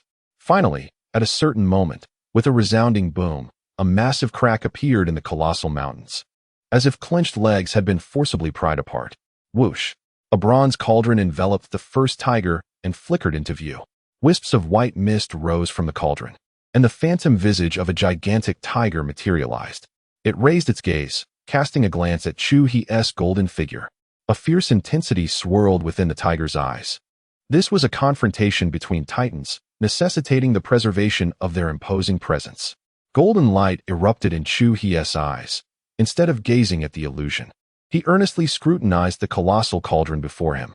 He discerned a profound aura of fortune above him, indicating that it was indeed a treasure of destiny, its grade rivaling that of the revered map of mountains and rivers. It was, in fact, a commendable artifact. Within the great cauldron, a magnificent tiger was intricately carved, appearing almost lifelike, as if a real ferocious tiger had been captured upon its surface. Chu He gazed into the void, discerning the celestial constellations, capable of unraveling the essence of reality and illusion. The tiger, a remnant spirit, had once been a living entity, now inexplicably devoid of its corporeal form. Fused with the great cauldron, it now existed in a state of being as one with the vessel. Its former prowess was formidable, reminiscent of a venerable peak emperor. However, bereft of its physicality, its strength had diminished to a mere fraction. Moreover, it was incapable of vigorous movement. The energies within the cauldron could not sustain its excesses. Having just freed itself from Chu He's constraints, it outwardly exhibited no signs of weakness, yet internally it was considerably diminished. Its soul's lifespan reduced by at least a century. And yet, despite this, it still dared to glimmer with ferocity, exuding a kingly disdain. This tiger possessed a fierce temperament. Chu He refrained from further aggression, retracting his massive hand instead. As his true form approached, the radiance of his divine body intensified. In that moment, had he chosen to strike again, he could have firmly grasped the great cauldron, withstanding any resistance. Yet, within the cauldron, the great tiger, the cauldron itself, and even the first tiger would shatter under the collision of souls, potentially leading to their demise. After all, the great tiger would not succumb quietly, it would resist. What Chu He sought was a living entity. Thus, with his true self nearing, he resolved to employ sheer force to claim them, a far simpler approach. The 9 turns golden body technique of Chu He was at the 5th level, equivalent to the status of a sacred sovereign. The mere remnant spirit of the great tiger could be subdued with a mere gesture. Its aura and might would render it incapable of defiance. As he prepared to depart, the ethereal visage of the great tiger cast one last glance at Chu He's divine form before turning to envelop the first tiger, intending to withdraw. However, at that very moment, a chorus echoed from all directions. Hail to the Supreme! Worship the Immortal! The void reverberated with the murmurs of countless beings. From the distant horizon, a radiant path of starlight coalesced, resembling a celestial river cascading from the heavens, unfurling before them. In an instant, the battlefield was graced by a vague and indistinct silhouette, imperceptible to direct gaze, stepping forth from the path of starlight. Everywhere it tread, lotuses blossomed, illuminating the void and swirling around it in a mesmerizing dance. The whispers of worship from the void grew ever more fervent, as if innumerable excited beings yearned to transition from the realm of nothingness into reality. Another emperor-level powerhouse had arrived. Meng Yi stood agape, his mind buzzing with astonishment. Likewise, every member of the Xia Clan looked up, beginning to question their very existence. What a thrilling turn of events.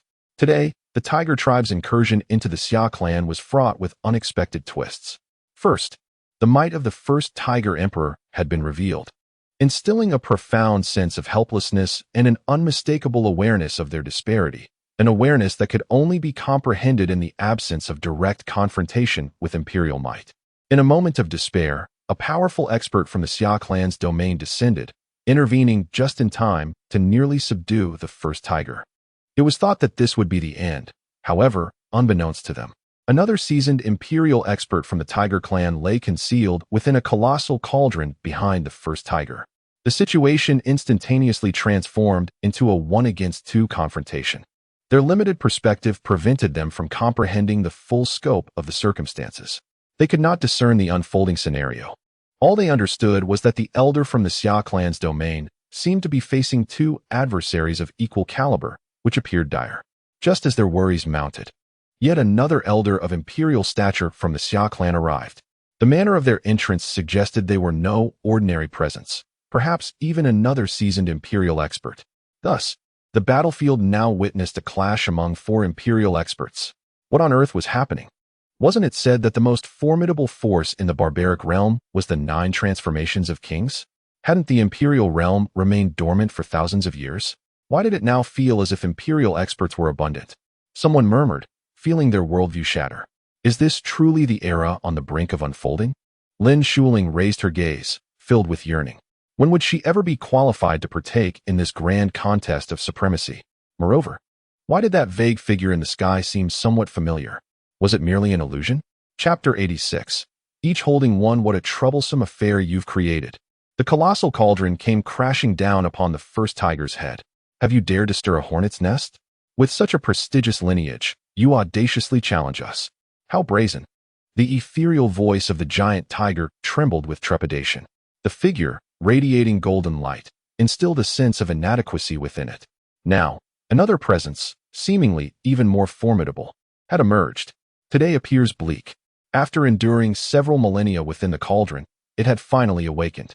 Scarcely had the opportunity to relish the splendor of the world before encountering such drastic turmoil. Initially, it sought a successor to assist in reconstituting its corporeal form and liberating itself from the cauldron. Yet now, what manner of being have I summoned? Just having broken through, it flaunts its newfound power recklessly, daring to provoke even a clan of such terrifying heritage.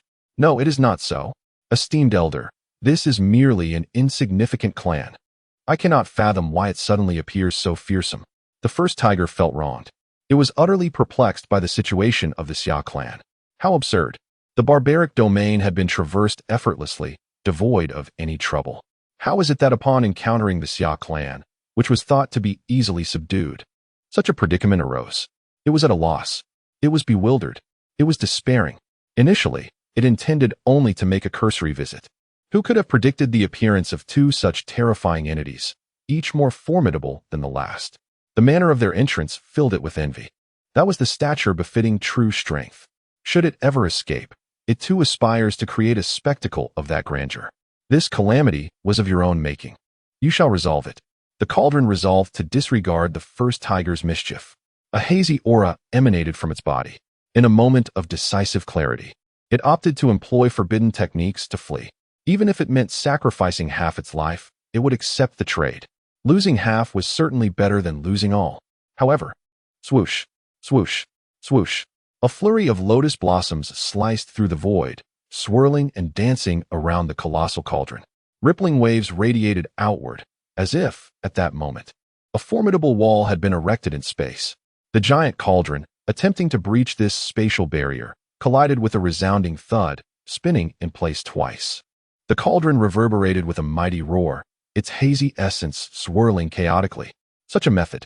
The face of the tiger's ethereal figure paled significantly. If even space could be confined, then in its prime, it would have needed a treasured artifact to manage such a feat. The entity that has emerged from behind is more terrifying than it had ever envisioned. It was now thoroughly alarmed. Previously, despite the danger, it had a trump card, believing it could escape.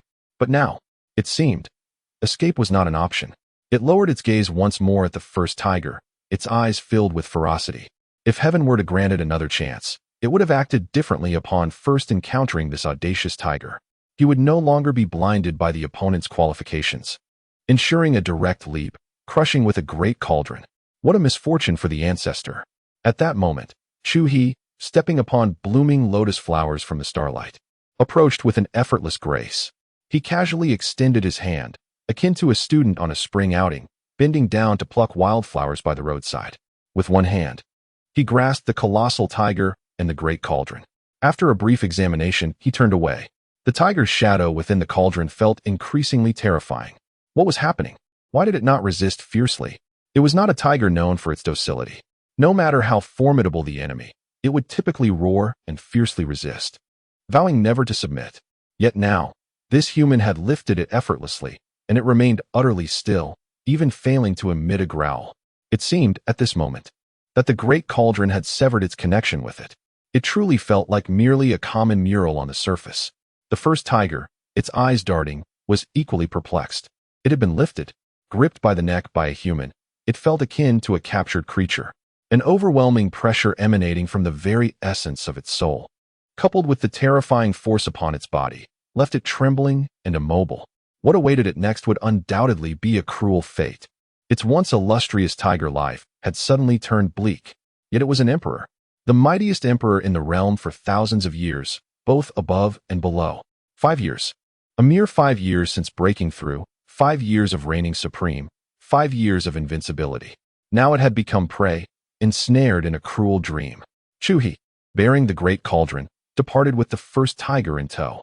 The whispers of the void dissipated, and the lotus transformed back into scattered starlight. The scene was left in profound silence. Chu He's golden manifestation reached out, retrieving a cosmic bag. He began to collect the bewildered giant tigers from Tianhu Mountain, all of whom were half-step kings, one by one into the bag. Then, with the bag slung over his shoulder, he continued on his way, leaving behind a stunned Xia Clan army, astonished by the spectacle. Countless had succumbed to the oppressive force, leaving the remaining innate tigers of Tianhu Mountain in a state of paralysis on the ground, unable to move. Was this truly the end? Someone voiced incredulously. The conclusion arrived too simply, rendering it unimaginable. Was this how battles between emperors were fought? It seemed rather unimpressive. Fools! The battles of emperors are beyond our comprehension. Perhaps you do not realize that the esteemed emperor who just arrived from the territory of the Xia Clan, treading upon lotus flowers, was intertwined with the forces of order. Each step he took was a life-and-death confrontation with the Tiger Clan's emperor. I have counted. There were 12 steps, 12 clashes of life and death. The process must have been terrifying and perilous, beyond our understanding. Indeed, makes sense. A group of innate Xian who were untouched by the imperial might transformed into onlookers, beginning to whisper their analyses. Meng Yi listened, his lips twitching. The struggle between life and death is utterly one-sided. The realm of that esteemed elder is terrifying. Perhaps at the level of an ancient pinnacle emperor. He began to ponder the mysterious curtain that was about to rise. What could it possibly entail? That such a formidable predecessor would be waiting here? The unfolding of such events in the barbaric domain could spell either fortune or misfortune for the Xia Clan. At this moment, Chu He had returned to the library pavilion. He casually placed the colossal cauldron and the first tiger upon the ground. Grasping a steaming cup of tea, he drained it in one go. The fragrant aroma lingered, leaving a profound aftertaste. Indeed, it was just perfect. Then, his gaze shifted once more to the gigantic cauldron and the first tiger, a smile blossoming on his face that made the first tiger shudder. In 3 days, the centennial sign-in would arrive, and your timing is impeccable. Chapter 87. The beast ranking at the edge of the barbarian domain, where it meets the endless sea. A colossal dragon head emerged from the water, creating a surge of waves. Just as it prepared to soar into the sky and venture inland, it suddenly sensed something amiss. It glanced back and dove back into the depths. We are so close. Why have you halted? Below the surface, another immense dragon remained stationary. Its enormous eyes filled with confusion. A formidable presence had just made its appearance, one that rivaled our own. The dragon addressed its returning companion. How could this be? In such a desolate corner, how could there exist beings of our caliber? Moreover, even if there were, as members of the Nether Dragon clan, we are unparalleled in power within our realm. As 2 Empyrean sovereigns at the 9th tier, we are fearless in the face of any adversary. Even against foes of equal standing, united, we could easily vanquish them. The dragon's companion spoke dismissively, brimming with confidence.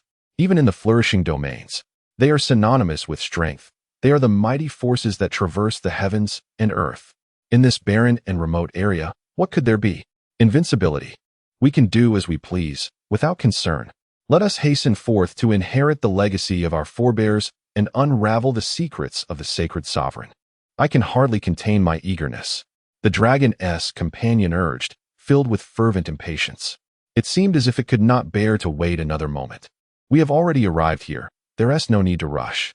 I believe it prudent to exercise caution to avert any unforeseen changes, the dragon replied. Humph.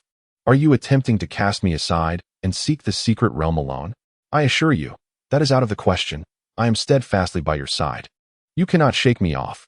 The dragon's companion suddenly seemed to realize something, letting out a huff. Though it did not know the location of the secret realm, it could persistently follow the dragon that did. It was willing to accompany it for a lifetime. The breakthrough to the sacred sovereign is exceedingly challenging. Without the blessings of our predecessors, it felt devoid of hope. This opportunity, now that it was aware of it, must not be forsaken. Should the other wish to rid itself of it, that would be impossible. Regardless of the reasoning given, it was resolute in its determination to follow closely behind, unwavering, adapting to any circumstances. The other's flowery words would simply fall on deaf ears. It would ignore them as if they were mere ramblings. The cautious dragon cast a glance at its companion, its eyes reflecting its frustration. I never said I wouldn't enter. However, this is a critical moment. It is best to proceed with caution. Our massive size and overwhelming presence would certainly alert the powerful beings within. This could lead to unforeseen complications. Therefore, when we enter, we must minimize our size and stifle our aura. I possess 2 aura-concealing stones to ensure our utmost safety. The companion of the dragon stirred its head. All right, I shall heed your words. Outside the library, beneath the willow tree, Chu He unveiled his handcrafted statue of Guangong. He washed his hands in a golden basin, performed incense rituals, and donned a complete set of ceremonial attire. Observing the rising plume of blue smoke, 3 feet high, he nodded with a semblance of satisfaction. Today marked an extraordinary day for signing in. A resplendent button had materialized on the system's sign-in interface, awaiting Chu He's touch. However, he remained unhurried, patiently awaiting the auspicious moment. Although its efficacy was uncertain, he faced no loss in waiting, and the notion of signing in at an auspicious hour brought him a sense of comfort and joy. At last, as the sun reached its zenith, the imaginary clock hand in Chu He's mind aligned perfectly at the center. Sign in, he silently intoned. Suddenly, the super sign-in button on the system erupted with brilliance. Ding! Congratulations, host, on completing your first super sign-in. You are rewarded with a beast ceiling list.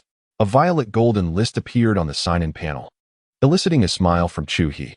Its function remained unknown, yet he was content merely with its grandeur. Truly, it was a super sign-in. Having gained this experience, Chu He returned to the library and deftly arranged a few more secretive spells before retrieving the beast sealing list from the system space. An ancient, profound aura instantly permeated the air. This time, however, Chu He acted swiftly, intercepting the aura before any spells could be disrupted. He began to study the list, only to shake his head in disappointment. It was merely an auxiliary treasure, of little significance to him. The list contained 108 blank spaces, capable of sealing 108 beings.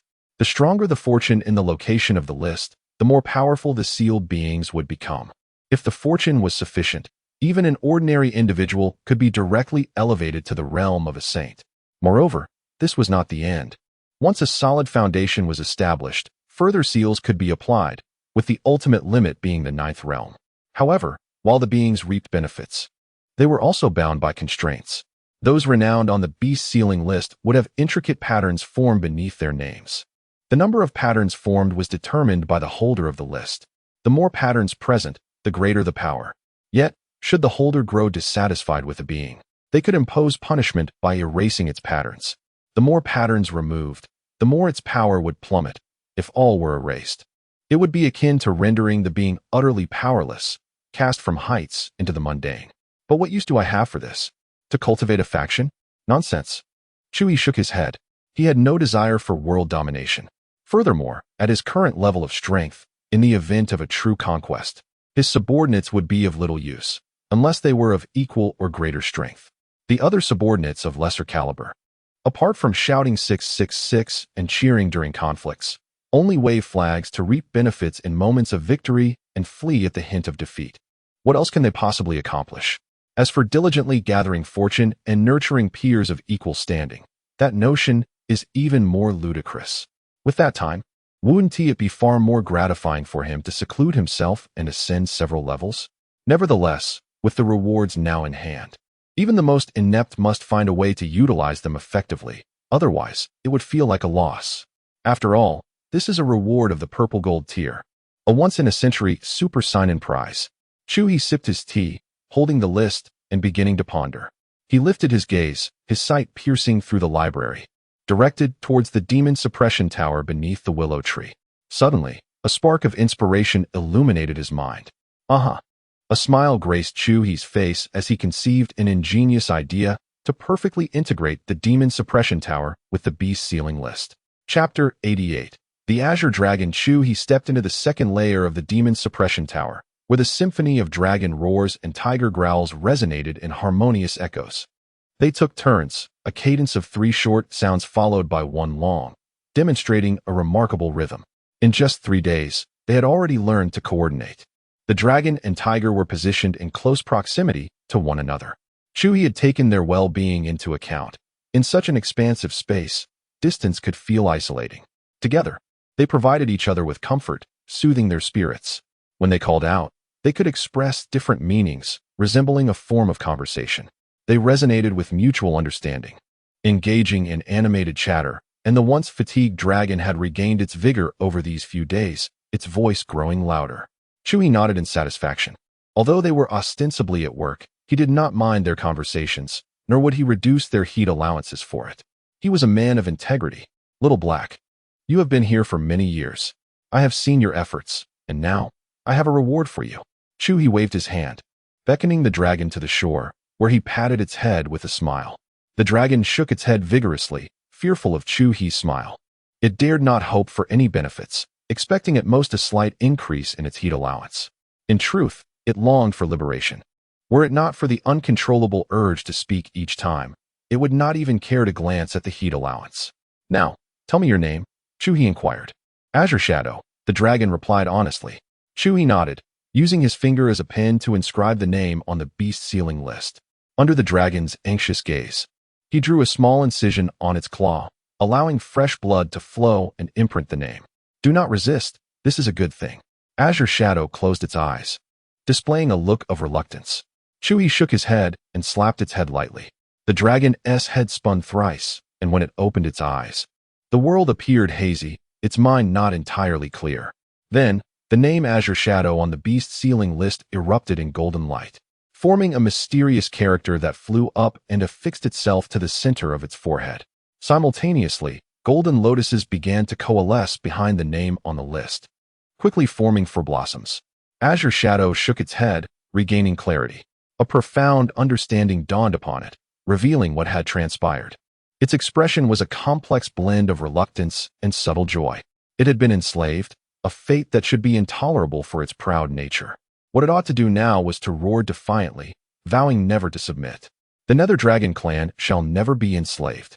Yet, viewed from another perspective, being enslaved meant becoming its own dragon. It could escape this wretched place, no longer enduring the relentless torment that was worse than death. Whether this was a blessing or a curse, it had yet to discern. Thus, it has temporarily decided against roaring. It believes that waiting until it has gained clarity before calling out is prudent. It is best to venture out for a few days of fresh air before making a decision. Little Black, I entrust you with a task. Journey to the endless sea of the barbaric domain and the Valley of Secrets to purge the demons and safeguard the path. Ensuring those places are thoroughly cleansed, Chu He declared, patting the dragon's head. Those 2 locations, according to ancient records, serve as conduits between the barbaric domain and the outer realms, perpetually besieged by demonic energy, where the beings are devoid of intellect, referred to as ferocious beasts. The mysteries surrounding these places are profound, and while the exact number of ferocious beasts remains uncertain, it is abundantly clear that there are many. Remember, the demonic energy there is overwhelming. Prolonged exposure will taint your soul, so you must return once a year for me to cleanse it. Additionally, do not become complacent. I will be monitoring your efforts closely. If you do not exert yourself, a smile graced Chu He's face as he spoke. Song Yu nodded, acknowledging the command. Elder, I actually do not need to return for the purification of demonic energy. I have already attained the realm of the Emperor. Such trivial demonic energy cannot affect me. Song Yu hesitated before expressing this thought. It wished to avoid facing the human who had inflicted profound psychological trauma upon it, hoping never to encounter him again. Once a year felt excessively frequent, and an unsettling feeling lingered within. No, you must return. This is of utmost importance. Chu He responded softly, casting a hopeful glance at the colossal dragon. Song Yu's dragon form trembled. The gaze of the human always seemed to harbor ulterior motives regarding its body. The foreboding sensation intensified within it. It felt that its already tumultuous dragon life would be further prolonged. Was it merely an illusion? As a dragon, surely no calamity would befall it. As long as it diligently performed its duty of purging demons and safeguarding the path, the human had no reason to act against it. Song Yu resolved that upon its departure, it would strive to excel. Little White, persevere. This is merely a testing ground. Endure, and you'll soon advance. Now that Little Black has succeeded, you too shall have your chance in a few years. Chu He turned his gaze to the first tiger. Its once pristine white fur had become frizzled and slick with black oil, rendering it unrecognizable. Its resilience appeared lesser than that of Song Yu. Having endured only a few days of turmoil, it looked as disheveled as Song Yu after a year. Chu He felt a deep concern. After the dragon's departure, he feared the tiger's spirit would shatter. Thus he offered it words of hope. The immense body of the first tiger trembled in the oil, its eyes fixed upon the dragon with sorrow, silently pleading for it to stay. Having known each other for only a few days, they had begun to share everything. Now, the dragon was preparing to leave. Was it not promised that they would face challenges together? Why had it been abandoned so swiftly? The dragon cast a reluctant glance back, silently encouraging it. Hang in there, endure, and it will soon pass. Brother Dragon will be waiting for you outside. Together we shall share in prosperity. Chu He unwrapped Song Yu and led him out of the demon suppression tower. With a single step, they arrived in a desolate mountainous region where he released him. Here is the map. You may choose your path, whether to the endless sea or the whispering valley. Until you arrive, refrain from causing trouble. Remember, you must return in 1 year. Chu He handed Song Yu a map, imparting his final admonitions. He gently patted the dragon's head, signaling that it was free to depart.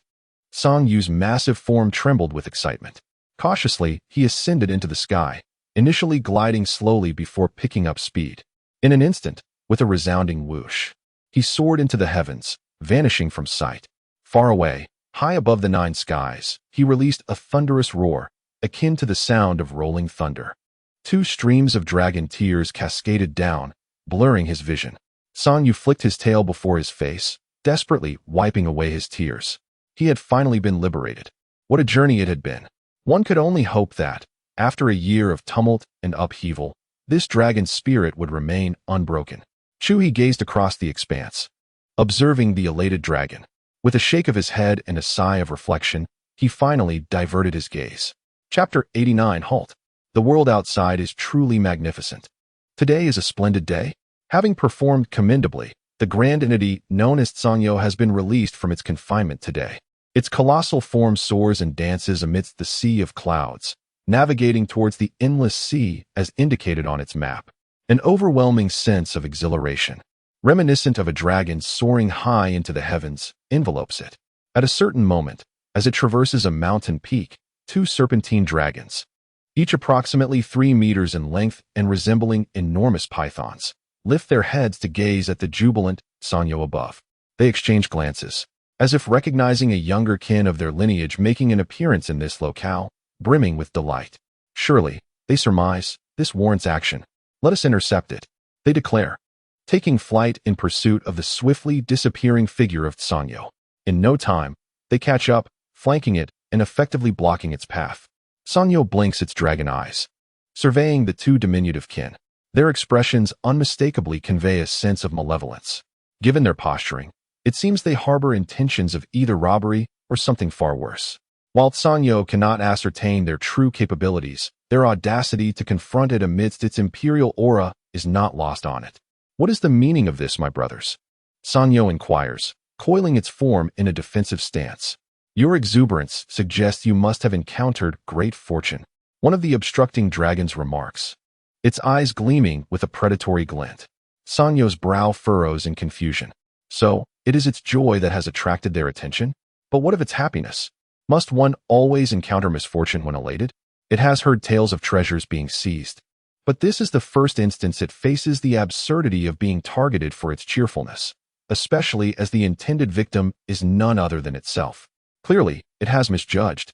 These 2 must indeed be lacking in reason. Who does not experience joy now and then?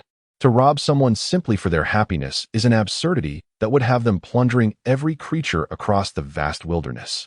Song Yu exclaims. Despite its belief that these 2 are somewhat deranged, it cannot discern their strength and, in a situation of 1 against 2, opts for diplomacy over confrontation, choosing to clarify the misunderstanding first. Very well. We shall accept your claim of mere merriment. But tell me, what brings you to this place? The dragon behind it huffs, demanding an explanation. Sangyo's breath quickens, further affirming its suspicion of their mental state. In this desolate wilderness, with no restrictions in sight, what business is it of theirs how it flies, or where it travels? Even if this land were theirs, a simple greeting would suffice for it to take a detour. This has nothing to do with its joy or fortune. Wait, fortune? Suddenly, Sangyo realizes that in the past 3 days, it has gleaned from the first tiger's words that this region is no longer the center of the eastern wilderness, the eastern Song domain.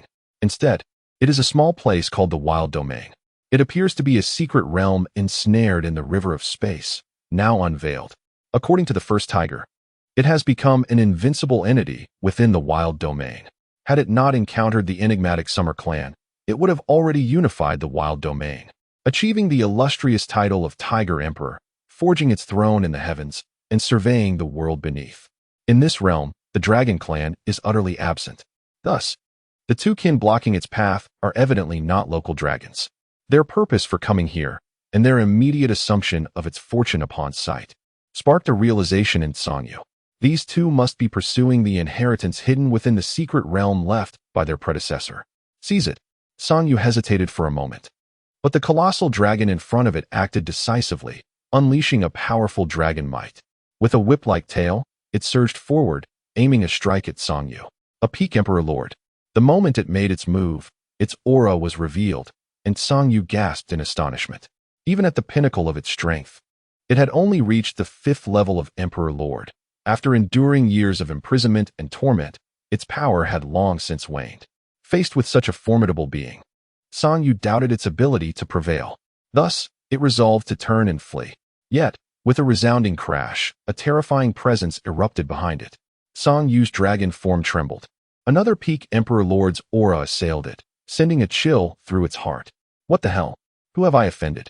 After being imprisoned for so long, to finally escape only to fall into human hands, and just as it began to regain its freedom, it was once again obstructed.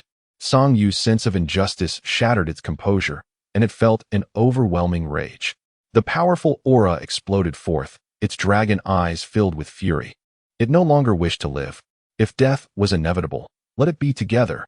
Moments later, Sangyu was pinned between the sea of clouds by the two dragons, enduring a relentless barrage of blows, leaving its body scarred and battered. It had not perished. Its strength forbade it. Speak. Have you obtained the inheritance? They demanded. Hand it over. One dragon lashed out while the other interrogated. I truly have not received any fortune. The location of the secret realm is beyond my recollection. Sangyu trembled under the strikes, expressing its sorrow and indignation. You just emerged from the secret realm, and you've forgotten its whereabouts? Do you take us for fools? The two dragons, clearly skeptical of its words, unleashed yet another rapid flurry of strikes. I genuinely do not know.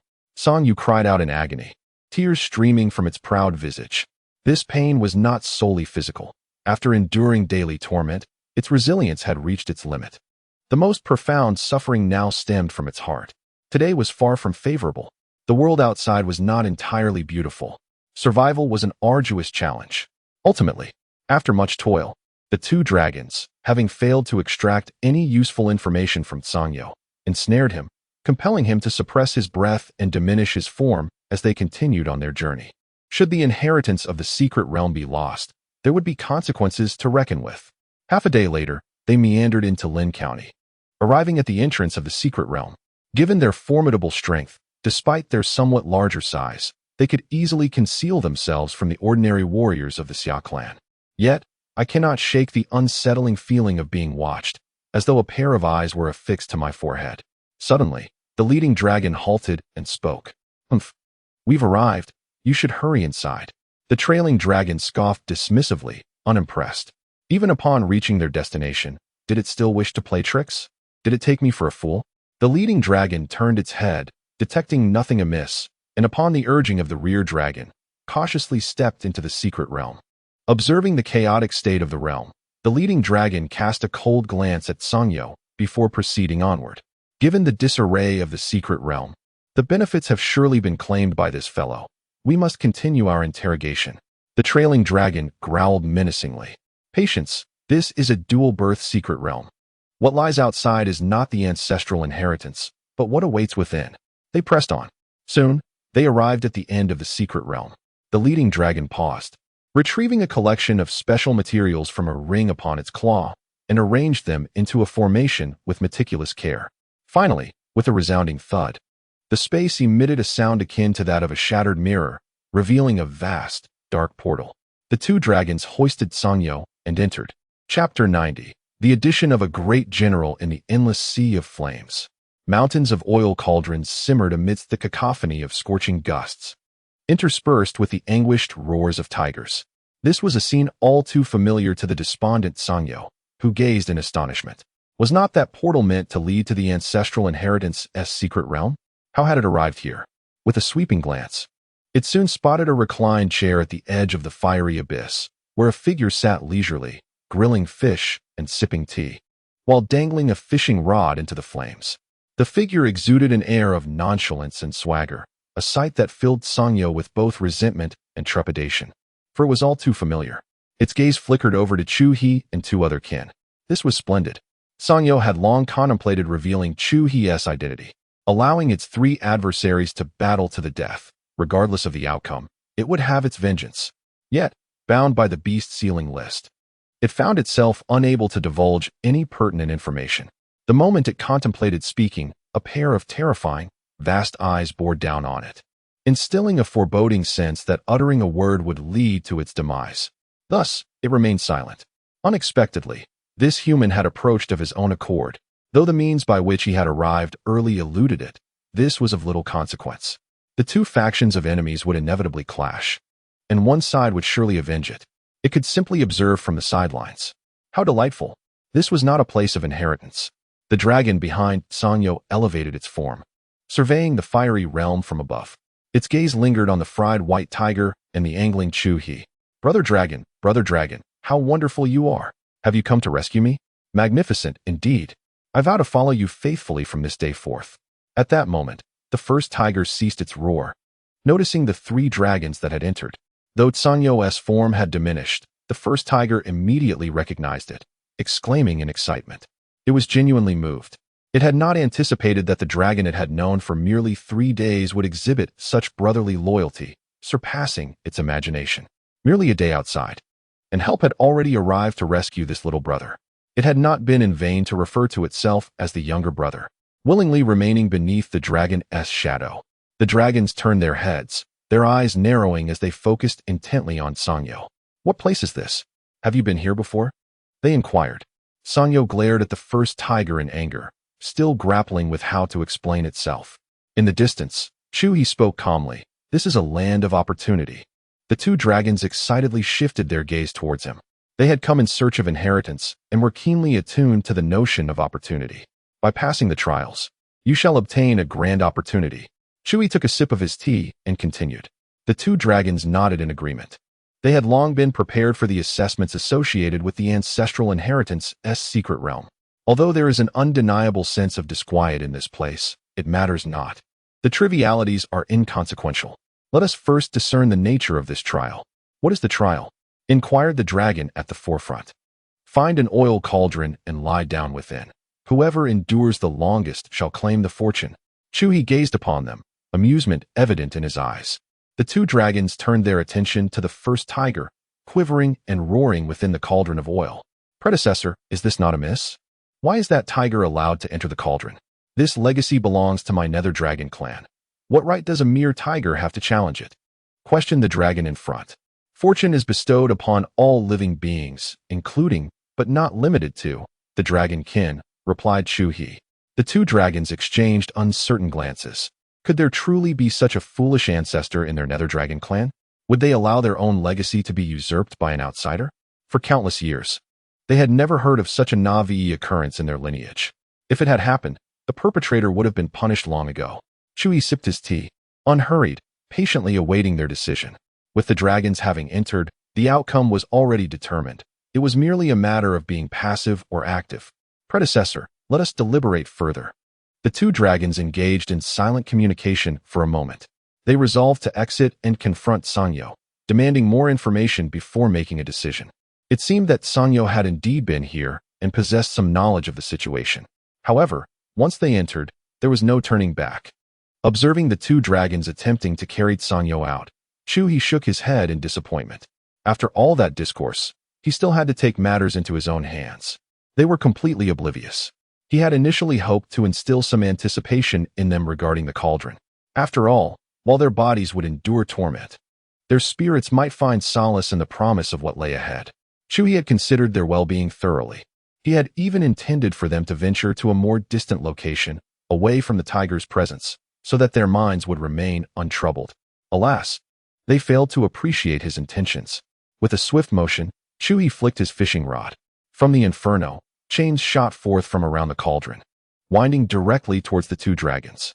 Roar! The dragons sensed the impending threat, unleashing a furious roar as their bodies swelled, their tails lashing out to strike at the encroaching chains. Behave yourselves. Chu He lifted his gaze, pressing down lightly with his hand. Instantly, the pressure within the space surged as if several iron mountains had descended upon the two dragons. Their bodies faltered, and with a resounding thud, they fell to the ground, becoming ensnared by the flying chains, which dragged them into the oil cauldron with a resounding splash. The two dragons sensed something amiss and struggled desperately, roaring in defiance. Chu He released the pressure, allowing them to flounder without interference. Sanyo had struggled in the same manner. There would come a time when they would understand. Indeed, merely half a day had passed.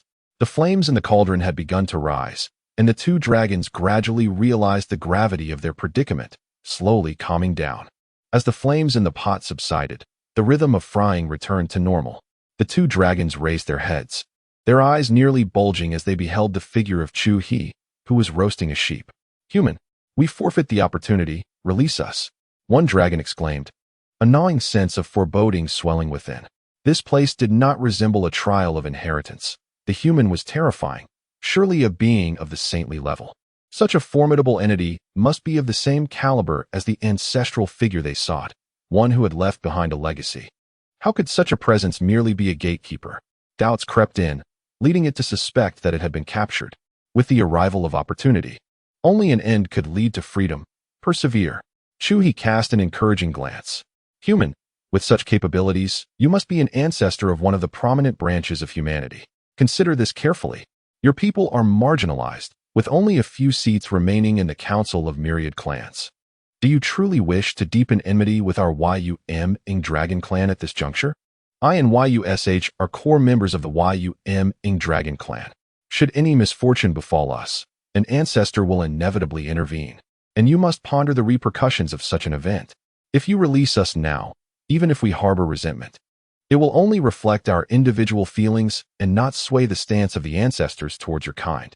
Weigh your choices wisely." Chapter 91. A flick of the finger indeed. "Fear not. I assure you that I shall not demand your lives." Chu He nodded, indicating his understanding. "Keep going. Live well."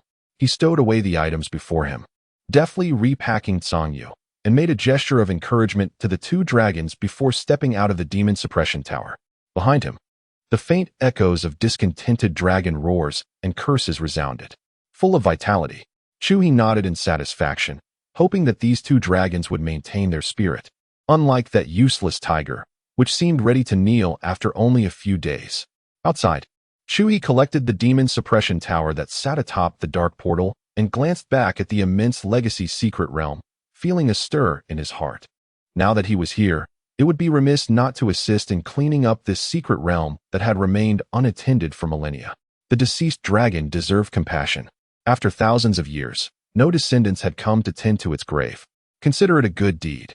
With his bag in tow and the tower in hand, Chu He ventured into the depths of the secret realm. After a dedicated cleaning, he discovered several promising items, which he promptly stored in the system space. However, this place had its drawbacks. It was riddled with traps, prohibitions, and trials, all of which could only be accessed by the Nether Dragon clan. Chu He felt discontented, lamenting the neglect shown by the unfilial descendants of the Dragon clan towards their forebear. Is this reasonable? Surely, the old dragon must have felt aggrieved. To fulfill its wish, Chu He modified the realm's conditions, transforming it from a domain exclusive to the Nether Dragon clan into one for humanity. During this process, an oppressive force unexpectedly drifted in. As Chu He struck with his tower, he discovered that it was the lingering spirit set by the old dragon before its demise. He could only express his apologies. His actions had been too swift. After several minutes of thorough cleaning, he finally exited the secret realm, satisfied, and found a place to release Sangyu. He offered words of comfort as he watched it suppress its aura, shrinking its form to the size of a serpent, swiftly slithering away into the distance. This dragon had suffered considerable trauma, no longer soaring through the skies, but rather learning to crawl like a snake. How diminished its aspirations had become.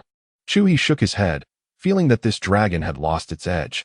Previously, it had been joyous in its freedom, yet now its spirit seemed severely fractured, unable to find joy in anything. With a sense of regret, Chu He sighed and turned back towards the library pavilion. After placing the demon suppression tower beneath the willow tree, ethereal blue smoke began to rise once more, and this time, it ascended to unprecedented heights, 10 feet. Chu He inhaled sharply, feeling an overwhelming sense of dread. If the little girl's sister were to be reborn, her child, Chu He was certain, would possess the potential of an emperor. Alas, her sister had washed her hands of it all. Who would benefit from this occurrence? He could only wonder. Chu He retrieved the grand cauldron and cast the beast sealing list into it. Then he found a spot beside the rising blue smoke to press the cauldron into the earth. In an instant, the height of the blue smoke diminished by a foot. However, this was of little concern. Having resolved these trifling matters, Chu He felt it was time to resume his diligent cultivation. Thus, he resolved to enter seclusion. Time flowed like a fleeting moment, and 30 years passed in the blink of an eye. It was winter once more. As he opened the door to the library, snowflakes danced outside, blanketing the ground in a thick layer of white. Only the willow tree in front stood proudly amidst the wintry scene, its greenery strikingly vibrant against the snowy backdrop. Dressed in a thin blue robe, Chu He stepped out, hands clasped behind his back, and approached the tree. The willow's branches swayed and closed in layers, effectively shielding the falling snow. 30 years had brought remarkable changes. Chu He settled into a reclining chair, retrieved a teapot, warmed it in his palms, and poured himself a cup, sipping thoughtfully as he reminisced. Since the demon suppression tower had acquired 3 dragons and a tiger capable of supplying energy for extended periods, the blue smoke beneath the willow had never dipped below 5 feet. Consequently, this willow had gained immense fortune and now exhibited an increasingly sentient presence. Moreover, the transformations in Lin City, Lin County, and the entire Xia Clan were profoundly evident. Throughout these 30 years, Lin County had frequently unveiled opportunities. Some previously ordinary locations had suddenly revealed hidden realms and ancestral caves, propelling countless individuals to unprecedented heights. Furthermore, the barbarian domain now revered the Xia Clan. Despite the short span of 30 years, although everyone had exerted tremendous effort under the elders' calls, tirelessly toiling day and night, the population still appeared sparse. The foundational resources of the entire Xia Clan, beneath the kings, were in severe surplus. In light of this, several elders disclosed the genuine cultivation methods from innate to king, allowing many to break through their barriers directly. Presently, describing the Xia Clan as having more kings than innate practitioners would not be an exaggeration. Moreover, the potential for growth was substantial. Now, infants born in Lin County were maturing and beginning to exhibit the brilliance of prodigious talents, each displaying their unique flair. The competition for the Xia Clan's hidden dragon ranking was fierce. Simultaneously, the veteran kings began to retreat into the shadows, observing the unfolding events while quietly developing their strength.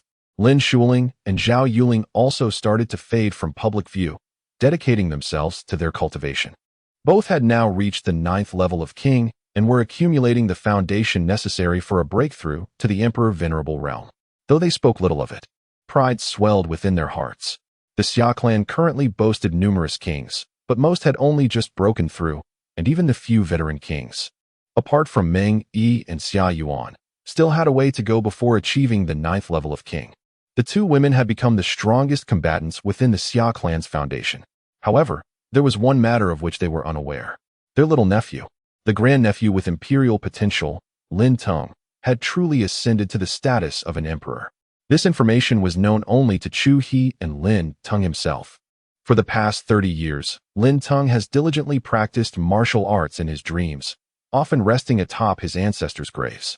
The ethereal smoke of fortune enveloped him, imparting a refreshing clarity to his training, making the breaking of realms significantly easier. 2 years ago, he ascended to the esteemed realm of Emperor. Among the Xia Clan, he stood as the most formidable expert, second only to Chu He. Nevertheless, adhering to the wisdom of his ancestors, he refrained from aimless wandering and ostentatious displays, concealing his true prowess. In public, he merely revealed an unremarkable strength at the first level of kingship. Ah, ancestor, this must be the place. At the edge of the barbarian domain, amidst the boundless sea, 3 colossal ships, akin to small islands, bravely navigated the waves. The vessels carried both men and women. Before long, they reached the shore, and with a resounding rumble, they ascended into the sky. Gazing down at the land below, the expressions of the passengers varied. Some exhaled in relief and joy, while others bore a look of reluctance. In the eastern Song domain, we shall return one day.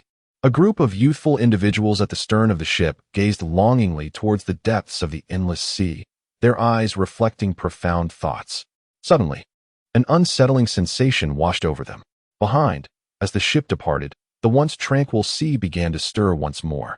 With a thunderous roar, monstrous waves erupted, heralding the awakening of 2 formidable presences from beneath the surface. A terrifying force approaches. Quick, accelerate. Chapter 92. Trials of the Ethereal Dragon Clan.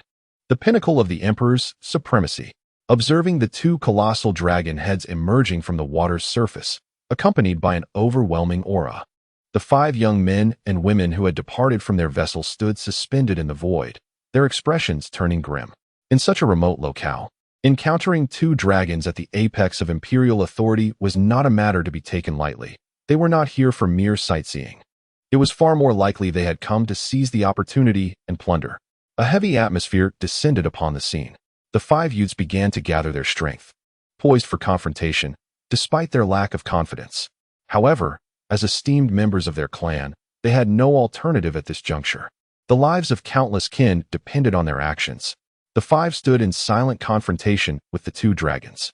The humans, descendants of the illustrious Qin royal lineage, felt the tension rise. The dragon named Yuhan gazed at the 3 ships resembling small islands, a smirk of schadenfreude gracing its features. These individuals, having fled their homes to this secluded domain, were clearly not seeking a retreat from the bustling world, but rather escaping a dire situation in the eastern Song region.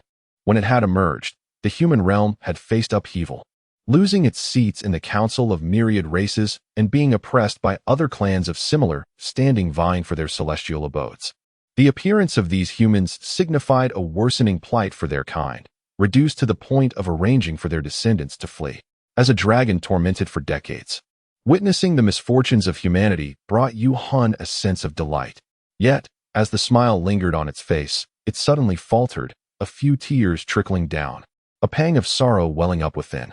Another year had passed, and it was once again time to return to the oil pot, its own circumstances seemingly more dire than those of the humans, leaving it devoid of the right to mock them. It exchanged a knowing glance with its kindred spirit, Yu Chai, both feeling a sense of ennui. If only they could escape. But alas, their strength did not permit it. They dared not even delay, for when the time came, they must willingly return to the oil pot.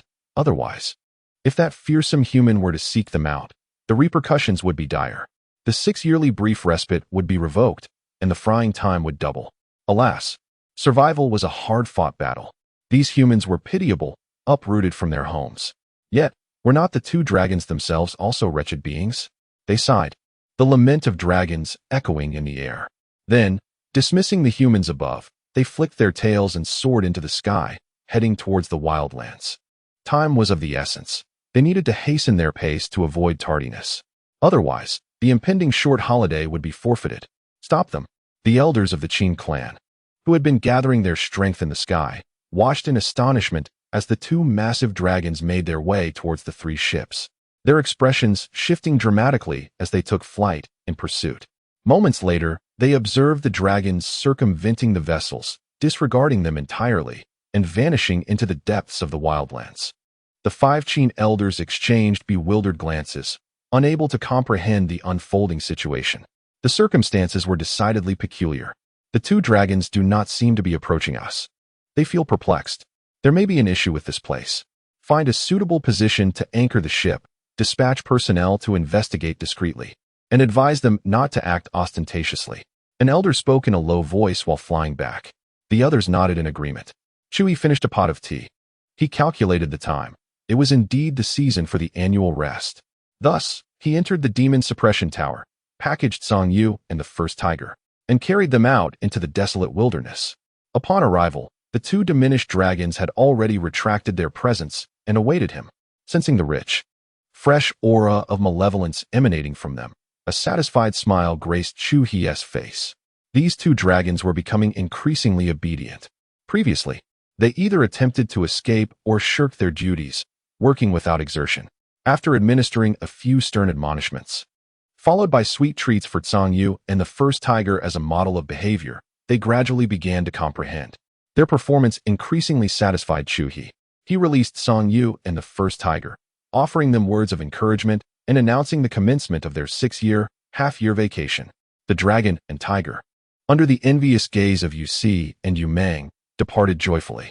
The dragon rode the tiger, soaring through the sky, gradually fading away, leaving behind the echoes of their excited roars, barely discernible against the horizon. Keep it up. In another year, it will be your turn. Chu He chuckled as he packed the two dragons away and returned to the demon suppression tower, tossing them into the oil pot. Soon, powerful roars began to rhythmically resonate. Today was another bountiful day. Inside, Chu He roasted lamb while providing the two dragons with regular psychological counseling, only cleaning up and stepping outside after they were well fed. Uncle Chu He was engrossed in reading and cultivating under a tree when Lin Ting approached and respectfully greeted him. He was no longer a child. Under the guidance of his elders, he had long ceased to call Chu He brother. Had it not been for Chu He's objections, he would have addressed him as grandfather. Since Chu He disliked that, he settled for uncle. You are dressed so formally. Are you off to seek adventure? This time, Lin Teng's attire was markedly different from his previous casual wear. He was dressed in a sharp ensemble, and his sword was not merely carried but secured at his back. Most importantly, a few days prior, the white-bearded elder had indeed sent him a dream, urging him to venture forth. Indeed, Lin Ting nodded, his eyes brimming with excitement. After years of diligent study and with the ancestors' approval, it was time to embark on a journey, to wield his sword in the world, experiencing both joy and vengeance. He genuinely yearned for the splendor of the outside world. Uncle Chu, may I take little Jean with me? Lin Teng inquired. You should ask it. Chu He replied casually. Upon hearing this, Lin Ting entered the library, where the little turtle was soundly asleep, deep in hibernation. Lin Ting roused it, clarifying his intent. The little turtle shook its head, signaling its reluctance to venture out. It was not an energetic creature. Lin Teng departed with a sense of disappointment, for he had hoped to explore the worldly realm alongside the little turtle. Now, he was destined to traverse the mountain alone, feeling a fleeting loss of joy. Chu He shook his head in dismay. Decades of his life had been devoted to cultivation, yet this fellow remained trapped in a child's mindset, utterly oblivious to the world. It was time to step out and experience life. The vibrant world and its alluring beauties were the beginnings of heroic tales of gallant men and women. With a golden turtle in tow, wouldn't he that resemble a walking golden lantern? At crucial moments, it would surely lead to misfortune, while amid its absence, if it were to accompany him, there would inevitably be a temptation to brew turtle soup at a critical juncture. Chapter 93. Emergence not far from the endless sea. 3 towering mountains were brutally crushed by 3 colossal ships, each as vast as islands. The earth trembled, debris cascaded, and the mountain formations fractured. Subsequently, the mighty vessels disguised themselves, revealing 3 transformed mountains anew. 3 months later, the elite informants of the Qin royal family, who had scattered to gather intelligence, began to return one by one. Once they were all gathered, under the guidance of several elders, they commenced an analysis and compilation of the information. It was confirmed that in the realm of the barbarians, humanity now held dominion. The inhabitants bore surnames from various clans, likely remnants left after a great upheaval. Now known as the Xia Clan, predominantly led by the royal lineage of the great Xia. However, one peculiar detail emerged. Decades prior, the Xia Clan was feeble, on the brink of annihilation at the hands of the formidable Tiger Clan, which at that time possessed the might to unify the barbarian territories. Indeed, They had swept through the elite factions of the barbarian realm. Yet, upon advancing towards the Xia, the Tiger Clan's emperor, along with his elite forces, vanished without a trace. Following this event, the Xia Clan began to rise, casting a shadow over the once dominant Tiger Clan, which was now devoid of skilled warriors in the barbarian lands. Strangely, the Xia Clan's experts and core leaders did not migrate to more prosperous regions. Instead, they remained in their former barren territory, allocating only a handful of their finest to various locations to collaborate with other clans in resource gathering. We engaged in discussions with them, but those individuals were not part of the core leadership, possessing limited knowledge, and each seemed to boast with increasing exaggeration.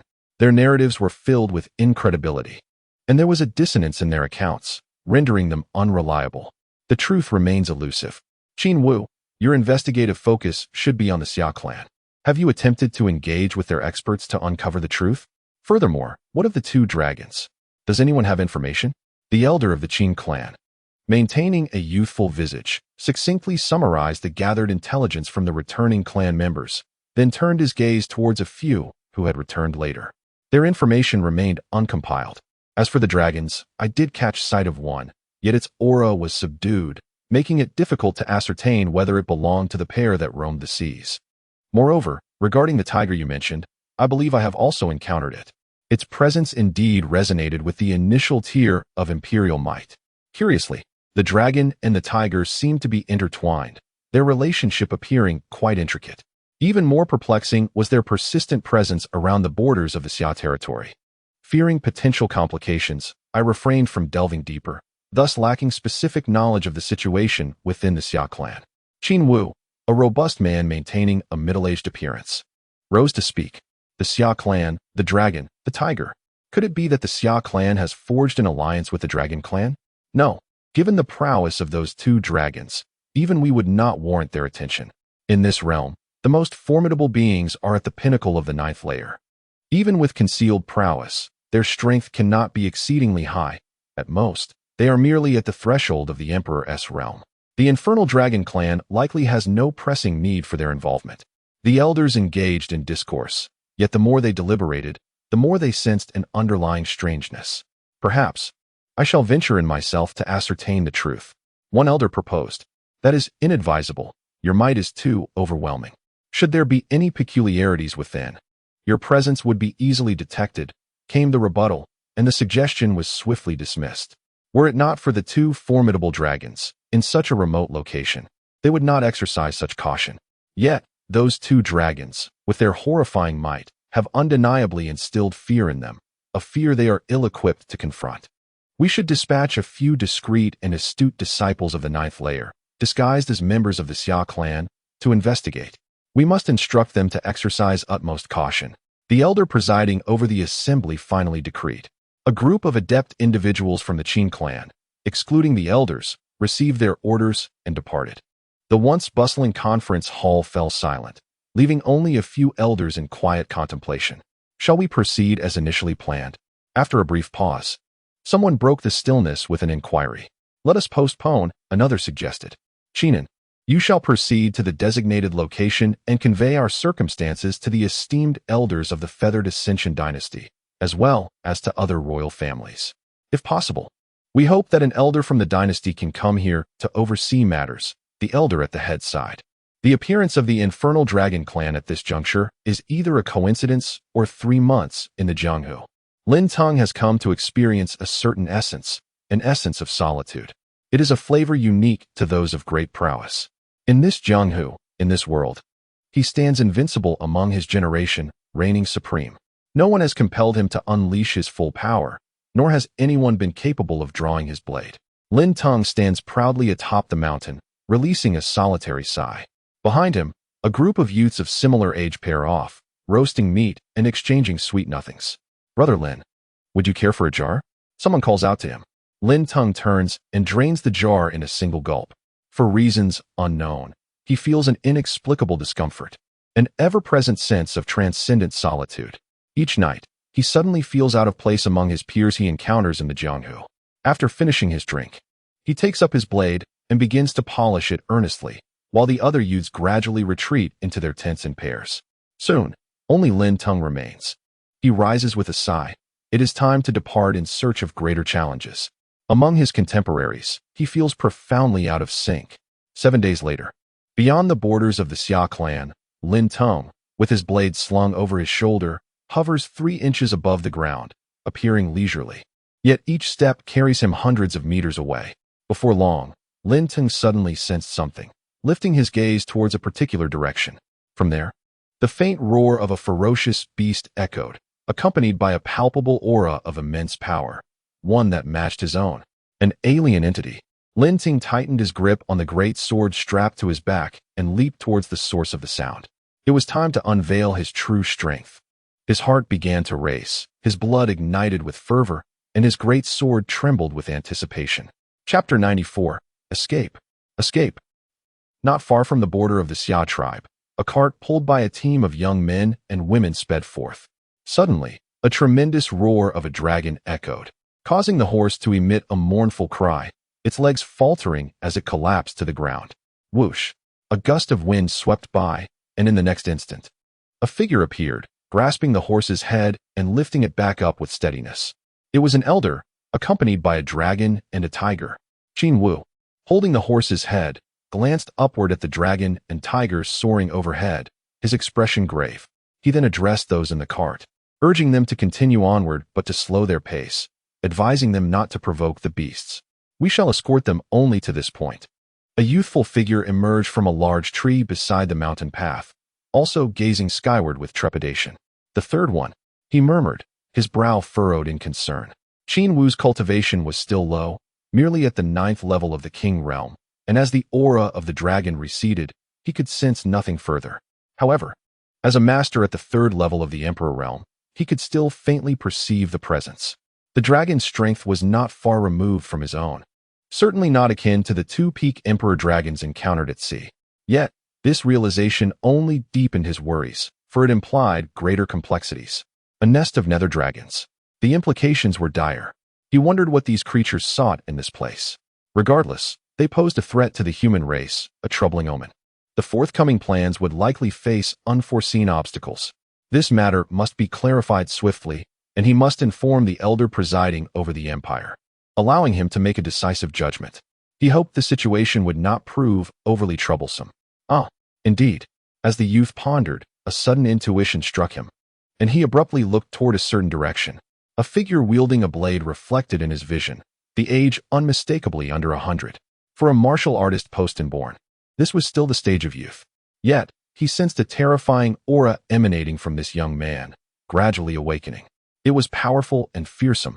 Particularly striking was the fact that such an aura was manifesting from someone so young.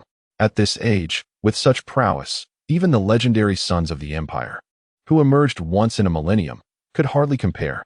Had he encountered such a figure in the eastern Song domain, he would have been stirred but not incredulous.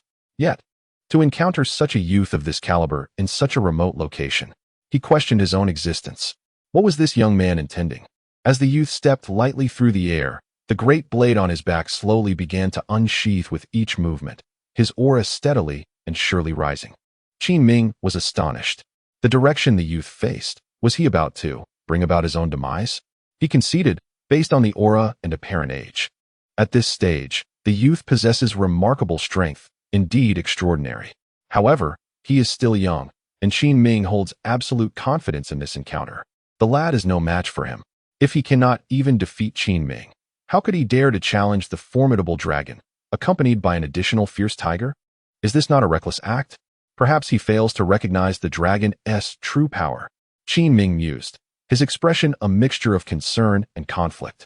Such a prodigy of the human race, regardless of his origins, would represent a loss to humanity if misfortune were to befall him. He yearned to voice a warning. Yet the current uncertainties in the barbaric domain made him hesitant. What if his intervention summoned great trouble, especially at such a critical moment? As Qin Ming wrestled with his thoughts, the dragon and tiger noticed Lin Teng, radiating an aura of menace, approaching them. They halted mid-flight, their forms suspended in the air, a series of question marks hovering above their heads. What does this fellow intend to do? Song Yu inquired, puzzled. He seems to regard us with disdain. The first tiger contemplated. Have we perhaps roared too loudly? Song Yu reflected. Although he dismissed the human, he was wary of taking action. Striking a human is a crime. If that terrifying human were to discover it, repercussions would ensue. It is quite possible that our brief respite would be unjustly revoked. Let us distance ourselves. Song Yu suggested. The first tiger nodded in agreement, acknowledging the wisdom in retreating. Humans are not to be trifled with. Let us flee, with mouths closed and tails tucked. The dragon and tiger darted away at lightning speed, as if their lives depended on it. Particularly, the first tiger, lacking in strength and flying slowly, clung to the dragon's tail for a lift. There, Lin Tong, who was gradually gathering strength for a powerful strike, was taken aback. This dragon and tiger are remarkably cowardly. His momentum had not fully unfurled before they were frightened off. Hastily, Lin Tong unsheathed his great blade, raising it high as he accelerated, his form dashing like a bolt of lightning in pursuit. Qin Ming, still contemplating whether to issue a warning, blinked in astonishment. What is happening? The dragon and tiger merely exchanged a glance with the youth before decisively retreating. Could it be that this is no ordinary youth? Have I misjudged due to my limited perception? Is he a venerable elder of the human race, renowned in the barbaric domain? Qin Ming furrowed his brow in contemplation. This seemed to be the only plausible explanation. The dragon and tiger must recognize that esteemed human elder, aware of his formidable nature, prompting their instinctive flight upon sighting him. The barbaric domain grows increasingly enigmatic. What secrets lie hidden within?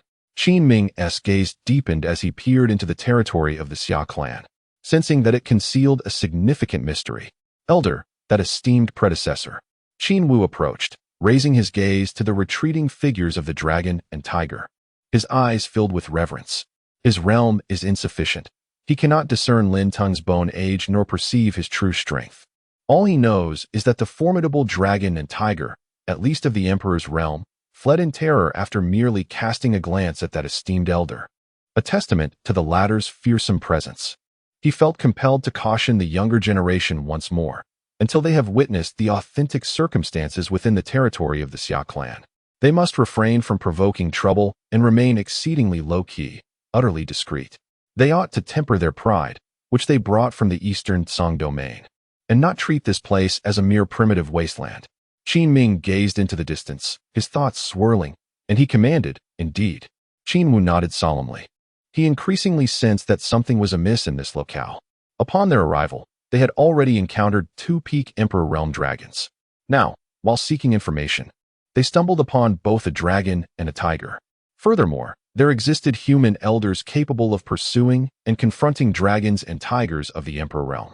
It was simply unbelievable. This place hardly resembled a primitive wasteland. It felt as though Emperor Realm beings were abundant, easily encountered on an ordinary outing, rivaling the eastern Tsang domain. Chapter 95. The Current Unfamiliar Emperor. Beneath the willow tree, Chu He gazed across the expanse towards the borders of the Xia Clan territory.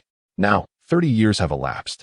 His 9 transformations golden body technique had reached the 5th level of the 5th transformation. Similarly, his Dharma avatar golden body had also ascended to the 5th level. His instinctive alertness had heightened once again, encompassing the entirety of the Xia Clan domain and the surrounding vast areas. Events occurring in these regions could now permeate his consciousness. However, such extensive perception was exceedingly taxing. Thus, Chu He's vigilance remained in a semi-closed state for the most part. Only upon the emergence of an unfamiliar emperor-level presence or a being exuding terrifying malevolence would his alertness activate. Currently, outside the Xia Clan territory, a formidable emperor had appeared, possessing considerable strength and a significant aura of malevolence. This individual undoubtedly bore the scars of countless battles, having traversed a path drenched in blood. In this world, where the strong dominate and the weak perish, most who attain such heights have done so through relentless struggle. Their malevolent aura is invariably abundant, and all indicators align with Chu He's standards. After all, not everyone possesses the divine fortune he does, akin to being the progenitor of the Tao, effortlessly growing stronger while at rest. Regrettably, Chu He shook his head and retracted the fishing net he had just deployed. The target was a person, irrespective of their origin.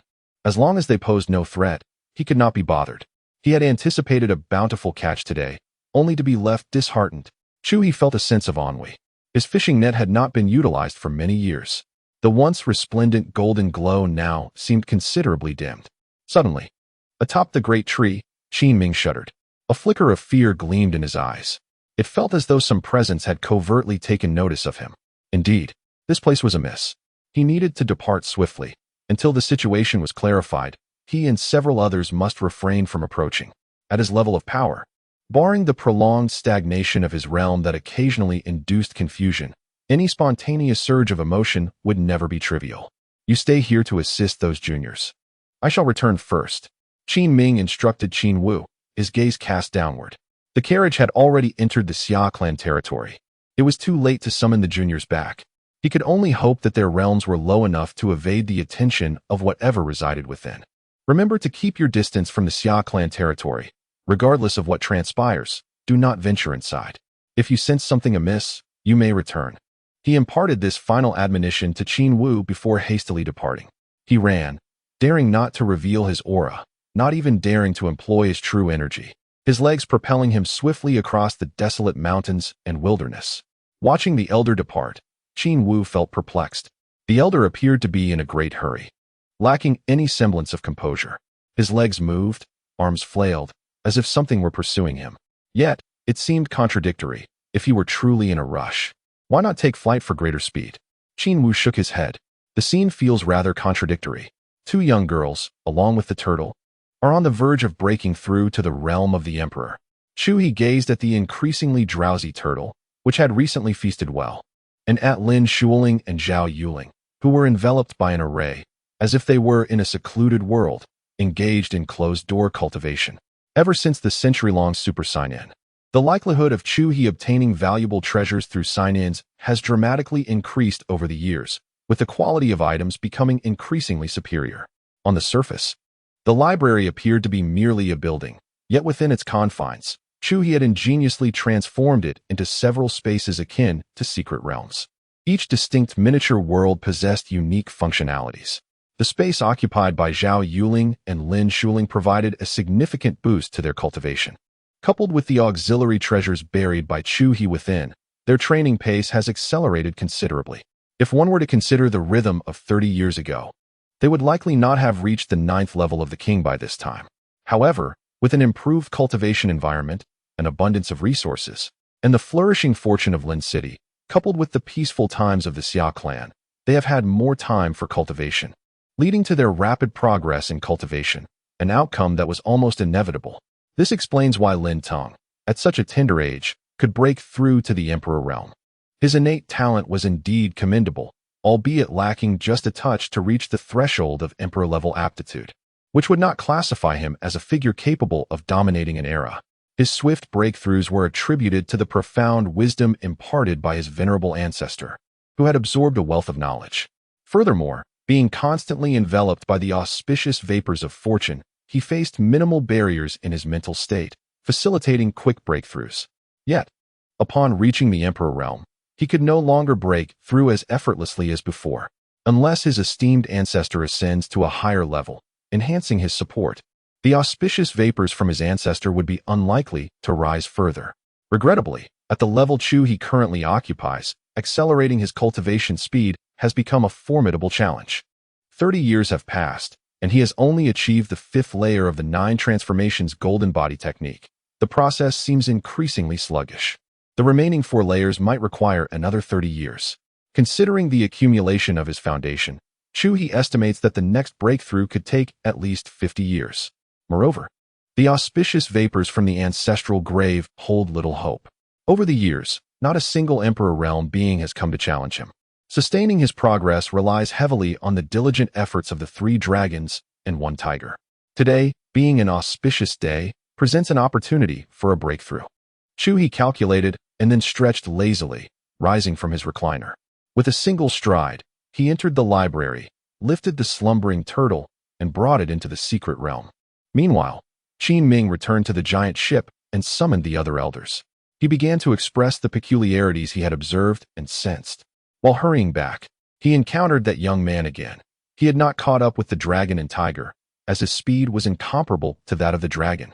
If what I witnessed is indeed his true speed, then even I cannot surpass him. I perceive that his explosive velocity is something an ordinary second-tier emperor could achieve. and the aura he emanates merely reflects that of a first-tier emperor. This is exceedingly perplexing. Thus, I suspect he is not a senior figure, but rather merely a youth who has just emerged into this realm. The dragon he faces does not harbor any fear of him at all. Qinming spoke. You mentioned experiencing a fleeting sense of trepidation, yet you are unaware of its origin. This suggests that your movements have certainly attracted attention. An elder seated in the Qin clan's council began to analyze the situation. Indeed, Qinming nodded, continuing, yet that entity did not strike at me. Upon reflection, I pondered whether it was a senior of the human race, or if I was simply beneath their notice. However, I leaned towards the former. That elder must have been protecting the young one, which the dragon sensed, prompting its retreat, while I was merely a peripheral concern. Regardless of the circumstances, it is evident that this barbaric domain harbors significant anomalies. I feel that having a senior from the imperial dynasty stationed here would not suffice. It would be best to summon the venerable ancestor you to personally assess the situation. Otherwise, our plans cannot be executed effectively. Chapter 96. A complicated situation. 3 months later, Zhao Yuling, Lin Shuling, and the little turtle emerged from their seclusion, each having successfully broken through to the realm of the emperor. Their strength surged dramatically, their auras spilling forth uncontrollably. While those of lower realms may not perceive the change, their peers could easily discern the elevation of their cultivation. They had grown somewhat lax in their practice of the technique to conceal their aura. For this reason, Chu He took the time to issue them a stern reminder, for he believed that the art of aura concealment was indeed of paramount importance. The difficulty of its cultivation was relatively low, yet its practicality was profound, offering exceptional value. While others may have different perspectives, Chu He held a particular fondness for this technique, having achieved considerable mastery in it. The three of them reclined beneath a willow tree, each occupying a chair, sipping tea in a leisurely manner. The little turtle was in Zhao Yuling's hands, being examined with curiosity. Its shell, after the breakthrough, had taken on a peculiar quality. It was now somewhat elastic, a stark contrast to its previous rigid state, reminiscent of its playful youth. The turtle protested with a series of squeaks, yet it did not escape. Though it voiced its reluctance, its body reveled in the attention. Chu He produced a grill, a sacred staff, a whole lamb, and various seasonings. With a flick of his hand, a strand of true energy transformed into flame, gently igniting the grill. The staff turned slowly in his grasp as he sprinkled seasonings, and soon an enticing aroma began to waft through the air, gradually intensifying. This was life, tranquil and beautiful, yet survival was fraught with difficulty. A dragon and a tiger, heads hung low, flew towards the endless sea, their brief half-year holiday having vanished in an instant. Time had slipped away unnoticed, and now, they needed to muster their resolve to venture into the endless sea and fulfill their duties. Despite their inner reluctance, the necessity of survival compelled them to remain vigilant. When would this arduous existence come to an end? They felt the weight of their suffering deeply. What business did the dragon and tiger have in the sea? While the aura of the dragon could be concealed, the tiger was not adept at the art of aura concealment. Its powerful presence was easily detected by the elders of the Qin clan from afar as they observed the pair enter the endless sea one after the other. Piqued by curiosity, they hoped that the predecessors of the imperial dynasty would arrive swiftly, for this place was growing increasingly strange. Deep within the endless sea lay a vast island, artificially modified, crowned by a pillar that pierced the heavens. Mysterious chains, shimmering with light and resembling iron cables, hung from the towering column. 8 directions bore 16 iron chains. These chains stretched out into the unknown, connecting to distant lands. This was the vanguard of the feathered ascendancy, having retreated early from the eastern Song domain along with 8 subordinate dynasties. They were engaged in a monumental engineering project. After the human race lost its influence in the eastern Song domain, they left themselves an escape route. In truth, they are not alone.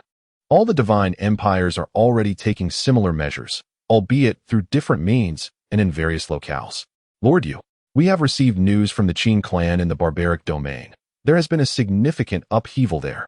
In a grand hall, an imperial general reported to the esteemed overseer of the empire regarding the recent developments from the barbaric domain. What upheaval? Lord Yu opened his eyes. The bowing general lowered his head and recounted the received information. In the barbaric domain, the emperor's presence has been frequently noted. and 3 members of the Nether Dragon clan have made appearances. Lord Yu, an elder whose countenance belied his age, wore a serious expression as a glint of contemplation flickered in his eyes. Understood. You may withdraw for now. After a brief pause, he spoke, and the general took his leave. Subsequently, with a wave of his hand, a gong in the center of the hall was struck, producing a soft sound that resonated with peculiar ripples, extending far beyond the hall. Before long, figures began to materialize outside the hall, entering in succession. They took their places and seated themselves. Once everyone had arrived, Lord Yu began to elucidate the situation. The Nether Dragon clan? What circumstances surround their appearance here? Could it be that they have established a stronghold? Surely, this cannot be a jest. And as for the Emperor-level experts roaming about, do they still believe themselves in the Eastern Song domain, still in a state of slumber? If that is indeed the case, it is not we who have received this news, but rather they who have lost contact, and we must seek them out. After all, if they are so brazen as to encounter so many formidable opponents and still remain unharmed, it is nothing short of absurd. A ripple of disbelief washed over the assembly, with many incredulous at the news. It is indeed hard to believe, yet we must approach this matter with a mindset of acceptance, Lord Yu advised, prompting nods of agreement from the others. Very well. If this is the case, the situation becomes quite precarious. Currently, we have only 12 peak Emperor-level experts here, 8 of whom are unable to depart. Moreover, we must retain at least 2 as a precaution, leaving us with only 2 who can act freely. However, in the present circumstances, the younger generation of the Xia clan has already observed 2 peak Emperor-level dragons. And there is also an unknown powerful entity that has revealed a hint of its aura. More critically, this may not represent the full picture. We must summon the venerable ancestor Yu to assess the situation. Yet, his own matters are equally pressing, should he leave and an unforeseen event occur. The consequences would be dire, as we all understand. After a thorough discussion among the elders, they concluded that if the reports were indeed accurate, their current strength would be insufficient to cope with the impending crisis. Qinin, Xia Clan, Zhao Wu, Lu Ji, you 4 shall embark on a mission, and take along 2 squads from the Zhenwu division. Lord Yu commanded. But, Lord Yu, would this not leave us with inadequate strength here? Others gasped in astonishment. To withdraw a third of our forces is excessive. Go. I have my own methods to manage this situation, Lord Yu asserted firmly. If not, let the Town Marshal Division dispatch its strongest squad to ascertain the situation before making a decision. Excessive personnel allocation may lead to unforeseen circumstances. An elder offered a suggestion. No need. We shall proceed as I have instructed. You, the guardian, interjected, a glimmer of coldness flashing in his eyes. He harbored doubts regarding the news from the Xia clan. Nevertheless, this presented an opportunity. The tale remains hidden. If not uncovered, it will always pose a threat. Chapter 97, Discovery. The Holy Ancestor, a faction of the human race, dispatched several peak Emperor-level beings, seemingly to address a pressing matter. At this moment, should we seize the opportunity to lay an ambush along their path? In the boundless ocean, within the depths of a certain underwater cavern, 2 colossal beasts resembling giant crocodiles resided in a natural cave formed between stone mountains. One, akin to a fierce bull, reported to the other, whose stature was as imposing as a mountain. What shall we ambush? The larger creature inquired. Remember, this time we are not here to wreak havoc. We are here to usurp what rightfully belongs to us, waiting for the humans to set things in order so we may reap the benefits. Causing disruption now would only hinder their progress, and such self-sabotaging actions are beneath us.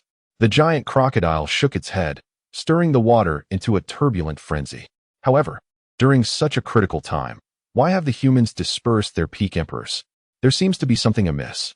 We must continually monitor the humans. Otherwise, if they spring a trap on us at the last moment, it would be disastrous. Muttering to itself, the giant crocodile then turned to the smaller one, commanding, have the shadow crocodile follow behind and observe the whereabouts of those departing human experts. Remember, keep your distance and do not reveal yourselves.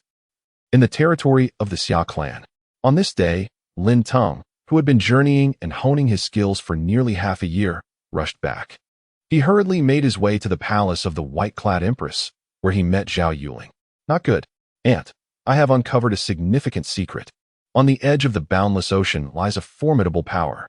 They are immensely strong, lurking in the shadows, and I suspect they harbor ulterior motives.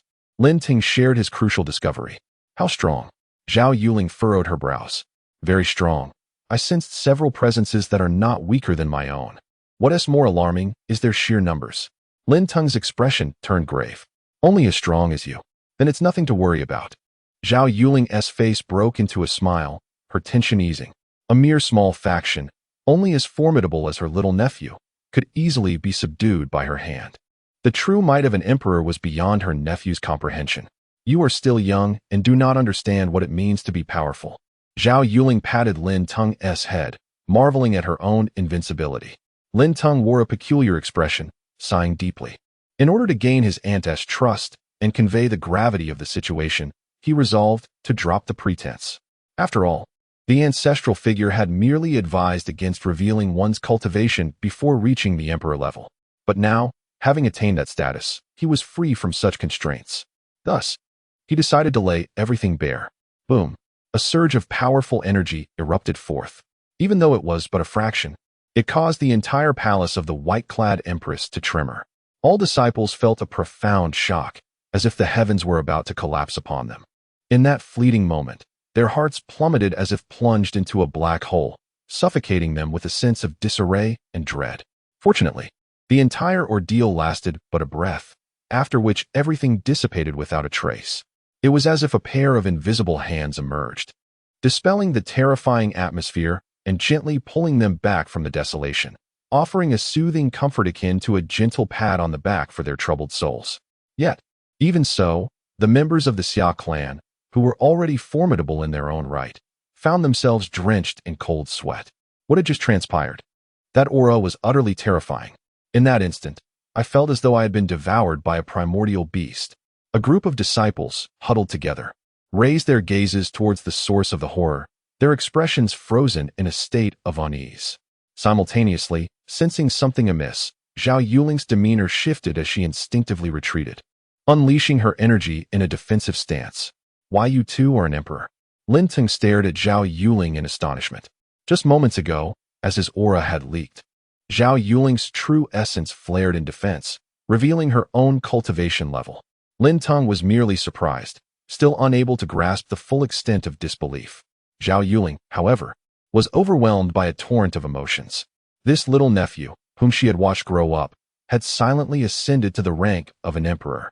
How could that be? How old was he? Just shy of 40. The potential of an emperor, so fearsome. Yet, how had she remained oblivious to such a terrifying level of cultivation? Wait, this sensation feels eerily familiar. Have you mastered the art of concealing your aura? Zhao Yuling inquired. Lin Ting nodded. The technique of aura concealment had been a focal point of instruction from their venerable ancestor. Typically, his energy remained undetectable, allowing no one to discern his true capabilities. Even when suppressing his cultivation to engage, only those of equal standing could perceive any traces. To be candid, during his years in Lin City, he had been immersed in cultivation. The Xia Clan had enjoyed a period of tranquility, with only ceremonial battles to showcase their skills. And he had yet to encounter a situation that compelled him to unleash his true strength. Furthermore, with Chu He observing, he had always concealed his aura while training. Hence, no one could truly ascertain his abilities. Zhao Yuling was momentarily taken aback, but she quickly regained her composure. Indeed, her nephew had trained alongside young brother Chu. And considering his innate talent, such prowess, while astonishing, was not entirely beyond belief. In contrast, the earlier display of first-level supremacy seemed rather mundane and inadequate for his caliber. Having come to this realization, she refrained from questioning Lin Teng about his hidden strength, for she was well acquainted with such matters. Instead, Zhao Yuling began to ponder another issue. Given her nephew's formidable capabilities, the powerful forces he perceived must indeed be genuine. After all, those of his caliber could only be emperor-level experts. And the sudden emergence of several was no trivial matter. This situation was undeniably intricate. Let us proceed to investigate. Zhao Yuling spoke and, accompanied by Lin Teng, conveyed the situation to Lin Shuling. The three of them then set off towards the edge of the barbaric domain, heading for the boundless sea. The lurking forces possessed considerable strength. The moment Lin Teng's aura leaked, it stirred the attention of Chu He, who was engrossed in his reading. He directed his consciousness toward them and overheard their conversation. Chu He retrieved his fishing net and took out his hooks. His demon suppression tower had long been deprived of fresh vitality. In the past, before Chu He's breakthrough, the fortune that emerged from within had offered him some assistance. However, since his ascension, the current intensity of fortune provided nothing more than a soothing massage and a gentle breeze, devoid of any other benefits. He had long desired to replenish the demon suppression tower with some fuel, yet opportunities had eluded him. Now, with several emperors appearing, he could not afford to miss this chance. Chapter 98. Silence. As Chu He stepped forward, he was the first to depart, not trailing behind Lin Teng and the others. Their pace was far too languid. Even at his leisurely speed, the disparity between them was immense, existing on entirely different planes. At their rate, reaching the endless sea would take them a day or two of relentless travel. In contrast, if Chu He exerted his full effort, he could return before a cup of hot tea had entirely cooled. Even if he chose to saunter and admire the scenery, the entire journey would consume no more than a couple of hours. With this thought, Chu He suddenly turned back. He retrieved a teapot, warming it in his palm before pouring the contents into a cup. It brimmed perfectly, neither too little nor excessive, releasing wisps of steam into the air. Satisfied, he nodded before turning once more towards the endless sea. Although Chu He had often remained reclusive over the years, he occasionally ventured out.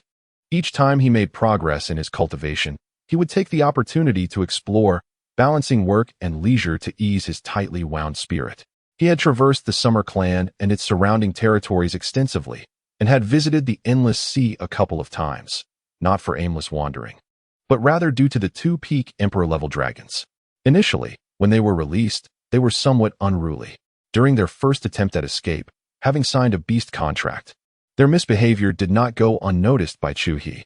They were swiftly recaptured, each receiving a reprimanding blow. Subsequently, in front of them, he rewarded the obedient Song Yu and the first tiger with a sweet date, a brief 2-day holiday for one dragon and one tiger. On the second occasion, they returned late, attempting to outsmart Chu He, only to be caught again and subjected to double reprimands.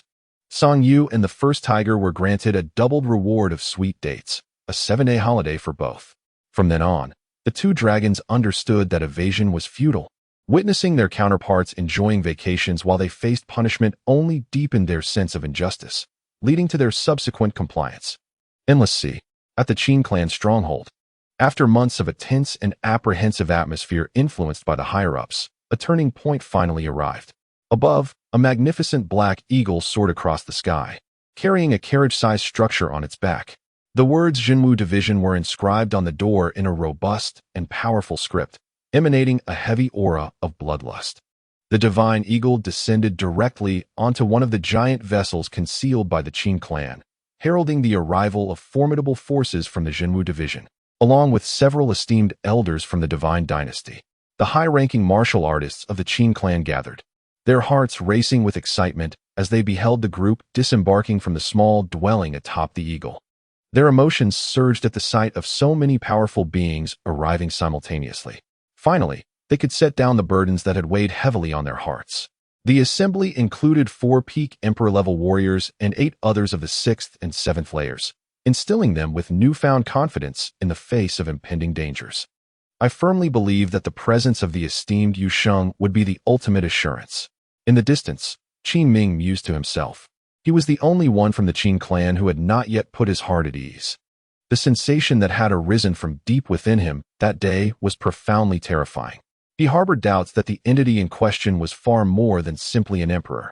Otherwise, how could he have been so frightened that he dared not even fly, suffering a significant loss of face before the younger generation? Consequently, he repeatedly urged the elders sent to convey messages to ensure that the revered ancestor, Yu Sheng, could be summoned for a visit.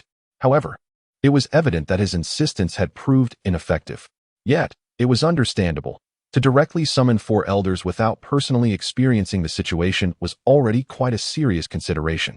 The matter concerning the esteemed Yu Sheng was of paramount importance. It was indeed improbable that a mere suspicion would distract him. As for the several elders, perhaps it would be best to wait until the younger generation entered the territory of the Xia Clan and could ascertain the situation before proceeding. Just as they had dismounted from the back of the divine eagle, the group showed no signs of hesitation and insisted on being led to the Xia Clan territory. Ultimately, Qin Ming could no longer restrain himself from speaking.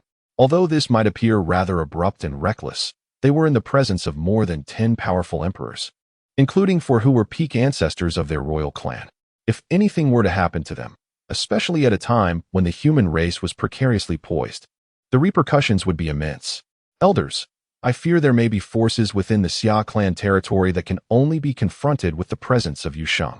All eyes turned to him. Qin Ming felt the weight of the moment bearing down upon him, yet he gritted his teeth and chose to speak candidly. It was undoubtedly inappropriate to voice such concerns at this juncture, but he felt compelled to disregard those considerations. While it was merely his instinct, it was not something to be overlooked. If he failed to express this now and calamity were to strike, he would never forgive himself. Even if the situation was merely a possibility, if such a terrifying presence truly existed, he would not be standing here at this moment. A powerful figure from the Jinwu division scoffed disdainfully at Qin Ming's words. He had little faith in the report regarding the presence of 2 peak emperor-level dragons from the Nether Dragon clan. As for the notion of sensing an existence akin to that of the esteemed Yusheng, it was even more ludicrous. Such entities were typically clan-level figures, seldom encountered even in the eastern Song domain. How could one expect to encounter them in such a remote location? Moreover, even if they were to meet, the aura of such high-level masters was not something anyone could easily perceive. If one did not wish to be aware, who could possibly gauge their prowess? By the time one realized the threat, it would likely be too late. Indeed, given the opponent's cultivation at the 3rd level of Emperor, one might not even realize what had transpired until it was far too late. To think one could still converse lively in such a scenario was pure folly. This was not a matter of belittling the situation. It was simply the truth. To sense the presence of beings of that caliber before one's head was severed, one must possess at least the cultivation of a 6th-level emperor, as he did. Just as it was now, the feeling had arrived. A terrifying presence swept over them. Hiss. Wait. Something feels amiss. The esteemed warrior of the Jinwu division suddenly felt a chill in his heart, a tingling sensation creeping across his scalp. In that fleeting moment, it was as if an overwhelming force had surged upon him. At this instant, he found his body rigid, utterly immobilized. Simultaneously, a profound silence enveloped the surroundings. As all life ceased in that moment, breathing, heartbeats, even the gentle rustle of the air came to a halt. The sudden onset of dread extinguished all living essence, as if it had obliterated existence itself. Alas, most of them were merely humans. The void emitted a sigh, seemingly echoing disappointment. Yet, fortunately, there was at least one, rendering the journey not entirely in vain. Chapter 99. Your senses are remarkably accurate, accompanied by a whisper resonating through the void. Everyone suddenly felt a lightness in their forms. The previously oppressive silence dissipated, and they could finally draw breath once more. Your senses are remarkably accurate, exclaimed a master of the 6th level of the Jinwu division, expressing genuine admiration towards Qin Ming. The other esteemed masters, including the 5 ancestral elders of the imperial dynasties, instinctively nodded in agreement. That fleeting moment had indeed been terrifying. Even the peak ancestral elders sensed that they had teetered on the brink of helpless demise. It was a profound terror emanating from the depths of their souls, more harrowing than their encounters with the sacred Yusheng or the alien sovereigns they had faced. The sacred Yusheng wielded an overwhelming pressure of might. As peak imperial figures, they felt powerless, yet they could at least still move. Even if they could not win, they could flee, albeit with little hope of success. But in the throng, there was always a chance for one to escape. However, the recent soul-crushing oppression had rendered them incapable of even that. In such numbers, they might have been swept away entirely. Though haunted by their fears, they chose not to succumb to despair. Once they regained their composure, they swiftly moved, expertly dispersing. A terrifying aura erupted, enveloping the colossal ship, which was akin to the size of a small island. Their awareness surged, entering a heightened state of vigilance. Even though that formidable presence had yet to reveal itself, it instilled a sense of inevitable helplessness. Yet, now that they could move, they were determined to struggle. Even if they could only manage to vocalize, they would certainly shout their defiance. The human race would never yield. What is that? They looked up to the sky and beheld a resplendent golden net and a hook, drawn by fishing line, slicing through the void and soaring into the distance. In the next instant, a bewildered roar erupted. All present were formidable beings, with keen eyesight to behold everything afar. They watched as the fishhook descended. The line pulled taut from the abyss. The shimmering silver line, even from such a distance, evoked an inexplicable eeriness. Then, they seemed to hear a sudden crackle, as a coiled crocodile, having shrunk in size, resembled a massive toad. In a desperate attempt to convey its warning, it released a thunderous roar, only to be swiftly hooked. As its body was lifted, it struggled, expanding rapidly until it regained its original size, resembling a colossal mammoth. Yet, a dazzling golden net descended upon it, ensnaring its form and rendering it immobile, as its massive body was drawn towards an unknown realm. This was the shadow crocodile, renowned among its kind for its prowess in tracking, stealth, and concealment, and it was at the pinnacle of the imperial realm. The ancestral elders exchanged glances, their scalps prickling with trepidation. A being of equivalent stature, utterly defenseless, was effortlessly ensnared. Though adversaries, this occurrence profoundly impacted their spirits. Most astonishingly, the formidable entity had yet to reveal itself, save for its voice. Such ease. This was a peak emperor-level shadow crocodile, no mere weakling. While it could not possibly rival a saint, as they operated on entirely different planes, slaying a peak emperor was not a trivial task. A modicum of resistance from the emperor was still feasible, akin to a fragile maiden facing a brutish giant. She may feel powerless, yet her body could still tremble. Yet now, a peak emperor shadow crocodile was effortlessly captured before their very eyes. This was a feat more challenging than mere extermination and far more shocking. The most striking aspect was that the assailant had never shown itself, merely striking from afar. Such a spectacle left them breathless. As they watched the giant crocodile vanish into the horizon, silence enveloped the scene, with no one daring to utter a word. Suddenly, a golden hook sliced through the void from the heavens, drawn by a silver line emerging from the abyss, reappearing with a flourish. A group of emperor-level beings tensed, their bodies taut with anxiety. They had witnessed the capture of the shadow crocodile and understood all too well that if the hook were to target them, all they could do was cry out in protest. It seemed they were utterly powerless. The hook glided slowly overhead, descending toward the recently traumatized eagle, whose claws fanned out in fear. As the hook approached, the eagle's eyes widened in terror, its claws quivering as they instinctively closed, and the feathers that had just flared out retreated in an instant. Possessing considerable strength and intelligence, the eagle had witnessed the earlier event firsthand. The descending hook sent shivers down its spine. Its innocent eyes turned toward the crowd, pleading for assistance. Alas, it was met with disappointment. No one dared approach, even avoiding the pitiful gaze of the creature. The eagle lowered its head, its beak shut tight. Its claws trembled, yearning to take flight. Yet, the hook seemed to possess an enchanting power, rendering its limbs immobile. Resignation settled in. In the next moment, the pressure evaporated. Without time to contemplate its predicament, the eagle flapped its wings, emitting a sharp, anguished cry, and soared away in an instant. It flew as if intoxicated, swaying erratically yet moving swiftly. Chu He, having just captured the shadow crocodile, retracted the fishing hook. The eagle was domesticated, lacking in malevolence and appearing timid. Capturing it would not allow for direct refinement. It needed to be placed in the endless sea. Perhaps its combat prowess was lacking, and initially, it would require Chu He's guidance, or else efficiency would undoubtedly suffer. Ultimately, there arises a necessity to cultivate courage, for otherwise, a plunge into the oil pot may shatter one's composure. In summary, it proves to be quite troublesome. Thus, Chu He ultimately chose not to proceed with it. The eagle fell short of the requisite qualifications and was unable to seize the grand opportunity he was offered. What a pity! Had the magnificent eagle been aware of the invaluable chance it forfeited, it would undoubtedly carry an everlasting sense of regret throughout its subsequent life. Chu He withdrew a mystical bag and placed the shadow crocodile within. Then, he turned, shouldering the bag, and stepped into the void, retracing his steps.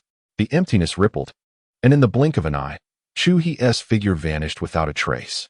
Under the warm embrace of the willow tree, Chu He raised a full cup of tea and drank it in one go. Such delightful tea. The fragrance lingered, leaving an everlasting aftertaste. What shall we do now?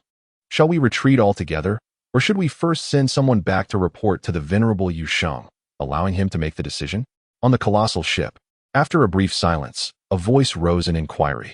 The esteemed elders of the imperial realm exchanged glances, momentarily at a loss for words. They had descended with an air of formidable presence, yet had scarcely taken 2 steps upon the ground before contemplating the possibility of retreat. This progression indeed felt rather precipitous. Chapter 100. A glance and a wink. It was perhaps our esteemed predecessors from the human race who had just intervened. They merely apprehended the shadow crocodile following us, without any intention to harm us. Furthermore, during my previous visit to the territory of the Xia Clan, it is likely that the elders sensed my presence. Had they wished to act, as the venerable Jinwu Si suggested, I might have met my demise long ago. Yet, here I stand alive, and the elder has not turned against us. Perhaps we should endeavor to engage with this elder, at the very least. We could establish contact with the younger generation within the Xia Clan, conveying our plans to prevent any misunderstandings. Qin Ming voiced his perspective. Indeed, however, given that a venerable sage resides here in seclusion, our presence may serve little purpose. The opening heaven plan requires our vigilant oversight, and I entrust this matter entirely to you. The personnel from Jinwu Si shall remain to assist from the sidelines. But remember, proceed with caution and do not provoke the elder's ire. The leading emperor ancestor, Zhao Wu, pondered briefly before nodding in agreement. The others offered no dissent. As Qin Ming articulated, should that elder harbor any murderous intent, none among them would escape unscathed. Attempting to make contact, relaying their plans to avoid misunderstandings was indeed the wisest course of action. This realm of barbarism remained an integral part of their scheme, and they could not afford to abandon it unless absolutely necessary. Months later, in the depths of the endless sea, a myriad of natural caverns lay nestled beneath the waves. A congregation of colossal crocodiles slumbered with closed eyes. At the entrance of the largest cave formed by a rocky crevice, a green crocodile hurriedly approached from the outside. "What troubles you?" 2 crocodiles lay at the cave's mouth, and upon noticing the newcomer, one opened its eyes and inquired, "I have urgent matters to discuss with the Holy Ancestor." The green crocodile replied, "The Holy Ancestor has already succumbed to slumber, declaring that it would await the humans to resolve their affairs before summoning us. Other matters are to be handled by ourselves." "What has transpired?" questioned the guardian crocodile at the cave's entrance. "The group of human powerhouses that ventured out has returned. Yet, the shadow crocodile trailing behind them has vanished without a trace and has not reported back. I suspect something may have happened." The green crocodile articulated. "Has its life pearl shattered?" The giant crocodile at the cave's entrance lifted its head. "No, it remains intact." The green crocodile shook its head. "Let us proceed. Retrieve its life pearl, and we shall employ secret techniques to ascertain its whereabouts and search for it. It has not perished yet. It is best not to disturb the Holy Ancestor over such trivial matters." The giant crocodile at the cave's mouth contemplated before rising gracefully and swimming toward another cavern, with the green crocodile following closely behind. The opening heaven plan: to leverage 8 smaller realms and amalgamate them into a medium-sized continent. What a grand endeavor! Lin Teng took Zhao Yuling and Lin Shuling on a journey to the endless sea. Initially, they set out to investigate the situation, but later, after conversing with the locals by the shore, they returned with a group of individuals. Upon encountering Xia Yuan, these newcomers engaged in an enlightening discussion, joyously discovering that the Xia Clan here was one of their royal bloodlines. They were, in fact, one family. This sparked frequent, affectionate exchanges among them. Chu He learned much from Zhao Yuling, who had likely been chosen by these individuals to convey their thoughts to the hidden ancestors of the Xia Clan. They were testing the waters, so to speak. "Little Chu brother, those ancestors are incredibly powerful. There are countless emperors, and even a revered saint among them. Yet, they are all quite amiable, providing resources and cultivation techniques, even establishing academies to clarify doubts for several elder kings, allowing them to rapidly enhance their prowess. Moreover, Grandfather Xia and several esteemed emperors offered their cherished possessions and personally intervened to heal his wounds and extend his life. Though he could not fully recover, he regained some strength and was granted additional years to live." Zhao Yuling moved a chair and lay side by side with Chu He beneath a willow tree, radiating happiness. Her words reflected a fondness for the visiting ancestors, who aimed to transform the continent with their formidable strength. They approached negotiations with a collaborative spirit, offering substantial compensation, and made it clear that they would not force their will if there was disagreement. Most importantly, even when the continent's merger and transformation were complete, The Xia clan expressed no objections to claiming as much of the wilderness as they desired. Their immense power was accompanied by a demeanor that was remarkably gracious, making it difficult for anyone to harbor ill feelings. However, despite the overwhelming goodwill, many felt an air of unreality, particularly the seasoned elders of the Xia clan. Initially, they were apprehensive, facing a sudden influx of human ancestors arriving with their kin. Their hearts were heavy with uncertainty. Although 2 ancestors awaited the grand unveiling within the Xia territory, they were human, not of the Xia lineage. In the event of conflict with foreign tribes, they might intervene. But when it came to familial disputes, it was uncertain which side the ancestors would support. The realization of the formidable strength of the newcomers only deepened their trepidation. Kings walked freely among them, and emperors were more numerous than they could have imagined, alongside the presence of a revered saint. Such power rendered even the 2 hidden ancestors incapable of providing adequate assistance. In the face of genuine conflict, they might struggle to safeguard themselves. Yet, as events unfolded, circumstances took an unexpected turn. The visiting emperors were astonishingly agreeable. The negotiations between both parties were exceedingly pleasant, resembling a dialogue among equals. The Xia clan did not find themselves in a position of weakness. Within a short span of their meeting, the Xia clan reaped innumerable benefits. The 2 venerable figures lurking in the shadows, awaiting the curtain to rise, possess a terror that may exceed our wildest imaginations. Xia Yuan exclaimed, having reaped such substantial benefits. The other party has been subtly probing for information. In his heart, Xia Yuan had already formed conjectures. In the face of these inquiries, he remained deliberately ambiguous, neither affirming nor denying the existence of senior members within the Xia clan. Thus, it cannot be said that he is merely using the prestige of his predecessors. Rather, it is others who have willingly conferred this mantle upon him. The elders are aware and surely will not cast blame. To have such exalted beings waiting in anticipation during a grand era of conflict promises an extraordinary spectacle. In his lifetime, he wonders if he will ever catch a glimpse of it. Xia Yuan lifted his gaze, filled with boundless longing.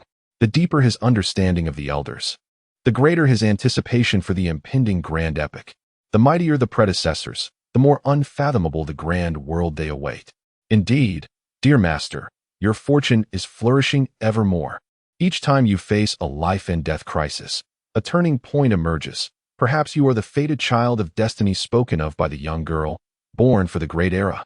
Your current state can be described as a dormant potential. Chapter 101.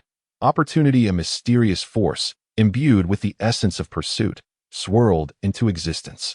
This marked the 3rd occurrence within a span of 3 months. Chu He did not impede its arrival. In fact, he lent a subtle assistance.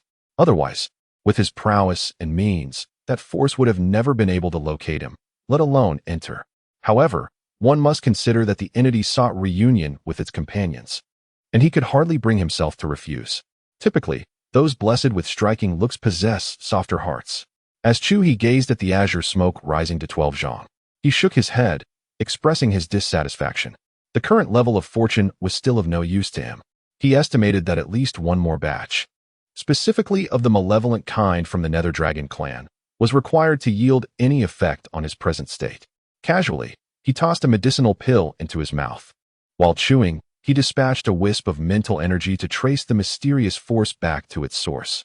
Upon estimating the distance, he concluded that within a little over a day, the 2 crocodiles should be able to land in the wild domain.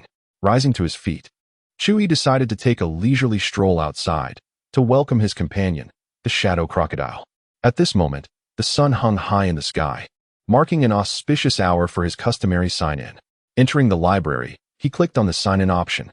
A chime resonated. Congratulations, host, for successfully signing in. You have received the reward of the King's Breakthrough Pill. A familiar vial of elixir appeared on the sign-in panel.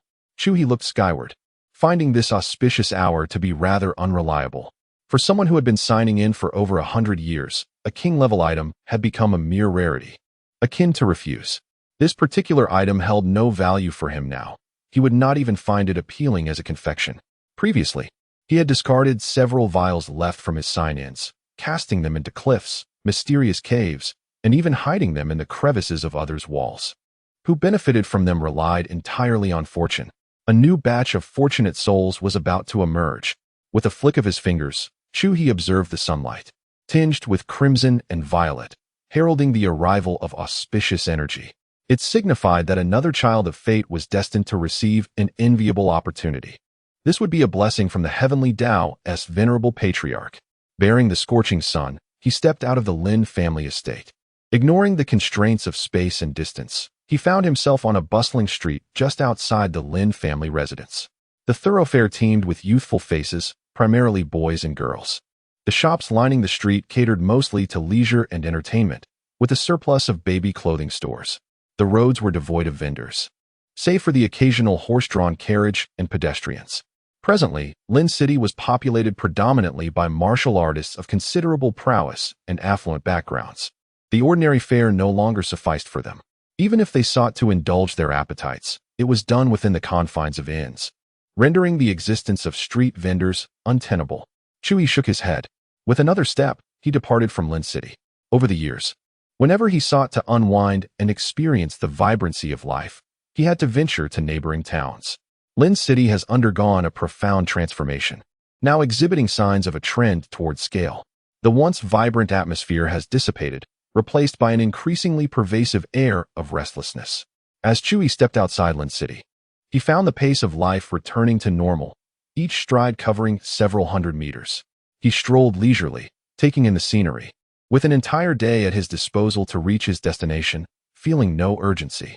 His primary intention was to unwind, while visiting his companion, the giant crocodile, was merely a secondary pursuit. By the roadside, Chu He beheld a magnificent white horse, striking in its grace. Locking eyes with the steed stirred something within him. After all these years as a prominent figure, he had always traversed on foot, never experiencing the exhilaration of galloping on horseback. A twinge of regret lingered. Though this horse might not outpace him, what he craved was the sensation of riding, not merely speed. "Is your horse for sale?" he inquired. Approaching a young swordsman lounging against the roadside, a long sword embedded in the ground by his feet, a wine flask in hand, and his long hair cascading over half his face, exuding the aura of a carefree rogue. "Not for sale. I'm not a horse trader." The young swordsman lazily lifted his gaze to meet Chu He's, took a swig from his flask, and shook his head dismissively. Chu He smiled faintly, unperturbed. He settled beside the youth under a tree, unfurling a white cloth. Under the young swordsman's bewildered gaze, he placed a knife, a tome, and a medicinal pill upon it. "Choose one in exchange for your horse. Of course, you may refuse." Sipping tea leisurely, he continued, "But first, enlighten me about these 3 items." Chen Xiaoyao's eyes roamed over the knife, tome, and pill. While he sensed no extraordinary quality in them, a sudden, inexplicable thrill surged within him, as if fate had presented an opportunity. His heart raced unexpectedly. "Choose." Chu He urged, shaking his head, offering no further explanation. "My horse has been with me for 2 years. There's a bond." Chen Xiaoyao began to voice his thoughts, but Chu He remained silent. Retracting the knife from the white cloth, "It possesses the bloodline of the Sweat Horse clan, with innate potential if nurtured properly." Before he could finish, Chu He silently gathered the tome into his possession. Chen Xiaoyao was left speechless. Could he even continue? Only one item remained, and if it were taken too, the white cloth would be all that was left on the ground. This peculiar transaction felt utterly bizarre. In his lifetime, he had never encountered such an experience. It seemed that despite his initial eagerness, he had become the passive participant in this exchange, leaving him momentarily bewildered. "I choose the medicinal pill." Ultimately, Chen Xiaoyao followed the call of his heart, concluding that the horse held little monetary value. However, should one neglect the feelings that arise from the depths of the heart, they may find themselves troubled for an extended period. It is indeed a source of profound fortune. Chu He nodded, rose to his feet, brushed off his trousers, and sprang onto his steed. Releasing the reins, he urged the horse forward and began to gallop. "What purpose does this elixir serve?" Chen Xiaoyao began to comprehend, urgently inquiring aloud. "Oral administration. You may utilize it at once." A voice resonated clearly amidst the fading sound of galloping hooves. Chen Xiaoyao grasped the elixir, feeling a sense of bewilderment. Of course, he understood that it was to be taken orally. What he had intended to ask was about the effects of the elixir. How fragrant. Curiously, what had initially seemed an unremarkable potion began to emit a rich and enticing aroma after the peculiar individual departed. Chen Xiaoyao swallowed hard and inexplicably compelled. He tossed the elixir into his mouth. This is it. I am bewitched. He slapped his mouth, realizing that his actions today were utterly irrational. First, he had inexplicably exchanged a horse for an elixir of unknown effects, and then, without discerning its authenticity or potential toxicity, he had directly consumed it.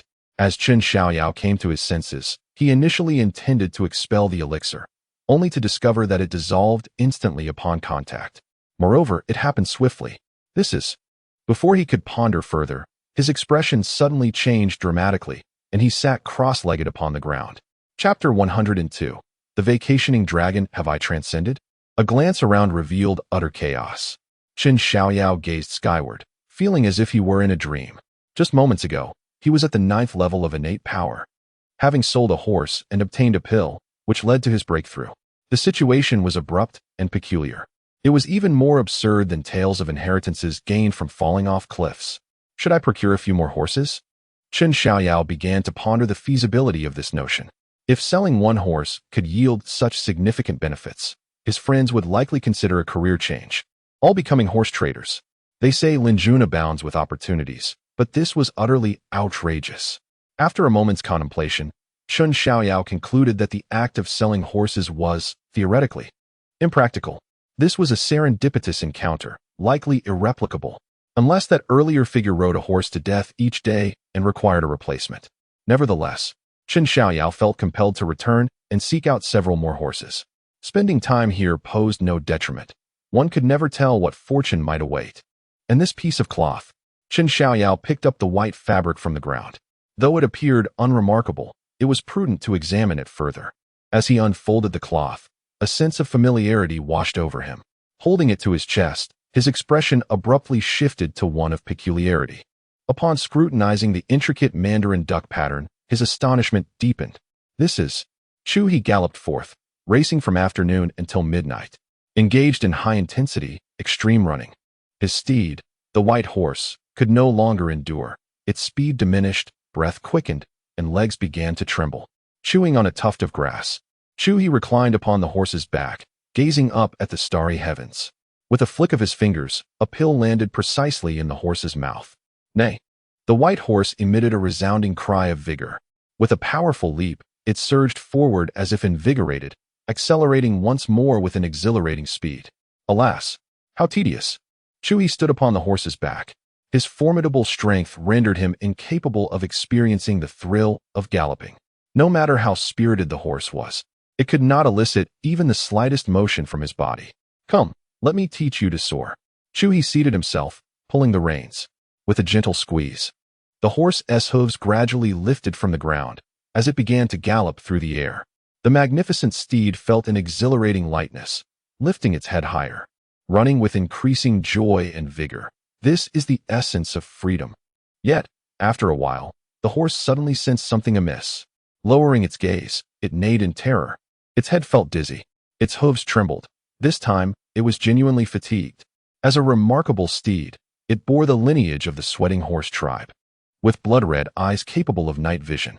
Now it realized it had ascended to an unknown height in the sky. As a creature of the earth, the horse had never experienced flight. It was afraid of heights and deemed it futile. Chu He observed the steed, which was beginning to froth at the mouth, and shook his head. With a snap of his fingers, he administered a bottle of invigorating liquid into the horse's mouth. In an instant, the horse felt revitalized. Its mind was clear, its body was strong, and its fear of heights dissipated. It felt as though wings were affixed to its sides, allowing it to soar with newfound freedom. At the edge of an endless sea, 3 colossal vessels, akin to islands, lay anchored. Individuals were busily transporting goods downwards while others were engaged in forging and carving along the coastline. The division of labor was distinct, and order reigned supreme. The Kaitian project had received the nod from the Xia Clan, and the Qin clan was now beginning their preparations. This was a grand endeavor, an extensive undertaking that, if all went well, would require several decades. However, if unforeseen circumstances arose, it could extend to nearly a century. What was the nature of those 2 dragons? Experts from the Zhenwu division stood high above in the void, surveying a distant corner of the lengthy coastline. There, 2 dragons, their auras subdued yet still awe-inspiring, sprawled together like small mountains, basking in the sunlight, lazily closing their eyes as if they were on a leisurely vacation by the sea. These dragons had appeared some time ago, and several elders of the Xia clan had remarked that they were the two peak Empyrean dragons they had witnessed upon their arrival. Although at present, they showed no hostility towards humanity, the presence of such formidable dragons sleeping nearby was unsettling. The experts from the Jinwu division took turns observing them. Even though they could not prevent any potential issues, it was imperative to keep a vigilant watch.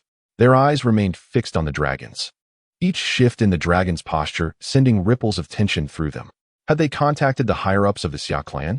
Did they recognize these dragons? Were they perhaps domesticated by their ancestors? As the shift change approached, one expert from the Jinwu division inquired of his successor. They had heard that a predecessor had once captured a dragon and a tiger, which had since drifted into the sea, with their whereabouts now unknown. As for these two dragons, they remained unfamiliar to them. However, after some discussion, they speculated that they were likely domesticated rather than wild, for it was illogical that they had not posed any threat for such a long time. While this reasoning held some merit, the absence of definitive information left much to be desired in terms of comfort. Two experts from the Jinwu division conversed, their expressions grim as they gazed at the distant dragons. What was the elder's perspective? If these were indeed his pets, how could he release such fearsome dragons without even tethering one or relocating them to a more remote area? The sight of such malevolent creatures instilled fear and trepidation within them.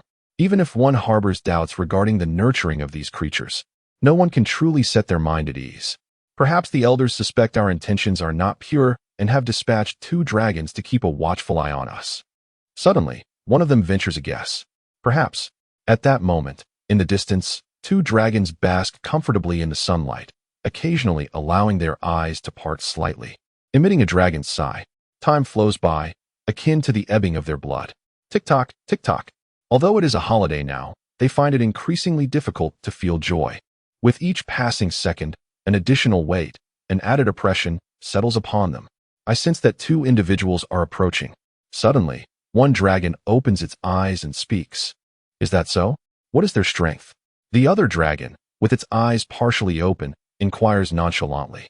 It is imperceptible, yet it is precisely this obscurity that renders it complex. Perhaps it is not unlike you or me. The dragon that has opened its eyes responds. Another unfortunate soul approaches. How delightful! In such a vast world, to have found their way to this place is indeed fortunate. The dragon, squinting, has two streaks of tears tracing down its face. Chapter 103. Return. They have arrived. The awakened dragon lifted its head, gazing intently in a singular direction. In the boundless sea, two diminutive crocodiles emerged, their eyes the only parts visible as they swayed gently, scrutinizing the coastline. To avoid detection, they meticulously suppressed their presence, relying solely on their keen eyesight to observe without engaging their consciousness. Suddenly, a colossal mountain trembled and ascended, capturing their attention. With heightened vigilance, they turned their gaze. The Nether Dragon clan. How could they possibly be here, mingling with the human race? The two crocodiles, upon discerning the situation of the towering mountain, felt a shift in the intensity of their gaze. It has discovered us, and it gazes upon us with an expression of pity. This is unusual. One of the green crocodiles spoke, its tone laced with caution as it scanned the surroundings, unable to resist probing the strength of the two dragons on the shore with its consciousness. Indeed, something was amiss. The human faction had only sent a single saint, making their presence here inexplicable. With the prowess of the shadow crocodile ensnared, it was likely tied to the Nether Dragon clan. We must depart swiftly and relay this information. The two crocodiles, upon sighting the dragons, made a decisive choice to flee. The Nether Dragon clan, a formidable lineage, now seemingly allied with humans, felt ominous. This was significant news, and they were astute enough to escape immediately. When you first sensed something amiss, why was I not as clever? The dormant Yusu sighed, finally opening its eyes and casting a complex gaze towards the vanishing crocodiles. There was admiration, envy, and above all, regret. You should not have moved just now. The Yusu dragon head spoke, resonating with shared misfortune. In a similar predicament, it had fallen into a trap, while others had fled. The unfairness of it all was disheartening. Tears welled up once more. Fear not. They cannot escape. Yumo raised its gaze to the sky. A golden fishing net sliced through the void, crashing into the ocean with a resounding splash. Water erupted, accompanied by a piercing roar that reverberated above the surface. Moments later, the net was drawn out of the water, revealing two colossal crocodiles, their forms restored to their original size, being pulled forth. The two crocodiles, pressed together, quivered and struggled weakly. Their eyes met those of the two dragons on the shore.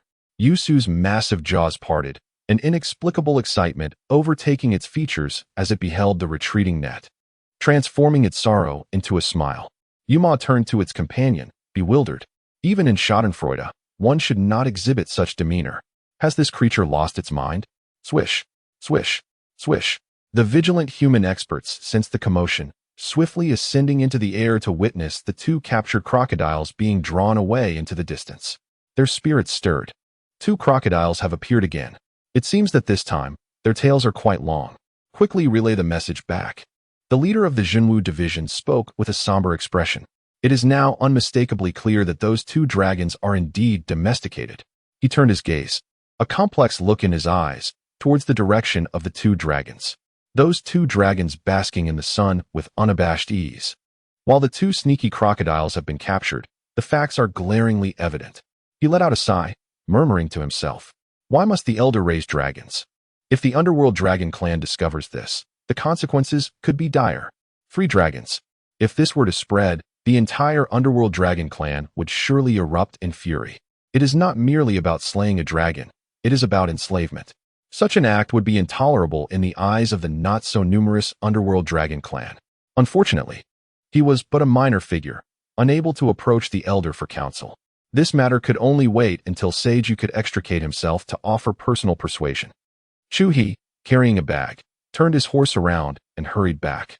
The white steed galloped through the air with remarkable speed, shimmering as if traversing through portals of time and space. Each time it surged through the void, it would excitedly raise its head and let out a long neigh. Chu He looked down in silence. Initially, he sought the thrill of a galloping ride.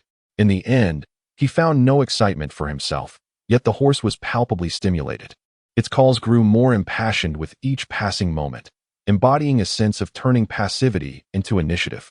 The return journey, under Chu He's guidance, accelerated significantly. Before long, while the sun still hung high in the sky, he rode back to Lin County. As he passed by a familiar grove, an idea struck him. He squeezed his legs against the horse's belly, and the steed landed gracefully and steadily. The crisp sound of hooves echoed. Chen Xiaoyao, who was meticulously grooming each horse, looked up. Upon seeing the familiar steed, along with the unforgettable silhouette he had only glimpsed once, his eyes sparkled with excitement. Like a lady from the Lichuan building, spotting a returning nobleman, not only did his eyes shine, but his heart also surged with elation, especially when he noticed the white horse beneath Chu He, its legs trembling violently, clearly overwhelmed by the burden of the ride. It was time for a change. The elder is indeed remarkable. His stalwart steed could hardly withstand a day under such strain. Impressive. Elder, do you still require a horse? Buy one, get 10 free. Chen Xiaoyao eagerly approached Chu He, his face beaming with enthusiasm. Chu He's gaze swept across the array of horses tied to the trees, each of varying colors. Are you planning to switch careers? His lips twitched involuntarily. Yes, elder, I am now in the business of selling horses. Chen Xiaoyao nodded. The elder's return was well worth the hefty price he had paid yesterday to procure this splendid batch of steeds. He initially approached the situation with a sense of cautious optimism, yet to his astonishment, it seemed that his dreams might indeed materialize. The senior once again made an appearance. Take your time selling, he remarked. I wish you prosperity, but I have no need at the moment. Chu He shook his head. For him, riding was merely a source of amusement, a quest for exhilaration, rather than a genuine necessity. Is that so? Chen Xiaoyao felt a twinge of disappointment. Yet he refrained from forcefully promoting his wares. A mere pill could facilitate his breakthrough, and a seemingly trivial apron, which could easily be discarded when worn, could calm the mind and shield against blade and axe alike. He dared not provoke disdain from such an enigmatic elder. The previous day's pill and apron were likely just casual gifts of fortune from the senior, not indicative of the true worth of his horse. He still possessed a modicum of discernment. His decision to sell horses here stemmed solely from an innate desire that stirred within him. While hope lingered, he maintained his composure. Sell well, grow strong. This profession held immense promise. Chu He offered Qin Xiaoyao an encouraging glance before galloping away. Chapter 104. The Genesis. Upon returning, Chu He immediately entered the demon-suppressing tower, casting 2 freshly captured crocodiles into the oil pot. The resonant roars they emitted invigorated his spirit. Such melodious sounds arise solely when new life enters. After listening for a while, Chu He exited the tower, observing the visibly rising blue smoke beside the willow tree.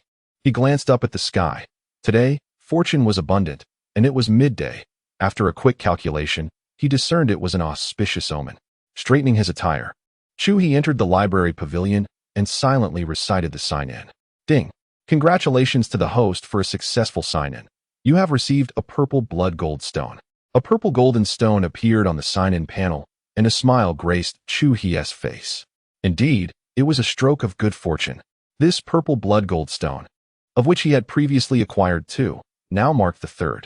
For his current realm, this item was immensely valuable, arguably the most effective and practical. Certainly, it was solely beneficial to him, as other esteemed experts could not harness its power. As his cultivation deepened, the techniques acquired through sign-ins became increasingly profound. Chu He's insights into martial arts had reached a level of discerning the subtle from the obvious. His 9-transformation golden body technique diverged significantly from the mainstream practices of the great wilderness world. The 9-transformation golden body technique lacked any superfluous embellishments, embodying the purest form of self-cultivation. Each stage, while facilitating a comprehensive metamorphosis of body and mind, also had its focal point. During the 4th transformation, the emphasis of the 9-transformation golden body technique lay in the transformation of his skeletal structure. Upon completion of his 4th transformation, Chu He's bones shimmered like gold, infused with divine essence. Every inch and segment could serve as a weapon. If dismantled, he could be reconstituted into countless emperor-level weapons. Upon reaching the 5th transformation, the focal point shifted to his blood. Every drop of his ordinary blood was in the process of refining into essence. A single drop could cause heavens to collapse, earth to fracture, and mountains to evaporate. This was no jest. 1 drop of his blood could create an emperor. The crucial condition, however, was to refine it without being overwhelmed, a most arduous task. Upon acquiring the purple blood gold stone, Chu He resolved to enter seclusion once more. After informing Little Tortoise, he closed the library pavilion and opened a spatial secret realm to enter. Since a sign-in was required, he chose not to close the spatial door. Each time he secluded himself, he mentally simulated the passage of a clock. Upon reaching noon, he would awaken momentarily to sign in. After all, he cultivated the physical body, and his mental acuity was formidable. Thus, he was not deterred by distractions that could disrupt his practice. This particular secret realm had been transformed by Chu He into a bathtub-shaped space, divided into several sections.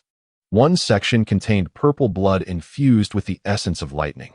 A tranquil surface belied a terrifying weight that struck the soul, imbued with a dreadful will of thunder capable of rending hearts asunder. A mere glance could shatter the souls of ordinary beings. In this realm, a luminous white essence glimmers with ethereal light, exuding an intoxicating fragrance that, with the mere inhalation of a single breath, evokes a profound delight from the depths of one's soul. Additionally, there exists a vibrant red molten substance, speckled with dark spots, bubbling with fervor as acrid smoke wafts upward. Its scent is overwhelming, accompanied by a terrifying heat that could incinerate even the most ordinary of warriors upon mere contact. This is the sanctuary of Chu He's cultivation, a place of refinement, body tempering, and restorative nourishment, all seamlessly intertwined. Chu He's training is not a static endeavor. Rather, it is characterized by a dynamic movement between various distinct caverns. With the enigmatic and weighty purple blood gold stone in hand, Chu He sheds his garments and presses it against his abdomen before plunging into the fiery bath of magma. Time flows swiftly, and within a year, the preparations for the human race's celestial opening plan have reached fruition. The time has come to initiate the upheaval of several drifting barbarian realms. At the heart of the artificial island in the endless sea, a figure garbed in blue emerges from the tower's pinnacle. He treads upon the void, surveying the expanse of the heavens and earth, exuding an aura of unwavering composure, his long hair cascading freely in the wind.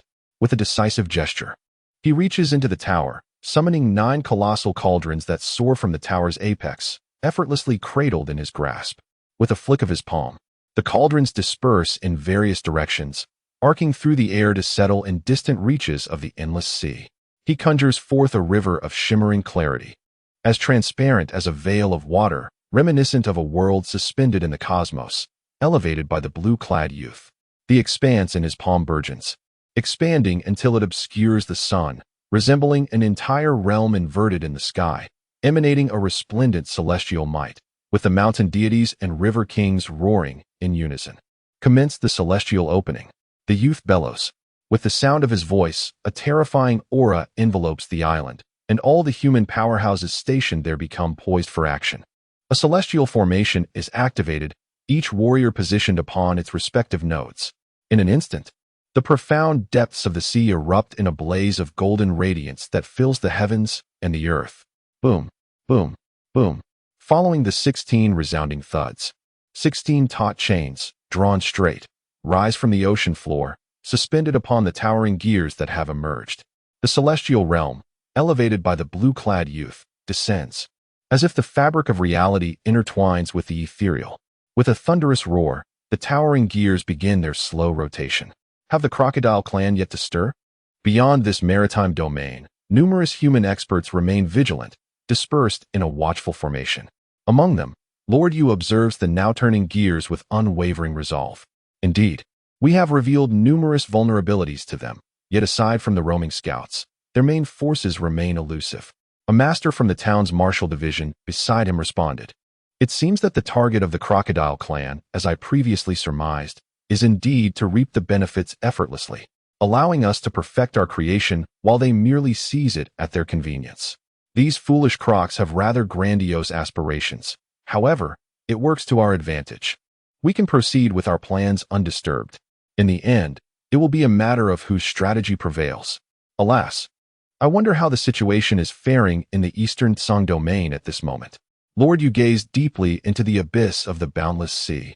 Boom. A tremor shook the small expanse of the barbarian domain, causing it to shift slightly forward. As the Tongyu Valley moved, it was akin to a sewage cover being nudged open just a crack, releasing a foul, putrid black mist. The origin of this black mist. It emanated from a dark and profound chasm below, where a sinister gust howled, carrying with it a cacophony of piercing shrieks, reminiscent of demons whispering, of vengeful spirits howling, and of tormented souls crying out. Suddenly, with a swish from the depths of the abyss, a pair of eyes encircled by black flames, with 2 crimson points at their center, opened abruptly, exuding a ferocious aura capable of scorching the heavens and earth, emerging from the darkness. In an instant, all sounds vanished without a trace, as if the world had succumbed to silence. Chapter 105. The incident at the same moment, within the library pavilion. Chu He abruptly opened his eyes during his meditation. His consciousness swiftly radiated outward, piercing the heavens and enveloping the earth, almost coalescing into a tangible form. In the heart of Lin City, the youth and maidens striving to achieve for their families suddenly felt a heavy weight settle upon their hearts, as an overwhelming pressure emerged, causing their souls to tremble as if they were being swallowed by an endless abyss. They quaked in fear, their spirits and bodies enduring a harrowing assault. Even in the nearby auxiliary capital, panic seized the air in that moment. Whether innate or ancestral kings, all were left breathless, their hearts racing in terror. The entire territory of the Xia Clan, and even regions beyond, fell into a stifling oppression akin to the foreboding calm before a storm. Dark clouds gathered ominously, signaling the impending tempest. Yet, as swiftly as it had come, the turmoil dissipated. Within mere breaths, all returned to normalcy. The suffocating dread vanished without a trace, as if it had never existed. However, in Lin City, a girl lay back, her eyes rolling, lips trembling. A boy, suddenly feeling a sense of ennui, knew with clarity that something dreadful had indeed transpired. They longed to scream and rush outside, or at the very least, to ascertain the situation. Unfortunately, their bodies felt even more fatigued than after years of diligent toil, rendering them utterly immobile, a state even worse than exhaustion. They could only exchange glances, their mouths unable to form words. Was that the anger of a senior? What had transpired? Meng Yi trembled, his aura flaring as he struggled against the terrifying force, desperately shielding Xia Yuan. Once the oppressive presence faded, he managed to speak, his lips dry. Perhaps it was related to the curtain being drawn back, or perhaps an encounter with some hidden entity. In all these years, he had never witnessed such fury from a senior, like the might of the heavens. What kind of formidable opponent could invoke such seriousness from a senior?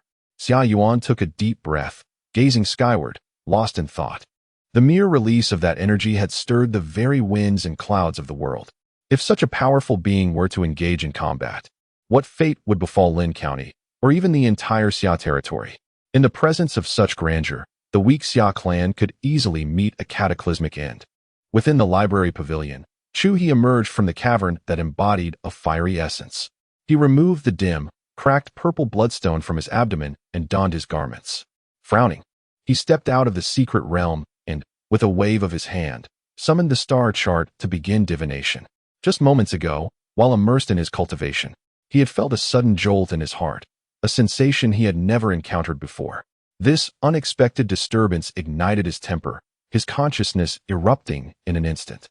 Following the inexplicable sensation that had captivated him, he pursued it relentlessly, eager to uncover its origin. Alas, despite his swiftness, he arrived but a moment too late, failing to capture it. This marked the first occasion that a being had eluded his pursuit, leaving Chu He discontented and alarmed. He was apprehensive that a force stronger than himself had ventured into this realm. Thus, he resolved to consult the oracle. Ultimately, the divination revealed tranquility. Everything was well. Chu He's furrowed brow relaxed slightly, yet he did not wholly relinquish his tension. What, indeed, was that entity? Should he employ secret techniques for another pursuit?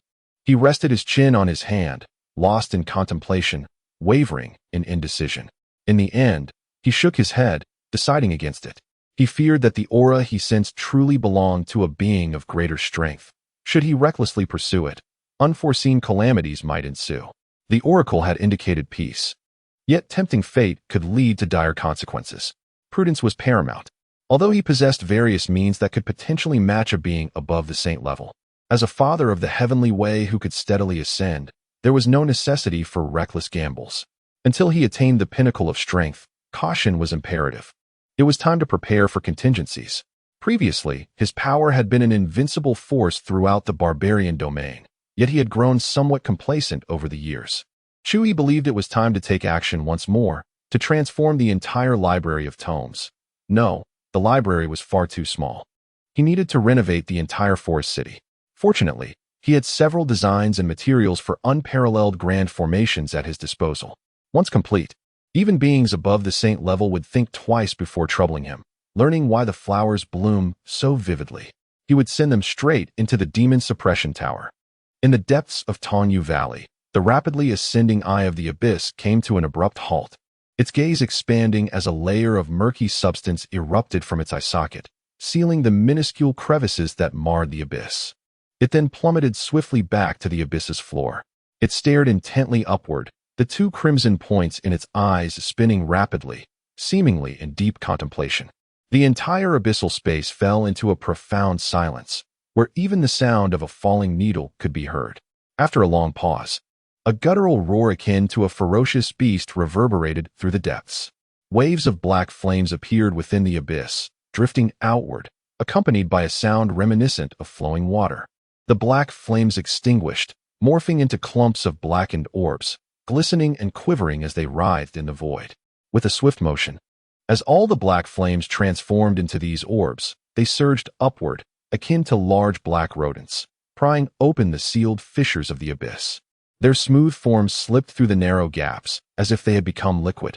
"Bring back the supplements to aid my restoration," echoed a hoarse, demonic voice from the depths of the abyss, resonating with a grinding intensity.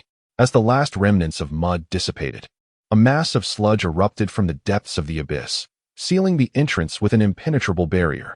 Subsequently, the crimson light faded into darkness, and an eerie wind swept through the pitch-black chasm, giving rise to a cacophony of ghostly wails.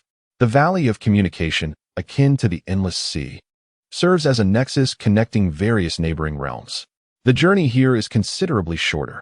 However, few beings dare traverse this path, opting instead for the longer route through the endless sea. This trepidation arises not only from the myriad ferocious beasts that inhabit this area, akin to those in the endless sea, but also due to the pervasive demonic aura that envelopes the valley, capable of unsettling the minds of even the mightiest beings. Even those of kingly stature risk becoming ensnared within its grasp. This phenomenon elucidates the infrequent interactions among the various domains. Taking the maritime route entails a lengthy journey fraught with dangers from ferocious creatures, while traversing the land poses threats even to the pinnacle warriors within smaller realms, where king-level experts may encounter peril. Who would dare to court such death? Yet, in this moment, within the Valley of Communication, where the barbaric domain meets the eternal domain, several entities resembling bats are seated in contemplation.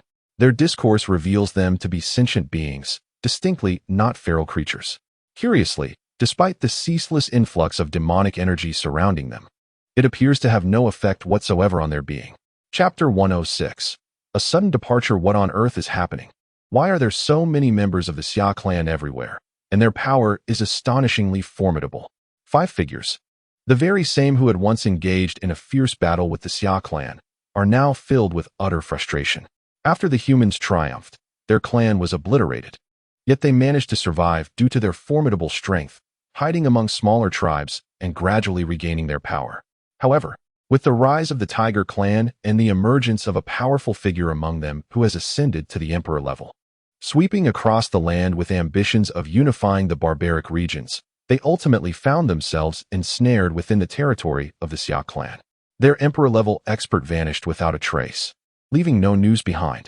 This incident spread across the various clans in the barbaric realm, reaching the ears of the 5. Furthermore, recalling the Supreme who had also ventured into the Xia territory only to disappear without a word, they realized the situation was dire. The Xia Clan may possess terrifying depths of power. Although they are uncertain why this power had remained dormant for centuries, it matters little. What they need to acknowledge is that the present-day Xia Clan is exceedingly formidable. Filled with an intense sense of unease, they chose to flee through the Tongyu Valley, escaping the barbaric realm and seeking refuge in the neighboring Hung realm. One advantage of their clan is their innate resonance with malevolent powers. The demonic aura within Tongyu Valley affects them minimally, which is why even when they were weaker, they could navigate through various realms with relative ease. However, to their dismay, after settling in the Hung realm for only a few years, more members of the Xia Clan emerged, exerting pressure upon the Hung realm. The emperor who swept across the skies terrified them to the core, prompting them to retreat back into Tongyu Valley, returning to the barbaric realm. Believing that after all these years, the storm had passed, little did they know, upon re-emerging, they discovered another Xia emperor had appeared, dominating the barbaric realm. This revelation sent them scurrying back into Tongyu Valley, now caught in a perilous predicament. They found themselves trapped with no viable escape routes. It is crucial to remember that when the Xia Clan only possessed peak-level kings, they had means to track them. Now, with the existence of an emperor, their danger has intensified. They lack the courage to venture outside. Just as they were lamenting their plight, a peculiar sound suddenly pierced the air not far away. It was faint, yet excruciatingly grating. Those mindless, ferocious beasts were approaching again. One of the clan members withdrew its claws from the charred corpse of a beast, its eyes gleaming with malice. It was agitated and sought to vent its frustration. What was that strange thing? It bore no resemblance to a beast. Something was amiss. The group of clan members rose simultaneously, turning their gazes toward the source of the sound. Initially intent on unleashing a massacre, their expressions shifted to one of suspicion as they beheld a mass of dark, oily, and slick mud balls surging toward them in dense clusters. Before they could react, those murky mud balls suddenly accelerated, hurtling toward them with a whistling sound of air being split. Seeking death, they emitted cold grunts and roars, their bodies shrouded in a chilling aura that erupted into tangible form as they struck at the mud pellets hurtling toward them. Yet, these pellets were peculiar. They showed no fear of the onslaught. Instead, they adhered to their forms like stains. Alarmed, the beings felt their blood, demonic energy, and even the essence of their souls being swiftly siphoned away, their vitality rapidly drained. Panic and rage coursed through them as they struck at the mud pellets clinging to them in a frenzied, self-destructive manner, yet it proved futile. There were too many. Before they could address the ones already affixed to their bodies, a relentless torrent of mud pellets soon engulfed them. The black pellets, densely packed and overlapping, resembled oily, oversized rats competing for nourishment. Accompanied by eerie, jarring grinding sounds, the scene was utterly horrifying. Moments later, the mud pellets dispersed, leaving no trace of the 5 entities that once occupied that space, as if they had never existed. Then, a sound reminiscent of flowing water arose, causing the remaining mud pellets to tremble, as though unseen hands were molding them. Shortly thereafter, one by one, the beings emerged from the mud, bare and exchanging glances, their eyes gleaming with an unsettling light. 5 years swiftly passed. During this time, Chu He transformed Lin City inside and out. To the untrained eye, it seemed unchanged, but when activated, it became an unparalleled weapon, capable of slaying gods and extinguishing Buddhas. Naturally, while setting up the formations, Chu He did not neglect his own cultivation. Feeling a sense of urgency, he worked diligently over the past 5 years, shedding his previous laziness. Furthermore, having utilized a purple blood gold stone, he was already on the brink of a breakthrough. By the end of the first year, he had reached the 5th level, and in the subsequent 4 years, through dedicated effort, he advanced at a rate equivalent to double his previous progress, now again nearing the threshold of a breakthrough. Chu He locked himself away in intense meditation. Zhao Yuling and Lin Shuling were similarly influenced, entering their own seclusions. Over the years, they solidified their cultivation at the emperor level. Though due to Chu He's reduced guidance, they had not progressed further. Meanwhile, Lin Teng felt a deep sense of regret. His elderly grandfather had communicated through dreams, expressing that he had overexerted himself and needed rest, urging Lin Teng to venture out and hone his skills. This left many of Lin Teng's questions unanswered. Additionally, he had not seen his grandfather in far too long and yearned for his presence, feeling that something essential was missing from his life. He began to peruse ancient texts and even sought counsel from the elders of the Xia Clan, inquiring if there existed any method to revive souls that had passed but retained some semblance of consciousness. Unfortunately, he was met with disappointment, as the elders of the Xia Clan had no solutions. Yet, it was not entirely devoid of answers. Under his persistent questioning, the elder of the Xia Clan revealed that in the eastern Song domain, there exists a hidden lineage known as the Soul Clan, endowed with various extraordinary attributes that may possess the means to assist. However, she cautioned that this clan seldom manifests in the mundane world, rendering them elusive to locate. Unfazed, Lin Teng requested a star map from the elder of the Xia Clan, hurriedly packed his belongings, bid farewell to his parents, and embarked on an impromptu journey. I feel the call to re-enter the world. Observing Lin Teng's bold departure, his mother's eyes glistened with tears, and after a prolonged silence, she spoke. Indeed. Lin's father nodded gravely. At that moment, Chu He emerged from seclusion, coincidentally overhearing Lin Teng bidding farewell to his grandfather, embarking on a quest to discover a way to reclaim his former vitality. Chu He was at a loss for words. However, he refrained from intervening. Recognizing that fledglings must learn to spread their wings to soar high, he retrieved the star map and cast an augury for Lin Teng's journey, determining it would be safe.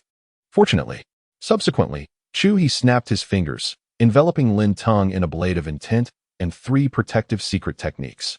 Chapter 107. Prelude. Have the shadow crocodile, green crocodile, and earth crocodile not yet returned? In the boundless sea, amidst the vast chasm, the sentinel crocodile inquired of the messenger crocodile who had come to report. Indeed, the esteemed elders remain unaccounted for. The reporting crocodile affirmed with a nod. The life pearl is still intact, is it not? The gatekeeper crocodile pressed further. Yes, yes. The messenger crocodile nodded vigorously, before hesitantly adding, Elder, do you wish to pursue them personally and ascertain their whereabouts? With a swift motion, the sentinel crocodile's eyes snapped open, radiating a fierce glint. Extending its claws, it delivered a resounding slap to the messenger's head, striking it forcefully into the colossal stones beneath the sea. Elder, the imprisoned crocodile emitted a muffled, sorrowful sound. It dared not resist, nor did it possess the strength to do so. Humph. You are either a fool bereft of intelligence or deliberately seeking to undermine me. The gatekeeper crocodile scoffed coldly. Scram. Crawl out on your own. Turning to the cavern behind, it hesitated momentarily. After a brief contemplation, it ultimately decided to venture into the Great Void, though the holy ancestor had roused it from a brief slumber, likely resulting in a foul temper that could lead to a severe reprimand. It found itself with little choice. Surely, it could not be expected to investigate the matter personally. Could it? That would be absurd.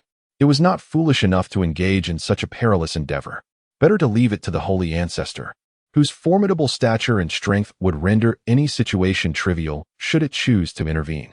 Meanwhile, Chu He remained sequestered in the library pavilion, engrossed in his cultivation, wholly oblivious to the events transpiring in the outside world. The entirety of Lin City, including the territories of the Xia Clan, experienced an unsettling tranquility, save for the occasional tremors felt due to the drifting continent. However, beyond the borders of the Xia Clan, since the inception of the Heaven Opening Project, the past few years had witnessed tumultuous upheavals. Peculiar occurrences had arisen. The human race sought to transform the continent into a sanctuary for cultivation. Yet they did not resort to the annihilation of all non-human entities, nor had they taken hostile action against any particular race. The rationale was simple. Ecological balance must be maintained. The trials of prodigies and the sources of sustenance, among other necessities, required the involvement of diverse races. A singular race could not monopolize an area, for it would inevitably lead to myriad complications. The upper echelons of the human race had even delineated territories for the survival of these foreign beings once the continent was fully amalgamated. They meticulously selected hundreds of mountain ranges for their habitation. Yet, an unforeseen complication had arisen. At the edge of the boundless sea, within a grand hall aboard a colossal vessel, elders from the Xia Clan and powerful figures from the Zhenwu division convened. Other minor regions had encountered similar predicaments. It was Zhao Yaowu, the leader of the Zhenwu division, who spoke first, having just returned from the boundless sea with this disconcerting news. He had initially set out to provide a report on the situation. In recent years, the barbaric domain has witnessed peculiar occurrences. Entire clans have vanished without a trace, leaving no evidence behind. The precise onset of these events remains shrouded in mystery. It was approximately 3 years ago when several families from the Xia Clan discovered that disciples stationed outside, collaborating with various clans to exploit resources, failed to establish contact with their families within the designated time frame. Upon investigation, the alarming issue was unveiled. As the situation escalated, it ultimately drew the attention of Meng Yi. Together with several revered ancestors, he commenced an investigation, revealing that vast segments of clans had disappeared throughout the barbaric domain. Following these unsettling developments, they informed the Xia Clan. A joint inquiry yielded no results, and even the esteemed elders of the Xia Clan, employing secret techniques, could not unearth any clues. Moreover, the number of missing clans continued to rise, with several powerful individuals engaged in the search also going missing. Given the gravity of the situation, it was imperative to report this matter to higher authorities. However, when Zhao Yaowu attempted to relay the news, he discovered that the phenomenon was not confined to the barbaric domain alone. Even without his report, powerful beings were already preparing to venture into the barbaric domain to ascertain the circumstances. This was due to the fact that, apart from the barbaric domain, 5 other domains had also encountered similar issues. In the most severe case, an elder of the imperial level had perished, forcing the Zhao clan responsible for that domain to withdraw. Fortunately, their initial preparations had been completed, allowing the continent to continue its operations without disruption to their plans. Upon hearing the information brought back by Zhao Yaowu, all present were engulfed in concern. This was an exceedingly dire situation for both their clan and themselves. Could this be the machinations of the Crocodile clan? An elder from the Xia clan speculated. Unlikely, Zhao Yaowu interjected. The Crocodile clan lacks the finesse for such cunning tactics. Even the most formidable elders at the peak of imperial power have been unable to trace the source of this disturbance. Moreover, the Crocodile clan is not adept at such subterfuge. If they were to cause chaos, it would be in their typical direct manner, relying on brute strength. Others nodded in agreement, acknowledging the rationale behind his words. The foolish crocodiles are known for their brute force, often engaging in straightforward confrontations. Such stealthy methods are beyond their capabilities. Furthermore, if they were to instigate turmoil, it would be directed towards the human race, not against those indigenous clans on the land. Upon my return, Elder Yu instructed that if matters become untenable, we may retreat to the Island of the Flame. Zhao Yaowu announced. Others nodded in concurrence, recognizing the practicality of the suggestion. With their preparations complete, it was indeed unnecessary to engage in a futile struggle. Once the heavenly opening plan is executed, Saint Yu could single-handedly sweep through any opposition. Please inform the Xia Clan of the situation and, if possible, inquire whether that esteemed saint could lend their assistance, Zhao Yaowu said, turning to Qin Ming, who had the most dealings with the Xia Clan. Thus, it naturally fell upon him to undertake this task. Understood. Qin Ming nodded, realizing that discussions had reached a satisfactory conclusion. He exited the grand hall to convey the news. Outside the library, beneath a willow tree, Chu He, who had devoted several years to seclusion, comfortably reclined in a chair, sipping tea and relishing the moment. Reflecting upon his journey, he recalled that only at the outset of his time in the library had he felt powerless, overwhelmed by a sense of urgency that drove him to relentless training. As his strength grew, the need for constant practice diminished, aside from moments of breakthrough when he would retreat into solitude. He began to adopt a more leisurely approach, working diligently for a day, then resting for two. He found himself increasingly indulgent in this newfound laziness. Recently, however, an unexpected stimulus had rekindled his determination, prompting him to exert effort once more, and he felt a sense of fulfillment. It was time to retrieve the 3 dragons and 1 tiger. After all these years, the aura of malevolence had accumulated sufficiently. He had missed them and wished to surprise them upon their reunion. Stretching languidly, Chu He rose to his feet. In these past years, he had refrained from personally fetching the dragons and tigers, opting instead to send word for them to continue their righteous endeavors. In the cauldron, 3 crocodiles simmered away. Yet Chu He had no time to attend to them, and the high-temperature allowances had long been unissued. Such was his nature when he felt at ease. He possessed ample patience, but in times of urgency, he would not attend to even the simplest tasks unless absolutely necessary. Chapter 108. The mysterious entity. Upon witnessing Chu He rise, the small turtle on the ground hurriedly got to its feet and clung to his leg, eager to climb up. It had been suffocating in boredom for years. Both Chu He and Zhao Yuling had retreated into seclusion. The grand doors of the library were inaccessible, and even the shelves lacked a semblance of entertainment. Lin Tong meandered aimlessly outside daily. Even the fishbowl had been covered by Chu He, leaving it with no means of amusement. The serpent within the Qianquan bag had also been barred from being taken out by Chu He. For years, it had languished beneath the willow tree, either sleeping or waking to rub against it with a cloth. The once untroubled turtle now found itself genuinely bored. Finally, Chu He produced a handful of royal dog food. The turtle's eyes sparkled. Its claws released their grip on Chu He's trousers and swiftly extended, seizing the dog food, which it then stuffed into its shell piece by piece. Stay here. I shall return shortly. Chu He gently patted the turtle's head before stepping into the void. Oh, how splendid life is now. Behold, how blue the water is. Observe how bright the sky shines. In the endless sea, the spectral beasts, having just vanquished several ferocious creatures, surfaced. With a resounding roar, they expressed their exhilaration. The dragon's form danced above the water's surface. It was a moment of reflection. After 5 years of rest, its mental state had greatly improved, restoring some semblance of cheerfulness. No longer did it weep daily. For it, hunting ferocious beasts had never posed a challenge. Rather, it was a form of leisurely entertainment. As long as it wasn't fried in oil, it would gladly spend a lifetime pursuing ferocious beasts. Such a life was exquisite. It adored it. If this existence were to have a limit, it would wish for it to last 10,000 years. No, it should endure until death. The shadowy specter nodded in agreement. It too relished such a life. This was the essence of freedom. The air was fresh, and hope surged within the dragon. Calculating the distance, Chu He realized he had 30 seconds until he would meet the 2 dragons. Approaching the limitless sea, he paused atop a mountain. In his mind, he formulated a mathematical equation. With his speed per second and the distance to the nearest 2 dragons, he deduced the time until their encounter. The conclusion was 30 seconds. Chu He conjured a stopwatch within his consciousness. Countdown. 30. With a swift step into the void, Chu He vanished. Freedom. Freedom. We are free. The twin dragons soared and frolicked upon the surface of the ethereal waters. Full of fervor, their tails occasionally struck the water's surface, creating waves that surged forth. They summoned the winds and rains. Their roars resonated like thunder, accompanied by the tempest. The space tore beneath their claws. The heavens and earth transformed in response to their dance. The tumultuous sea rose and sank with their exuberance. However, just as the atmosphere reached its zenith, suddenly, 1. The timing is impeccable. A voice reverberated through the void. What a sound it was! It echoed like a curse unleashed by the demons of hell, piercing and malevolent.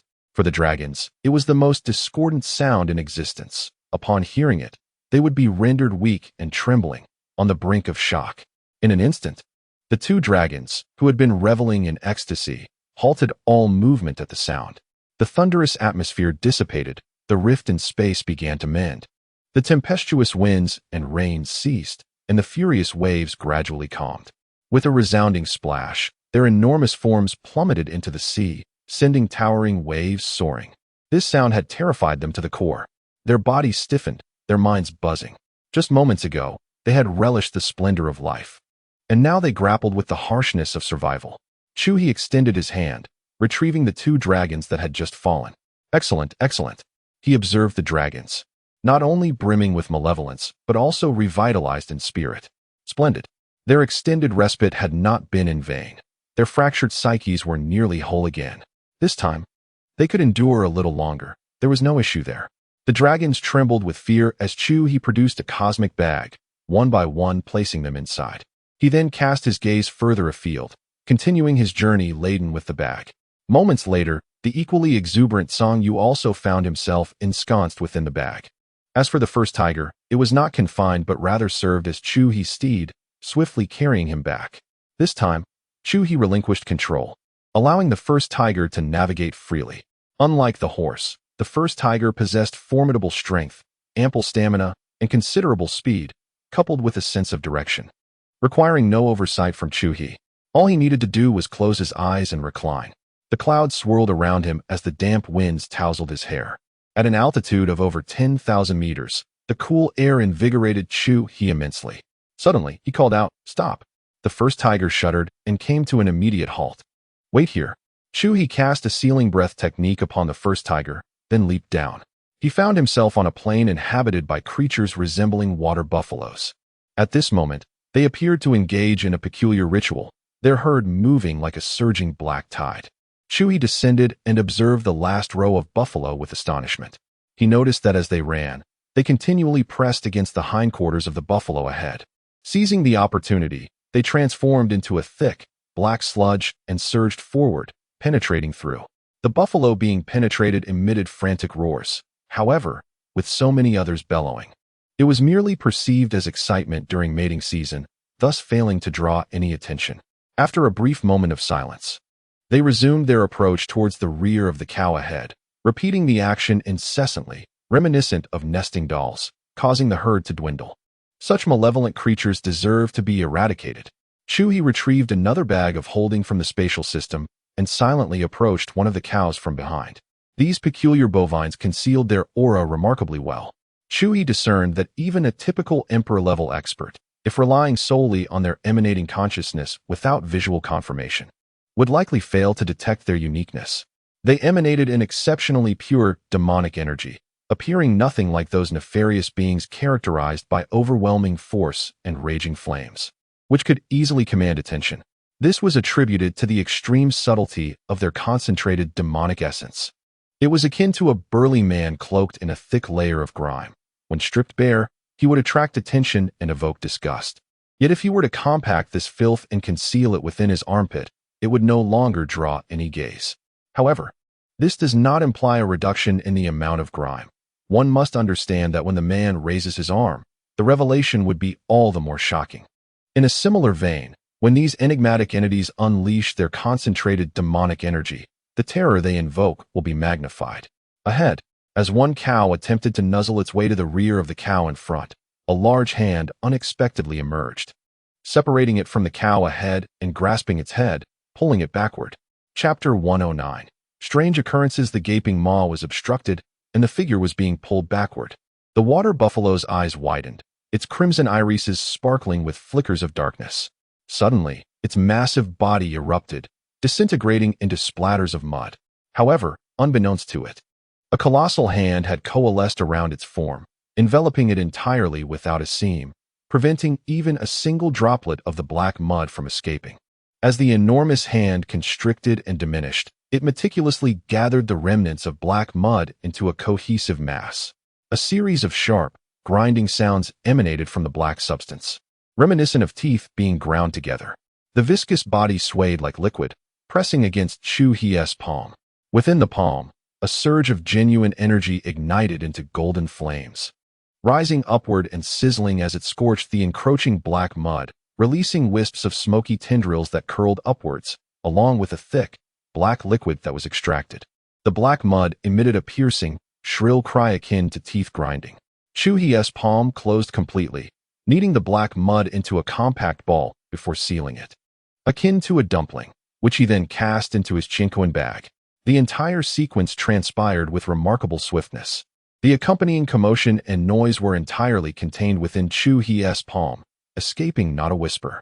His hand possessed exceptional soundproofing abilities. Even if a tempest were brewing within, he could ensure that not a single sound would betray its presence. Moreover, dealing with such a trivial, king-level oddity was exceedingly simple. Chu He replicated the process, dragging out the buffaloes, causing them to stray from their companions before striking once more. The herd was in a state of frenzy. Chu He acted with silent precision, and the peculiar buffaloes were oblivious to the disappearance of their comrades, much like the prey they hunted, which dwindled in number. Even when a few of the strange buffaloes inadvertently sensed Chu He's presence, they were swiftly captured before they could utter a sound. One by one, the buffaloes erupted into mud pellets, which Chu He compressed into dumpling shapes, sealing them away in his chincoin bag. This endeavor proved to be immensely fruitful. The demonic energy and malevolence within these mud pellets were remarkably potent, and they appeared to possess a semblance of intelligence. As sentient beings, they could certainly be subjected to further processing. After resolving the peculiar buffaloes, Chu He paused, bearing 2 bags upon his back, and with a single step, he reappeared atop the back of the first tiger. Time to return. On the second level of the demon suppression tower, Chu He entered to find 3 crocodiles that had been relentlessly drained over the years. Their anguished cries had transformed significantly. Particularly, the first one captured seemed not only depleted of its malevolent energy, but had also shrunk in size. Chu He hastily retrieved them, offering them elixirs, food, and the long-overdue high-temperature subsidies piled before them. Enjoy your meal, rest well. You all deserve a break. Chu He spoke soothingly, with a gentle pat upon their heads. The 3 crocodiles trembled and glanced up at him, remaining silent as they lowered their gaze, instinctively drawn to the fragrant elixir on the ground. Chu He released 3 dragons and a tiger, casting them into the bubbling cauldron of oil. The previously tranquil atmosphere was once again shattered by a cacophony of roars and anguished cries. The 3 crocodiles, in the midst of consuming the elixir, quivered in response to the echoes of despair. A wave of bitter humiliation surged from the depths of their souls. As sovereign beings at the pinnacle of power, capable of tearing through the fabric of space, subjugating entire lineages, and basking in the adoration of myriad creatures, how could they have anticipated that they would one day be subjected to such torment? They believed their bodies unbreakable and their spirits resilient, viewing any form of suffering merely as a trial for their growth. Countless epochs had seen them endure such trials. Pain had been a mundane affair, hardly worthy of mention. Yet now, they realized that the agonies they had previously endured were but trifling scratches. Here lay the true crucible of suffering. Their souls and bodies faced relentless torment, each inch and each fiber subjected to the searing heat of the oil, all while remaining acutely aware, unable to succumb to unconsciousness. In this eternal darkness, it felt as though their very souls had plummeted into a pit of despair. Such a sensation could never be imagined without experiencing it firsthand. It was excruciating. In the past, as exalted sovereigns, they could never have conceived that merely hearing the cries of other beings could evoke such a visceral response, causing their bodies to quiver in sympathy. Now, they not only imagined it, but lived it. As powerful sovereigns, they could never have anticipated such a degradation. It felt as though death would be a welcome release. The anguish within the hearts of the 3 crocodiles was beyond Chu He's comprehension. Nor did he need to understand it, for he was not the one bearing the burden. At that moment, he retrieved another mystical bag, within which lay over 100 peculiar, black, clay-like orbs, crafted by him into dumplings. Though they possessed only the strength of monarchs, they were more potent than the initial tiger captured. Their malevolent essence was even more pronounced, and given their bizarre nature and sheer number, Chu He had no intention of nurturing them. He planned to use them as disposable items, squeezing every last drop of their essence. He reached into the bag, extracting one and tossing it into the cauldron of oil nearby. A piercing wail, reminiscent of a vengeful spirit, reverberated through the fiery abyss, casting a chilling aura over the sweltering space. With a violent splatter, the orb met the oil, causing it to bubble and spurt, while tendrils of black smoke spiraled upwards, and the flames within the inferno lunged hungrily towards the cauldron. The flames of the entire infernal realm surged as though doused in oil, coming to life with a vibrant exuberance. The three alligators, engaged in their feast, abruptly ceased their movements, turning in unison with expressions of trepidation towards the source of the sound. Meanwhile, the three dragons and one tiger, who were wailing in the cauldron, similarly hushed their cries, their gazes drawn to the commotion. A peculiar light flickered in Chu He's eyes, for it was the first time he had witnessed such a commotion emerging from the cauldron. Contemplating deeply, he felt a stirring within his heart, his gaze fixed upon the celestial bodies above as he observed the enigmatic force extracted from the cauldron. He discerned that it was merely an anomalous clay pellet of kingly caliber. The mysterious energy it produced was coarser, yet appeared more refined than that of the dragon of the Emperor's realm, Sangyo. What could this substance possibly be? It was akin to a treasure trove of coal. Chu He's eyes widened in astonishment. The cauldron continued to bubble and churn, yet the cries of the clay pellet diminished, growing increasingly feeble. Chapter 110. Exploration. This substance, though seemingly abundant and undeniably pure in the short term, lacks permanence. Observing the mud pills, which had been squeezed to a state reminiscent of foul tofu, rolling and tumbling, Chu He sensed that they were on the brink of being utterly depleted. However, he discerned that this was not due to their inferior tier being incapable of withstanding the oil extraction process. Rather, it lay in the fundamental distinction between them and the three dragons and one tiger. The essence extracted from the latter was malevolent energy, although it tormented the physical form. This peculiar cauldron possessed an extraordinary quality that would not easily bring about their demise. In contrast, the mud pills carried not merely malevolent energy. Fundamentally, they appeared as a mere energy entity, infused with the exhilarating pure demonic energy that invigorated the demon suppression tower. Extracted, the cauldron was resolute. It was intent on extracting every last bit. The intensity of the flames was unprecedented, inciting a tumultuous uprising of the infernal flames throughout the hellfire, causing the three dragons and one tiger to experience an exquisite torment, their cries escalating to a new pitch. Remarkably, after just half an hour, the cauldron settled down, the flames returning to a semblance of normalcy, leaving only a desiccated, blackened remnant behind. Chu He reached out to retrieve it. With a flourish, the desiccated mud pill dispersed in his hands, transforming into countless fine particles that wafted away like dust. Chu He opened his bag and cast the remaining 178 mud pills, one by one, into the cauldron. Instantly, the inferno roared back to life. The ferocious heat surged like tumultuous waves, rolling incessantly and even lapping at the shore, brushing against Chu He's face with a fierce gust. The cauldron above the inferno emitted a cacophony akin to frying beans, the oil within bubbling and surging, flung upwards in a fiery display. The wails of the three dragons and one tiger grew increasingly mournful. Compassionate towards their plight, Chu He extended a hand to pull them out. Subsequently, Chu He's gaze, filled with astonishment, pierced through the demon suppression tower to the exterior. Boom, boom, boom. The resounding thunder echoed through the heavens and the earth. Lin City, and indeed the entire Lin County, was suddenly shrouded in dark clouds. High above, lightning flickered like dragons, illuminating the sky with a divine radiance. After a brief moment of anticipation, the rain began to pour.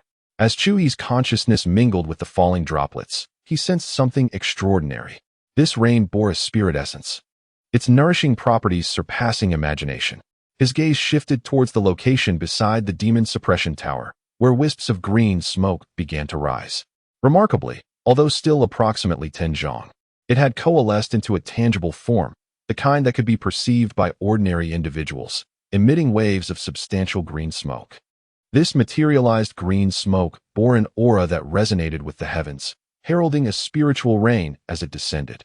At this moment, all of nature in Lin County would reap its benefits. What on earth is this substance? Something feels amiss. Chu He retracted his gaze, once again focusing on the mud pills swirling in the cauldron. His eyes sparkled with a mysterious light as he scrutinized the mud pills intently. It appears to be nothing more than a pure essence of energy, yet it possesses an autonomous consciousness. Could this be a manifestation extracted from some formidable demon? A sense of astonishment and suspicion flickered in Chu He's eyes. The more he observed, the more it resembled one. He reached out and grasped a piece of the unexhausted clay pellet, placing it in the palm of his hand while deep in contemplation. He hesitated, contemplating whether to use this clay pellet as a medium to trace its origin through secretive methods. However, he was also concerned that such a fragmented energy entity could be exceedingly powerful.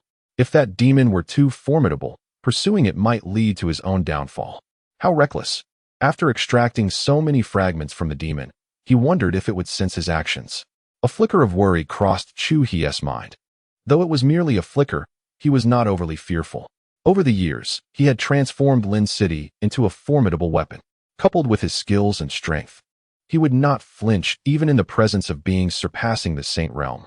His primary concern lay in attracting unwanted attention, fearing that a lurking demon might play tricks on him from the shadows. It would be prudent to investigate further and find some peace of mind. Ultimately, Chu He resolved to prepare more adequately before proceeding with his calculations. Having extracted so many fragments from the demon, it was inevitable that he would be discovered. Rather than worrying about potential treachery, it would be wiser to seek it out, ascertain its strength, and understand the nature of this entity to ease his mind. If it proved too powerful, he would have to remain cautious in Lin City, focusing on fortifying it. Then, he could diligently cultivate his strength.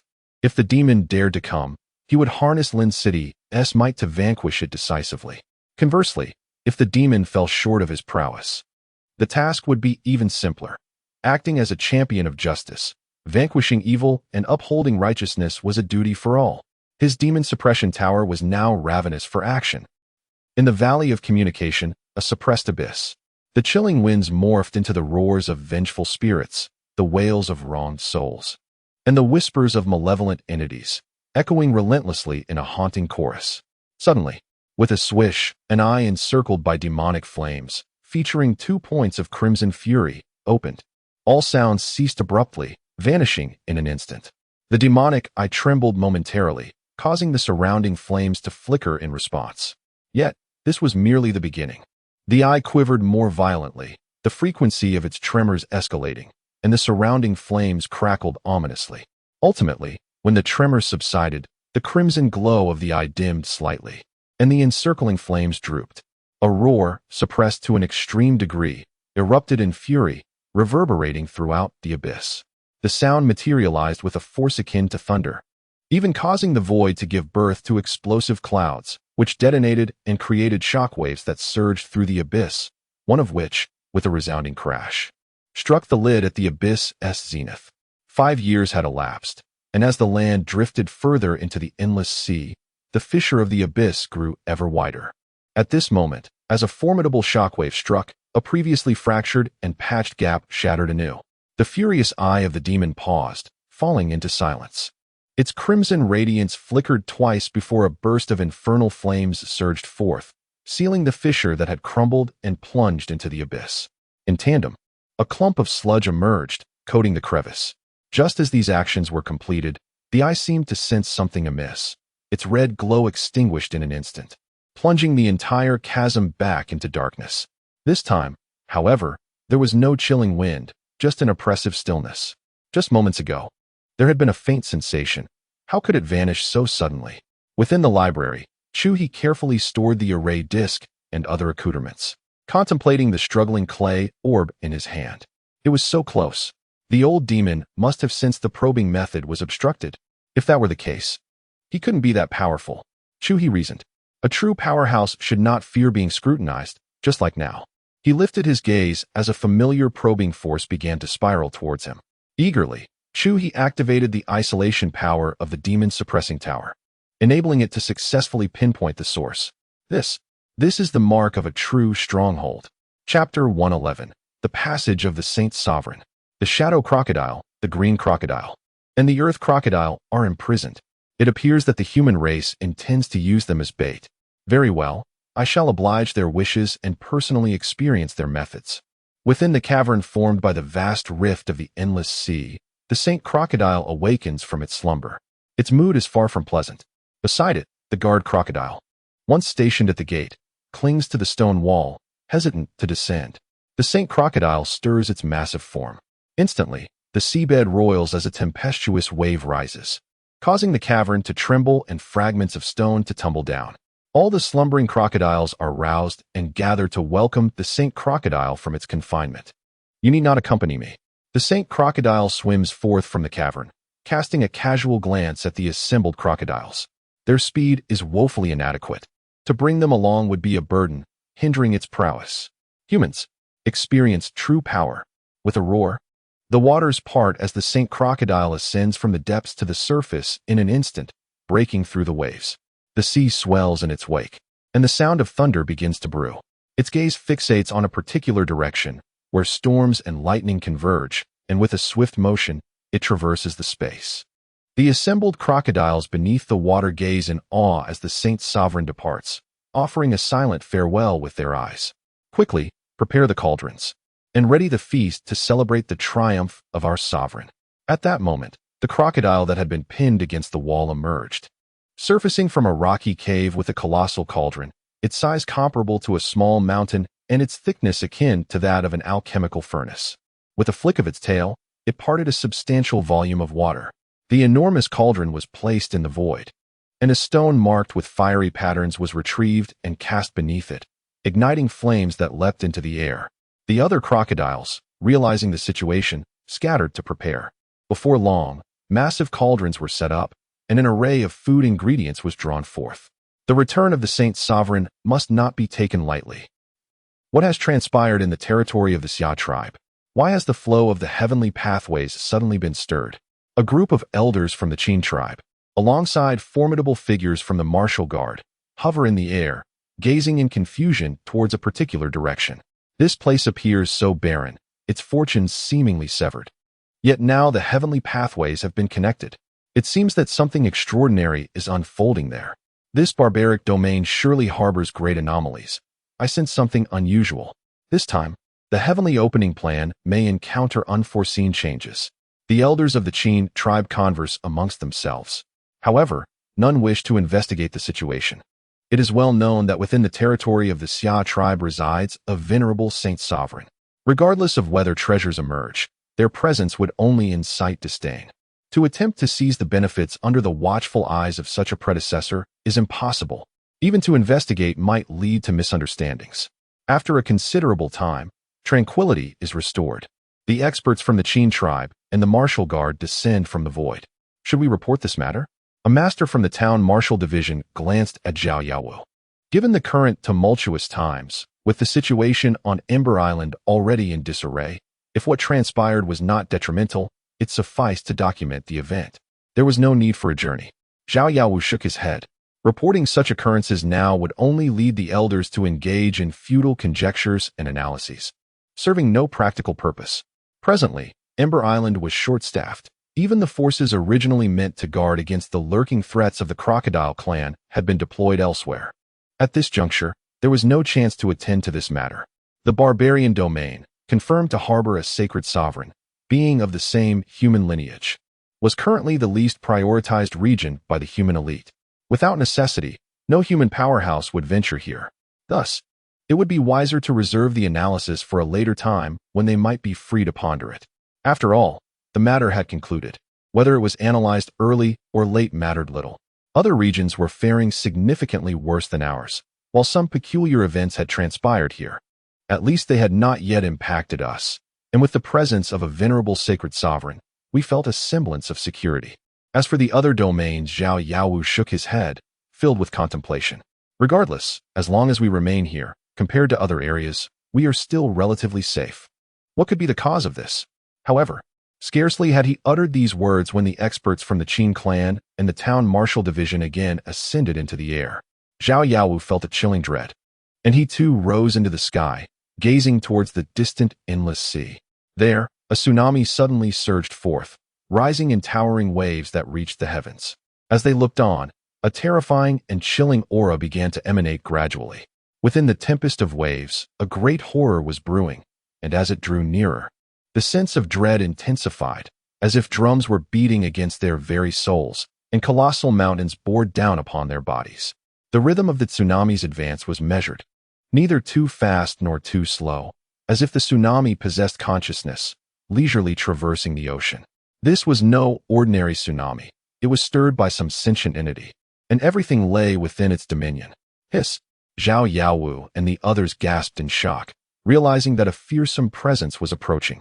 Just the force it exuded made it evident that even a pinnacle emperor sovereign would find it challenging to replicate. Moreover, that entity might merely be en route at present. Such a transformation of natural phenomena could very well be a mere whim of its passage, and its ability to wield such power with precision was even more alarming. The implication of this was far more terrifying. A sacred sovereign. This thought surged within their minds, and they understood that this could not be a predecessor of the human race. It was clear that the approach of this being heralded ill intentions. Even before drawing near, it already exerted an oppressive force. Their expressions darkened, their bodies swaying in the wild winds stirred by the tsunami. As the tsunami approached, they felt an increasing sense of helplessness. Ultimately, the towering waves drew near, and they found themselves helplessly tumbling onto the bow of the ship. The thunderous roar of the tsunami storm engulfed the heavens and the earth, submerging 3 colossal vessels, which resembled small islands. Yet, the tsunami did not cease. It surged forth, as if merely passing through this location, not its intended destination. The massive ship swayed amidst the tempest, but the elders of the Xia Clan and the masters of the Zhenwu division exhaled with relief. They had not engaged. The terrifying saint-level expert regarded them as mere insects, not even deigning to crush them with a casual step or spare them a glance, but instead continued on without pause. They looked up at the tsunami that had ascended into the sky. Amidst the hazy chaos, a colossal figure, surrounded by lightning and storm, flickered into view, the saint of the Crocodile Clan. Zhao Yaowu's voice was hoarse as he gasped in astonishment. I must return to report to Saint Yu. The saint of the Crocodile Clan has appeared. He rose and plunged into the boundless sea, braving the remnants of the storm. The Saint Crocodile casually glanced back at the 3 island-like ships. The fact that it had not crushed those insects was not due to any benevolence. Rather, the human plan was yet unfinished. Currently, those individuals were serving the Crocodile Clan, and to eliminate them now would be a waste. Its actions were solely aimed at rescuing its kin. As for my closing remarks, after nearly 2 months, I will unlock the VIP chapters around midnight tonight. This marks the conclusion of the public chapters. The time has come for the official release, and I hope to earn a modest living from my humble efforts as an author. As a writer, subscriptions are my utmost concern. I humbly beseech you to subscribe to the legitimate version on Qidian QQ Reading. Currently, the coins earned from watching advertisements on Qidian can be shared with us authors. Regardless, everyone has the capacity to support this endeavor. Writing is no simple task. By day, I work. By night, I toil to craft narratives that satisfy my readers.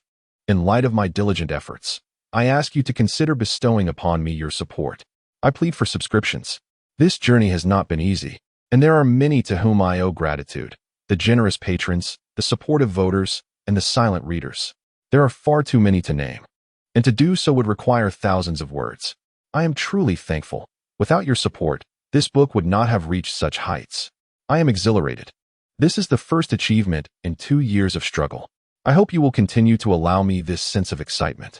As for the sob story segment, I shall refrain from indulging in that. It is indeed dismal. However, the market is flooded with such tales, and it feels almost obligatory to share them. Words cannot truly convey the depth of my feelings. If I must express something, it is that I am in my 20s and still single, with little to my name. Please note, the official launch will occur on the 1st of the month. That is to say, midnight 12 o'clock. Chapter 112. Like a natural disaster, a tidal wave of thunderous might surged forth, sweeping across the heavens and the earth with relentless ferocity. It resembled a vast ocean adrift amidst tumultuous waves, slicing through the expanse of the barbaric realm, advancing towards the domain of the Xia tribe. Wherever it passed, it bore the essence of calamity. The myriad beings of the world quivered in alarm, some unable to restrain their reverent worship.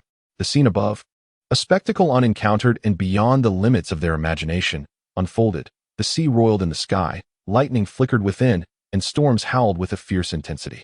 Terrifying. Indistinct figures emerged within this chaos, gazing upon the mortal realm like malevolent deities surveying the universe. This was a vision unheard of by the denizens of the barbaric realm. From birth to growth, even recounted by the elders, their bodies trembled, their souls prostrated in extreme trepidation. Outside the library, beneath the willow tree, Chu He engaged in a dual endeavor, deftly playing chess with both hands simultaneously. His consciousness was divided, operating independently without interference. The battle on the chessboard was fiercely contested, with unfathomable powers brewing amidst the pieces and indomitable wills gathering in opposition. At this moment, the chessboard resembled a miniature world, a battleground between the myriad beings and the divine. The atmosphere was charged with ferocity and peril. A single misstep from either side could mean the downfall of deities or the collapse of existence, plunging all into oblivion. The contest had reached a pivotal moment. As the player, Chu He remained unperturbed, even taking the leisure to brew a pot of tea. Whether the divine represented by the black pieces or the beings symbolized by the white pieces emerged victorious was of little consequence to him. When asked whom he supported, he found himself in a quandary. One hand represented one side, while the other hand represented the other. The crocodile's presence loomed large.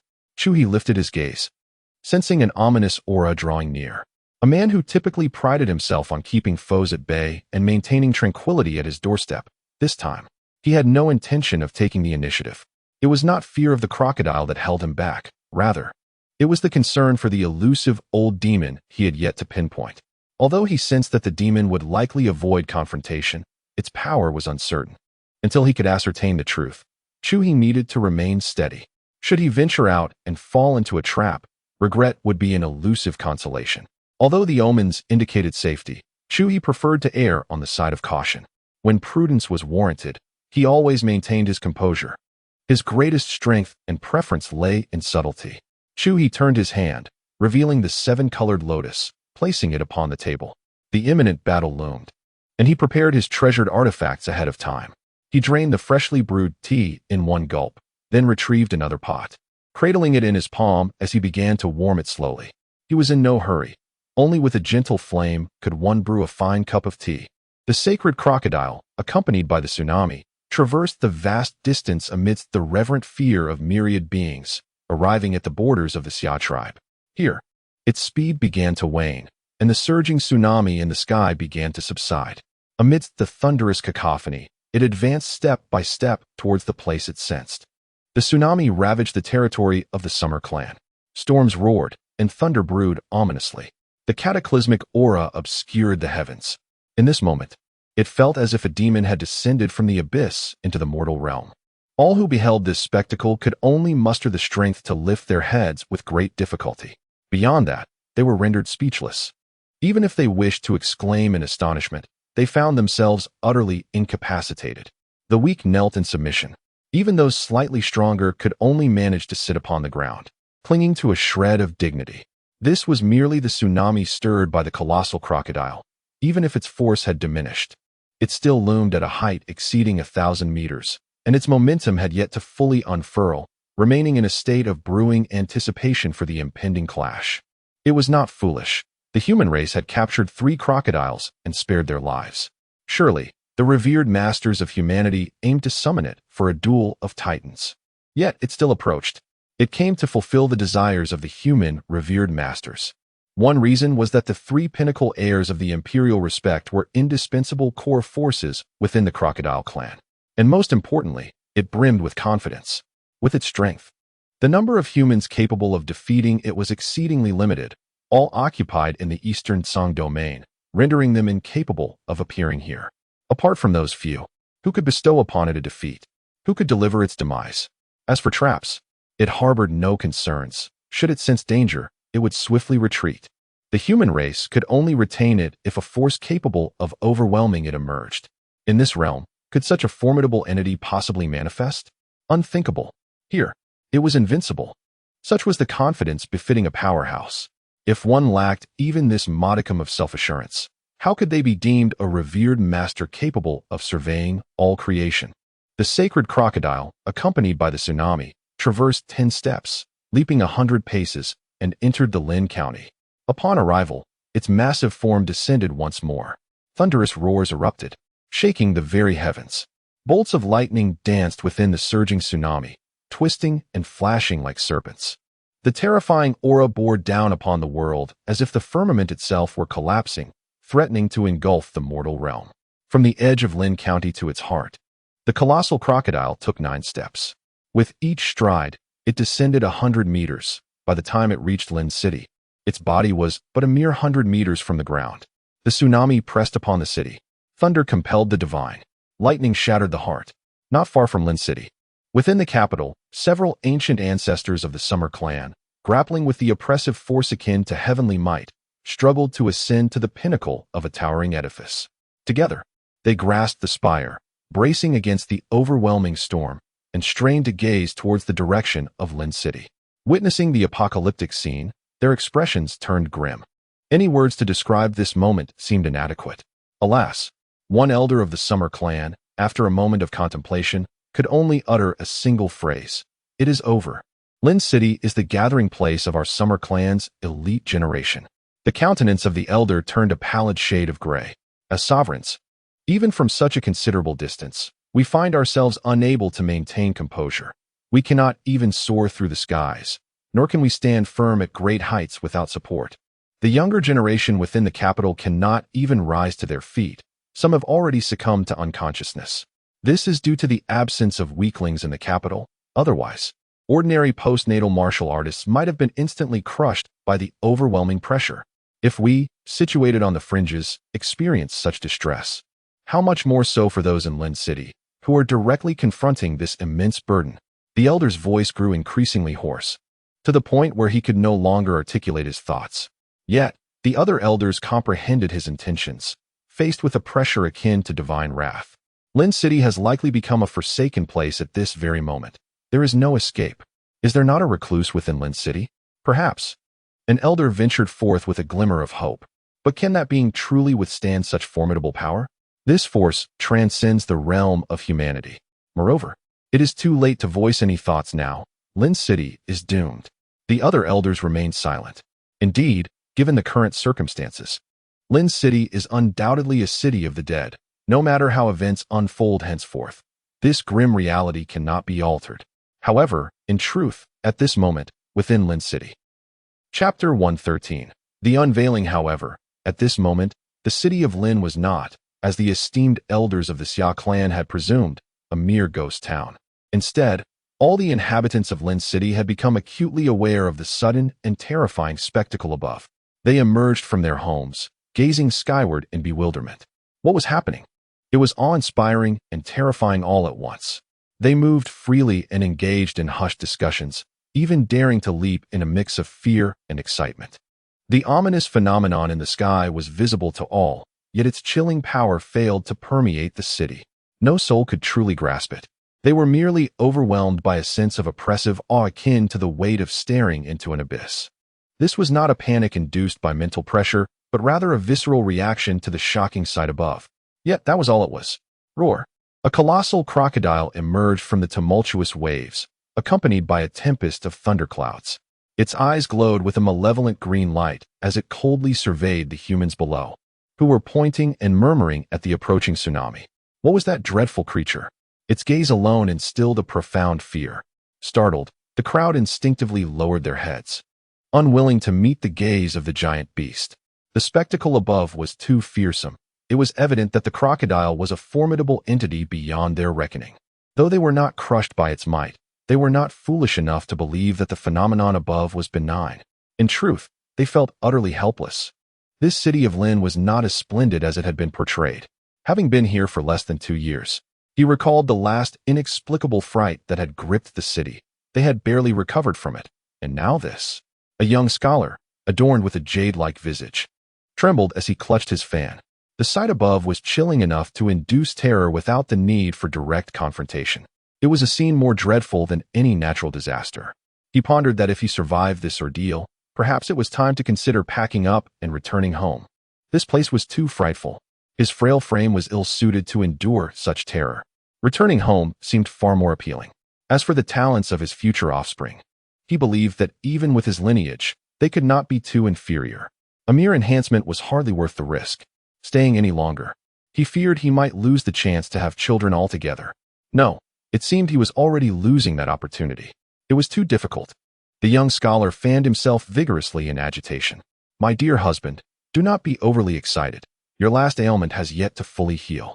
Such agitation may provoke a relapse.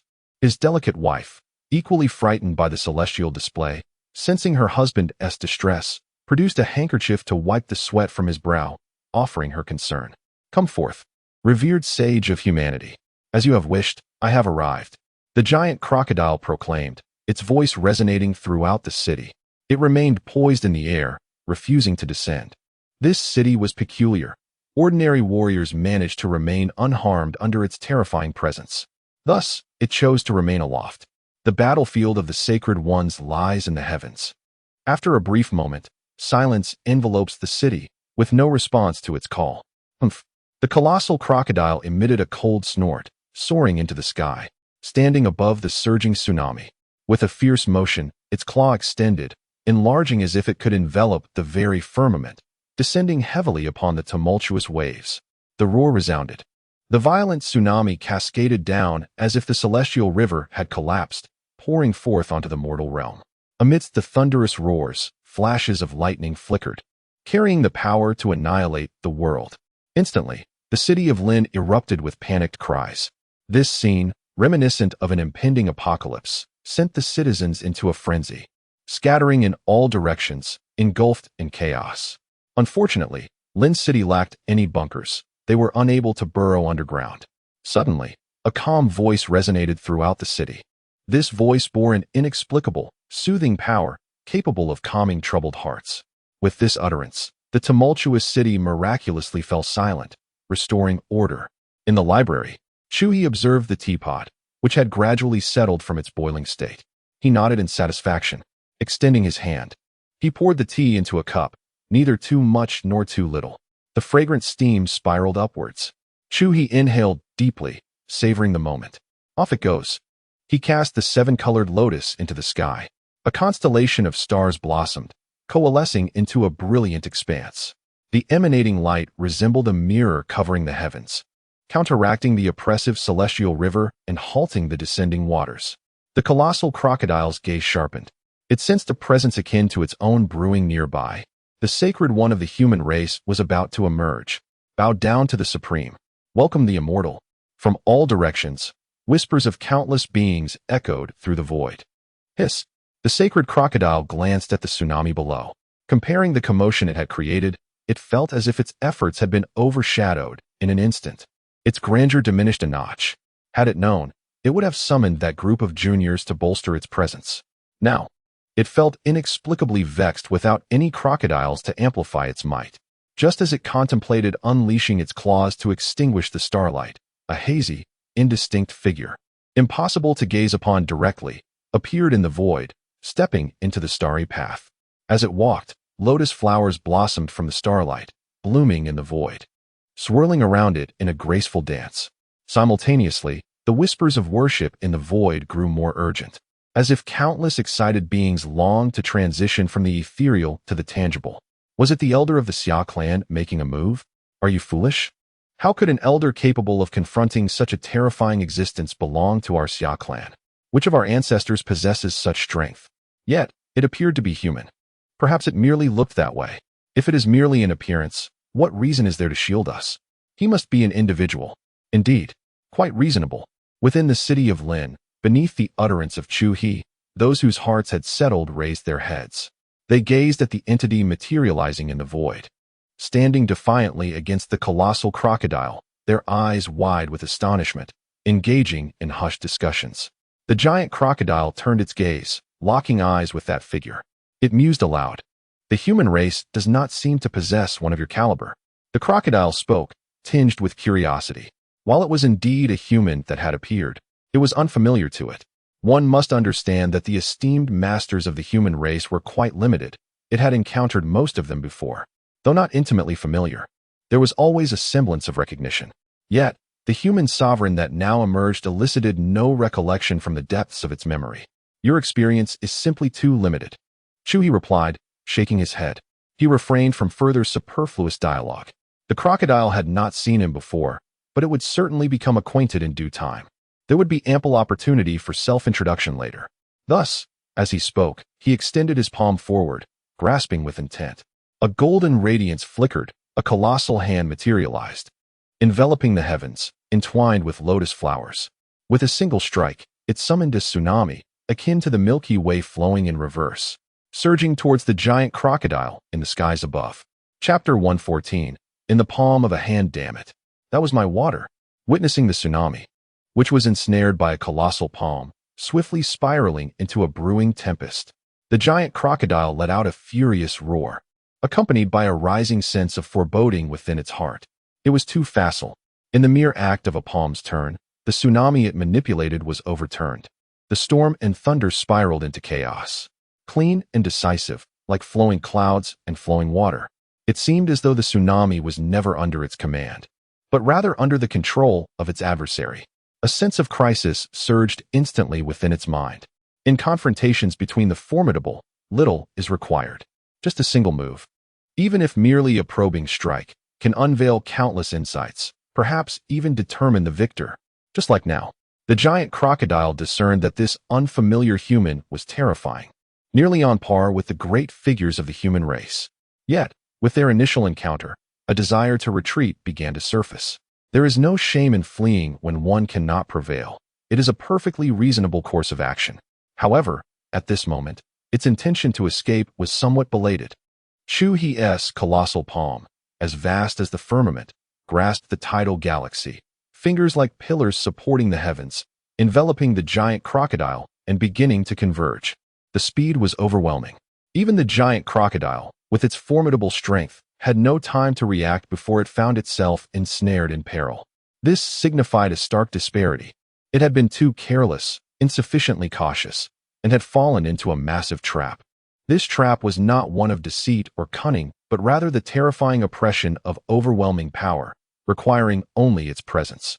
This was far more despairing than a trap woven from schemes.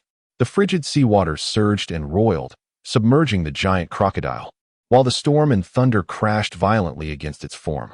Roar! The giant crocodile bellowed.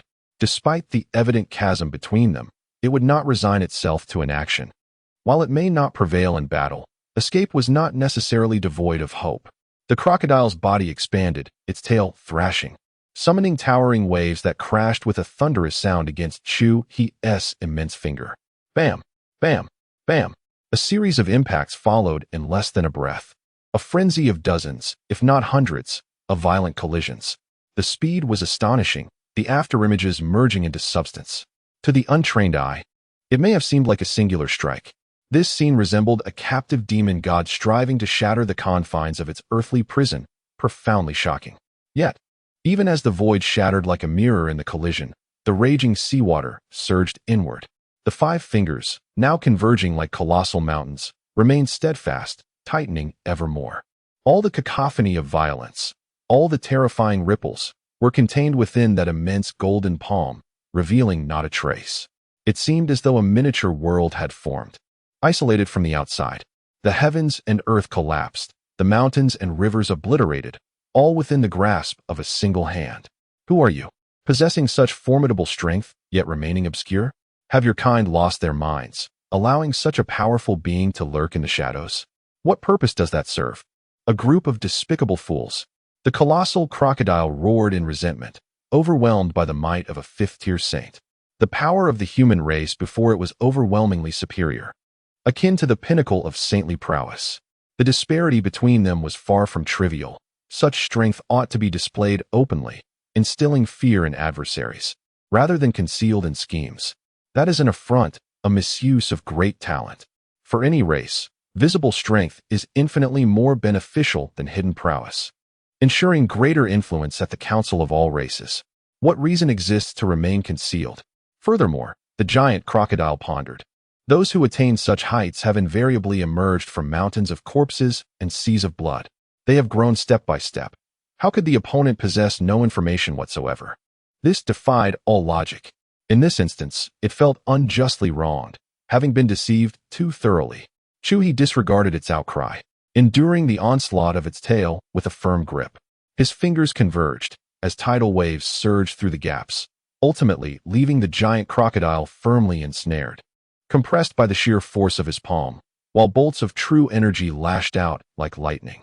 With one hand clutching the constricted crocodile, he reached toward the heavenly river formed by the tidal waves, casting it forcefully into the sky. Then, he produced a cosmic bag, tossing the subdued giant crocodile within, and with a swift step, vanished from sight. The starry sky above blossomed like a radiant lotus, only to dissipate, along with the multitude of reverent sounds that echoed in adoration. However, the people in Lin City remained transfixed, gazing upward in shock, unable to regain their composure for an extended period, until raindrops fell from the sky, a gentle patter that was still briny, tinged with an astringent taste. This awakened the citizens from their stupor, yet they still felt a foggy haze enveloping their minds, as if trapped within a dream. The stunning spectacle was etched deep within their consciousness, an indelible memory.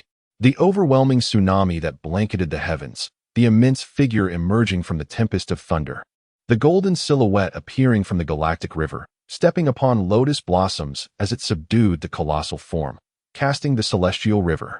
Scenes replayed ceaselessly in their minds, shattering their worldview time and again. So this is what it means to be a true powerhouse. A true man should be like this. Some mused, filled with boundless yearning. Aside from the celestial rain, tranquility returned, dispelling the weighty pressure that had gripped their hearts. Within the capital, the elders of the Xia Clan, standing atop the tower, suddenly felt a lightness enveloping them. Without hesitation, they stepped into the void, hastening towards Lin City. Upon arrival, they beheld figures standing in the rain upon the streets. As if witnessing a breathtaking spectacle, the younger generation found themselves trembling with excitement and nostalgia, their breaths uneven. In their exhilaration, they were utterly perplexed.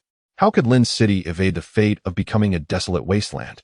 Everyone within its confines appeared to be in perfect health, their spirits seemingly unscathed. They leapt and danced, savoring the moment, which was nothing short of miraculous. The earlier cacophony, reminiscent of the heavens collapsing and the earth shattering, had left them feeling battered from afar. Yet, those who were directly involved, despite their lesser strength, emerged unscathed. It was truly unfathomable what had transpired. They hastily summoned their junior peers to inquire about the situation.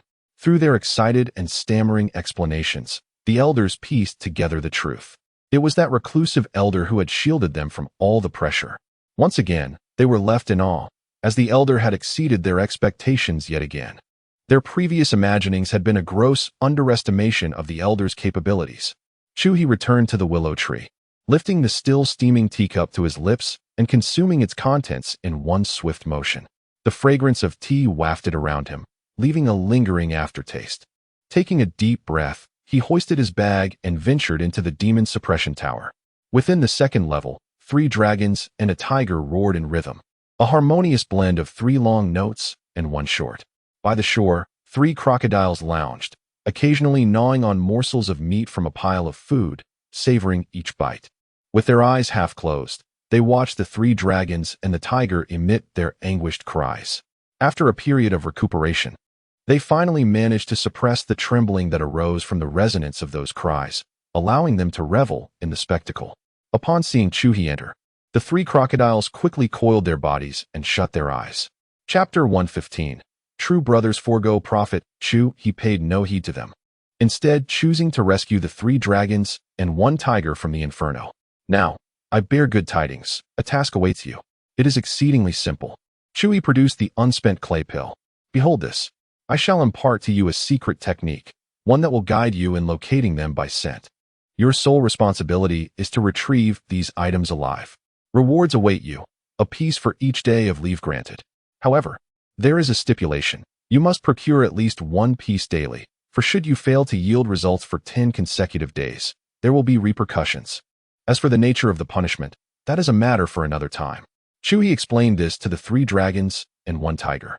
With the emergence of numerous skilled individuals and the lurking presence of an unknown fiend, Chu He preferred to avoid aimless wandering and thus entrusted the task to them. After nurturing them for 1,000 days, it was time to employ their abilities. Otherwise, what purpose would their upkeep serve? Such an opportunity was indeed a momentous piece of news. The eyes of the 3 dragons and 1 tiger sparkled with brilliance, a glimmer of hope. They nodded enthusiastically, each beast affirming their commitment to diligence and promising not to falter.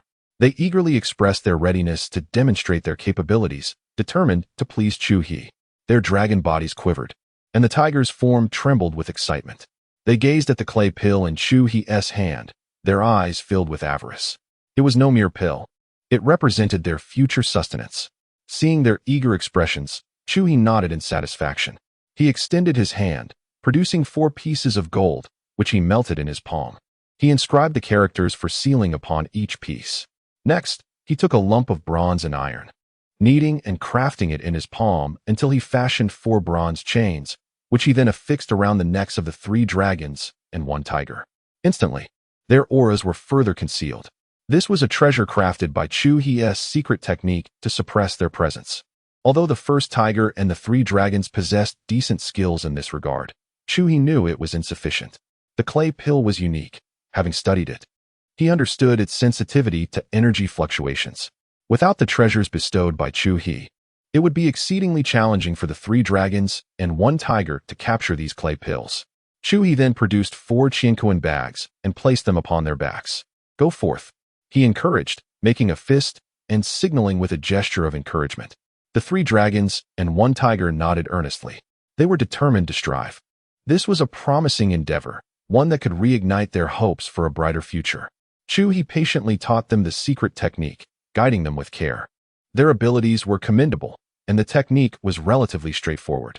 With Chu He's assistance, they quickly grasped the fundamentals. Any minor flaws could be rectified through practical application. Chu He, brimming with passion, led the trio of dragons and the tiger out into the open air above Lin City. With a vigorous flourish, he released them from the Qianquan bag, and they soared into the tempest, vanishing in the blink of an eye. A vast shadow swept across the horizon, startling many inhabitants of Lin City, who instinctively looked up, fearing that another significant event was about to unfold. However, upon realizing that all was normal, they dismissed their initial alarm, attributing it to an overactive imagination born from the day's earlier shocks. In the distance, Yu Mang departed ahead, eager to seek the Niven. Song Yu lagged slightly behind with the first tiger. "Brother Long, could you hasten your pace a bit? Your strength is superior, and I do not wish to impede your progress, so please, go ahead," the first tiger implored sincerely. Song Yu's eyes flickered momentarily, then squinted as he replied, "No need for that. We are brothers. There's no need for formality. We shall proceed together." "Absolutely not. I cannot be a burden to you." The first tiger shook his head, his sincerity growing. "No, we are brothers," Song Yu insisted. In the lofty skies, the two engaged in a spirited exchange of refusals, ultimately leading to the first tiger's concession due to insufficient strength. Song Yu's resolve only intensified, overwhelming the first tiger. Yet, even in this partnership, the first tiger harbored lingering discontent. "Brother Long, while we are indeed brothers, we must also be fair. All gains should be split evenly," he stated, gritting his teeth. He feared that by aligning with Song Yu, he would end up with nothing but scraps. Having known his brother's character after years of camaraderie, he understood that Song Yu valued freedom above all else. The first tiger worried that when the time came to divide their spoils, Song Yu, relying on his superior strength, would take the lion's share, leaving him with naught but the dregs. "Brother, you are mistaken. We brothers cherish our bond. Why speak of such sordid interests?" Song Yu's dragon eyes narrowed at the first tiger, a look of displeasure crossing his features. It pained him to hear talk of profit at a time when brotherhood should take precedence. "Brother, we must clarify this matter to avoid any future disputes." The first tiger, feeling the weight of Song Yu's imposing presence, expressed his discomfort. Yet, for the sake of freedom, he felt compelled to speak out against the pressure. "Do you dare to turn against me?" Song Yu's voice rose sharply, echoing like thunder as he turned his massive dragon head to face the first tiger directly, showering him with a spray from his maw. "Brother, this is a misunderstanding." The first tiger trembled. 60-40. "Brother Long, let us agree on a 60-40 split. You are stronger and the elder brother. It is only right that you take more." The first tiger, unable to withstand the mounting pressure, hastily altered his stance. "What I seek is not gain, but the bond of brotherhood," Song Yu replied, shaking his head. "You're incorrigible. Brother, please temper your fervor." The first tiger inwardly cursed. This wretched dragon, unsatisfied with the division, seemed intent on demanding its life. The first tiger remained silent, steadfast in its resolve. Even if it were to perish today, it would not relent. What was that precious essence? It represented its future life as a tiger, a life of freedom, which could not be easily compromised. 3-7, sighed Sangyo, observing the obstinate first tiger. Ultimately, a concession was made. The first tiger shook its head, insisting that the agreement of 4-6 would stand firm. It would not yield. For the sake of freedom, it was prepared to risk everything. Losing an elder brother mattered not. Freedom was priceless. Very well, we shall each go our own way. Sangyo gazed deeply at the first tiger, shaking its head in disappointment. In the 4-6 arrangement, it bore the loss. After all, strength was a tangible reality. Its initial proposal was 1-9. Settling for 3-7 had already been a compromise. The foolish tiger, however, seemed oblivious to the need for contentment. As for 4-6, it was a jest. 3-7 still offered a profit, while 4-6 would yield nothing, since its strength was akin to an experienced mentor guiding a novice. There must be a return on investment. When it came to freedom, such matters required meticulous calculation. Sangyo had long since prepared its inner strategy. The first tiger watched Sangyo's departing figure, exhaling in relief, grateful to have endured. No greater loss had been sustained. Chapter 116. The Holy Ancestor's Prolonged Absence in the Demon Suppression Tower. At this moment, the crocodile ancestor had been plunged into the cauldron of oil by Chu He. Its formidable strength allowed it to struggle fiercely. The immense force drew the surrounding chains towards it, binding its massive form layer upon layer. Yet it could not suppress its roaring and thrashing. It resembled a live fish thrown into hot oil, its body flailing up and down, splattering oil everywhere. The flames surging wildly, creating a commotion akin to 100 clay pills cast into the cauldron simultaneously. The tremendous roar echoed endlessly through the infernal realm, reverberating persistently. On the shore, 3 crocodiles had ceased to eat, their earlier triumph over the resonating affliction shattered by the roar that once again seized them, their bodies trembling violently. They gazed at the struggling figure in the cauldron, their souls quaking in unison. The colossal form recently cast into the oil was all too familiar to them. It was none other than their holy ancestor, the sole beacon of hope during their torment, now sharing their grim fate. Their hope extinguished, casting an even darker shadow over their hearts. If even an entity as powerful as their holy ancestor could be captured, they could scarcely conceive of any remaining glimmer of hope. The holy ancestor, a being not considered weak even in the realm of the sacred venerable, being subjected to such a fate was beyond their comprehension. They lifted their heads, staring blankly at their holy ancestors rise and fall within the cauldron, their own bodies trembling in rhythm with its movements. Harvest. Chu He's gaze traversed the demon suppression tower, settling upon the location beneath the willow tree where smoke billowed forth. Although the smoke had not materialized as it did during the extraction of the clay pills, it had now reached a dreadful 30 zhang height. This was the yield from a single crocodile, unlike the trio of dragons and a tiger that produced pairs, often yielding 4 at a time, barely maintaining around 10 zhang. This holy crocodile alone yielded an astonishing 30 zhang. Such a description could not be deemed excessive. Chu He sensed that the current smoke could begin to exert some influence upon him. It would cleanse his spirit and purify his energy during cultivation. And even when seated idly, it could enhance his fortune, improving his luck. These crocodiles were strong, indeed. Excellent. Chu He glanced over the 4 crocodiles. The 3 that had been subtly trembling in a rhythmic manner suddenly quaked violently, their rhythm disrupted. They turned to look at the human grinning at them, terror striking their hearts, leaving them feeling as though they might shatter. That smile was decidedly wicked. 5 days elapsed. In the boundless sea, the temporary encampment of the crocodile clan was in perfect formation, eagerly awaiting the triumphant return of their holy ancestor. Yet, 5 days had passed. Within the confines of the pot, the food's cooking temperature gradually diminished. What could have been prepared in a single day now took 5 arduous days to reach a mere half-cooked state. Throughout this time, they stood diligently for 5 days. Yet the revered ancestor had yet to return. Some among the crocodiles began to harbor doubts. wondering if the ancestor had encountered formidable troubles. The adversaries faced were indeed formidable, and currently insurmountable. After all, the ancestor's caliber meant that travel would not consume much time. A round trip, even with a skirmish in between, would typically suffice for a timely return. Nevertheless, no crocodile dared voice such concerns. The ancestor was invincible. No opponent could ever match the ancestor's prowess. This was an unwavering belief. Such was the correct mindset. Otherwise, one would lack the standing to await orders from the ancestor. 10 days later, a group of crocodiles no longer gazed upwards incessantly, but occasionally glanced toward the pot, which exuded an enticing aroma.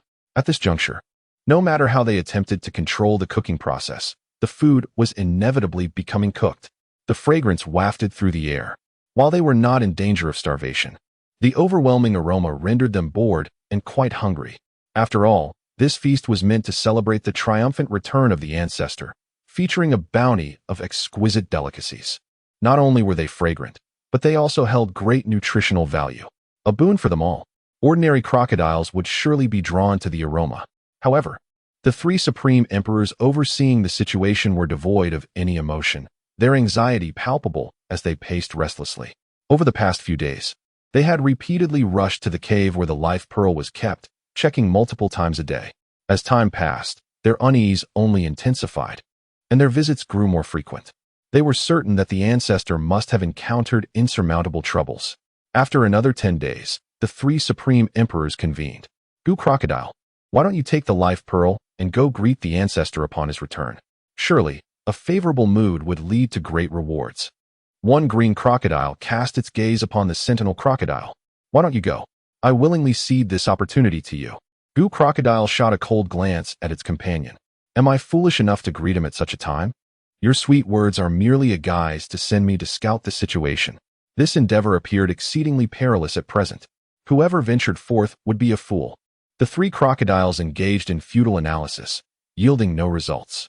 They merely speculated that the human race's saint was too formidable, ensnaring the ancestor in a stalemate. Lacking intelligence, they could not derive any conclusions. With no crocodile willing to investigate, they were left with no choice but to wait patiently for the ancestor's return. As long as the life pearl remained intact, there would be no significant issue. Ultimately, Gu Crocodile spoke, and the other two nodded in agreement. Indeed, at the ancestor's level, as long as the life pearl was unbroken, no matter how grave the situation, it could not escalate beyond reason. Their caliber of combat merely resulted in stalemates or the demise of one party. There was no third possibility. The indestructible fate pearl signifies fierce battles and survival. Just wait. Could the holy ancestor possibly be captured like the shadow crocodile, green crocodile, or earth crocodile? Absolutely not. Who among them could ever hope to ensnare such a being of that caliber? It's beyond their wildest imagination. One cannot ascertain how long this confrontation will last. Perhaps it will take months to conclude. These meat dishes are too enticing. Let us indulge first. Then we shall prepare new ingredients for when the holy ancestor returns, and resume our cooking. The three crocodiles rejoined their comrades, beckoning, as a throng of crocodiles began to share the bounty from several large pots. Excluding the three in charge, the rest feasted joyfully, the atmosphere vibrant and lively. Such delectable treats are seldom afforded to them. Meanwhile, Chu He sipped tea beneath a willow tree. With his head resting in the cool mist, he felt an extraordinary sense of tranquility. In this dual focus, the efficacy of his Dharma body improved significantly. The flow of heaven and earth greatly enhances the cultivation of such spiritual practices. It is akin to the enlightening sensation of sudden comprehension when the cosmic forces align favorably. Understanding flows freely, making practice smooth. Conversely, unfavorable conditions might hinder progress. Even slight discrepancies can pose obstacles. Little Wang Ba sensed something amiss and crawled over to occupy Lin Tang's former position, settling right in the midst of the azure smoke. Chu He glanced up but paid it no mind. After all, the blue mist cannot be obstructed. Sitting in the center merely invites a touch more fortune. Given the current intensity of the azure smoke, it is but a drop in the ocean. That formidable old crocodile has proven exceptionally resilient. Days have passed, yet the intensity of the azure smoke shows no sign of waning and may persist for quite some time. After all, it continues to struggle powerfully, showing no inclination to yield. At most, It takes a brief respite each day before resuming its vigor. It is the most tenacious creature Chu He has ever encountered. Its body is relentlessly battered in the oil pot, rising and crashing repeatedly. Chu He fervently hopes it maintains that indomitable spirit. After all, the 3 dragons and 1 tiger have ventured off to mine, while the 3 juvenile crocodiles are on leave. The infernal realm is short-staffed and in need of some lively spirit. Chapter 117. So tragic, such a person. Chu He's gaze suddenly lifted, traversing the expanse to focus on a distant direction. Beyond the realm of the Xia Clan, a pair of eyes scrutinized him intently. Upon realizing that it belonged to an elderly figure clad in black, with an upright posture, Chu He, who had previously retrieved the 7-colored lotus, lost interest and set it aside once more. He shielded the library pavilion, himself, and the distinct aura of Qin Yin, enveloping them in a veil of secrecy. Before resuming his repose, this ethereal presence, if not for the measures he had implemented, would be discernible to an ordinary emperor and easily sensed by a saint. However, with Chu He present, the visibility lay solely at his discretion. Outside the Xia Clan's territory, the human saint halted, ultimately turning away. He had felt a fleeting gaze upon him, yet no greeting was exchanged, indicating a desire for solitude. The Xia Clan's realm remained tranquil. Had the old crocodile been frightened away or subdued? He mused to himself, curiosity piqued, yet he refrained from further inquiry, as the host did not extend an invitation for his presence. Whether the crocodile had fled or been vanquished, that individual could not possibly be an ordinary saint. Their prowess was on par with his own. The human saint deliberated on this matter.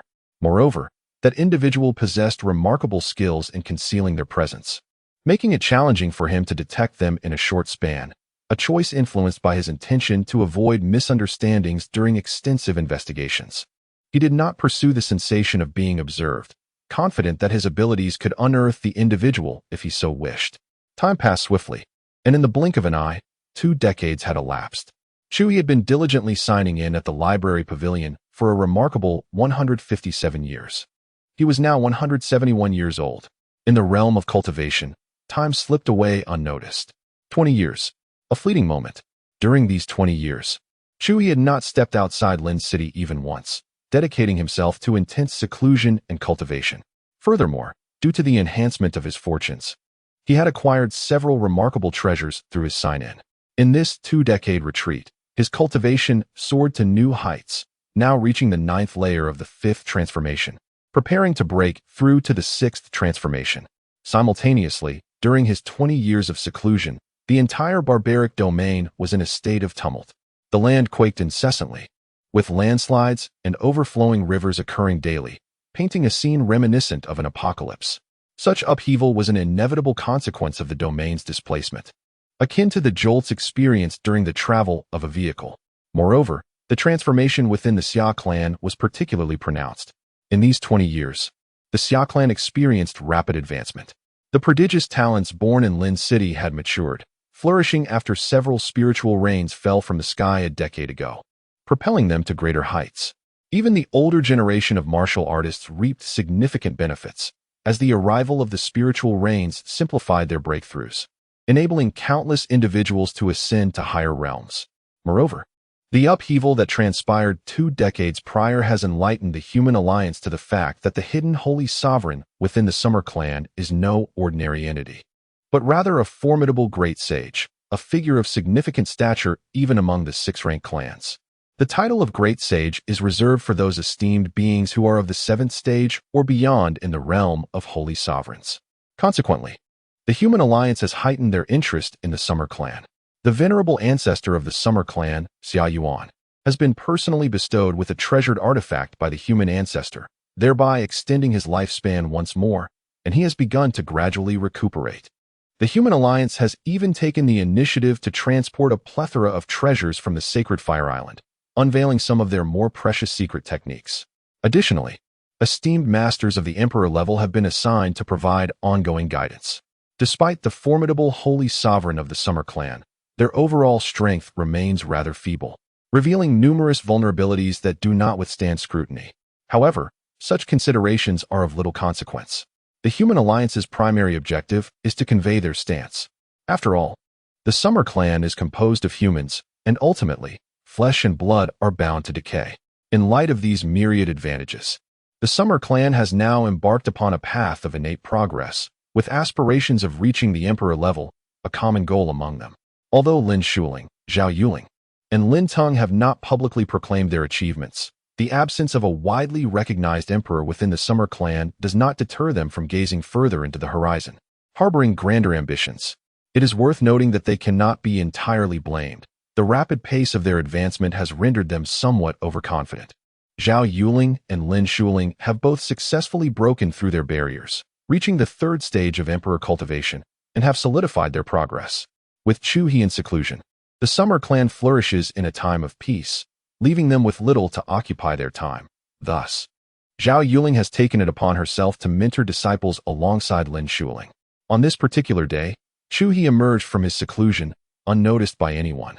Not even the small turtle languidly perched atop the fish tank, oblivious to the world. Only the willow tree, with its drooping branches, swayed gently before him. A smile graced Chu He's face as he patted the trunk of the willow, acknowledging its presence, before stepping into the demon-suppressing tower. After 2 decades, the inhabitants within remained unchanged. 4 crocodiles, 3 dragons, and a tiger. Originally, the 3 dragons and the tiger had been sent by Chu He to mine, but regrettably, after merely a year, those mud pills became irretrievably lost. Thus, they lamented the loss of this promising employment. Meanwhile, the holy crocodile, having endured a grueling 20 years, has finally ceased its incessant frenzy. Even its roars lack the vigor of the 3 young crocodiles and the 3 dragons. After all, the other beasts enjoyed periods of respite and high-temperature allowances, while the holy crocodile, as a stubborn entity, received nothing from Chu He. It has truly been subjected to 20 years of relentless toil, 1 moment of rest, not a single breath of pause. From its initial defiance and ferocity, it has now relinquished its once indomitable spirit. Time, in its merciless passage, has transformed the crocodile, smoothing away its once sharp edges. In the past, whenever Chu He entered, it could not help but indulge in its painful habit of voicing its grievances. Now, upon seeing Chu He's arrival, it casts a yearning gaze, its mouth emitting only the agonized wails of suffering, devoid of any other sentiments. The beasts were dragged ashore, feasting on fruits, swallowing elixirs, and gnawing on pork legs, while a wave of shameful envy and desire surged within them. Chu He gazed at the sacred crocodile and shook his head. Such resilience had waned. After merely 2 decades, signs of exhaustion were already evident in a being of its esteemed caliber. How exhilarating it would be to witness a creature that had endured for centuries, even millennia. Chu He brimmed with anticipation.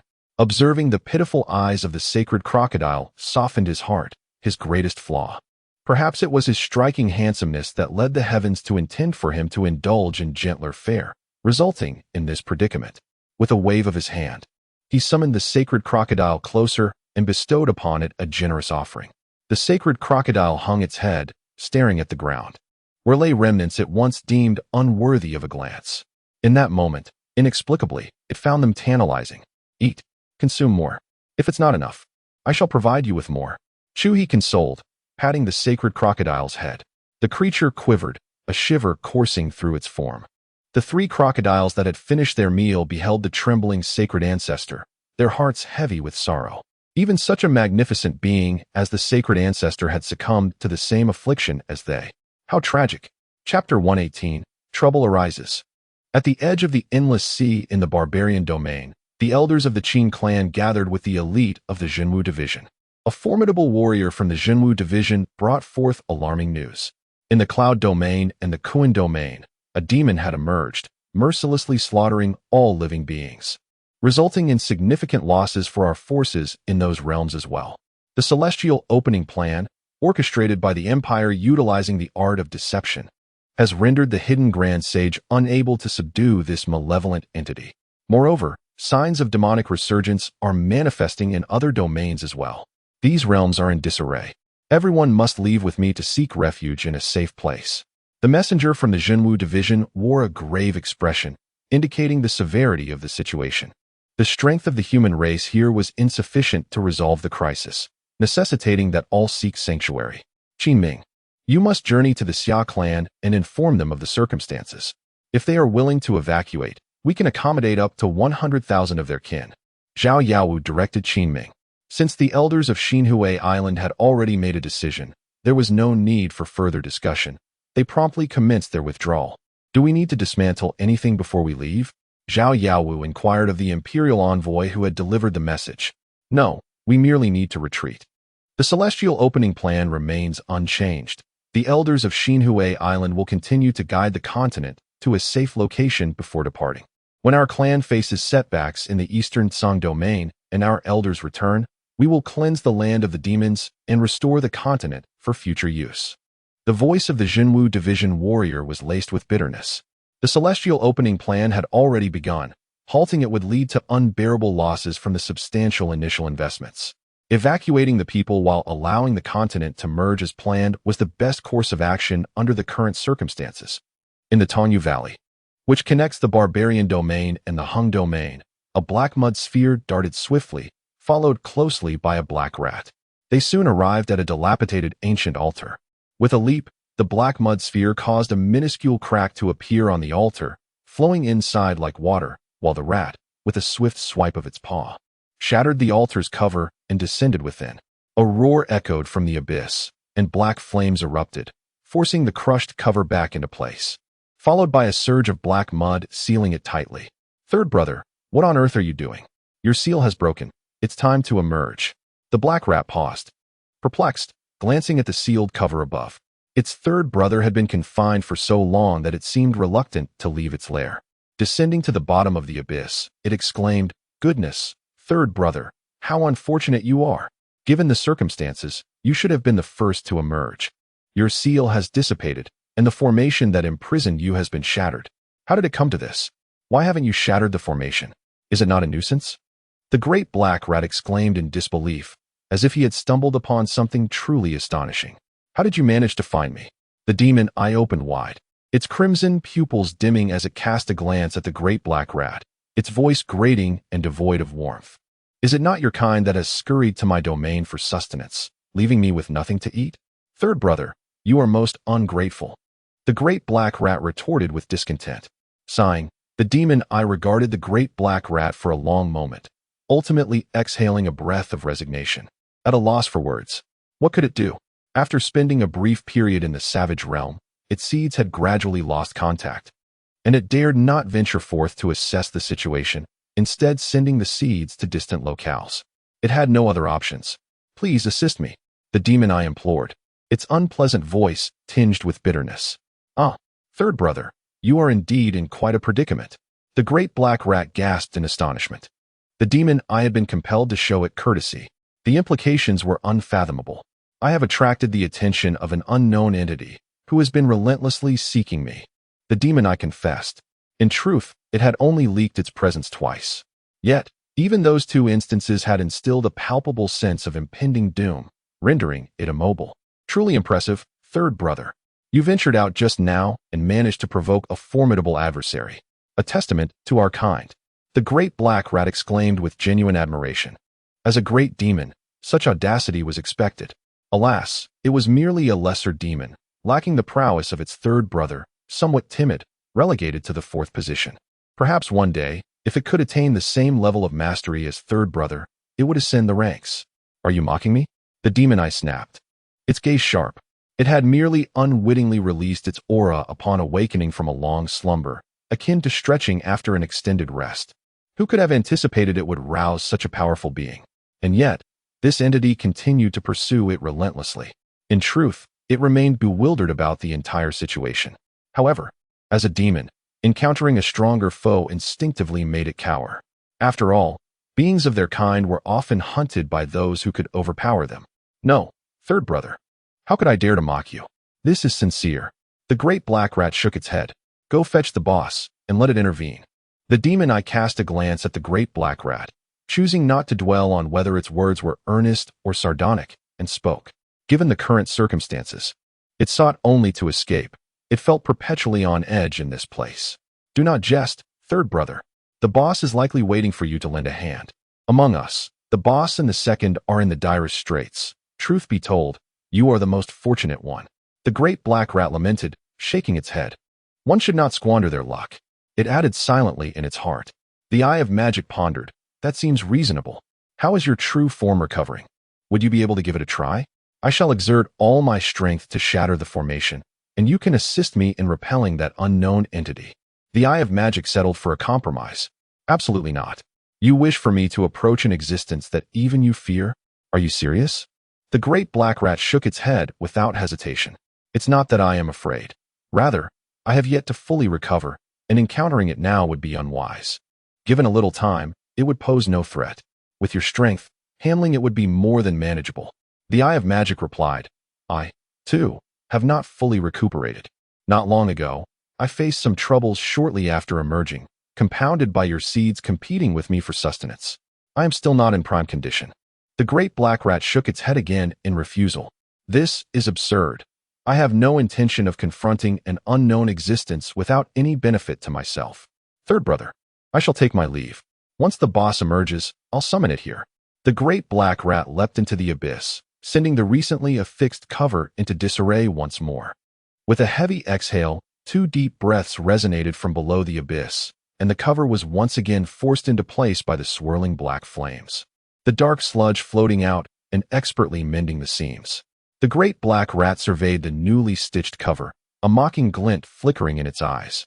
It intended to return towards the eternal domain, but paused after taking a couple of steps. Turning around, its green-tinged black eyes fixated on the direction of the barbaric domain, spinning incessantly, flashing, contemplation. Finally, it turned away. Chapter 119. A familiar feeling, Brother Chu. You have emerged from seclusion. Chu He was leisurely sipping tea beneath a willow tree when Lin Shuling approached, her voice brimming with joy. During his retreat, she and Zhao Yuling frequently visited, often checking in on him. "Indeed, I have emerged from my retreat, and the next time I enter, it may be quite a while," Chu He replied with a smile.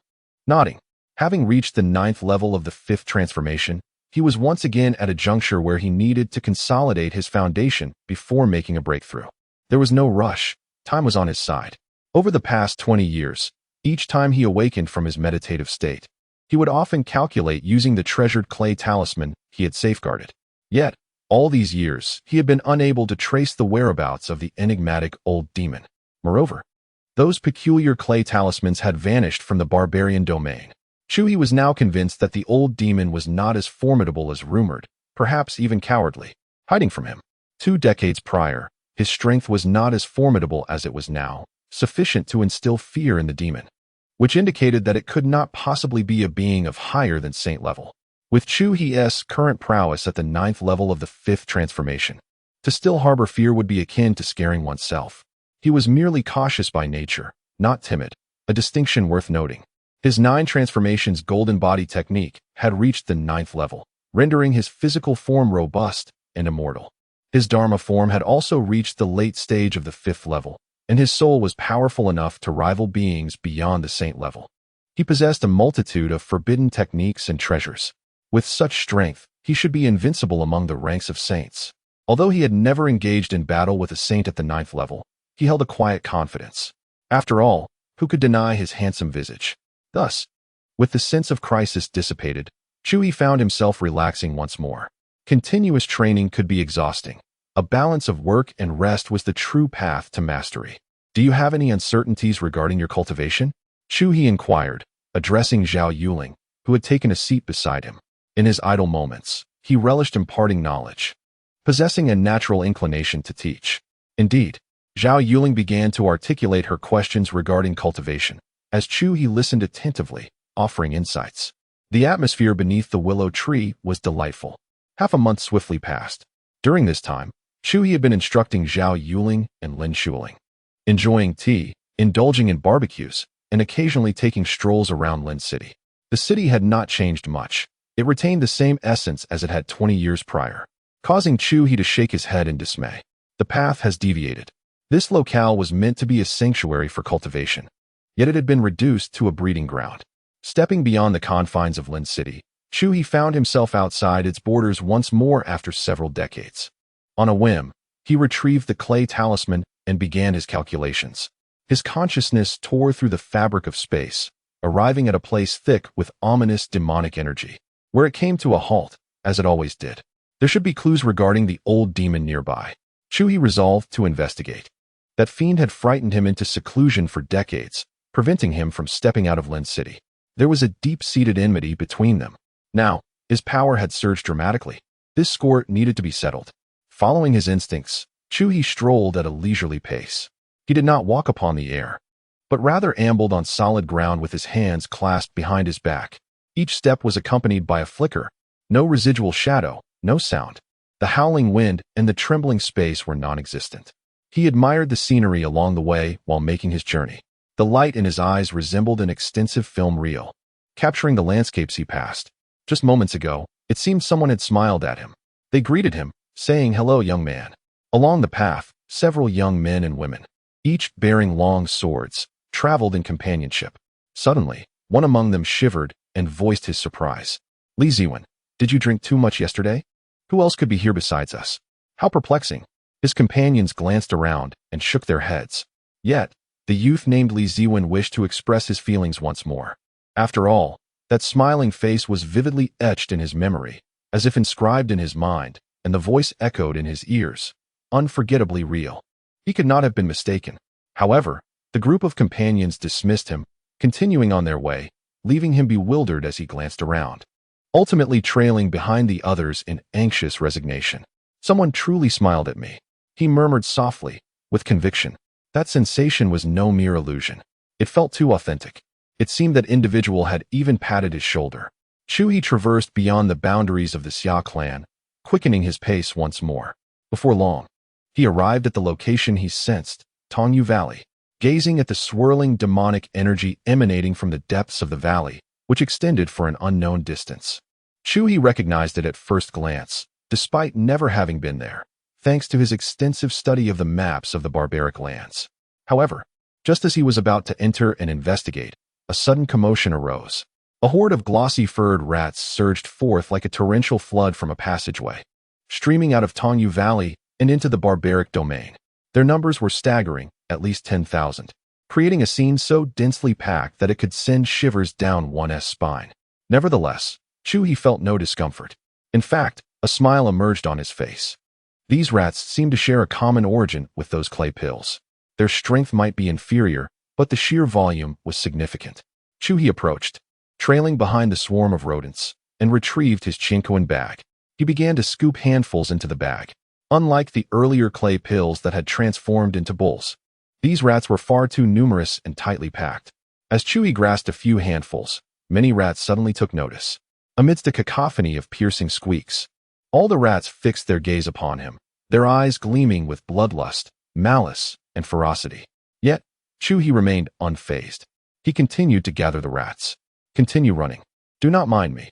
I can keep up," Chu He called out, even greeting them with a wave. A horde of mice, their eyes gleaming with an eerie green light, swiftly turned and rushed towards him. Alas, what urgency! Chu He shook his head and extended his palm, which enveloped the multitude of rodents, capturing them within his grasp, before depositing them into his cosmic bag. A bountiful harvest. A satisfied smile graced Chu He's face. Indeed, he was the progenitor of the heavenly Tao. A mere outing could yield considerable rewards. As he ventured into the silent valley, he radiated his consciousness, meticulously scanning the area time and again. Yet, apart from clusters of ferocious beasts, there seemed to be nothing amiss. Chu He deftly maneuvered, his gaze filled with the brilliance of stars. Just as he contemplated searching again, a sudden intuition compelled him to glance back. What day was it today? One fortunate event after another. Chu He stepped out of the silent valley, hastily making his way back. Moments ago, he had sensed a familiar power, imbued with a probing essence, swirling toward Lin City, an energy that had not manifested in over 20 years. He promptly activated the barriers of the Demon Suppression Tower and the isolating enchantments of Lin City. It was not easy for them to seek him out. He must ensure they did not lose their way. Chapter 120. Ultimately, it was a crocodile that bore the burden. Chu He swiftly returned to the library, placing the chinkoan cloth bag aside. He adjusted his attire, contemplating his next course of action. After more than 2 decades devoid of such experiences, he felt rather out of practice, as if the entire process had slipped from his memory. After a moment of reflection, he retrieved the teapot and began to heat it, feeling an instant sense of familiarity wash over him. As he patiently awaited the water to reach the desired temperature, Zhao Yuling gracefully scaled the wall and, observing the teapot nestled in Chu He's palm, spoke up. "Brother Chu, is the tea ready yet?" "No, the timing is not yet right. Good tea requires patience. It must be heated to perfection for the flavor to truly blossom," Chu He replied earnestly. Zhao Yuling nodded, though with an air of confusion. She settled into a chair, resting her chin in her hand, her gaze fixated unwaveringly on the teapot. In this moment of idleness, she found herself with ample patience. "Brother Chu, it has been an hour. Is the standard not yet reached?" After a prolonged period of observation, she finally inquired. "Not yet. This tea possesses a profound essence. Typically, it requires a meticulous infusion of 49 hours to achieve its zenith," Chu He declared, shaking his head casually as he gazed into the distance. Something felt amiss. By his estimation, the energy he sensed should have already made landfall in the barbaric domain from the endless sea. Why was there still no indication of its arrival? Thankfully, his control over the heat was adept. Otherwise, the water within the teapot would have evaporated entirely. Chu He extended his consciousness towards the endless sea, yet found no comparable presence approaching. How peculiar. The probing force he had just perceived should have been tracking the crocodiles. He had already facilitated their positioning. The gates were ajar. Had the adversaries faltered? Chu He felt a waning interest. He proceeded to elevate the tea to the optimal temperature, withdrawing 2 cups to pour one for himself and one for Zhao Yuling. "Brother Chu, did you not claim it would take 49 hours? Zhao Yuling questioned, perplexed as she lifted her cup. "Chu He, this girl is far too literal." Meanwhile, at the temporary encampment of the crocodile clan in the endless sea, a massive, mountain-like black crocodile adorned with numerous jagged scars descended. All the crocodiles gathered together, greeting it with reverence. The missing bitter crocodile had been absent for 20 years.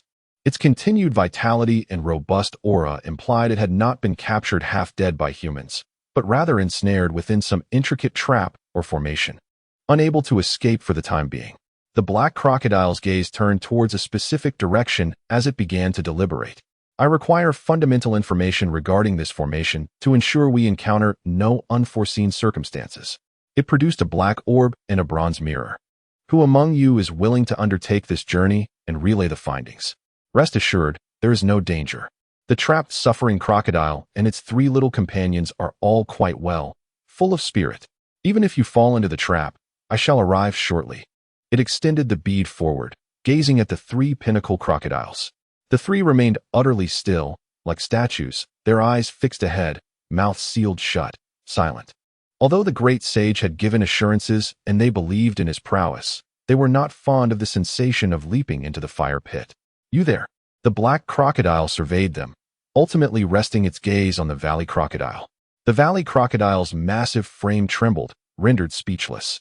No matter how it turned, it was still summoned to assess the situation. Its subordinates demanded it, its peers insisted, and now even the sacred crocodile had set its sights on it. It felt targeted. While it could refuse the other crocodiles, it could not deny the sacred crocodile, not even daring to utter a sound. It couldn't even display any defiance.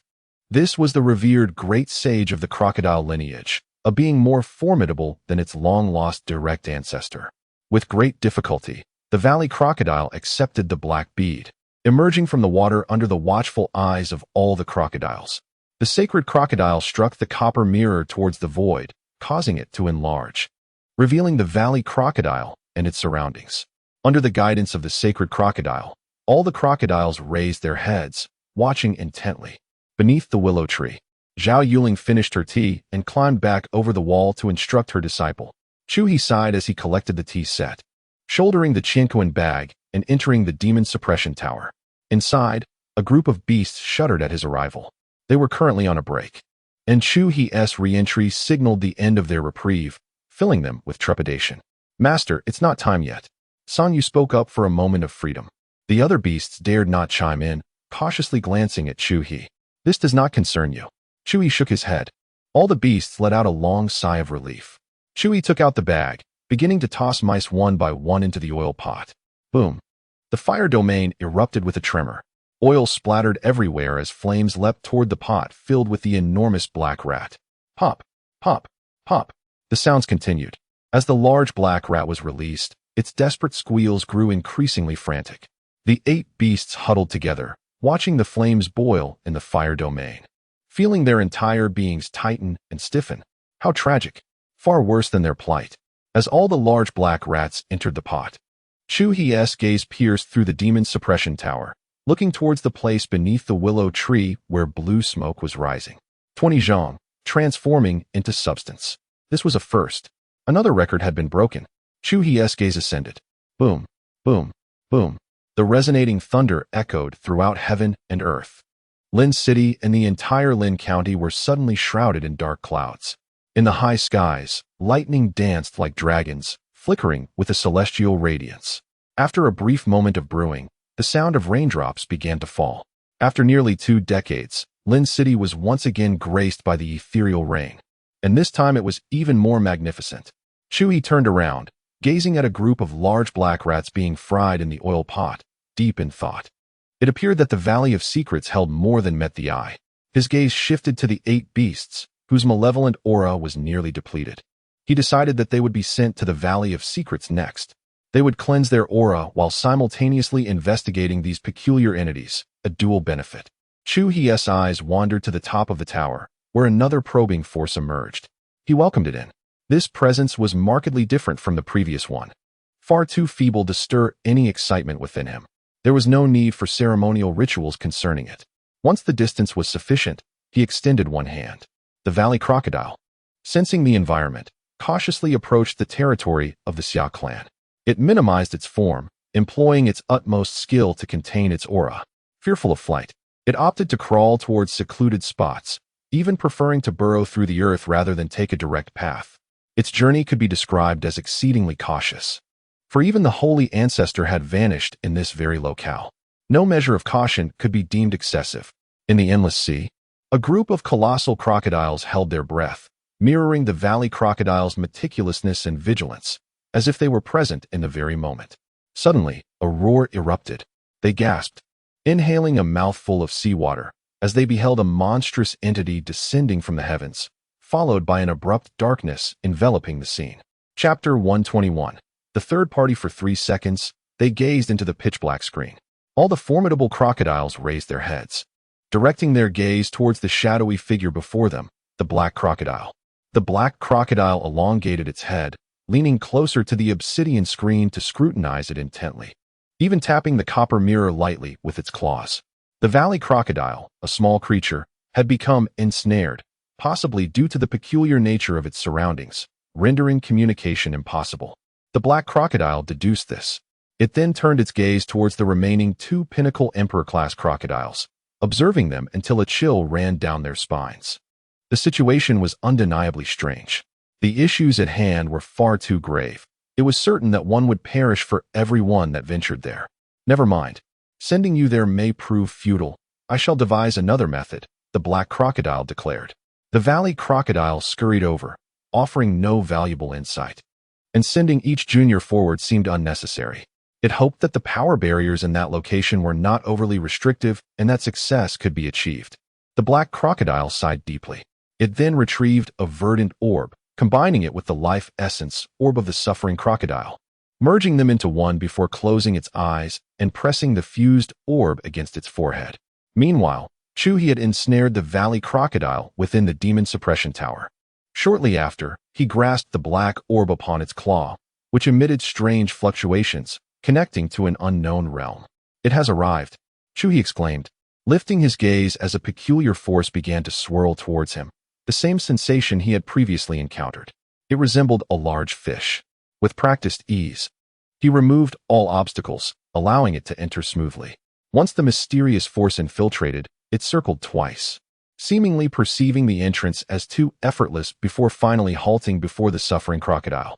Suffering crocodile, what predicament do you find yourself in? Are you ensnared by a formidable formation? A voice resonated from the void. Chu He remained silent, casting a casual glance towards the suffering crocodile. It trembled slightly, hesitating before responding. Indeed, I am trapped. This formation possesses considerable power. It has confined me for 50 years. If you could arrive, a mere swipe of your claw would suffice to shatter it. It ultimately spoke. Then, several more inquiries echoed in the void. The suffering crocodile glanced at Chu He and answered each one. Eventually, the mysterious force dissipated. Chu He regarded the suffering crocodile with satisfaction. The holiday has been extended by a month, Chu He announced. Instantly, the other beasts cast envious glances in its direction. The suffering crocodile wore a despondent expression, unsure whether to feel sorrow or joy. Given the excessive flames of the oil pot, it was ill-suited for other beings to extract oil. Chu He placed the valley crocodile into the Qianquan bag and exited the demon suppression tower. Outside, the spiritual rain continued to fall in a gentle drizzle. Chu He extended his hand to gather some, pouring it into a teapot. He heated the tea and poured it into a teacup, inhaling the swirling warmth above. He then stepped out of Lin City, heading towards the boundless sea. This time, he intended to wait proactively. At the temporary station of the crocodile clan in the endless sea, the orb on the black crocodile's forehead shattered. Gazing at the fragments within its claw, the black crocodile was engulfed in contemplation. It felt that something was amiss. It had been too effortless. Had it been known how effortless this would be, it would not have necessitated the presence of the illustrious Chu He to investigate the circumstances. Initially, it merely sought to make an attempt, yet unexpectedly achieved its goal in a single stride. Had the process been even slightly more challenging, even if it had merely evoked a sense of reluctant acceptance, it likely would not have ruminated further. However, such ease has left it feeling inexplicably perplexed. Nevertheless, I am a great sage. Even the most formidable among the human race can merely be deemed my equal. The black crocodile's gaze pierced through the depths of the ocean to the surface, fixating upon the sky. It suddenly began to question whether it had been overly cautious. There was no need for such trepidation. With its strength, the humans might devise a scheme to deceive it. But could they truly kill or ensnare it? Did they possess such power? Why then, should it be so circumspect? A realization dawned upon the black crocodile. With its might, it could easily overcome any obstacle. There was no necessity for such elaborate stratagems. It was overly taxing on the intellect, and ultimately futile. It could simply go take a look, and even if traps awaited, it could easily retreat. Did the humans here possess the capability to thwart its escape? I shall make the journey. The black crocodile surged forth from the water. However, unlike the ostentatious display of the bitter crocodile, it opted for a more subdued approach, concealing its presence and slicing through the fabric of space. The sage ancestor ought to have undertaken the journey personally. With its prowess, it could penetrate the human ranks. What was there to investigate? Observing the black crocodile's departure, a peak emperor crocodile spoke up. This was a sentiment it had long wished to express. The thunder ancestor boasts the strength of a great sage, a pinnacle entity within the Eastern Song domain, among whom few in the human race could contend. Such a formidable figure should not require such caution. It merely diminishes its stature, which seems entirely unwarranted. Consider the bitter crocodile sage ancestor, how direct and confident it is. That truly embodies the essence of a powerful being. Prepare the cauldron to celebrate the triumphant return of the sage ancestor. It bellowed. Instantly, a throng of crocodiles scattered, retrieving the grand cauldron, igniting a fire, and adding ingredients. The atmosphere grew fervent once more. The black crocodile traversed the expanse of space, swiftly approaching the savage domain. However, just as it was about to reach its destination, an aged figure materialized from the void, blocking its path. The human race's void Ming great sage. So it was you. No wonder that young bitter crocodile encountered trouble. It was you who meticulously laid the array. How intriguing. Yet, that does not align. You had been in the Eastern Song domain, even intervening frequently. As it scrutinized the figure emerging from the void, the black crocodile's gaze sharpened. I comprehend now. You had already followed from the outset. Your presence in the Eastern Song domain was but a guise. You humans possess remarkable tactics, deploying a single great sage in dual capacities, unperturbed by exposure. At such a moment, how amusing. The black crocodile chuckled to itself, convinced it had unraveled the entire scheme, its heart settling into tranquility. The human race's void Ming great sage, an old acquaintance. They had clashed numerous times. The black crocodile was all too familiar with his prowess. It is the unknown that breeds anxiety. Now that it knew its adversary, its mind was at ease, devoid of any pressure. Voidming, it has been far too long since we last crossed blades. Uncertain of your progress, the black crocodile let out a thunderous roar. lightning coiling around its form as it struck a mighty claw towards the opposing Kongming Great Sage. "Blade, come forth," the Kongming Great Sage proclaimed, summoning a formidable sword adorned with serrated teeth and entwined in crimson blood energy, which he wielded to counter the descending claw. Boom! In an instant, the sea roared with explosive sounds akin to thunder, waves surged, storms converged, and the very fabric of space seemed to fracture. Chu He, standing at the brink of the barbaric domain, gazed in astonishment at the fierce clash between the two combatants. Observing the intense struggle, he refrained from intervening immediately, recognizing that it would be inappropriate for an outsider to meddle in a battle taking place in the imperial city. As a true gentleman, he chose to spectate rather than interfere. Chu He stepped into the air above their duel, producing a treasured artifact that cloaked him as if he were in a realm apart. He transformed his formidable energy into benches and tables, and, taking out a dish of elixirs and a game of chess, he began to consume the elixirs while strategically placing pieces according to the unfolding battle below. Meanwhile, the two warriors engaged in a fierce and relentless struggle, battling from the void to the ocean's depths and back, rising ever higher. At a certain moment, the black crocodile sensed a prod at its waist, accompanied by a voice echoing in its ear, one that was unmistakably that of an old adversary. Its previously boiling blood cooled in an instant as the realization dawned. There was a third party present. Chapter 122. He is going to strike you. In a battle between formidable opponents, particularly when their strengths are evenly matched, a momentary distraction can easily reveal significant vulnerabilities. The black crocodile sensed an overwhelming sense of foreboding, primarily due to the abruptness of the situation, which caused a fleeting lapse in concentration. Seizing the opportunity, the celestial sage of emptiness exploited this opening, tearing through the seemingly impenetrable defenses of the black crocodile with a swift strike to its lower back. The serrated edge of the blade cut deep, drawing blood that fell into the sea, where it hissed and evaporated, releasing dark smoke into the air. The black crocodile let out a pained roar and retreated at great speed. The celestial sage was taken aback. The mighty crocodile, which had been engaged in an intense exchange, had suddenly revealed a gaping flaw. However, despite his astonishment, as a seasoned expert, the sage did not hesitate, recognizing the chance to strike a fallen foe.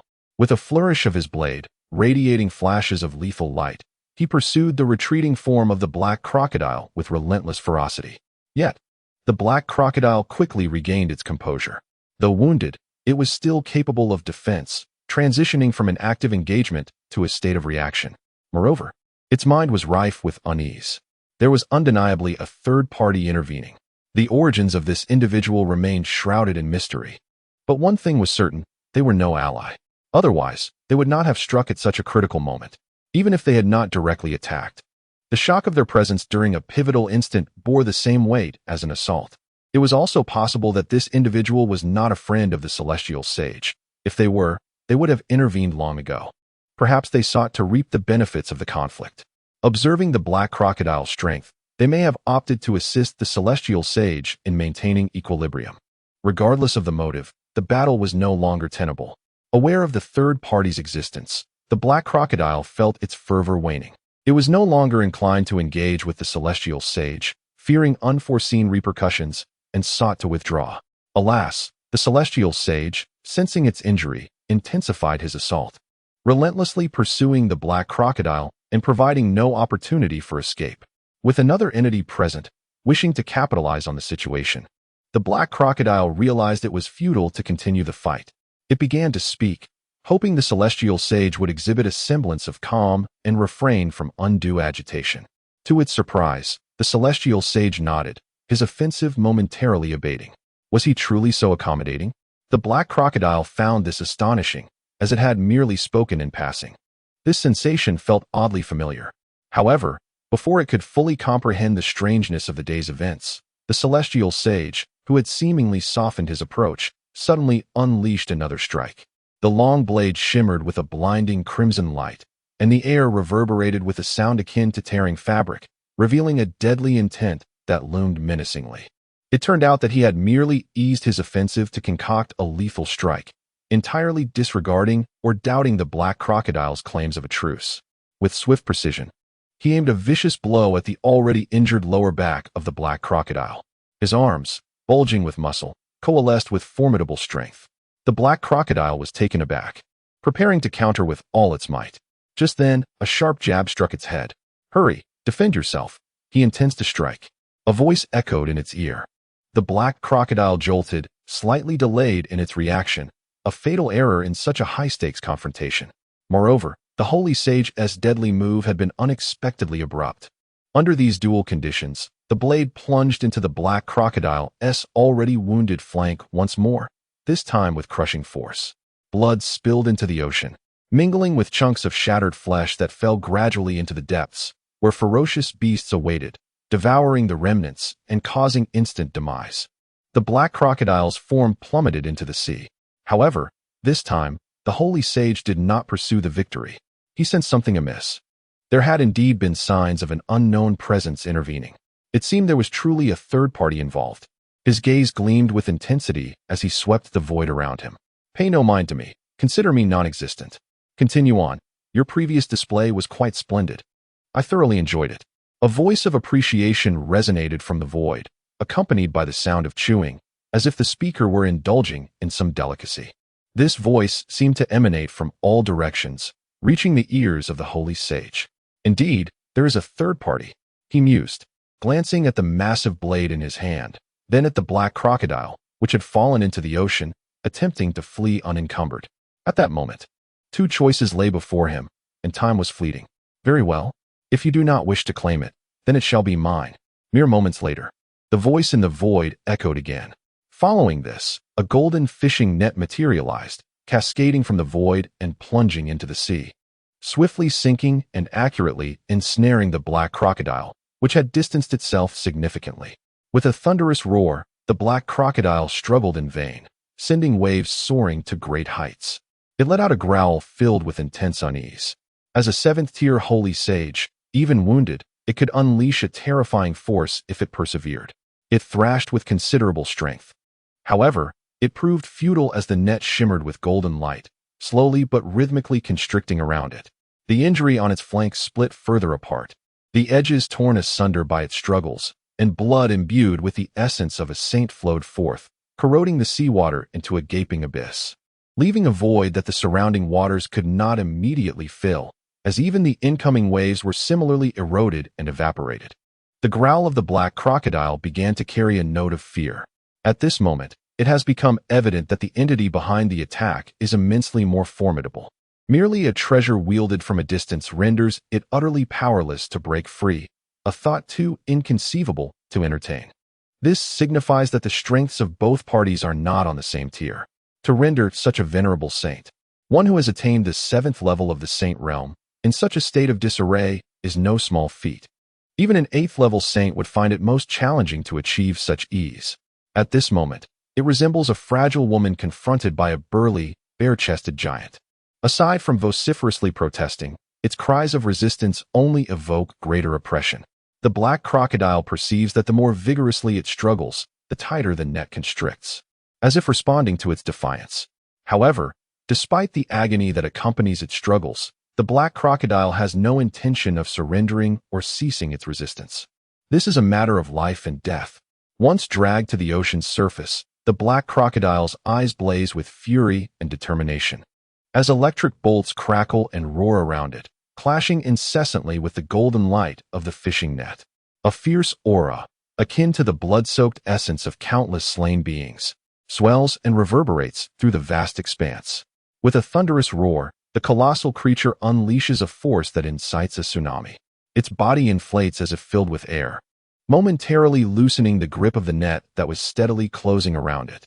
Yet, soon after, a gleaming hook tethered by fishing line expands in the wind, growing larger by the second, before descending from above and forcibly lodging itself within the gaping maw of the enormous crocodile, filling it to capacity. Chapter 123. Something awry with a sudden twist, a long line emerging from the void, adorned with a fishhook, radiated an unfathomable force. This force, a dual pressure of physical and spiritual might, deflated the once bulging form and spirit of the black crocodile, as if it were a punctured balloon.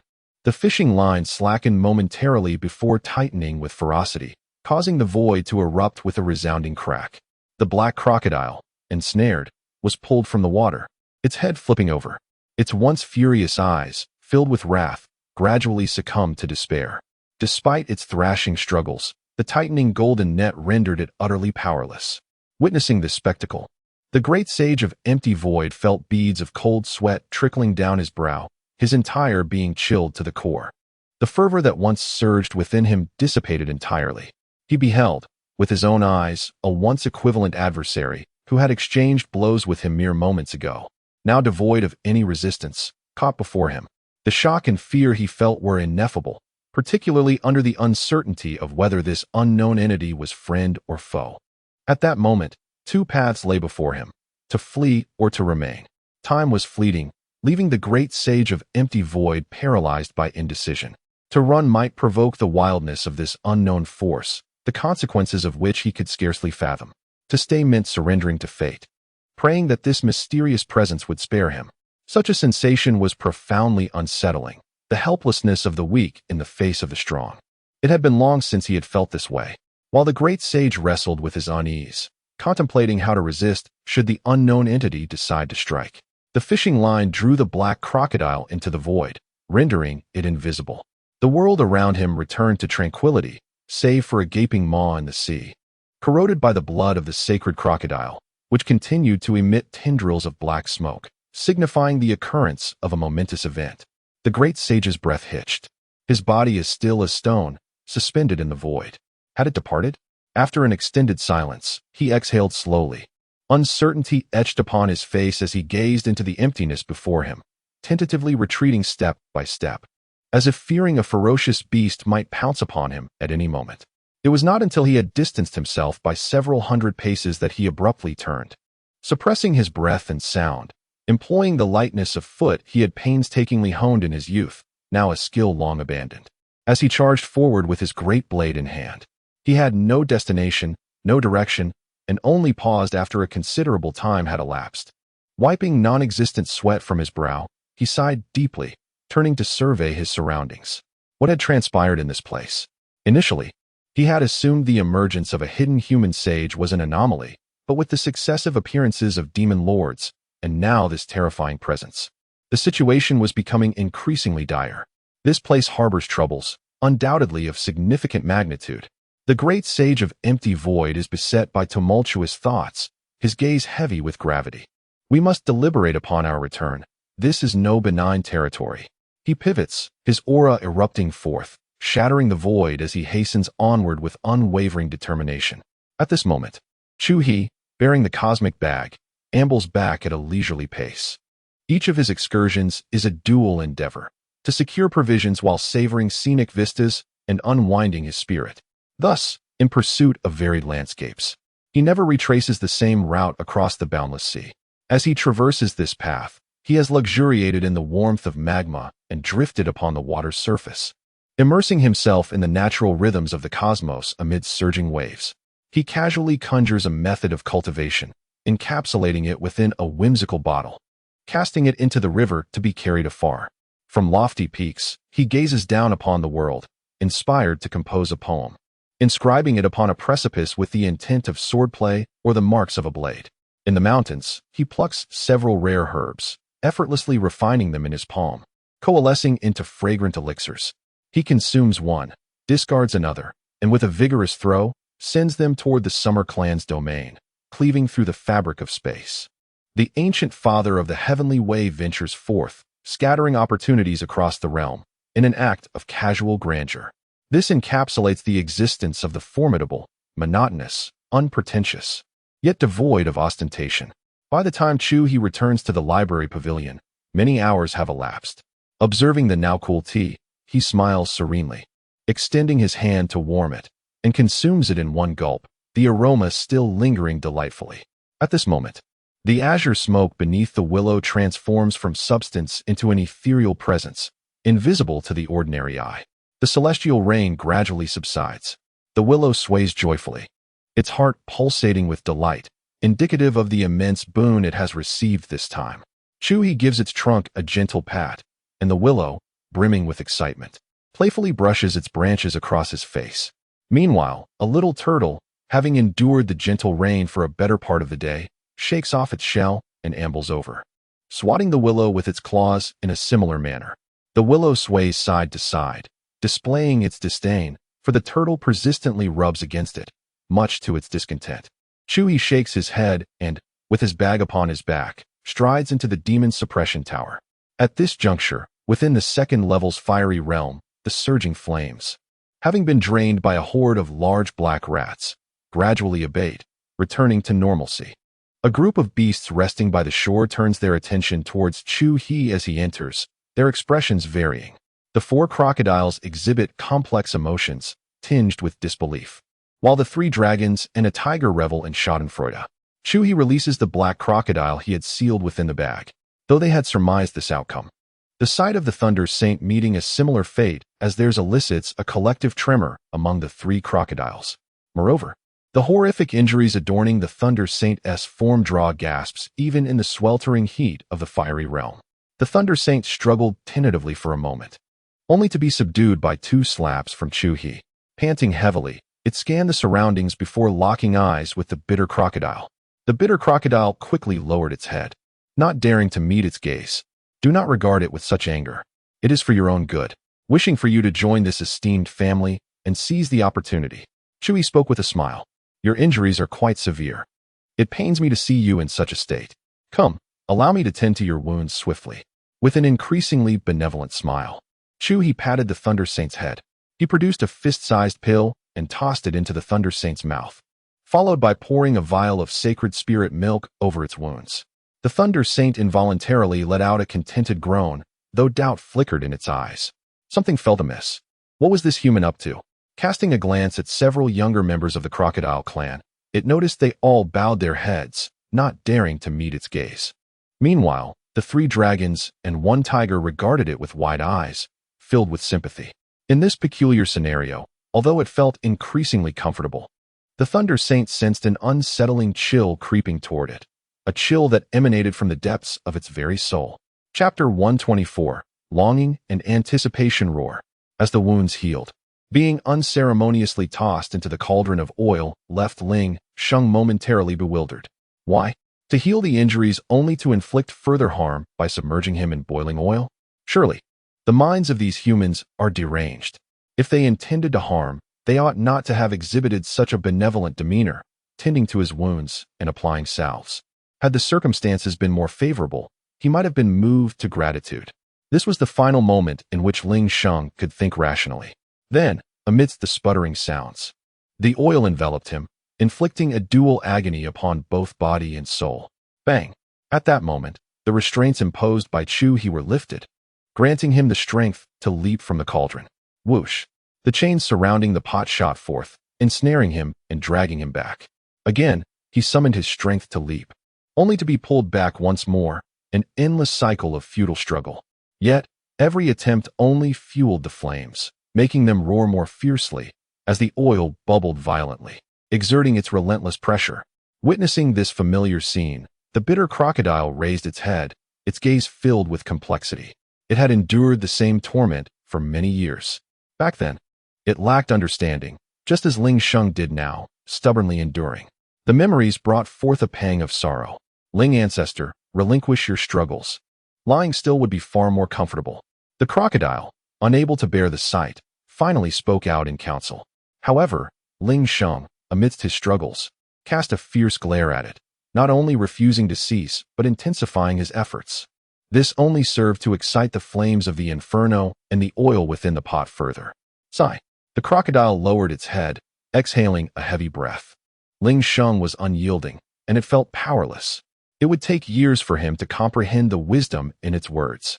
Meanwhile, in the realm of Hongyu, separated from the barbaric domain by a secluded valley, an enormous black rat suddenly burst forth from a colossal cave. It twisted and twirled through the skies, emitting anguished cries that transformed the very atmosphere, dark clouds converging as if the heavens themselves wept blood, droplets falling in a steady rhythm. As the demonic blood struck the ground, it shattered mountains and split rivers, causing the world to tremble. After a prolonged duration, the chaos subsided. The enormous black rat plummeted from the void, crashing into a towering mountain, panting heavily, its frail form revealing its exhaustion. Its gaze turned towards the barbaric domain, its green eyes filled with regret. No wonder the third brother had lost the courage to send his seeds within. So this was the reason. With a claw, it struck the earth, producing a thunderous sound, a deep sense of sorrow washing over it. Regret for not heeding its brother's counsel. This blow re-injured its already weakened body and spirit, even more severely than before. Its situation mirrored that of the third brother. It must devise a swift means to recover and summon the eldest brother. This grievance must be avenged. Its voice nearly squeezed out between clenched teeth, revealing the depth of its fury. As a fiend, vengeance is a necessity. Its body turned, gazing towards another vast domain connected to the eternal realm. Do not blame me, dear brother, it muttered to itself. Then, with a resounding howl, countless rats emerged, surging forth like a tumultuous flood. This domain, after more than a decade, had been thoroughly gnawed away by the seed of the magical eye it had sown, transforming into a desolate wasteland. To restore it, one must seek elsewhere. Half a month later, in the endless sea, at the temporary encampment of the Crocodile clan, 2 crocodiles gathered within a cave, staring vacantly at a row of life pearls above them. Such a formidable being as the Thunder Saint had ventured out, yet had not returned for an extended period. Having experienced the events surrounding the holy ancestor, even though they saw the life pearl of the Thunder Saint intact, a sense of unease lingered within them. After all, this scene felt all too familiar. The last time the holy ancestor had vanished without a trace, his life pearl remained undamaged. Surely, the Thunder Saint must have been ensnared by the human race's revered beings. It was impossible for him to be trapped as the holy ancestor had been. He was a great saint. One crocodile gazed at the life pearl, speaking with uncertain tones. Indeed, it must be so. He is a great saint, the strongest in the eastern Song domain. The human race could not possibly contend with him. Its companion nodded solemnly, affirming this belief. The meat outside is cooked. Shall we eat first? Suggested another crocodile. The one who can entangle the Thunder Saint for such a duration must be formidable. It might take several months for him to return. The 2 crocodiles turned and swam out of the water cave, announcing to a group of crocodiles, who were gazing at a large pot and inhaling the enticing aroma, that the feast would commence early. Cheers erupted from all the crocodiles, and the atmosphere grew lively once more. Are they all unwilling to leave? It is understandable. The benefits are plentiful, yet the dangers remain unseen, making it hard to convince anyone. Summer Source nodded as he listened to the news brought back by Meng Yi. Not long ago, the Qing clan had come to inform them of a grave matter. The barbarian domain might soon face a crisis that even the revered beings could not resolve, prompting them to evacuate in advance, offering to take 100,000 members of the Xia Clan with them. Meng Yi, along with the elders of the Xia Clan, notified the various families and factions within Lin County. However, the outcome revealed that few were willing to depart. Those who wished to leave were primarily from prominent families, adhering to the principle of not placing all their eggs in one basket. Forcing them to leave resulted in a meager number, most departing with reluctance. Particularly in recent days, another spiritual rain had fallen. After many years, a festival for warriors had been reignited. The resolve of the people only strengthened. Those destined to be sent away, many even chose to flee from home. As warriors, who does not yearn for strength? The changes within Lin County were palpable. What if there lurked unknown dangers? Before the rise of the Xia Clan, crises abounded. The strong had emerged from rivers of blood.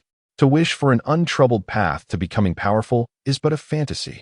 Out of fear, they forsake the land of opportunity, and their hearts in pursuit of martial arts are bound to shatter. Thus, they shall not depart. Perhaps the grand curtain is about to be drawn.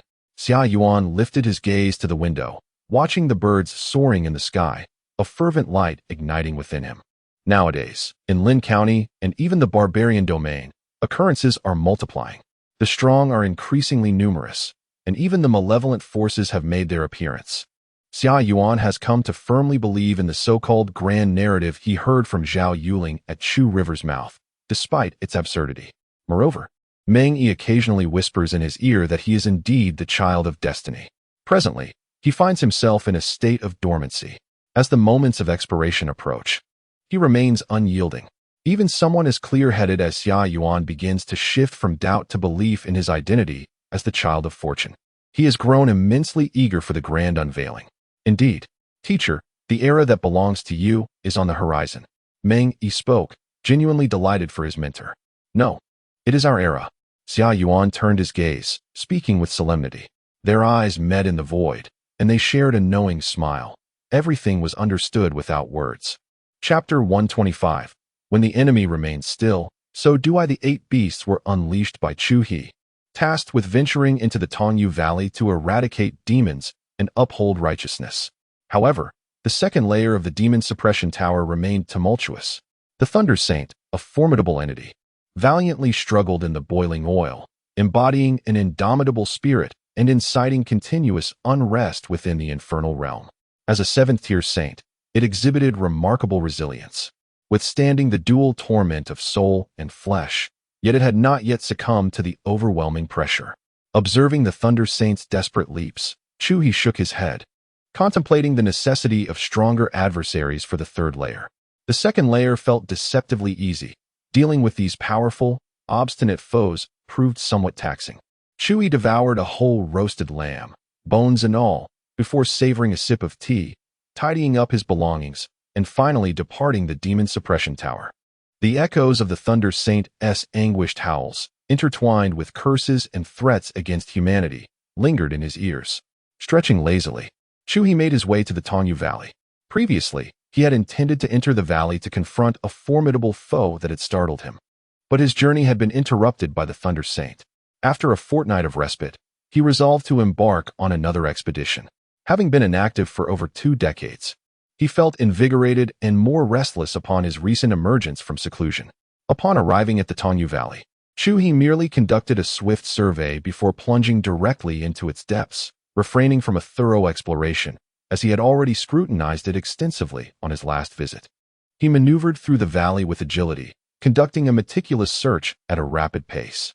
Along the way, he encountered 3 dragons and a tiger, as well as 4 crocodiles, yet chose to forego greetings, recognizing their earnest endeavors. After some time, he stumbled upon an ancient, dilapidated altar. While its antiquity was apparent, it otherwise appeared unremarkable. As Chu He scanned the area with his mental prowess, he discerned no conspicuous anomalies. He extended his hand and rapped gently on the altar, resembling a colossal manhole cover. To his surprise, without exerting much force, the lid shattered, revealing a chasm plunging thousands of meters into darkness. The abyss was eerily silent, devoid of any life, exuding an aura of primordial vastness.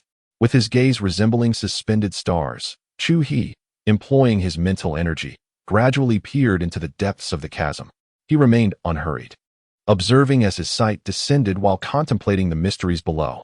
The moment the lid fragmented, he had already surmised that the malevolent entity that had once terrified him resided at the abyss's bottom. 100 meters, 200 meters, 1,000 meters. Deep within the chasm, beneath a colossal, sealed array, a massive creature enveloped in demonic flames was ensnared by chains.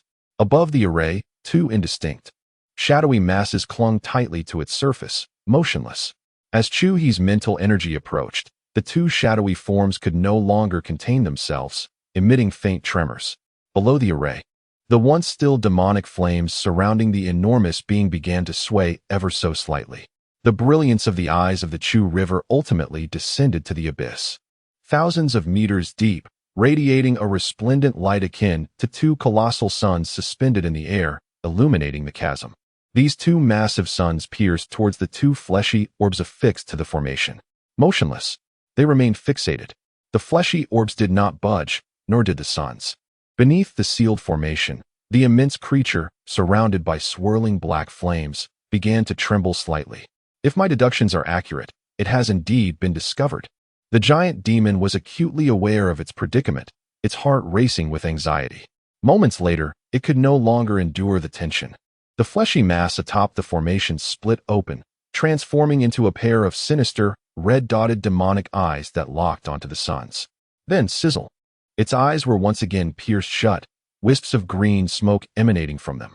Those illusory orbs, radiant as the suns themselves, exuded an overwhelming aura of righteous power, rendering them impossible to gaze upon. O Venerable One, we share no enmity. Why do you pursue me relentlessly? A harsh, grating voice echoed from within the abyss, laden with profound frustration. Having been confined for countless years, it never had the chance to offend any being, yet before it could even emerge, it felt the weight of attention upon it, a sense of injustice engulfing its spirit. Were it to have committed heinous acts post-escape, such as annihilating entire clans, it could at least comprehend the pursuit. Yet the stark reality was that it had yet to step into the world, having done nothing wrong, and still found itself targeted. "You frighten me." A voice resonated from above the abyss. Puff. The giant demon, suppressed by the formation, felt several of its surrounding flames extinguish in response to the remark. "Who frightens whom? Please clarify." It lamented internally, filled with boundless resentment. Just because that divine thought had swept past it twice. It had been confined in the abyss for over 20 years. 20 years of trepidation. But moments later, the swirling flames around the demon began to stabilize. "I apologize. Venerable One, it was my error. Please forgive this junior for the unintended offense." It endeavored to suppress its indignation, adopting a calm demeanor. Then it sincerely offered an apology. In the current circumstances, the advantage lay not with the demon. Whether it was at fault or not had become irrelevant. For ultimately, it was indeed to blame. After all, its strength was insufficient. The reality of power as the ultimate truth was something the heavenly demon, Dahuang, understood profoundly. Thus, if one cannot prevail, it is wise to apologize. There is no fault in this. Reason has never resided in mere words, but in the strength of one's claws. This truth has been passed down through the ages. Just acknowledge it. Come forth. Return with me, settle the reparations, and let this matter be concluded. A voice echoed from above the abyss. Reparations? The heavenly demon, Dahuang, was momentarily taken aback, then elated. Was it not seeking its body? Rather, it sought wealth. How delightful. Treasures are but external possessions. The body is one's true self.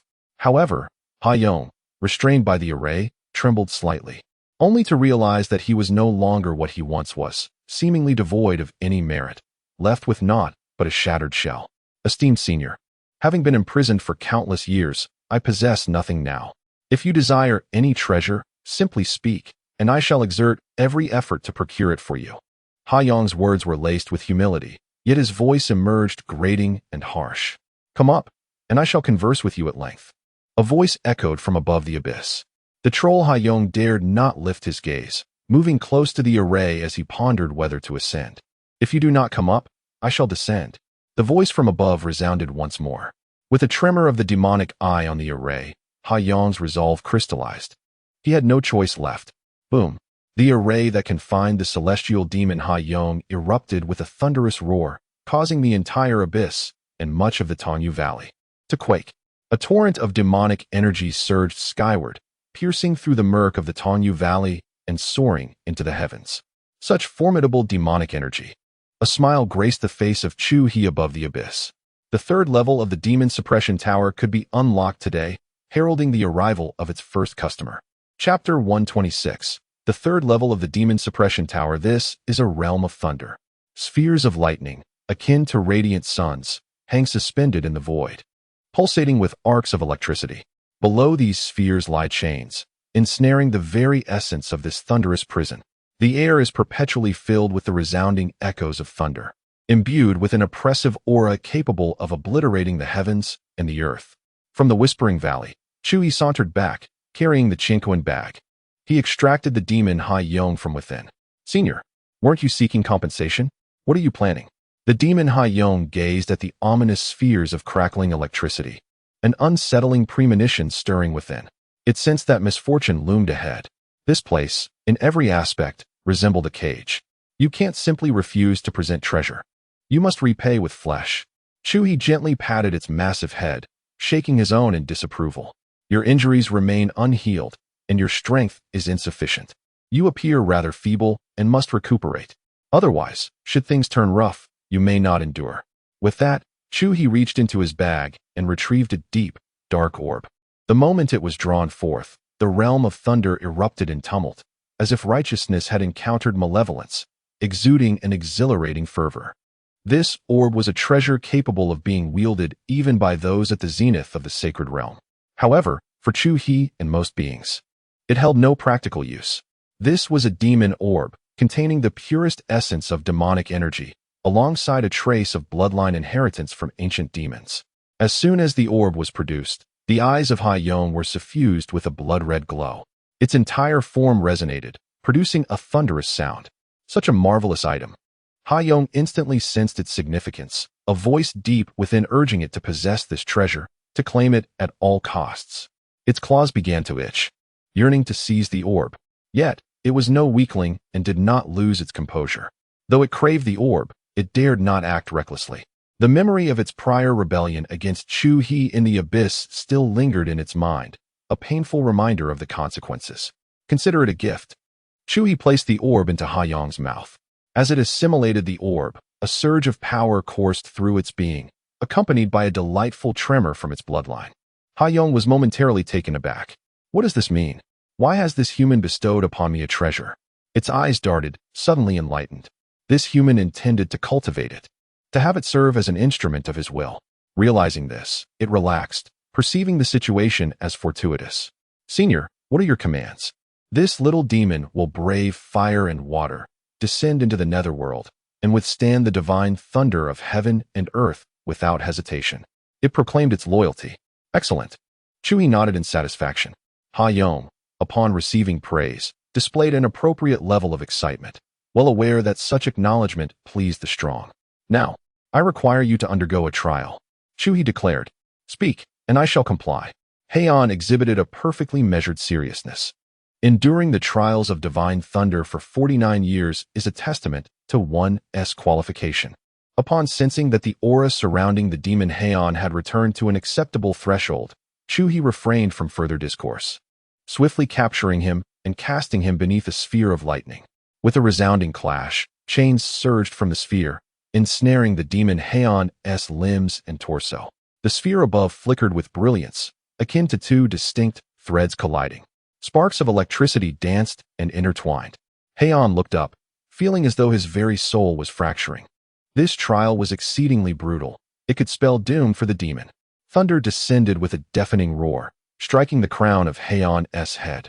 The black flames enveloping his form mingled with the lightning, crackling ominously, until, amidst a cacophony of hissing sounds, the flames extinguished, transforming into wisps of black smoke. Dahuang's body convulsed violently, and from his gaping maw, tendrils of black smoke escaped. Once more, the sphere above flickered and coalesced. Dahuang's heart felt as though it were shattering. Each bolt of lightning inflicted both mental and physical anguish. And enduring such torment for 49 years at such frequency left him doubting his survival. The predecessor's trial bore an overwhelming risk of death. It felt less like a trial and more like a grotesque torment. Predecessor, 49 years is far too long, he implored. The current circumstances were unsuitable for maintaining a facade of composure. A vigorous defense was imperative. Thunder crashed again. Dahuang could no longer suppress his anguish, emitting a wretched wail that pierced the air like a banshee's lament. Chu He paid him no heed. He had ascended. How long he could endure was no longer for Dahuang to decide. If he survived, the punishment would continue unabated until he deemed it time to descend. Turning his gaze, Chu He peered beyond the demon suppression tower. Beneath the willow trees, substantial plumes of azure smoke billowed upward. With a thunderous roar, the heavens rumbled.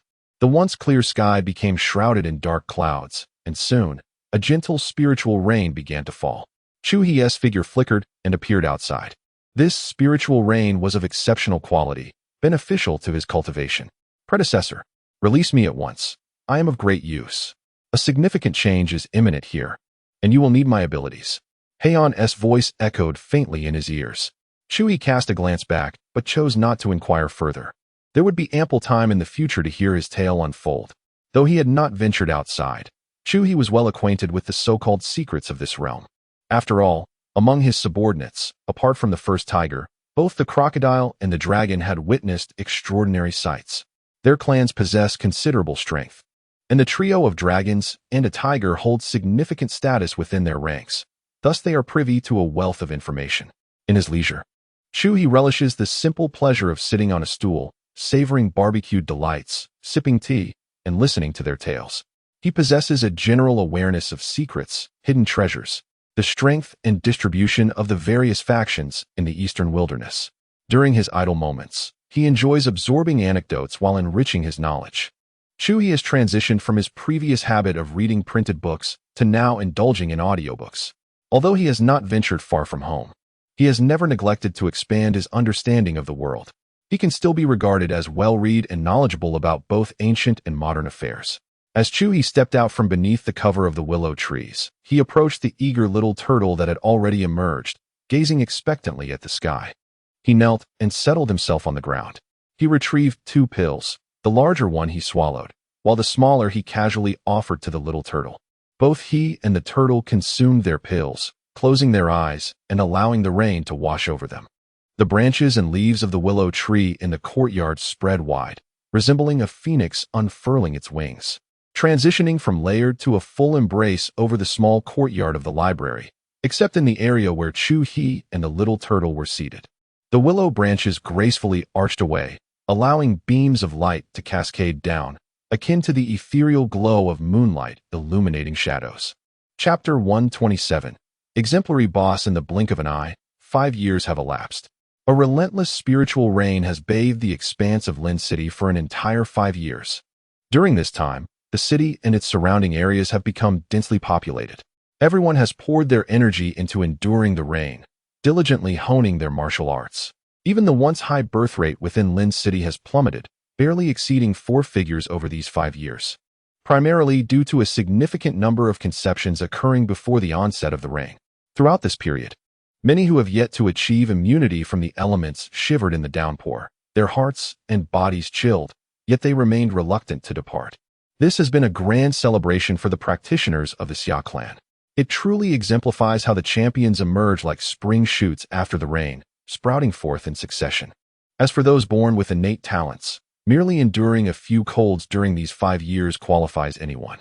Within the confines of Lin City, the number of innate talents has surpassed that of acquired ones, truly an abundance of innate prowess. The curtain is about to rise.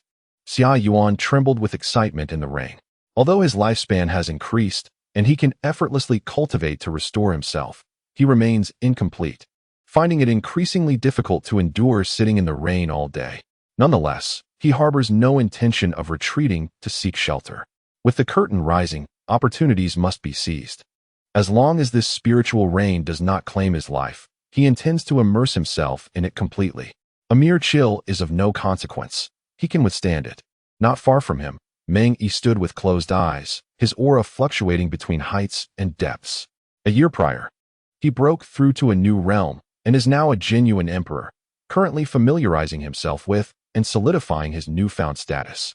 His breakthrough is largely attributed to this spiritual rain, but it is also inextricably linked to the unwavering support and guidance from the Xia Clan over the years. Without a clear path ahead and a solid foundation, this spiritual rain alone would not have been sufficient to elevate him to the status of emperor. Drip, drip. The spiritual rain began to diminish, transforming from a steady downpour to sporadic droplets. Xia Yuan wiped his face, his murky gaze lifting to the sky. It seems this rain is truly coming to an end. He shivered as he made his way inside. Each step sent tremors through his body, a combination of physical strain and exhilaration. Though, due to his physical condition, the benefits he gained from this rain were limited. He is not merely focused on the immediate effects. He is looking toward the long term. This rain holds extraordinary significance, and he senses a grand era approaching. As the rain dwindled, Chu He opened his eyes. After 5 years of arduous cultivation amid this spiritual rain, he has made considerable progress in his realm. If he continues for another decade, he will be on the verge of breaking through. Chu He glanced at the wisps of smoke beneath the willow tree, which had transformed from tangible to translucent. Clearly, the old demon cannot withstand his impending breakthrough. It seems the old demon is weakening, truly ineffective, after just 5 years. Shaking his head, Chu He rose and stepped into the 3rd level of the demon suppression tower. Originally, he intended for the celestial demon Hying to endure for 49 years. However, it appears he was overly optimistic. If truly subjected to such prolonged torment, there would likely be nothing left but remnants. In the 3rd level of the demon suppression tower, amidst the thunderous prison, the sound of thunder echoed continuously, imbued with an oppressive aura capable of annihilating the heavens and earth. Upon entering, Chu He felt a peculiar lack of atmosphere. In the demon suppression tower, whether on the first or second level, the presence of beasts always accompanied a cacophony of sounds. Yet now, within the thunderous prison, where an ancient demon once rivaled his own power, only the crashing thunder resonated, devoid of any other peculiar noises. Chu He turned his gaze toward the place where the old demon was bound. Alas, it was rather tragic. He hurriedly released it, placing it gently on the shore. His weakness for beauty had surfaced again. Observing the pitiful state of the old demon, he couldn't help but sigh. Look, the black flames that once surrounded it had completely vanished. Its formerly lustrous, ebony fur was now reduced to mere clumps of flesh and charred remnants. Although it had been freed from the thunder's wrath, its entire body trembled uncontrollably with a high frequency.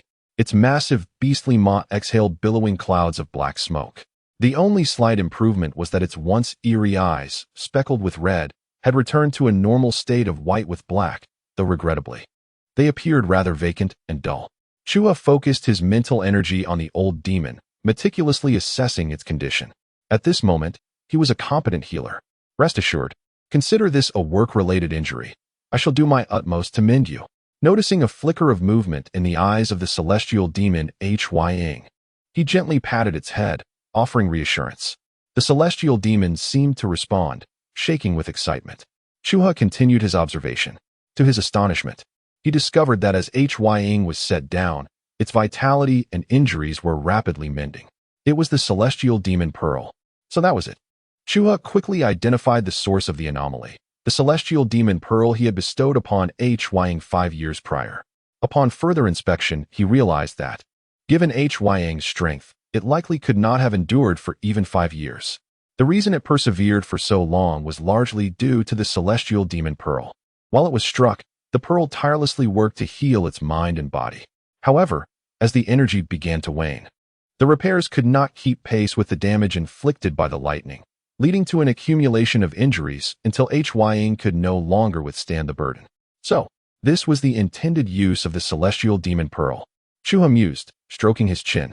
What he once deemed a worthless trinket had unexpectedly proven invaluable at a critical moment. Indeed, there are no useless treasures. It solely depends on how one utilizes them.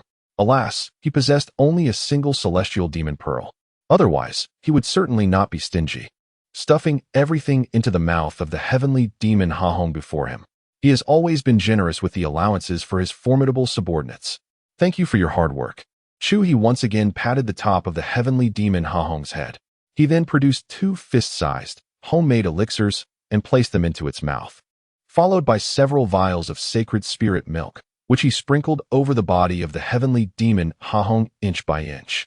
This dual approach of internal and external application, coupled with the effects of the heavenly demon pearl, visibly alleviated the condition of the heavenly demon Dahuang. In its previously vacant and lifeless gaze, a glimmer of vitality finally emerged. Keep it up. This time, I shall grant you a small reprieve. However, it is a pity that you did not endure for 49 years this time. We shall continue next time. I will always provide you with opportunities until you meet the standard. Do not worry.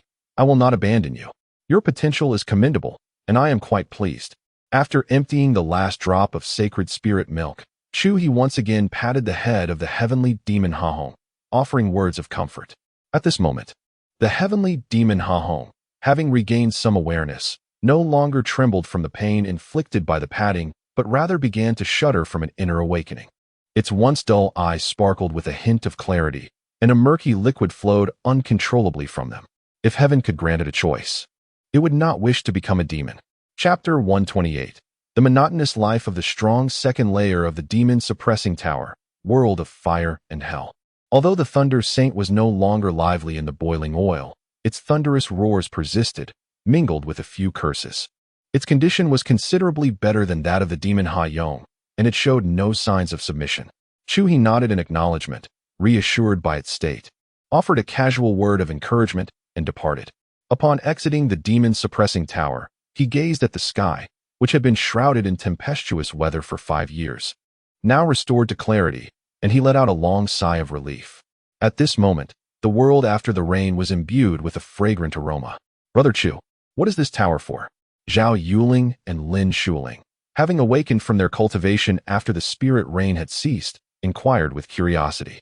They had arrived at the small courtyard of the library several years ago when the spirit rain fell, and had been in seclusion alongside Chu He. It's for generating electricity, Chu He replied casually.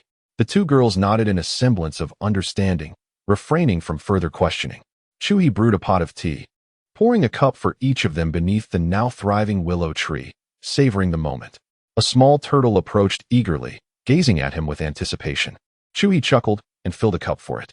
The little turtle happily accepted, settling by Chu He's feet, clutching the cup with its tiny claws. Imitating him by sipping slowly. When it had its fill, it reached into its shell, retrieving treasured royal dog food, relishing a piece with squinted eyes, its joy evident. Chu He then produced a set of homemade playing cards, explained the rules, and began a game of landlord. After years of cultivation, it was time to indulge in some relaxation. However, after only a brief while, Chu He found the game lacking in interest. The three possessed such high levels of cultivation, their thoughts and reflexes far surpassing ordinary comprehension. The outcome was predetermined the moment the cards were drawn. Mistakes were virtually non-existent. Even when a card was played, based on their own hands, they could simulate the entire situation with clarity. Typically, unless one was exceptionally unfortunate, the landlord had little chance of losing. The lack of challenge was disheartening. This was the dilemma of the powerful. They could scarcely grasp the simple joys of the ordinary. No wonder the strong often felt lonely.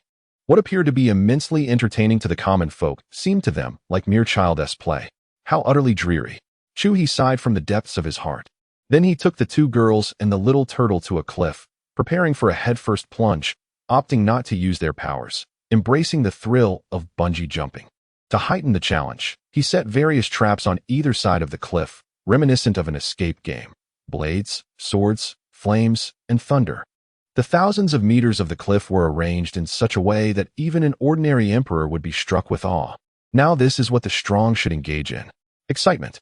Chu He casually seized the turtle from Zhao Yuling's grasp, who was still sipping tea, and tossed it down first, allowing it to experience the thrill. Half a month later, after a refreshing rest, Chu He emerged from Lin City and arrived at Tanyu Valley. He brought along the 4 crocodiles, 3 dragons, and 1 tiger that had been reveling outside for 5 years due to his previous preoccupations. Taking the opportunity, he swept through Tanyu Valley once more, finding no anomalies.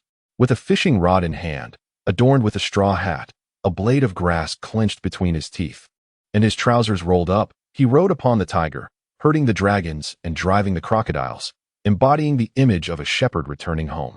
High above in the sky, he slowly made his way back. In his possession was a Qiankuan bag, containing a few hundred mud pellets gathered over the years from his beasts. A meager sum that hardly compensated for their extended holidays. Come, you Shi and you Mang, serenade me with a song, and perhaps I shall grant you an additional 3 days of leave. Chu He lay back upon the first tiger's back, gazing skyward, suddenly inspired to speak. What nonsense is this? You Shi and you Mang exchanged glances. They excelled in combat, but were utterly lacking in musical talent. However, the allure of a 3-day holiday was too tempting for the dragons. This reward far outweighed any heat allowance. We must do it. I am a dragon. Roar. I am a dragon. Roar. I am a dragon. Roar. Thunder rumbled ominously across the heavens, the jarring sounds reverberating in the lofty skies. Chu He, initially reclining comfortably with his legs crossed, suddenly changed his expression. What nonsense is this? Be quiet, he admonished. The 2 dragons, feeling unjustly reprimanded, promptly closed their mouths. I need to find a beast with a more melodious voice. Chu He scanned the assembly of beasts. They were all male, and their roars were coarse. It seemed hopeless to expect them to sing a beautiful tune. With no other recourse, Chu He resolved to improvise a song himself. He rose, straightened his attire, and with hands clasped behind his back, he gazed majestically at the heavens, his voice echoing a ballad of the rivers and lakes, resonating through the skies. The 4 crocodiles, 3 dragons, and 1 tiger froze momentarily, then quickly returned to normalcy, all cheering and applauding, their faces alight with rapture, swaying in agreement. Below, as the procession passed, the creatures of the earth cowered in fear, tears streaming down their faces from the overwhelming shock. Upon returning to Lin City, Chu He cast the 8 beasts into the 2nd level of the demon suppression tower and then stepped into the 3rd level. A fortnight had elapsed, and under the substantial thunderstrike subsidies provided by Chu He, Coupled with the effects of the heavenly demon pearl, the demon Haiyong had considerably recovered, transitioning from a near-death state to being gravely injured. Although it could not leap about wildly, it could at least speak and take a few steps slowly. However, it appeared to have suffered damage to its essence, as the dark flames enveloping its body could no longer emerge, and even the red dots in its eyes had yet to regain clarity. It curled into a tight ball, retreating to the furthest edge, away from the center of the thunderous prison. Upon seeing Chu He enter, its already contracted form shrank even further. Chu He cast a fleeting glance and then approached the edge of the thunder prison with unhurried grace. He deftly produced a stool and settled himself upon it. Subsequently, he took out a goat, expertly impaling it with the sacred staff, alongside a plethora of assorted grilling ingredients. With a flourish of his hand, he set a chain beneath a thunderball in motion, one end connected to the thunderball, while he drew the other towards him, placing it upon the sacred staff. As the electric current coursed through, the entire goat's hide began to exude an enticing aroma. While he sprinkled the seasonings, Chu He looked up at the quaking figure of the celestial demon Haiyong. "Do enlighten me. What is this secret you speak of? And what monumental changes await us here?" Chu He approached the conversation as if he were greeting an old friend, eager to engage. The celestial demon Haiyong trembled, struggling to articulate a response. Once a loquacious being, even a millennium of confinement had failed to rob it of its eloquence. Yet, merely 5 years of freedom had inflicted indelible wounds upon its spirit, rendering it somewhat reclusive. Words danced on the tip of its tongue, but it found itself at a loss. "There is no rush," Chu He reassured, as he patiently tended to his electric roasted goat. Chapter 129, The Human Race. To Annihilation.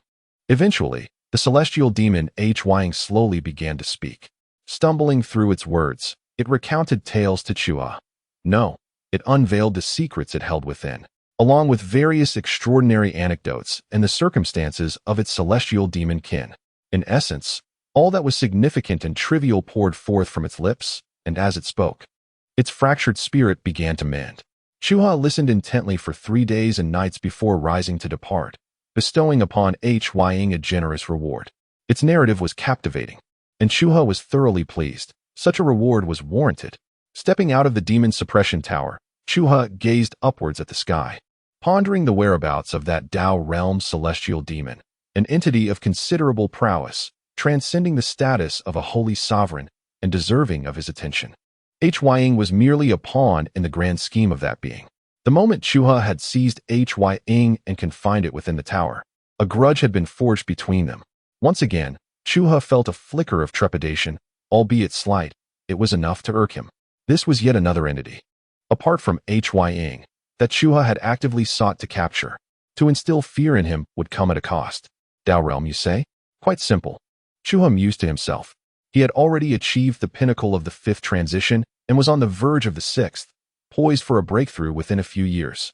Should he procure several treasures or capture more celestial demons, his progress would hasten. Moreover, with Lin City transformed into a formidable fortress of war under his command, he need not harbor excessive concerns. It merely required a period of diligent retreat within the library pavilion. He was well acquainted with this process. He hoped that within the tempest of heavenly thunder, the Tao realm would endure for a span of 49 years. A sudden anticipation surged within him. He realized that the fortune generated while suppressing demons within the tower was remarkably high in quality. Perhaps this was the true method of its operation. The malevolent energy, though somewhat inferior in grade, bore little effect on him. It merely altered the fortune of Lin City, enhancing his chances of acquiring valuable treasures after a century of superlative sign-ins. In contrast, the fortune derived from demonic energy provided immediate benefits to the current Chu He. In the distant eastern Tsang domain, the ancestral land of the Crocodile Clan received momentous news today. Following the disappearance of the 5th transition Holy Sovereign, Old Crocodile, a 7th transition Holy Sovereign, Thunder Saint, who had gone to investigate, also vanished without a trace, delayed in return. Thunder Saint. He was one of the 5 great holy sovereigns safeguarding the Crocodile Clan. His absence sent shockwaves through the ancestral land, igniting a true upheaval. Mountains were uprooted, and torrents of mud and stone erupted forth, soaring like meteors, resonating in every direction. 2 colossal crocodiles, akin to mountains, burst forth from the shattered terrain, their eyes ablaze with fury as they fixed their gaze upon a singular direction, toward the human race. To annihilation.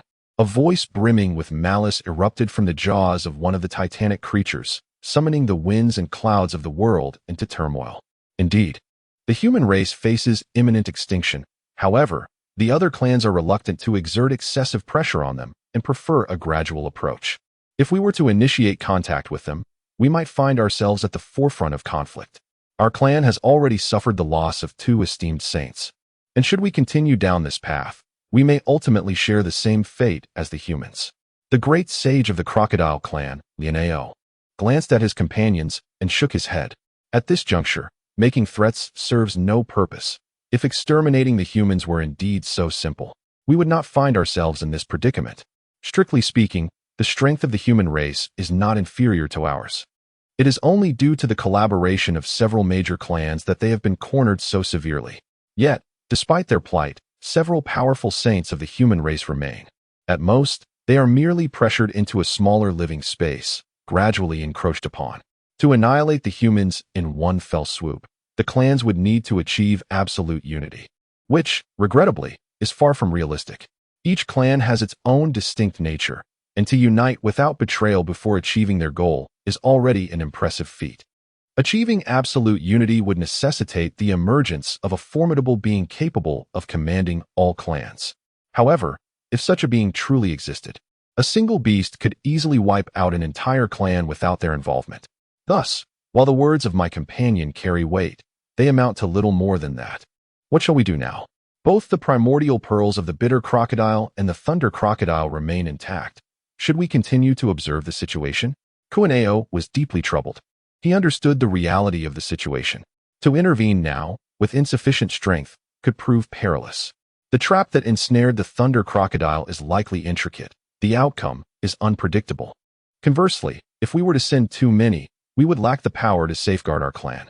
Lianao shook his head, offering his analysis. Even the saint-level thunder crocodile has been ensnared. To rescue him, at least 2 to 3 saints must act in concert to ensure success. Otherwise, if an unforeseen event were to occur, the crocodile clan would be in grave danger. What then? Should we abandon them? They are our 2 esteemed saints, not mere emperors. Kuaneo expressed his dissatisfaction. Abandon them? How could that be possible? Lianao shook his head and declared, Bitter Crocodile is my junior, and Thunder Crocodile is my dear friend. How could I possibly neglect them? We must simply adopt a different approach. While we cannot exert excessive force ourselves, we can leverage our resources. Let us disseminate a message indicating that the rare manifestation of the Tao Sovereign will occur in the 8 desolations. Naturally, they will be compelled to act. Lianao spoke with a chilling smile. They are not fools. A mere message cannot instill belief in them. Kuaneo countered with skepticism. The rumors surrounding the Tao Sovereign's manifestation are numerous. Without concrete assurance, the major clans would at most send emperors to assess the situation, which would already be a considerable show of interest. After all, the times have changed. No longer will a mere whisper incite a flurry of saints into action. Years have passed, and countless rumors have circulated, yet not a single one has proven trustworthy, leaving everyone's enthusiasm significantly diminished. This is not simply a casual message. Our bitter crocodile has ventured forth, followed by Thunder Crocodile, and soon you too shall go. If the humans could ensnare Thunder Crocodile, it is inevitable that a powerful saint has been involved. So many formidable beings have gathered in the 8 desolations. What reason do they have to refrain from assessing the situation? The allure of the Taoist Supreme's miracles. Who among mortals can resist? The congregation of powerful entities is hardly mere hearsay. The eyes of the lotus crocodile sparkled with a glimmer of wisdom, its voice enigmatic and brimming with confidence. Exquisite, truly exquisite. The Kuan crocodile, upon realization, nodded vigorously. The news of the trapped bitter crocodile and thunder crocodile, aside from the messenger crocodile returning, is known only to them and the human race. If they remain silent, who will uncover the truth? When the time comes, upon encountering the human race, they will undoubtedly reveal their claws together. This affair must be meticulously orchestrated. When the news spreads, it must appear as an unforeseen event. Furthermore, we must vehemently deny any involvement. It would be ideal if the information were to leak from the human side, to avoid complications once the matter concludes. Most importantly, we must convey a sense of urgency. We must instill in them the illusion that they might arrive too late to partake. Otherwise, they may dispatch their juniors to survey the situation. The lotus crocodile began to stride through the void, contemplating the arrangement. The Kuan crocodile followed closely behind, nodding in agreement. Indeed, a weaker intellect often proves to be more agile. This tactic is absolutely brilliant. Chapter 130. The desired appearance. A piece of news made its way into the ears of the foremost experts within the various factions of the Eastern Song domain. All who received this tidings were overwhelmed with joy. After a brief confirmation, they did not make a grand display. Instead, they swiftly silenced the informants and clandestinely prepared to depart from the Eastern Song domain. Some would find an excuse to bid farewell to their younger kin or share the situation with trusted warriors of their clan, while others, in a bid to mask their actions, deliberately disguised their departure as a secluded retreat. This occurrence did not stir any significant turmoil within the Eastern Song domain. After all, with such momentous news, those in the know shared a singular thought. Anyone who leaked it was surely deranged. Those privy to the information were destined to perish. A treasure, if not hoarded for oneself, but shared, would lose its worth. As I anticipated, although this scheme had its flaws, the condition lay in these individuals revealing the information and gathering to discuss it, or they could have diligently verified the truth of the matter. Yet, the reality was that such was impossible. Those privy to the news were eager for it to remain their exclusive secret, harboring no intention to share with other beings. In the words of humankind, this is the nature of human hearts. Lord Lien gazed into the distance with profound eyes, filled with wisdom as if he held all the pearls of insight. The news would reach only those he had chosen, specifically the great saints among the allied clans of the crocodilian race. Thus, when they arrived at their destination and found no opportunities, they would instead discover the human race. And the information would leak from there, converging at one point, with the Kuan crocodile inciting them. One could easily foresee where their wrath would be directed. With old grievances and new resentments intertwined, the fate of the great saints of the human race in the 8 desolations had become predictable. In that moment, regardless of the formidable arrangements made by the human race, facing multiple great saints would render them utterly meaningless. While this plan may not be flawless, it appears to be remarkably successful thus far. This is the power of wisdom. He spoke with a tone of self-satisfaction. In the Eastern Song domain, strength is vital, yet wisdom is equally paramount. Behold now, with a mere gesture, a multitude of great saints bend to his will. In the barbarian domain, Lin City, Chu He strolled along the bustling streets, nodding in satisfaction at the surrounding scenery.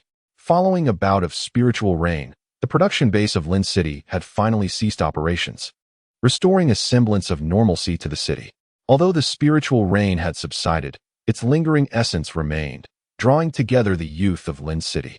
Not to discuss whose child bore the potential of a sovereign emperor, but rather to share martial insights and progress in cultivation, no longer measuring honor through their descendants, but rather through their own merits. This is the true visage Lin City ought to embody. The path taken previously had strayed too far. Perhaps a few more spiritual rains will set Lin City on the right path, murmured Chu He to himself. He strolled into an inn. In Lin City, various types of shops were almost non-existent, except for taverns, baby supply stores, and a pharmacy selling peculiar remedies, which had all remained resilient. Chu He had visited before, but he usually left after just a glance. The atmosphere inside was peculiarly unsettling for the average person. However, this time, upon entering, he discovered that the tavern, much like Lin City itself, had shed its odd ambience and returned to normalcy. Groups of young men and women were fervently discussing their cultivation insights and expressing their aspirations of traversing the martial world. They seemed to have attained enlightenment, believing that the martial realm was their true home, while Lin City merely delayed their vibrant youth. A single spiritual rain had propelled their cultivation to new heights, leading them to feel capable, as if their talents rivaled those of their own children. Within the tavern, they engaged in mutual flattery, all faces aglow with excitement. Chu He selected a window-side seat, ordered an assortment of delectable dishes, and requested several jars of fine wine. The attendant cheerfully acknowledged and went to prepare the order. Unlike other places, Lin City was a stronghold of the Xia Clan. Entering here was no simple feat. Even the attendants possessed commendable cultivation, and naturally. The chefs were no ordinary cooks, resulting in a swift service of dishes. Before long, the food and wine Chu He had ordered were piled high upon his table.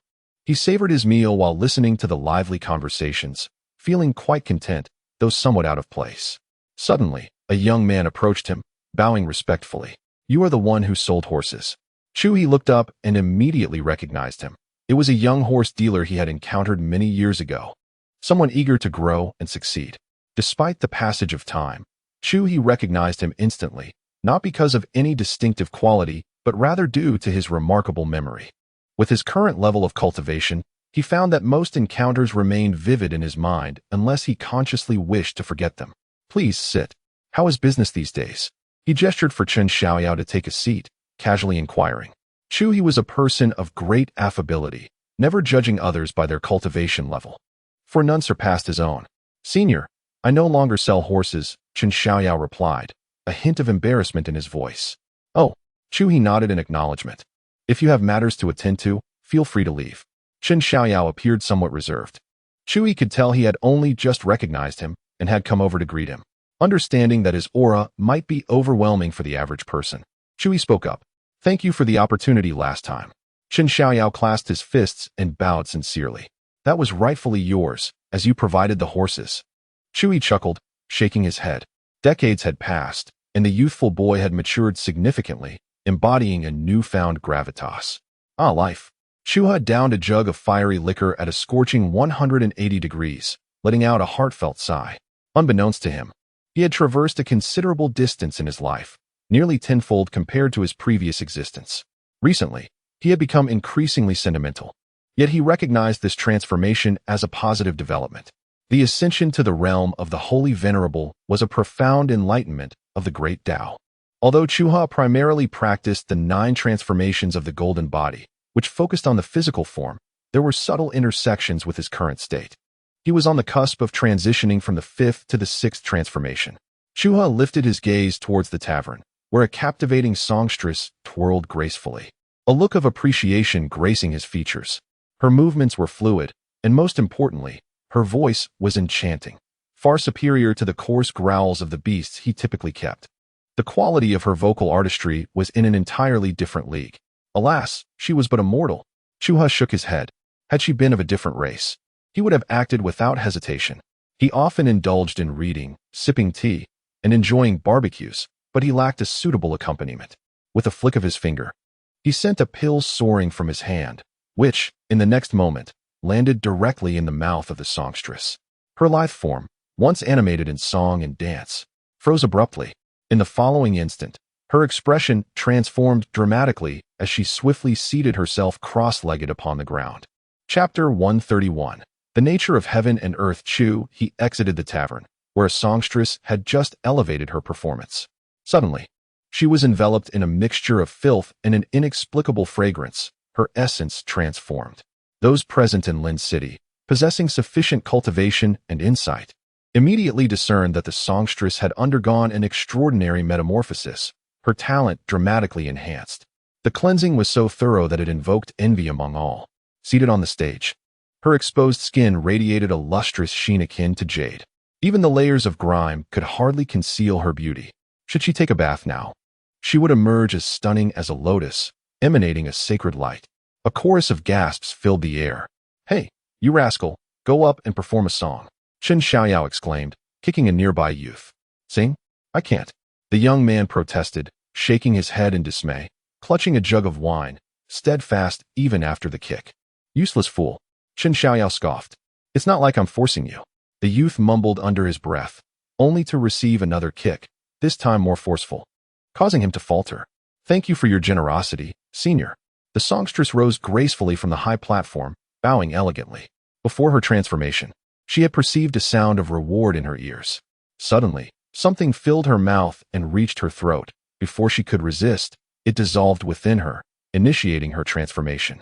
Now, she understood that she had encountered a senior who was pleased with her performance, bestowing upon her a rare opportunity. Ignoring the discomfort of the dirt that clung to her, she continued to sing and dance with fervor, transitioning from a folk style to a rock vibe. Meanwhile, Chu He stood atop the towering city walls of Lin City, hands clasped behind his back, silently gazing at the sprawling landscape. The patrolling warriors moved past him as if he were invisible. This was not due to any deficiency in their sight. Rather, Chu He's realm was so elevated that he wished to remain unnoticed, as if he existed in a realm apart from the world. Standing there, he closed his eyes after a prolonged observation. His golden Dharma form manifested as a colossal golden visage that soared beyond Lin City, traversing the mountains and absorbing the essence of nature. Having reached the advanced 5th stage of his Dharma form, he could travel vast distances effortlessly, allowing him to savor the beauty of the endless landscape. His visage hung high among the clouds, drifting gracefully as divine light brewed in his eyes, like a celestial being observing the mortal realm. Wherever he passed, the stormy skies quieted, the thundering rivers calmed, and the trembling mountains stabilized in an instant. All living beings pay their respects, offering prayers. Meanwhile, Chu He, with his eyes closed, gracefully retreats from the crowd, weaving through the streets and alleys, returning to the library. He sits down cross-legged, and in the blink of an eye, 3 months have elapsed. Chu He opens his eyes within the library, his gaze imbued with an inner brilliance, effortlessly penetrating the void to behold the boundless sea. He perceives the shadows of several great realms. The so-called heaven-opening plan is nearing fruition. The celestial demons should soon make their appearance. Rising to his feet, Chu He exits the library. Throughout these 3 months, his golden body has roamed the barbaric realm, allowing him to gain profound insights into the essence of nature. Although his cultivation has yet to break through, he stands on the precipice of a significant advancement. His aura grows increasingly restrained, poised for the moment of explosive release. He only requires a final push to shatter the barriers and ignite his potential. After years of preparation, Chu He has amassed nearly everything necessary for his breakthrough. Nevertheless, he is the type to prefer an additional layer of assurance whenever possible. Fortune, abundant fortune, plays a substantial role during a breakthrough. It can illuminate the path when the veil of uncertainty obscures clarity. Hence, Chu He chooses not to retreat into seclusion for immediate advancement. Instead, he steps out, patiently awaiting the convergence of several great realms and the emergence of those demonic entities, ready to lend him their strength. To this end, he enters the demon suppression tower, liberating all the beasts from the oil cauldron. The malevolent energy they possess will be retained for future use. Even the smallest morsel is still a morsel. Moreover, it seems that, aside from those few demons, there may be unexpected gains to be had. Chu He raises his head, a smile gracing his face, skillfully opening the barrier between Lin City and the Demon Suppression Tower. My door is always open. The Demon Suppression Tower welcomes you, he murmurs. He gazes upon several crocodiles, his expression softening. The bait for catching them is exceedingly effective. They come in waves, without pause. Unlike those 2 orphan dragons, who boast grandly yet have not been seen for years. As Chu He's enigmatic gaze falls upon them, several crocodiles tremble, an ominous aura swirling above their heads. Roar! The thunder crocodile bellows at Chu He, still unconvinced. Chu He pays no heed, simply slapping it down to the ground. Next time, any rebellious spirit may be granted a complimentary 3-day tour of the 3rd level. Chu He makes his decision. Those of weaker cultivation surely cannot withstand the electric onslaught of the 3rd level, but they can experience it nonetheless. Only then will they realize how merciful he has been to confine them to the 2nd level. In the boundless sea, the temporary encampment of the Crocodile Clan welcomes yet another great sage today. However, the group of crocodiles, having recently bid farewell to 2 esteemed saints, now finds their spirits rather low. The welcoming ceremony appears somewhat hasty. Upon arriving at this place, the Kuan crocodile cast a glance at the group, which resembled a band of defeated warriors, showing no inclination to deliver an uplifting speech to bolster morale. The subsequent events would render these younger ones entirely ineffectual. It briefly surveyed the locations where the bitter and thunderous crocodiles were ensnared before descending into silence, patiently awaiting developments. The willow tree observed the vast sea for a long while, then withdrew its gaze. The crocodiles have indeed become increasingly cautious. Chu He, taking a sip of tea, remained indifferent. Several crocodiles had already fallen victim. If that particular crocodile were to charge in recklessly, it would truly be a fool. Nevertheless, Chu He felt no urgency. There remains ample time before several continents merge. His patience is sufficient. He can afford to wait. Fish, after all, will inevitably bite if the bait is enticing enough. Fishing, you see, hinges primarily on patience. Chu He retrieved his fishing rod and cast it into the void. Moments later, a bleeding sheep was drawn forth. This was his fortune for the day. Chapter 132. The demon wolf, a crimson divine eagle pierced through the void, its majestic aura subdued. Its gaze penetrated the abyss, casting an expectant and joyful look ahead. In high spirits, it occasionally emitted a resounding and clear call, reverberating over the ocean expanse. Today is a splendid day. A splendid day? It continued to sing, its voice bright and melodious. Is that the 8 desolations? It seems somewhat different. Beneath its claws appeared a celestial star chart. It glanced forward and then compared it with the star chart. Indeed, it was different, and yet, this was even better.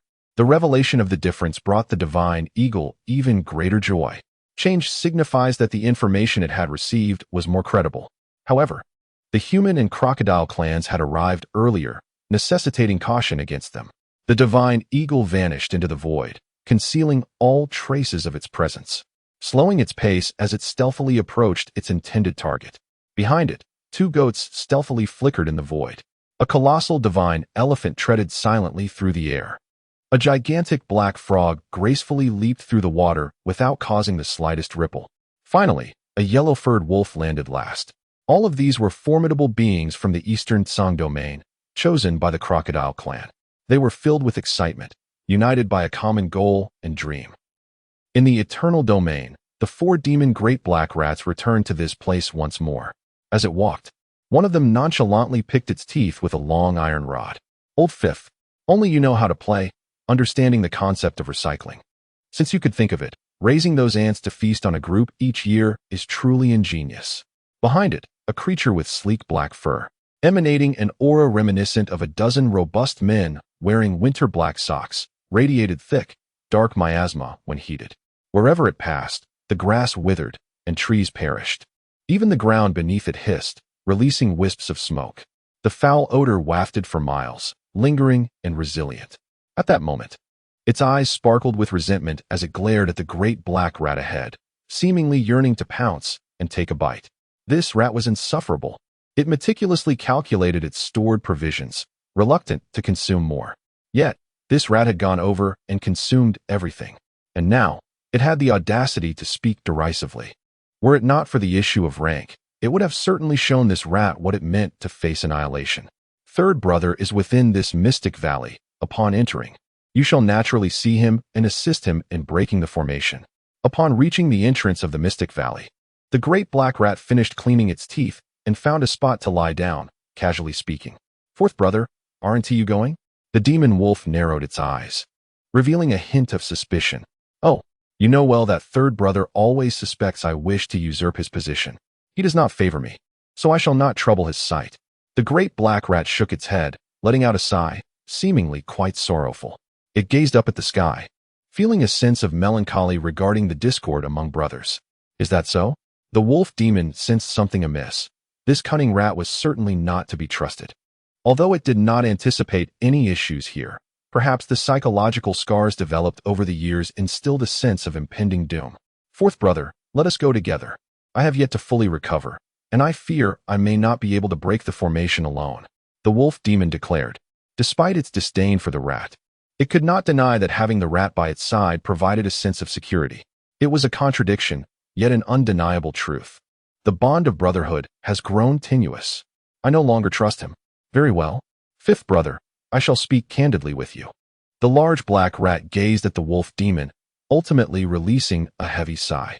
I had previously depleted the resources here. Before heading to your location, I sent my kin to third brother's domain to assess the situation. To my surprise, what should have been a straightforward breach encountered unforeseen complications, and the seal turned out to be unexpectedly robust. My initial intention was to directly go and free third brother. However, at that moment, my kin caught the scent of living beings, ventured out of the silent valley, and thoroughly cleansed third brother's territory, leaving not a trace behind. So, do you understand now? The large black rat locked eyes with the wolf demon, both pairs of green orbs filled with remorse. I cannot face third brother. It lamented, exhaling deeply. The wolf demon understood. The rat had discovered that third brother had not emerged, and had thus resorted to theft. No wonder it was hesitant to release third brother alone. Realization dawned upon the wolf demon.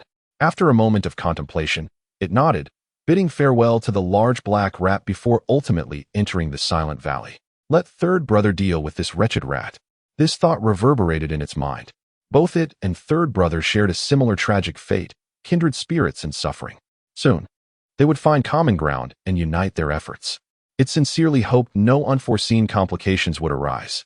The large black rat watched the wolf demon's departing figure, musing to itself. In truth, it harbored no genuine desire to betray the wolf demon. It, too, wished for a smooth journey, devoid of unexpected events. Yet, should misfortune befall them, it could only offer silent condolences. Third brother must be rescued at all costs.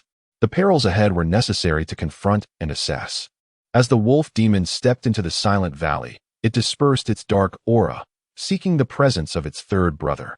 However, its magical essence swept through the entire silent valley repeatedly, yet it failed to detect the familiar essence it sought.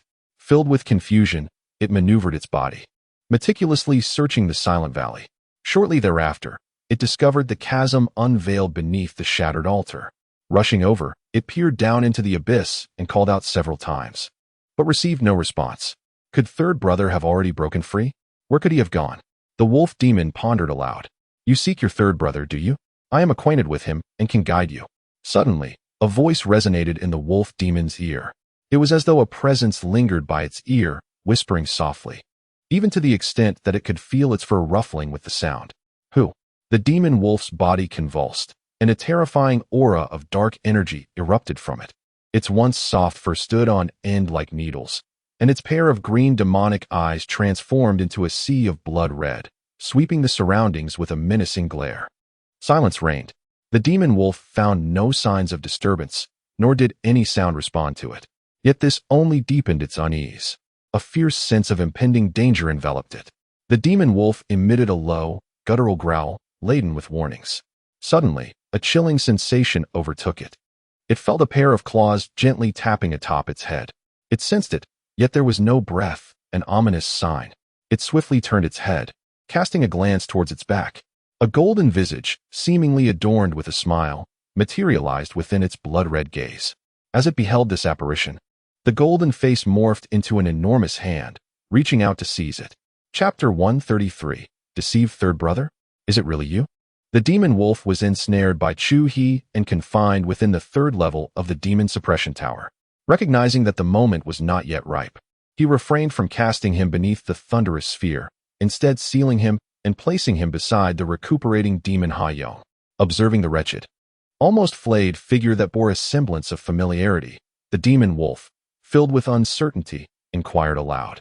Fifth brother. The eyelids of demon Dahuang fluttered open. Casting a glance at the demon wolf, tears streaming down his muddied cheeks uncontrollably, akin to the overwhelming emotion felt upon reuniting with a loved one amidst calamity, coupled with a sense of grievance. His emotions were utterly beyond his control. Trembling, he managed to utter, "It truly is you. Third brother, what has transpired?" The demon wolf, filled with trepidation, questioned urgently. He had been easily subdued and imprisoned in this place that filled his heart with dread, and his unease intensified upon witnessing the pitiful state of demon Dahuang. Were it not for the familiarity of his aura, he would scarcely have recognized him. The current third brother appeared entirely transformed, as if he had undergone a complete metamorphosis in both spirit and appearance. He seemed to have been meticulously carved by a divine blade, a process that possessed an artistic quality. The term tragic scarcely sufficed to describe the scene, instilling a chilling sensation within the demon wolf. What circumstances could possibly reduce a once mighty and sinister dark sovereign to such a pitiful, sheepish demeanor? The once imposing figure now exuded weakness and vulnerability, with sorrowful tears revealing a profound helplessness, reminiscent of a delicate creature that had just endured a brutal ordeal. It was unfathomable that he had once been a robust and fierce entity. Now, he seemed forcibly bent and broken. Do not inquire further. You shall come to know in due time. The eyelids of demon Dahuang lifted slightly, casting a glance at the world of thunderous imprisonment. His body trembled, and with a tone steeped in sorrow, he continued, "Cherish the present, for your moments of joy are fleeting." With a profound sigh, Laden with despair, he added, "If you possess any courage, I would advise you to self-destruct." He offered this candid counsel before his eyelids fluttered and fell shut, unwilling to witness the blinding flashes of lightning. Each glance at them pierced his heart anew. Self-destruct? The demon wolf's eyes widened in shock, his demonic aura swirling ominously. The very notion of such a suggestion from his third brother sent a chill down his spine. Did this imply that he would soon endure the same torturous fate as his brother? The demon wolf's anxiety deepened. Just by observing the current plight of Demon Ha Yong, one could surmise that the impending torment would be nothing short of hellish. What could possibly inflict such a transformation upon a demon? It was utterly inconceivable. The torment that lay ahead would be beyond imagination. A dead rat has led me astray. I shall not share the same fate as it. The demonic wolf raised its head and let out a mournful howl, filled with rage. It now harbored suspicions that the dead rat had sensed something amiss in this place. Though not entirely certain, had lured it here under false pretenses.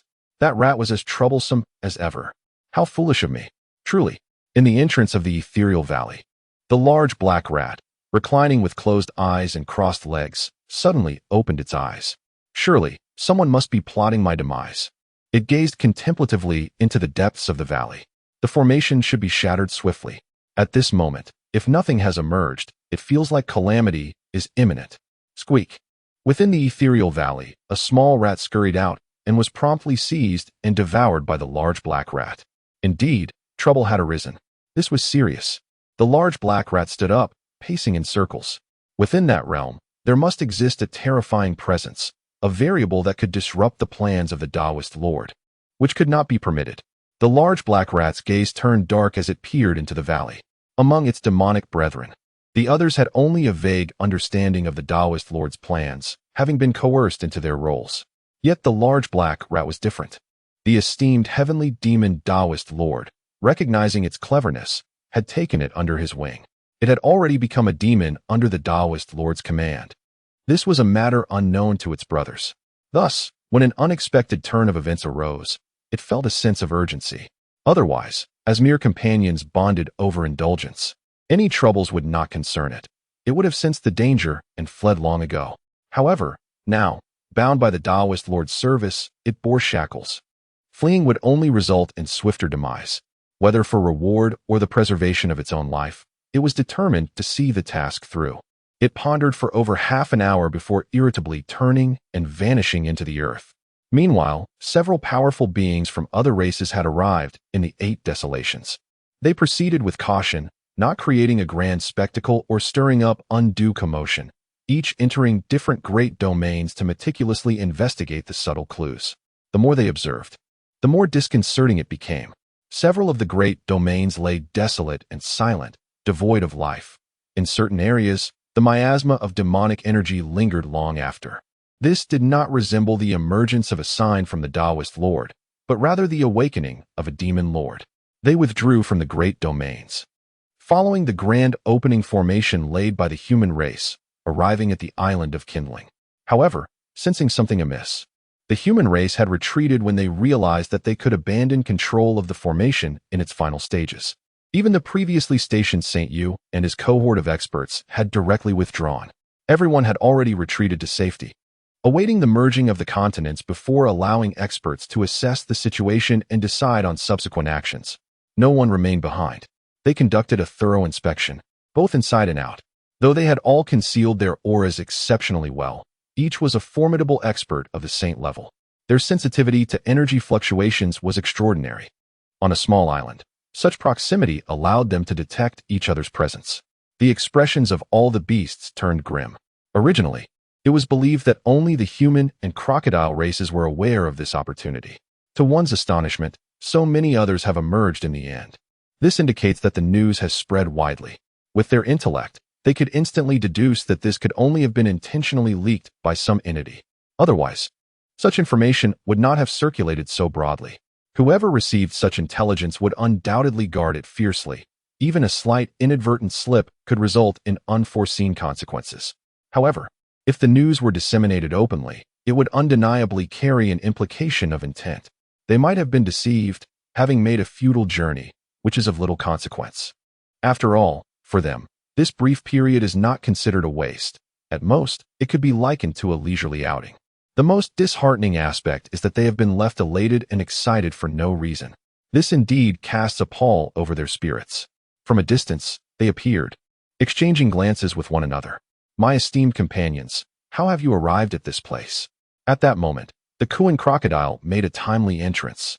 It arrived, riding the waves, its voice imbued with an appropriately astonished tone. Chapter 134. Doubt a disturbance has arisen on Ember Island, in a remote and uncharted wilderness. This serves as a temporary encampment for the human race's retreat. Within a grand hall, the elites of humanity have gathered, all with their eyes closed, intensely awaiting the final tidings. At a certain moment, the young man clad in blue, seated at the head, suddenly opens his eyes and speaks. His gaze pierces through the hall, reaching into the distant unknown, imbued with a subtle melancholy. The human warriors below promptly open their eyes.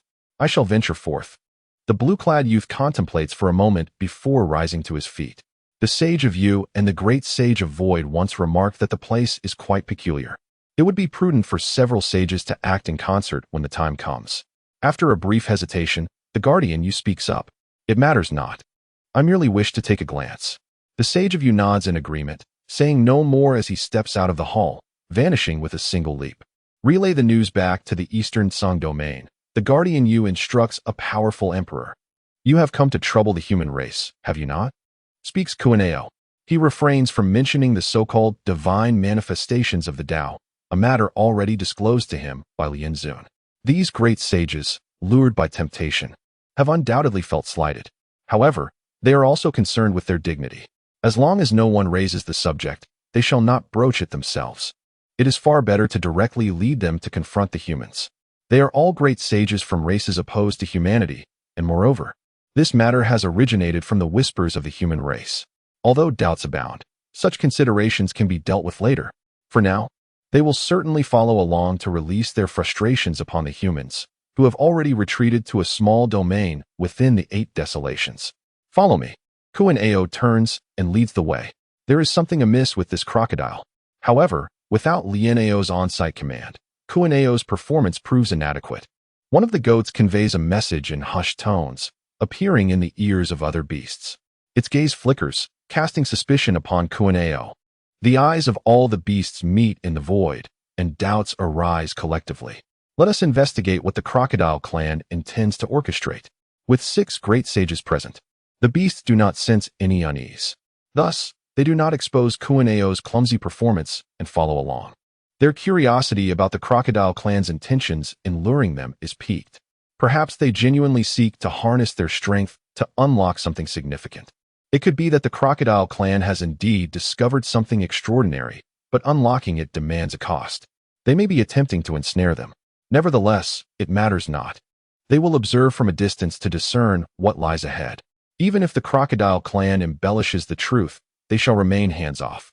This time, their sole purpose is to ascertain whether the Crocodile Clan has uncovered something of great import. The beasts exchange glances, and one of them proposes an audacious theory, which the others eagerly support. In an instant, they believe they have grasped the truth, forming an unspoken understanding among them. This time, let us venture forth together, skirting the edges without engaging in conflict. If fortune permits, we may ensnare the Crocodilian clan in a clever ruse. Otherwise, their bitterness will linger unquenched. The Crocodilians, in their naivety, have been lured to confront the human clan with no thought of their own kind. The humans, facing 6 clans with their solitary strength, have their champions stationed in the Eastern Song realm. Should the Crocodilians truly wish to obliterate the human forces, their might is more than sufficient. There is no need for such elaborate schemes. To act so thoughtlessly over trivial matters, plotting against a host of great saints, would indeed reflect a lack of wisdom. The fate of the humans serves as a cautionary tale. Overthinking and incessant scheming will inevitably incite public ire. Conspiring against powerful saints comes at a cost. Though they may prefer the strength of their claws over the workings of the mind, it does not equate to a lack of intelligence. Rather, it is simply that their claws are more effective tools. A pack of beasts trailed behind the Kuan crocodile, moving toward the savage domain. In the boundless sea, the crocodilian encampment awaited. "Do we need to set up a cooking pot?" inquired one of the peak emperor-level crocodilians after they had traveled for some time. Yes, this time, Lord Kuan is well prepared and will surely return victorious, responded a companion, their voice buoyant, as if to rally morale. Set the pot, to welcome the triumphant return of our ancestor. With a mighty roar, it stirred the waves. The other crocodilians dispersed, retrieving a large pot and an array of materials. They cleared the seawater, kindled a fire, and organized their tasks with practiced efficiency. Outside the library pavilion, beneath a willow tree, Chu He held a long piece of jade, carving it meticulously into a flute. With leisure time on his hands, he sought to learn a musical instrument and had already composed a piece titled Laughing Proudly in the Jianghu. Enthusiasm coursed through him. The reverence he once felt for his strength had waned, and now he yearned for admiration of his talent. The jade flute soon took shape in his hands, and he began to inscribe it with imagery. The Jianghu, a realm of swords and blades, a tapestry of human existence. Chu He etched scenes of mortal life, of love and enmity, of vast mountains and rivers. A simple jade flute transformed into a microcosm of the world. Just in time, for you shall be the first audience. Chu He gazed into the distance, producing a teapot that floated in the air, using his vital energy to conjure flames beneath it, slowly warming the brew. Then, he grasped the jade flute, stepping forth onto the walls of Lin City. He sat down, polishing the flute while awaiting patiently. Yet, he lamented the absence of a musician. Without accompaniment, there lingered a sense of incompleteness in the soul of his performance. At this moment, an oppressive atmosphere enveloped the entire territory of the Xia Clan. A profound sense of dread took root in the hearts of all. Master, I sense an enemy approaching. Mengi spoke, his expression grave as he gazed in a particular direction. Now having attained the imperial realm, he felt a profound sense of helplessness rising within him, a sentiment that intensified with the passage of time. This signified the approach of an unfathomable terror towards the Xia Clan. Here it comes again. Xia Yuan also lifted his gaze to the distance. However, this time he was not overly alarmed. They were no strangers to such occurrences. Experience had taught them resilience. Prepare the others, he instructed. Inform them that a formidable being is about to make a move. Those engaged in cultivation may cease their practices for now. We must avoid succumbing to madness. As for Lin City, you shall personally convey the message, ensuring the younger ones remain vigilant to prevent another round of casualties. It is rather embarrassing for martial artists to require such remedies. Xia Yuan sighed as he spoke.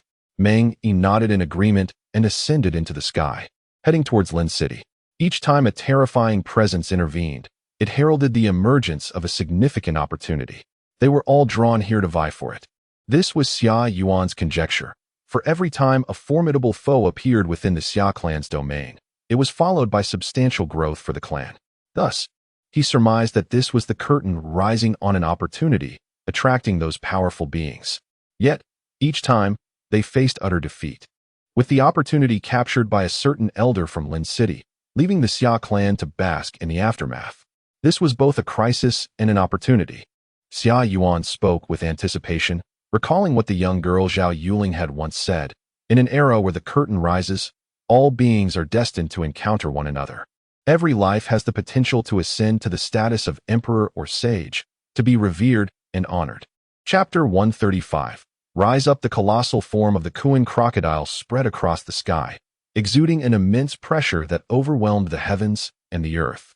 All living beings in its wake trembled in fear. However, most of the inhabitants within the realm of the Xia tribe had garnered some experience. Sensing the impending danger, they promptly prostrated themselves on the ground, remaining utterly still, allowing the oppressive force to wash over them, their bodies trembling with the sensation of suffocation. Some even spat blood. Yet fortunately, given that every member of the Xia tribe was a martial artist of considerable skill, most emerged unscathed. Trailing behind the Kuan crocodile were the other 6 great saints, who did not exhibit the same arrogance as their leader. They carefully suppressed their auras to the utmost and proceeded with caution. Their intent was merely to observe the situation, not to provoke any trouble. They were even prepared to flee at the first sign of peril. Thankfully, their auras remained contained. Otherwise, the combined pressure of the 7 great saints, even if not directed at anyone, would still wreak havoc upon countless lives from several thousand meters above. They traversed dimensions, crossing a significant portion of the Xia territory until they reached Lin County. Halt. Sit tight. Listen closely. A calm voice suddenly resonated. The Kuan crocodile and the 6 other beasts were momentarily taken aback. However, this surprise was fleeting. The leading Kuan crocodile snorted coldly and continued to exert its pressure forward, lowering its stature. The other 6 beasts closely followed suit. As great saints, they were unparalleled experts, and it was inconceivable for them to heed the command of others. They even sought to quicken their pace. Despite the disobedience of the 7 beasts, Chu He remained unfazed. He rose from the city wall, gently placing the jade flute to his lips. After a moment of contemplation, he began to play. The sound of the flute resonated, causing the void to reverberate, instantly traversing great distances and enveloping the entire Xia territory. The melody spread forth, creating an ethereal world that began to converge with reality before the advancing 7 beasts, who, lacking understanding, plunged headlong into it. What is this? The leading Kuan crocodile's countenance shifted dramatically as it sensed an overwhelming terror, akin to a vast net of the heavens descending upon it. In a state of panic, it sought to turn back. However, the sound of the flute pierced its ears, reaching deep into its soul, resonating with echoes of laughter. This was an assault from the spiritual realm, imbued with an imperious will. Chu He practiced 2 primary arts, the 9 transformations of the golden body and the Dharma aspect golden body. The former focused on the physical form, while the latter concentrated on the spiritual domain. The 5 transformations of the Dharma aspect golden body far exceeded the mere level of a saint. The enhancement of the spiritual and mental prowess was formidable. Under the haunting melody crafted through his terrifying secret technique, even the pinnacle of the saint realm, a great saint at the 9th level, could not withstand it. Only a Taoist master's intervention could potentially halt such an onslaught. It is quite simple. Chu He has learned from the mouths of the beasts within the demon suppression tower that not only in the barbaric domain, but throughout the entire eastern wilderness, the cultivation methods primarily practiced offer scant enhancement to the spiritual and mental realms. To truly delve into the cultivation of spirit and soul, one must comprehend the essence of the heavens and earth, transcending the path of the Tao.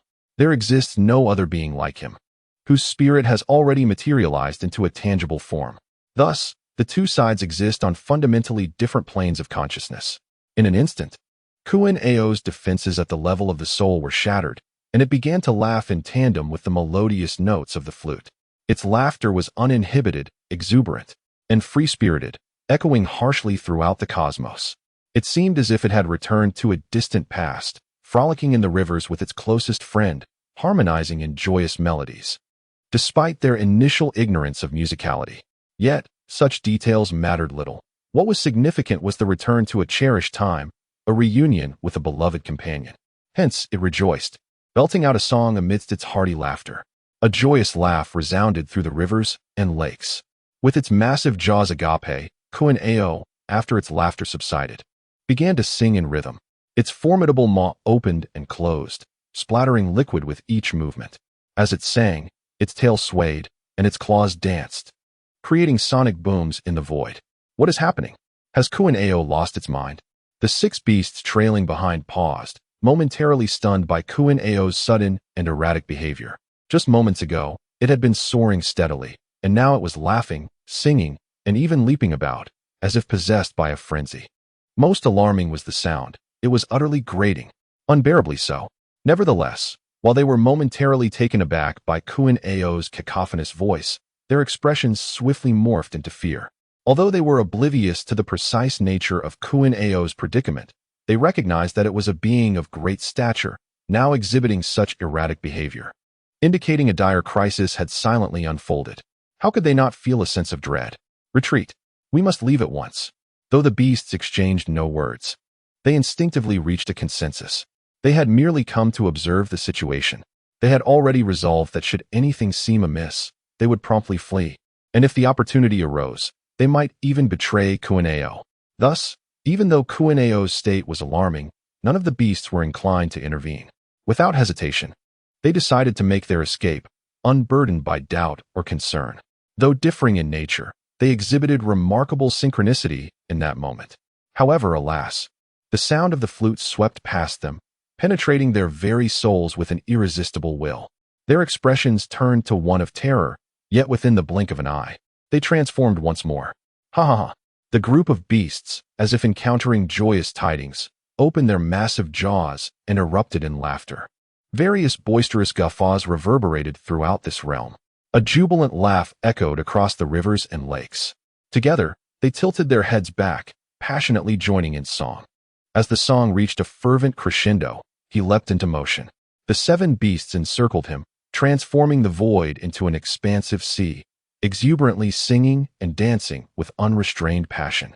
The melodious notes of the flute continued to resonate through the ether, causing the entire cosmos to reverberate in harmony.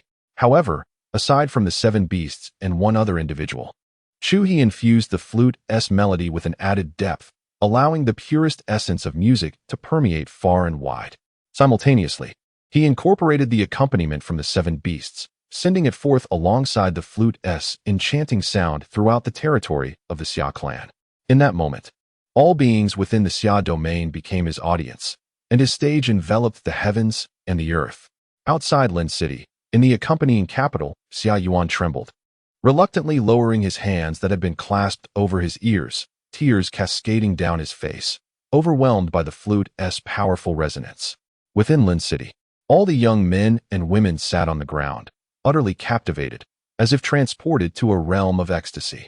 How fortunate I am to have been called out by Meng Zhu. Otherwise, I might have met the same fate as my brother. My brother was right. Lin City is not as splendid as it seems. A young man, with tears in his eyes, anxiously gazed at his wife before him. She nodded in agreement, sharing his sentiment. What a close call. Chapter 136. An unprecedented era within the city of Lin, atop the city walls. Chu He gently withdrew the jade flute from his lips, wiping it clean before carefully stowing it away. The melody concluded. Silence enveloped the world. The howling winds ceased. The thundering roars faded, and the insects fell silent. The entire realm of the Summer Clan lay in tranquility. Chu He felt a profound sense of satisfaction. The audience was lost in deep appreciation. In this moment, silence spoke louder than sound.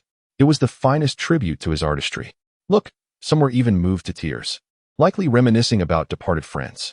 As Chu He scanned the city, his sense of fulfillment deepened. It was only regrettable that the accompaniment lacked strength. Otherwise, it could have been even more perfect. Chu He felt a twinge of disappointment, having sensed that the accompanying sounds slightly marred the atmosphere. Yet, it was unavoidable. The beasts, with their generally large mouths and somewhat coarse throats, were born this way. There was no changing that. For the next solo, he resolved to choose another piece. Until the various continents were unified, he would not retreat into seclusion. With leisure time at hand, he could play music to refine his spirit and share the experience with the world, which was indeed splendid. With a virtuoso like him, accompanied by unparalleled talent, the beings of the world should find great joy. Chu He extended both hands. One held a bag while the other, fingers splayed like claws, gathered the few beasts still immersed in reunion from afar, one by one, into the mystical bag. He then carried the bag back to the library. Grabbing the warm tea that floated in the air, he poured it into a cup, drank it in one gulp, savoring the fragrance before turning to enter the demon suppression tower. At long last, it was over. All beings within the Summer Clan's domain, regardless of their intellect, collectively exhaled a long sigh of relief. It had not been easy. Enduring nearly an hour of music and laughter was truly a feat. They all hoped there would not be a next time. This sentiment resonated among many beings. The piece was overwhelmingly stunning, leaving their mortal forms feeling unworthy of such an experience. Outside the realm of the Summer Clan, Saint Yu descended from the skies, tracing an unsettling scent. As he entered the territory of the Summer Clan, he sensed a terrifying aura, and it dawned on him that a powerful foreign saint had arrived. Before he could contemplate his course of action, the sound of the flute suddenly filled the air. He became enraptured, unable to extricate himself. After a while, he sensed the possibility of breaking through his own boundaries. In that melody, Saint Yu felt a whiff of the mundane. It stirred the long stagnant barriers of his realm, which had shown no signs of movement for many years. Though slight, it signified something different. It was a beginning. Furthermore, the aura of the great saint had vanished. Saint Yu lifted his gaze towards the realm of the Summer Clan. He had heard tales of a great sage of the human race residing there, one of no ordinary caliber. Even the esteemed Kongming sage acknowledged him as a peer, suggesting that he must indeed possess remarkable strength. However, This strength seemed almost excessive. Once the melody concluded, tranquility enveloped the surroundings, as if the formidable alien sage had never graced the place with his presence. Among the 7 beasts, only the Kuan crocodile exuded a boastful aura, while the others contained their energies, revealing nothing of their power.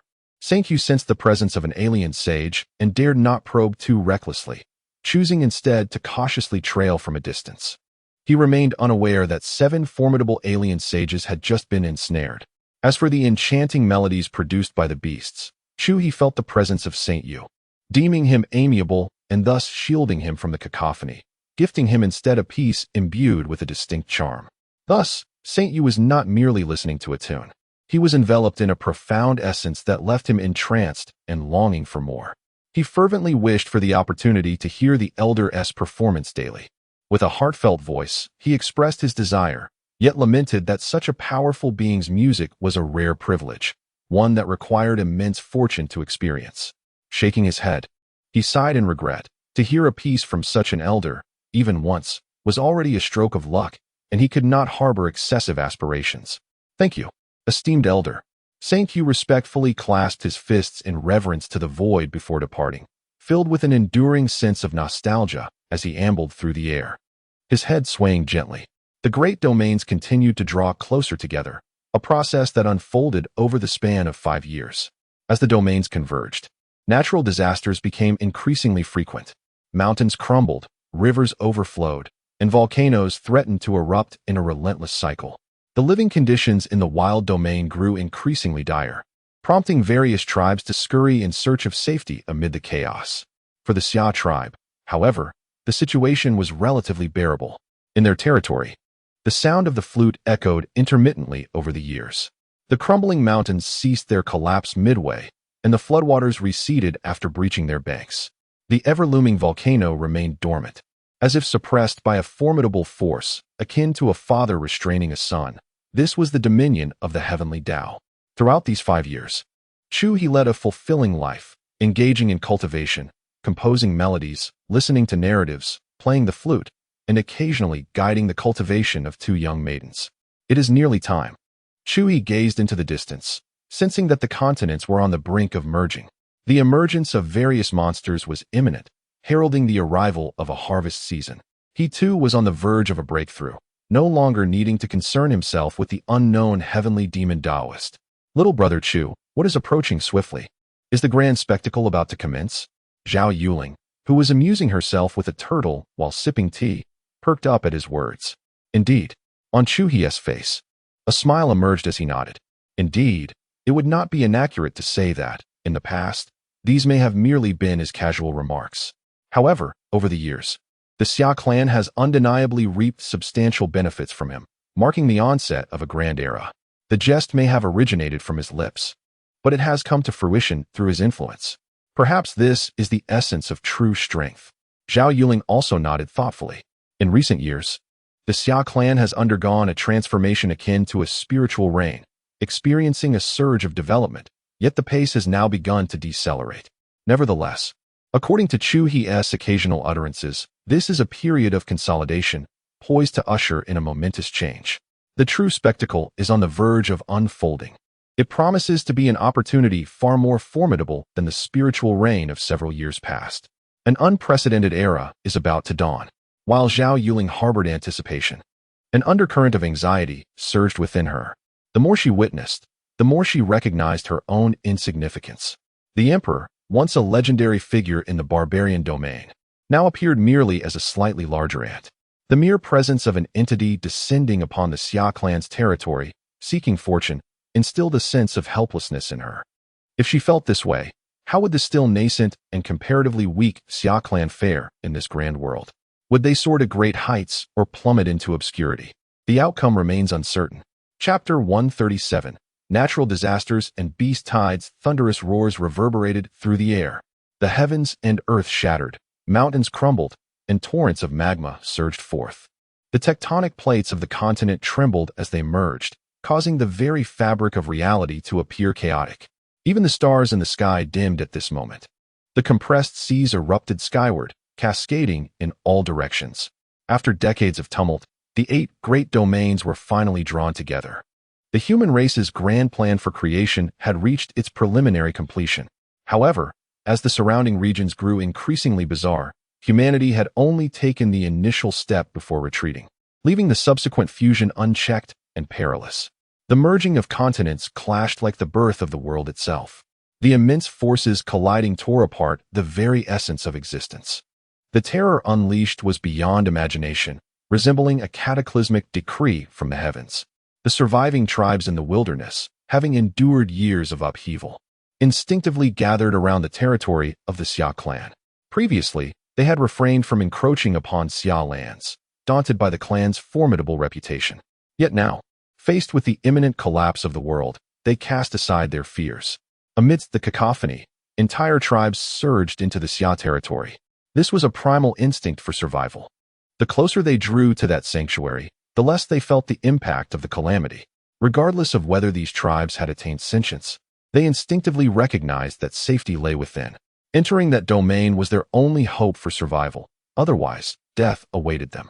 Despite the turmoil over the past few years, as various tribes pressed closer to the Xia borders for survival, the Xia clan had recruited several strong and obedient minor tribes to bolster their defenses and position heavy troops at every border.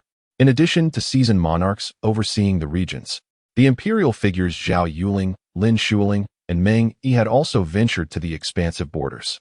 Yet now, confronted by the desperate onslaught of countless tribes, they felt the gravity of the situation. There were simply too many, and the simultaneous suppression from all sides proved unfeasible. Most critically, behind those beings loomed the collapse of the heavens and earth, with relentless floods and magma. These were equally lethal forces. Though all were martial artists, only those who had reached the threshold of a king could soar above the ground.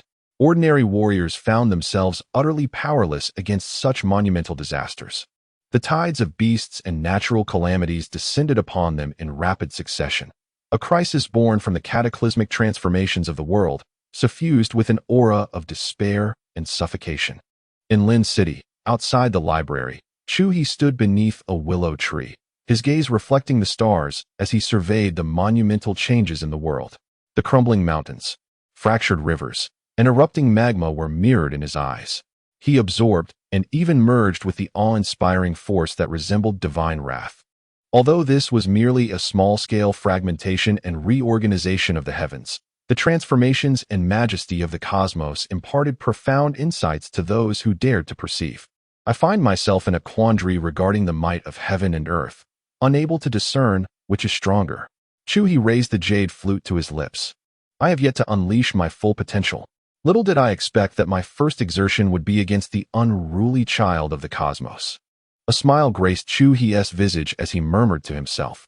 The celestial child's mischief left this old father feeling quite displeased. Such a tumult could bring about the destruction of our home. This is most unfortunate.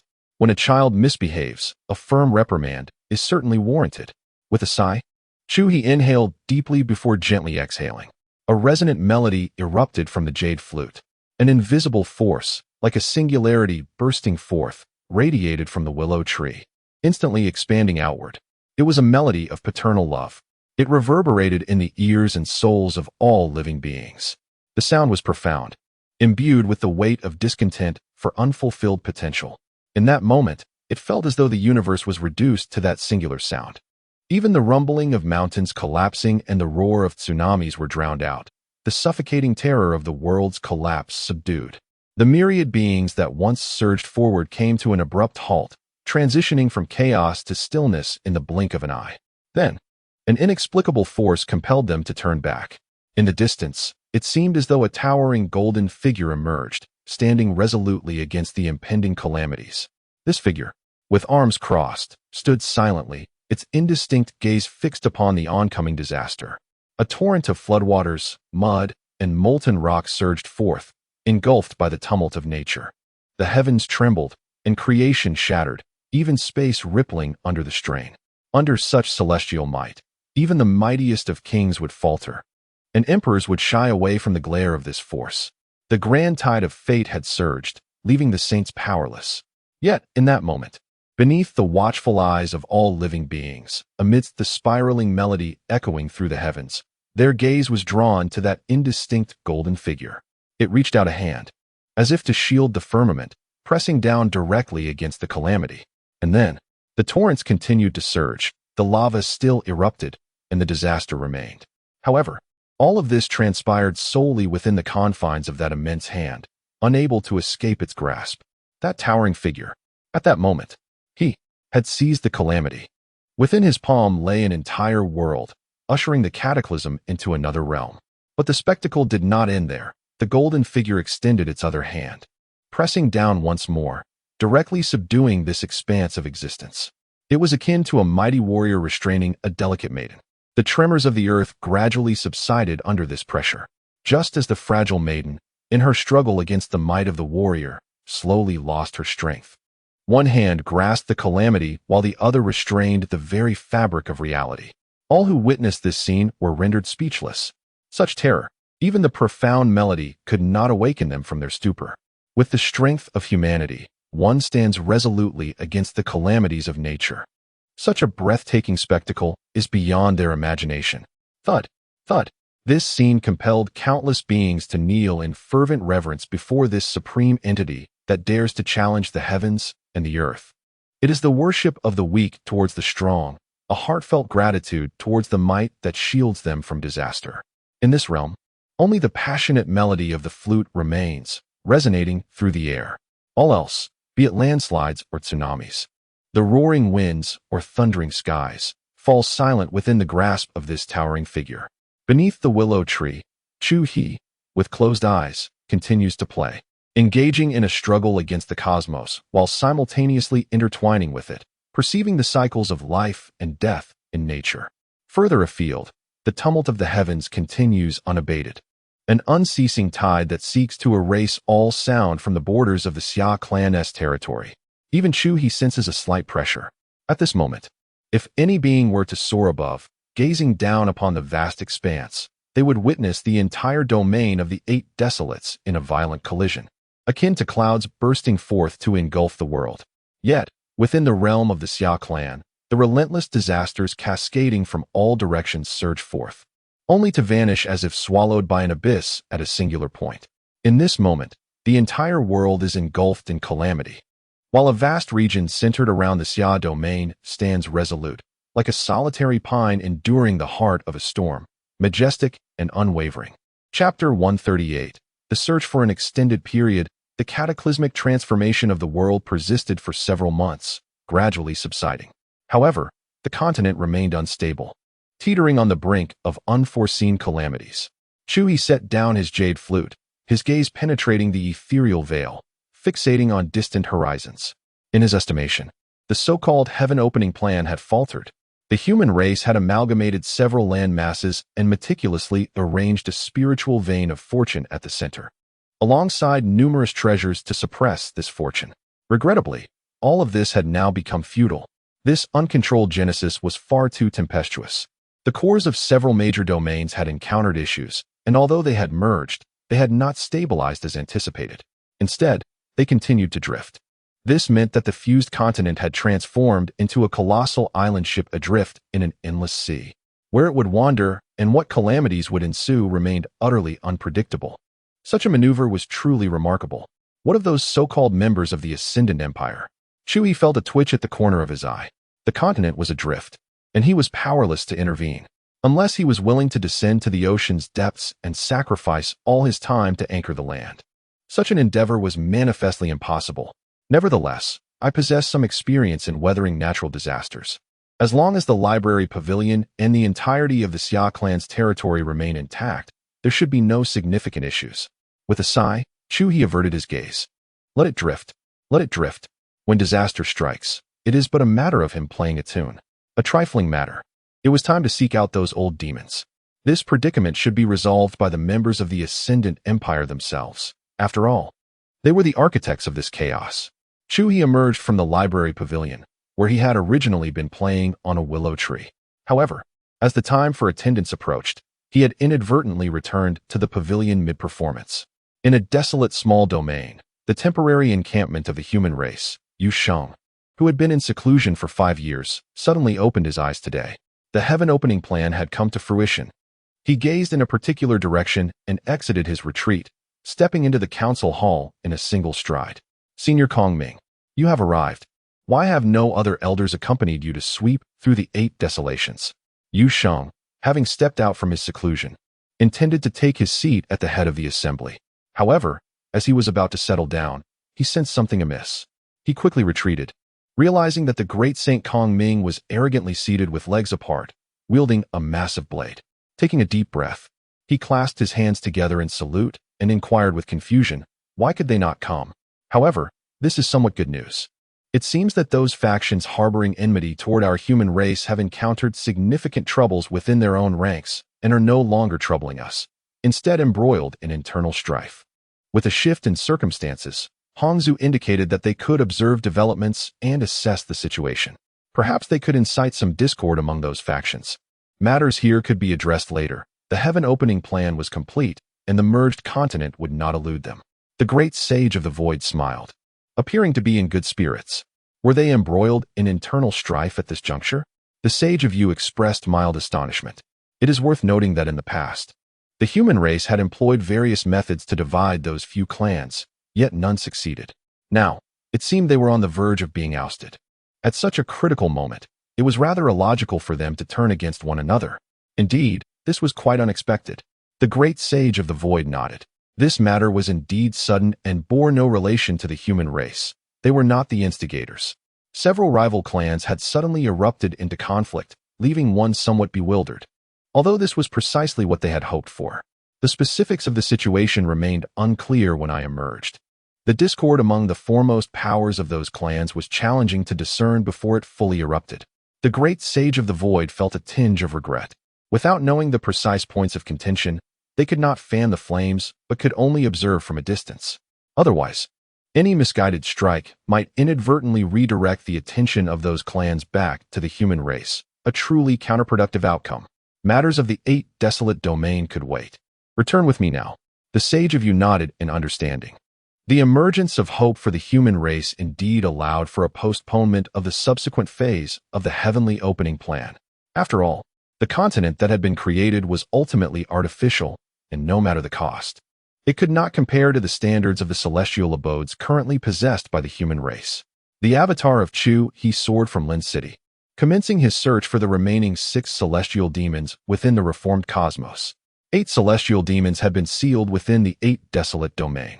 The 3rd demon, Haong, and the 5th, the demon wolf, were now contained within the demon suppression tower. The other 6, however, remained at large, wreaking havoc upon the world. As the progenitor of the heavenly Tao, Chu He naturally felt compelled to uphold cosmic justice and capture them. As he traversed the land, he beheld a world marred and scarred. The realm post-creation had yet to nurture new life. The world had irrevocably transformed, no semblance of familiarity remaining. The restoration, without human intervention, could take countless years. However, there was a silver lining. When Chu He previously intervened to stave off calamities, he inadvertently sheltered a multitude of various beasts. Once separated, they would quickly reproduce. Otherwise, given the current circumstances, Chu He feared it would be many years before he could fish for sustenance again. After wandering through the cosmos, Chu He located 2 demons, a serpent and a leopard, known as the 7th and 8th, respectively. The subsequent demons, however, eluded him completely. Though he discovered the altar that had sealed them, they had long since broken free, their whereabouts unknown. Chu He extracted the serpent from his bag of the universe and inquired if it possessed any knowledge of the situation. They must have departed alongside the dead rat. A deceased rat sought my attention. However, despite its seniority, we were not on amicable terms, and I chose to ignore it. We even engaged in a skirmish, and it appeared to encounter some difficulties, ultimately conceding defeat before departing. I remain unaware of its whereabouts. Nevertheless, both of us are under restrictions, and it is likely that it has not ventured far from these lands. The serpent was quite cooperative. When questioned by Chu He regarding the matter, it flicked its tongue, exuding a chilling aura, and provided a comprehensive response without the slightest hesitation. It reached a point where it divulged information even beyond what was asked. Notably, it had yet to enter the demon suppression tower, which indicates that its revelations were entirely voluntary. This suggests a lack of camaraderie among these demonic brethren, each seemingly eager to betray the other. Subsequently, Chu He placed the serpent within and extracted the leopard to pose the same inquiries, receiving nearly identical answers. The leopard, too, had been sought by the rat. However, it harbored disdain for the rat, leading to their abrupt separation, after which they have not crossed paths again. As for the rat's activities, the leopard was equally in the dark. Several demons have alluded to this rat, which emanates an aura characteristic of formidable antagonists. Chu He pondered, stroking his chin, contemplating the implications of a rat that incites animosity among all demons. The matter certainly bears significant weight. Chapter 139, Prelude. Ultimately, Chu He still could not locate the remaining 4 demons who had hidden away. He returned only with the black snake and the black panther, who had gotten separated amidst a quarrel with the large black rat. Upon returning to the library pavilion, Chu He accepted the Qianquan bag, feeling a tinge of regret. However, it was of little consequence. Discounting the half-damaged Tianxia Heong, the other 3 demons alongside a horde of beasts should suffice. His breakthrough, achieved through several insights into the cosmos and encounters with celestial disasters during the creation of the world, was merely a step away. These preparations were initially intended to ensure absolute certainty. Chu He entered the 3rd level of the demon suppression tower, carrying the bag.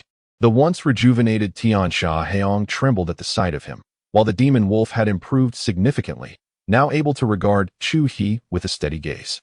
Over the years, it had often recounted tales for Chu He, and now, having grown accustomed, it showed no sign of fear, even wagging its tail in a display of affection. You are far superior to your 3rd brother. Indeed, splendid. Chu He praised, patting the demon wolf's head with genuine admiration. Upon hearing this, the demon wolf wagged its tail even more vigorously, its tongue lolling out as it looked eagerly at Chu He's pant leg. This is your reward.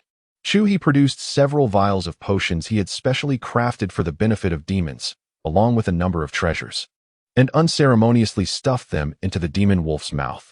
With a swift motion, without allowing the demon wolf a moment to react, he placed it beneath a lightning orb, which unfurled into a tangled chain that ensnared it.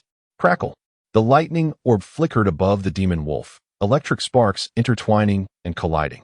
Tianxia Heong looked up, watching the familiar scene unfold, and recalled the past.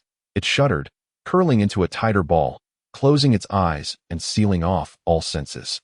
Old 5. Alas! It sighed sorrowfully within, tears mingling with blood. Chu He then retrieved the black snake, Old 7, and the black panther, Old 8, from the sack. As the 2 demons emerged, the first bolt of lightning struck the demon wolf just as it was descending from the lightning orb. With a resounding crash, it struck heavily upon the demon wolf's head, enveloping it in a swirl of demonic energy ignited by the lightning, sizzling and releasing wisps of smoke. Its outstretched tongue went rigid, glimmering as black oil dripped down, while its gaping maw exhaled dark mist. The demon wolf quivered violently twice before. As the light from the lightning diminished, it let out a desperate, heart-wrenching howl. 5th brother? The snake and panther widened their eyes in shock at the pitiful sight of the demon wolf, exclaiming simultaneously. Scanning the realm of thunder, they beheld the numerous vacant lightning orbs and chains, an ominous feeling brewing within them. This scene seemed to portend grave misfortune. My lord, I have done nothing wrong. I speak nothing but the truth. The demonic wolf cast a fleeting glance at a serpent and a leopard but had no time to attend to them. Instead, hastily calling out to Chu He in protest. It was remarkably obedient. Witnessing the dire plight of the celestial demon Heong, it displayed utmost submission towards Chu He. It divulged all it knew, regardless of whether Chu He inquired, demonstrating an unwavering honesty. Indeed, had it not been for Chu He's disdain, it would have eagerly approached to lick him each time. It had cast aside the dignity inherent to its demonic nature, yet still found itself subjected to punishment. It could not recall where it had gone wrong. A deep sense of injustice welled within. Zzz. At that moment, as the demonic wolf spoke, the thunderous sphere above flickered and crackled anew. The wolf glanced upwards, feeling as though its heart might shatter entirely. A single bolt of lightning struck, inflicting both mental and physical anguish, and just as the torment seemed to cease, it began anew. It now began to grasp why its 3rd brother appeared so wretched and had initially suggested self-detonation. Under such relentless and extreme electrical bombardment, even shedding a layer of skin would be considered a light punishment. Death was imminent. This was a fortuitous trial, and one must strive earnestly. For look at your third brother, now so close to success. Chu He spoke, his hands never idle, as he produced a multitude of elixirs and treasures imbued with demonic energy. Regardless of their efficacy, he unceremoniously shoved them into the mouths of the serpent and the leopard. Then, with a flick of his wrist, he cast them beneath a thunderous sphere, the chains swiftly moving and expertly binding them. The sphere above began to spark with electrical brilliance amidst its collisions. The crackling sound sent terror coursing through the hearts of the serpent and the leopard. Chu He glanced at the corner where celestial demon Dahuang lay, even causing the creature, despite having shut its eyes and sealed its senses, to involuntarily shudder. Never mind. Chu He departed from the third level, making his way to the second. Although celestial demon Dahuang had regained a modicum of strength, its condition remained precarious. Should it be thrown into the fray now, it might succumb after only a few strikes. It could be rendered useless within days. Chu He was about to enter seclusion and could not attend to it.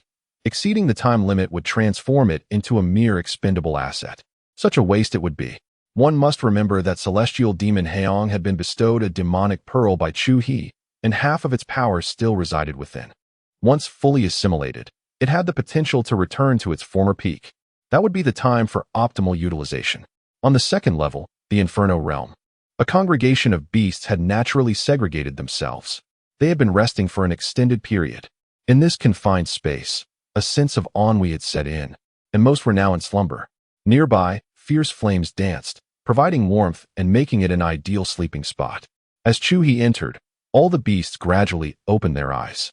Upon seeing him, those who had already endured the frying pan felt a surge of anxiety. Yet, the few high-ranking beasts that had been captured subsequently seemed rather restless.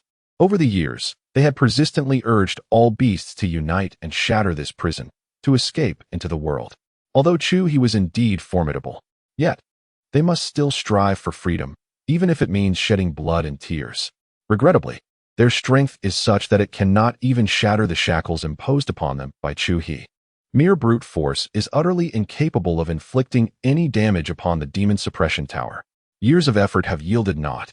Nevertheless, this has not extinguished their fervor for the battle for liberty. Upon witnessing Chu He's arrival, they bared their fangs, eager to engage. Chu He, observing that their fiery spirit remained undiminished even after years, felt not ire, but rather delight. It was essential to maintain this fervent state. With a smile, Chu He extended his hand, casting all the beasts into the cauldron of oil. A dozen beasts, each possessing formidable strength, aside from the abnormal mudpills and rodents.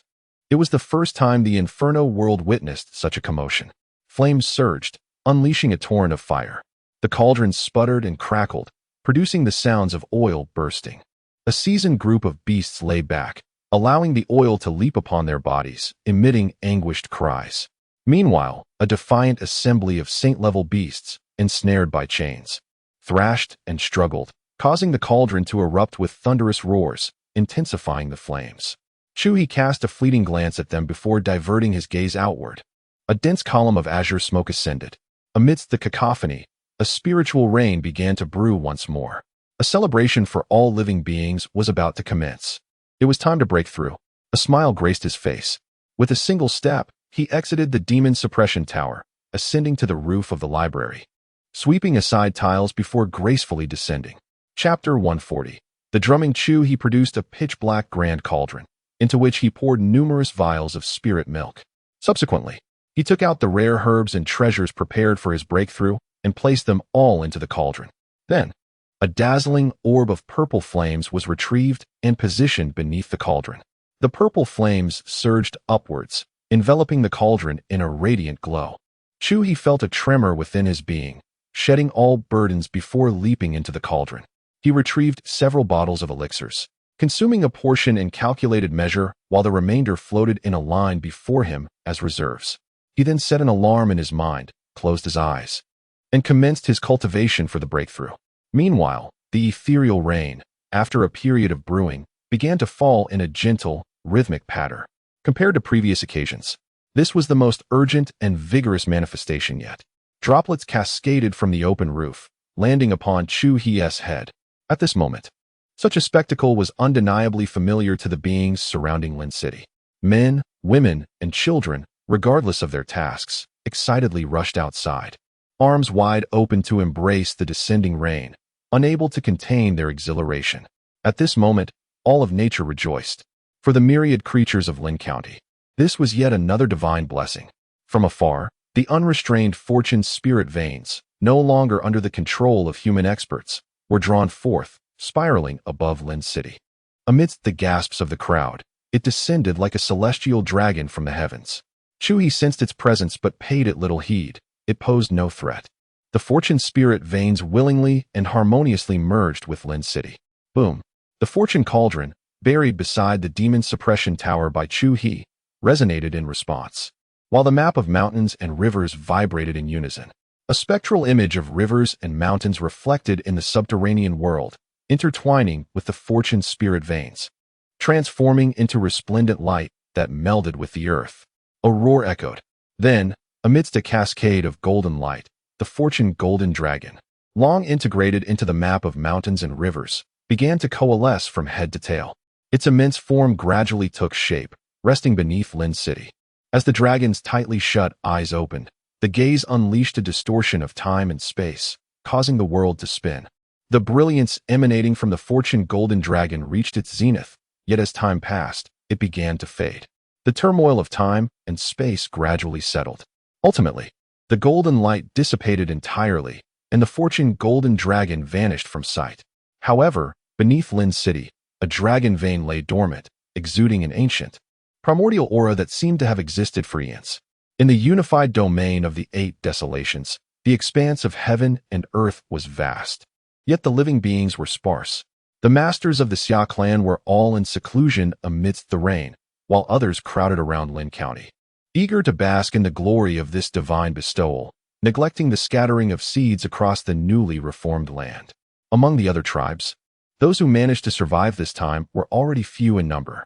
Furthermore, this realm had been ravaged to such an extent that, apart from the territory of the Summer tribe, which they dared not enter, every other place was a site of devastation. Despite their strenuous efforts, the harsh environment impeded their reproductive progress, resulting in nearly a decade passing with the synthesized 8 desolations remaining desolate.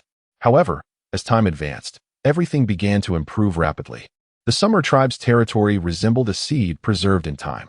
From this nucleus, all vegetation gradually spread outward, diminishing the evolutionary process of myriad beings following the Great Cataclysm.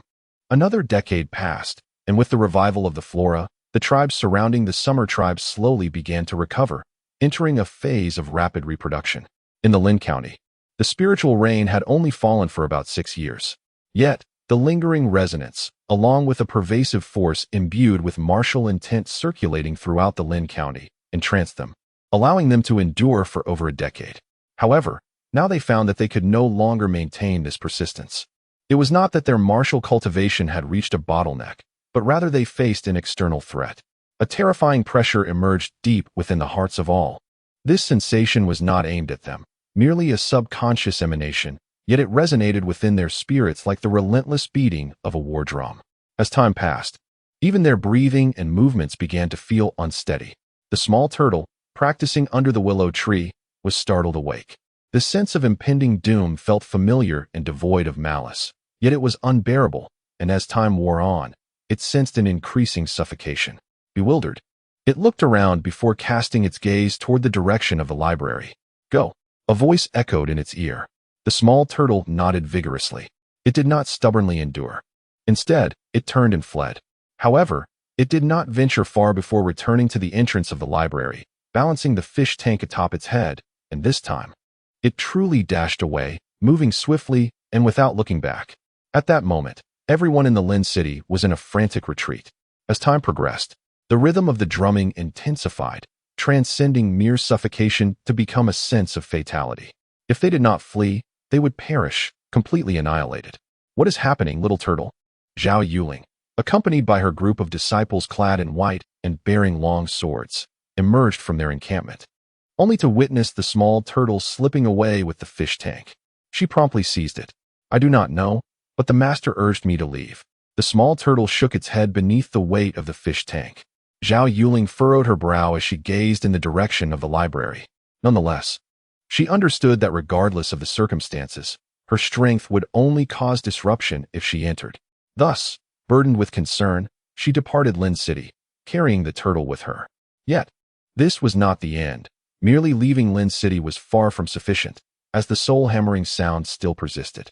All individuals, including those from the capital beyond Lin City, converged in one location as they continued their retreat. They had retreated through 3 counties, and only then did the profound shock of their spirits begin to fade. The crowd was immense. Everyone gazed towards the direction of Lin County, filled with confusion.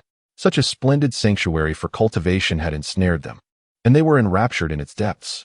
How could such an event transpire so suddenly? It was akin to a burly man on a date with a young maiden, lost in bliss, only to be abruptly caught by an imposing figure. It was as if they had been stripped bare, facing an unforeseen assault. The situation was utterly disconcerting. However, there was little they could do to remedy it. The overwhelming aura emanating from the source was intolerable. They could not even approach, let alone investigate its origin. That would be tantamount to courting disaster.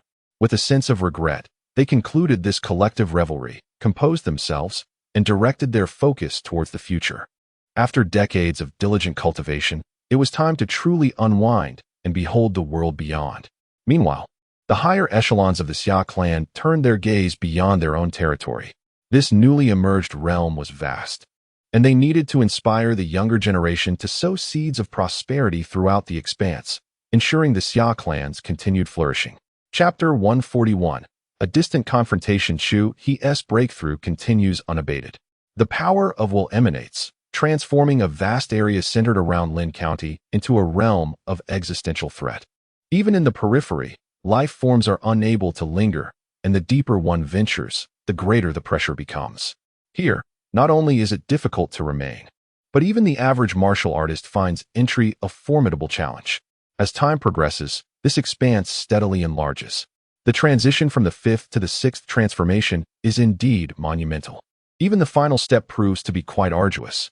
However, Chu He, already attuned to the process, remains unhurried. His existence spans eons. Decades of profound cultivation feel merely like a fleeting moment, with little emotional weight. Each day, when the alarm sounds, he need not awaken from his meditative state, but merely responds instinctively to mark his presence. The remainder of his time is devoted to the pursuit of his breakthrough. Time flows slowly. Chu He remains oblivious to the affairs outside his window. The world beyond holds no relevance for him. Meanwhile, the Xia Clan, having lost their sacred ground for procreation and interrupted in their practices, begins to regain its footing. The clan's elders commence the redistribution of lands, empowering various families to cultivate and sow upon this desolate continent.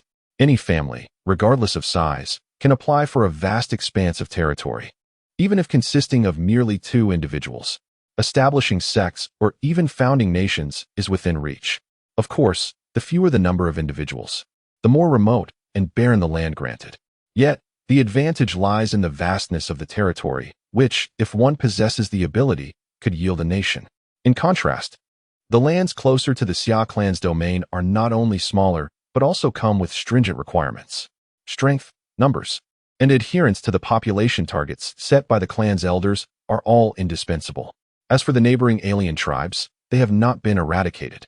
After all, this barren continent is in dire need of vitality. These tribes are, in a sense, considered resources. The elders of the Xia Clan have delineated territories for them. Those lacking intellect are to be raised in captivity, while the sentient ones are assigned mountain domains with established regulations. These areas will serve as the training ground for the younger generation of the Xia Clan. Everything unfolds in an orderly manner, progressing toward a favorable outcome. 5 years have passed. The redistribution of the Xia Clan's lands has finally concluded, and all arrangements have gradually come to fruition. The powerful once again retreat into seclusion, resuming their cultivation, leaving the remainder to the next generation. They have discerned that, after several years, the will that once radiated from Lin County has begun to retract. The locales previously touched by this will now present themselves as sanctuaries for those at the kingly level of strength. The residual echoes of will left behind can be comprehended. Even seasoned monarchs, including the esteemed Lin Shuling, Zhao Yuling, and Meng Yi, have commenced attempts to delve deeper into the areas still shrouded in the oppressive will.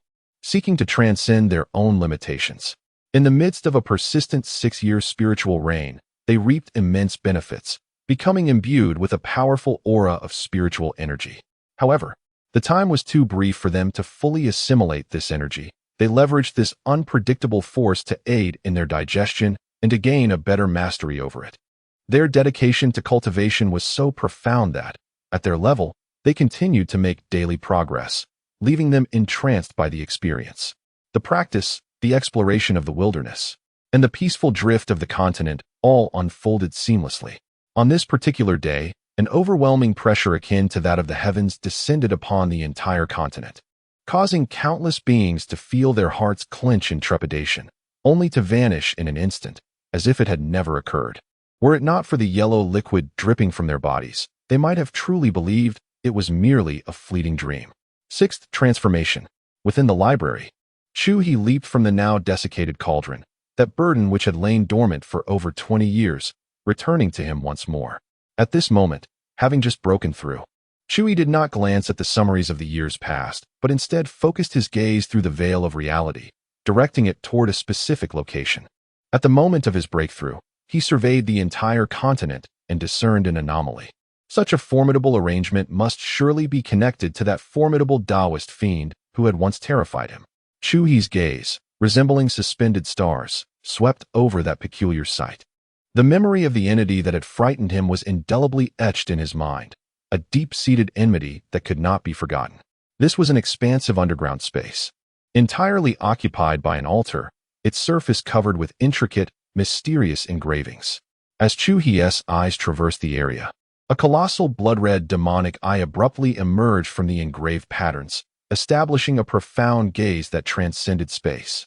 In the library, Chu He's eyes were filled with visions of a mountain of corpses and a sea of blood. He let out a cold snort, and golden flames erupted from his gaze, incinerating the gruesome imagery before him, accompanied by the sound of crackling. From the library to the mysterious location, wisps of smoke suddenly materialized in the void. Curious beings reached out with their claws, only to emit a shriek of terror, as if witnessing the most horrific scene imaginable, followed by their bodies igniting spontaneously, turning to ash and dissipating into the ether. All sentient beings who beheld this spectacle, possessed of any intelligence, retreated in fear. The demonic eye exuded tendrils of smoke, from which dried blood dripped, culminating in a fiery explosion upon the altar.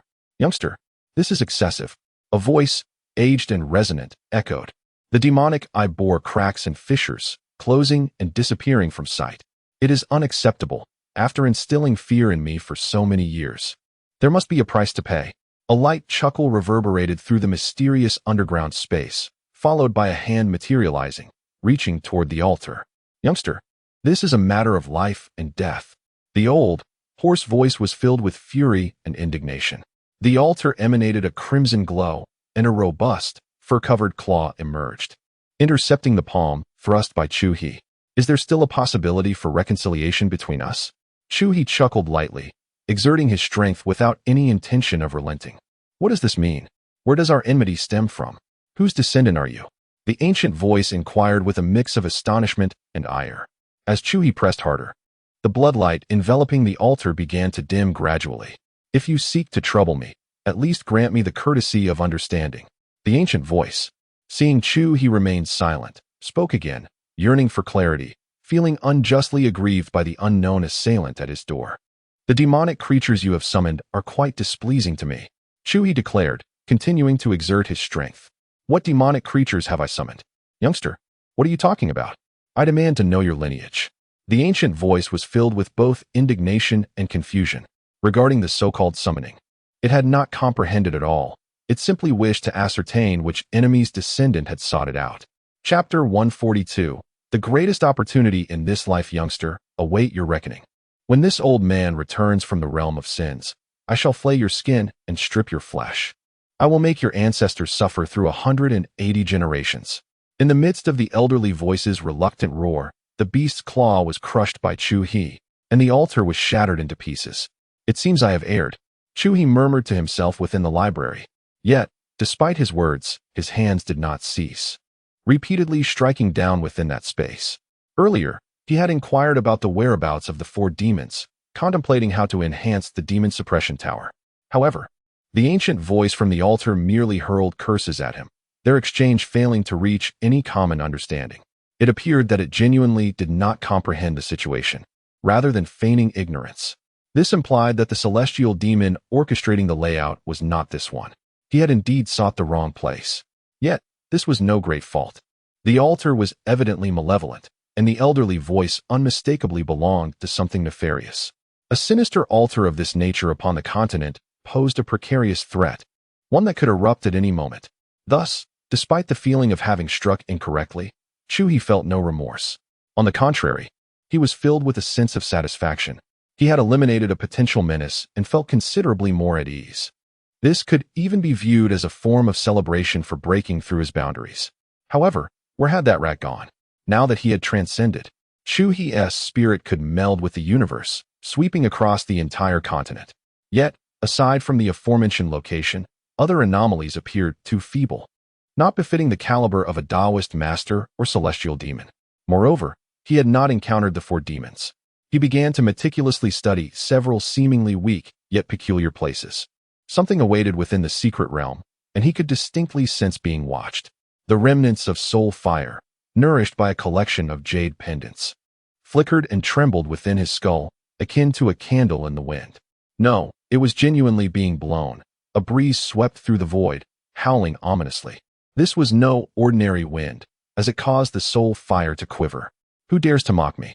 The skull spoke, its voice rough and grating, reminiscent of grinding teeth. It awoke from slumber, sensing a profound malice. Take what you will, but leave me a path to survival. The wind continued to howl, and the skull could not restrain itself from speaking further, though its words were painfully abrasive. Even when laced with a plea for mercy, they resonated as a threat. Very well. A voice echoed in the void, seemingly acquiescing to its proposal. Then, a collection of jade pendants encasing the soul fire levitated, as if grasped by an invisible hand, all at once. Soul fire. A cough erupted, and as the fierce wind gusted by, the soul fire extinguished in response. Chu He's gaze traversed the space, resting upon the colossal beast bone below, along with the myriad trinkets within the secret realm, stirring within him a multitude of reflections. In this world, the lifespan of the strong is astonishingly prolonged. Despite their current state, they continue to exist, even contemplating a return to the mortal realm when the opportunity arises. Most significantly, these lands, merely the fringes of the East Song Domain's wilderness, harbor a myriad of demons and specters, hinting at the treachery that lies in other regions. Yet, upon reflection, Chu He realizes that these wretched beings, clinging to life, indeed seek refuge in the most remote locales. Only those with formidable clan strength can occupy desirable territories, patiently awaiting their moment of emergence. The majority, lacking confidence in their own kin or harboring distrust, would find sanctuary in those great domains only to court death, as they would easily fall prey to the scrutiny of the powerful. In their half-crippled state, they would struggle against even slightly weaker adversaries, and discovery would spell doom. Now, in this desolate wilderness, the appearance of a formidable figure like himself introduces an element of unpredictability, as he could effortlessly sweep through and capture them all. He reformulated the traps of the skeleton's secret realm into a trial for the realm and opened it, allowing his consciousness to withdraw, eagerly setting out to scour other areas. This was a reward bestowed upon the world by a mighty being reveling in their breakthrough. After a considerable passage of time, he thoroughly cleansed the vast expanse of the 8 desolations, an immense dwelling. Chu He had no desire to bring those feeble relics back with him. They were merely a collection of weak and dilapidated antiquities, and he would first need to waste time restoring them before they could be of any use. Upon completing the cleanup, Chu He withdrew his consciousness. Although he still had not located the elusive black rat, he did not press the matter further. Having successfully transcended his previous limitations, his spirits were high, and he chose not to dwell on trivialities. With a wave of his hand, he restored the dilapidated library and stored the large cauldron. Then he stepped outside. There, the willow tree, upon seeing him emerge, swayed its branches and leaves as though cheering in delight. Chu He tenderly caressed the extended foliage, sensing the vibrant life pulsating within. This willow tree had become a treasured possession, Even a single leaf, in the hands of an alchemist outside, would be revered as a precious gem, capable of producing various marvels. In the second level of the demon's suppression tower, the cacophony of anguished cries had lost its fervor, devoid of passion. Chu He surveyed the scene. The sacred beasts at the saint level fared reasonably well, their cries lacking enthusiasm, yet their conditions remained manageable. Even the few peak emperor-level crocodiles and dragons were still holding on, albeit barely. The most pitiable were the first tiger and Sanyo. Both reduced to mere skin and bones, their breath shallow. This sight tugged at Chu He's heartstrings, prompting him to swiftly intervene, rescuing them and administering the high-temperature supplements that had accumulated over the years, pouring them into their mouths in haste. Fortunately, if this continued for another year, they would likely be nothing but remnants. Thanks to your unwavering companionship over the years, you have seized opportunities and advanced remarkably. Had we encountered each other in the beginning, you would not have endured to this day. With a sigh, Chu He patted the first tiger and the desolate Sanyo. Their endurance is a testament to his guidance. The current first tiger and Sanyo, having been nurtured by Chu He, now possessed the formidable strength of the 8th level of the Emperor's descent, bolstered by the beast ranking. Furthermore, through years of rigorous training akin to being immersed in a cauldron, they have become seasoned and experienced, enabling them to endure for over 2 decades. Otherwise, had they remained in their initial state, little would have remained of them. Remarkably, in just a few decades, they have achieved such progress. This fortuitous encounter has surely incited envy among countless beings. Meeting him may well be the greatest opportunity in the lives of the first tiger and Sanyo. Once Sanyo and the first tiger regained their composure, Chu He continued to extract the remaining beasts, bringing up all but the 7 who were still in good condition. One by one, he distributed a comforting high-temperature subsidy. Rest well, you have a long holiday ahead, Chu He announced with a smile, delivering them good news before turning to ascend to the 3rd level. Chapter 143. Scribbling the stars in the 3rd layer of the demon's suppression tower. Aside from the curled-up demon Dahuang in the corner, its several bound brethren had vanished entirely. However, this outcome did not surprise Chu He. He had anticipated it long ago. The might of the thunder domain was incomparably superior to that of the fire domain on the 2nd layer. The two were not even in the same league, truly formidable. Even with the absorption of the demon pearl, Dahuang could only endure for 5 years before becoming severely weakened. Its brethren should have ceased to exist long ago, particularly after the cessation of the spiritual reign over a decade ago. Moreover, their ability to persist for around 6 years was largely thanks to the substantial electric sustenance provided by Chu He, coupled with the mechanism of the demon suppression tower. When the essence of the tortured beings is diminished, the power exerted upon them correspondingly weakens. Otherwise, it would have been a challenge to endure even 4 or 5 years under such relentless thunderous assaults, let alone 6. After 20 years, their transformation into mere remnants was entirely expected. If any of them still remained, it would have been a source of astonishment for Chu He. What a pity! Chu He shook his head, feeling a tinge of regret. Those demons were quite obedient and understanding, and he had developed a fondness for them. Listening to their tales was a delightful pastime. He had even intended to teach them a few musical instruments for blowing, strumming, and singing. You have nearly recovered, Chu He remarked, gazing at the corner where Dahuang resided. The demon quivered, opening its eyes, the eerie red points expanding with boundless terror. At that moment, it contemplated whether to self-destruct. It hesitated, struggling, as the demonic energy within it became increasingly unstable. Tendrils of demonic flames flickered uncertainly outside its body. Forget it. Let us rest for a few more days. Chu He exited the demon suppression tower. Now that he had successfully broken through, there was no need to subject Dahuang to another onslaught. It was better to reserve it for the next centennial signing event. Unbeknownst to him, he had already reached the age of 208, having signed in the library for a continuous 193 years.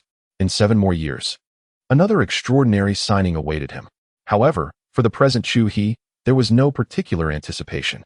He had just achieved a breakthrough, and his current mindset was one of detachment, free of desires. There was nothing he particularly yearned for.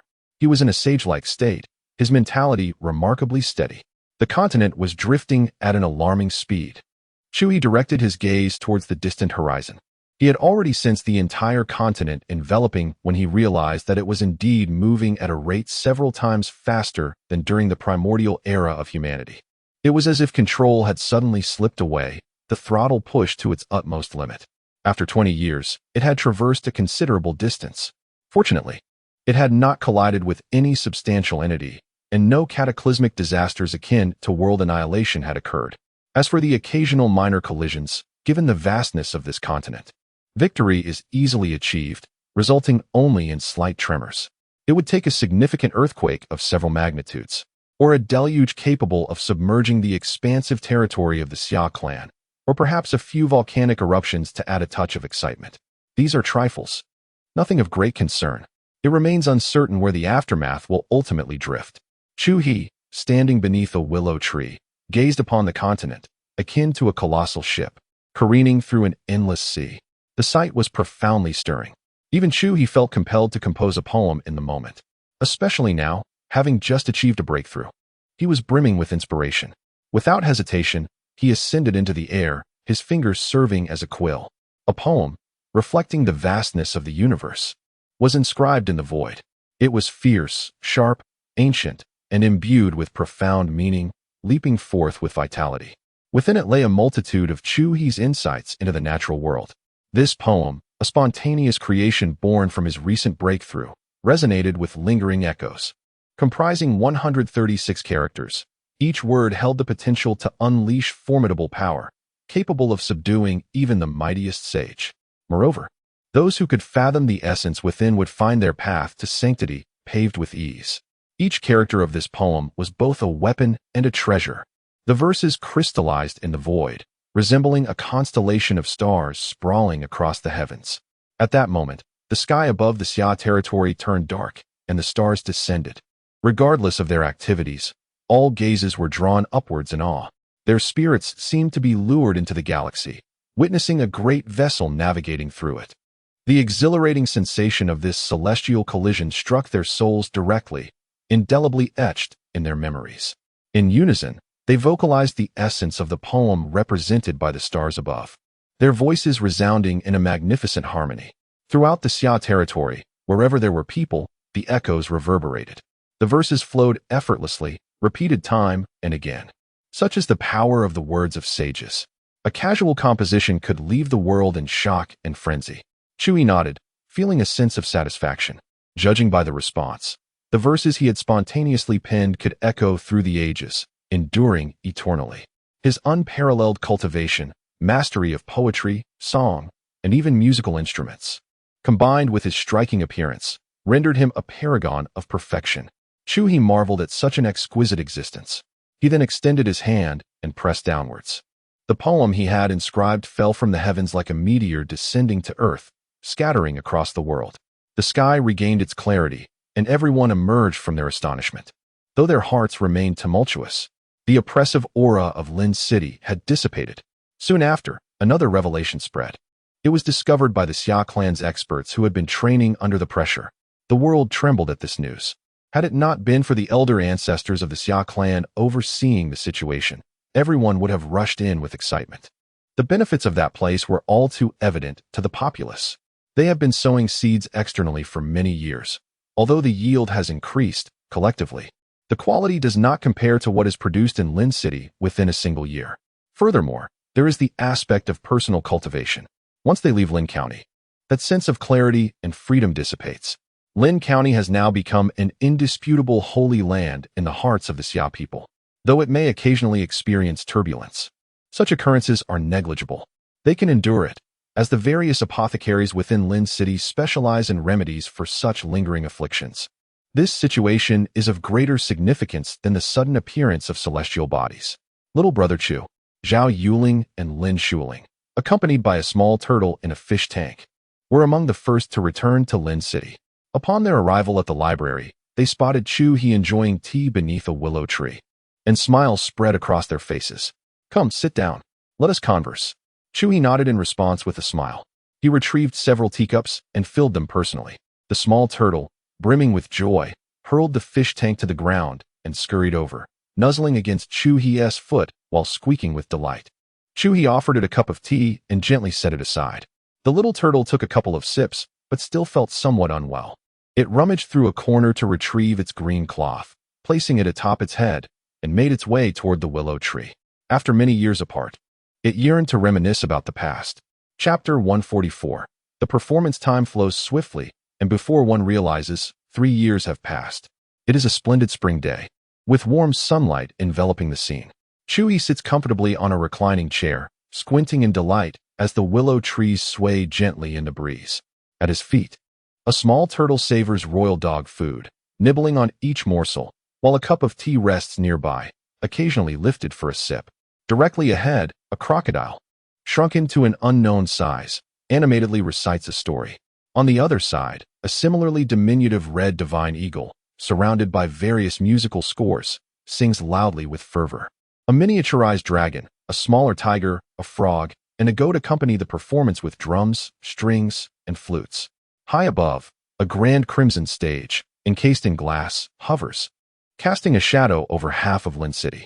Upon this stage, a goat and 2 dragons enact a script provided by Chu He, depicting the whimsical escapades of sheep. Beneath the willow tree, Chu He exhales rhythmically, his fingers tapping softly on the arm of the chair, indulging in a profound sense of comfort. Such is the unpretentious life of a magnate. Since his breakthrough, Chu He has embraced relaxation, spending the year in leisure and joy. He has gathered a few talented beasts, forming various troops that take turns performing for him.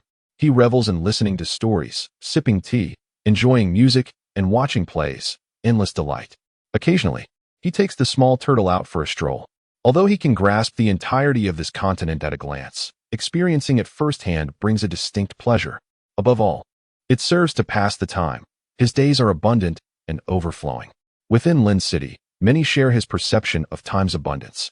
A group of young men and women, munching on sunflower seeds and cradling small children, gaze up at the towering crimson stage they have long since grown accustomed to, offering their critiques. This performance falls short. It's utterly foolish, an affront to my intellect. A young man exclaims, shaking his head. How could a goat possibly chase 2 dragons? Is it merely because it wields a stick? He slaps the table in frustration, feeling a blow to his spirit, and then painfully closes his eyes. It's all right, brother. It's normal now.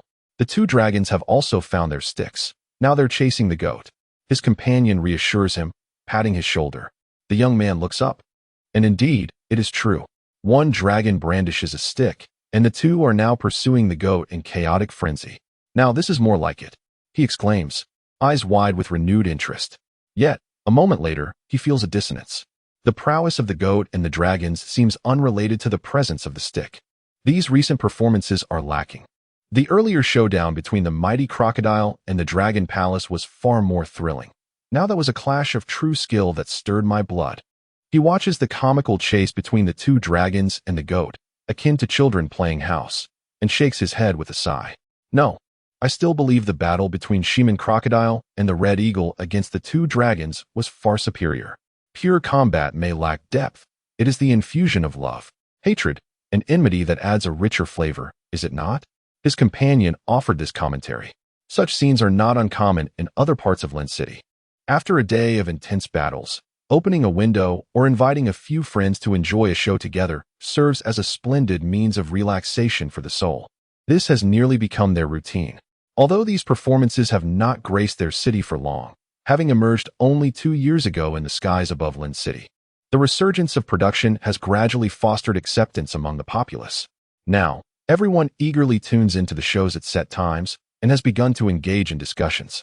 Even the venerable ancestors of the Xia Clan, residing far away in the capital, along with the elite of various families, occasionally come to witness the spectacle. The ethereal performances of Yu Si and Yu Meng are executed with great effort, bringing them joy and delight. Such performances are far less strenuous than being thrown into a cauldron of oil. They have toiled diligently to embody their roles and satisfy Chu He. They now adeptly handle various characters, able to feign ignorance or exude fervor.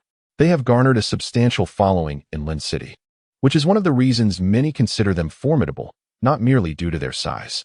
It is essential to recognize that while the human race may not boast great stature, they can still subdue colossal beasts.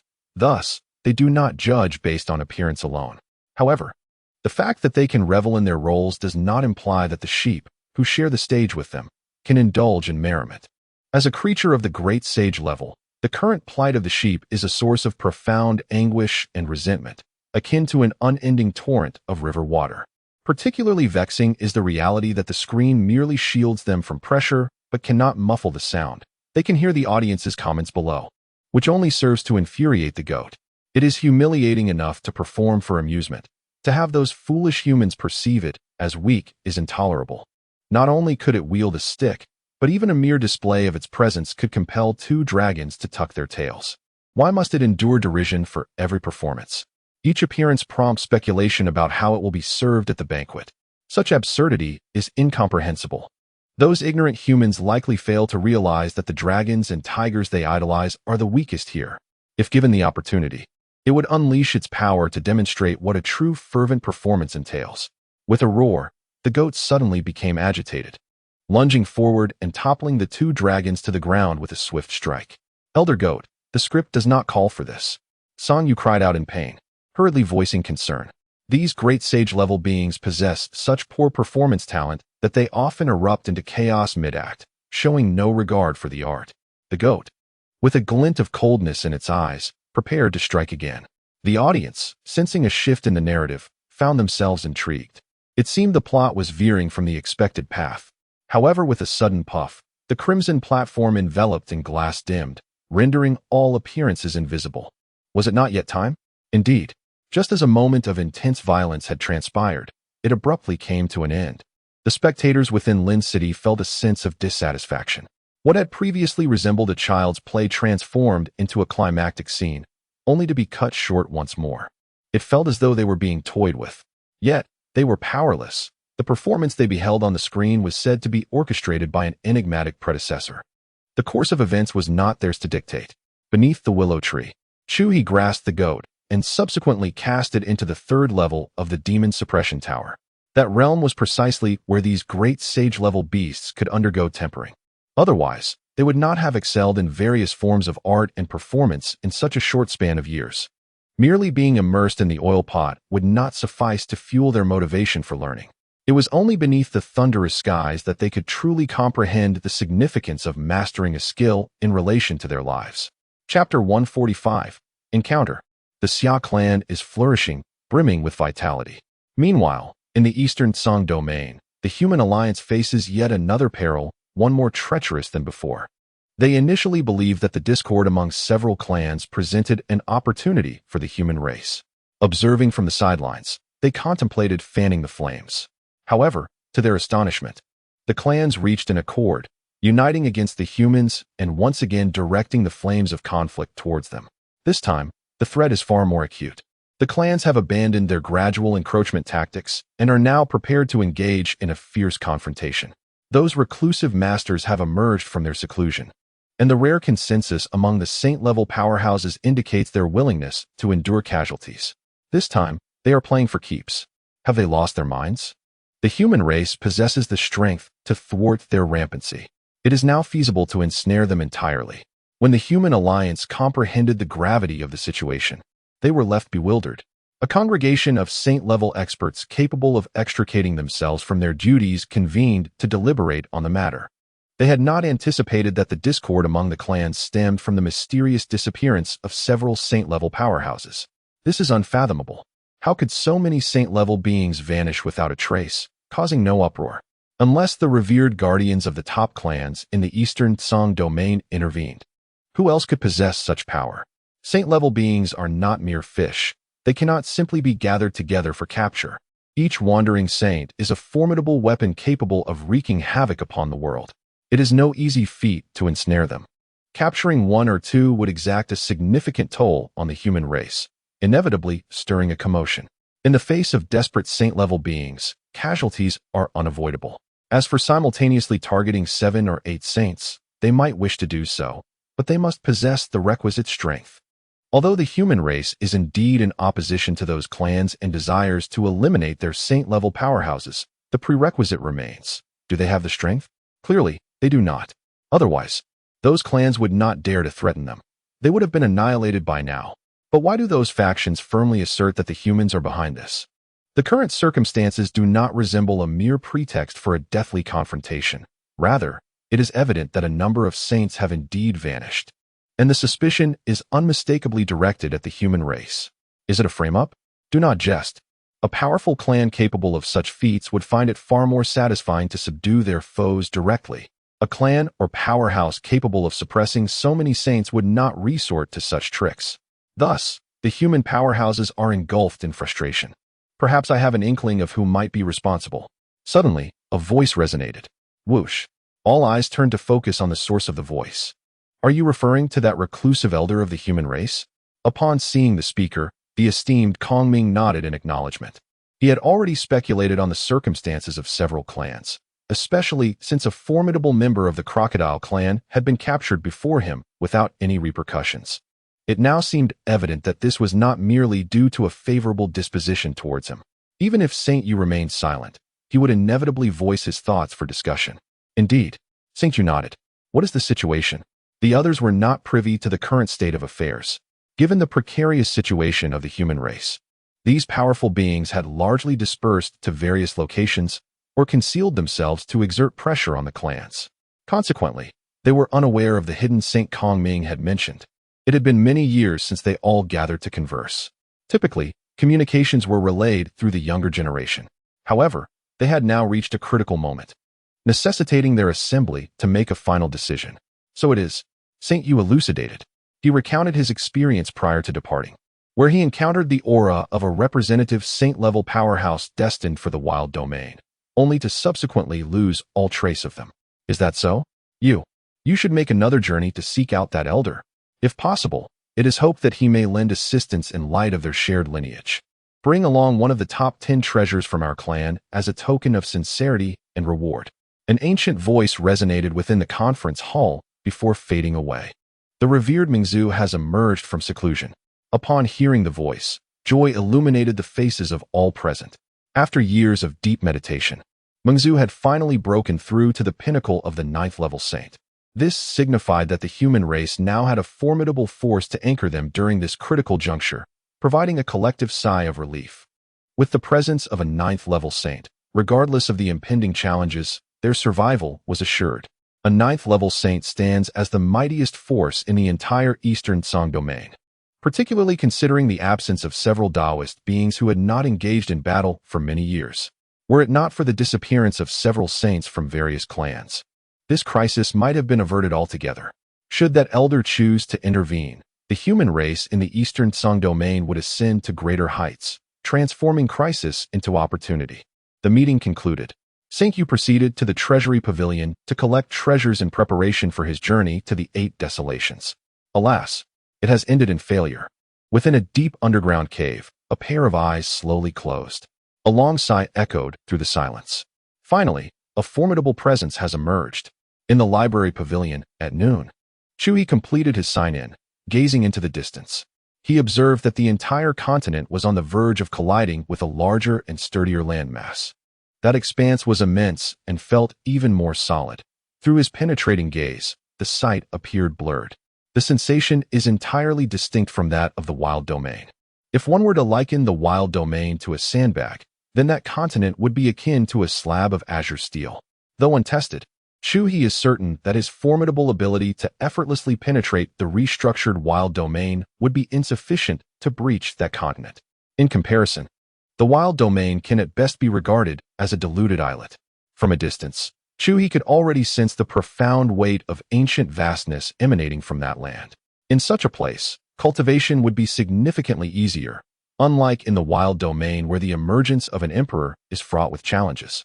Had it not been for Chu He's intervention, utilizing the demon suppression tower to refine the fortunes and shatter the invisible shackles within the wild domain, the rise of an emperor-level powerhouse would have remained an unattainable dream.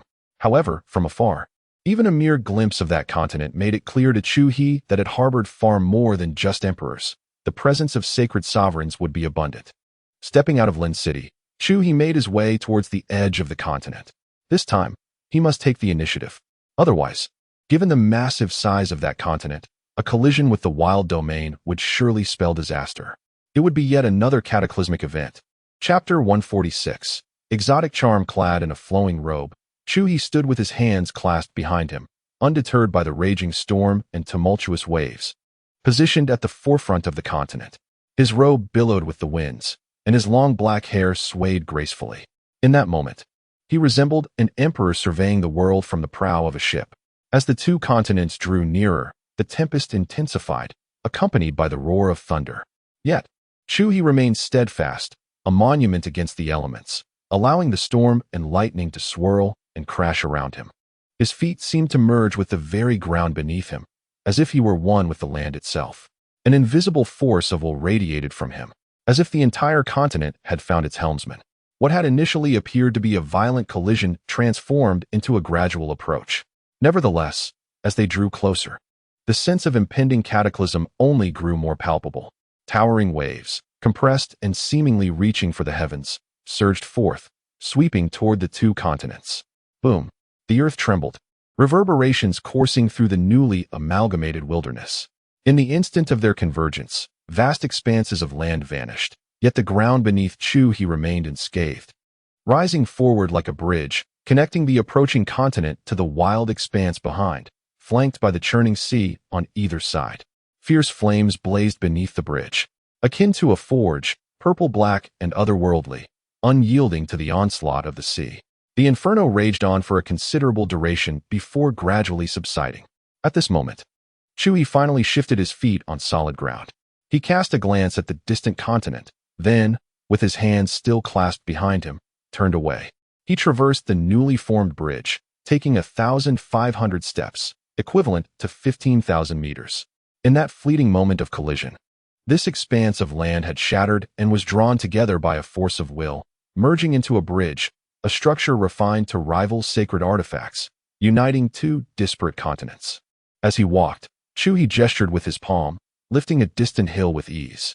A sphere of purple flame emerged from his hand, melting, compressing, and forging the hill until, moments later, it transformed into a heavy stone tablet. With his fingers poised like a sword, he inscribed the characters Chu Bridge upon it. With a casual flick of his wrist, the tablet embedded itself at the bridge's entrance, fitting seamlessly with no discernible gap. Standing atop the stone tablet, Chu He turned once more, gazing toward the opposite shore. Perhaps it was time to experience a different vista. A sudden curiosity sparked within him. He had grown weary of the scenery of the wilderness. The exotic charm of this higher realm offered a refreshing change, a delightful respite from his monotonous existence. As a formidable being, he was free to indulge his whims. Having conceived an idea, Chu He promptly set his plans into motion, taking a stride into this new continent. As he traversed the landscape, he felt the ethereal essence entwined around every lofty mountain he encountered. Each ancient tree seemed to reach the heavens, embodying a majestic presence. Within the flowing rivers, perilous dangers lay hidden, unfathomable to ordinary beings. Chu He beheld colossal cities, their heights and widths surpassing imagination. They teemed with various monstrous creatures, a sight unseen in the barbaric realms. In those territories, the most splendid cities were constructed by the Xia Clan. Other tribes often settled for less, residing in the ample, spirit-infused hills, hollowing out caves, lacking any concept of grand urban development. The Xia Clan, due to their size, could only build structures of limited dimensions. Unlike the vast edifices beneath his feet, where a mere room could host a skirmish involving dozens of combatants. Moreover, these cities exhibited traces of formation fluctuations, a phenomenon absent in the barbaric lands. If this continent represented a realm of modern sophistication, then the barbaric territories were akin to isolated, backward corners of the world. The disparity between the two was monumental. As Chu He wandered through these cities, he sensed the aura of their inhabitants. Most beings were born into the third or fourth tiers of strength, reaching innate levels upon maturity. Within each city, countless king-level entities thrived, with imperial might concealed deep underground. It was worth noting that this was merely the periphery of the continent. Typically, this would be the lowest tier, yet it was still formidable, hinting at the depth of power within. Chu He refrained from recklessly plundering. Even if he had the inclination, he was unable to do so. This continent operated under solid rules, unlike the barbaric lands. His consciousness, when extended, was met with layers of mist that obstructed his reach. Even with his cultivation, he could not venture too far. This was a daunting continent, likely home to beings of equal or even greater caliber than his own. With a newfound gravity, Chu He resolved to limit his excursions to this territory. This was not born of fear, with his current cultivation at 6 transformations. Both his body and soul were nearly indestructible. He merely felt the need for prudence, for he was indeed different. As long as he maintained his stability, he could progress steadily without the need for conflict. Thus, he meandered around the outskirts, choosing not to delve deeper, preparing to turn back. However, at that moment, he noticed a distinctive city, one that was the largest he had encountered thus far on his journey. This was not the most significant aspect. What truly piqued his interest was not merely the presence of a singular race within the city, but rather the vibrant tapestry of countless diverse beings coexisting harmoniously. Majestic establishments stood tall, while a myriad of entities traversed through the bustling thoroughfares. Among them, Chu He even discerned the silhouettes of numerous humans. This city appeared to be a bustling metropolis acknowledged by myriad races. As Chu He's gaze shifted, he beheld the name emblazoned above the city, Alliance of 10,000 Races. The 3 characters exuded a powerful vigor, imbued with an overwhelming will. It seemed as though a formidable entity, radiating an aura of dominance, had opened eyes as grand as the full moon, demanding his submission. Yet, Chu He remained unmoved, flames of defiance igniting in his eyes as he glared back. With a crack, the enormous banner above the city bore a fissure before he averted his gaze. This was the Eastern Song domain, or perhaps the Eastern Emperor domain, or even the Eastern Ancient domain. Chu He mused, resting his chin upon his hand. The moment he glimpsed the name, memories of tales recounted by his subordinates sprang to mind. In the Eastern Wilderness, countless small domains existed, though none had been meticulously catalogued. The central domain boasted 300, yet only 3 could be deemed great domains. The alliance of 10,000 races served as the council of numerous powerful clans, existing solely within these 3 grand domains. Chapter 147. In the city within the depths of the alliance of 10,000 races. An alien creature resembling a wild boar was engrossed in a deep slumber, diligently cultivating its powers. Suddenly, a fissure appeared at the corner of its eye, as if seared by flames, accompanied by streams of blood and tears cascading down. Abruptly, it opened its eyes, wiping away the sanguine tears with its hoof, its gaze radiating an intense malice. Moments earlier, it had been immersed in its practice when it sensed a formidable presence glaring at it through an unseen medium, nearly obliterating its very soul. Anger surged within, yet it refrained from seeking the source of this disturbance. After all, the sensation it had just experienced suggested that the entity was exceedingly terrifying. To investigate would be tantamount to courting disaster. Am I being targeted by some malevolent force? No. I must retreat to my clan for a time. I shall seek counsel from the ancients. The wild boar's eyes flickered with contemplation before it decisively hoisted its nearby rake and departed from its secluded chamber without a word, taking flight in haste. For there were certain entities that harbored an insatiable appetite for its kind. Caution was paramount, although its lineage had risen to prominence due to the influence of their ancestors. They could not entirely deter the covetous tendencies of some ancient beings who would surreptitiously indulge in their flesh.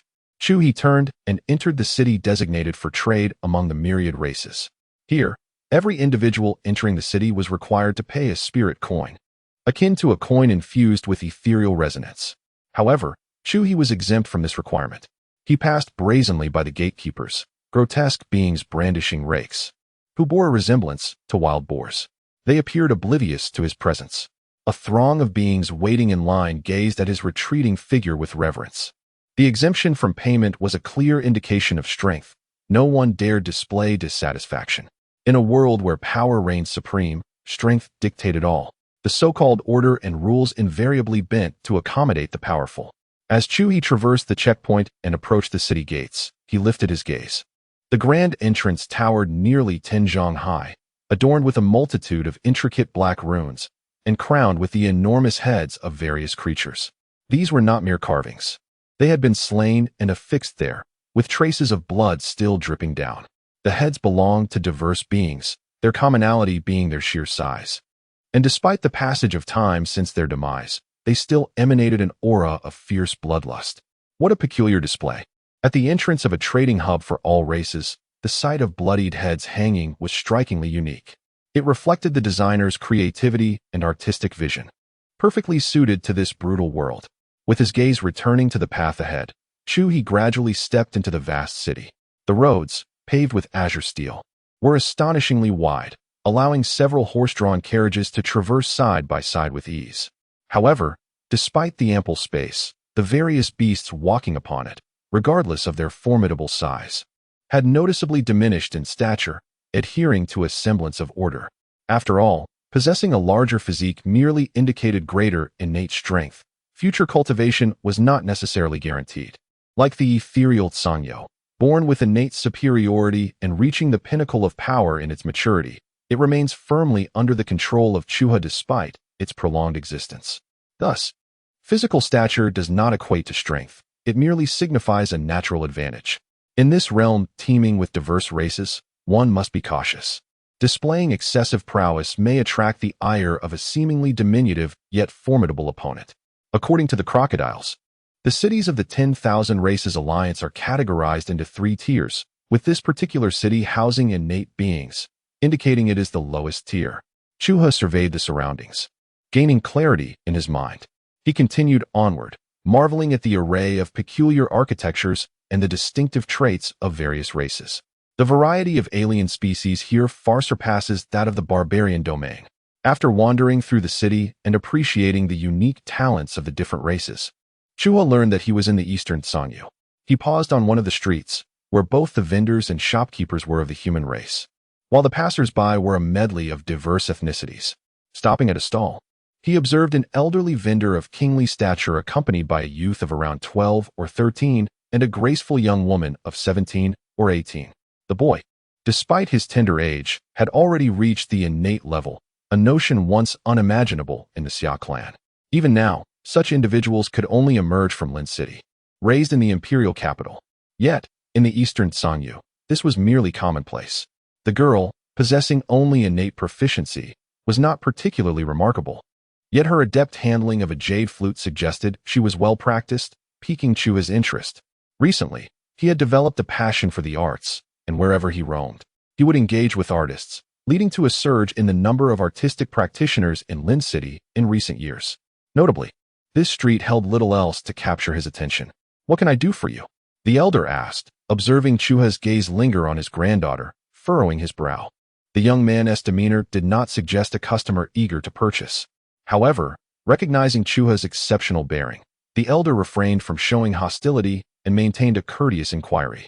"I wish to hear a tune," Chu He stated plainly, eschewing any circumlocution.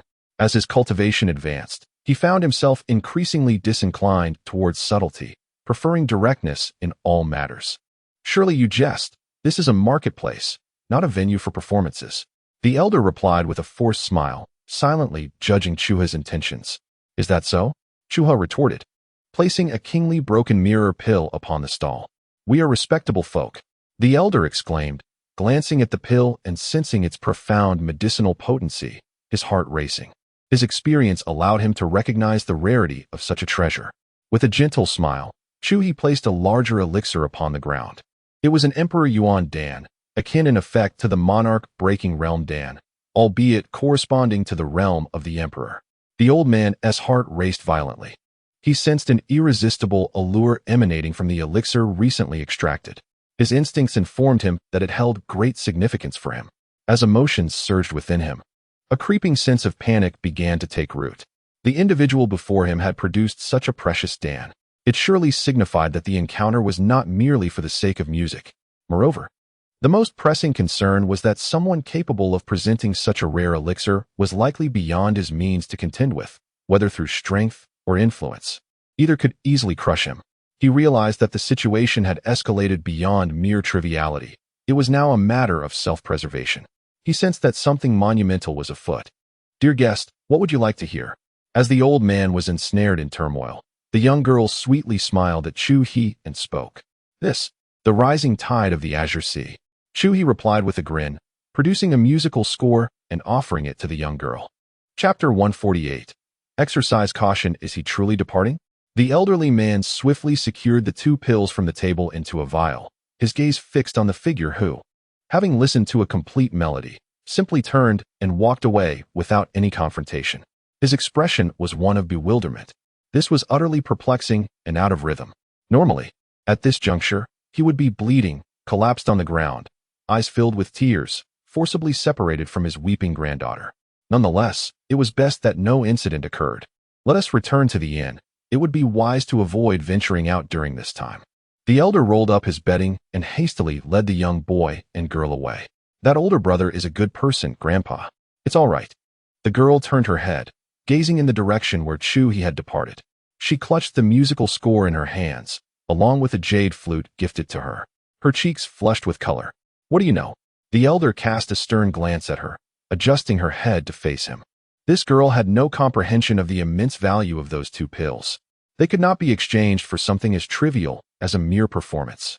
Let alone a single melody. Selling the girl to play for him daily would hardly suffice. Indeed, the elder abruptly halted. What is it, Grandpa? The girl inquired curiously. You are not worth that price. The elder regarded her earnestly. He suddenly realized that perhaps that esteemed individual had merely wished to enjoy the music, while also nurturing the younger generation. Otherwise, how could his not yet matured granddaughter be deemed worthy of such a sum? It is impossible. Even if her musical talent is somewhat commendable, it hardly reaches an extraordinary level. The price could not possibly be that high.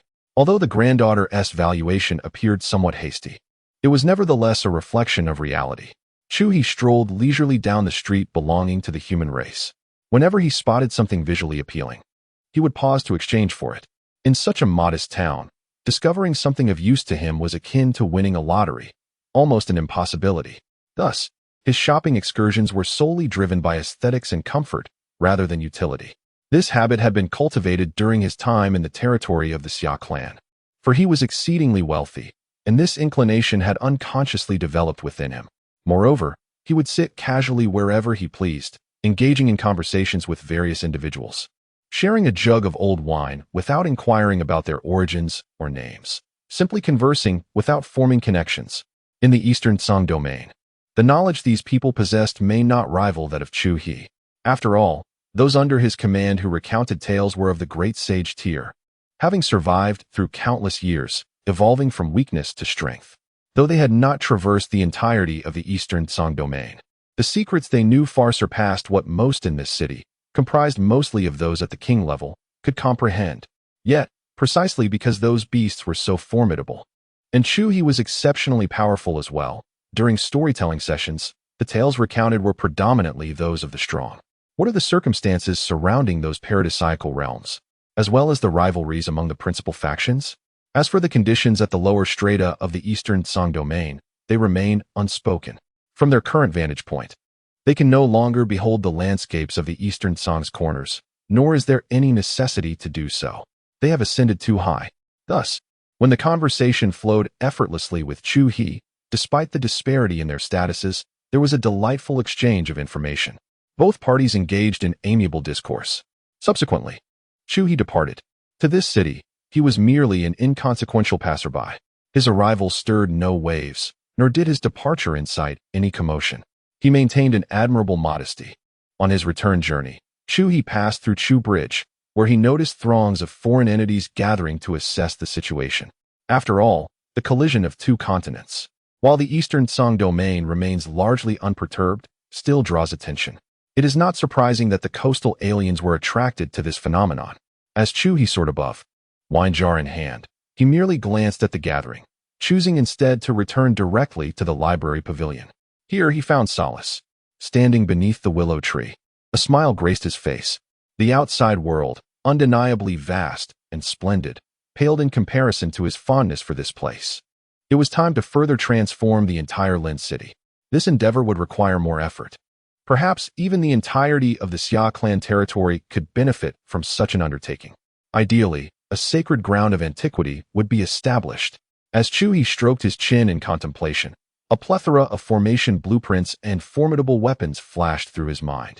Now that the barbaric domain had drifted into the Eastern Song domain, it presented a significant opportunity. Countless strong beings existed here, and although his subordinates had proclaimed that those at the Dao realm represented the pinnacle of strength, such beings were not abundant. To the best of his knowledge, only a handful of the 7 great clans possessed such might, and each had not taken action for many years.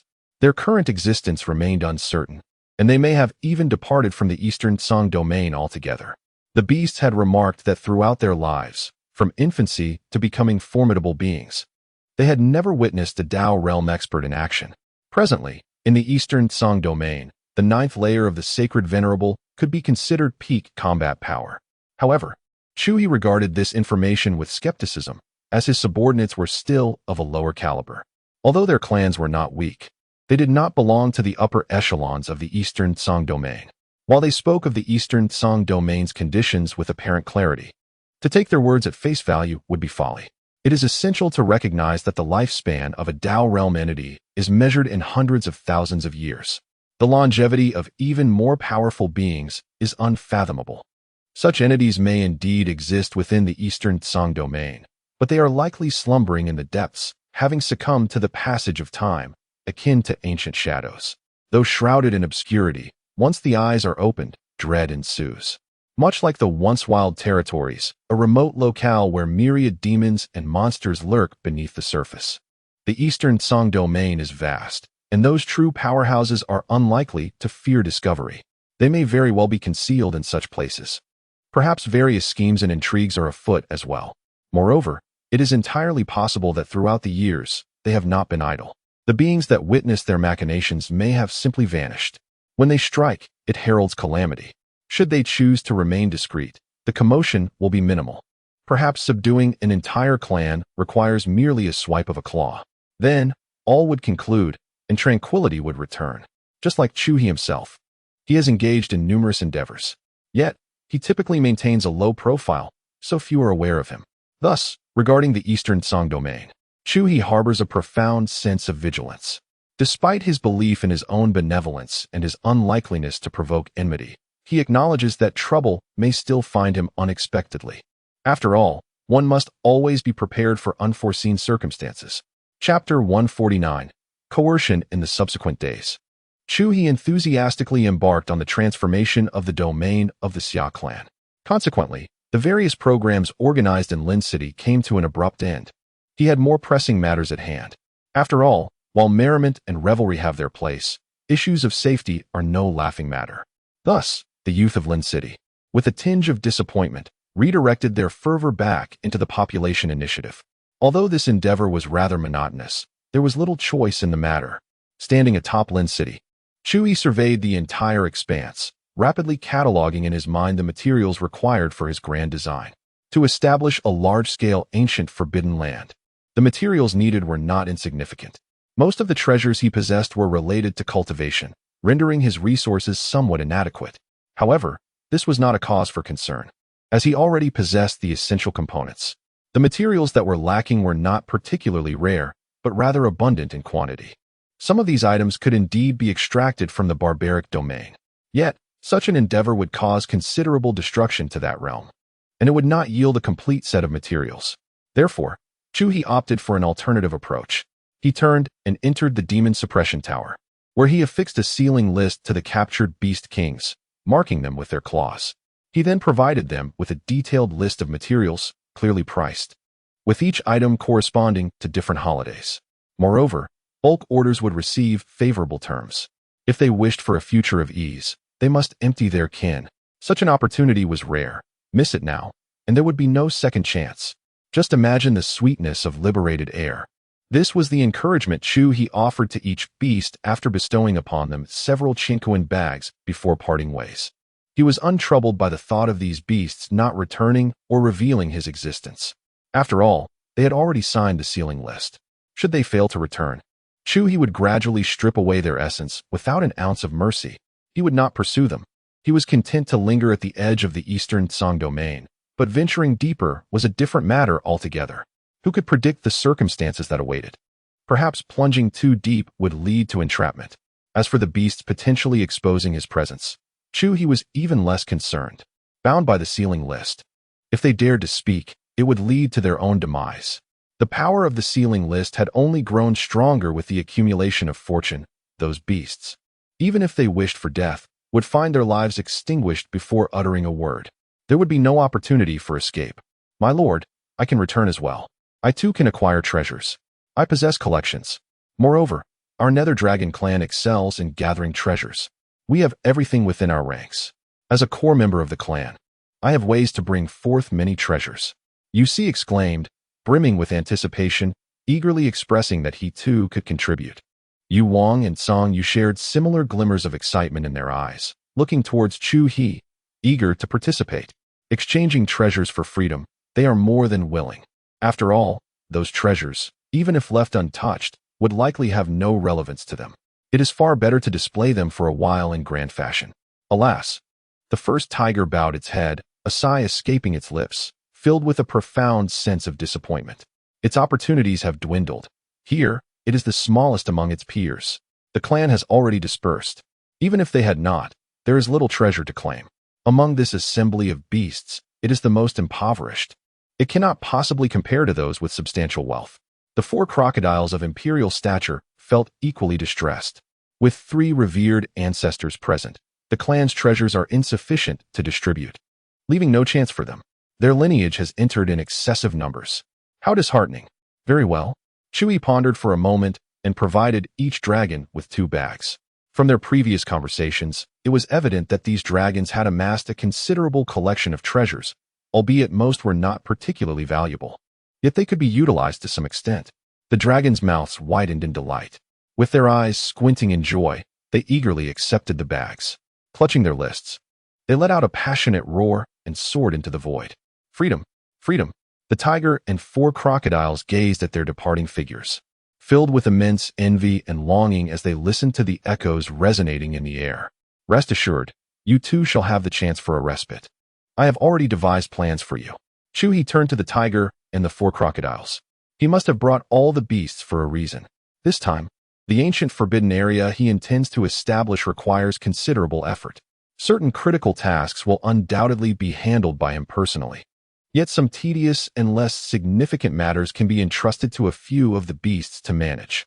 In the Eastern Song domain, the realm of humanity, this territory belongs to the human race. Other smaller tribes residing within are merely minor clans, utilized by the humans for the training of their young disciples. Here, unless invited, any being of imperial stature venturing into this domain shall face execution. Even during the most arduous times for the human race in recent years, only the external paradises have been gradually encroached upon, while the human realm has remained relatively stable. However, today, the long-standing rules and tranquility that have persisted for countless years have been shattered. Countless beings of imperial rank, and even those of sacred stature from alien races, have descended upon this land. They unabashedly unfurled their forms, blotting out the heavens. The sky of the human realm darkened instantly.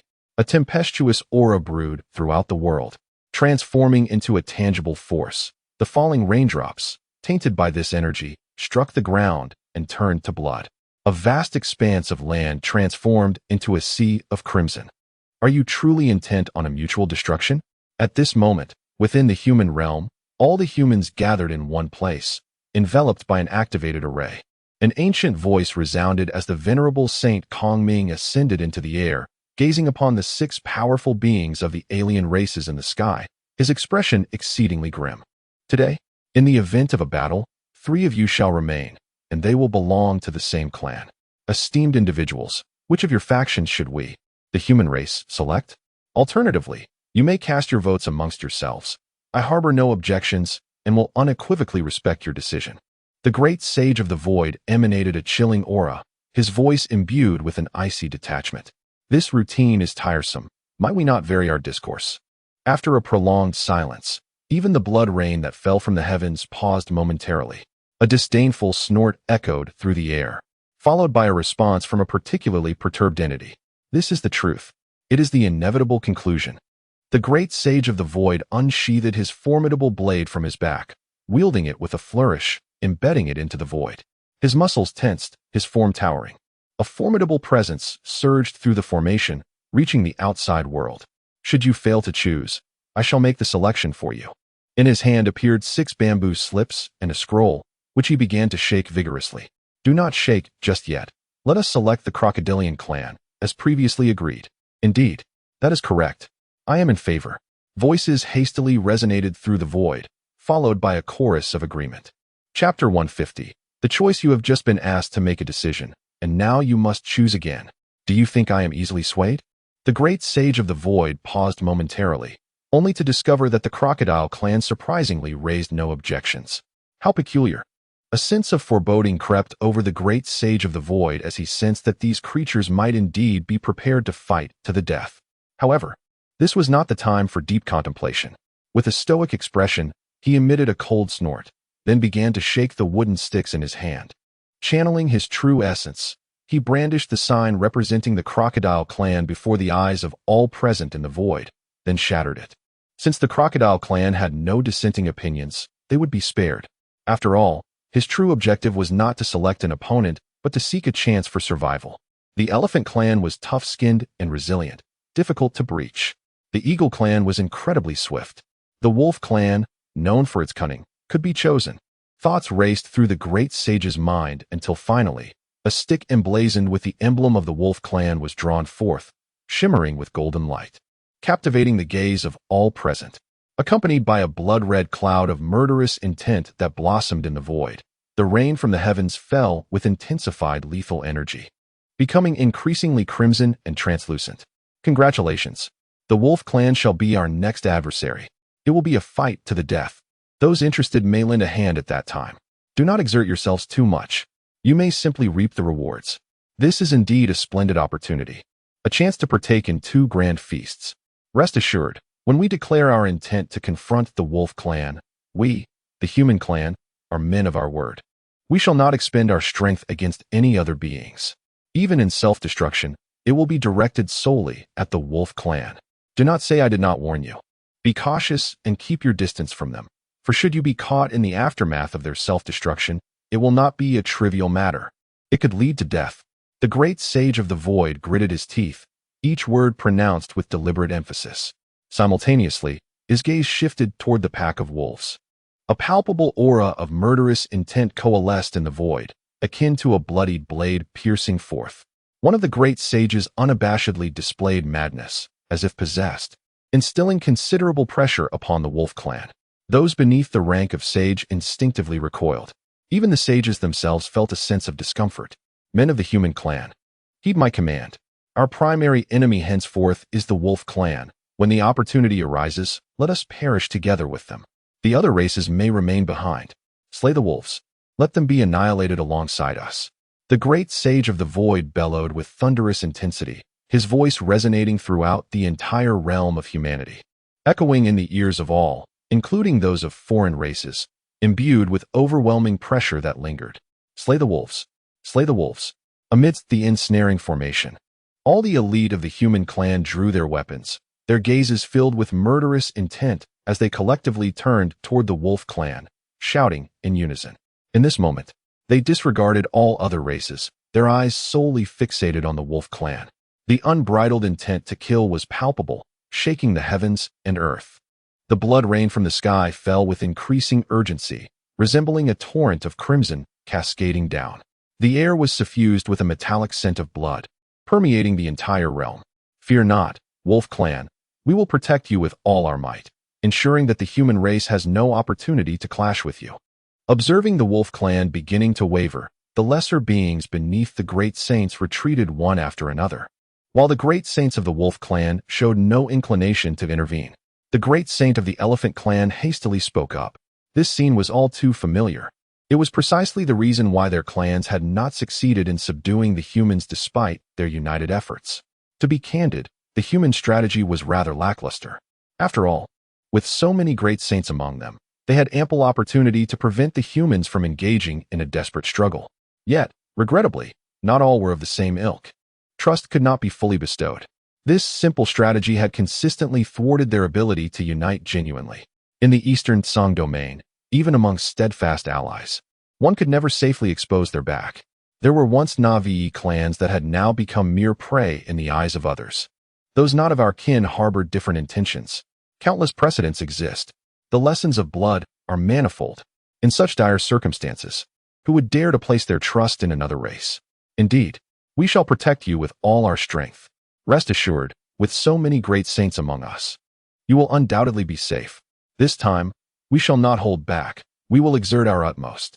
The Divine Eagle clan also had their great saints offer words of comfort. Following suit, The other three clans voiced their support, each swearing to bolster the wolf clan's confidence. For them, the present moment was opportune. With the humans intent on a bloody confrontation with the wolf clan, their own stakes diminished significantly, alleviating their pressure. Their battle fervor surged. Were it not for the concern that the wolf clan might falter, they would have launched their attack already. This matter would require careful deliberation. The leading great saint of the wolf clan shook its coat of red and white fur and finally spoke. They had only lost one great saint, and it was not a grievous wound. However, should they engage the humans in direct combat, given the ferocity of the human race, there was indeed the possibility of mutual annihilation. It was not a prudent choice.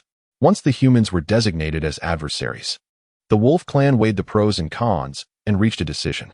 They understood just how ruthless these human madmen could be. As for the assurances from the other races, it was met with utter disregard. Such words were mere platitudes. If guarantees were effective, the humans would have been eradicated long ago. Why would they still be around now? Who would believe in such assurances? Only a fool would. This time, they had all agreed to act decisively, with all preparations in place. It would be unwise to retreat at this juncture. Your actions have severely dampened morale. The great sage of the elephant tribe, with a long trunk coiling, unleashed a thunderous sound in the void to express his dissatisfaction. The human race has already been cornered to their doorstep. If we were to retreat now, it would likely fracture our alliances. However, it was previously agreed that the crocodile tribe would take the lead, as they instigated this situation. It is utterly unreasonable for us to bear the brunt of the human race's pressure alone. The jackal abyss let out a cold snort, equally discontented. Their reasoning is quite substantial. Why not let you take the lead first, and we will assess the situation at a critical moment. Rest assured, we will not flee. Observing the grim expressions of the other allies, the jackal abyss contemplated and took a step back, offering a suggestion. Yet, naturally, no one would consent to this proposal. After all, the current circumstances dictated that the human race's draw resulted in a clash with the jackal tribe, which is the most favorable news for them. Yet, now the jackal tribe, as the focal point of the conflict, is expected to step aside and merely watch. Who could possibly agree to such a notion? Nonetheless, the jackal tribe is equally unwilling to engage. They are resolutely averse to facing the human race's desperate assault. Such an encounter could spell annihilation for their kind. This is certainly not a matter that can be alleviated by mere assurances of unity among a few tribes. Just as the several tribes found themselves in a stalemate, suddenly, a jackal soared through the air, brimming with excitement, conveying a message to several jackal sages. Chapter 151.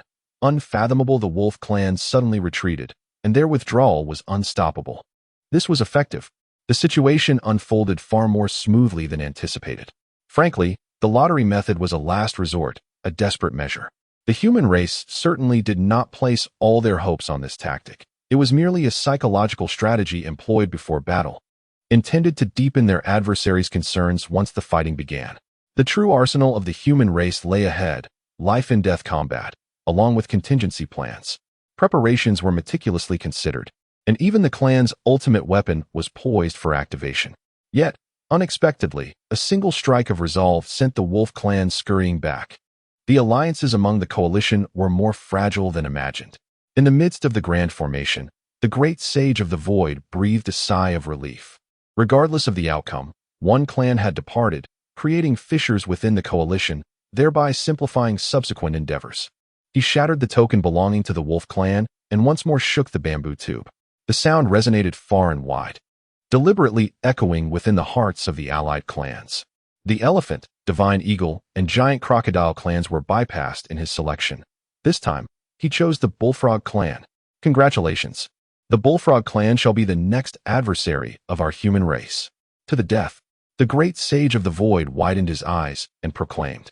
His form elevated once more, the aged musculature of his body bulged, exuding an immense aura. His white hair stood on end, billowing in the air, as strands of true energy erupted upon his exposed chest like lightning, amplifying his oppressive presence to an extraordinary degree. Simultaneously, the blood knife, coalesced from malevolent energy, shifted its gaze toward the direction of the bullfrog clan. Kill the bullfrogs. Kill the bullfrogs. Enshrouded within the formation, the elite warriors of the human race raised their weapons, redirecting their murderous intent and gazes, resounding their battle cries once more. In that moment, their sole focus was the Bullfrog clan. The Bullfrog clan. The elders of the Bullfrog clan exchanged glances, yet before they could deliberate with the other clans, an excited bullfrog leaped forth, transmitting messages to several elders. Subsequently, the Bullfrog sages, akin to the Wolf clan, made swift decisions and led their kin in retreat. The great sage of the void could not help but passionately kiss the bamboo token in his hand. What a remarkable object! To think that such a grave crisis, a calamity that could annihilate their clan, could be resolved with merely a token. It was unexpected, a delightful surprise. It left one momentarily stunned. Even among the warriors of the human race, who bore an air of fearless determination, the bloodthirsty energy that enveloped them began to dissolve like snowflakes. Excitement and exhilaration brewed within them, as they too felt astonished. The events had surpassed their wildest imaginations. Onward, the great sage of the void, filled with enthusiasm, resumed shaking the bamboo tube. The sound echoed forth.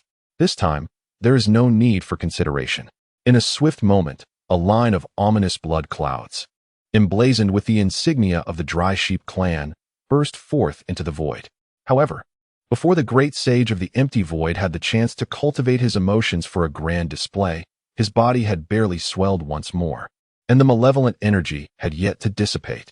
From behind, a crocodile approached the grand formation and transmitted a message to the three great sages of the Crocodile clan. Without so much as a farewell, the Crocodile clan hastily retreated. In no time, the sky was left with an expansive vacancy. The incessant blood rain diminished in intensity, and the surging blood river began to lose its vigor. Moreover, while the other two clans departed with an air of somberness, the Crocodile clan retreated with an inexplicable sense of delight. After all, this coalition of clans, which was initially intended to coerce the Crocodile clan into taking the lead, had unexpectedly granted them a reason to escape unscathed. Mistakenly, I drew the Dry Sheep clan. The great sage of the empty void repeatedly examined the label, sensing something amiss. The label of the Crocodile clan had already been shattered by his might. Never mind, let us retreat for now. A pack of scoundrels. The head great sage of the Dry Sheep clan gazed deeply at the lingering inscription in the void, expressing his frustration aloud. He appeared exceedingly agitated. These allies were utterly unreliable. They had originally come to annihilate his clan, yet it had devolved into a farcical affair. Without even engaging in battle, 3 clans had already made their exit. It was utterly disgraceful. Just a single bamboo skewer had frightened away 6 clans. If this news were to spread, it would become a laughingstock throughout the eastern Song domain. In future gatherings of clans of similar stature, who would still regard them with respect? It was foreseeable that during the next assembly of the myriad clans, those individuals would certainly bring this matter up for discussion and scrutiny. Had I known it would come to this, I would never have come. The great sages of the Elephant clan and the Divine Eagle clan nodded in agreement. Indeed, it was impossible to continue. They too felt an immense anger, yearning for an outlet. This situation was utterly wrong. It should not have unfolded in such a manner. A young man clad in golden armor, wielding a heavy sword, appeared beside the great sage of the empty void, observing the now clear sky. He then cast his gaze downward, watching as the rushing blood river retreated swiftly, as if confronted by some terrifying force. One bamboo skewer can repel myriad foes. What is amiss here? This incident could be inscribed in the annals of humanity, echoing through the ages. The great sage of the empty void, having returned to his normal state, donned a robe with an air of satisfaction. Humph! The sword-wielding youth scoffed at his self-satisfaction with disdain. Very well. The great sage of the empty void patted the young man's shoulder, smiling as he remarked, regardless of their reasons, our crisis has passed, has it not? As for the reasons, if they can be investigated, let them be. Pondering now is futile. It is indeed peculiar that these clans have departed. The great sage of the void sheathed his great sword, casting his gaze into the distance. The retreat of a mere bamboo stick against the adversaries felt somewhat farcical, almost surreal. Even if the alliance among these clans is frail, it should not have deteriorated to such an extent. Undoubtedly, there has been an unforeseen turn of events that they remain unaware of. Nevertheless, the outcome is favorable. That suffices. At the very least, humanity has weathered this crisis. Subsequently, as a result of this incident, the bonds among the clans have incurred significant fissures, rendering it nearly impossible to muster a similar force against humanity in the future. The next assembly of the myriad clans is not far off, just a little longer. The crisis shall soon pass. We shall enjoy tranquility for another 3,000 years. The great sage of the void expressed his sentiments aloud. The young swordsman nodded and then inquired, "What of Ancestor Ming?" The great sage of the void shook his head and replied, "This matter is best kept among us. There is no need for it to be publicized." "I am well aware of that." The young swordsman's expression darkened, and he nodded, continuing, "If Ancestor Ming encounters an issue, I fear that the next assembly of the myriad clans may yet give rise to further turmoil. After all, the next presider will be from the Boer-Main clan." The great sage of the void was taken aback, and a look of concern mirrored on his face. Chapter 152. Constructing the Ancient Forbidden Land, What Transpired. When the three great saints of the Crocodile clan returned to their ancestral land with a throng of crocodiles, they were met with a scene reminiscent of a hide being flayed. The entire clan felt a profound sense of unease. This situation bore an uncanny resemblance to having their den uprooted.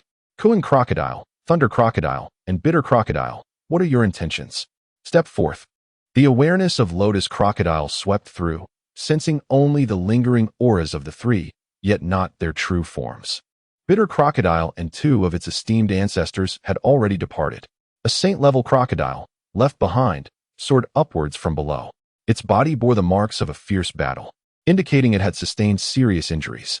Aside from the inner vault, which could only be accessed by at least 3 great saints, all other treasures had been seized.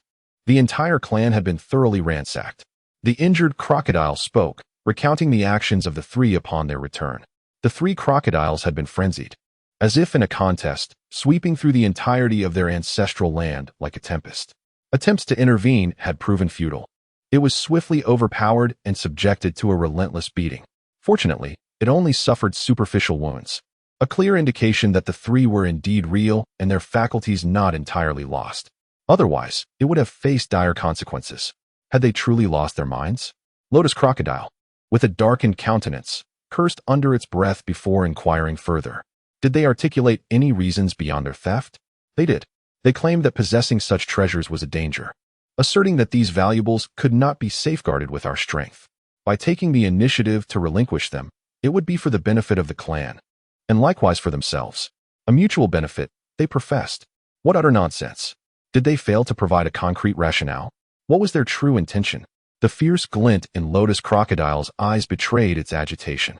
The circumstances were exceedingly bizarre, leaving it in a state of discomfort.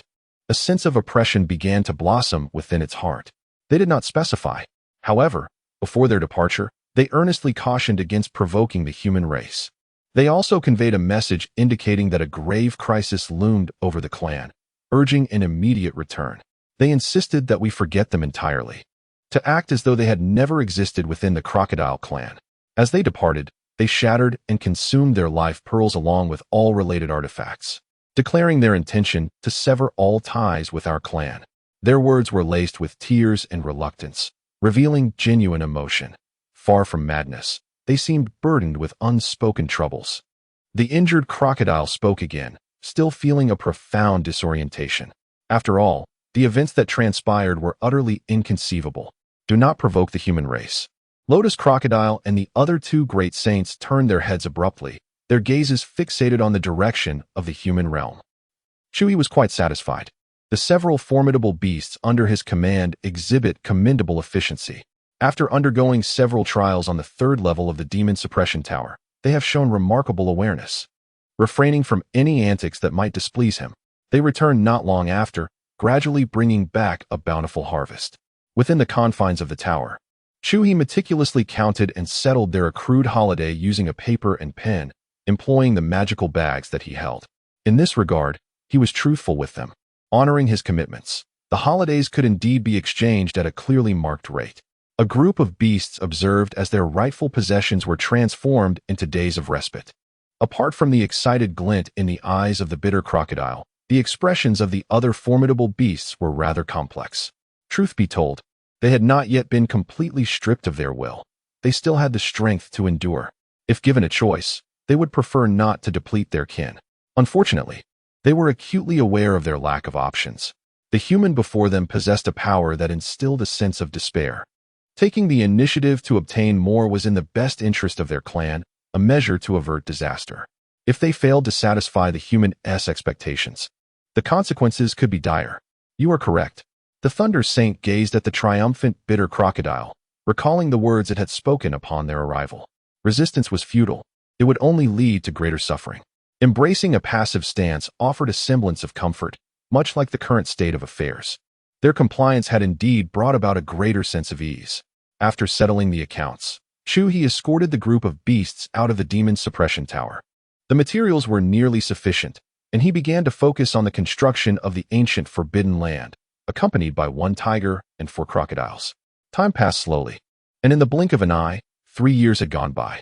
These 3 years represented the most fulfilling period of Chu He's life, spent in a state of clarity. Each day, apart from the routine sign-ins, he devoted himself to delving underground with the 3 beasts, diligently crafting the ancient Forbidden Land he had envisioned. Gradually, the entire territory of the Xia tribe was being transformed under his meticulous design. A myriad of formidable weapons and countless forbidden techniques were being concealed, poised to be triggered once the conditions were met. Even in this dormant state, the landscape of mountains and rivers had been significantly influenced. The inhabitants of the Xia tribe could distinctly feel the earth beneath their feet undergoing profound changes. Most notably, in the past, any skirmish between kings would rend mountains and shatter stones, creating tremendous upheaval. Now, however, even the slightest encounter with a stone could result in injury to a king, rather than the stone shattering.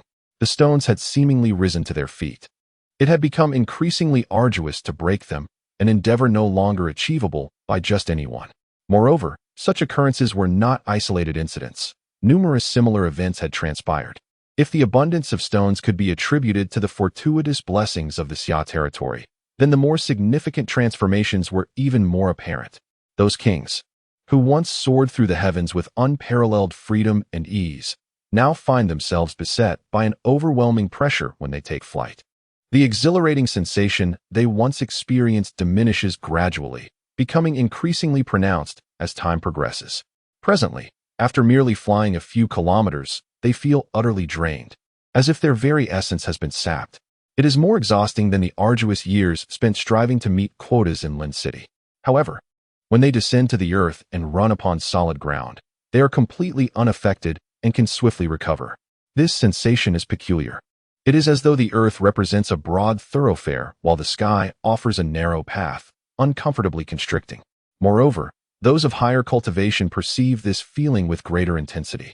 In battles between innate beings, they can still unleash their full power, yet upon reaching the status of kings, they unmistakably sense a blockage, rendering the execution of martial techniques exceedingly cumbersome. Such phenomena abound. Nevertheless, the people of the Xia clan remain composed and accustomed to these changes, reassured by the wisdom of their ancestors, who proclaim this to be a momentous occasion. The grand curtain is being drawn back. Xia Yuan ventures forth each day, exhilarated by the transformations in the world around him, filled with anticipation and joy. He stands ready to embrace the dawn of a new era. Chapter 153. Another century approaches. The century of sign-in is drawing near. How swiftly time flows. Chu He emerged from the depths of the earth, gazing towards the direction of Lin City, filled with reflection. Now at the age of 214, he has continuously signed in for 199 years in Lin City. In just a month, he will once again encounter the centennial mark, presenting him with the opportunity for a second super sign-in. 200 years have passed in a blink, quick and relentless. Chu He caressed his smooth cheek, grateful that he is a formidable powerhouse. Though 2 centuries are indeed merciless, they have left no trace upon his visage. He remains youthful and handsome, devoid of any worldly weariness, unchanged from the 18-year-old he once was. Chu He packed up 3 dragons and returned to the library pavilion, for the sign-in was about to commence, necessitating some preparation. He made his way to the 2nd level of the demon suppression tower, casting a group of beasts into a cauldron of boiling oil. Most of the creatures wailed in despair, while only a few newly arrived dragons struggled in vain, inciting a tumultuous upheaval in the oil. "Brothers, give it up. It's futile. It's much more comfortable to lie back like us," San Yu advised, roaring defiantly. The 3 new dragons ignored his counsel, their eyes reflecting the flames, burning fiercely as if they wished to pounce upon and devour him. Their massive bodies thrashed within the cauldron, stirring up waves of scorching heat. Had they not been chained, they would have charged at Song Yu in a fit of rage. They harbored deep-seated animosity towards him, for it was he who had brought them here. Chu He released the 3 dragons, aware that they held some status within the Nether Dragon clan, having previously procured numerous treasures. In contrast, Song Yu's standing was rather insignificant, compounded by his prolonged absence, resulting in even his hidden treasures being unearthed by other dragons. Utilizing secret methods, Song Yu located his hoard, only to find it had been divided among these dragons. He resorted to force, packing them along with their treasures. Granting the 3 dragons a 3-year holiday filled Song Yu with excitement. Initially, his actions were driven by the suffering he had endured, impetuously bringing the dragons over in a moment of displeasure, but to his surprise, the dragons proved quite valuable. A wholly unexpected delight. Chu He paid no heed to the dragons as he stepped into the 3rd level of the demon suppression tower. The celestial demon Dahuang still curled in a corner, maintaining that position for many years.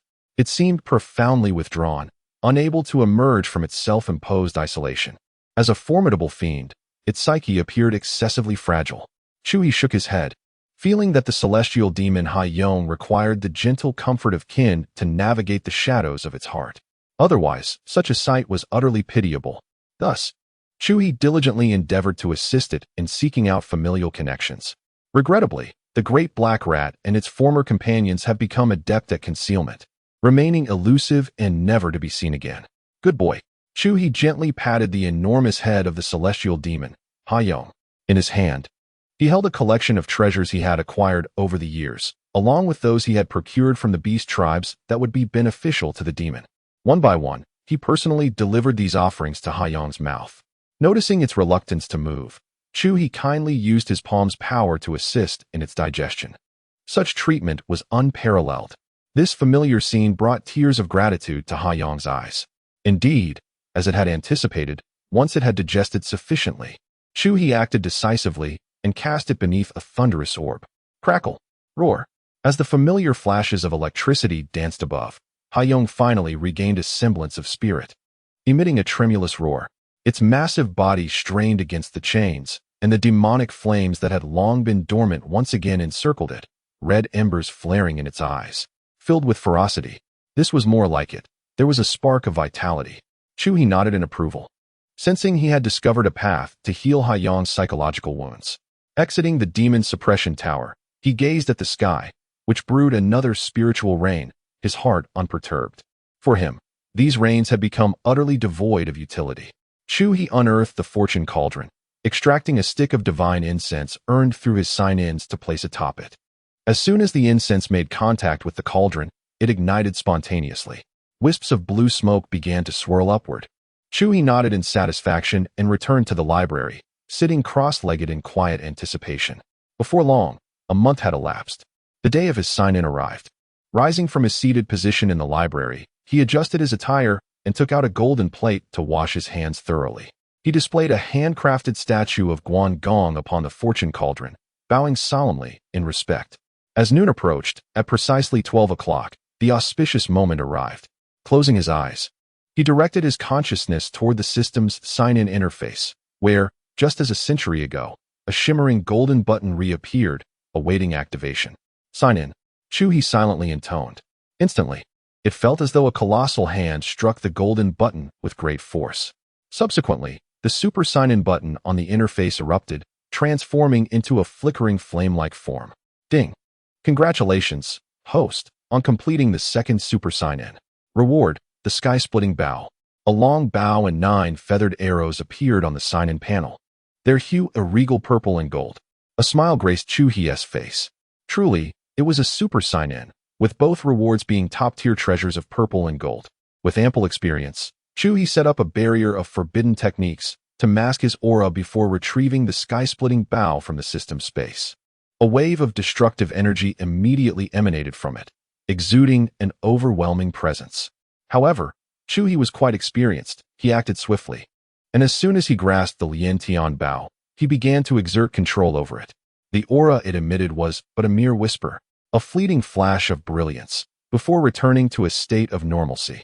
Chu He examined the longbow with utmost seriousness, absorbing its intricate details and understanding its specific attributes. Overall, he felt a sense of satisfaction.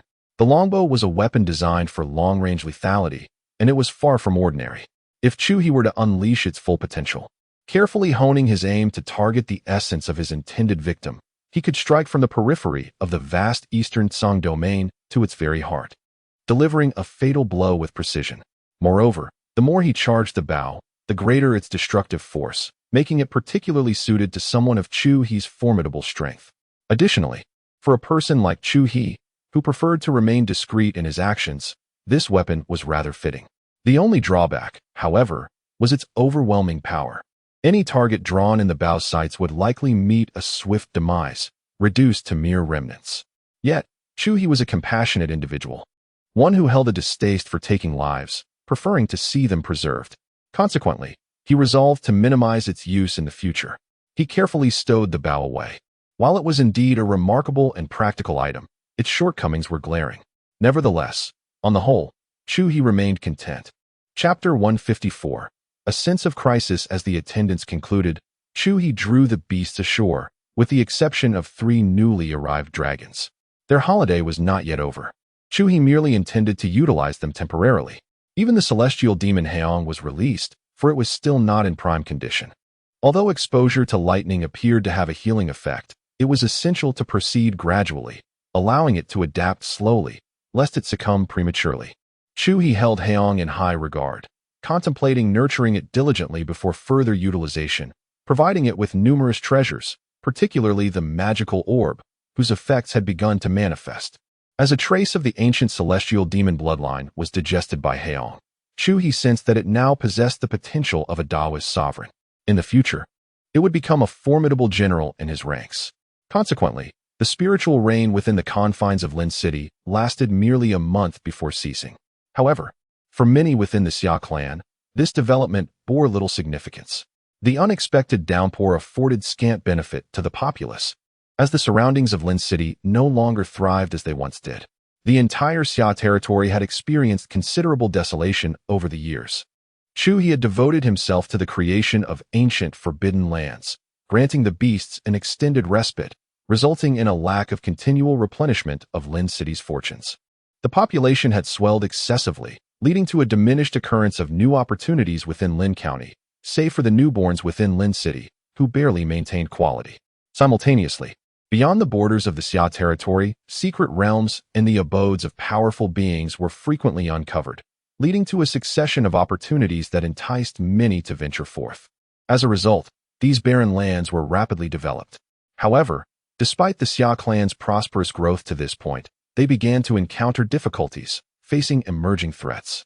Even the 3 esteemed emperors of the Xia clan, Zhao Yuling, Lin Shuling, and Meng Yi, had ventured outside to maintain order. Recently, within the eastern Tsang domain, foreign entities had penetrated the barbaric territories, discovering a secret realm currently being developed by the Xia clan, igniting a conflict that escalated significantly. The caliber of combatants involved on both sides intensified as well. In response, the Xia clan uncovered a bridge to the outside world and realized the existence of these foreign adversaries. With the emergence of external foes, their affairs multiplied, leaving no room for leisurely cultivation. The strength of the Xia clan had indeed experienced remarkable advancements in recent years, achieving a level of prosperity in the barbaric territories not witnessed in millennia. Their might instilled fear across myriad clans, ensuring no hint of dissent arose among them. The entire barbaric domain echoed solely the voice of the Xia clan.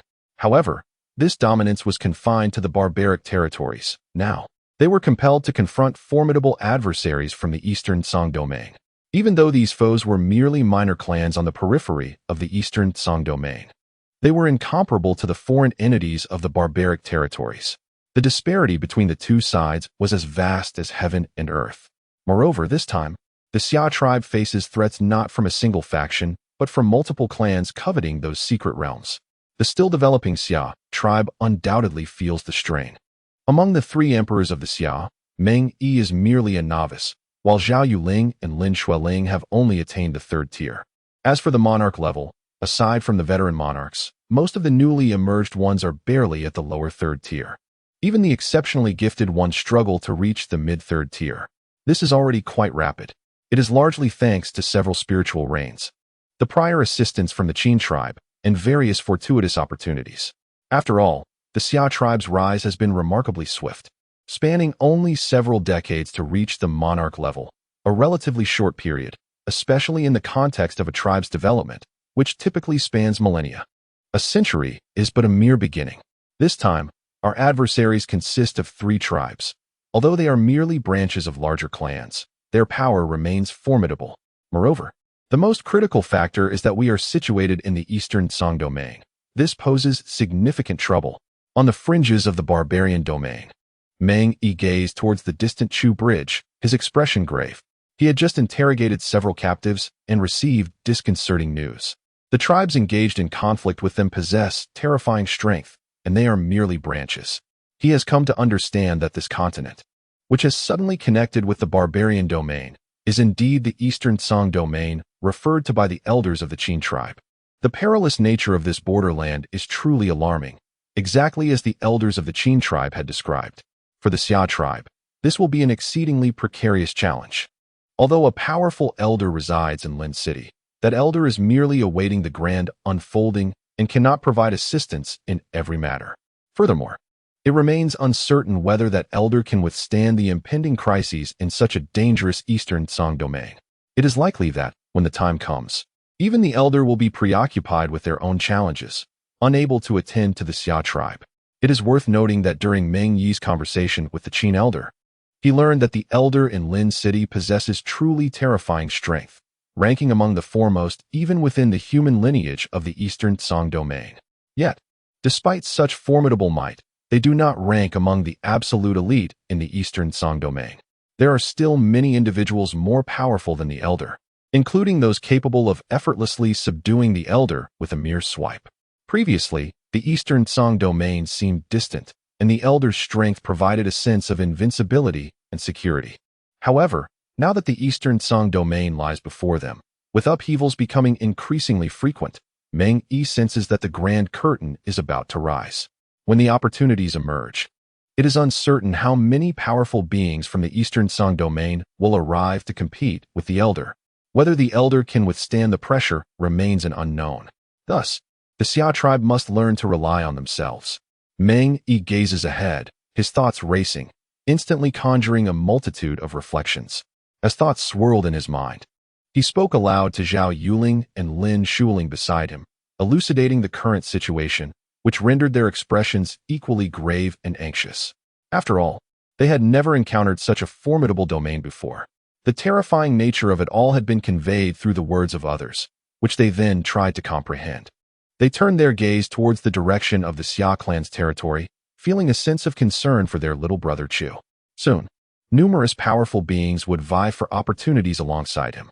Surely, the current little brother Chu must be under immense pressure.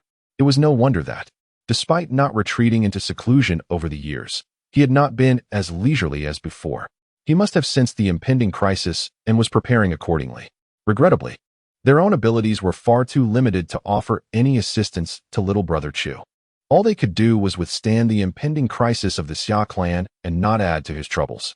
They shifted their gaze back, once again focusing on the opposite side of the bridge. There, a group of colossal beings emerged. The aura emanating from across the bridge was incredibly terrifying. It was the Imperial Might. The formidable masters of the alien race had arrived. Their indifferent gazes swept over the 3 on the opposite bank, approaching with a fearsome presence that defied gravity. Chapter 155. The return. Several Imperial beings from different races traversed the void, with a following of monarchs gazing from the shore. Soon, a fierce contest among the emperors would ensue, leaving the rest to merely spectate and cheer from the sidelines. Should their own emperor emerge victorious, they would swarm in like locusts, ready to seize everything across the water, their covetous eyes fixated on the treasures hidden within the secret realms. As for the human race, a multitude of alien emperors emerged from the tumultuous waves. Meng Yi, Zhao Yuling, and Lin Shuling looked up, their expressions grave as they beheld figures that blotted out the sky, suppressing the surging tides. The sight of these 9 alien emperors invoked a profound sense of dread within them, particularly from two whose overpowering presence sent waves of terror coursing through their souls. Even before a single clash had occurred, their gazes locked onto the sources of this perilous aura. One creature resembled a leopard, adorned with dual horns and 6 tails. Its elongated whiskers twitching ominously. The very space it traversed crackled with energy, the moisture from the sea evaporating into a hazy mist that enveloped it. Each breath it took released sparks of fire. The other beast, akin to a ferocious tiger but with a bull's tail, bore sparse fur that revealed a mysterious pattern of leopard spots beneath. As it moved, the void resonated with an eerie rumble, akin to an incessant explosion reverberating through the souls of those nearby, inducing immense discomfort. They unabashedly displayed their formidable presence and realms, one at the 4th level of the Emperor realm and the other at the 5th, accompanied by several other alien emperors. They advanced slowly, each step intensifying the pressure on Meng Yi and his companions. With every stride, they bore down upon them, their gazes laced with mockery. In that moment, the aliens appeared as brutish giants, while Meng Yi and his friends resembled innocent maidens cornered against a wall. As the giants drew nearer, a palpable tension gripped their hearts, nearly choking them. Humans, depart, and you may yet live. This territory belongs entirely to our 5 races of Nanshan, declared the leopard-like alien, unleashing a torrent of flames that surged towards the heavens, accompanied by a wave of scorching heat. Meng Yi's expression shifted dramatically as he unleashed a thunderous roar, a surge of true energy erupting from him to extinguish the encroaching flames. Yet, the fire was peculiar. Upon clashing with his energy, it redirected towards him. Fortunately, Zhao Yuling and Lin Shuling acted swiftly, quelling the flames just in time. However, despite averting immediate danger, their faces remained grim. For this was merely a probing strike, akin to a sneeze during a conversation, leaving them feeling somewhat disheveled. From this singular assault, it was evident that the alien beings did not need to exert their full strength. Even one at the 5th level of the Emperor realm could easily dominate the 3 of them. With the addition of the other aliens, their chances of victory were utterly non-existent. There was no hope of combat. The disparity in both quantity and quality is disheartening. It is important to note that this is merely their initial encounter with the forces of the Eastern Song domain, and they are not even a major power. The outcome is thus profoundly disheartening, akin to a bucket of cold water poured over one's soul, instantly extinguishing the exhilaration they had felt over the years, both personally and as a clan. In comparison to the Eastern Song domain, they are but frogs at the bottom of a well. Although they had previously heard tales from the elders of the Qin clan, those were merely stories. The visceral experience of the present is vastly different. At this moment, a voice, laced with disdain, erupted. How dare you demand the Xia clan to depart? Do you believe yourselves worthy? This voice was domineering and frigid, exuding an air of invincibility. Who dares to show themselves? The creature, resembling a leopard, turned to face the opposite shore, where the voice had originated. Its expression grew solemn. Prior to their arrival, they had conducted investigations and found that the individuals in this sudden appearance bore no ties to the human factions of the Eastern Song domain, being merely a minor branch clan that could easily be eradicated. However, if other human powers intervened, the situation could become complicated. The human forces in the Eastern Song domain are not insignificant. Yet, it was merely a complication, nothing to incite true fear. The human race is not a small clan, and the 5 clans of Nanshan are likewise not insignificant, each possessing their own backing. The Eastern Song domain has its own rules, which can be observed or ignored at will when dealing with factions lacking support. Yet, when faced with those who have backing, all parties tend to adhere to the established norms, especially now that the human race is beset by troubles.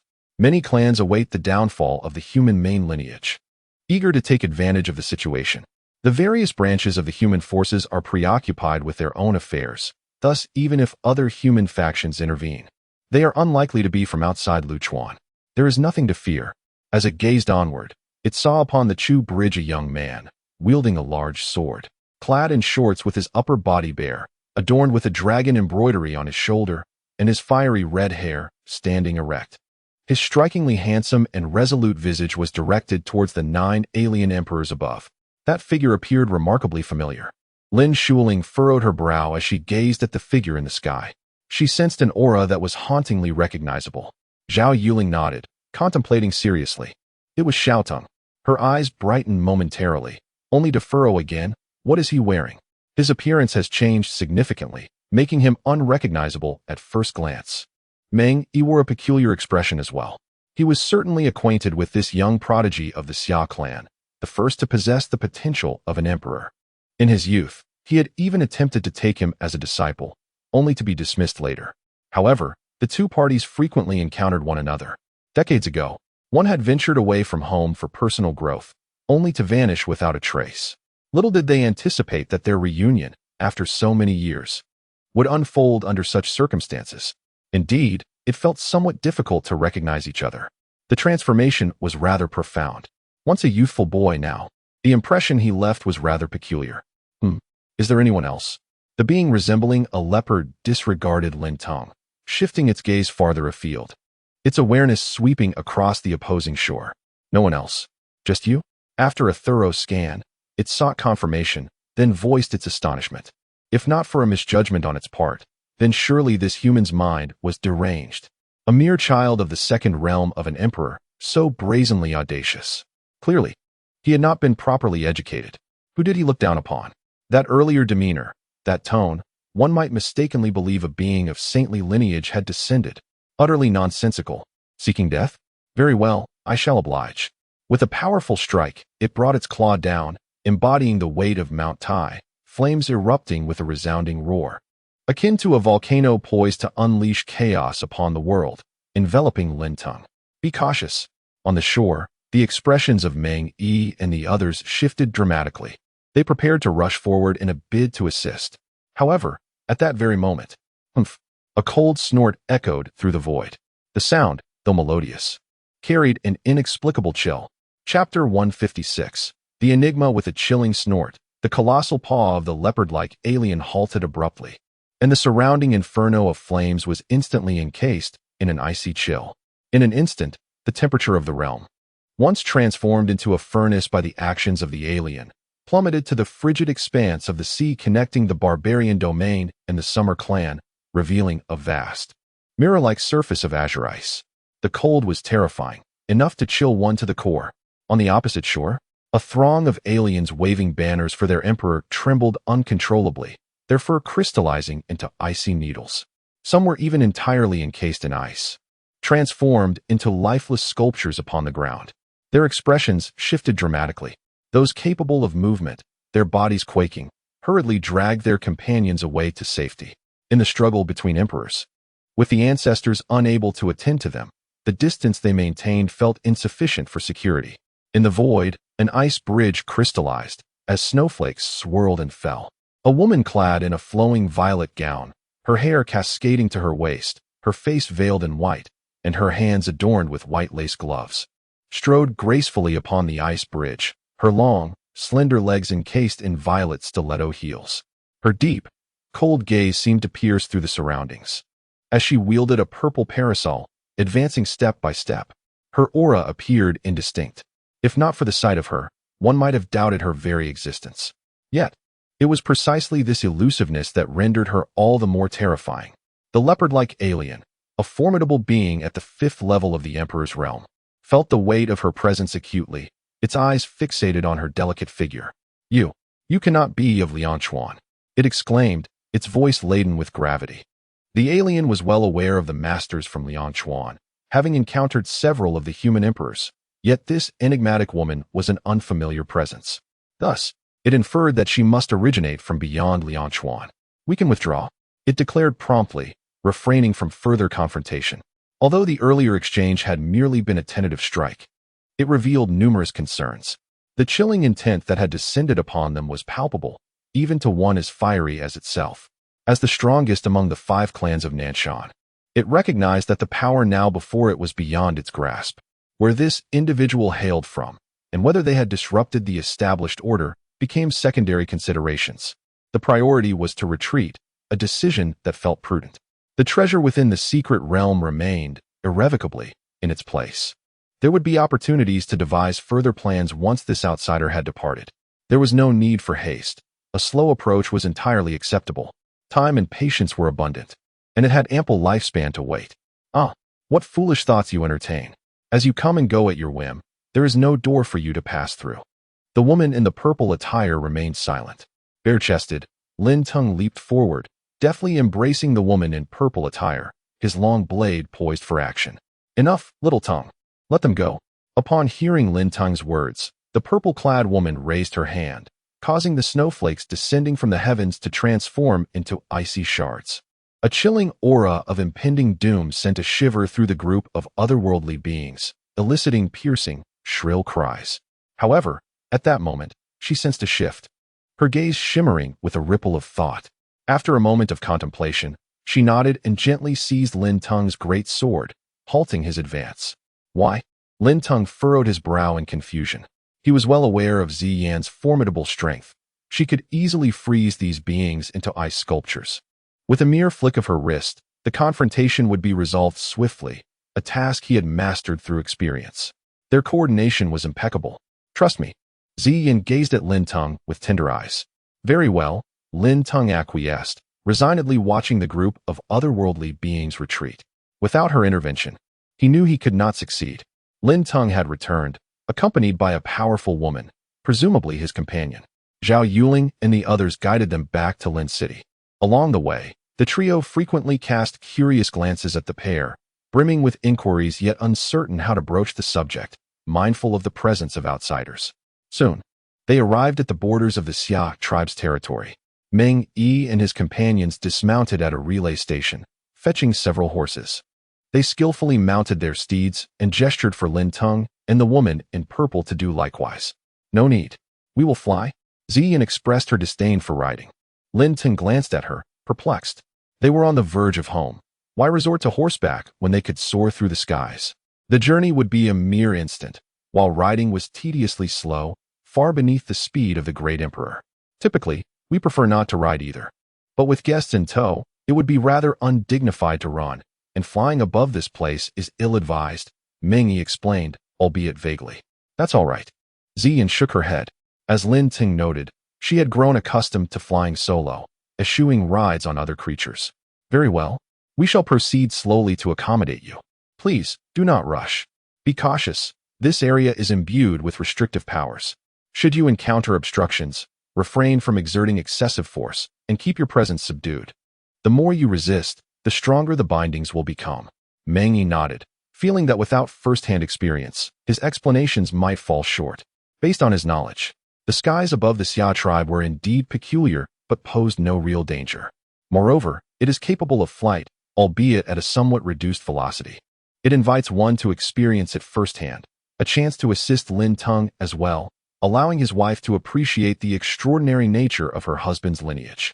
Just as Zhao Yuling was about to elaborate, Lin Teng had already taken the hand of Xin and ascended into the skies, heading towards the territory of the Xia Clan. It was utterly perplexing why Meng Yi had urged them not to hurry, or rather, why his words seemed to be disregarded entirely. The three exchanged glances, shaking their heads as they watched the two ascend, and then spurred their horses along the newly repaired road towards Lin City. Something was amiss. As they stepped into the Xia territory, Xin's countenance darkened beneath her veil, a chill emanating from her being. Yet, as her aura began to leak, she suddenly felt the world around her tilt, everything becoming shadowy and ethereal. An overwhelming terror surged towards her, threatening to engulf her. Faced with this peril, though startled, she did not succumb to panic. Her thoughts raced back to Meng Yi's earlier words. To abandon all defenses in times of crisis would be unwise. Yet, what she sensed now was a life-threatening intensity. A realization dawned in her mind. Beneath such power, even her utmost struggle would prove futile. The two parties existed on different planes of existence. Thus, in that critical moment, she chose to trust. All her energy and the surging force within her receded in an instant. The inverted world restored its normalcy, light re-emerging, and the profound terror subsided. Although the pressure lingered, she had evaded the immediate danger. This place was indeed peculiar. Lin Teng, half embracing the suddenly faltering Ziyan, continued to fly forward slowly. He observed Meng Yi and the others, who were galloping ahead but occasionally slowed to glance back at them, their expressions filled with astonishment. as an emperor-level powerhouse. His flying speed was, astonishingly, outpaced by that of a mere horse. It was truly unimaginable. No wonder his aunt and the others opted for horseback travel. Xiaoteng, quickly restrain your aura. Xia He turned and urgently called out to Lin Teng, who was releasing his power as if resisting the very heavens. Xiaoteng, do you not sense the great terror? Just as Xi Yan exclaimed, she immediately noticed something was off. Despite exerting himself, Lin Teng maintained stable flight, showing no signs of peril as she had just experienced. What is happening? Lin Teng inquired, puzzled. Xi Yan glanced at him, realizing he was unaware and had not encountered the ordeal she had just faced. Did this place discriminate, reacting differently to various attitudes? This was troubling. Suddenly, a thought struck her, and she whirled around. Old Yi, do not resist. She called out urgently.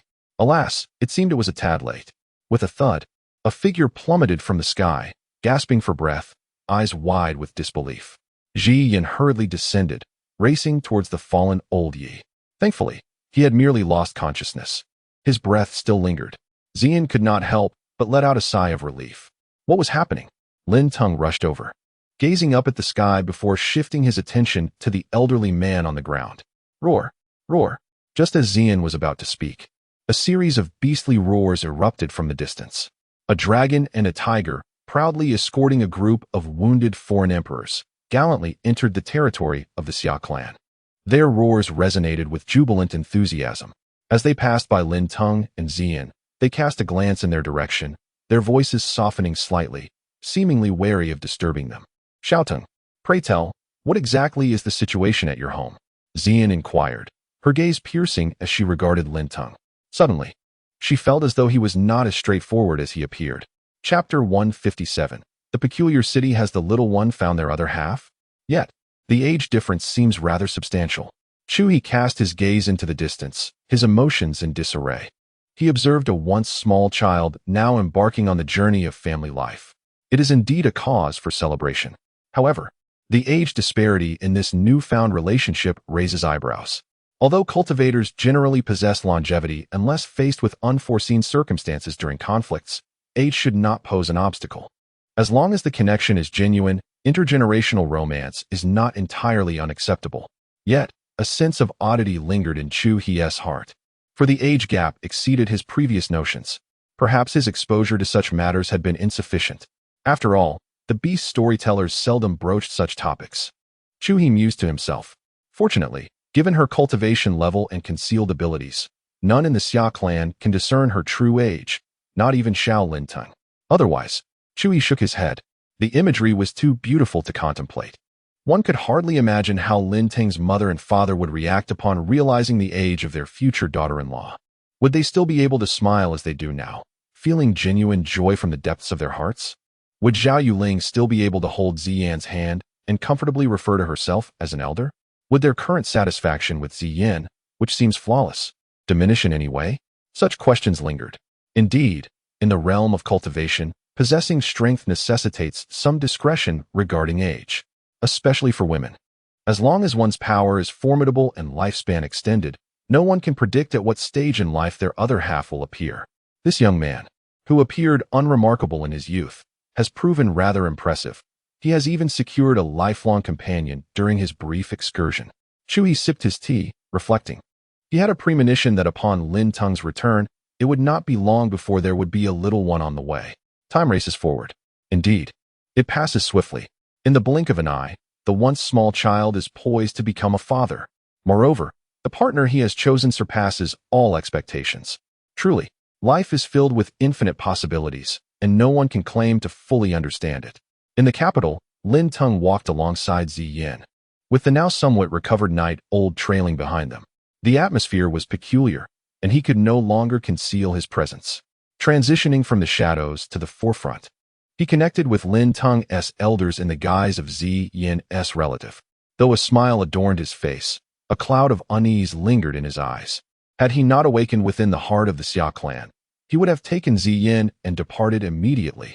This place instilled a profound sense of insecurity, a feeling that strong individuals dread the most.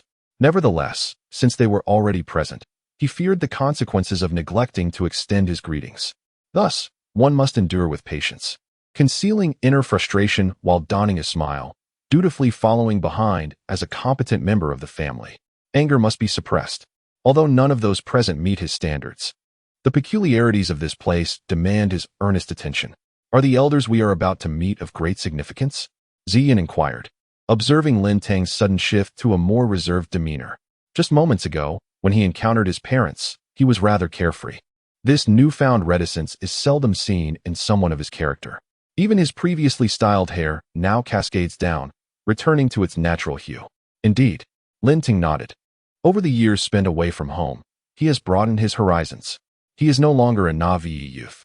He has come to comprehend the profound nature of the cultivation process that allows him to hone his skills even within dreams, particularly after reaching the realm of the Emperor. This is no feat attainable by mere remnants of the soul.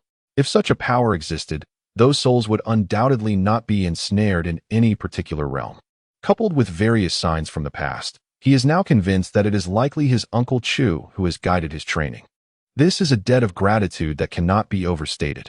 His experiences in the Eastern Song domain have imparted a deep understanding of how arduous it is to nurture an emperor. Despite the apparent abundance of emperors in the Eastern Song domain, it is merely a reflection of the vastness of the land and the accumulation of countless years.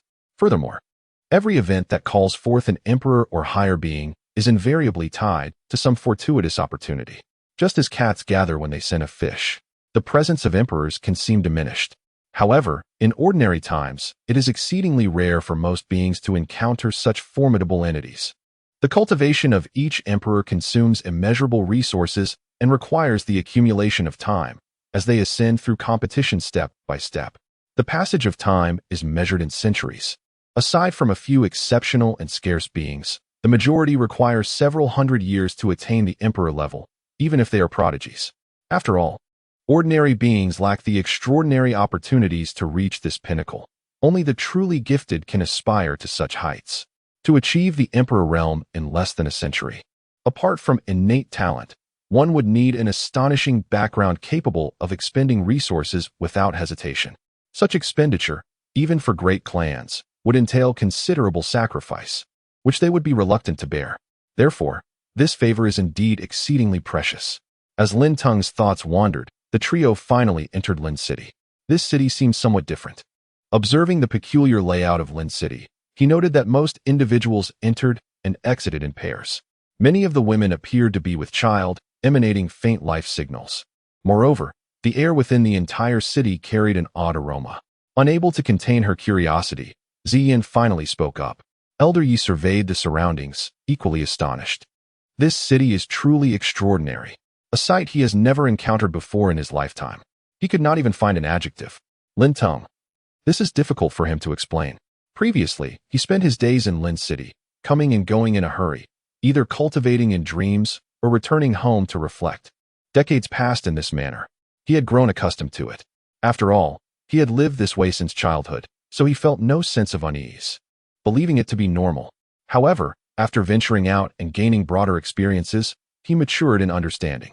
He came to realize that the situation in Lin City was quite problematic.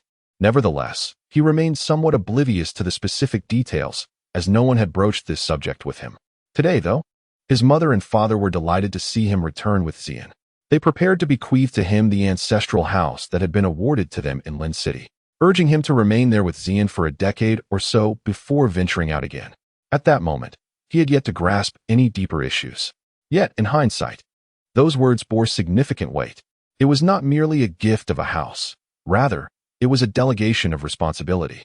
Now, reflecting on it, Lin Tang felt a shiver run down his spine. He cast a furtive glance at Ziyan and then urged them to quicken their pace. Soon, they arrived at the Lin residence, making their way directly to the library. The guard at the entrance, already informed, glanced at them before turning his gaze away. Chapter 158. Flawless beneath the willow tree, a solitary chair cradled a figure, adjacent to it a table adorned with a steaming pot of tea.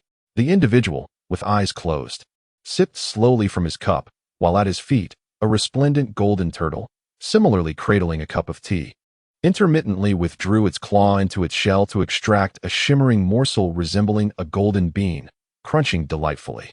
Above them, the willow tree swayed gently in the breeze, creating rhythmic ripples in the air casting a mesmerizing, dazzling light that danced before the eyes. 3 figures entered and stood at a distance, observing the chair, the person, and the turtle beneath the verdant shade, evoking a peculiar sensation. Night Lao's gaze was particularly captivated by the ripples, as if he had succumbed to an enchanting realm. Unable to extricate himself, his eyelids beginning to drift toward closure unknowingly. Suddenly, a cacophony of squeaks erupted nearby, jarring Night Lao from his reverie. The sound was grating, pulling him back to the starkness of reality. He felt a wave of frustration, his aura nearly bursting forth, but with a slight release, an overwhelming terror swept toward him. His spirit jolted, and he quickly stifled it. With a sigh, he glanced at the small turtle, now beside him, tugging at Lin Teng's pant leg, squeaking with excitement. Lin Teng, now back to his usual appearance, was instantly recognized by the little turtle, a companion from childhood days spent frolicking together. The turtle, delighted to reunite, scampered over to greet him, producing 3 morsels of royal dog food, offering 1 to each friend. The little creature, generous in its rare display, insisted they savor the delicacies. Lin Teng, accustomed to sharing such treats since his cultivation ascended decades ago, readily accepted, swallowing it with a smile that bespoke nostalgia. He inhaled deeply, relishing the familiar flavor, a comforting reminder that the essence of Lin Teng had returned. Go ahead. The flavor is delightful, Lin Teng encouraged, turning to his companions. Purple Yin and Night Lao, observing the turtle's eager gaze, hesitated momentarily before indulging in the offering. The turtle's enthusiasm was too endearing to dismiss. It seemed a transgression to refuse such hospitality. As they consumed the morsels, astonishment flickered in their eyes. The taste was indeed exquisite, a treasure in its own right. To be greeted with such a delightful treat upon their arrival was a thoughtful gesture. Night Lao, momentarily disrupted by the turtle's antics, found his earlier displeasure dissipating, his expression softening considerably towards the amiable creature. Although what was provided to him held no practical utility, it is undeniably a remarkable item. Most importantly, it evoked a sudden and profound realization within him, likely due to the circumstances surrounding him. Otherwise, how could a mere treasure compensate for the obstructions faced? In any other context, such a situation would have escalated to a life-and-death enmity, leading to a bloody conflict. At this moment, he maintained a facade of tranquility, revealing not a hint of his inner turmoil. His smile remained intact, yet within him, thoughts churned rapidly, creating a tempest of contemplation. Just after experiencing that overwhelming dread, he became acutely aware and instantly comprehended the gravity of the situation. It is essential to recognize that he was not in any altered state, nor had he reached a cultivation impasse. This realization posed a significant dilemma. The absence of a special condition indicated that the cause was not within himself, but rather an external influence that triggered such insight. The recent sensation he experienced was a result of the environment affecting him. It was remarkable that someone of his caliber could attain enlightenment without any particular state of mind. This place felt decidedly off. The implications were troubling. His gaze swept across the small courtyard, focusing intently on a solitary figure, a tree, and a dark, enigmatic tower. However, no matter how he scrutinized them, he perceived nothing extraordinary. The individual appeared ordinary, the tree unremarkable, and the tower equally mundane. Even the tortoise felt commonplace. Yet, this only magnified his concerns. The tortoise had just offered him a treasure that could even influence those of the imperial realm. An ordinary tortoise could neither possess such a treasure nor have the capacity to consume it. Such a notion would lead to disastrous consequences.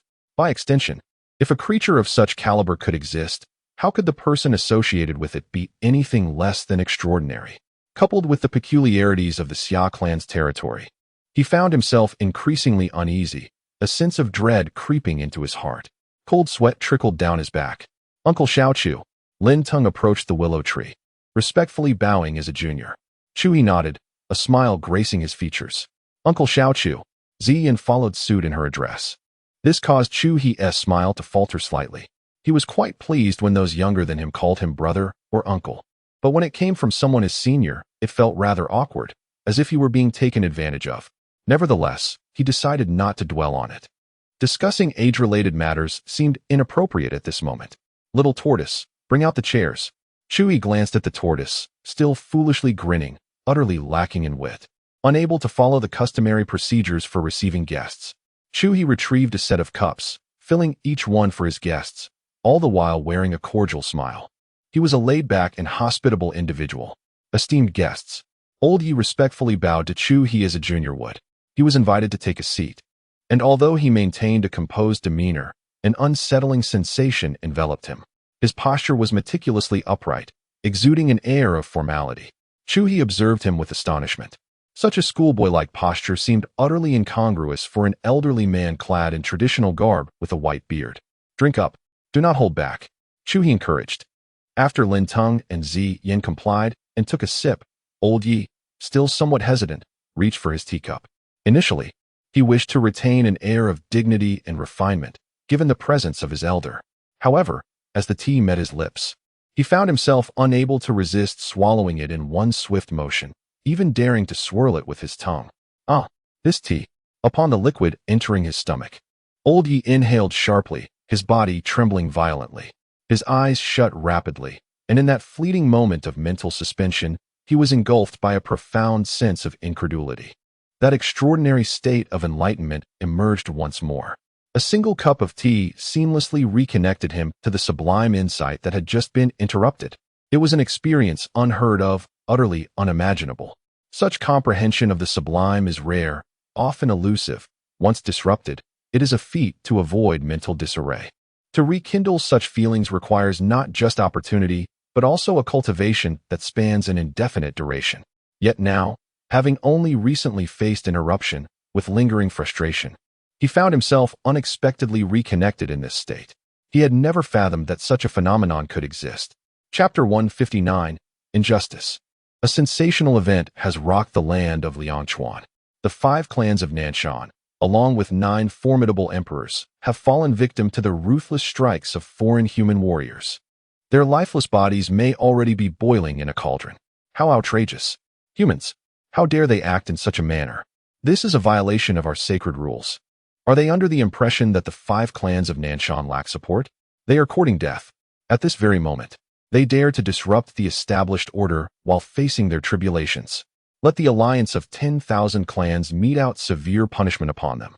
Inform the ancestral lands and summon the sacred ancestors to eliminate the human race from this world. The human race must be annihilated. The 5 colossal mountains, encircling one another, trembled. Each mountain was as vast as a significant portion of the barbaric domain, stretching for countless miles. Towering palatial structures adorned the mountains, with rivers and streams flowing through. Birds soared and beasts roared. A majestic waterfall cascaded from a cliff thousands of meters high, creating a scene reminiscent of a celestial paradise under the radiant light. Boom! Yet, at a certain moment, a series of thunderous sounds shattered this serene atmosphere. Countless terrifying presences awakened, having traveled for a long time before converging together. Their frenzied strides disturbed the tranquility of the 5 great mountains, causing unrest even from the heights above. They gathered in one spot, their presence exuding a palpable agitation, clearly reflecting their displeasure.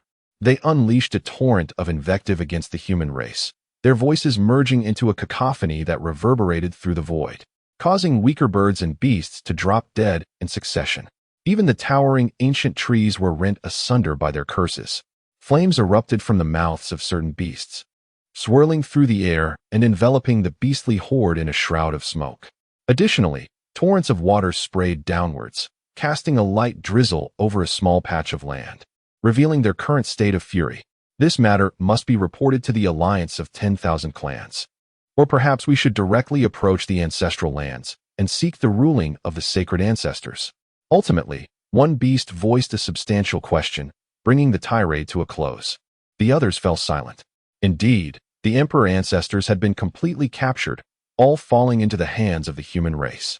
No matter how loudly these pinnacle beasts of the 9th realm cursed, the humans remained oblivious. Of course, they understood that if the humans could hear them, such brazen insults would never be uttered so audibly or so harshly. After all, their ancestors were no more. Their strength was inadequate. Should the humans of Liangchuan catch wind of this, they would undoubtedly find a reason to strike them down. Split into 2 groups, Shirya and Yukong. You shall head to the ancestral lands to report the situation. We shall proceed to the alliance of 10,000 clans and demand justice from the leader of Lianchuan. As long as the life pearls of the ancestors remain intact, they are still alive. We must compel the humans to return them, along with reparations." With that, they concluded their discourse and dispersed. Two beasts made their way toward the depths of the eastern Song domain. The remaining beasts surged towards the city where the alliance of 10,000 clans was located. Along the way, they unknowingly disturbed countless other tribes. However, news of their actions had spread. On that day, other tribes observed from a distance, and upon sensing danger, retreated cautiously. The specific events across the bridge remained shrouded in mystery, as they dared not employ their powers to investigate. They only knew that shortly after the 5 clans from Nanshan retreated, distant roars and anguished cries echoed continuously. Subsequently, scouts were dispatched to assess the situation, discovering numerous corpses of the 5 clans. Yet, the powerful emperors, whether alive or dead, were nowhere to be found. Thus, speculation arose that they had been taken by human experts for resource utilization. The grand display of the 5 clans heading towards the alliance of 10,000 clans was undoubtedly in pursuit of justice. A spectacle was anticipated. The human race was in grave trouble this time. Other tribes, adhering to the principle of spectating, overlooked the reckless actions of the 5 clans and did not create difficulties during their passage. In Lianchuan, the city housing the alliance of 10,000 clans, 2 enormous pig demons descended. One of the pig demons pointed a hoof at the cracked plaque above the city gate and spoke, "Holy Ancestor, it must be that some entity has utilized this medium to launch a surprise attack on us. It is undoubtedly an enemy of our clan. I have not provoked any trouble. For years I have remained stationed in Lianchuan as the leader, dedicating myself to cultivation without venturing outside. There is no way I could have attracted such formidable foes." It expressed its grievances with great indignation. "What business do you have meddling there? With your meager strength, who do you think you can intimidate? Would it not be better to behave more modestly?" The pig demon, Holy Ancestor, raised its gaze toward the plaque, letting out a cold snort as it reprimanded. It could chastise its own descendants, but any entity daring to extend its claws towards them would face dire consequences. The Boarhair clan was not to be trifled with. They still held considerable power in the eastern Song domain. The pig demon, Holy Ancestor, scrutinized the high-hanging plaque repeatedly, inch by inch, probing diligently. Suddenly, at one moment, the plaque shattered into fragments, falling to the ground like dust, leaving no trace behind. "Are you certain the attack was initiated through here?" The pig demon, Holy Ancestor, inquired of the Lianchuan leader, feeling perplexed. Generally, when an entity strikes through such a medium without destroying the object, there should be some evidence left. Yet now, it discovered nothing. As for the possibility of a being stronger than itself executing the attack undetected, it deemed that improbable. If such power existed, there would be no need to ambush a descendant. They could simply strike directly. There was no rationale for such elaborate subterfuge. "It must be right here, Holy Ancestor. You just saw the cracks. It was perfectly fine before." As the leader of the Lianchuan alliance spoke, it returned to its ancestral land. Feeling a sense of security, it meticulously examined its surroundings and discovered that the issue lay with the plaque on the city gate. This plaque was primarily intended to display its authority upon assuming the leadership of the alliance. Little did it know that this would invite trouble. After all, typically, in the Eastern Song domain, when formidable beings encountered the 3 characters of the 10,000 Races Alliance, they would show a modicum of respect and refrain from acting recklessly. "Enough," sighed the pig demon ancestor, shaking its head. The trail had gone cold, and there was no further investigation to be conducted. Perhaps it was merely some rogue, harboring a grudge against our pig bristle clan, who happened to pass by and decided to teach a lesson. By now, he should have departed. Do not fret. If the opportunity arises and we discover his identity, I shall personally take action to sever his head and hang it on the city gate as a trophy. It spoke to comfort the Lianchuan alliance leader. Then, it extended its consciousness across the entire 10,000 Races Alliance, confirming that it sensed no formidable presence. Just as it was about to depart, abruptly, it turned its gaze towards the distance. "Please, Alliance leader, take action on our behalf. The human race is violating the rules. A powerful being has crossed the borders to strike. This is a provocation against your authority." In the distant sky, a throng of beasts charged forth, brandishing a blood-red banner, roaring as they descended upon them. Chapter 160, A Moment of Enlightenment, followed by a breakthrough? Under the willow tree, tranquility reigned for several consecutive days. Elder Yi sat upright, maintaining the motion of his tongue licking the teacup, his eyes tightly shut. Chu He quietly perused a volume of books, gently rocking in his reclining chair, savoring the stories within. Zi Yin and Lin Teng held their breaths, remaining utterly still. Even the little turtle was caught in Lin Teng's grasp to prevent any sudden disruptions. As martial artists, they fully comprehended Elder Ye's current state, a rare occurrence that could not be sought after. Any disturbance would undoubtedly lead to significant consequences. This tea, Zi Yin's gaze fell upon the tea in her hand, yet to be finished. Observing Elder Yi's actions, she realized that his transformation was undoubtedly linked to the tea he had consumed. However, she too had taken a sip earlier. While the tea indeed felt extraordinary, greatly benefiting her, it ranked among the most precious treasures she had encountered in her life. Yet, it did not grant her the same enlightenment. Elder Ye's previous state was not something that could be attained at any moment. The transformation must have occurred after he drank the tea. There could be no mistake. Zi Yin found herself perplexed. Thoughts surged through her mind, and she suddenly recalled her entrance into the Xia Clan's territory. Faced with immense pressure, she had fought with all her might, nearly feeling as if she were to be consumed by overwhelming terror. Meanwhile, Lin Teng only seemed to attract greater pressure with his resistance, never drawing the attention of the looming dread. Could it be that this tea was selective in its effects?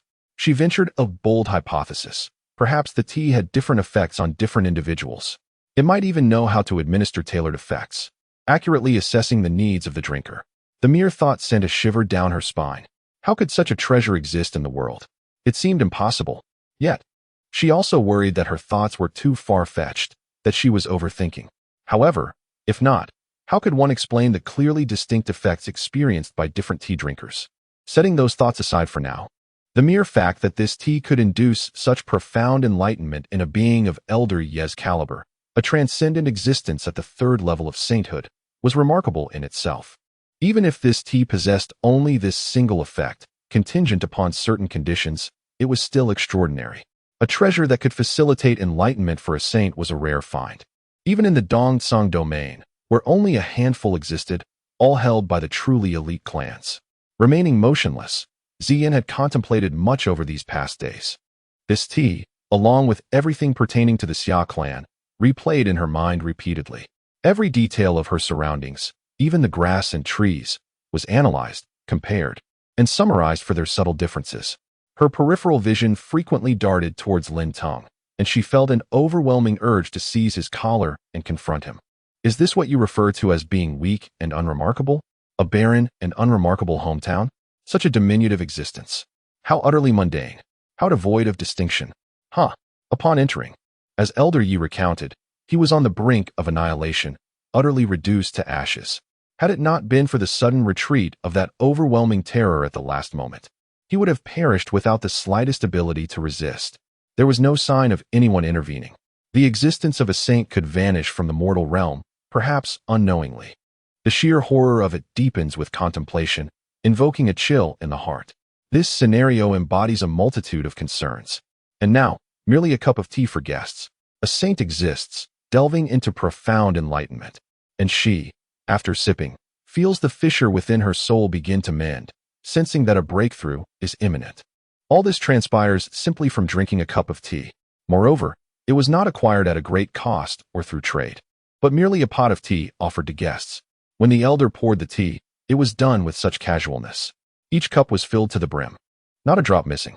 Even that tortoise had some.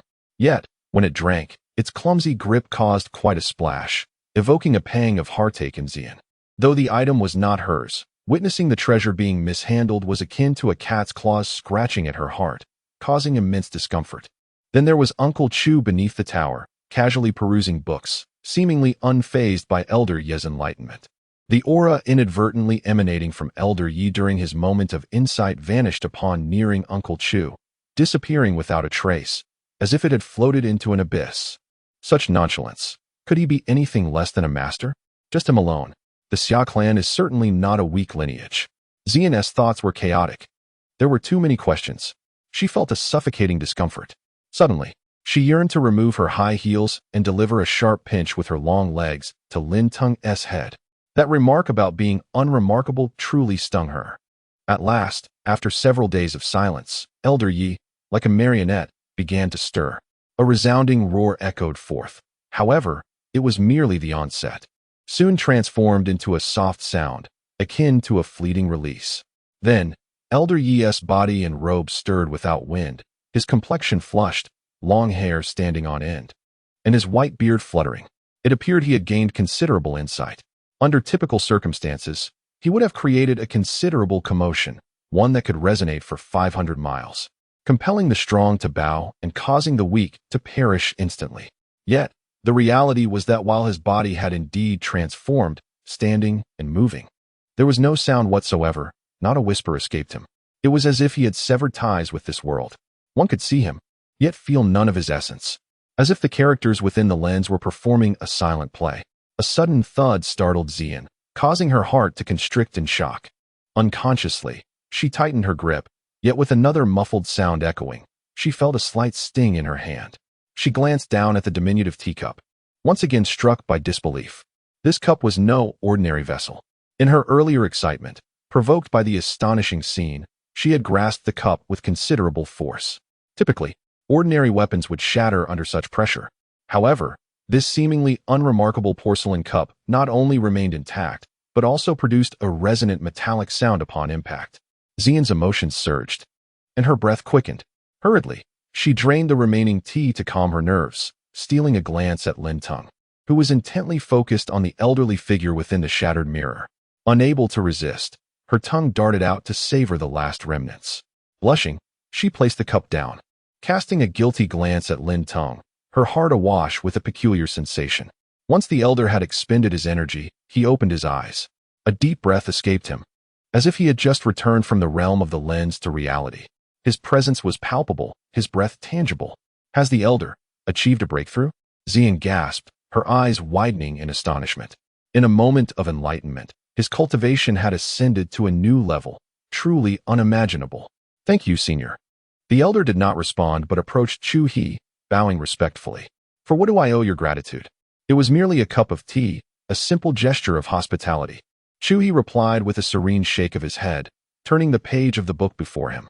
Chapter 161. The joyous occasion. Elder Yi left with a visage of shock and reverence. He had a strong desire to linger and engage in conversation with the venerable elder. Having just achieved a significant breakthrough, he yearned for the wisdom that only a supreme being could bestow upon him, which would undoubtedly be of immense benefit. Alas, their acquaintance was too tenuous. Having merely paid a visit, he felt it inappropriate to impose further for guidance. Most importantly, he feared inciting disdain. After all, while he often valued his pride, he could easily afford to cast it aside when necessary. Covering his mouth, Elder Yi took a deep breath, savoring the lingering aroma of the tea. Although several days had elapsed, its exquisite essence still enveloped him, intoxicating his senses. The tea was indeed the finest delicacy in the world. A look of reminiscence graced his face, his eyes half closed, and a serene expression adorned his cheeks, reminiscent of blooming chrysanthemums. Even the residual fragrance brought him a sense of enrichment. Xiao Xian, while our elders are present, you and Xiao Teng should proceed with your marriage arrangements in these next few days. Elder Yi spoke earnestly, directing his attention to Xian, who held a golden token in her hand. The matter of marriage is one that should not be delayed. It is a profoundly significant event in one's life. Elder Yi's demeanor was solemn. Elder Yi, did you not previously mention? Xian was taken aback. What did I say? I am completely unaware. Elder Yi shook his head in confusion, pondering whether he had uttered any inappropriate remarks. Xian, well then, let us assume Elder Yi said nothing at all. The notion that cultivators have long lifespans, that finding a partner is a challenge, and that a fleeting commitment cannot be compared to a true bond. These require careful contemplation. The transient infatuation, merely a dalliance with beauty, is destined to fade. It cannot endure. However, none of these sentiments were expressed by Elder Yi. Xiao Teng, I entrust Xiao Xian to you. Strive diligently, and let us aim to celebrate once more in 2 years. Elder Yi grasped Lin Teng's hand, casting a meaningful glance at the youthful couples traversing Lin City. This city indeed suited the young, for they would share abundant common interests. Lin Teng, he recalled Xian mentioning her family's high expectations for her, They were to follow through to the final step only after she broke through. Their interactions had thus far been limited to mere words. Now, with the sudden push towards an immediate commitment, he felt a twinge of discomfort, yet also a burgeoning excitement. He couldn't shake the odd sensation that had enveloped him since he had tasted that cup of tea days prior. A persistent warmth coursed through him, and each glance at Xian evoked a peculiar feeling. It was perplexing. Was there something amiss with him, the tea, or perhaps both? Even the most handsome individuals may possess peculiar tastes. Chu He put away the teacup on the table, shaking his head with a chuckle. He was amused by himself, yet he found the situation rather entertaining. After all, they were all cultivators. Even if he had added a potent ingredient, nothing dire would ensue. On the contrary, it would yield significant benefits for both parties in the end. He ought to be thanked. Common folk could scarcely enjoy such advantages. This was indeed a blessing from the elders. Liang Chuan. The alliance of 10,000 races is already aware of the conflict between the 5 clans of Nanshan and the human race. You say that other beings observed a woman clad in purple descend from afar, causing 1,000 miles to be encased in ice, as snowflakes fell, compelling them to retreat. Subsequently, your ancestor vanished, yet they remain alive? Behind Alliance leader Liang Chuan, the holy ancestor emerged, bearing claws. Yes, indeed, although the aura of the pig demon was concealed, rendering its depth indiscernible, the respect shown by Alliance leader Liang Chuan commanded the attention of other beings. This was undoubtedly a formidable member of the Pig Bristle clan. How intriguing indeed. A sinister smile crept across the face of the pig demon holy ancestor. It was truly impressive that the human race dared to act in such a manner at this juncture. That young girl must possess a most exquisite flavor. The holy ancestor extended its tongue and licked its lips. Lead the way. With a swish of its hoof, it proclaimed, since we are here, we might as well take care of matters. It would not be in vain. Satisfying one's appetite is quite delightful. Chu He was preparing to attend a joyous banquet. The marriage between Lin Teng and Zi Yan was arranged swiftly, with both parties eager to proceed. Given the speed of cultivators, the preparations for such trivial matters were completed in no time. Their new abode was within Lin City, yet the feast was to be held in the capital. Today, the entire capital would be in for a treat. Chu He gazed skyward, sensing a familiar probing force that he had not felt in ages. He turned his gaze and beheld a gathering of otherworldly beings, particularly the 2 large, plump pigs leading the group. They were adorned with an aura of celebration. Such delicacies were prime offerings at a banquet. As for placing them within the demon suppression tower, Chu He's enthusiasm was rather lacking. After all, his cultivation level had reached remarkable heights, and his consecutive sign-in streak had been prolonged. The longer the streak, the more challenging it became to be influenced by external fortunes. Thus, at this moment, not only imperial-level beings, but even those at the saint level offered him negligible enhancement. Otherwise, he would not have granted his subordinates beasts such prolonged vacations.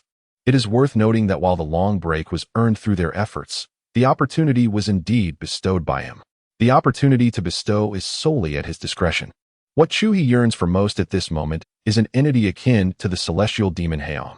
The fortuitous essence derived from such beings is robust and lengthy, of commendable quality. The recent spiritual rains have been intricately linked to their presence. During that period, while Chu He engaged in meditation with his eyes closed, he simultaneously transcribed numerous advantageous items. As for these ordinary beings, even the most exalted sage finds their influence rather negligible. To generate spiritual rain, it seems necessary to capture an entity of the Tao realm and subject it to the fury of thunder. There is an anomaly with this bridge. When did it manifest? It appeared when a host of foreign tribes arrived at the juncture of the barbaric domain and the eastern Song domain. The leading pig demon sage suddenly halted. Descending swiftly, it gazed upon the magnificent bridge, standing impervious amidst the tumultuous waves and storms, as if it were a naturally formed structure devoid of any blemish. The brilliance in its eyes abruptly turned grave. We found this place with the bridge already in existence. It appears naturally formed. Yet we can assert that this location never existed before. A foreign entity elucidated. The pig demon sage's expression darkened, its gaze fixed forward, directed towards the stone tablet at the end of the bridge. Yet, merely a fleeting glance was enough. In an instant, the cosmos inverted. Light vanished. It felt as though the world had been plunged into an eternal abyss of darkness. At the terminus of this darkness, a flicker of light emerged, and a pair of eyes opened, fixing their gaze upon it. Chapter 162, Recognition, the Stare of Dual Gazes. A profound terror burgeoned within the mind of the pig demon ancestor. Under that penetrating gaze, it felt akin to an ant facing divine wrath. It seemed that, should the other party desire, in the next moment, its consciousness could vanish forever from this realm. The pig demon ancestor reflected upon itself.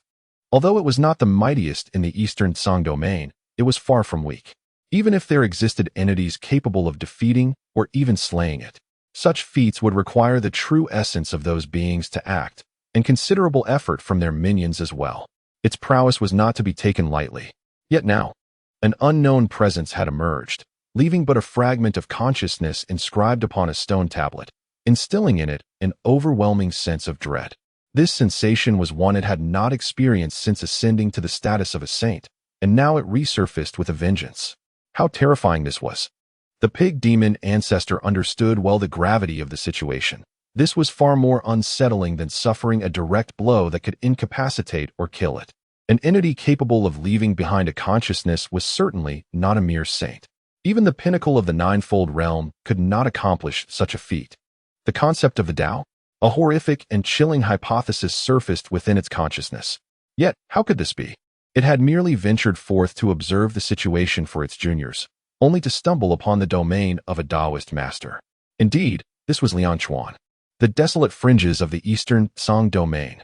Were not those Taoist masters situated in the heart of the Eastern Song domain, in lands that bore the fortunes of their clans? What foolishness! Instead of remaining in seclusion, which ancient wretch wandered into such a place, and upon arriving, left behind a stone tablet. What was the purpose? Was it akin to the mischief of its wretched juniors? It was precisely this affair that had compelled it to come. Could it possibly meet its downfall here? This was the nature of causality. As such thoughts coursed through its mind, the pig demon ancestor felt an even greater surge of fear. Its consciousness trembled and expanded, as if on the verge of explosion. It yearned to escape. Suddenly, with a soft pop, its consciousness truly emerged. The experience was astonishingly smooth, filling it with relief. However, this was not the time for further contemplation. Flee. It must depart immediately. The pig demon ancestor sensed its consciousness had regained control over its body. Before its eyes even opened, it roared out loud, intending to turn and flee recklessly. This was no place for lingering. Yet, ancestor, there is no escape. We have been captured. Its form remained motionless, as though bound in place, while a familiar voice resonated nearby. The pig demon ancestor opened its eyes and scanned its surroundings. Realizing that it was no longer at the bridge, but rather being dragged forward on a cart, alongside its juniors and several beasts from the Nanshan 5 clans, all piled together in a disordered heap. A white tiger pulls the cart, with a golden turtle perched atop its head. What is happening? How do we end up here? The pig demon, the holy ancestor, reveals a look of terror. This situation is clearly dire. It wishes to struggle and resist fiercely. After all, it is a pig that yearns for freedom and cannot simply submit. However, it soon realizes that all its thoughts cannot be translated into action. Bound tightly, it is utterly powerless. The vital energy within it feels as if it has been ruthlessly suppressed, severing all connection, no longer belonging to it. Even its physical form feels weak and limp, unable to muster any strength. This is a profoundly terrifying predicament. At this moment, it seems that apart from consciousness, everything else has become completely alien to it. It has become a mere prey awaiting slaughter. What awaits it next will surely be a grim fate. Saint Ancestor, you suddenly closed your eyes without any reaction, and then a person came and placed us one by one onto this cart, including you, the master of the Lianchuan Alliance. Beneath the pig demon, speaks with a hoarse voice laced with deep fear. The horrifying scene from earlier still plays in its mind. The Saint Ancestor abruptly shut its eyes, and a human descended from the sky, casting a glance at them. Just a single glance was enough to plunge its consciousness into an abyss, rendering its body rigid. A pressure emanating from the depths of its soul, coupled with a terrifying force bearing down upon its form, left it trembling and immobile. It watched helplessly as the human bound them all with ropes and discarded them like refuse onto a massive cart. Then they were brought here, handed over to a tiger and a turtle, while that fearsome human departed. What? A human? Upon hearing the words of the Liangchuan master, the pig demon's eyes widen in disbelief. How could such a mere human possess the audacity and means to act against it? Could it be that the human is a servant of that formidable entity, and that entity intends? The pig demon considers this possibility, sending a chill through its core. If that were the case, its illustrious existence as a holy ancestor, venerated by countless beings in the Eastern Song domain, would be at an end, plunging it into eternal darkness. Yet it is a holy sovereign, a being that thousands revere. It still has countless years of life ahead. How could it suffer such a fate from merely stepping out for a while? It feels as though it is trapped in a cruel dream. It refuses to accept this. Damned! A mixture of fear and boundless rage swells within it. If it could move now, the first thing it would do is strike down the Liangchuan master beneath it. All of this is the consequence of its actions. How foolish to flaunt a title without the strength to back it up. Damned creature! Amidst a throng of trembling beasts, the white tiger arrived outside the capital, pulling a cart laden with an extraordinary assortment. This considerable gathering, resembling a small mountain, inevitably captured the attention of those within. A cadre of formidable individuals emerged. Though diminutive in stature, the resplendent radiance of the little turtle remained undeniably captivating. The presence of such a creature instilled a sense of calm rather than panic among the onlookers. With a habitual squeak, the little turtle proclaimed, "My master, little Chu, has sent this as supplementary nourishment for your wedding feast. However, I must insist on my share, one pig trotter, please." It leapt onto the cart, seizing a pig's foot with uncontainable delight. A throng of warriors from the summer tribe encircled the cart, eagerly patting the beasts, suddenly overtaken by an appetite. The beasts, their auras sealed, exhibited no signs of distress. Among them was the renowned Li Hao of the Boer-Mane clan. Yet, their ignorance was palpable. In the distance, an elder named Yi felt his eyes bulge in disbelief, his tongue nearly tangling as he spoke. At that moment, his thoughts were in disarray. "What is it, Elder Yi? Is something amiss? Do you recognize it?" Meng Yi, perched atop the cart, struck the massive head of Li Hao, his eyes gleaming with interest as he fixated on the pig's head, contemplating the most delectable method of preparation. "I recognize it. It is the holy sovereign of the Boer-Mane clan, at the 5th tier of cultivation."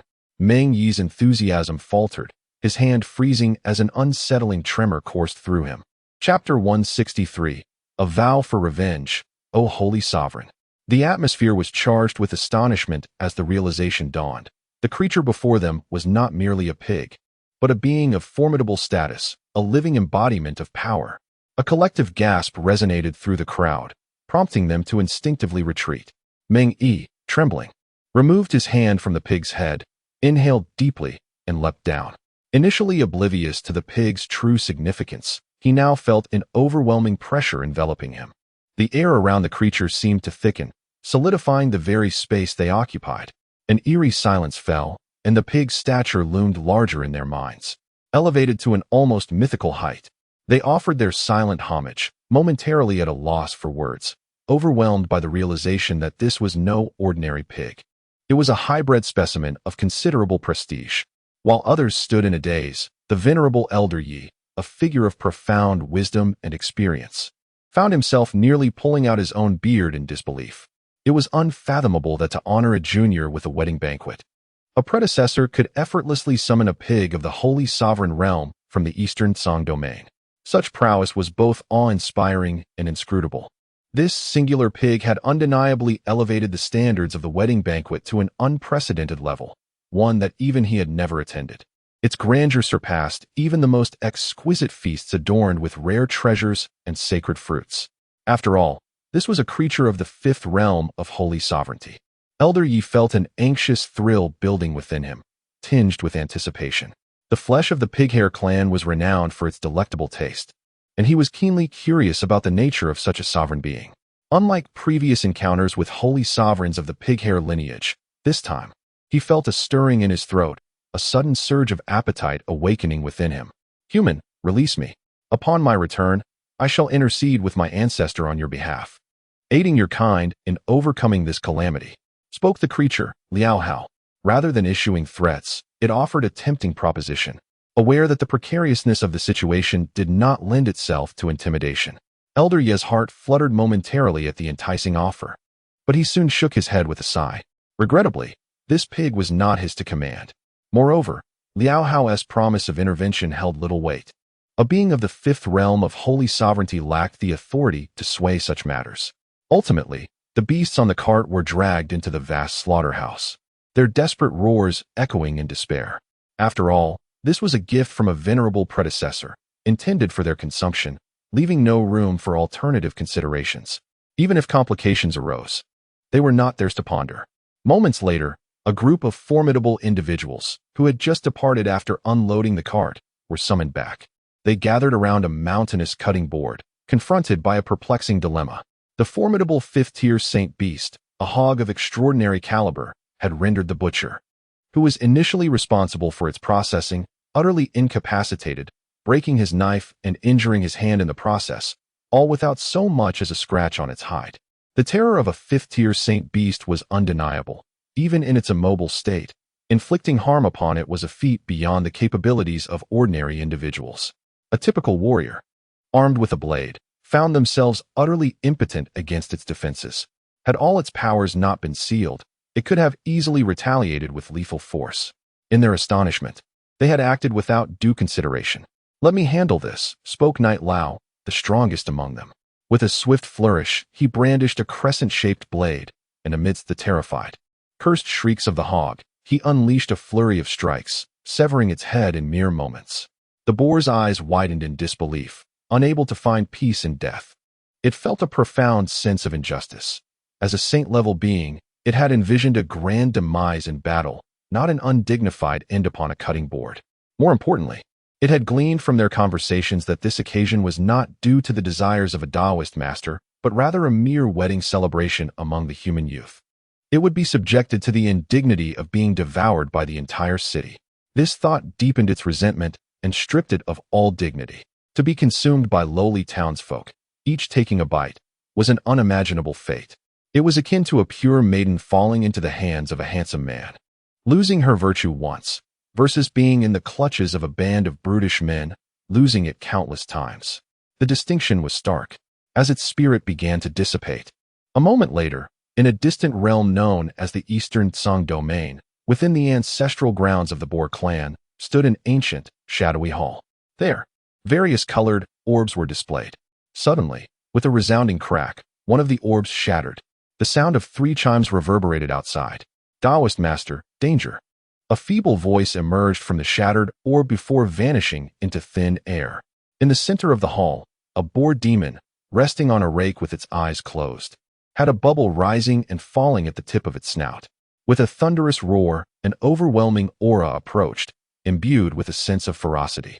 The bubble burst, jolting the boar demon awake as it hastily shook its head and stood alert. Who has fallen? A throng of saint-level beings burst in one after another. Had a powerful clan member perished? The guarding boar demon was taken aback. Such an occurrence had never transpired during its watch over the clan's hall. How careless of it. Should the ancestors discover its negligence, it would face dire consequences. After all, they were in a particularly irritable state. It quickly glanced toward the offering table. It was Liao. A revered ancestor had already reached the table, clutching the shattered orb with a profoundly dark expression. What was the final remark? The holy ancestor's gaze fell upon the temple-guarding pig demon, filled with a fierce wrath. The temple guardian was taken aback. The current state of the holy ancestor was most unsettling. If it were to utter that it had been asleep and heard nothing, it would surely meet its demise. There would be nothing left, not even a trace. Vengeance would be exacted upon me. It hastily spoke out, exclaiming. The noble boar fell victim to injustice. From this utterance, the presence of the holy ancestor detected a profound bitterness. It was a deep-seated hatred towards adversaries, along with a lingering attachment to life. How dare they oppress my Boer clan? Regardless of the lineage, blood must be repaid with blood. The holy ancestor, clutching a shattered life pearl, promptly departed. The fall of the fifth-tier holy master, the Boer demon, required the intervention of a great sage from the clan. They ventured forth with uncertainty. The preparation of a fifth-tier pig demon for consumption proved to be quite troublesome. Initially, there were intentions to present it in various culinary styles, but ultimately, they abandoned those plans. They resorted to utilizing a colossal alchemical furnace, brazing it entirely with the earth's fire. This simmering process lasted for 3 days. However, it was of little consequence. The wedding of cultivators was not bound by auspicious dates, thus it was conveniently postponed by 3 days. This left Lin Teng increasingly agitated. In these days, he felt an escalating sense of unease. Were it not for his inability to prevail, he would have nearly considered taking action. This was not like him. Lin Teng struck both sides in frustration. Amidst the torment of waiting, the time for the wedding finally arrived. A massive alchemical furnace was brought forth, and as it passed, a wafting aroma captivated countless gazes. Chapter 164. The passage of time. The culmination of this wedding banquet resulted in a state of overindulgence for all attendees. Even though most had barely sampled the offerings, some merely sipped on a bit of soup. However, the extraordinary nourishment provided by the esteemed dish was beyond imagination, rendering any subsequent entertainment impossible after the feast concluded. As the groom, Lin Teng was presented with a delicacy of pig kidneys. After consuming it, he found himself overwhelmed before the banquet had even reached its conclusion. Despite being a being of imperial stature, he felt a peculiar awkwardness in his gait, a situation utterly unfathomable. Gazing at his enchanting bride beside him, he nearly mistook the banquet venue for their bridal chamber. The abundance of kidneys seemed to stir something deep within him, compelling Lin Teng to endure through the ordeal, shivering and gritting his teeth until everything came to an end. The same urgency was felt by others, all yearning for a swift conclusion to the festivities, as discomfort gripped them. Thus, what initially appeared to be a lively celebration concluded hastily. With no one lingering to tidy up, they all returned home. Lin Teng, disregarding the intended rhythm of the event, took his beloved Xian in his arms and hurriedly made his way to the bridal chamber prepared for them in Lin City. Along the way, the sight of lush thickets ignited a sense of anticipation and excitement within him. Fortunately, the remnants of his rationality reminded him that this was merely the first day, and he must exercise restraint. This night, nay, for an extended period, Lin City would be rife with restlessness and fervor. The effects of the feast were overwhelmingly potent, surpassing all expectations. It was akin to a spiritual rain descending, yet far more immediate in its impact. Given their generally modest cultivation levels, such a feast was beyond their comprehension. Throughout the capital, bursts of energy erupted sporadically, continuously amplifying. This was a genuine banquet, a jubilant celebration for the cultivators of the Xia Clan. Squeak.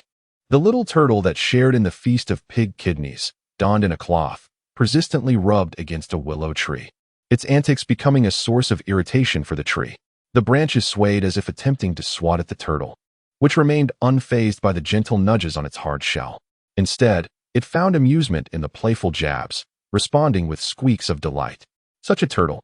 Chu He observed the scene with bemusement. What folly for a solitary turtle to indulge in such delicacies. As spring faded into autumn, the relentless march of time continued. In the blink of an eye, 30 years had passed. Time, the most indifferent of forces, swept by in the river of existence. During these 3 decades, Chu He's cultivation had seen little advancement, barely managing to stabilize at the 6th transition, 2nd level. This stagnation was partly due to his lack of deep meditation and the elevated nature of his realm. The 6th transition corresponded to the Tao sovereign stage, where each step forward felt akin to a monumental breakthrough, fraught with difficulty. In the sacred sovereign realm, every progression was measured in centuries, let alone in the Tao sovereign realm. Upon reaching this level, each advancement is akin to a chasm that separates heaven and earth. At this stage, one begins to transcend the corporeal, perceiving and merging with the cosmos. This marks a genuine elevation of the soul, a stride towards true immortality. Each breakthrough signifies a form of transcendence, yet the pursuit of refinement becomes increasingly arduous. This is likely the reason why, in the Eastern Song domain, few adept cultivators wander aimlessly. After all, at their level, life may be long, but it can also feel fleeting. With every secluded meditation, awakening could usher in drastic changes. However, Chu He is an exception. His cultivation of the 9 turns golden body technique focuses on self-perfection, requiring only a modicum of understanding to harmonize with the universe. Even so, reaching this level poses significant challenges for him to break through. Furthermore, over the years, Chu He has devoted time to enhancing the ancient forbidden grounds. establishing measures throughout the entire barbaric domain to fortify its stability. Hence, a slow progression in cultivation is quite normal for him. But for the Xia clan, 30 years is not an insignificant span. The development of the Xia has been nothing short of meteoric. They have explored the secret realms within their territory and have even ventured beyond the barbaric domain into the eastern Song domain, stepping into a broader world. Additionally, with the emergence of numerous prodigious infants from Lin City, their growth has become progressively tiered. The potential of the Xia clan is now beginning to surge forth. In the Liangshuan region, aside from the emperor level, the number of those in the king realm has started to rival that of other races. This is a truly alarming development. It is worth noting that the Xia clan has only transitioned from decline to prosperity in just over a century, and their potential has truly begun to manifest only in recent decades.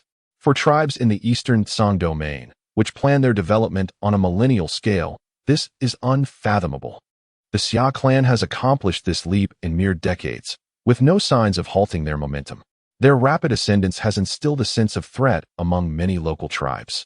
However, due to a series of significant events in Liangshuan over the years that have left them awestruck, none have dared to impede the Xia clan's rise. Thus, their integration into Liangshuan has been seamless, as they step forth into the eastern Song domain. The swine have not graced them with their presence for quite some time. Chu He gazes at the second layer of the demon suppression tower, marveling at the throngs of roaring pigs in the oil pot. In recent years, his sole amusement has been to occasionally fish a pig from the borders of the barbaric domain, tossing it into the demon suppression tower to sustain its aura. This has added a modicum of enjoyment to his otherwise mundane existence. Regrettably, the prowess of these pig demons has diminished. The earlier arrivals were formidable, but subsequent ones have been mere trifles. Eventually, they have ceased to appear altogether, leaving Chu He, with his fishing rod in hand and no catch to show for it, feeling a touch of disappointment. As an angler, he no longer concerns himself with the size of the fish. What truly matters is the thrill of the catch. After all, he seeks only enjoyment. The items he has accumulated over the years have not been extraordinary. They have returned to a state of normalcy. Chu He settled beneath the willow tree, reclining in a chair, warming the teapot in his palms before pouring himself a cup, sipping thoughtfully. Since he had broken through to the sixth transformation, he had accumulated over 200 years of continuous sign-ins. Yet, there had been no formidable beasts presenting themselves lately. The few demons had yet to be located. The azure smoke beneath the willow dwindled, and he could distinctly sense that while the caliber of treasures acquired through sign-ins had indeed risen, none had proven to be exceptional. They merely maintained a standard level.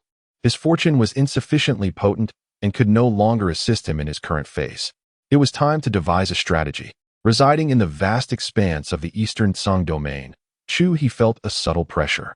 This place was markedly different from before.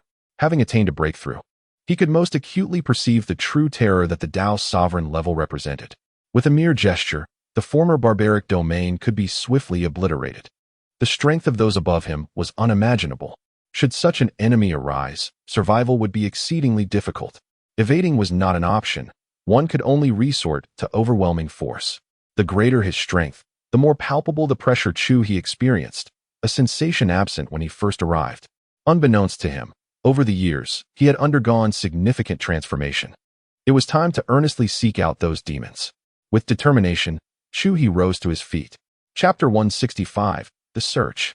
Deep within the eastern Song domain, in the sacred mountain, a forbidden ground of the Boer-Main clan, lies the essence of their entire lineage. This is also the secluded sanctuary where the mightiest of the clan, the formidable Zhu Gang, immerses himself in rigorous cultivation. In days gone by, it was rare for any Boer demon to intrude upon this hallowed place. However, in recent years, calamities have befallen the Boer-Main clan. An ordinary saint sovereign, 2 great saints, and several younger members at the emperor sovereign level have been ensnared, culminating in the tragic demise of a 5th-level saint sovereign. This turmoil has sent shockwaves throughout the clan, igniting both fury and profound trepidation. Among the captives is a second ancestral great saint, boasting the formidable strength of an 8th-level saint sovereign. The implications of such a loss suggest that the orchestrator of these events is of an extraordinary caliber. In their desperation, the clan members have only dared to dispatch younger individuals to gather intelligence, for none of the seasoned experts would approach that perilous realm. With each expedition, More of the younger generation has vanished, amplifying the sense of impending malevolence. Now, they have resolutely abandoned any attempts at exploration and have placed all their hopes upon the first ancestor. Over the years, the elite of the Boer-Main clan have congregated around the forbidden area, awaiting the breakthrough of the first ancestor, seeking solace amidst the chaos. The external world has become a place of dread. The entire clan feels ensnared in a shroud of darkness, as though the entirety of existence has conspired against them.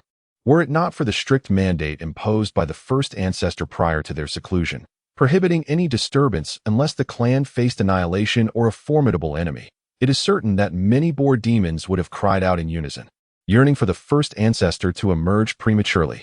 How enlightening! How enlightening! I comprehend now. The path ahead is promising.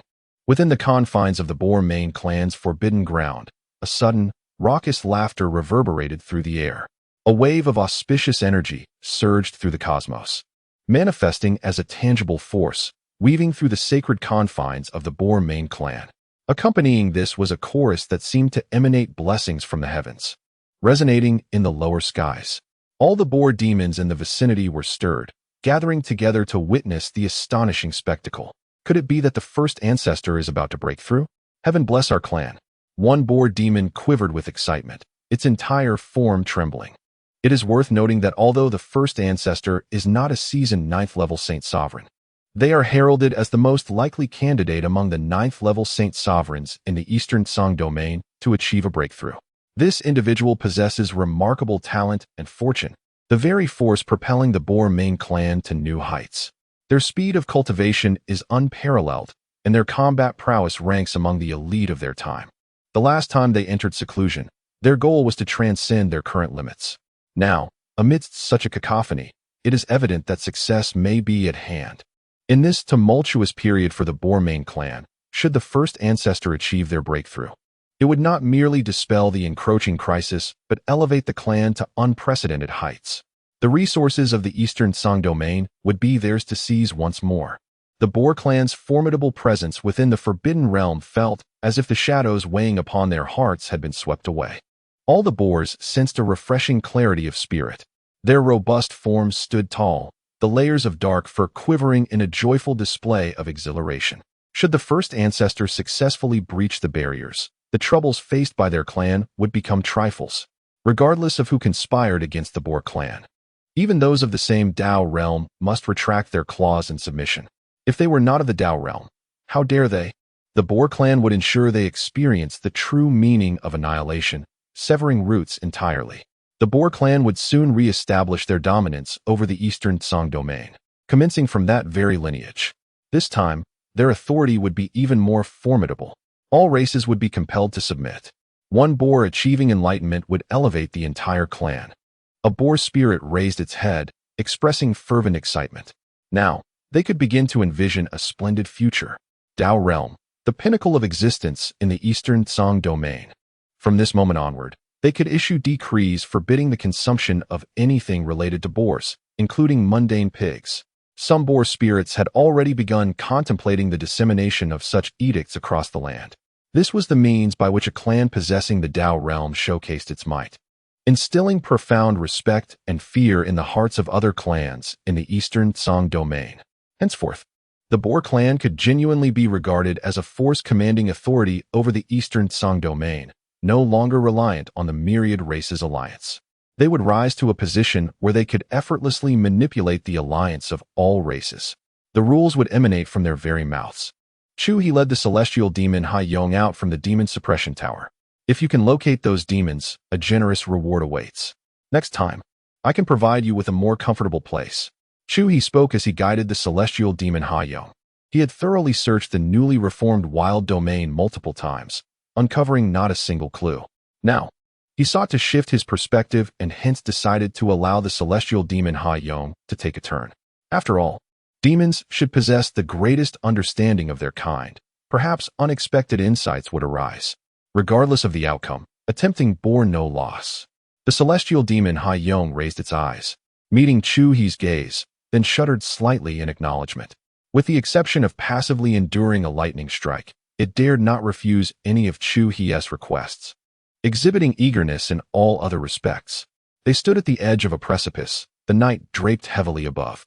The celestial demon Dahuang tilted its head upwards, a strange flame of demonic origin flickering ominously above, blazing fiercely and resembling ghostly fire in the darkness.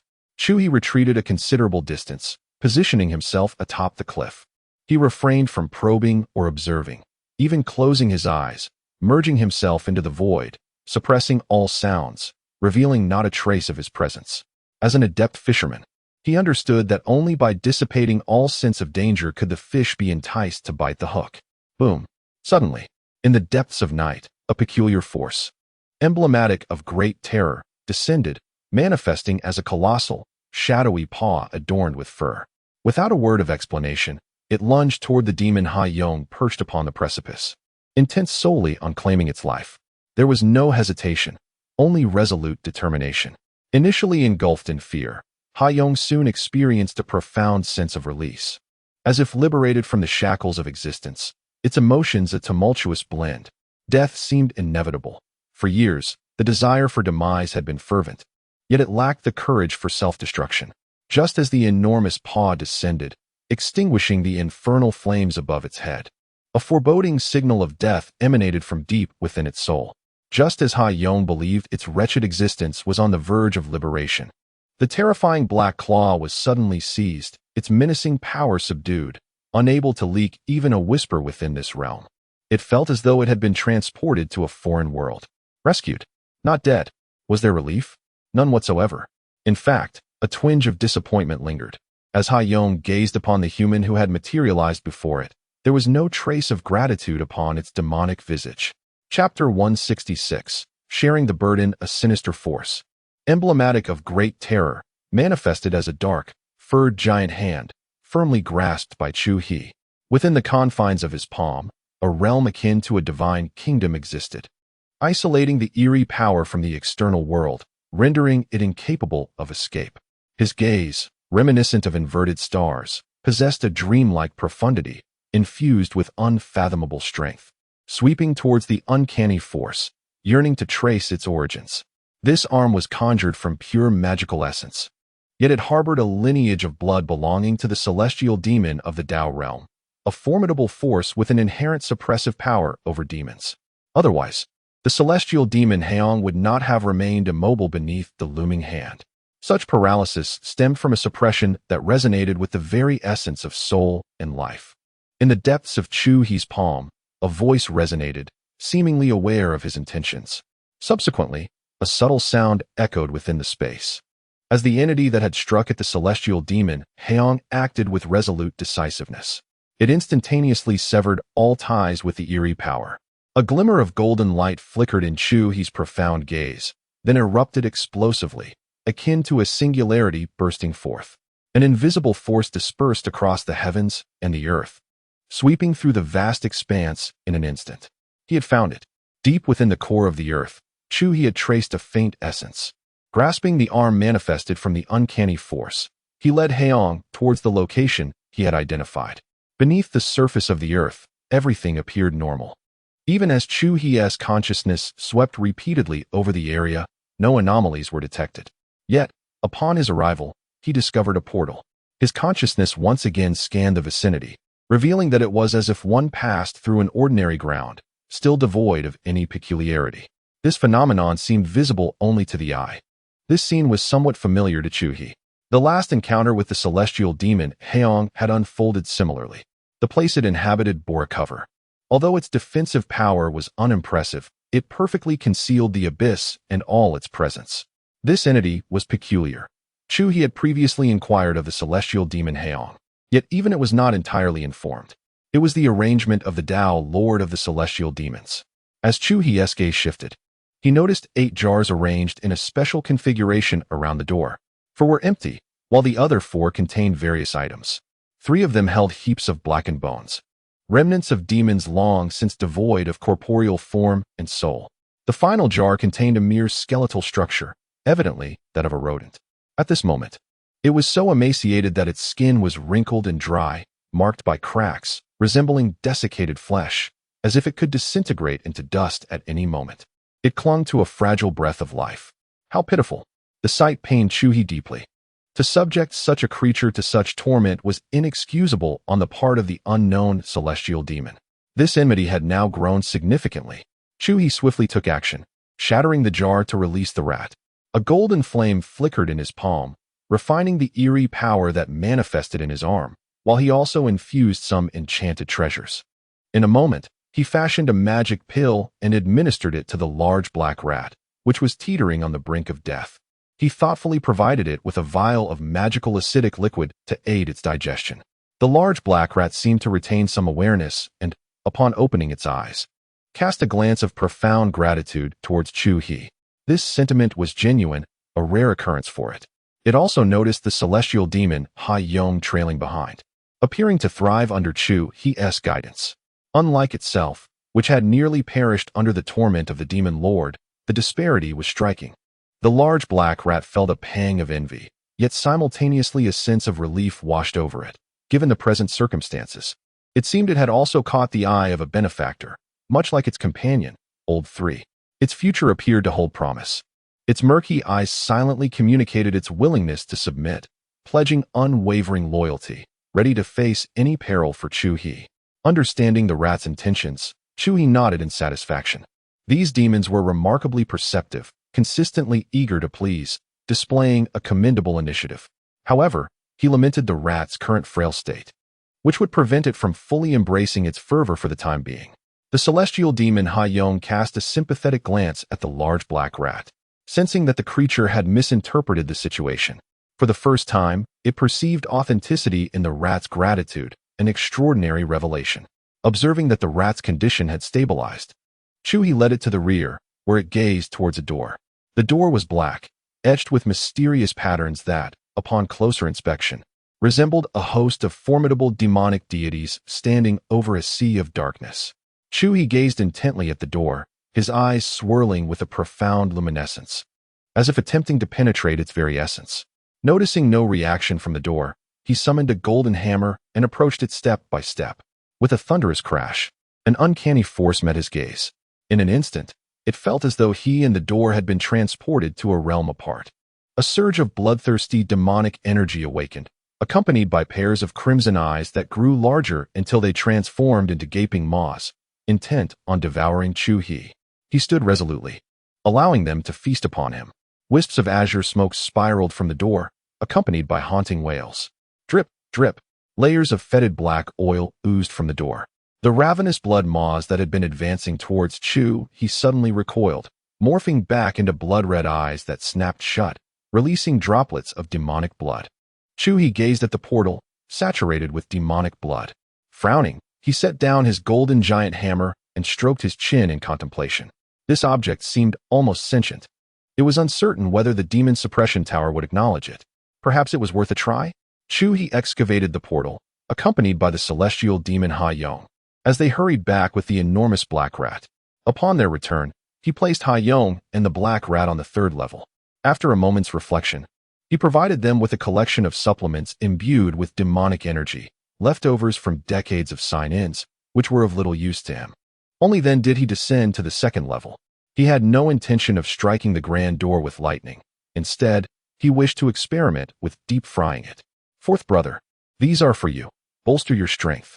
On the third level of the demon suppression tower, Dahuang regarded the supplements before him, nudging them towards the black rat with a flick of his claw. As the effects of the potions took hold, the black rat found itself capable of speech, its once murky gaze clearing significantly. Staring at the treasures pushed before it, it was momentarily taken aback. This was the first time it had sensed Dahuang's warmth and goodwill. Instinctively, something felt amiss. You must partake. I cannot bear the pressure alone. I need your assistance.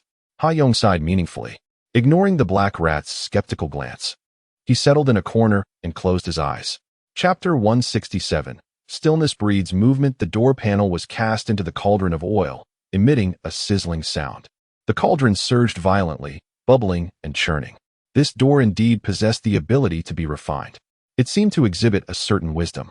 However, what took Chu He by surprise was the door's unexpected resilience. The cauldron struggled to contain it. The flames roared fiercely, and the oil within was tumultuous, comparable to dealing with the previous clay pills and small rodents. Yet, in the end, the vitality extracted and transformed from the door was still less than that of the few pigs that continued to howl in distress. The quality of this door was remarkable. It appeared that it required a divine strike. Chu He shifted his gaze. Instead of ascending to the third level, he decided to leave the door to simmer in the cauldron for a while, waiting for the large black rat to recover before utilizing them together. This way, the synergistic effect would be optimal. After the door panel was tossed into the cauldron, within an unknown dark space, a pair of crimson-tinged demonic eyes opened, piercing through the void to gaze into the distant realms. Within their sight, a vague silhouette began to coalesce and reveal itself, accompanied by hurried breaths echoing in the void, as if the gathering figure stirred immense excitement within the eyes. A violent killing intent brewed in the emptiness. However, just as the figure was on the verge of becoming clear, a blinding golden light erupted from it, flooding the demonic eyes with brilliance and nearly blinding them. In haste, it chose to shut its eyes tightly, yet two streams of demonic blood dripped, corroding the void and creating ripples that emitted a piercing sound. This enmity, it shall be avenged. A discordant whisper, akin to that of a demon, reverberated through the void, after which the dark realm fell silent once more. The expedition had yielded results that left Chu He somewhat dissatisfied, yet it was better than nothing. It served to while away the time. After all, he had plenty of it, and it was increasing by the day. He had already begun to stride towards eternity. It had also been quite a while since he had ventured out to relax properly. In a contemplative state, Chu He pondered the idea of stepping outside. Over the years, he had primarily focused on perfecting his ancient forbidden grounds, cultivating or listening to several beasts recount stories. Although he had not engaged in deep seclusion, he had seldom ventured out. Now, on a whim, he felt the urge to take a stroll. In a few strides, he arrived at the border of the barbarian domain. Upon reaching this place, he revealed his form and landed at the bridgehead. He glanced around. Decades had passed. With the rapid ascent of the Xia Clan's strength, they gradually emerged from the barbarian domain. As a junction between two continents, this place had become bustling with activity. The areas on either side of the bridge had been developed into towns. The bridge was teeming with people, densely packed, with numerous martial artists setting up stalls to conduct trade. Various booths lined the bridge from head to tail, a myriad of them. The influx of so many martial artists engaging in commerce here spoke volumes about the foot traffic. Waves of individuals, constantly shifting, passed through. Moreover, those who traversed this place, regardless of age or gender, possessed considerable prowess. The contemporary Xia Clan pales in comparison to its former self.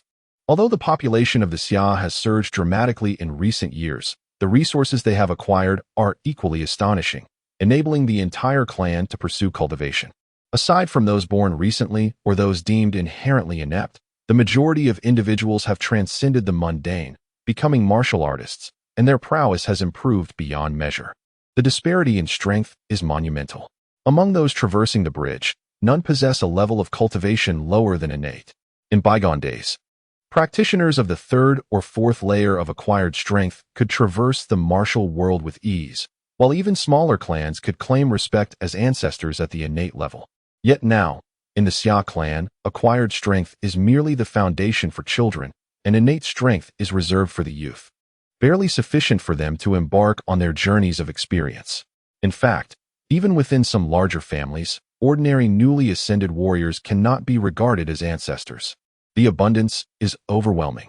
Just on this very Chu bridge, if a brick were to be tossed into the Chu River, it could very well strike the head of a king. At this moment, he bent down to pick up a small stone. With a resounding thud, he closed his eyes and tossed it skyward, selecting a fortunate onlooker at random. Who dares to step forward? A burly man wielding a large blade, rubbing the back of his head, suddenly turned, his eyes scanning the surroundings with piercing intensity. His aura surged, causing those nearby to hastily retreat, their expressions tinged with wariness. All present were martial artists, naturally possessing a keen sense of vigilance. Even the merchants on either side hastily rolled up their stalls, ready to flee at the slightest hint of danger. In the distance, black-clad enforcers, alerted by the commotion, approached through the air. "I have been ambushed," he hastily exclaimed, drawing his blade. "You are fortunate." A hand appeared suddenly, forcefully pressing his blade back down. In that instant, a pill was unceremoniously thrust into his mouth. The burly man shook his head vehemently, unwilling to consume something from a stranger. He was not one to eat indiscriminately. Alas, resistance proved futile. Even as he clamped his mouth shut with all his might, it was effortlessly pried open. A cool pill melted in his mouth, leaving a fragrant aftertaste. The man's expression shifted dramatically. He had no idea what this substance was. A sense of anxiety and unease flooded his heart. Subsequently, the hand that gripped his blade loosened. The burly man realized he could move again. Just as he was about to scream, an unsettling feeling washed over him, prompting him to quickly sit cross-legged. Just before closing his eyes, he caught a glimpse of a figure departing with hands clasped behind their back, exuding an air of nonchalance. Yuanzu, a name from the legends of the Xia Clan, surged into the man's mind. He appeared striking, graceful, dignified, and carefree, wandering through the mortal realm. He was the individual that everyone in the Xia Clan longed to encounter. Each fortunate enough to meet him held a unique perspective. Yet one sentiment resonated among them all: gratitude and reverence. For to encounter him signified a fortuitous opportunity, and some found themselves irrevocably transformed as a result. Some have thus been reborn from darkness, while others possess unparalleled strength. Could this be my fortune? A thought emerged in the mind of the man, who then closed his eyes completely, dismissing all distractions.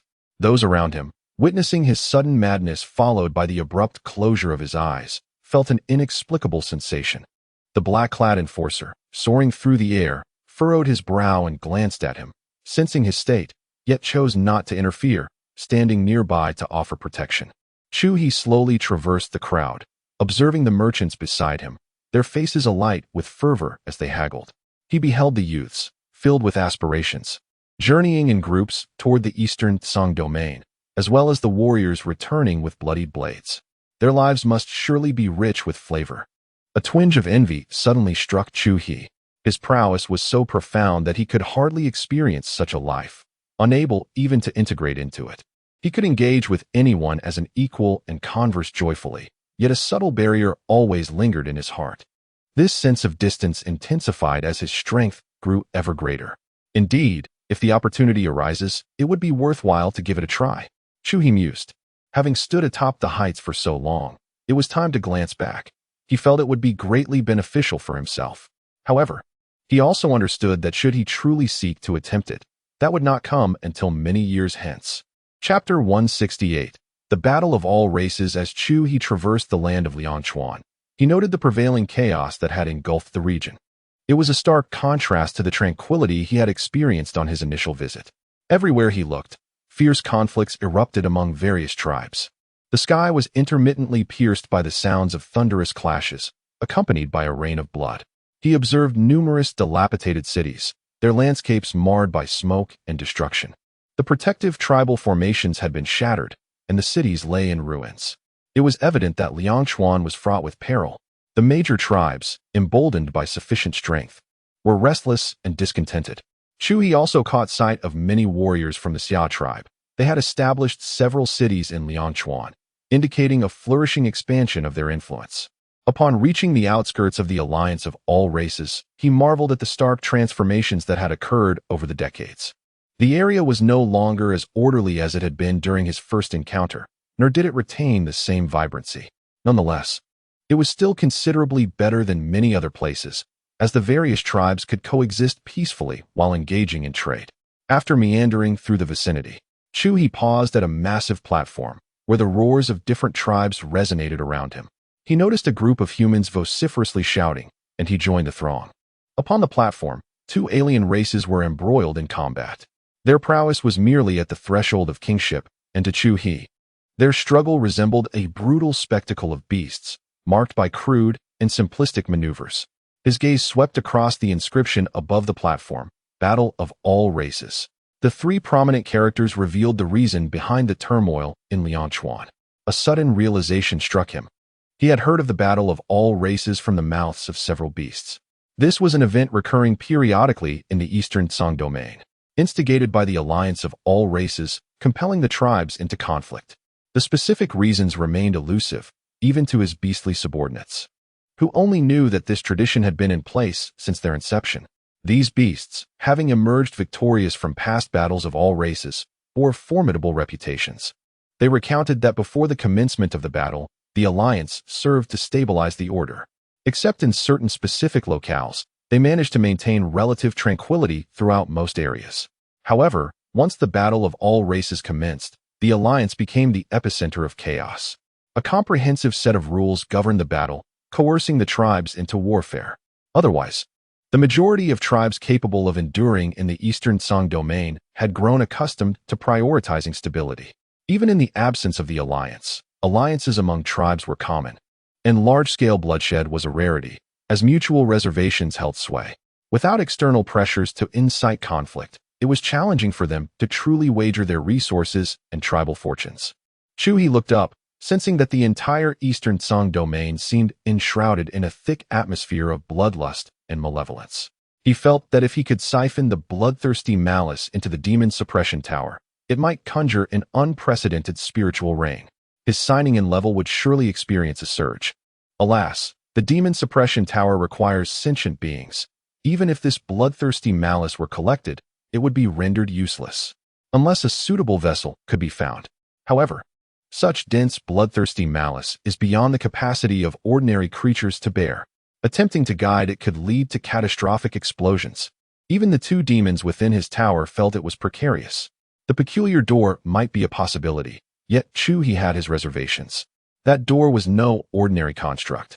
It was enigmatic and inscrutable, and should he gather the bloodthirsty malice within, it could result in dire consequences.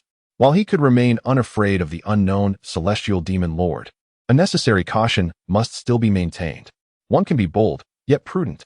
If only a being of the Tao realm would come seeking trouble, he could capture it and experiment. Chu He contemplated. Such thick, bloodthirsty malice, merely to be observed and not utilized, was indeed a pity. However, he was merely pondering. A person as low-key and amiable as him, rarely instigating conflicts, would the Tao Lord really be so bored as to seek him out? Moreover, this bloodthirsty malice felt exceedingly problematic. Chu He gazed thoughtfully.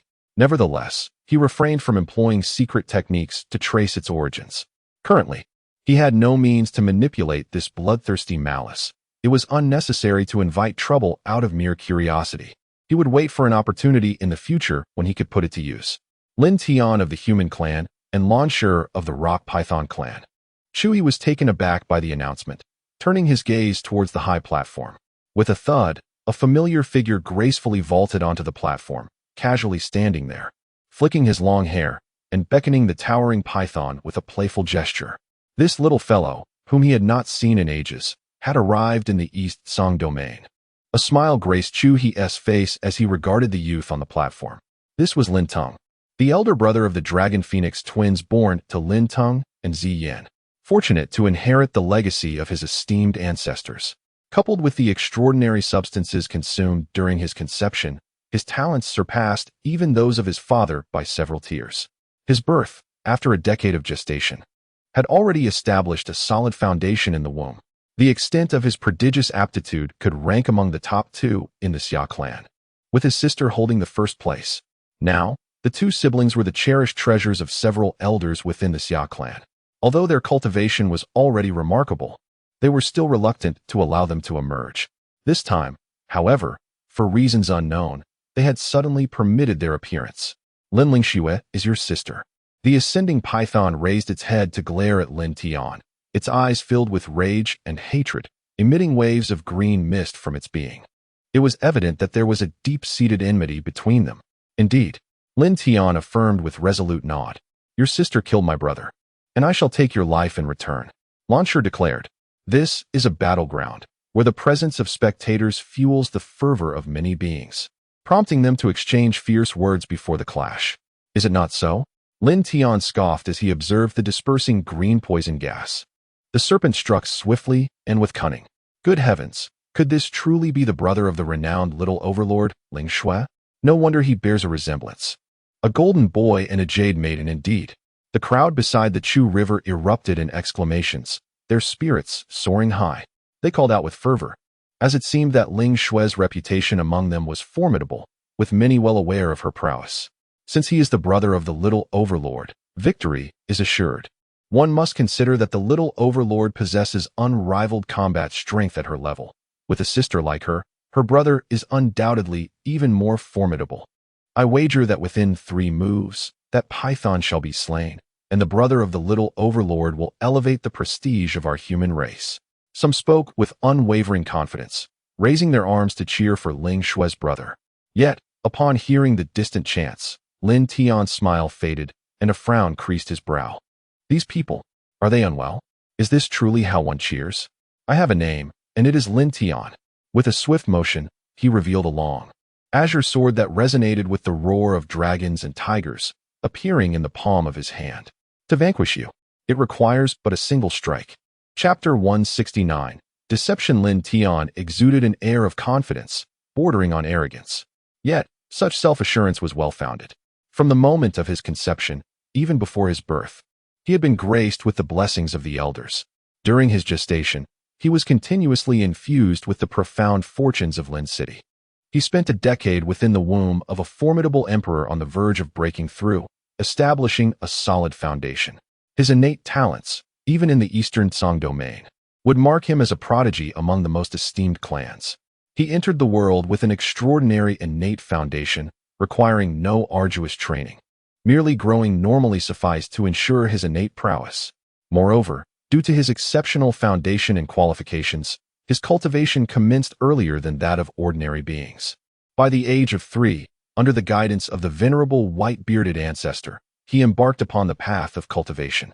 Now, at merely 20 years of age, he had already attained the 9th level of the monarch realm, a rarity not only in the Xia Clan, but also in the entire Liangchuan region. Were it not for the concealment of his bone age, any other beings discerning his true age would undoubtedly be rendered breathless with astonishment. His true rivals were the formidable clans within the Eastern Song domain. In Liangchuan, he faced opponents of a lower caliber. Thus, the serpent he contended with was an ancient monarch, having lived for countless years. In truth, if he were to summon his peers of the same age, there would be none left standing. Nonetheless, even with such disparities, he still found himself in a position of dominance over the beasts, an endeavor that he deemed rather unexciting. Chu He shook his head. "My brother, why such words? This promises to be an exceedingly perilous confrontation. While we all wish for the victory of Ling Xue's little tyrant brother, we cannot deny that the serpent is equally formidable. Having triumphed in 2 battles during the War of the Myriad Clans, it is a master capable of ranking on the Liangchuan leaderboard." A man beside Chu He, upon hearing his words, interjected. Just as Ling Xue's little tyrant brother stated, he requires but a single strike. Chu He chuckled. Such words are mere bravado. One ought not to take them to heart.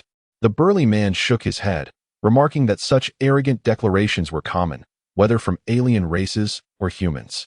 Indeed, we shall see. Chu He replied noncommittally. This was a lopsided confrontation. Both combatants were not on the same tier in terms of cultivation and strength. The outcome was predetermined the moment they stepped onto the stage, devoid of any suspense, unless the serpent possessed some miraculous means. It is essential to note that all present, including every beast, believed Lin Tian to be merely at the 5th level of the monarch realm, the cultivation he displayed before others. With his mastery of the art of breath concealment cultivated since childhood, alongside the assistance of the treasures he possessed, even during combat, should he refrain from unleashing his full power, the average emperor would fail to discern any anomalies. At least in a modest place like Liangchuan, none could perceive the irregularities. When he proclaimed that he would slay the serpent with a single strike, he meant it. After all, that serpent was a true monarch at the 5th level and did not engage in underhanded tactics. The 2 parties are fundamentally not on the same level.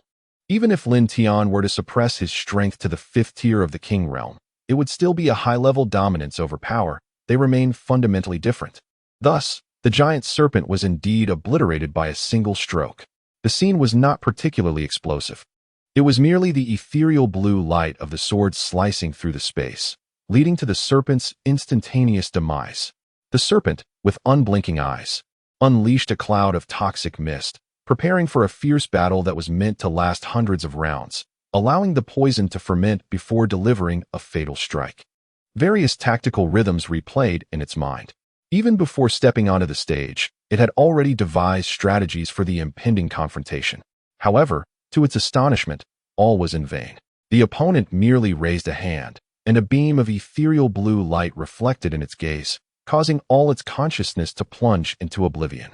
Silence. All around the high platform, whether human or beast, words ceased in that instant, stunned by the spectacle. The combatants atop the platform were supposed to be peers. Who among them did not unleash cataclysmic clashes, rife with peril? The ferocity was palpable. Yet now, a scene of effortless annihilation unfolded. Some formidable observers gazing at the platform sensed something amiss. Countless presences swept over Lin Tian, repeatedly confirming their findings. It was indeed true that he was at the 5th tier of the king realm. The human race is surely employing subterfuge.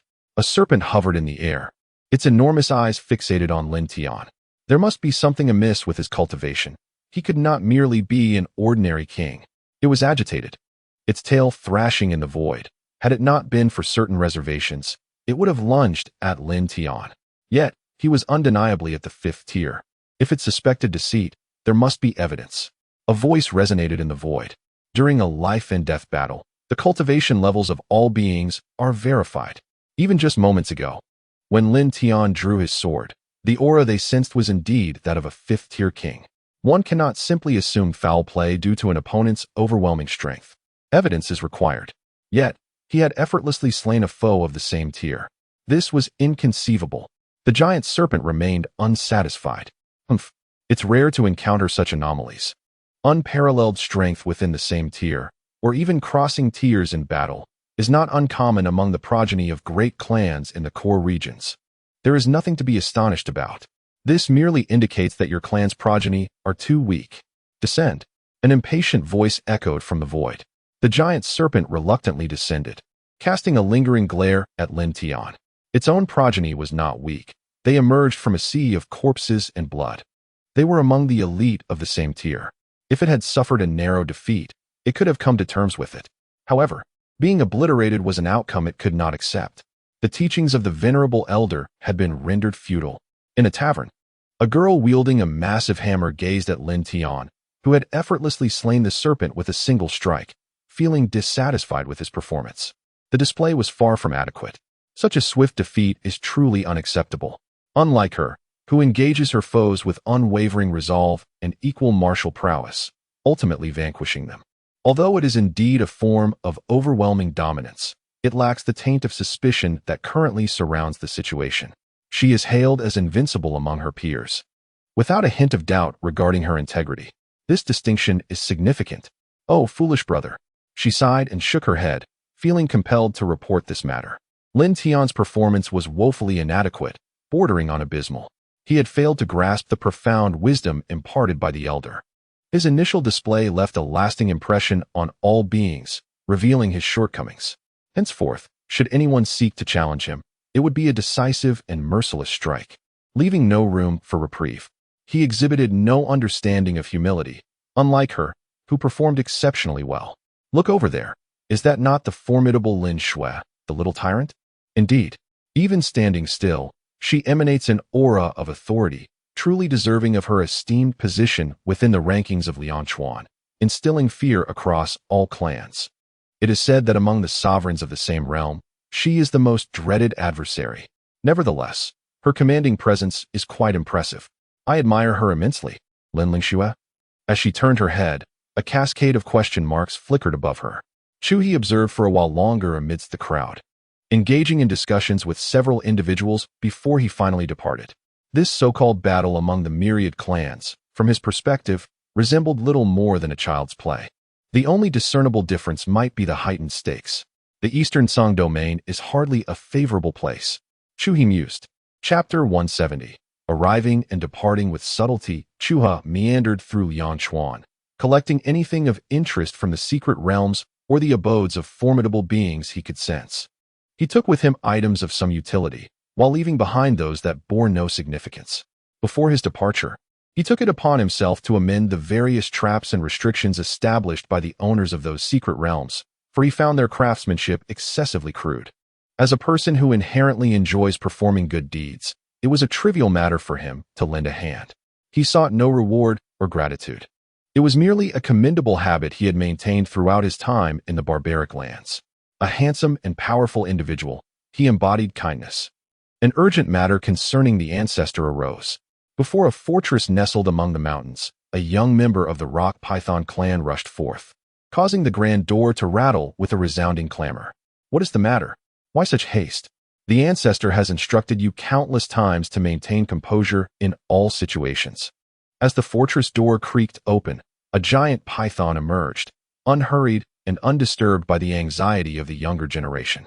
It was a mature and composed elder serpent, dissatisfied with the impetuous demeanor of its kin. Ancestor, something grave has occurred. In the forbidden area of the back mountain, an anomaly has arisen, posing a lethal threat. Many of our young who ventured inside have perished, and numerous others are gravely injured. The messenger python, disregarding the elder's displeasure, spoke in a frantic tone. What? With a thunderous roar, a green light flickered from the elder python, its formidable aura erupting forth, sending the young messenger flying. However, it could not afford to linger on such matters, as it soared toward the forbidden area. Why? Why is this happening? This was a place of opportunity laid down by our ancestors. Why have the conditions suddenly changed? Why? Why? Moments later, the elder's bewildered and enraged roars echoed from the forbidden area, mingled with pained groans. Soon after, the entire rock python clan was thrown into turmoil. Dominant energies surged forth, flooding into the forbidden realm. As they grasped the unfolding events, the atmosphere among the clan turned volatile, with flames spontaneously igniting in the air. The weaker pythons trembled in terror. Yet, the clan's elders were far too preoccupied to heed the concerns of the younger generation. They had long utilized this forbidden area, a treasure trove refined through generations of their forebears. Now, it was rendered inaccessible, seemingly harboring enmity against them. Their emotional turmoil was palpable. Frustration turned their eyes red with indignation. Countless powerful members of the rock python clan mobilized, determined to forcibly breach the forbidden area. Ultimately, they discovered that not only was entry denied, but the very nature of the area had transformed. It was an incomprehensible enigma, leaving them utterly incapable of dismantling it. This place has suddenly become ominous.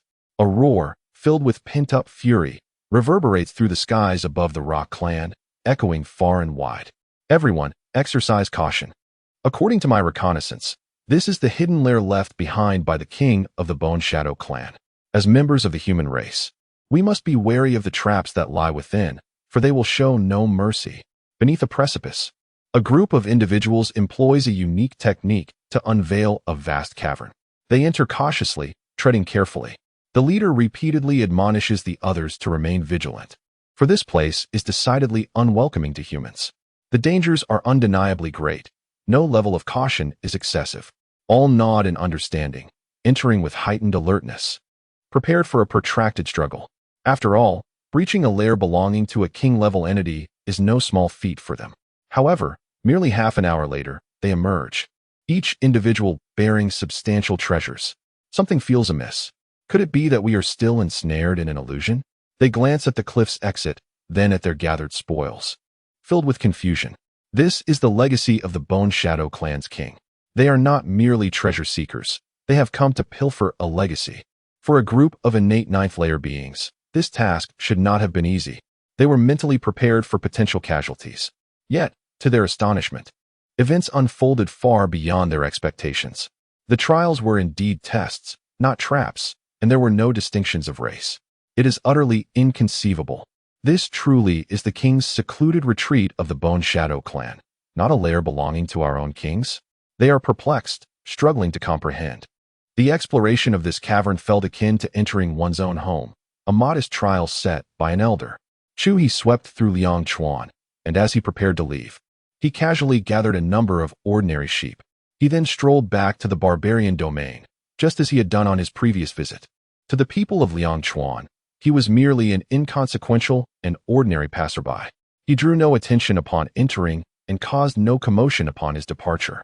He came discreetly and left discreetly, requiring neither auspicious clouds to pave his way nor starlight to illuminate his path. With a smile, Chu He retraced his steps across the Chu Bridge. The fortunate giant from before was still present, his aura fluctuating unpredictably. Many cast curious glances his way, for to them, it was remarkable to witness someone breaking through so casually in such a place. How reckless! This is akin to exposing oneself in front of a crowd. A person with a normal mindset would not engage in such behavior. No matter how urgent the situation, one should not be so hasty.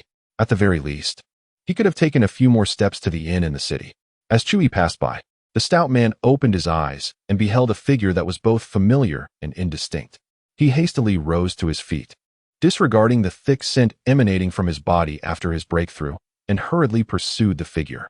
"Thank you, esteemed senior," he exclaimed, bowing deeply in a gesture of utmost respect.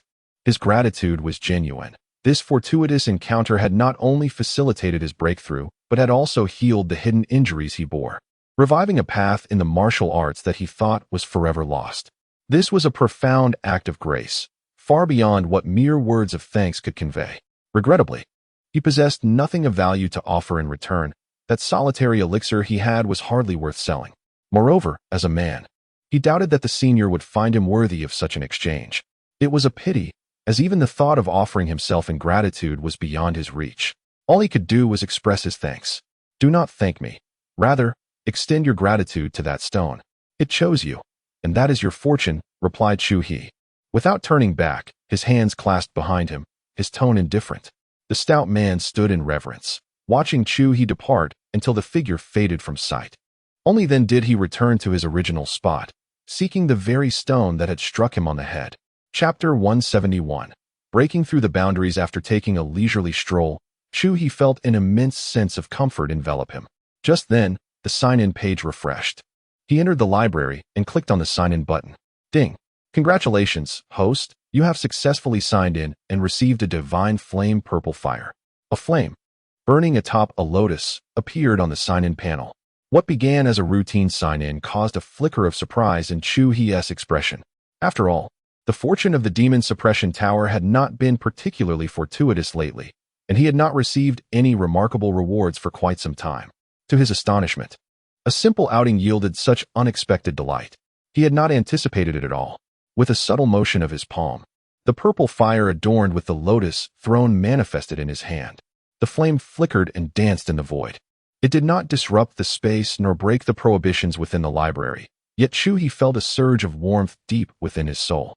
This alone was enough to signify its extraordinary nature. Chu He examined the fundamental information regarding this treasure and quickly grasped its significance. This purple fire was an extraordinary artifact designed to assist in tempering the soul. However, it also possessed formidable offensive capabilities. It was not a treasure meant for just any being. It required strength to wield. Even with Chu He's formidable soul, he could still perceive the heat it emanated. Had it been a typical saint-level entity, mere proximity could lead to the annihilation of their soul. This divine flame purple fire directly impacted the soul itself. Defensive treasures and techniques would prove largely ineffective against it. Chu He estimated that even for a standard Tao-level existence, mastering and refining it would require a significant amount of time, at least on the scale of centuries. What a remarkable treasure! It seemed he could now enter seclusion to break through to the Dharma-Body Golden Form. A smile spread across Chu He's face. His 9 transformations golden body had already reached the 6th transformation, yet the Dharma-Body Golden Form remained on the 5th level. With the effects of this divine flame purple fire, he could indeed strive for the 6th level. At that point, his soul and body would achieve a new equilibrium, allowing his life essence to ascend once more, and his strength would elevate to a higher tier. This would instill him with greater confidence when confronting the unseen entities lurking in the Eastern Tsang domain. Chu He adjusted the alarm within his mind, set down the lotus throne, and let the burdens on his body fall to the ground. He then settled into a cross-legged position upon it. The flames atop the lotus surged upward, enveloping him entirely. Time flowed slowly, and in the blink of an eye, 3 years had passed. During these 3 years, the situation in the Eastern Tsang domain had grown increasingly chaotic. The war among myriad clans was being subtly escalated by an unseen hand behind the scenes. Even the Xia Clan sensed the looming danger, leading to a decline in the number of individuals traveling to Liangshuan. Only those with sufficient strength remained, reluctant to leave. It was not that they feared death. Rather, the opportunities within were far too abundant. At some point, they had stumbled upon a bewildering revelation. In the land of Liangshuan, the powerful beings' caves and secret realms, irrespective of their original clan affiliations. As long as they can locate the entrance, there is a high probability that they will reap significant benefits while encountering minimal danger. There have even been instances of individuals inadvertently trespassing into the forbidden grounds of other clans, only to emerge with astonishing fortune. This scenario is somewhat familiar to them, reminiscent of conditions within the savage domain. Many eccentric elders proclaim that this is fate. In such situations, it is akin to a pure maiden having opened her arms wide, beckoning with a delicate finger. Who could resist such temptation? With the savage domain nearly fully explored, those with strength will naturally be reluctant to depart from such a vast treasure trove. At this moment, Chu He is on the brink of completing his seclusion, poised to break through to the sixth layer of the law body. The flames surrounding him burn ever more fiercely, and his once hazy form is now completely enveloped. Deep within the eastern Tsang domain, in the sacred mountain of the Pig Bristle Clan's forbidden grounds, thunderous roars resound. Heavenly clouds are gathering in increasing abundance, as streams of primordial energy surge into the forbidden area, filling its abyssal void. Outside the forbidden ground, a group of powerful members of the Pig Bristle Clan grow increasingly agitated and tense. Given the current situation, the first ancestor is approaching a critical moment. The outcome of success or failure will soon be revealed. Even with their formidable strength, they are so tense that their breaths have stilled. Their auras fluctuate unpredictably.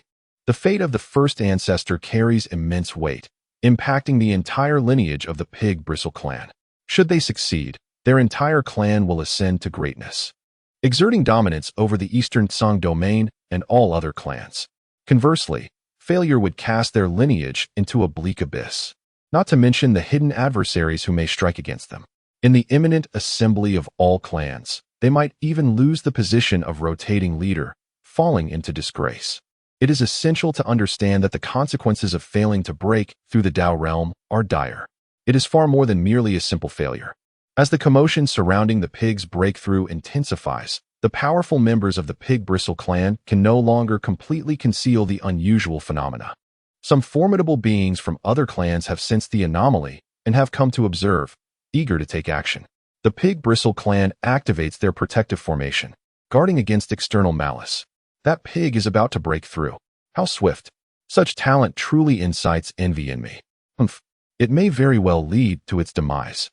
The lurking observers communicate through thought, their gazes fixed upon the Pig Bristle Clan's forbidden grounds, shrouded in an intricate formation, their expressions fraught with complexity. The Tao realm. It is a state they have long yearned for, having endured countless trials over the years. Breaking through this realm is exceedingly arduous, surpassing the cumulative difficulty of all preceding stages. Yet now, a junior is attempting to break through ahead of them. Regardless of whether success is achieved, it is a clear demonstration of superiority over them. It is noteworthy that among them, some have already reached the end of their lifespan, yet they linger on the fringes, unable even to attempt to change. The disparity is glaring. There are even those whose vision penetrates the external light, revealing a crimson hue. It appears that, given the chance, they would relish in imposing further challenges upon the Zhujiang clan, not out of necessity, but purely from an overwhelming jealousy that threatens to consume them. Even as their lifespans dwindle, the hearts of these once mighty beings cannot escape a distortion, descending further into shadows. As the ominous red light in the darkness intensified, almost merging with the protective barrier of the Zhujiang clan, a thunderous explosion erupted. The protective barrier of the Zhujiang clan was shattered, unleashing a formidable force that surged skyward. The auspicious clouds surrounding the sacred grounds of the Zhujiang clan roiled and coalesced, transforming into vibrant, multicolored clouds that cascaded down, enveloping the entire clan and bestowing upon them great fortune. In an instant, the sacred grounds of the Zhujiang clan were imbued with a newfound depth and an unparalleled charm. This was the birth of the Tao Rhythm Land. They had triumphed. The crimson light, which had nearly merged with the protective barrier, suddenly retracted, and with a ripple in the fabric of space, a black silhouette shattered within it. Chapter 172. Helplessness. A cold snort reverberated through the sacred grounds of the Boar Main clan, echoing like the discontent of deities and demons, sending a shiver through the hearts of all hidden observers. Bang! A thunderous roar erupted from afar, followed by a chilling scream. A bizarre creature, resembling a fish-headed beast with the body of a bull, adorned with a pair of wings and 9 tails, plummeted from the void. A 9-foot iron rake was driven deep into its neck, carving a massive wound. As it fell, droplets of blood cascaded down like rain. Yet, the creature, a formidable being among its kind, remained alive, its vitality still robust. However, it found itself immobilized, suppressed by the rake that had materialized from the ether, unable to move, only able to emit cries of rage and despair. Blood flowed uncontrollably from its wounds, taking with it the essence of its life. Even though a being of such power could endure blood loss while still clinging to life, the rake embedded in its neck proved fatal. The wound bore the will of a Tao realm expert, and unless dispelled, its life would extinguish with the drying of its blood. The hidden onlookers felt a pang of fear at the creature's plight, simultaneously relieved that they had not acted on their malevolent thoughts. Otherwise, they would surely meet the same fate. The consequences of their actions would undoubtedly mirror that of the fallen beast. The Tao realm presence was overwhelmingly powerful. Just moments ago, the newly ascended pig gang had effortlessly subdued a once equal foe among the nine-tiered saints with a mere strike from afar, akin to crushing an ant without a second thought. The disparity between their realms was unfathomable. Under the fearful gaze of all other beings, a stout figure emerged from the sacred grounds, its bristled black hair standing on end, adorned in a suit of shimmering black armor. The pig mane, robust and formidable, stepped forth, surrounded by swirling clouds, shaking the heavens and resonating through the earth. This display was the manifestation of its newly attained power, still unrefined, revealing the essence of its Tao. All members of the Boar main clan raised their rakes high, gazing up at it with jubilant cheers. Their first ancestor had indeed broken through. This marked the dawn of glory for the Boar main clan. With the presence of their first ancestor, they would ascend to become the most elite clan in the Eastern Song domain, capable of shaping the domain's rules and occupying a truly pivotal position. The era of the Boar main clan's true splendor was about to unfold. After the fervor, a powerful member of the Boar main clan approached Pig Gang to report on crucial matters. This involved the plight of their trapped kin and the vengeance for the fallen Lai Hao. An opportunity for the first ancestor to establish authority and demonstrate the might of the Boar main clan against the shadowy forces threatening their existence. Let the beings of the Eastern Song domain witness the formidable power of the Tao realm. How dare they so brazenly offend my kin? Fresh from seclusion, the once rejuvenated Zhu gang was instantly consumed by fury upon hearing such news. This was a blatant affront to its dignity. To emerge from seclusion only to be slapped in the face was utterly intolerable. It demanded a more forceful retaliation, one that would shatter their arrogance completely. The ability to slay and subdue several of our clan's esteemed saints indicated that the assailing faction was not to be underestimated. Perhaps it was those long-standing rivals. This was an opportune moment to let their blood serve as a testament to the other clans in the Eastern Song domain, showcasing what true power embodies. Their heads would hang high upon the walls of our clan. Zhu gang spoke with a calm assurance, fully cognizant that only by entering the Tao realm could one truly grasp the enormity of its might. At this moment, it regarded former adversaries with utter disdain, viewing them as mere ants. Grasping the life pearl of a great saint confined within their ranks, Zhu gang cast a fleeting glance before summoning its strength, swiftly dispatching the suppressed alien beings with a few decisive strikes. With bloodied tools in hand, it set forth in a determined direction. A grand proclamation was made, inviting all clans of the 6th rank to convene in celebration of the first ancestor. Zhu gang's ordinary saint ancestor pointed imperiously at a distant foe, recently vanquished by its weapon, whose blood still flowed freely. Its gaze surveyed the surroundings, compelling the newly revealed, 9-layered saint beings of other races, who had come to pay homage to Zhu gang, to lower their heads in deference. In that moment, the ordinary saint ancestor of the Zhu Liao clan stood exalted in the void, basking in the zenith of Zhu gang's glory. With a single command, it had compelled even the most formidable of saints to bow.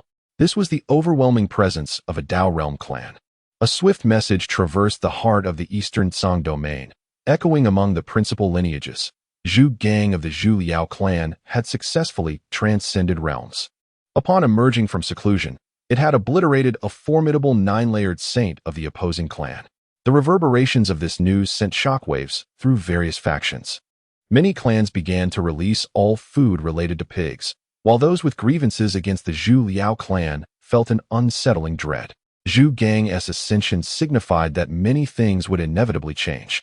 This was the might of a true powerhouse. Even before taking any action, it had already shaken the world. In the human realm, within the Grand Assembly Hall, both saints and great saints appeared gravely concerned, the atmosphere thick with tension. Previously, the nine-layered Xia Clan, merely as a rotational leader, had already cornered humanity. Had it not been for the presence of other rotational clans to keep the Zhu Liao in check, those who had once been at odds with them might have long since succumbed. However, with Zhu Gang's recent breakthrough, the other clans that could counterbalance the Zhu Liao were likely now in peril themselves. With Zhu Gang's elevation, the Zhu Liao clan had ascended beyond the myriad clans, becoming one of the rule-making factions. With the hostility they exhibit and their petty demeanor, the human race is surely destined to face retribution.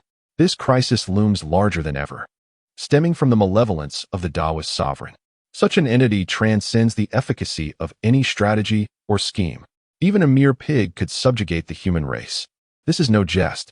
Although they have never confronted the Taoist sovereign, the formidable challenge of breaking through, coupled with the recent news of a casual strike from the pig that annihilated a ninth-tier saint of the Hao clan, speaks volumes. What shall we do now? Should we retreat? A saint's sovereign sighed wearily. Over the years, misfortunes have befallen the human race one after another. Just as stability seemed to be within reach, we are now beset by such dire tidings. Retreat? A saint's sovereign shook his head in resignation, stating, "This is not merely facing a few allied clans. Back then, we managed to cope and even allocate forces for a retreat. However, with the Taoist sovereign's presence in the Zhu clan, should they strike, they will not grant us that opportunity." Silence ensued. Everyone understood this to be the truth. In the face of a higher-tier powerhouse, the weak are rendered utterly powerless. The vast disparity in strength cannot be compensated for by fervor or will. The crushing superiority of quality is far more terrifying than an encirclement based on sheer numbers. Yet, perhaps there remains a glimmer of hope. I must ascertain a certain matter. An elder, stroking his white beard, hesitated before speaking. Hope, Knight Sovereign, please enlighten us. All eyes turned to Knight Sovereign. Chapter 173. Good fortune. 30 years ago, I embarked on a journey through the world with the younger generations of my family, seeking breakthroughs. During this time, I encountered an esteemed elder of the human race. I suspect he is a formidable figure of the Tao respect realm. Perhaps I might attempt to invite him to make an appearance, even if only to reveal his presence. Surely, the Zhu clan would refrain from troubling us upon realizing that our kind possesses such a powerful being. In the council hall, the Knight Sovereign, with his flowing white beard, spoke amidst the gazes of all present. Why have you never mentioned this matter before? The Kongming Great Sage cast a perplexed look towards the Knight Sovereign. Alas, that elder cherished tranquility. Upon my departure, his descendants specifically cautioned me that unless absolutely necessary, I should not let too many people know of his existence, lest it disturb his peace. The Knight Sovereign shook his head in resignation. The Kongming Great Sage nodded, a flicker of hope illuminating his previously furrowed brow. Even a glimmer of hope is splendid. The other sovereigns also exhibited a glint of anticipation in their eyes. Since the elder prefers solitude, we shall not intrude upon him. Knight Sovereign, it falls to you to undertake this task. As a being who has already transcended to the Tao realm, Zhu Gang moved swiftly. Following the traces of the trapped descendants of his clan, he soon arrived at Lianchuan. Observing this desolate borderland in stark contrast to the center of the Dongcang region, Zhu Gang's expression turned quizzical. Why would it be in such a place? He had initially assumed that the ones targeting the Zhu clan were among the tribes he frequently interacted with. However, the current situation appeared rather different. His awareness swept through the area, failing to detect anything particularly remarkable. The fortune was dispersed, and the vital energy was scarce. Compared to the central region of Dongcang, even the secret realms here paled in comparison to the most ordinary territories of the center.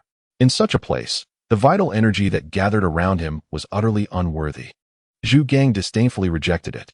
Such energy was not worthy of him. Regardless, whoever dares to attack my Zhu clan shall meet their demise. Zhu scanned the surroundings before retracting his gaze and pressing onward. As he approached the territory of the human race, near the Chu Bridge, he cast a fleeting glance at the bustling crowd and the remarkable bridge. However, it was merely a cursory glance. He did not linger and proceeded directly onward. The people below remained oblivious to his presence. Chu He swiftly arrived at the territory of the Xia Clan. Something felt amiss. He paused, sensing an anomaly. With a roar, Chu He's form surged, and he unleashed a thunderous bellow directed at the Xia territory. The terrifying roar transformed into a tangible force, rippling through the air like waves and distorting the very fabric of space as it surged into the realm of the Xia Clan. How could this be possible? With a resounding roar, Zhu Gang gazed into the terrifying sound waves that surged forth, yet they dissipated into the wetland like flowing water, leaving no trace, as if they had never existed. With that formidable shout, it had believed it could terrify even the Saint Sovereign, yet upon entering, it stirred not even the faintest tremor.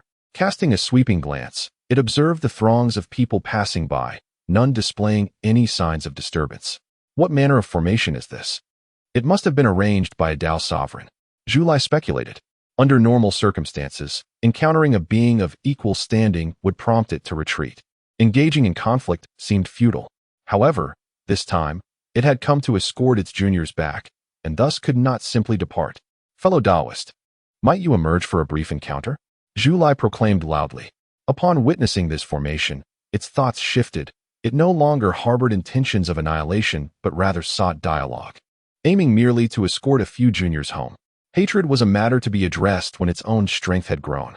Yet, despite Zhu Gang's repeated calls, there was naught but silence within, devoid of any response. Could it be that this formation was merely a relic left by the ancestors of those inside? Or perhaps that Tao's sovereign was not adept in combat, and thus hesitated to face me? Shouting non-aggressively for quite some time yielded no reply from within. Instead, many onlookers nearby were stirred, gathering at a distance to observe. Humph! Zhu Gang, feeling overlooked, snorted coldly, then suddenly expanded in stature, becoming robust as it loomed between heaven and earth, casting a shadow that obscured the sun. Outside the territory of the Xia Clan, an expanse was instantly shrouded in darkness. At that moment, the sky darkened. Such commotion naturally alerted many. People in the border cities of the Xia Clan looked up in shock, while at the relay station, several swift steeds were led out, and a group of warriors, with fervent urgency, cracked whips and urged their horses towards Lin County, preparing to report this matter.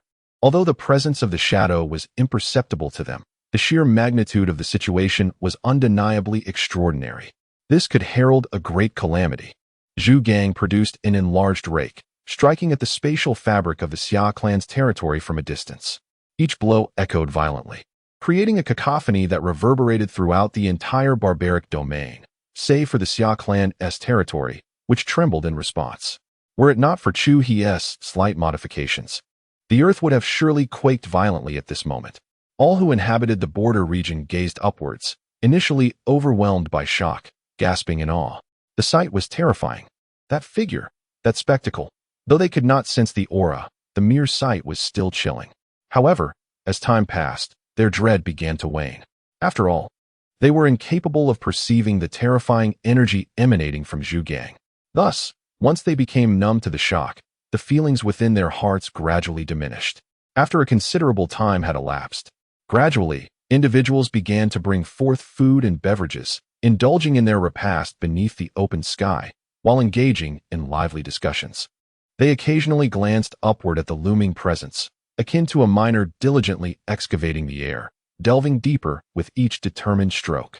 Regardless of the circumstances, they found themselves powerless to alter the situation. Anxiety would yield no remedy, and it was perhaps wiser to adopt a more relaxed demeanor. They would await the arrival of the clan's formidable warriors before taking action. Observing the antics of those around, Zhu felt a surge of frustration. Yet, it showed no inclination to cease. Rather, it became increasingly invigorated in its endeavors. For, from the current state of affairs, it appeared that this indeed aligned with its speculation. This place belonged to a Taoist master skilled in formations, a legacy left for the next generation. The descendants of the Zhu Liao clan, undoubtedly oblivious to the anomalies present, had inadvertently fallen into this trap. With this realization, the notion of rescuing the younger generation had become secondary.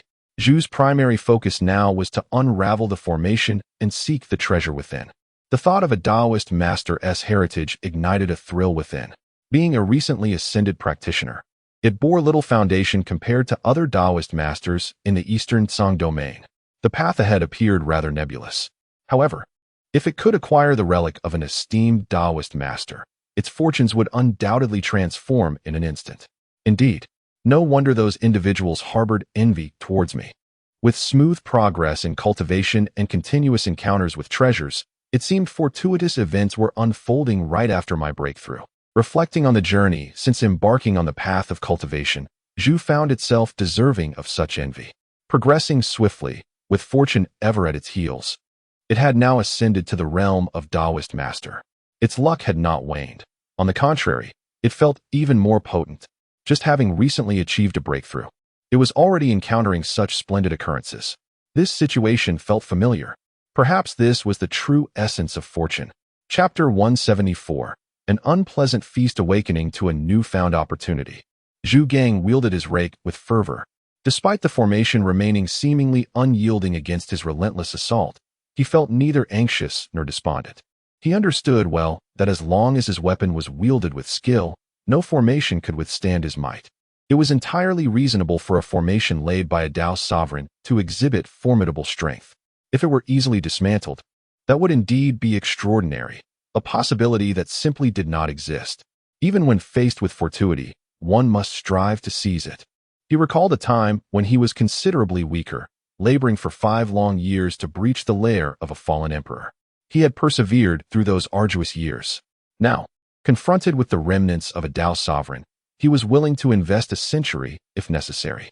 He had even devised a plan. Should he fail to breach the formation in a timely manner, he would return to summon the younger members of his clan, occupying and sealing the entire area to prevent any potential leaks that might attract the attention of other Taoist factions in the Eastern Song domain. He harbored no doubts about his ability to shatter this formation. After all, he too was a being of the Tao, and this formation, merely the construct of other Taoists, lacked a controller. Now reduced to an inanimate object, it might appear resilient against lower-tier practitioners, but against someone of his caliber, its destruction was merely a matter of time. Even if it came to a war of attrition, he was confident in his capacity to exhaust its power. Zhu Gang possessed ample experience in such matters. Success. The 6th layer of the law, Avatar, Golden Body. In the library, Chu He opened his eyes. The divine flames of purple fire that enveloped him gradually retreated to the center of the lotus platform. Compared to before his seclusion, the purple flames had diminished somewhat, yet they continued to burn steadily, aiding Chu He in his breakthrough while retaining residual energy. Even after his departure, with reduced consumption, they could slowly recover. This was a reusable treasure. Rising to his feet, Chu He stowed away the lotus platform. The burdens on the ground flew back to him. How delightful! Just after breaking through, a gift arrived at his doorstep. He looked up at the pig, fervently wielding its rake, and a smile crept across his face. Following his breakthrough, this unexpected surprise filled his soul, which had been honed through trials, with joy. Fortunately, when Zhu Gang had first arrived, he had managed to disperse the retaliatory force of the ancient forbidden land for a brief moment. Otherwise, this pig might have perished, and that would have been a tremendous loss. The first Tao sovereign he encountered, freshly ascended, was indeed a rare opportunity not to be missed. Chu He turned his gaze away, not rushing forward, but instead reflecting on the treasures he had amassed over the years, scanning through the various artifacts within his possession. Ordinary and unremarkable, neither a sensation nor a failure. Chu He stretched lazily, his body cracking with a series of resounding pops. He opened the door to the library. Outside, a small turtle, heedless of the willow tree's discontent, frolicked atop it, thoroughly enjoying itself. Upon spotting Chu He, it leapt down, pawing at his legs. Attempting to nuzzle against him, Chu He firmly pressed its head down, offering it a handful of royal dog food to send it on its way. He then proceeded to the shade of the willow tree, retrieving a teapot and teacup. In the palm of his hand, he warmed the tea, pouring it into the cup, allowing the steam to rise in swirling tendrils. With the return of that familiar sensation, a state of clarity enveloped him. A golden phantom emerged from Chu He, grasping a golden net, taking a stride forward before vanishing from sight. Just as he contemplated halting his actions and formulating a centennial plan to rally his clan for a protracted battle, a sudden jolt of awareness surged within him. He immediately ceased his movements, his body instinctively retreating with haste. "Who is there?" Zhu Gang called out, his gaze and senses scanning the surroundings with uncertainty. Could it be that he was mistaken? Had the Taoist here not departed? Though the unsettling feeling lasted but a fleeting moment, as a powerful Taoist, it was inconceivable for anything less than extraordinary to provoke such vigilance. "Fellow Taoist, since you have revealed yourself, why not show yourself? There is no need for concealment. Let us speak openly.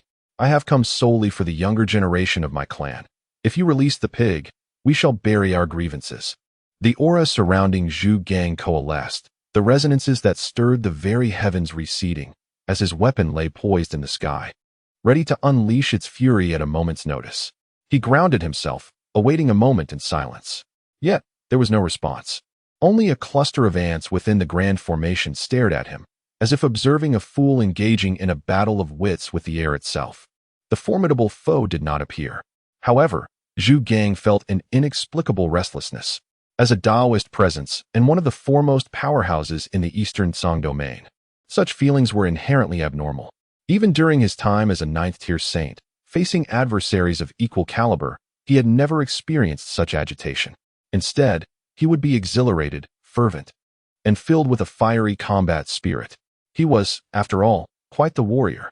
He resolved to return and solidify his position before re-engaging. Given his unease, retreat seemed the wisest course. Matters concerning the younger generation could be set aside for now. Zhu Gang's form diminished, as he began to slowly withdraw through the void. At the edge of the Xia Clan's territory, everyone held their breath in anticipation. As Zhu Gang's figure shrank, they witnessed a golden net descending from the sky, poised to envelop him. Sensing the impending danger, Zhu Gang raised his head, his aura erupting explosively, akin to a long-simmering volcano being ignited. The furious power had yet to dissipate when a terrifying sound erupted like a singularity, spreading outward. At that moment, Zhu Gang raised his head. His eyes filled with a golden hue, a swirling golden halo that seemed to transport him to another realm. Within this realm, a majestic golden figure smiled gently at him. In Zhu Gang's soul, an overwhelming sense of peril emerged, nearly suffocating him. In a mere exchange of glances, the outcome was already evident. "Welcome." Zhu Gang's body, poised to unleash its formidable strength, stiffened as if it were a deflated balloon. The terrifying aura that had spread out was suddenly restrained by an invisible hand, failing to stir any significant upheaval. A golden net descended, enveloping his form, accompanied by a colossal golden palm that descended upon Zhu Gang's enormous head with relentless force. With every strike, Zhu Gang's body shrank a notch, as intricate patterns of golden light penetrated into his being. The shadow of the palm fell repeatedly, the golden patterns embedding deeper into Zhu Gang's flesh until his body returned to its normal size. Only then did the massive hand relent, pulling the net back towards the domain of the Xia Clan. Meng Yi, arriving on horseback alongside a group of esteemed ancestors from the Xia Clan, gazed in awe at the distant, blurred golden figure retreating into the sky. The greater one's strength, the more one could comprehend the terrifying might of that elder. It was unfathomable. Previously, when they were still in the realm of kings, they had naively believed that the elder was merely an ancient emperor, which now seemed utterly absurd. "Hurry, hurry." The white beard of the night sovereign fluttered in the void as he urged himself onward, exerting all his strength towards Liangchuan. The invitation from the Zhu Liao clan had been dispatched, and he must arrive before the banquet commenced to summon the elder. He understood all too well that this banquet was a moment of reckoning for the Zhu Liao clan. It was not a celebratory feast. Chapter 175. The aura of bloodshed. The night sovereign hastened his journey from the heart of the Eastern Song domain to the remote Liangchuan, exerting every ounce of his potential to the utmost limit. However, the vastness of the Eastern Song domain, coupled with various minor inconveniences along the way, meant that even as a saint-level powerhouse, he required nearly half a month to finally arrive at Liangchuan. His heart was filled with urgency, for the date of the invitation from the Zhu Lai clan was fast approaching, and the banquet was about to commence. If he delayed any further, what awaited him upon his return would likely be a scene of rivers flowing with blood. Crossing the Chu Bridge, he swiftly arrived at the outskirts of the Xia clan's territory. Familiar with the protocols, he descended despite his haste, arriving at a nearby post station. He relinquished a precious item and summoned the most majestic steed available. A hint of authority emanated from him, causing the attendants within to hesitate in their attempts to intervene. Go, go, go. He mounted the horse, using his hands as reins, striking the flanks with fervent urgency while shouting loudly. The white steed galloped, emitting a series of neighs, its hooves rising high. A mere ordinary person would likely be thrown off immediately. The horse was indeed stung by the forceful blows. In the Lin Manor, within the second level of the demon suppression tower, surrounded by a throng of beasts, Chu He was diligently working on the pig he had captured. During his previous visit to the eastern Song domain, he had conceived an idea upon witnessing the dense, bloodthirsty aura. Unfortunately, he had lacked capable subordinates at that time. They were all too weak to endure such a grand opportunity. Thus, he had abandoned the notion. Yet, unexpectedly, after a period of seclusion, a pig of the Tao sovereign realm had delivered itself to him. This was precisely what he needed. This opportunity was indeed a windfall for the creature. The pig, blessed with fortuitous encounters, was drawn here by the scent of benefits. For the past half-month, Chu He had been inscribing array patterns on the pig's body, and the completion was imminent. Once finished, he would be able to harness the malevolent blood aura from the skies above the eastern Song domain, granting the pig a chance while simultaneously restoring clarity to the myriad of living souls, allowing the heavens and earth to regain their brilliance. Beneath Chu He, the pig occasionally emitted heavy breaths, the sole act of defiance it could manage. Any other form of resistance or roar was utterly beyond its capabilities. A pressure from the depths of its soul, along with layers of constraints within its body, rendered it powerless to summon any strength. At this moment, its freedom was irrevocably lost. Confusion engulfed its mind. Why? It had been captured for half a month. The pig remained mired in bewilderment, a profound sense of sorrow lingering without respite. It could not comprehend why, as a creature of the Tao realm, it had been so easily subdued and captured alive, denied even the slightest chance to resist. With just a fleeting glance, it lost all will to resist. How terrifying! The scene from half a month ago, that intense gaze, replayed incessantly within its mind. That dreadful look was akin to a cruel illusion. Having just transcended to the realm of Tao, it should have been at the pinnacle of its existence. Yet, merely stepping out to seek a junior disciple, it became prey. The brilliance of its life was shattered by a single glance. Who could have foreseen such a fate? The Tao realm represents the pinnacle of strength in the eastern Song domain, the apex of the food chain. Upon emerging from seclusion, the overwhelming sense of invincibility surged within its being, elevating its confidence to unprecedented heights. Yet now, where is my fortune? This cannot be. It defies reason. The once vibrant gaze of Zhu Gang now lifted vacantly. Reflecting on its journey, it had been so fortunate and smooth sailing. Opportunities were abundant, and breaking through barriers was effortless, drawing envy from countless beings. But now, just as it reached the zenith of its power, it was captured. The blow was catastrophic. Even Zhu Gang, who had attained the Tao realm, felt utterly crushed. Its heart felt as though it were shattering. It was a fall from the peak straight into the abyss. And it happened precisely at the moment of its greatest triumph. Such a blow is beyond mere words to describe. Observing the beasts casting sympathetic glances in its direction only deepened Zhu Gang's agony, mingled with a tinge of resentment. A swarm of insignificant creatures dared to look upon it thus. What a humiliation. At that moment, the task was complete.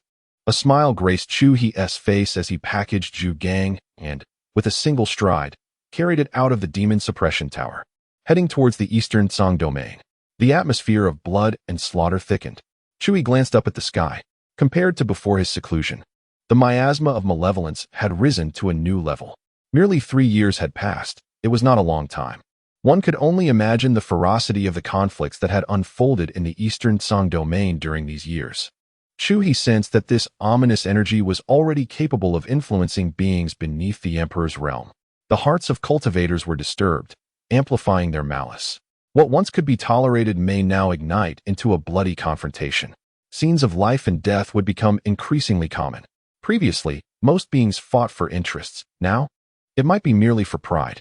Clearly, this was the handiwork of a particular individual. Chu He stroked his chin in contemplation. The being capable of orchestrating such events undoubtedly possessed formidable strength, likely at the Tao respect level. More importantly, its cultivation must be tied to this miasma of malevolence. It surely involved sinister practices. If it could be ensnared within the demon suppression tower, its fortune would likely explode, soaring to unimaginable heights.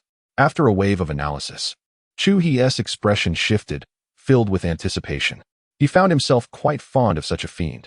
Yet, anticipation aside, Chu He had no intention of venturing deep into the East Song domain, for the circumstances therein remained shrouded in mystery.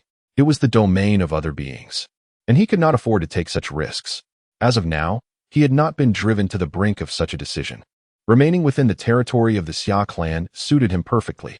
There, he could gradually refine his skills, and during leisure moments, indulge in fishing, finding solace in the simplicity of life. "Little turtle, where's Uncle Chu?" Lin Teng inquired as he brought the Knight Sovereign to the library, only to discover that Chu He was absent. "I don't know. The master has gone out." The little turtle shook its head, gesturing towards the sky. "What shall we do now?" The Knight Sovereign was fraught with urgency. The feast of the Xia clan was about to commence, and time was of the essence. "Knight Elder, what trouble have you encountered?" Lin Teng asked. Previously, the Knight Elder had been so anxious to meet him that Lin Teng had been unable to inquire about the cause of his distress. "It is a grave matter. The Xia clan in the East Song domain, the same clan that harbored the formidable fivefold holy beast pig during your wedding with Ziyin, has seen a powerful individual breakthrough. They bear a long-standing grudge against our human race, and following this breakthrough, they are certain to cause trouble. If that occurs, it could spell disaster for our clan. Hence I wish to implore you, esteemed elder, to intimidate them." The Xia clan? Just a few days ago, a colossal pig that could eclipse the sky sought to create havoc, only to be dealt with. Lin Teng recalled an incident from a few days prior. Remembering the immense shadow that had been wreaking havoc outside the Xia clan's territory. Was that not a pig? Suddenly, the anxious Knight Elder paused, his gaze fixed on a pitchfork reflecting a profound luster beneath the willow tree. "What did you just say?" He abruptly turned to Lin Teng. Chapter 176. Disturbance. A few days ago, it seemed that a colossal, sky-shrouding pig had come seeking trouble, only to be dealt with accordingly. It must have been a formidable member of the Bourmain clan. How peculiar it is that these creatures incessantly seek to provoke our human race. Lin Teng remarked once more, still perplexed by the sudden agitation displayed by Elder Yi. After confirming once again, Elder Yi's snow-white beard fluttered in the wind as he approached the nearby rake, examining it closely. Indeed, this is the sacred artifact of the Bourmain clan, the renowned weapon of that old pig. All weapons within the Bourmain clan are crafted in imitation of this very rake, yet they can only replicate its form, never its might. Elder Yi murmured to himself. He was somewhat familiar with this rake, having once clashed with the old pig before it ascended to the realm of the great sage. Reflecting on this encounter filled Elder Yi with a sense of shame, tinged with a hint of bitterness. Being a contemporary, and even slightly older, he watched as that pig soared to new heights, now a Dao sovereign. Meanwhile, he remained ensnared at the fourth level of the sage sovereign realm. Setting aside other matters, that pig indeed possessed extraordinary talent, inciting envy in others. If it truly is that pig. Elder Yi tugged at his beard, exerting pressure as he felt a suffocating wave of thought.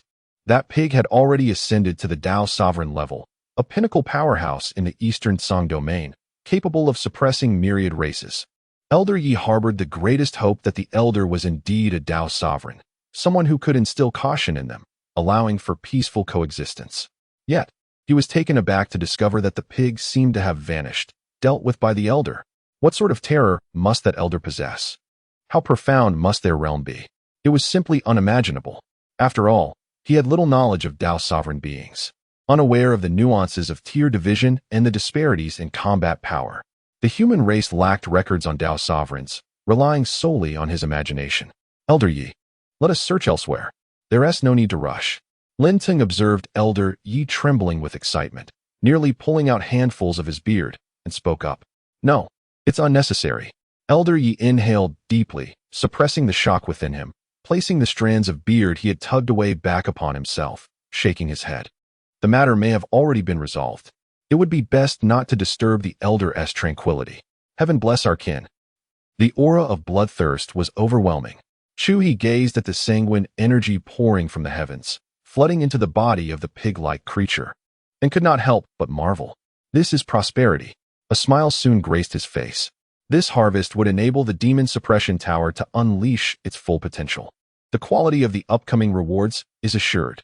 Strive diligently. Encountering me is the greatest fortune of your life, and I shall provide you with additional blessings. Chu He gently patted Zhu Gang's head, offering him encouragement.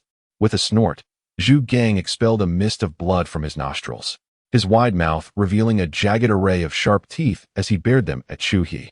His eyes, crimson and filled with a fierce aggression, brimmed with an almost palpable murderous intent. The influx of bloodthirsty energy had a significant impact on him, especially given his suppressed strength. Yet, primarily, he was unwilling to endure it. Had he not been restrained, he would have relished the chance to lunge at Chu He and take a bite, one that would swallow him whole, leaving no trace behind. Chu He remained unfazed, even producing a vial of purifying essence, which he poured into Zhu Gang's gaping maw. Such creatures are often like this. Newly introduced, they had yet to appreciate his benevolence, leading to their unruly behavior. However, he believed that as long as he remained kind, they would eventually be won over by his goodness through prolonged companionship. This process was familiar to him, and thus far, it had been quite successful. Moments later, Chu He's expression shifted as he sensed an influx of bloodthirsty energy into Zhu Gang's body. He perceived a red bloodstone shimmering in the distant sky. His gaze sharpened, the depth of his eyes compressing the vastness above. He beheld a vast, blood-colored net flickering, appearing and disappearing in the void. This pulsating gem seemed to anchor the bloodthirsty energy within the world, preventing it from dissipating, and it appeared to carry a will of its own. Retracting his gaze, Chu He once again patted Zhu Gang on the head, severing the flow of bloodthirsty energy that cascaded from the heavens, restoring balance. After a brief interval, the glimmering bloodstone vanished, and the blood net receded into the void. With another pat on Zhu Gang's head, the bloodthirsty energy from above transformed into blood clouds once more. This time, the duration was shorter, and the flickering bloodstone reappeared. Chu He, ever vigilant, delivered another strike to Zhu Gang's head, cutting off the descending blood clouds and returning everything to normal. He repeated this cycle, each time the bloodstone fading before he resumed. In a distant, shadowy abyss, tendrils of bloodthirsty energy writhed like serpents, taking on a near-physical form. Echoes of various roars mingled within, resembling a chaotic dance of demons. The cacophony was so piercing that any ordinary creature hearing it would be driven to madness, their very souls shattering under the strain. Deep within the chasm, a colossal beast lay coiled, beneath which flowed a river of blood, thick and turbulent like molten lava. Surrounding this river were closed crimson blossoms, seemingly harboring something within. As Zhu Gang absorbed the bloodthirsty energy and the bloodstone flickered, the slumbering giant's eyelids twitched ever so slightly. Then, it seemed that there was once again a lull in the commotion. Its eyelids relaxed, and it resumed its slumber.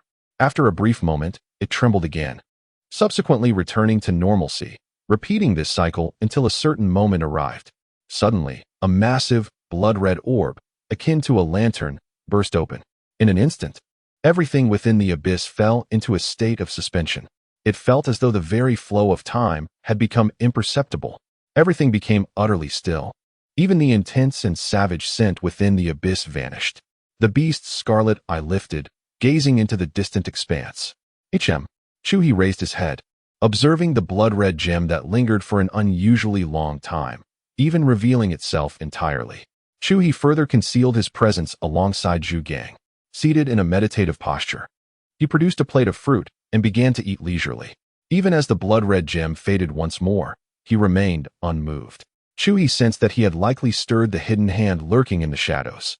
Zhu Gang had absorbed a considerable amount already. It would be prudent to take it back for use before venturing out again. One must not be excessively greedy. One must cultivate a steady and gradual approach. Chapter 177. Awaiting in the Demon Suppression Tower, on the third level, the formidable pig gang had been confined within the Thunder Prison by Chu He. Bound by chains beneath a thunderball, its fully unleashed form was securely restrained. Chu He had lifted its seal, recognizing that the impending trials required the creature's strength. Thus, at this moment, Pig Gang struggled with exuberance. This was the first time it could exert its power since capture, and its might was awe-inspiring. The bloodthirsty aura radiating from within it rendered it increasingly irritable. The tremendous force of its struggles sent the iron chains clanging loudly, akin to a tautly drawn bowstring. Oscillating rhythmically, Such a display was unprecedented on the third level. Typically, the various demons and the occasional beasts that ventured here were rendered immobile by the chains. Yet, Pig Gang had managed to mount a slight resistance. Its roars resonated through the thunder prison, stirring a tempest of thunderous echoes that lingered in the air. If the other demons and beasts were akin to innocent maidens, deserving of a gentler touch from the Thunderball, then Pig Gang was a seductive enchantress, wild and untamed. Consequently, the rough-and-tumble Thunderball was exhilarated, intrigued, and no longer inclined to show mercy. Above, the gathering storm of lightning crackled violently, swelling with power before colliding with two neighboring Thunderballs. The rowdy Thunderball called upon its companions, merging their energies. Then, a blinding flash illuminated the thunder prison, followed by a resounding boom as a stout lightning pillar struck down upon Pig Gang's head. The creature, writhing and struggling, momentarily froze, and a cacophony of crackling sounds erupted. Amidst the sizzling noises, Pig Gang's body shimmered with electric light. Subsequently, it convulsed violently, releasing tendrils of black smoke from its form. Above, the Thunderball continued its frenetic dance, flashing and colliding. Pig Gang, with bloodshot and frenzied eyes, gazed upward, its agitation intensifying. It was no ordinary being. As a Taoist master, it possessed remarkable prowess. Even the amplified lightning pillar failed to incapacitate it completely. With a thunderous roar, it resumed its struggle more fervently than before. On the shore, the celestial demon Dahuang opened its eyes, terror etched across its face as it beheld the frenzied Pig Gang dancing beneath the lightning. The sheer madness of its energy and the ferocity of its presence were palpable, even through the barrier of power at the thunder prison's edge. That overwhelming aura had become tangible. A Taoist master. Undoubtedly, a Taoist master. Dahuang cast a fearful and despairing glance at Chu He. The existence capable of capturing a Taoist master heralded an even darker fate for its own demon life, with no glimmer of hope in sight. In that moment, it doubted. Even if the celestial demon Taoist were to descend in the future, it too might be ensnared within this very prison. In the past, it had anticipated the descent of the demon sovereign, who would annihilate this human, accepting even the possibility of being crushed in the process. However, now, having witnessed a sovereign meet such a dire fate, it dared not entertain such thoughts any longer. The mere fact that beings of such caliber could be captured alive was beyond its comprehension. Who, then, could impose judgment upon this human? Beside it, the large black rat lifted its head, staring vacantly at the terrifying figure struggling beneath the lightning. It then lowered its gaze to the treasures it had just received, brimming with demonic energy, and suddenly felt an ominous premonition. These items no longer seemed appealing. With great difficulty, it swallowed an exotic treasure it had just stuffed into its mouth. Its eyes shifted toward the slumbering demon Dahuang, who had now reopened its eyes, silently questioning. Dahuang's lips curled into a grimace that was both sympathetic and bitter before it closed its eyes once more, sealing its senses, retreating to a corner. With a clatter, several treasures slipped from the black rat's grip, scattering across the ground. It understood Dahuang's gaze. After all, they had been brothers for many years. Harvest. Chu He's gaze penetrated the demon suppression tower, focusing on the spot beneath the willow tree, where green smoke was rising. There, the smoke once again took on a tangible form, reaching a height of nearly 100 feet. Most importantly, judging by the state of this pig, its endurance would be remarkable. That was the crux of the matter. The sovereign's realm truly proved formidable. The bloodlust emanating from it was equally extraordinary. Indeed. As Chu He's gaze rose, he beheld the spiritual rain that had coalesced above Lin City after many years, and a broader smile spread across his face.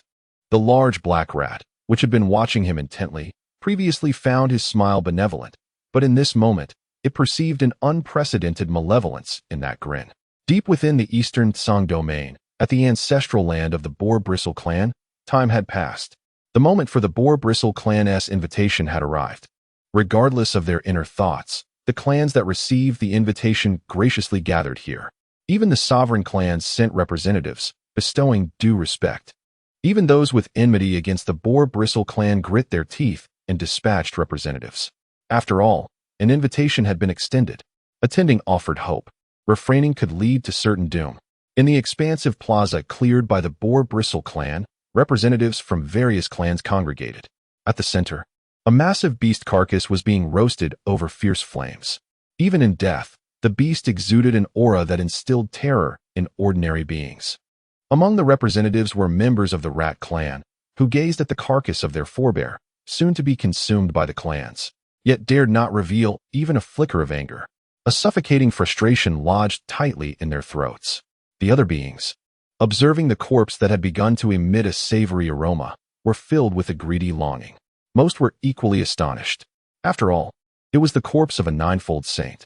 In the eastern Song domain, where the Taoist sovereign remained unseen, it was the most formidable entity they could ever behold. Some of the clans present had yet to encounter a being of such caliber.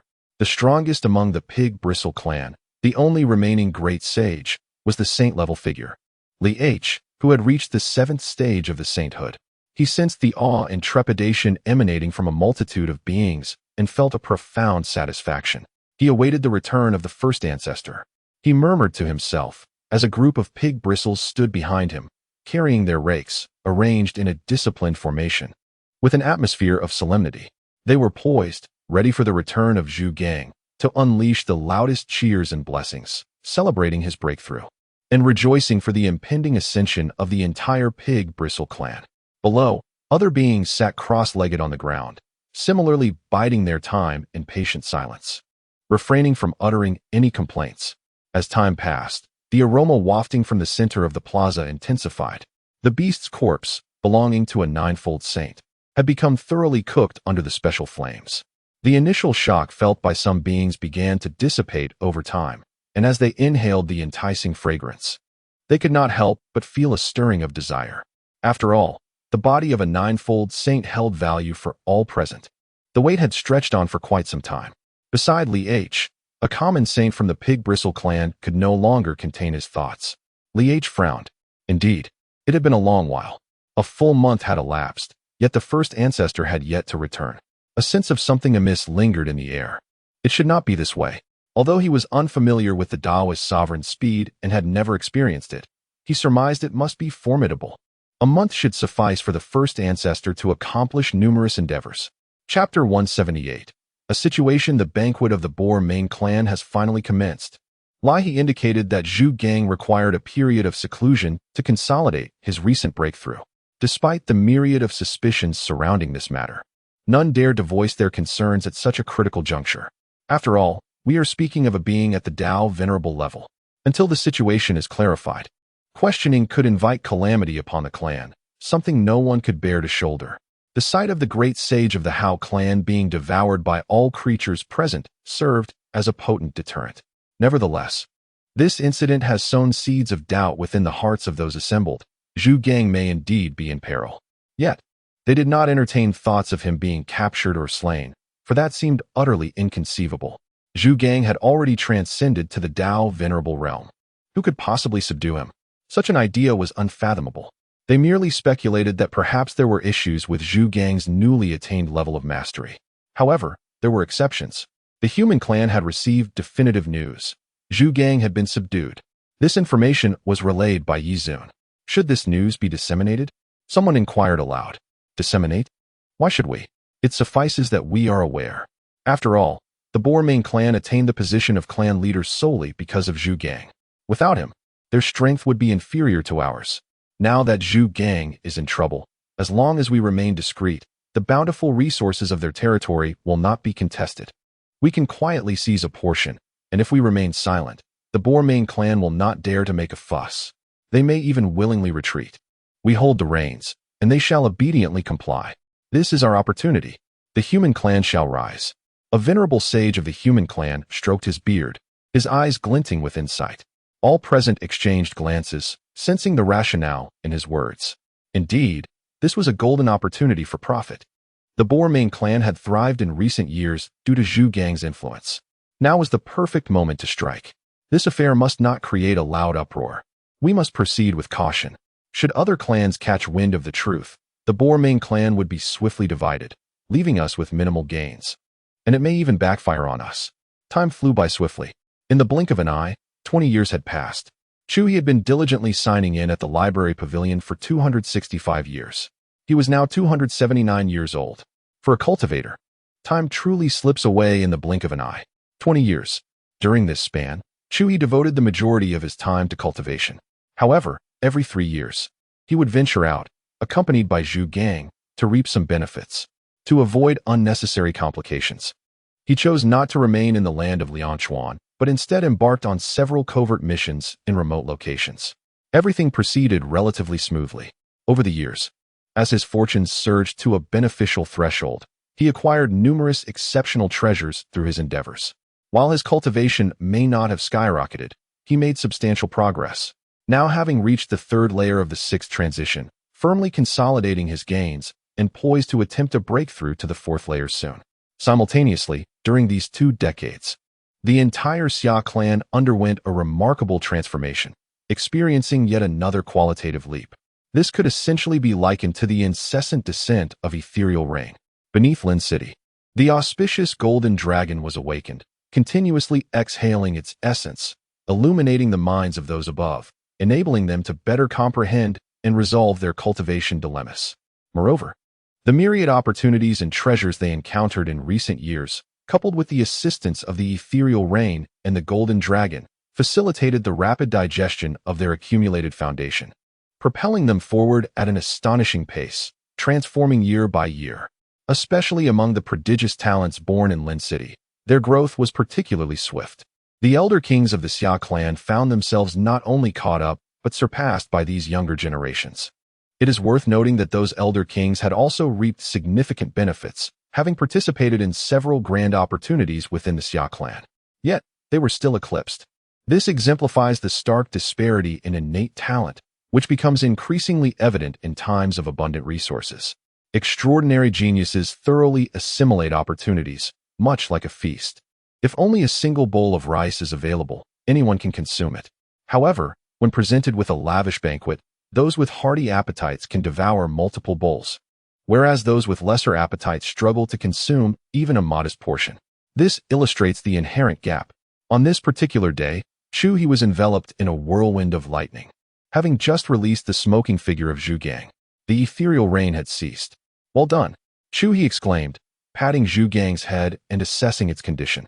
Discovering it to be quite favorable, certainly an improvement over its previous state as Tianma.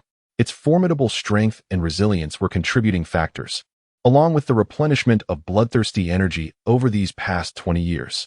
After administering several bottles of elixirs and leaving a generous supply of food for Zhu Gang, he stepped outside.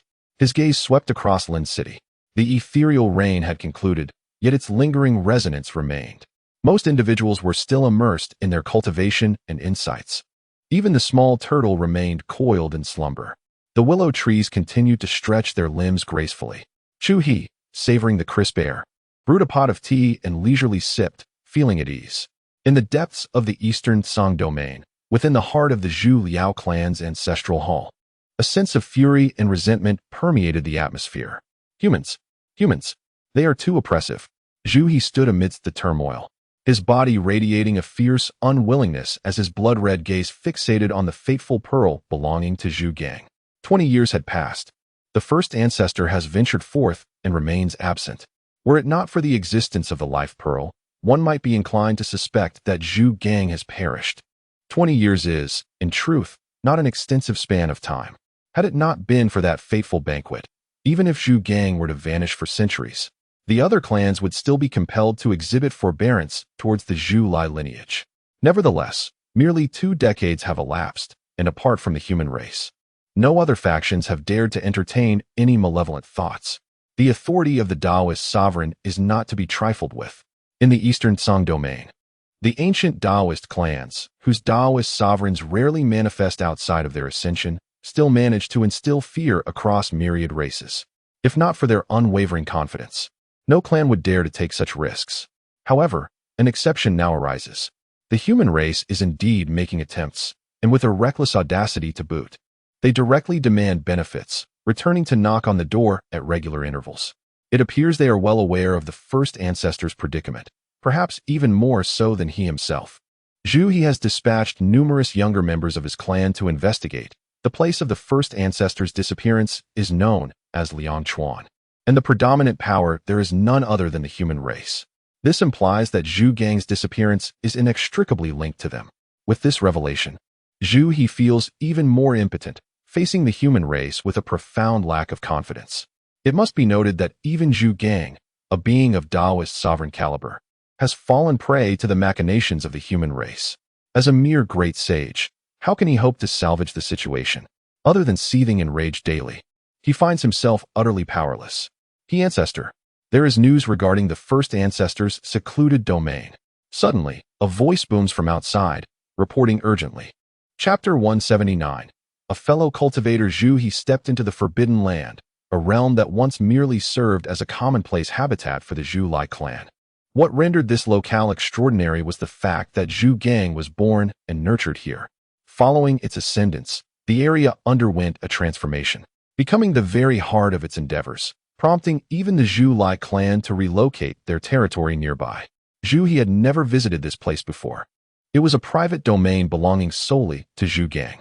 The muffled murmurs emanating from within echoed like the roars of a ferocious beast, interwoven with an alluring, insistent call. After much hesitation, Chu He finally ventured inside. Guided by the source of the sound, Chu He traversed through a colossal cave, excavated by a hoe, meandering into the unknown. As he pressed forward, he discovered that his spiritual powers held little efficacy within this cavern. Each exploratory step was met with piercing roars reverberating above his soul. A sense of unease began to envelop Chu He, yet the subtle temptation that lingered within the cave intensified, awakening a long-buried thought in his mind. What granted Zhu Gang such unimpeded progress in cultivation? Why did everything it desired manifest effortlessly? Perhaps the answer lay within these depths. This singular thought consumed his consciousness. Meanwhile, the Xia Clan gradually emerged from their meditative states, regaining their previous vibrancy. As the echoes of the spiritual rain subsided, many who had returned upon hearing the news set forth once more towards Liangchuan. The treasures there were not limited to what they alone could claim. Anyone could partake, for there were locals in Liangchuan as well. Chu He strolled through the bustling streets, nodding with satisfaction at the vibrant surroundings. He soon arrived at the periphery of the Xia Clan's territory and paused there. Producing a table and a chair, he seated himself and warmed a kettle of tea. Placing it before him, "I have arrived," he proclaimed, pouring himself a cup and flicking his fingers to send it gracefully to the edge of the table, just beyond the Xia Clan's domain. Earlier, while enjoying performances in an inn within Lincheng, he had suddenly heard a call from beyond the Xia Clan's borders, prompting his arrival. "Greetings, fellow cultivator."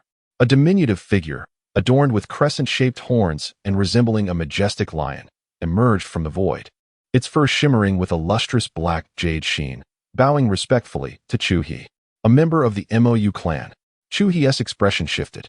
Though he did not recognize this individual, the description matched that of the Mou clan as recounted by the beasts within the demon suppression tower. Indeed, Dahuang nodded with a smile. "I have heard that a Taoist sovereign has emerged once more in the Eastern Song domain, and I originally came to offer my congratulations. However, I soon discovered that he had vanished in this very place."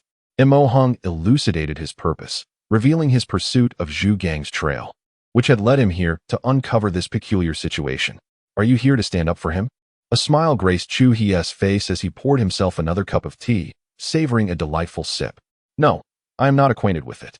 One could say we are strangers, merely having heard of its name." "Please do not be concerned, my friend," Dahuang replied, shaking his head. "What a pity," Chu He responded, disappointment evident in his tone. "Since it does not seek trouble, it is highly unlikely that it would come before me."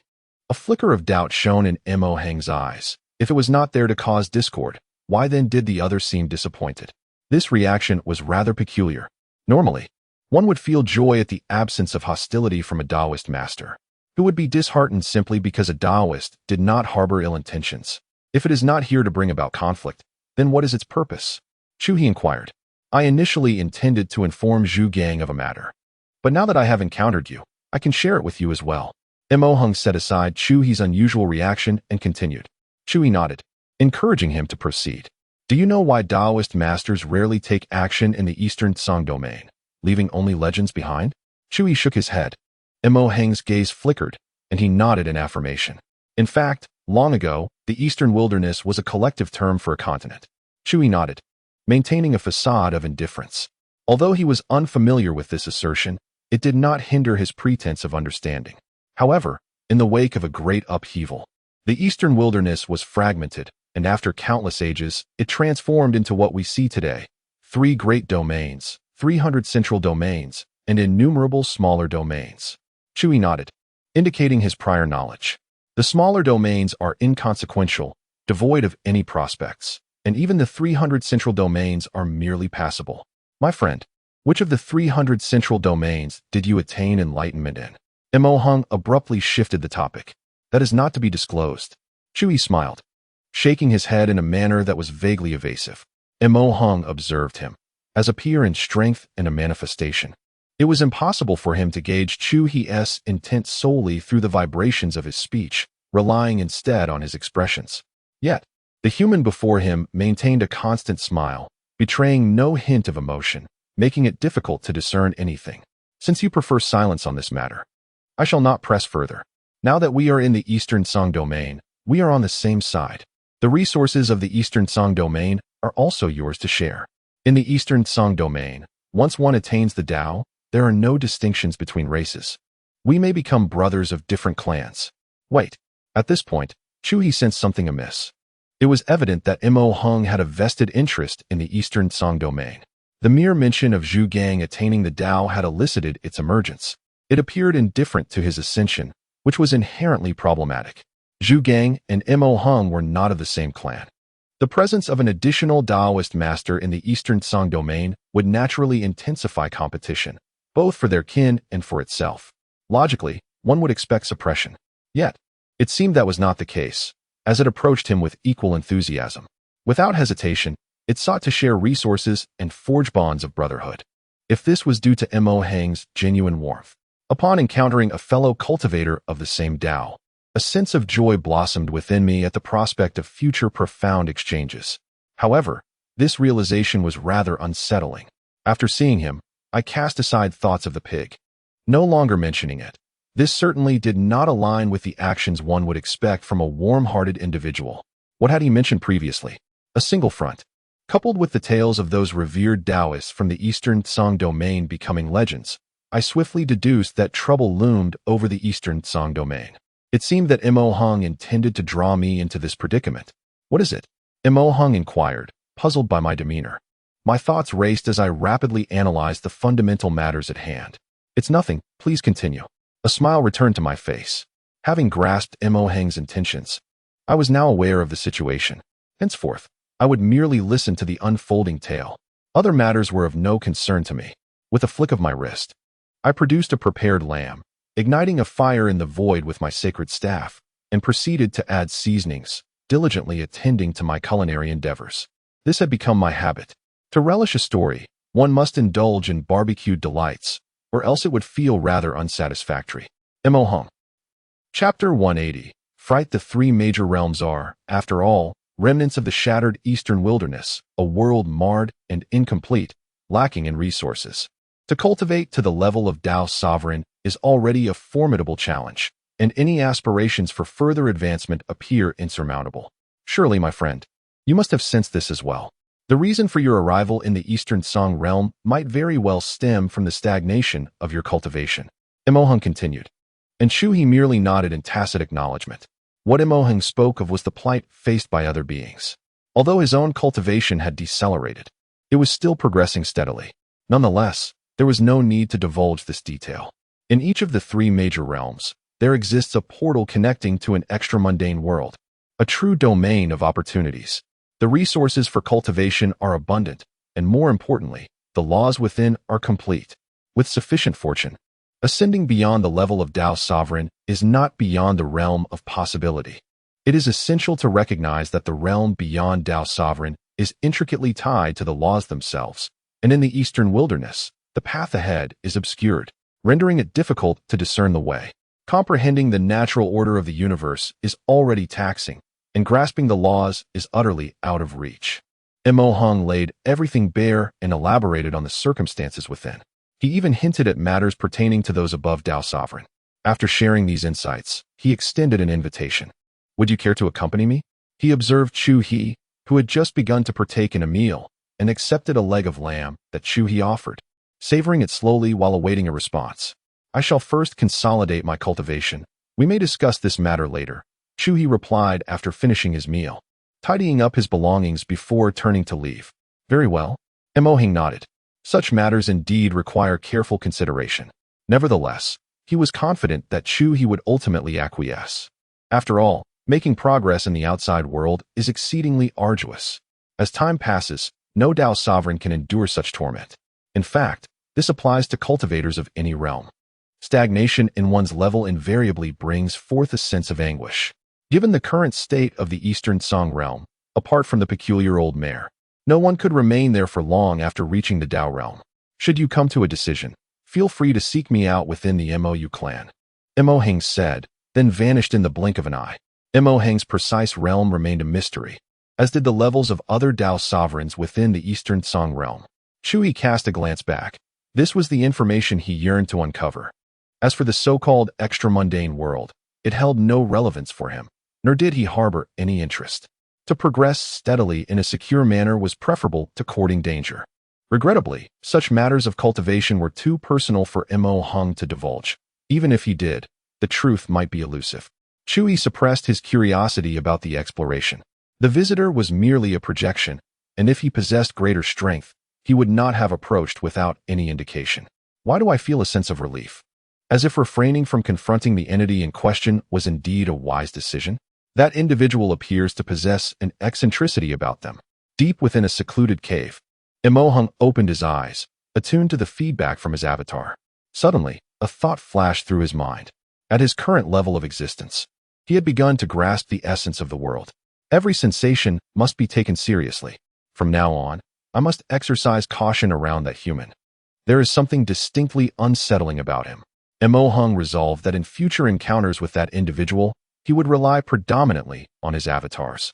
In fact, he would adopt this approach even with other entities. After all, he possessed numerous avatars, which was a significant advantage. Losing a few would be acceptable, as it would not harm his core essence, and he could replenish them later.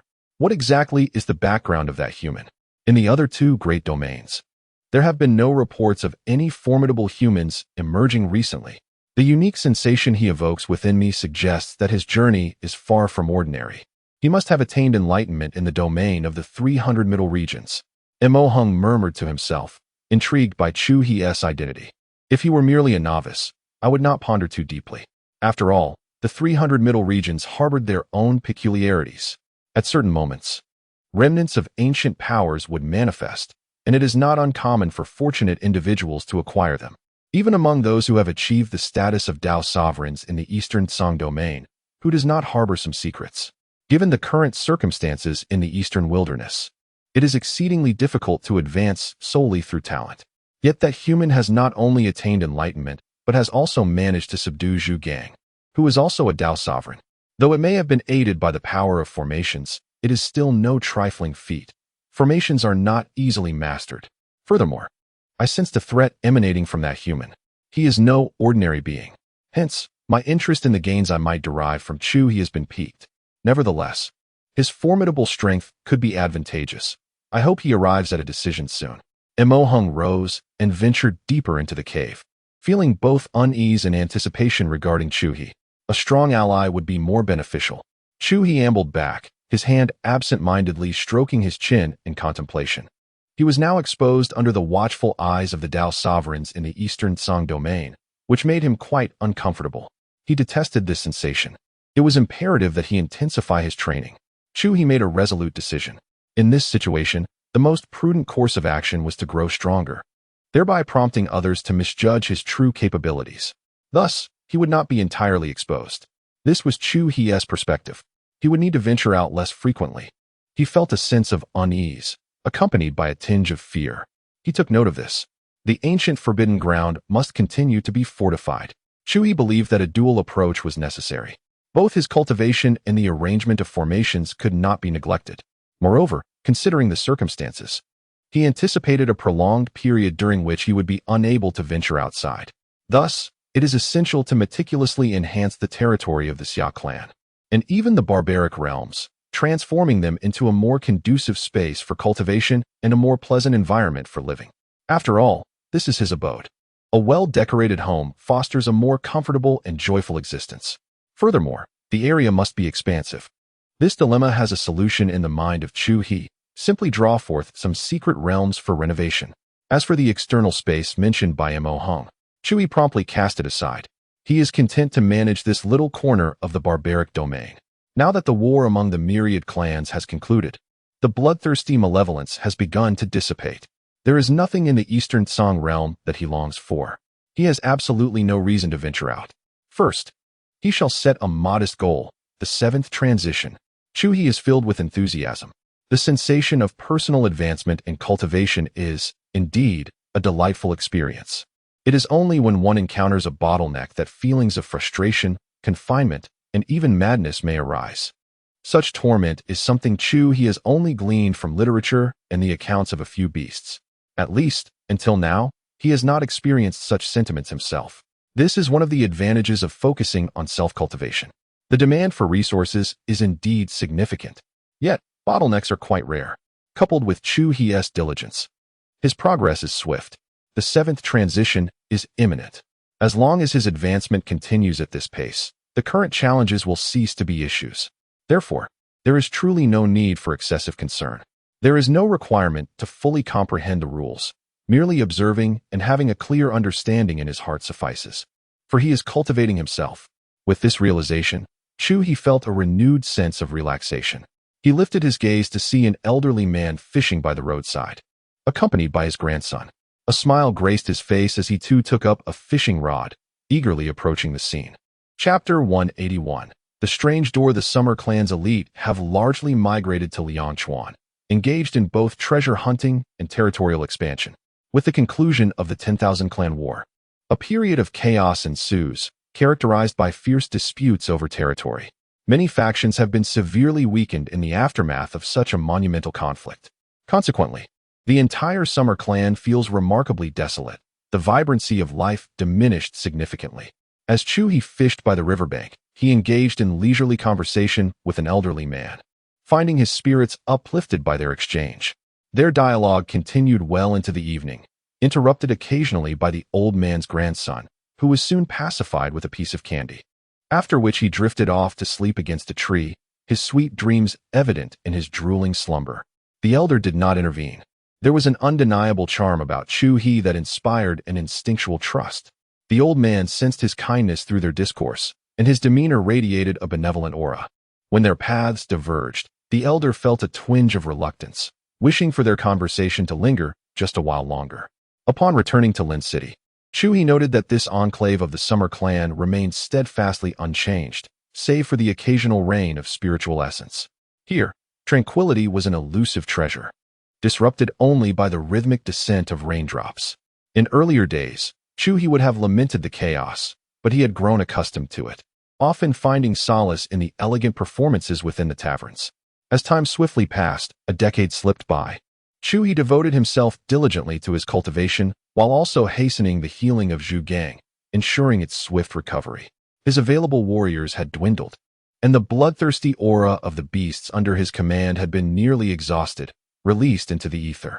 Only a single plank of wood remained, undergoing a slow process of refinement, producing minimal results amidst significant commotion. Over the years, more members of the Summer Clan ventured out, including Meng Yi, Zhao Yuling, and Lin Shuling. Zi Yin and Lin Teng took their children to visit their ancestral home deep within the Eastern Song domain. Consequently, Chu He's library grew increasingly desolate, yet he hardly noticed, having immersed himself in his practice.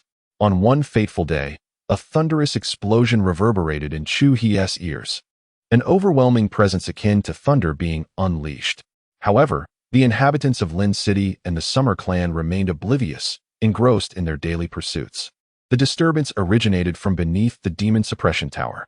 Though the energy was formidable, it was effectively restrained by the wards Chu He had established, preventing its essence from permeating outward, leaving others unaware of its existence. While engrossed in his cultivation within the library, Chu He glanced up in confusion. What was this? Rising from his seat, he stepped outside. The very foundation of the demon suppression tower was distorted to an extreme degree. Were it not for the protective wards that Chu He had meticulously laid, The terrifying fluctuations would likely have been sensed by all living beings in the savage domain. This energy was immense and oppressive, imbued with the power to obliterate everything in its path. Nevertheless, the meticulous transformations that Chu He had enacted across the Summer Clan's territory, especially within the library, successfully contained this force. Yet, a crackling sound persisted, akin to the jarring noise of space being torn asunder, so grating that even Chu He felt a twinge of discomfort. What could this phenomenon be? Chu He observed with vigilance, contemplating whether to strike and obliterate it. Suddenly, a piercing sound erupted, and the distorted space shattered like a broken interface, revealing the backdrop beyond. It was an abyssal darkness, reminiscent of an unfathomable cavern, exuding a wild and untamed aura. The profound and shadowy cave twisted endlessly, as if stirred by an unseen force, gradually taking form until it ultimately manifested as a portal. This portal was grand and towering, emanating an air of inscrutable mystery and endless allure. It seemed to beckon, urging Chu He to enter and unveil its secrets. What treasures lay within? A hidden realm? A pocket dimension? The lair of a formidable being? All three possibilities loomed large. Why had it materialized in this location? Was it drawn by the force of fortune? However, this place had been meticulously crafted by me, fortified against intrusions, making entry no trivial matter. Chu He stroked his chin, observing intently. He refrained from any rash actions. Even inanimate objects that could breach his defenses warranted caution. Since it was unknown, it would be treated as a potential threat. If it could be shattered, he would shatter it. If not, he would confine it and attempt destruction later. Chu He resolutely dismissed the blatant temptation, speaking to himself. His composure was extraordinary. He was contemplating laying down a series of seals or devising a method to demolish the door. The portal, sensing his ill intentions, swung open. A blinding radiance erupted, unveiling a magnificent world within. Inscribed on the other side of the door was a message. This was the lair of a transcendent being, and encountering it was a matter of fate, allowing any creature to enter. Inside lay 9 trials. Those who could conquer the first 3 would gain the opportunity to attain the path of transcendence, with no peril even in failure. Those who surpassed the first 6 would be granted a chance to ascend to the 9th level of transcendence, albeit with significant risk. As for the final 3 trials, success would confer the right to inherit the lair, with a chance to enter the realm of transcendence, yet failure would result in death. Having perused the information, Chu He shook his head. Regardless of the veracity of the records, he would not enter. The first 6 trials held no allure for him. The treasures within the last 3 might be beneficial, even to him, yet the danger was too great. For that reason alone, Chu He resolutely refused to proceed. He delved underground, initiating a series of elaborate arrangements, aware that the lair might contain artifacts beyond the realm of transcendence. He laid bare his most formidable techniques. The door? What are you doing? Why won't you enter? The inscriptions upon the door shifted. Chu He glanced up, disregarding it, and continued. There are indeed abundant opportunities within. Are you not tempted? The words on the door transformed once more. Chu He shook his head, his hands continuing their ceaseless motion. He even cast a spatial taboo orb by the entrance, ready to detonate at any moment. This object possessed the capability to utterly annihilate an entire realm. The aura emanating from it caused the discerning members of the Qingyu sect to tremble in fear. All right, remove all your belongings. I shall take my leave. The characters above transformed once more. Chu He remained resolute. Retreat was not an option. What if this door harbored a grudge? He would seal it here. And when his strength grew sufficient, he could destroy this space without causing a commotion. Of course, by that time, if he sensed no danger, he could also consider making alterations. The door was perplexed. What is happening? When I selected this location, it felt optimal, promising. How did I encounter such a human? What kind of thought process is this? Upon encountering an opportunity that transcends his own level, his first instinct is to obliterate it. Is this the behavior of a human? Regardless of the being, when faced with a chance, even if it seems perilous, the instinct is to devise means to overcome it. Never has anyone's initial thought been destruction. An opportunity is, by its very nature, meant to elevate oneself. Otherwise, how could it be deemed an opportunity? Encountering a certain degree of danger is perfectly normal. Chapter 182.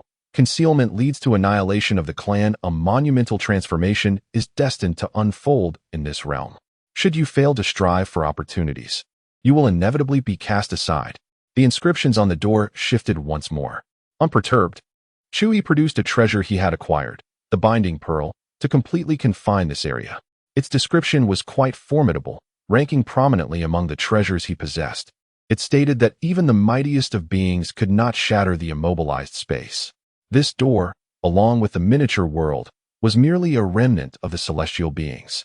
Thus, escape was utterly impossible. Perfect indeed. Chu He nodded in satisfaction. The inscriptions morphed again, transforming into the semblance of two eyes, gazing intently at Chu He. It sensed the anomaly in the space, but was utterly powerless. Let me guide you through this trial. Truly, we can collaborate, and I assure you success. After a moment of shared glances, the inscriptions shifted once more. Anything offered so eagerly at one's doorstep is either worthless or a trap. Who do you think you are deceiving? Once everything was arranged, Chu He finally spoke. He clapped his hands, surveying the area meticulously, finding no flaws whatsoever. The inscriptions resumed the appearance of a pair of eyes, casting a glance at Chu He. Yet, it seemed to concede that there was some merit to what was being said. However, it had not initially offered itself willingly. Even if it were to open the door, it would not be an easy feat. The challenge was within its grasp, not something to be taken lightly. It gave the impression of reluctance mixed with invitation.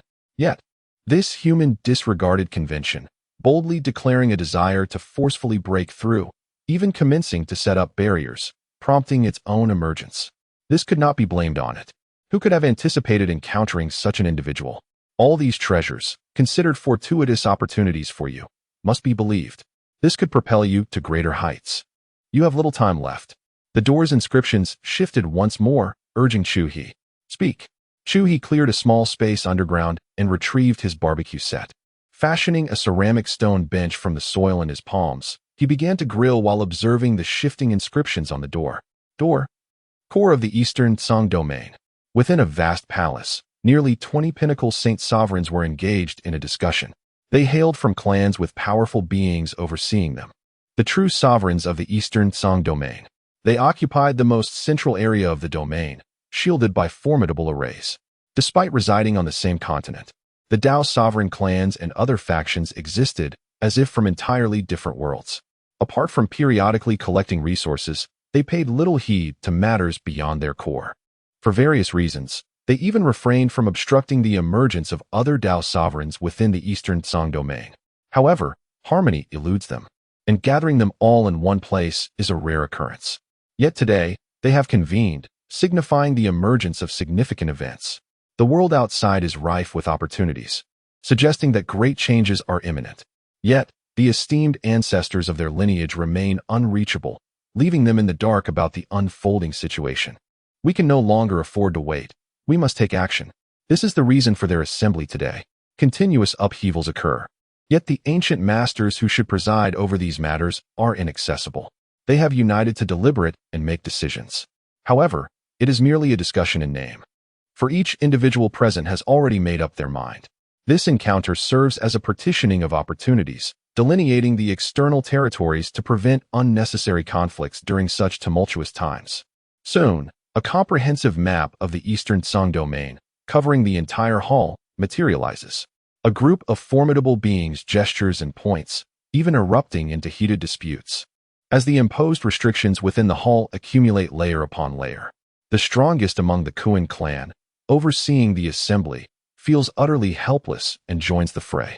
With no exalted master to maintain order, and everyone's powers being relatively equal, none are willing to yield when it comes to opportunities. Once the meeting concludes, the hall, shrouded in various restrictions, is left in ruins.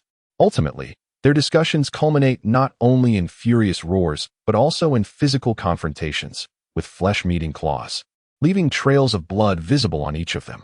Fortunately, a compromise is eventually reached, bringing the deliberations to an end, though none leave feeling satisfied. Each feels they have suffered a loss, for these matters concern the precious opportunities of the great world, crucial to both their individual selves and their clans. Their desires are far greater, yet they also understand that seizing advantages is no easy task. Achieving a result that is merely acceptable is already a notable feat. In the name of the eternal alliance of the myriad races, a decree is issued to all clans within the Eastern Song domain. Henceforth, all discovered secret realms and caverns must be reported to the Myriad Races Alliance. All reporting clans shall be eligible to partake in the acquisition of opportunities within these secret realms. Should any clan dare to conceal such findings, they shall face annihilation. All alien powers spring into action, drafting orders with their fingers as quills. The grand formation in the heart of the domain is activated. Descendants of the emperor rank among the Taoist clans step forth, carrying these decrees. Furthermore, slumbering holy beings are awakened to oversee various regions, united under the Taoist clans. An invisible net swiftly envelopes the entire Eastern Song domain. Having remained dormant for countless epochs, the power they can unleash is terrifying. Occupying the most central locations, endowed with the finest resources, they place great emphasis on the cultivation of lineage. Although this results in their numbers being few, each individual possesses formidable strength. Any Taoist clan, even in the absence of a presiding master, retains a terrifying prowess. Casting them into the Eastern Song domain would indeed signify a dimensional obliteration. From the very core, a terrifying aura erupted, causing the skies above the Eastern Song domain to swirl with tumultuous change. A suffocating sensation enveloped the hearts of countless beings, heralding an imminent transformation, a primal instinct they all shared. Months have passed, and the decree of the Taoist clan reverberated throughout every corner of the Eastern Song domain. Wherever a clan existed, even if it were merely a royal lineage, the edict reached them. An air of oppression weighed heavily upon all clans as they found their hidden sanctuaries forcibly allocated, a situation that would frustrate anyone. Yet, powerless to resist, they had no choice but to acquiesce. Each word of the decree bore down upon the royal beings, drawing forth blood from their lips. Even the emperors felt the strain. Only the holy sovereigns could withstand such pressure. Merely a series of commands wielded such formidable intimidation. Who would dare to neglect them? Kill. Annihilate the entire clan. The 5 crimson characters exuded an unbridled bloodlust, nearly piercing through the very fabric of the parchment. They held no doubt that should the concealed truths come to light, annihilation would swiftly follow. The terror of the Taoist clan had, for the first time, genuinely descended upon the land of the Eastern Song domain. No longer merely a title of 4 characters,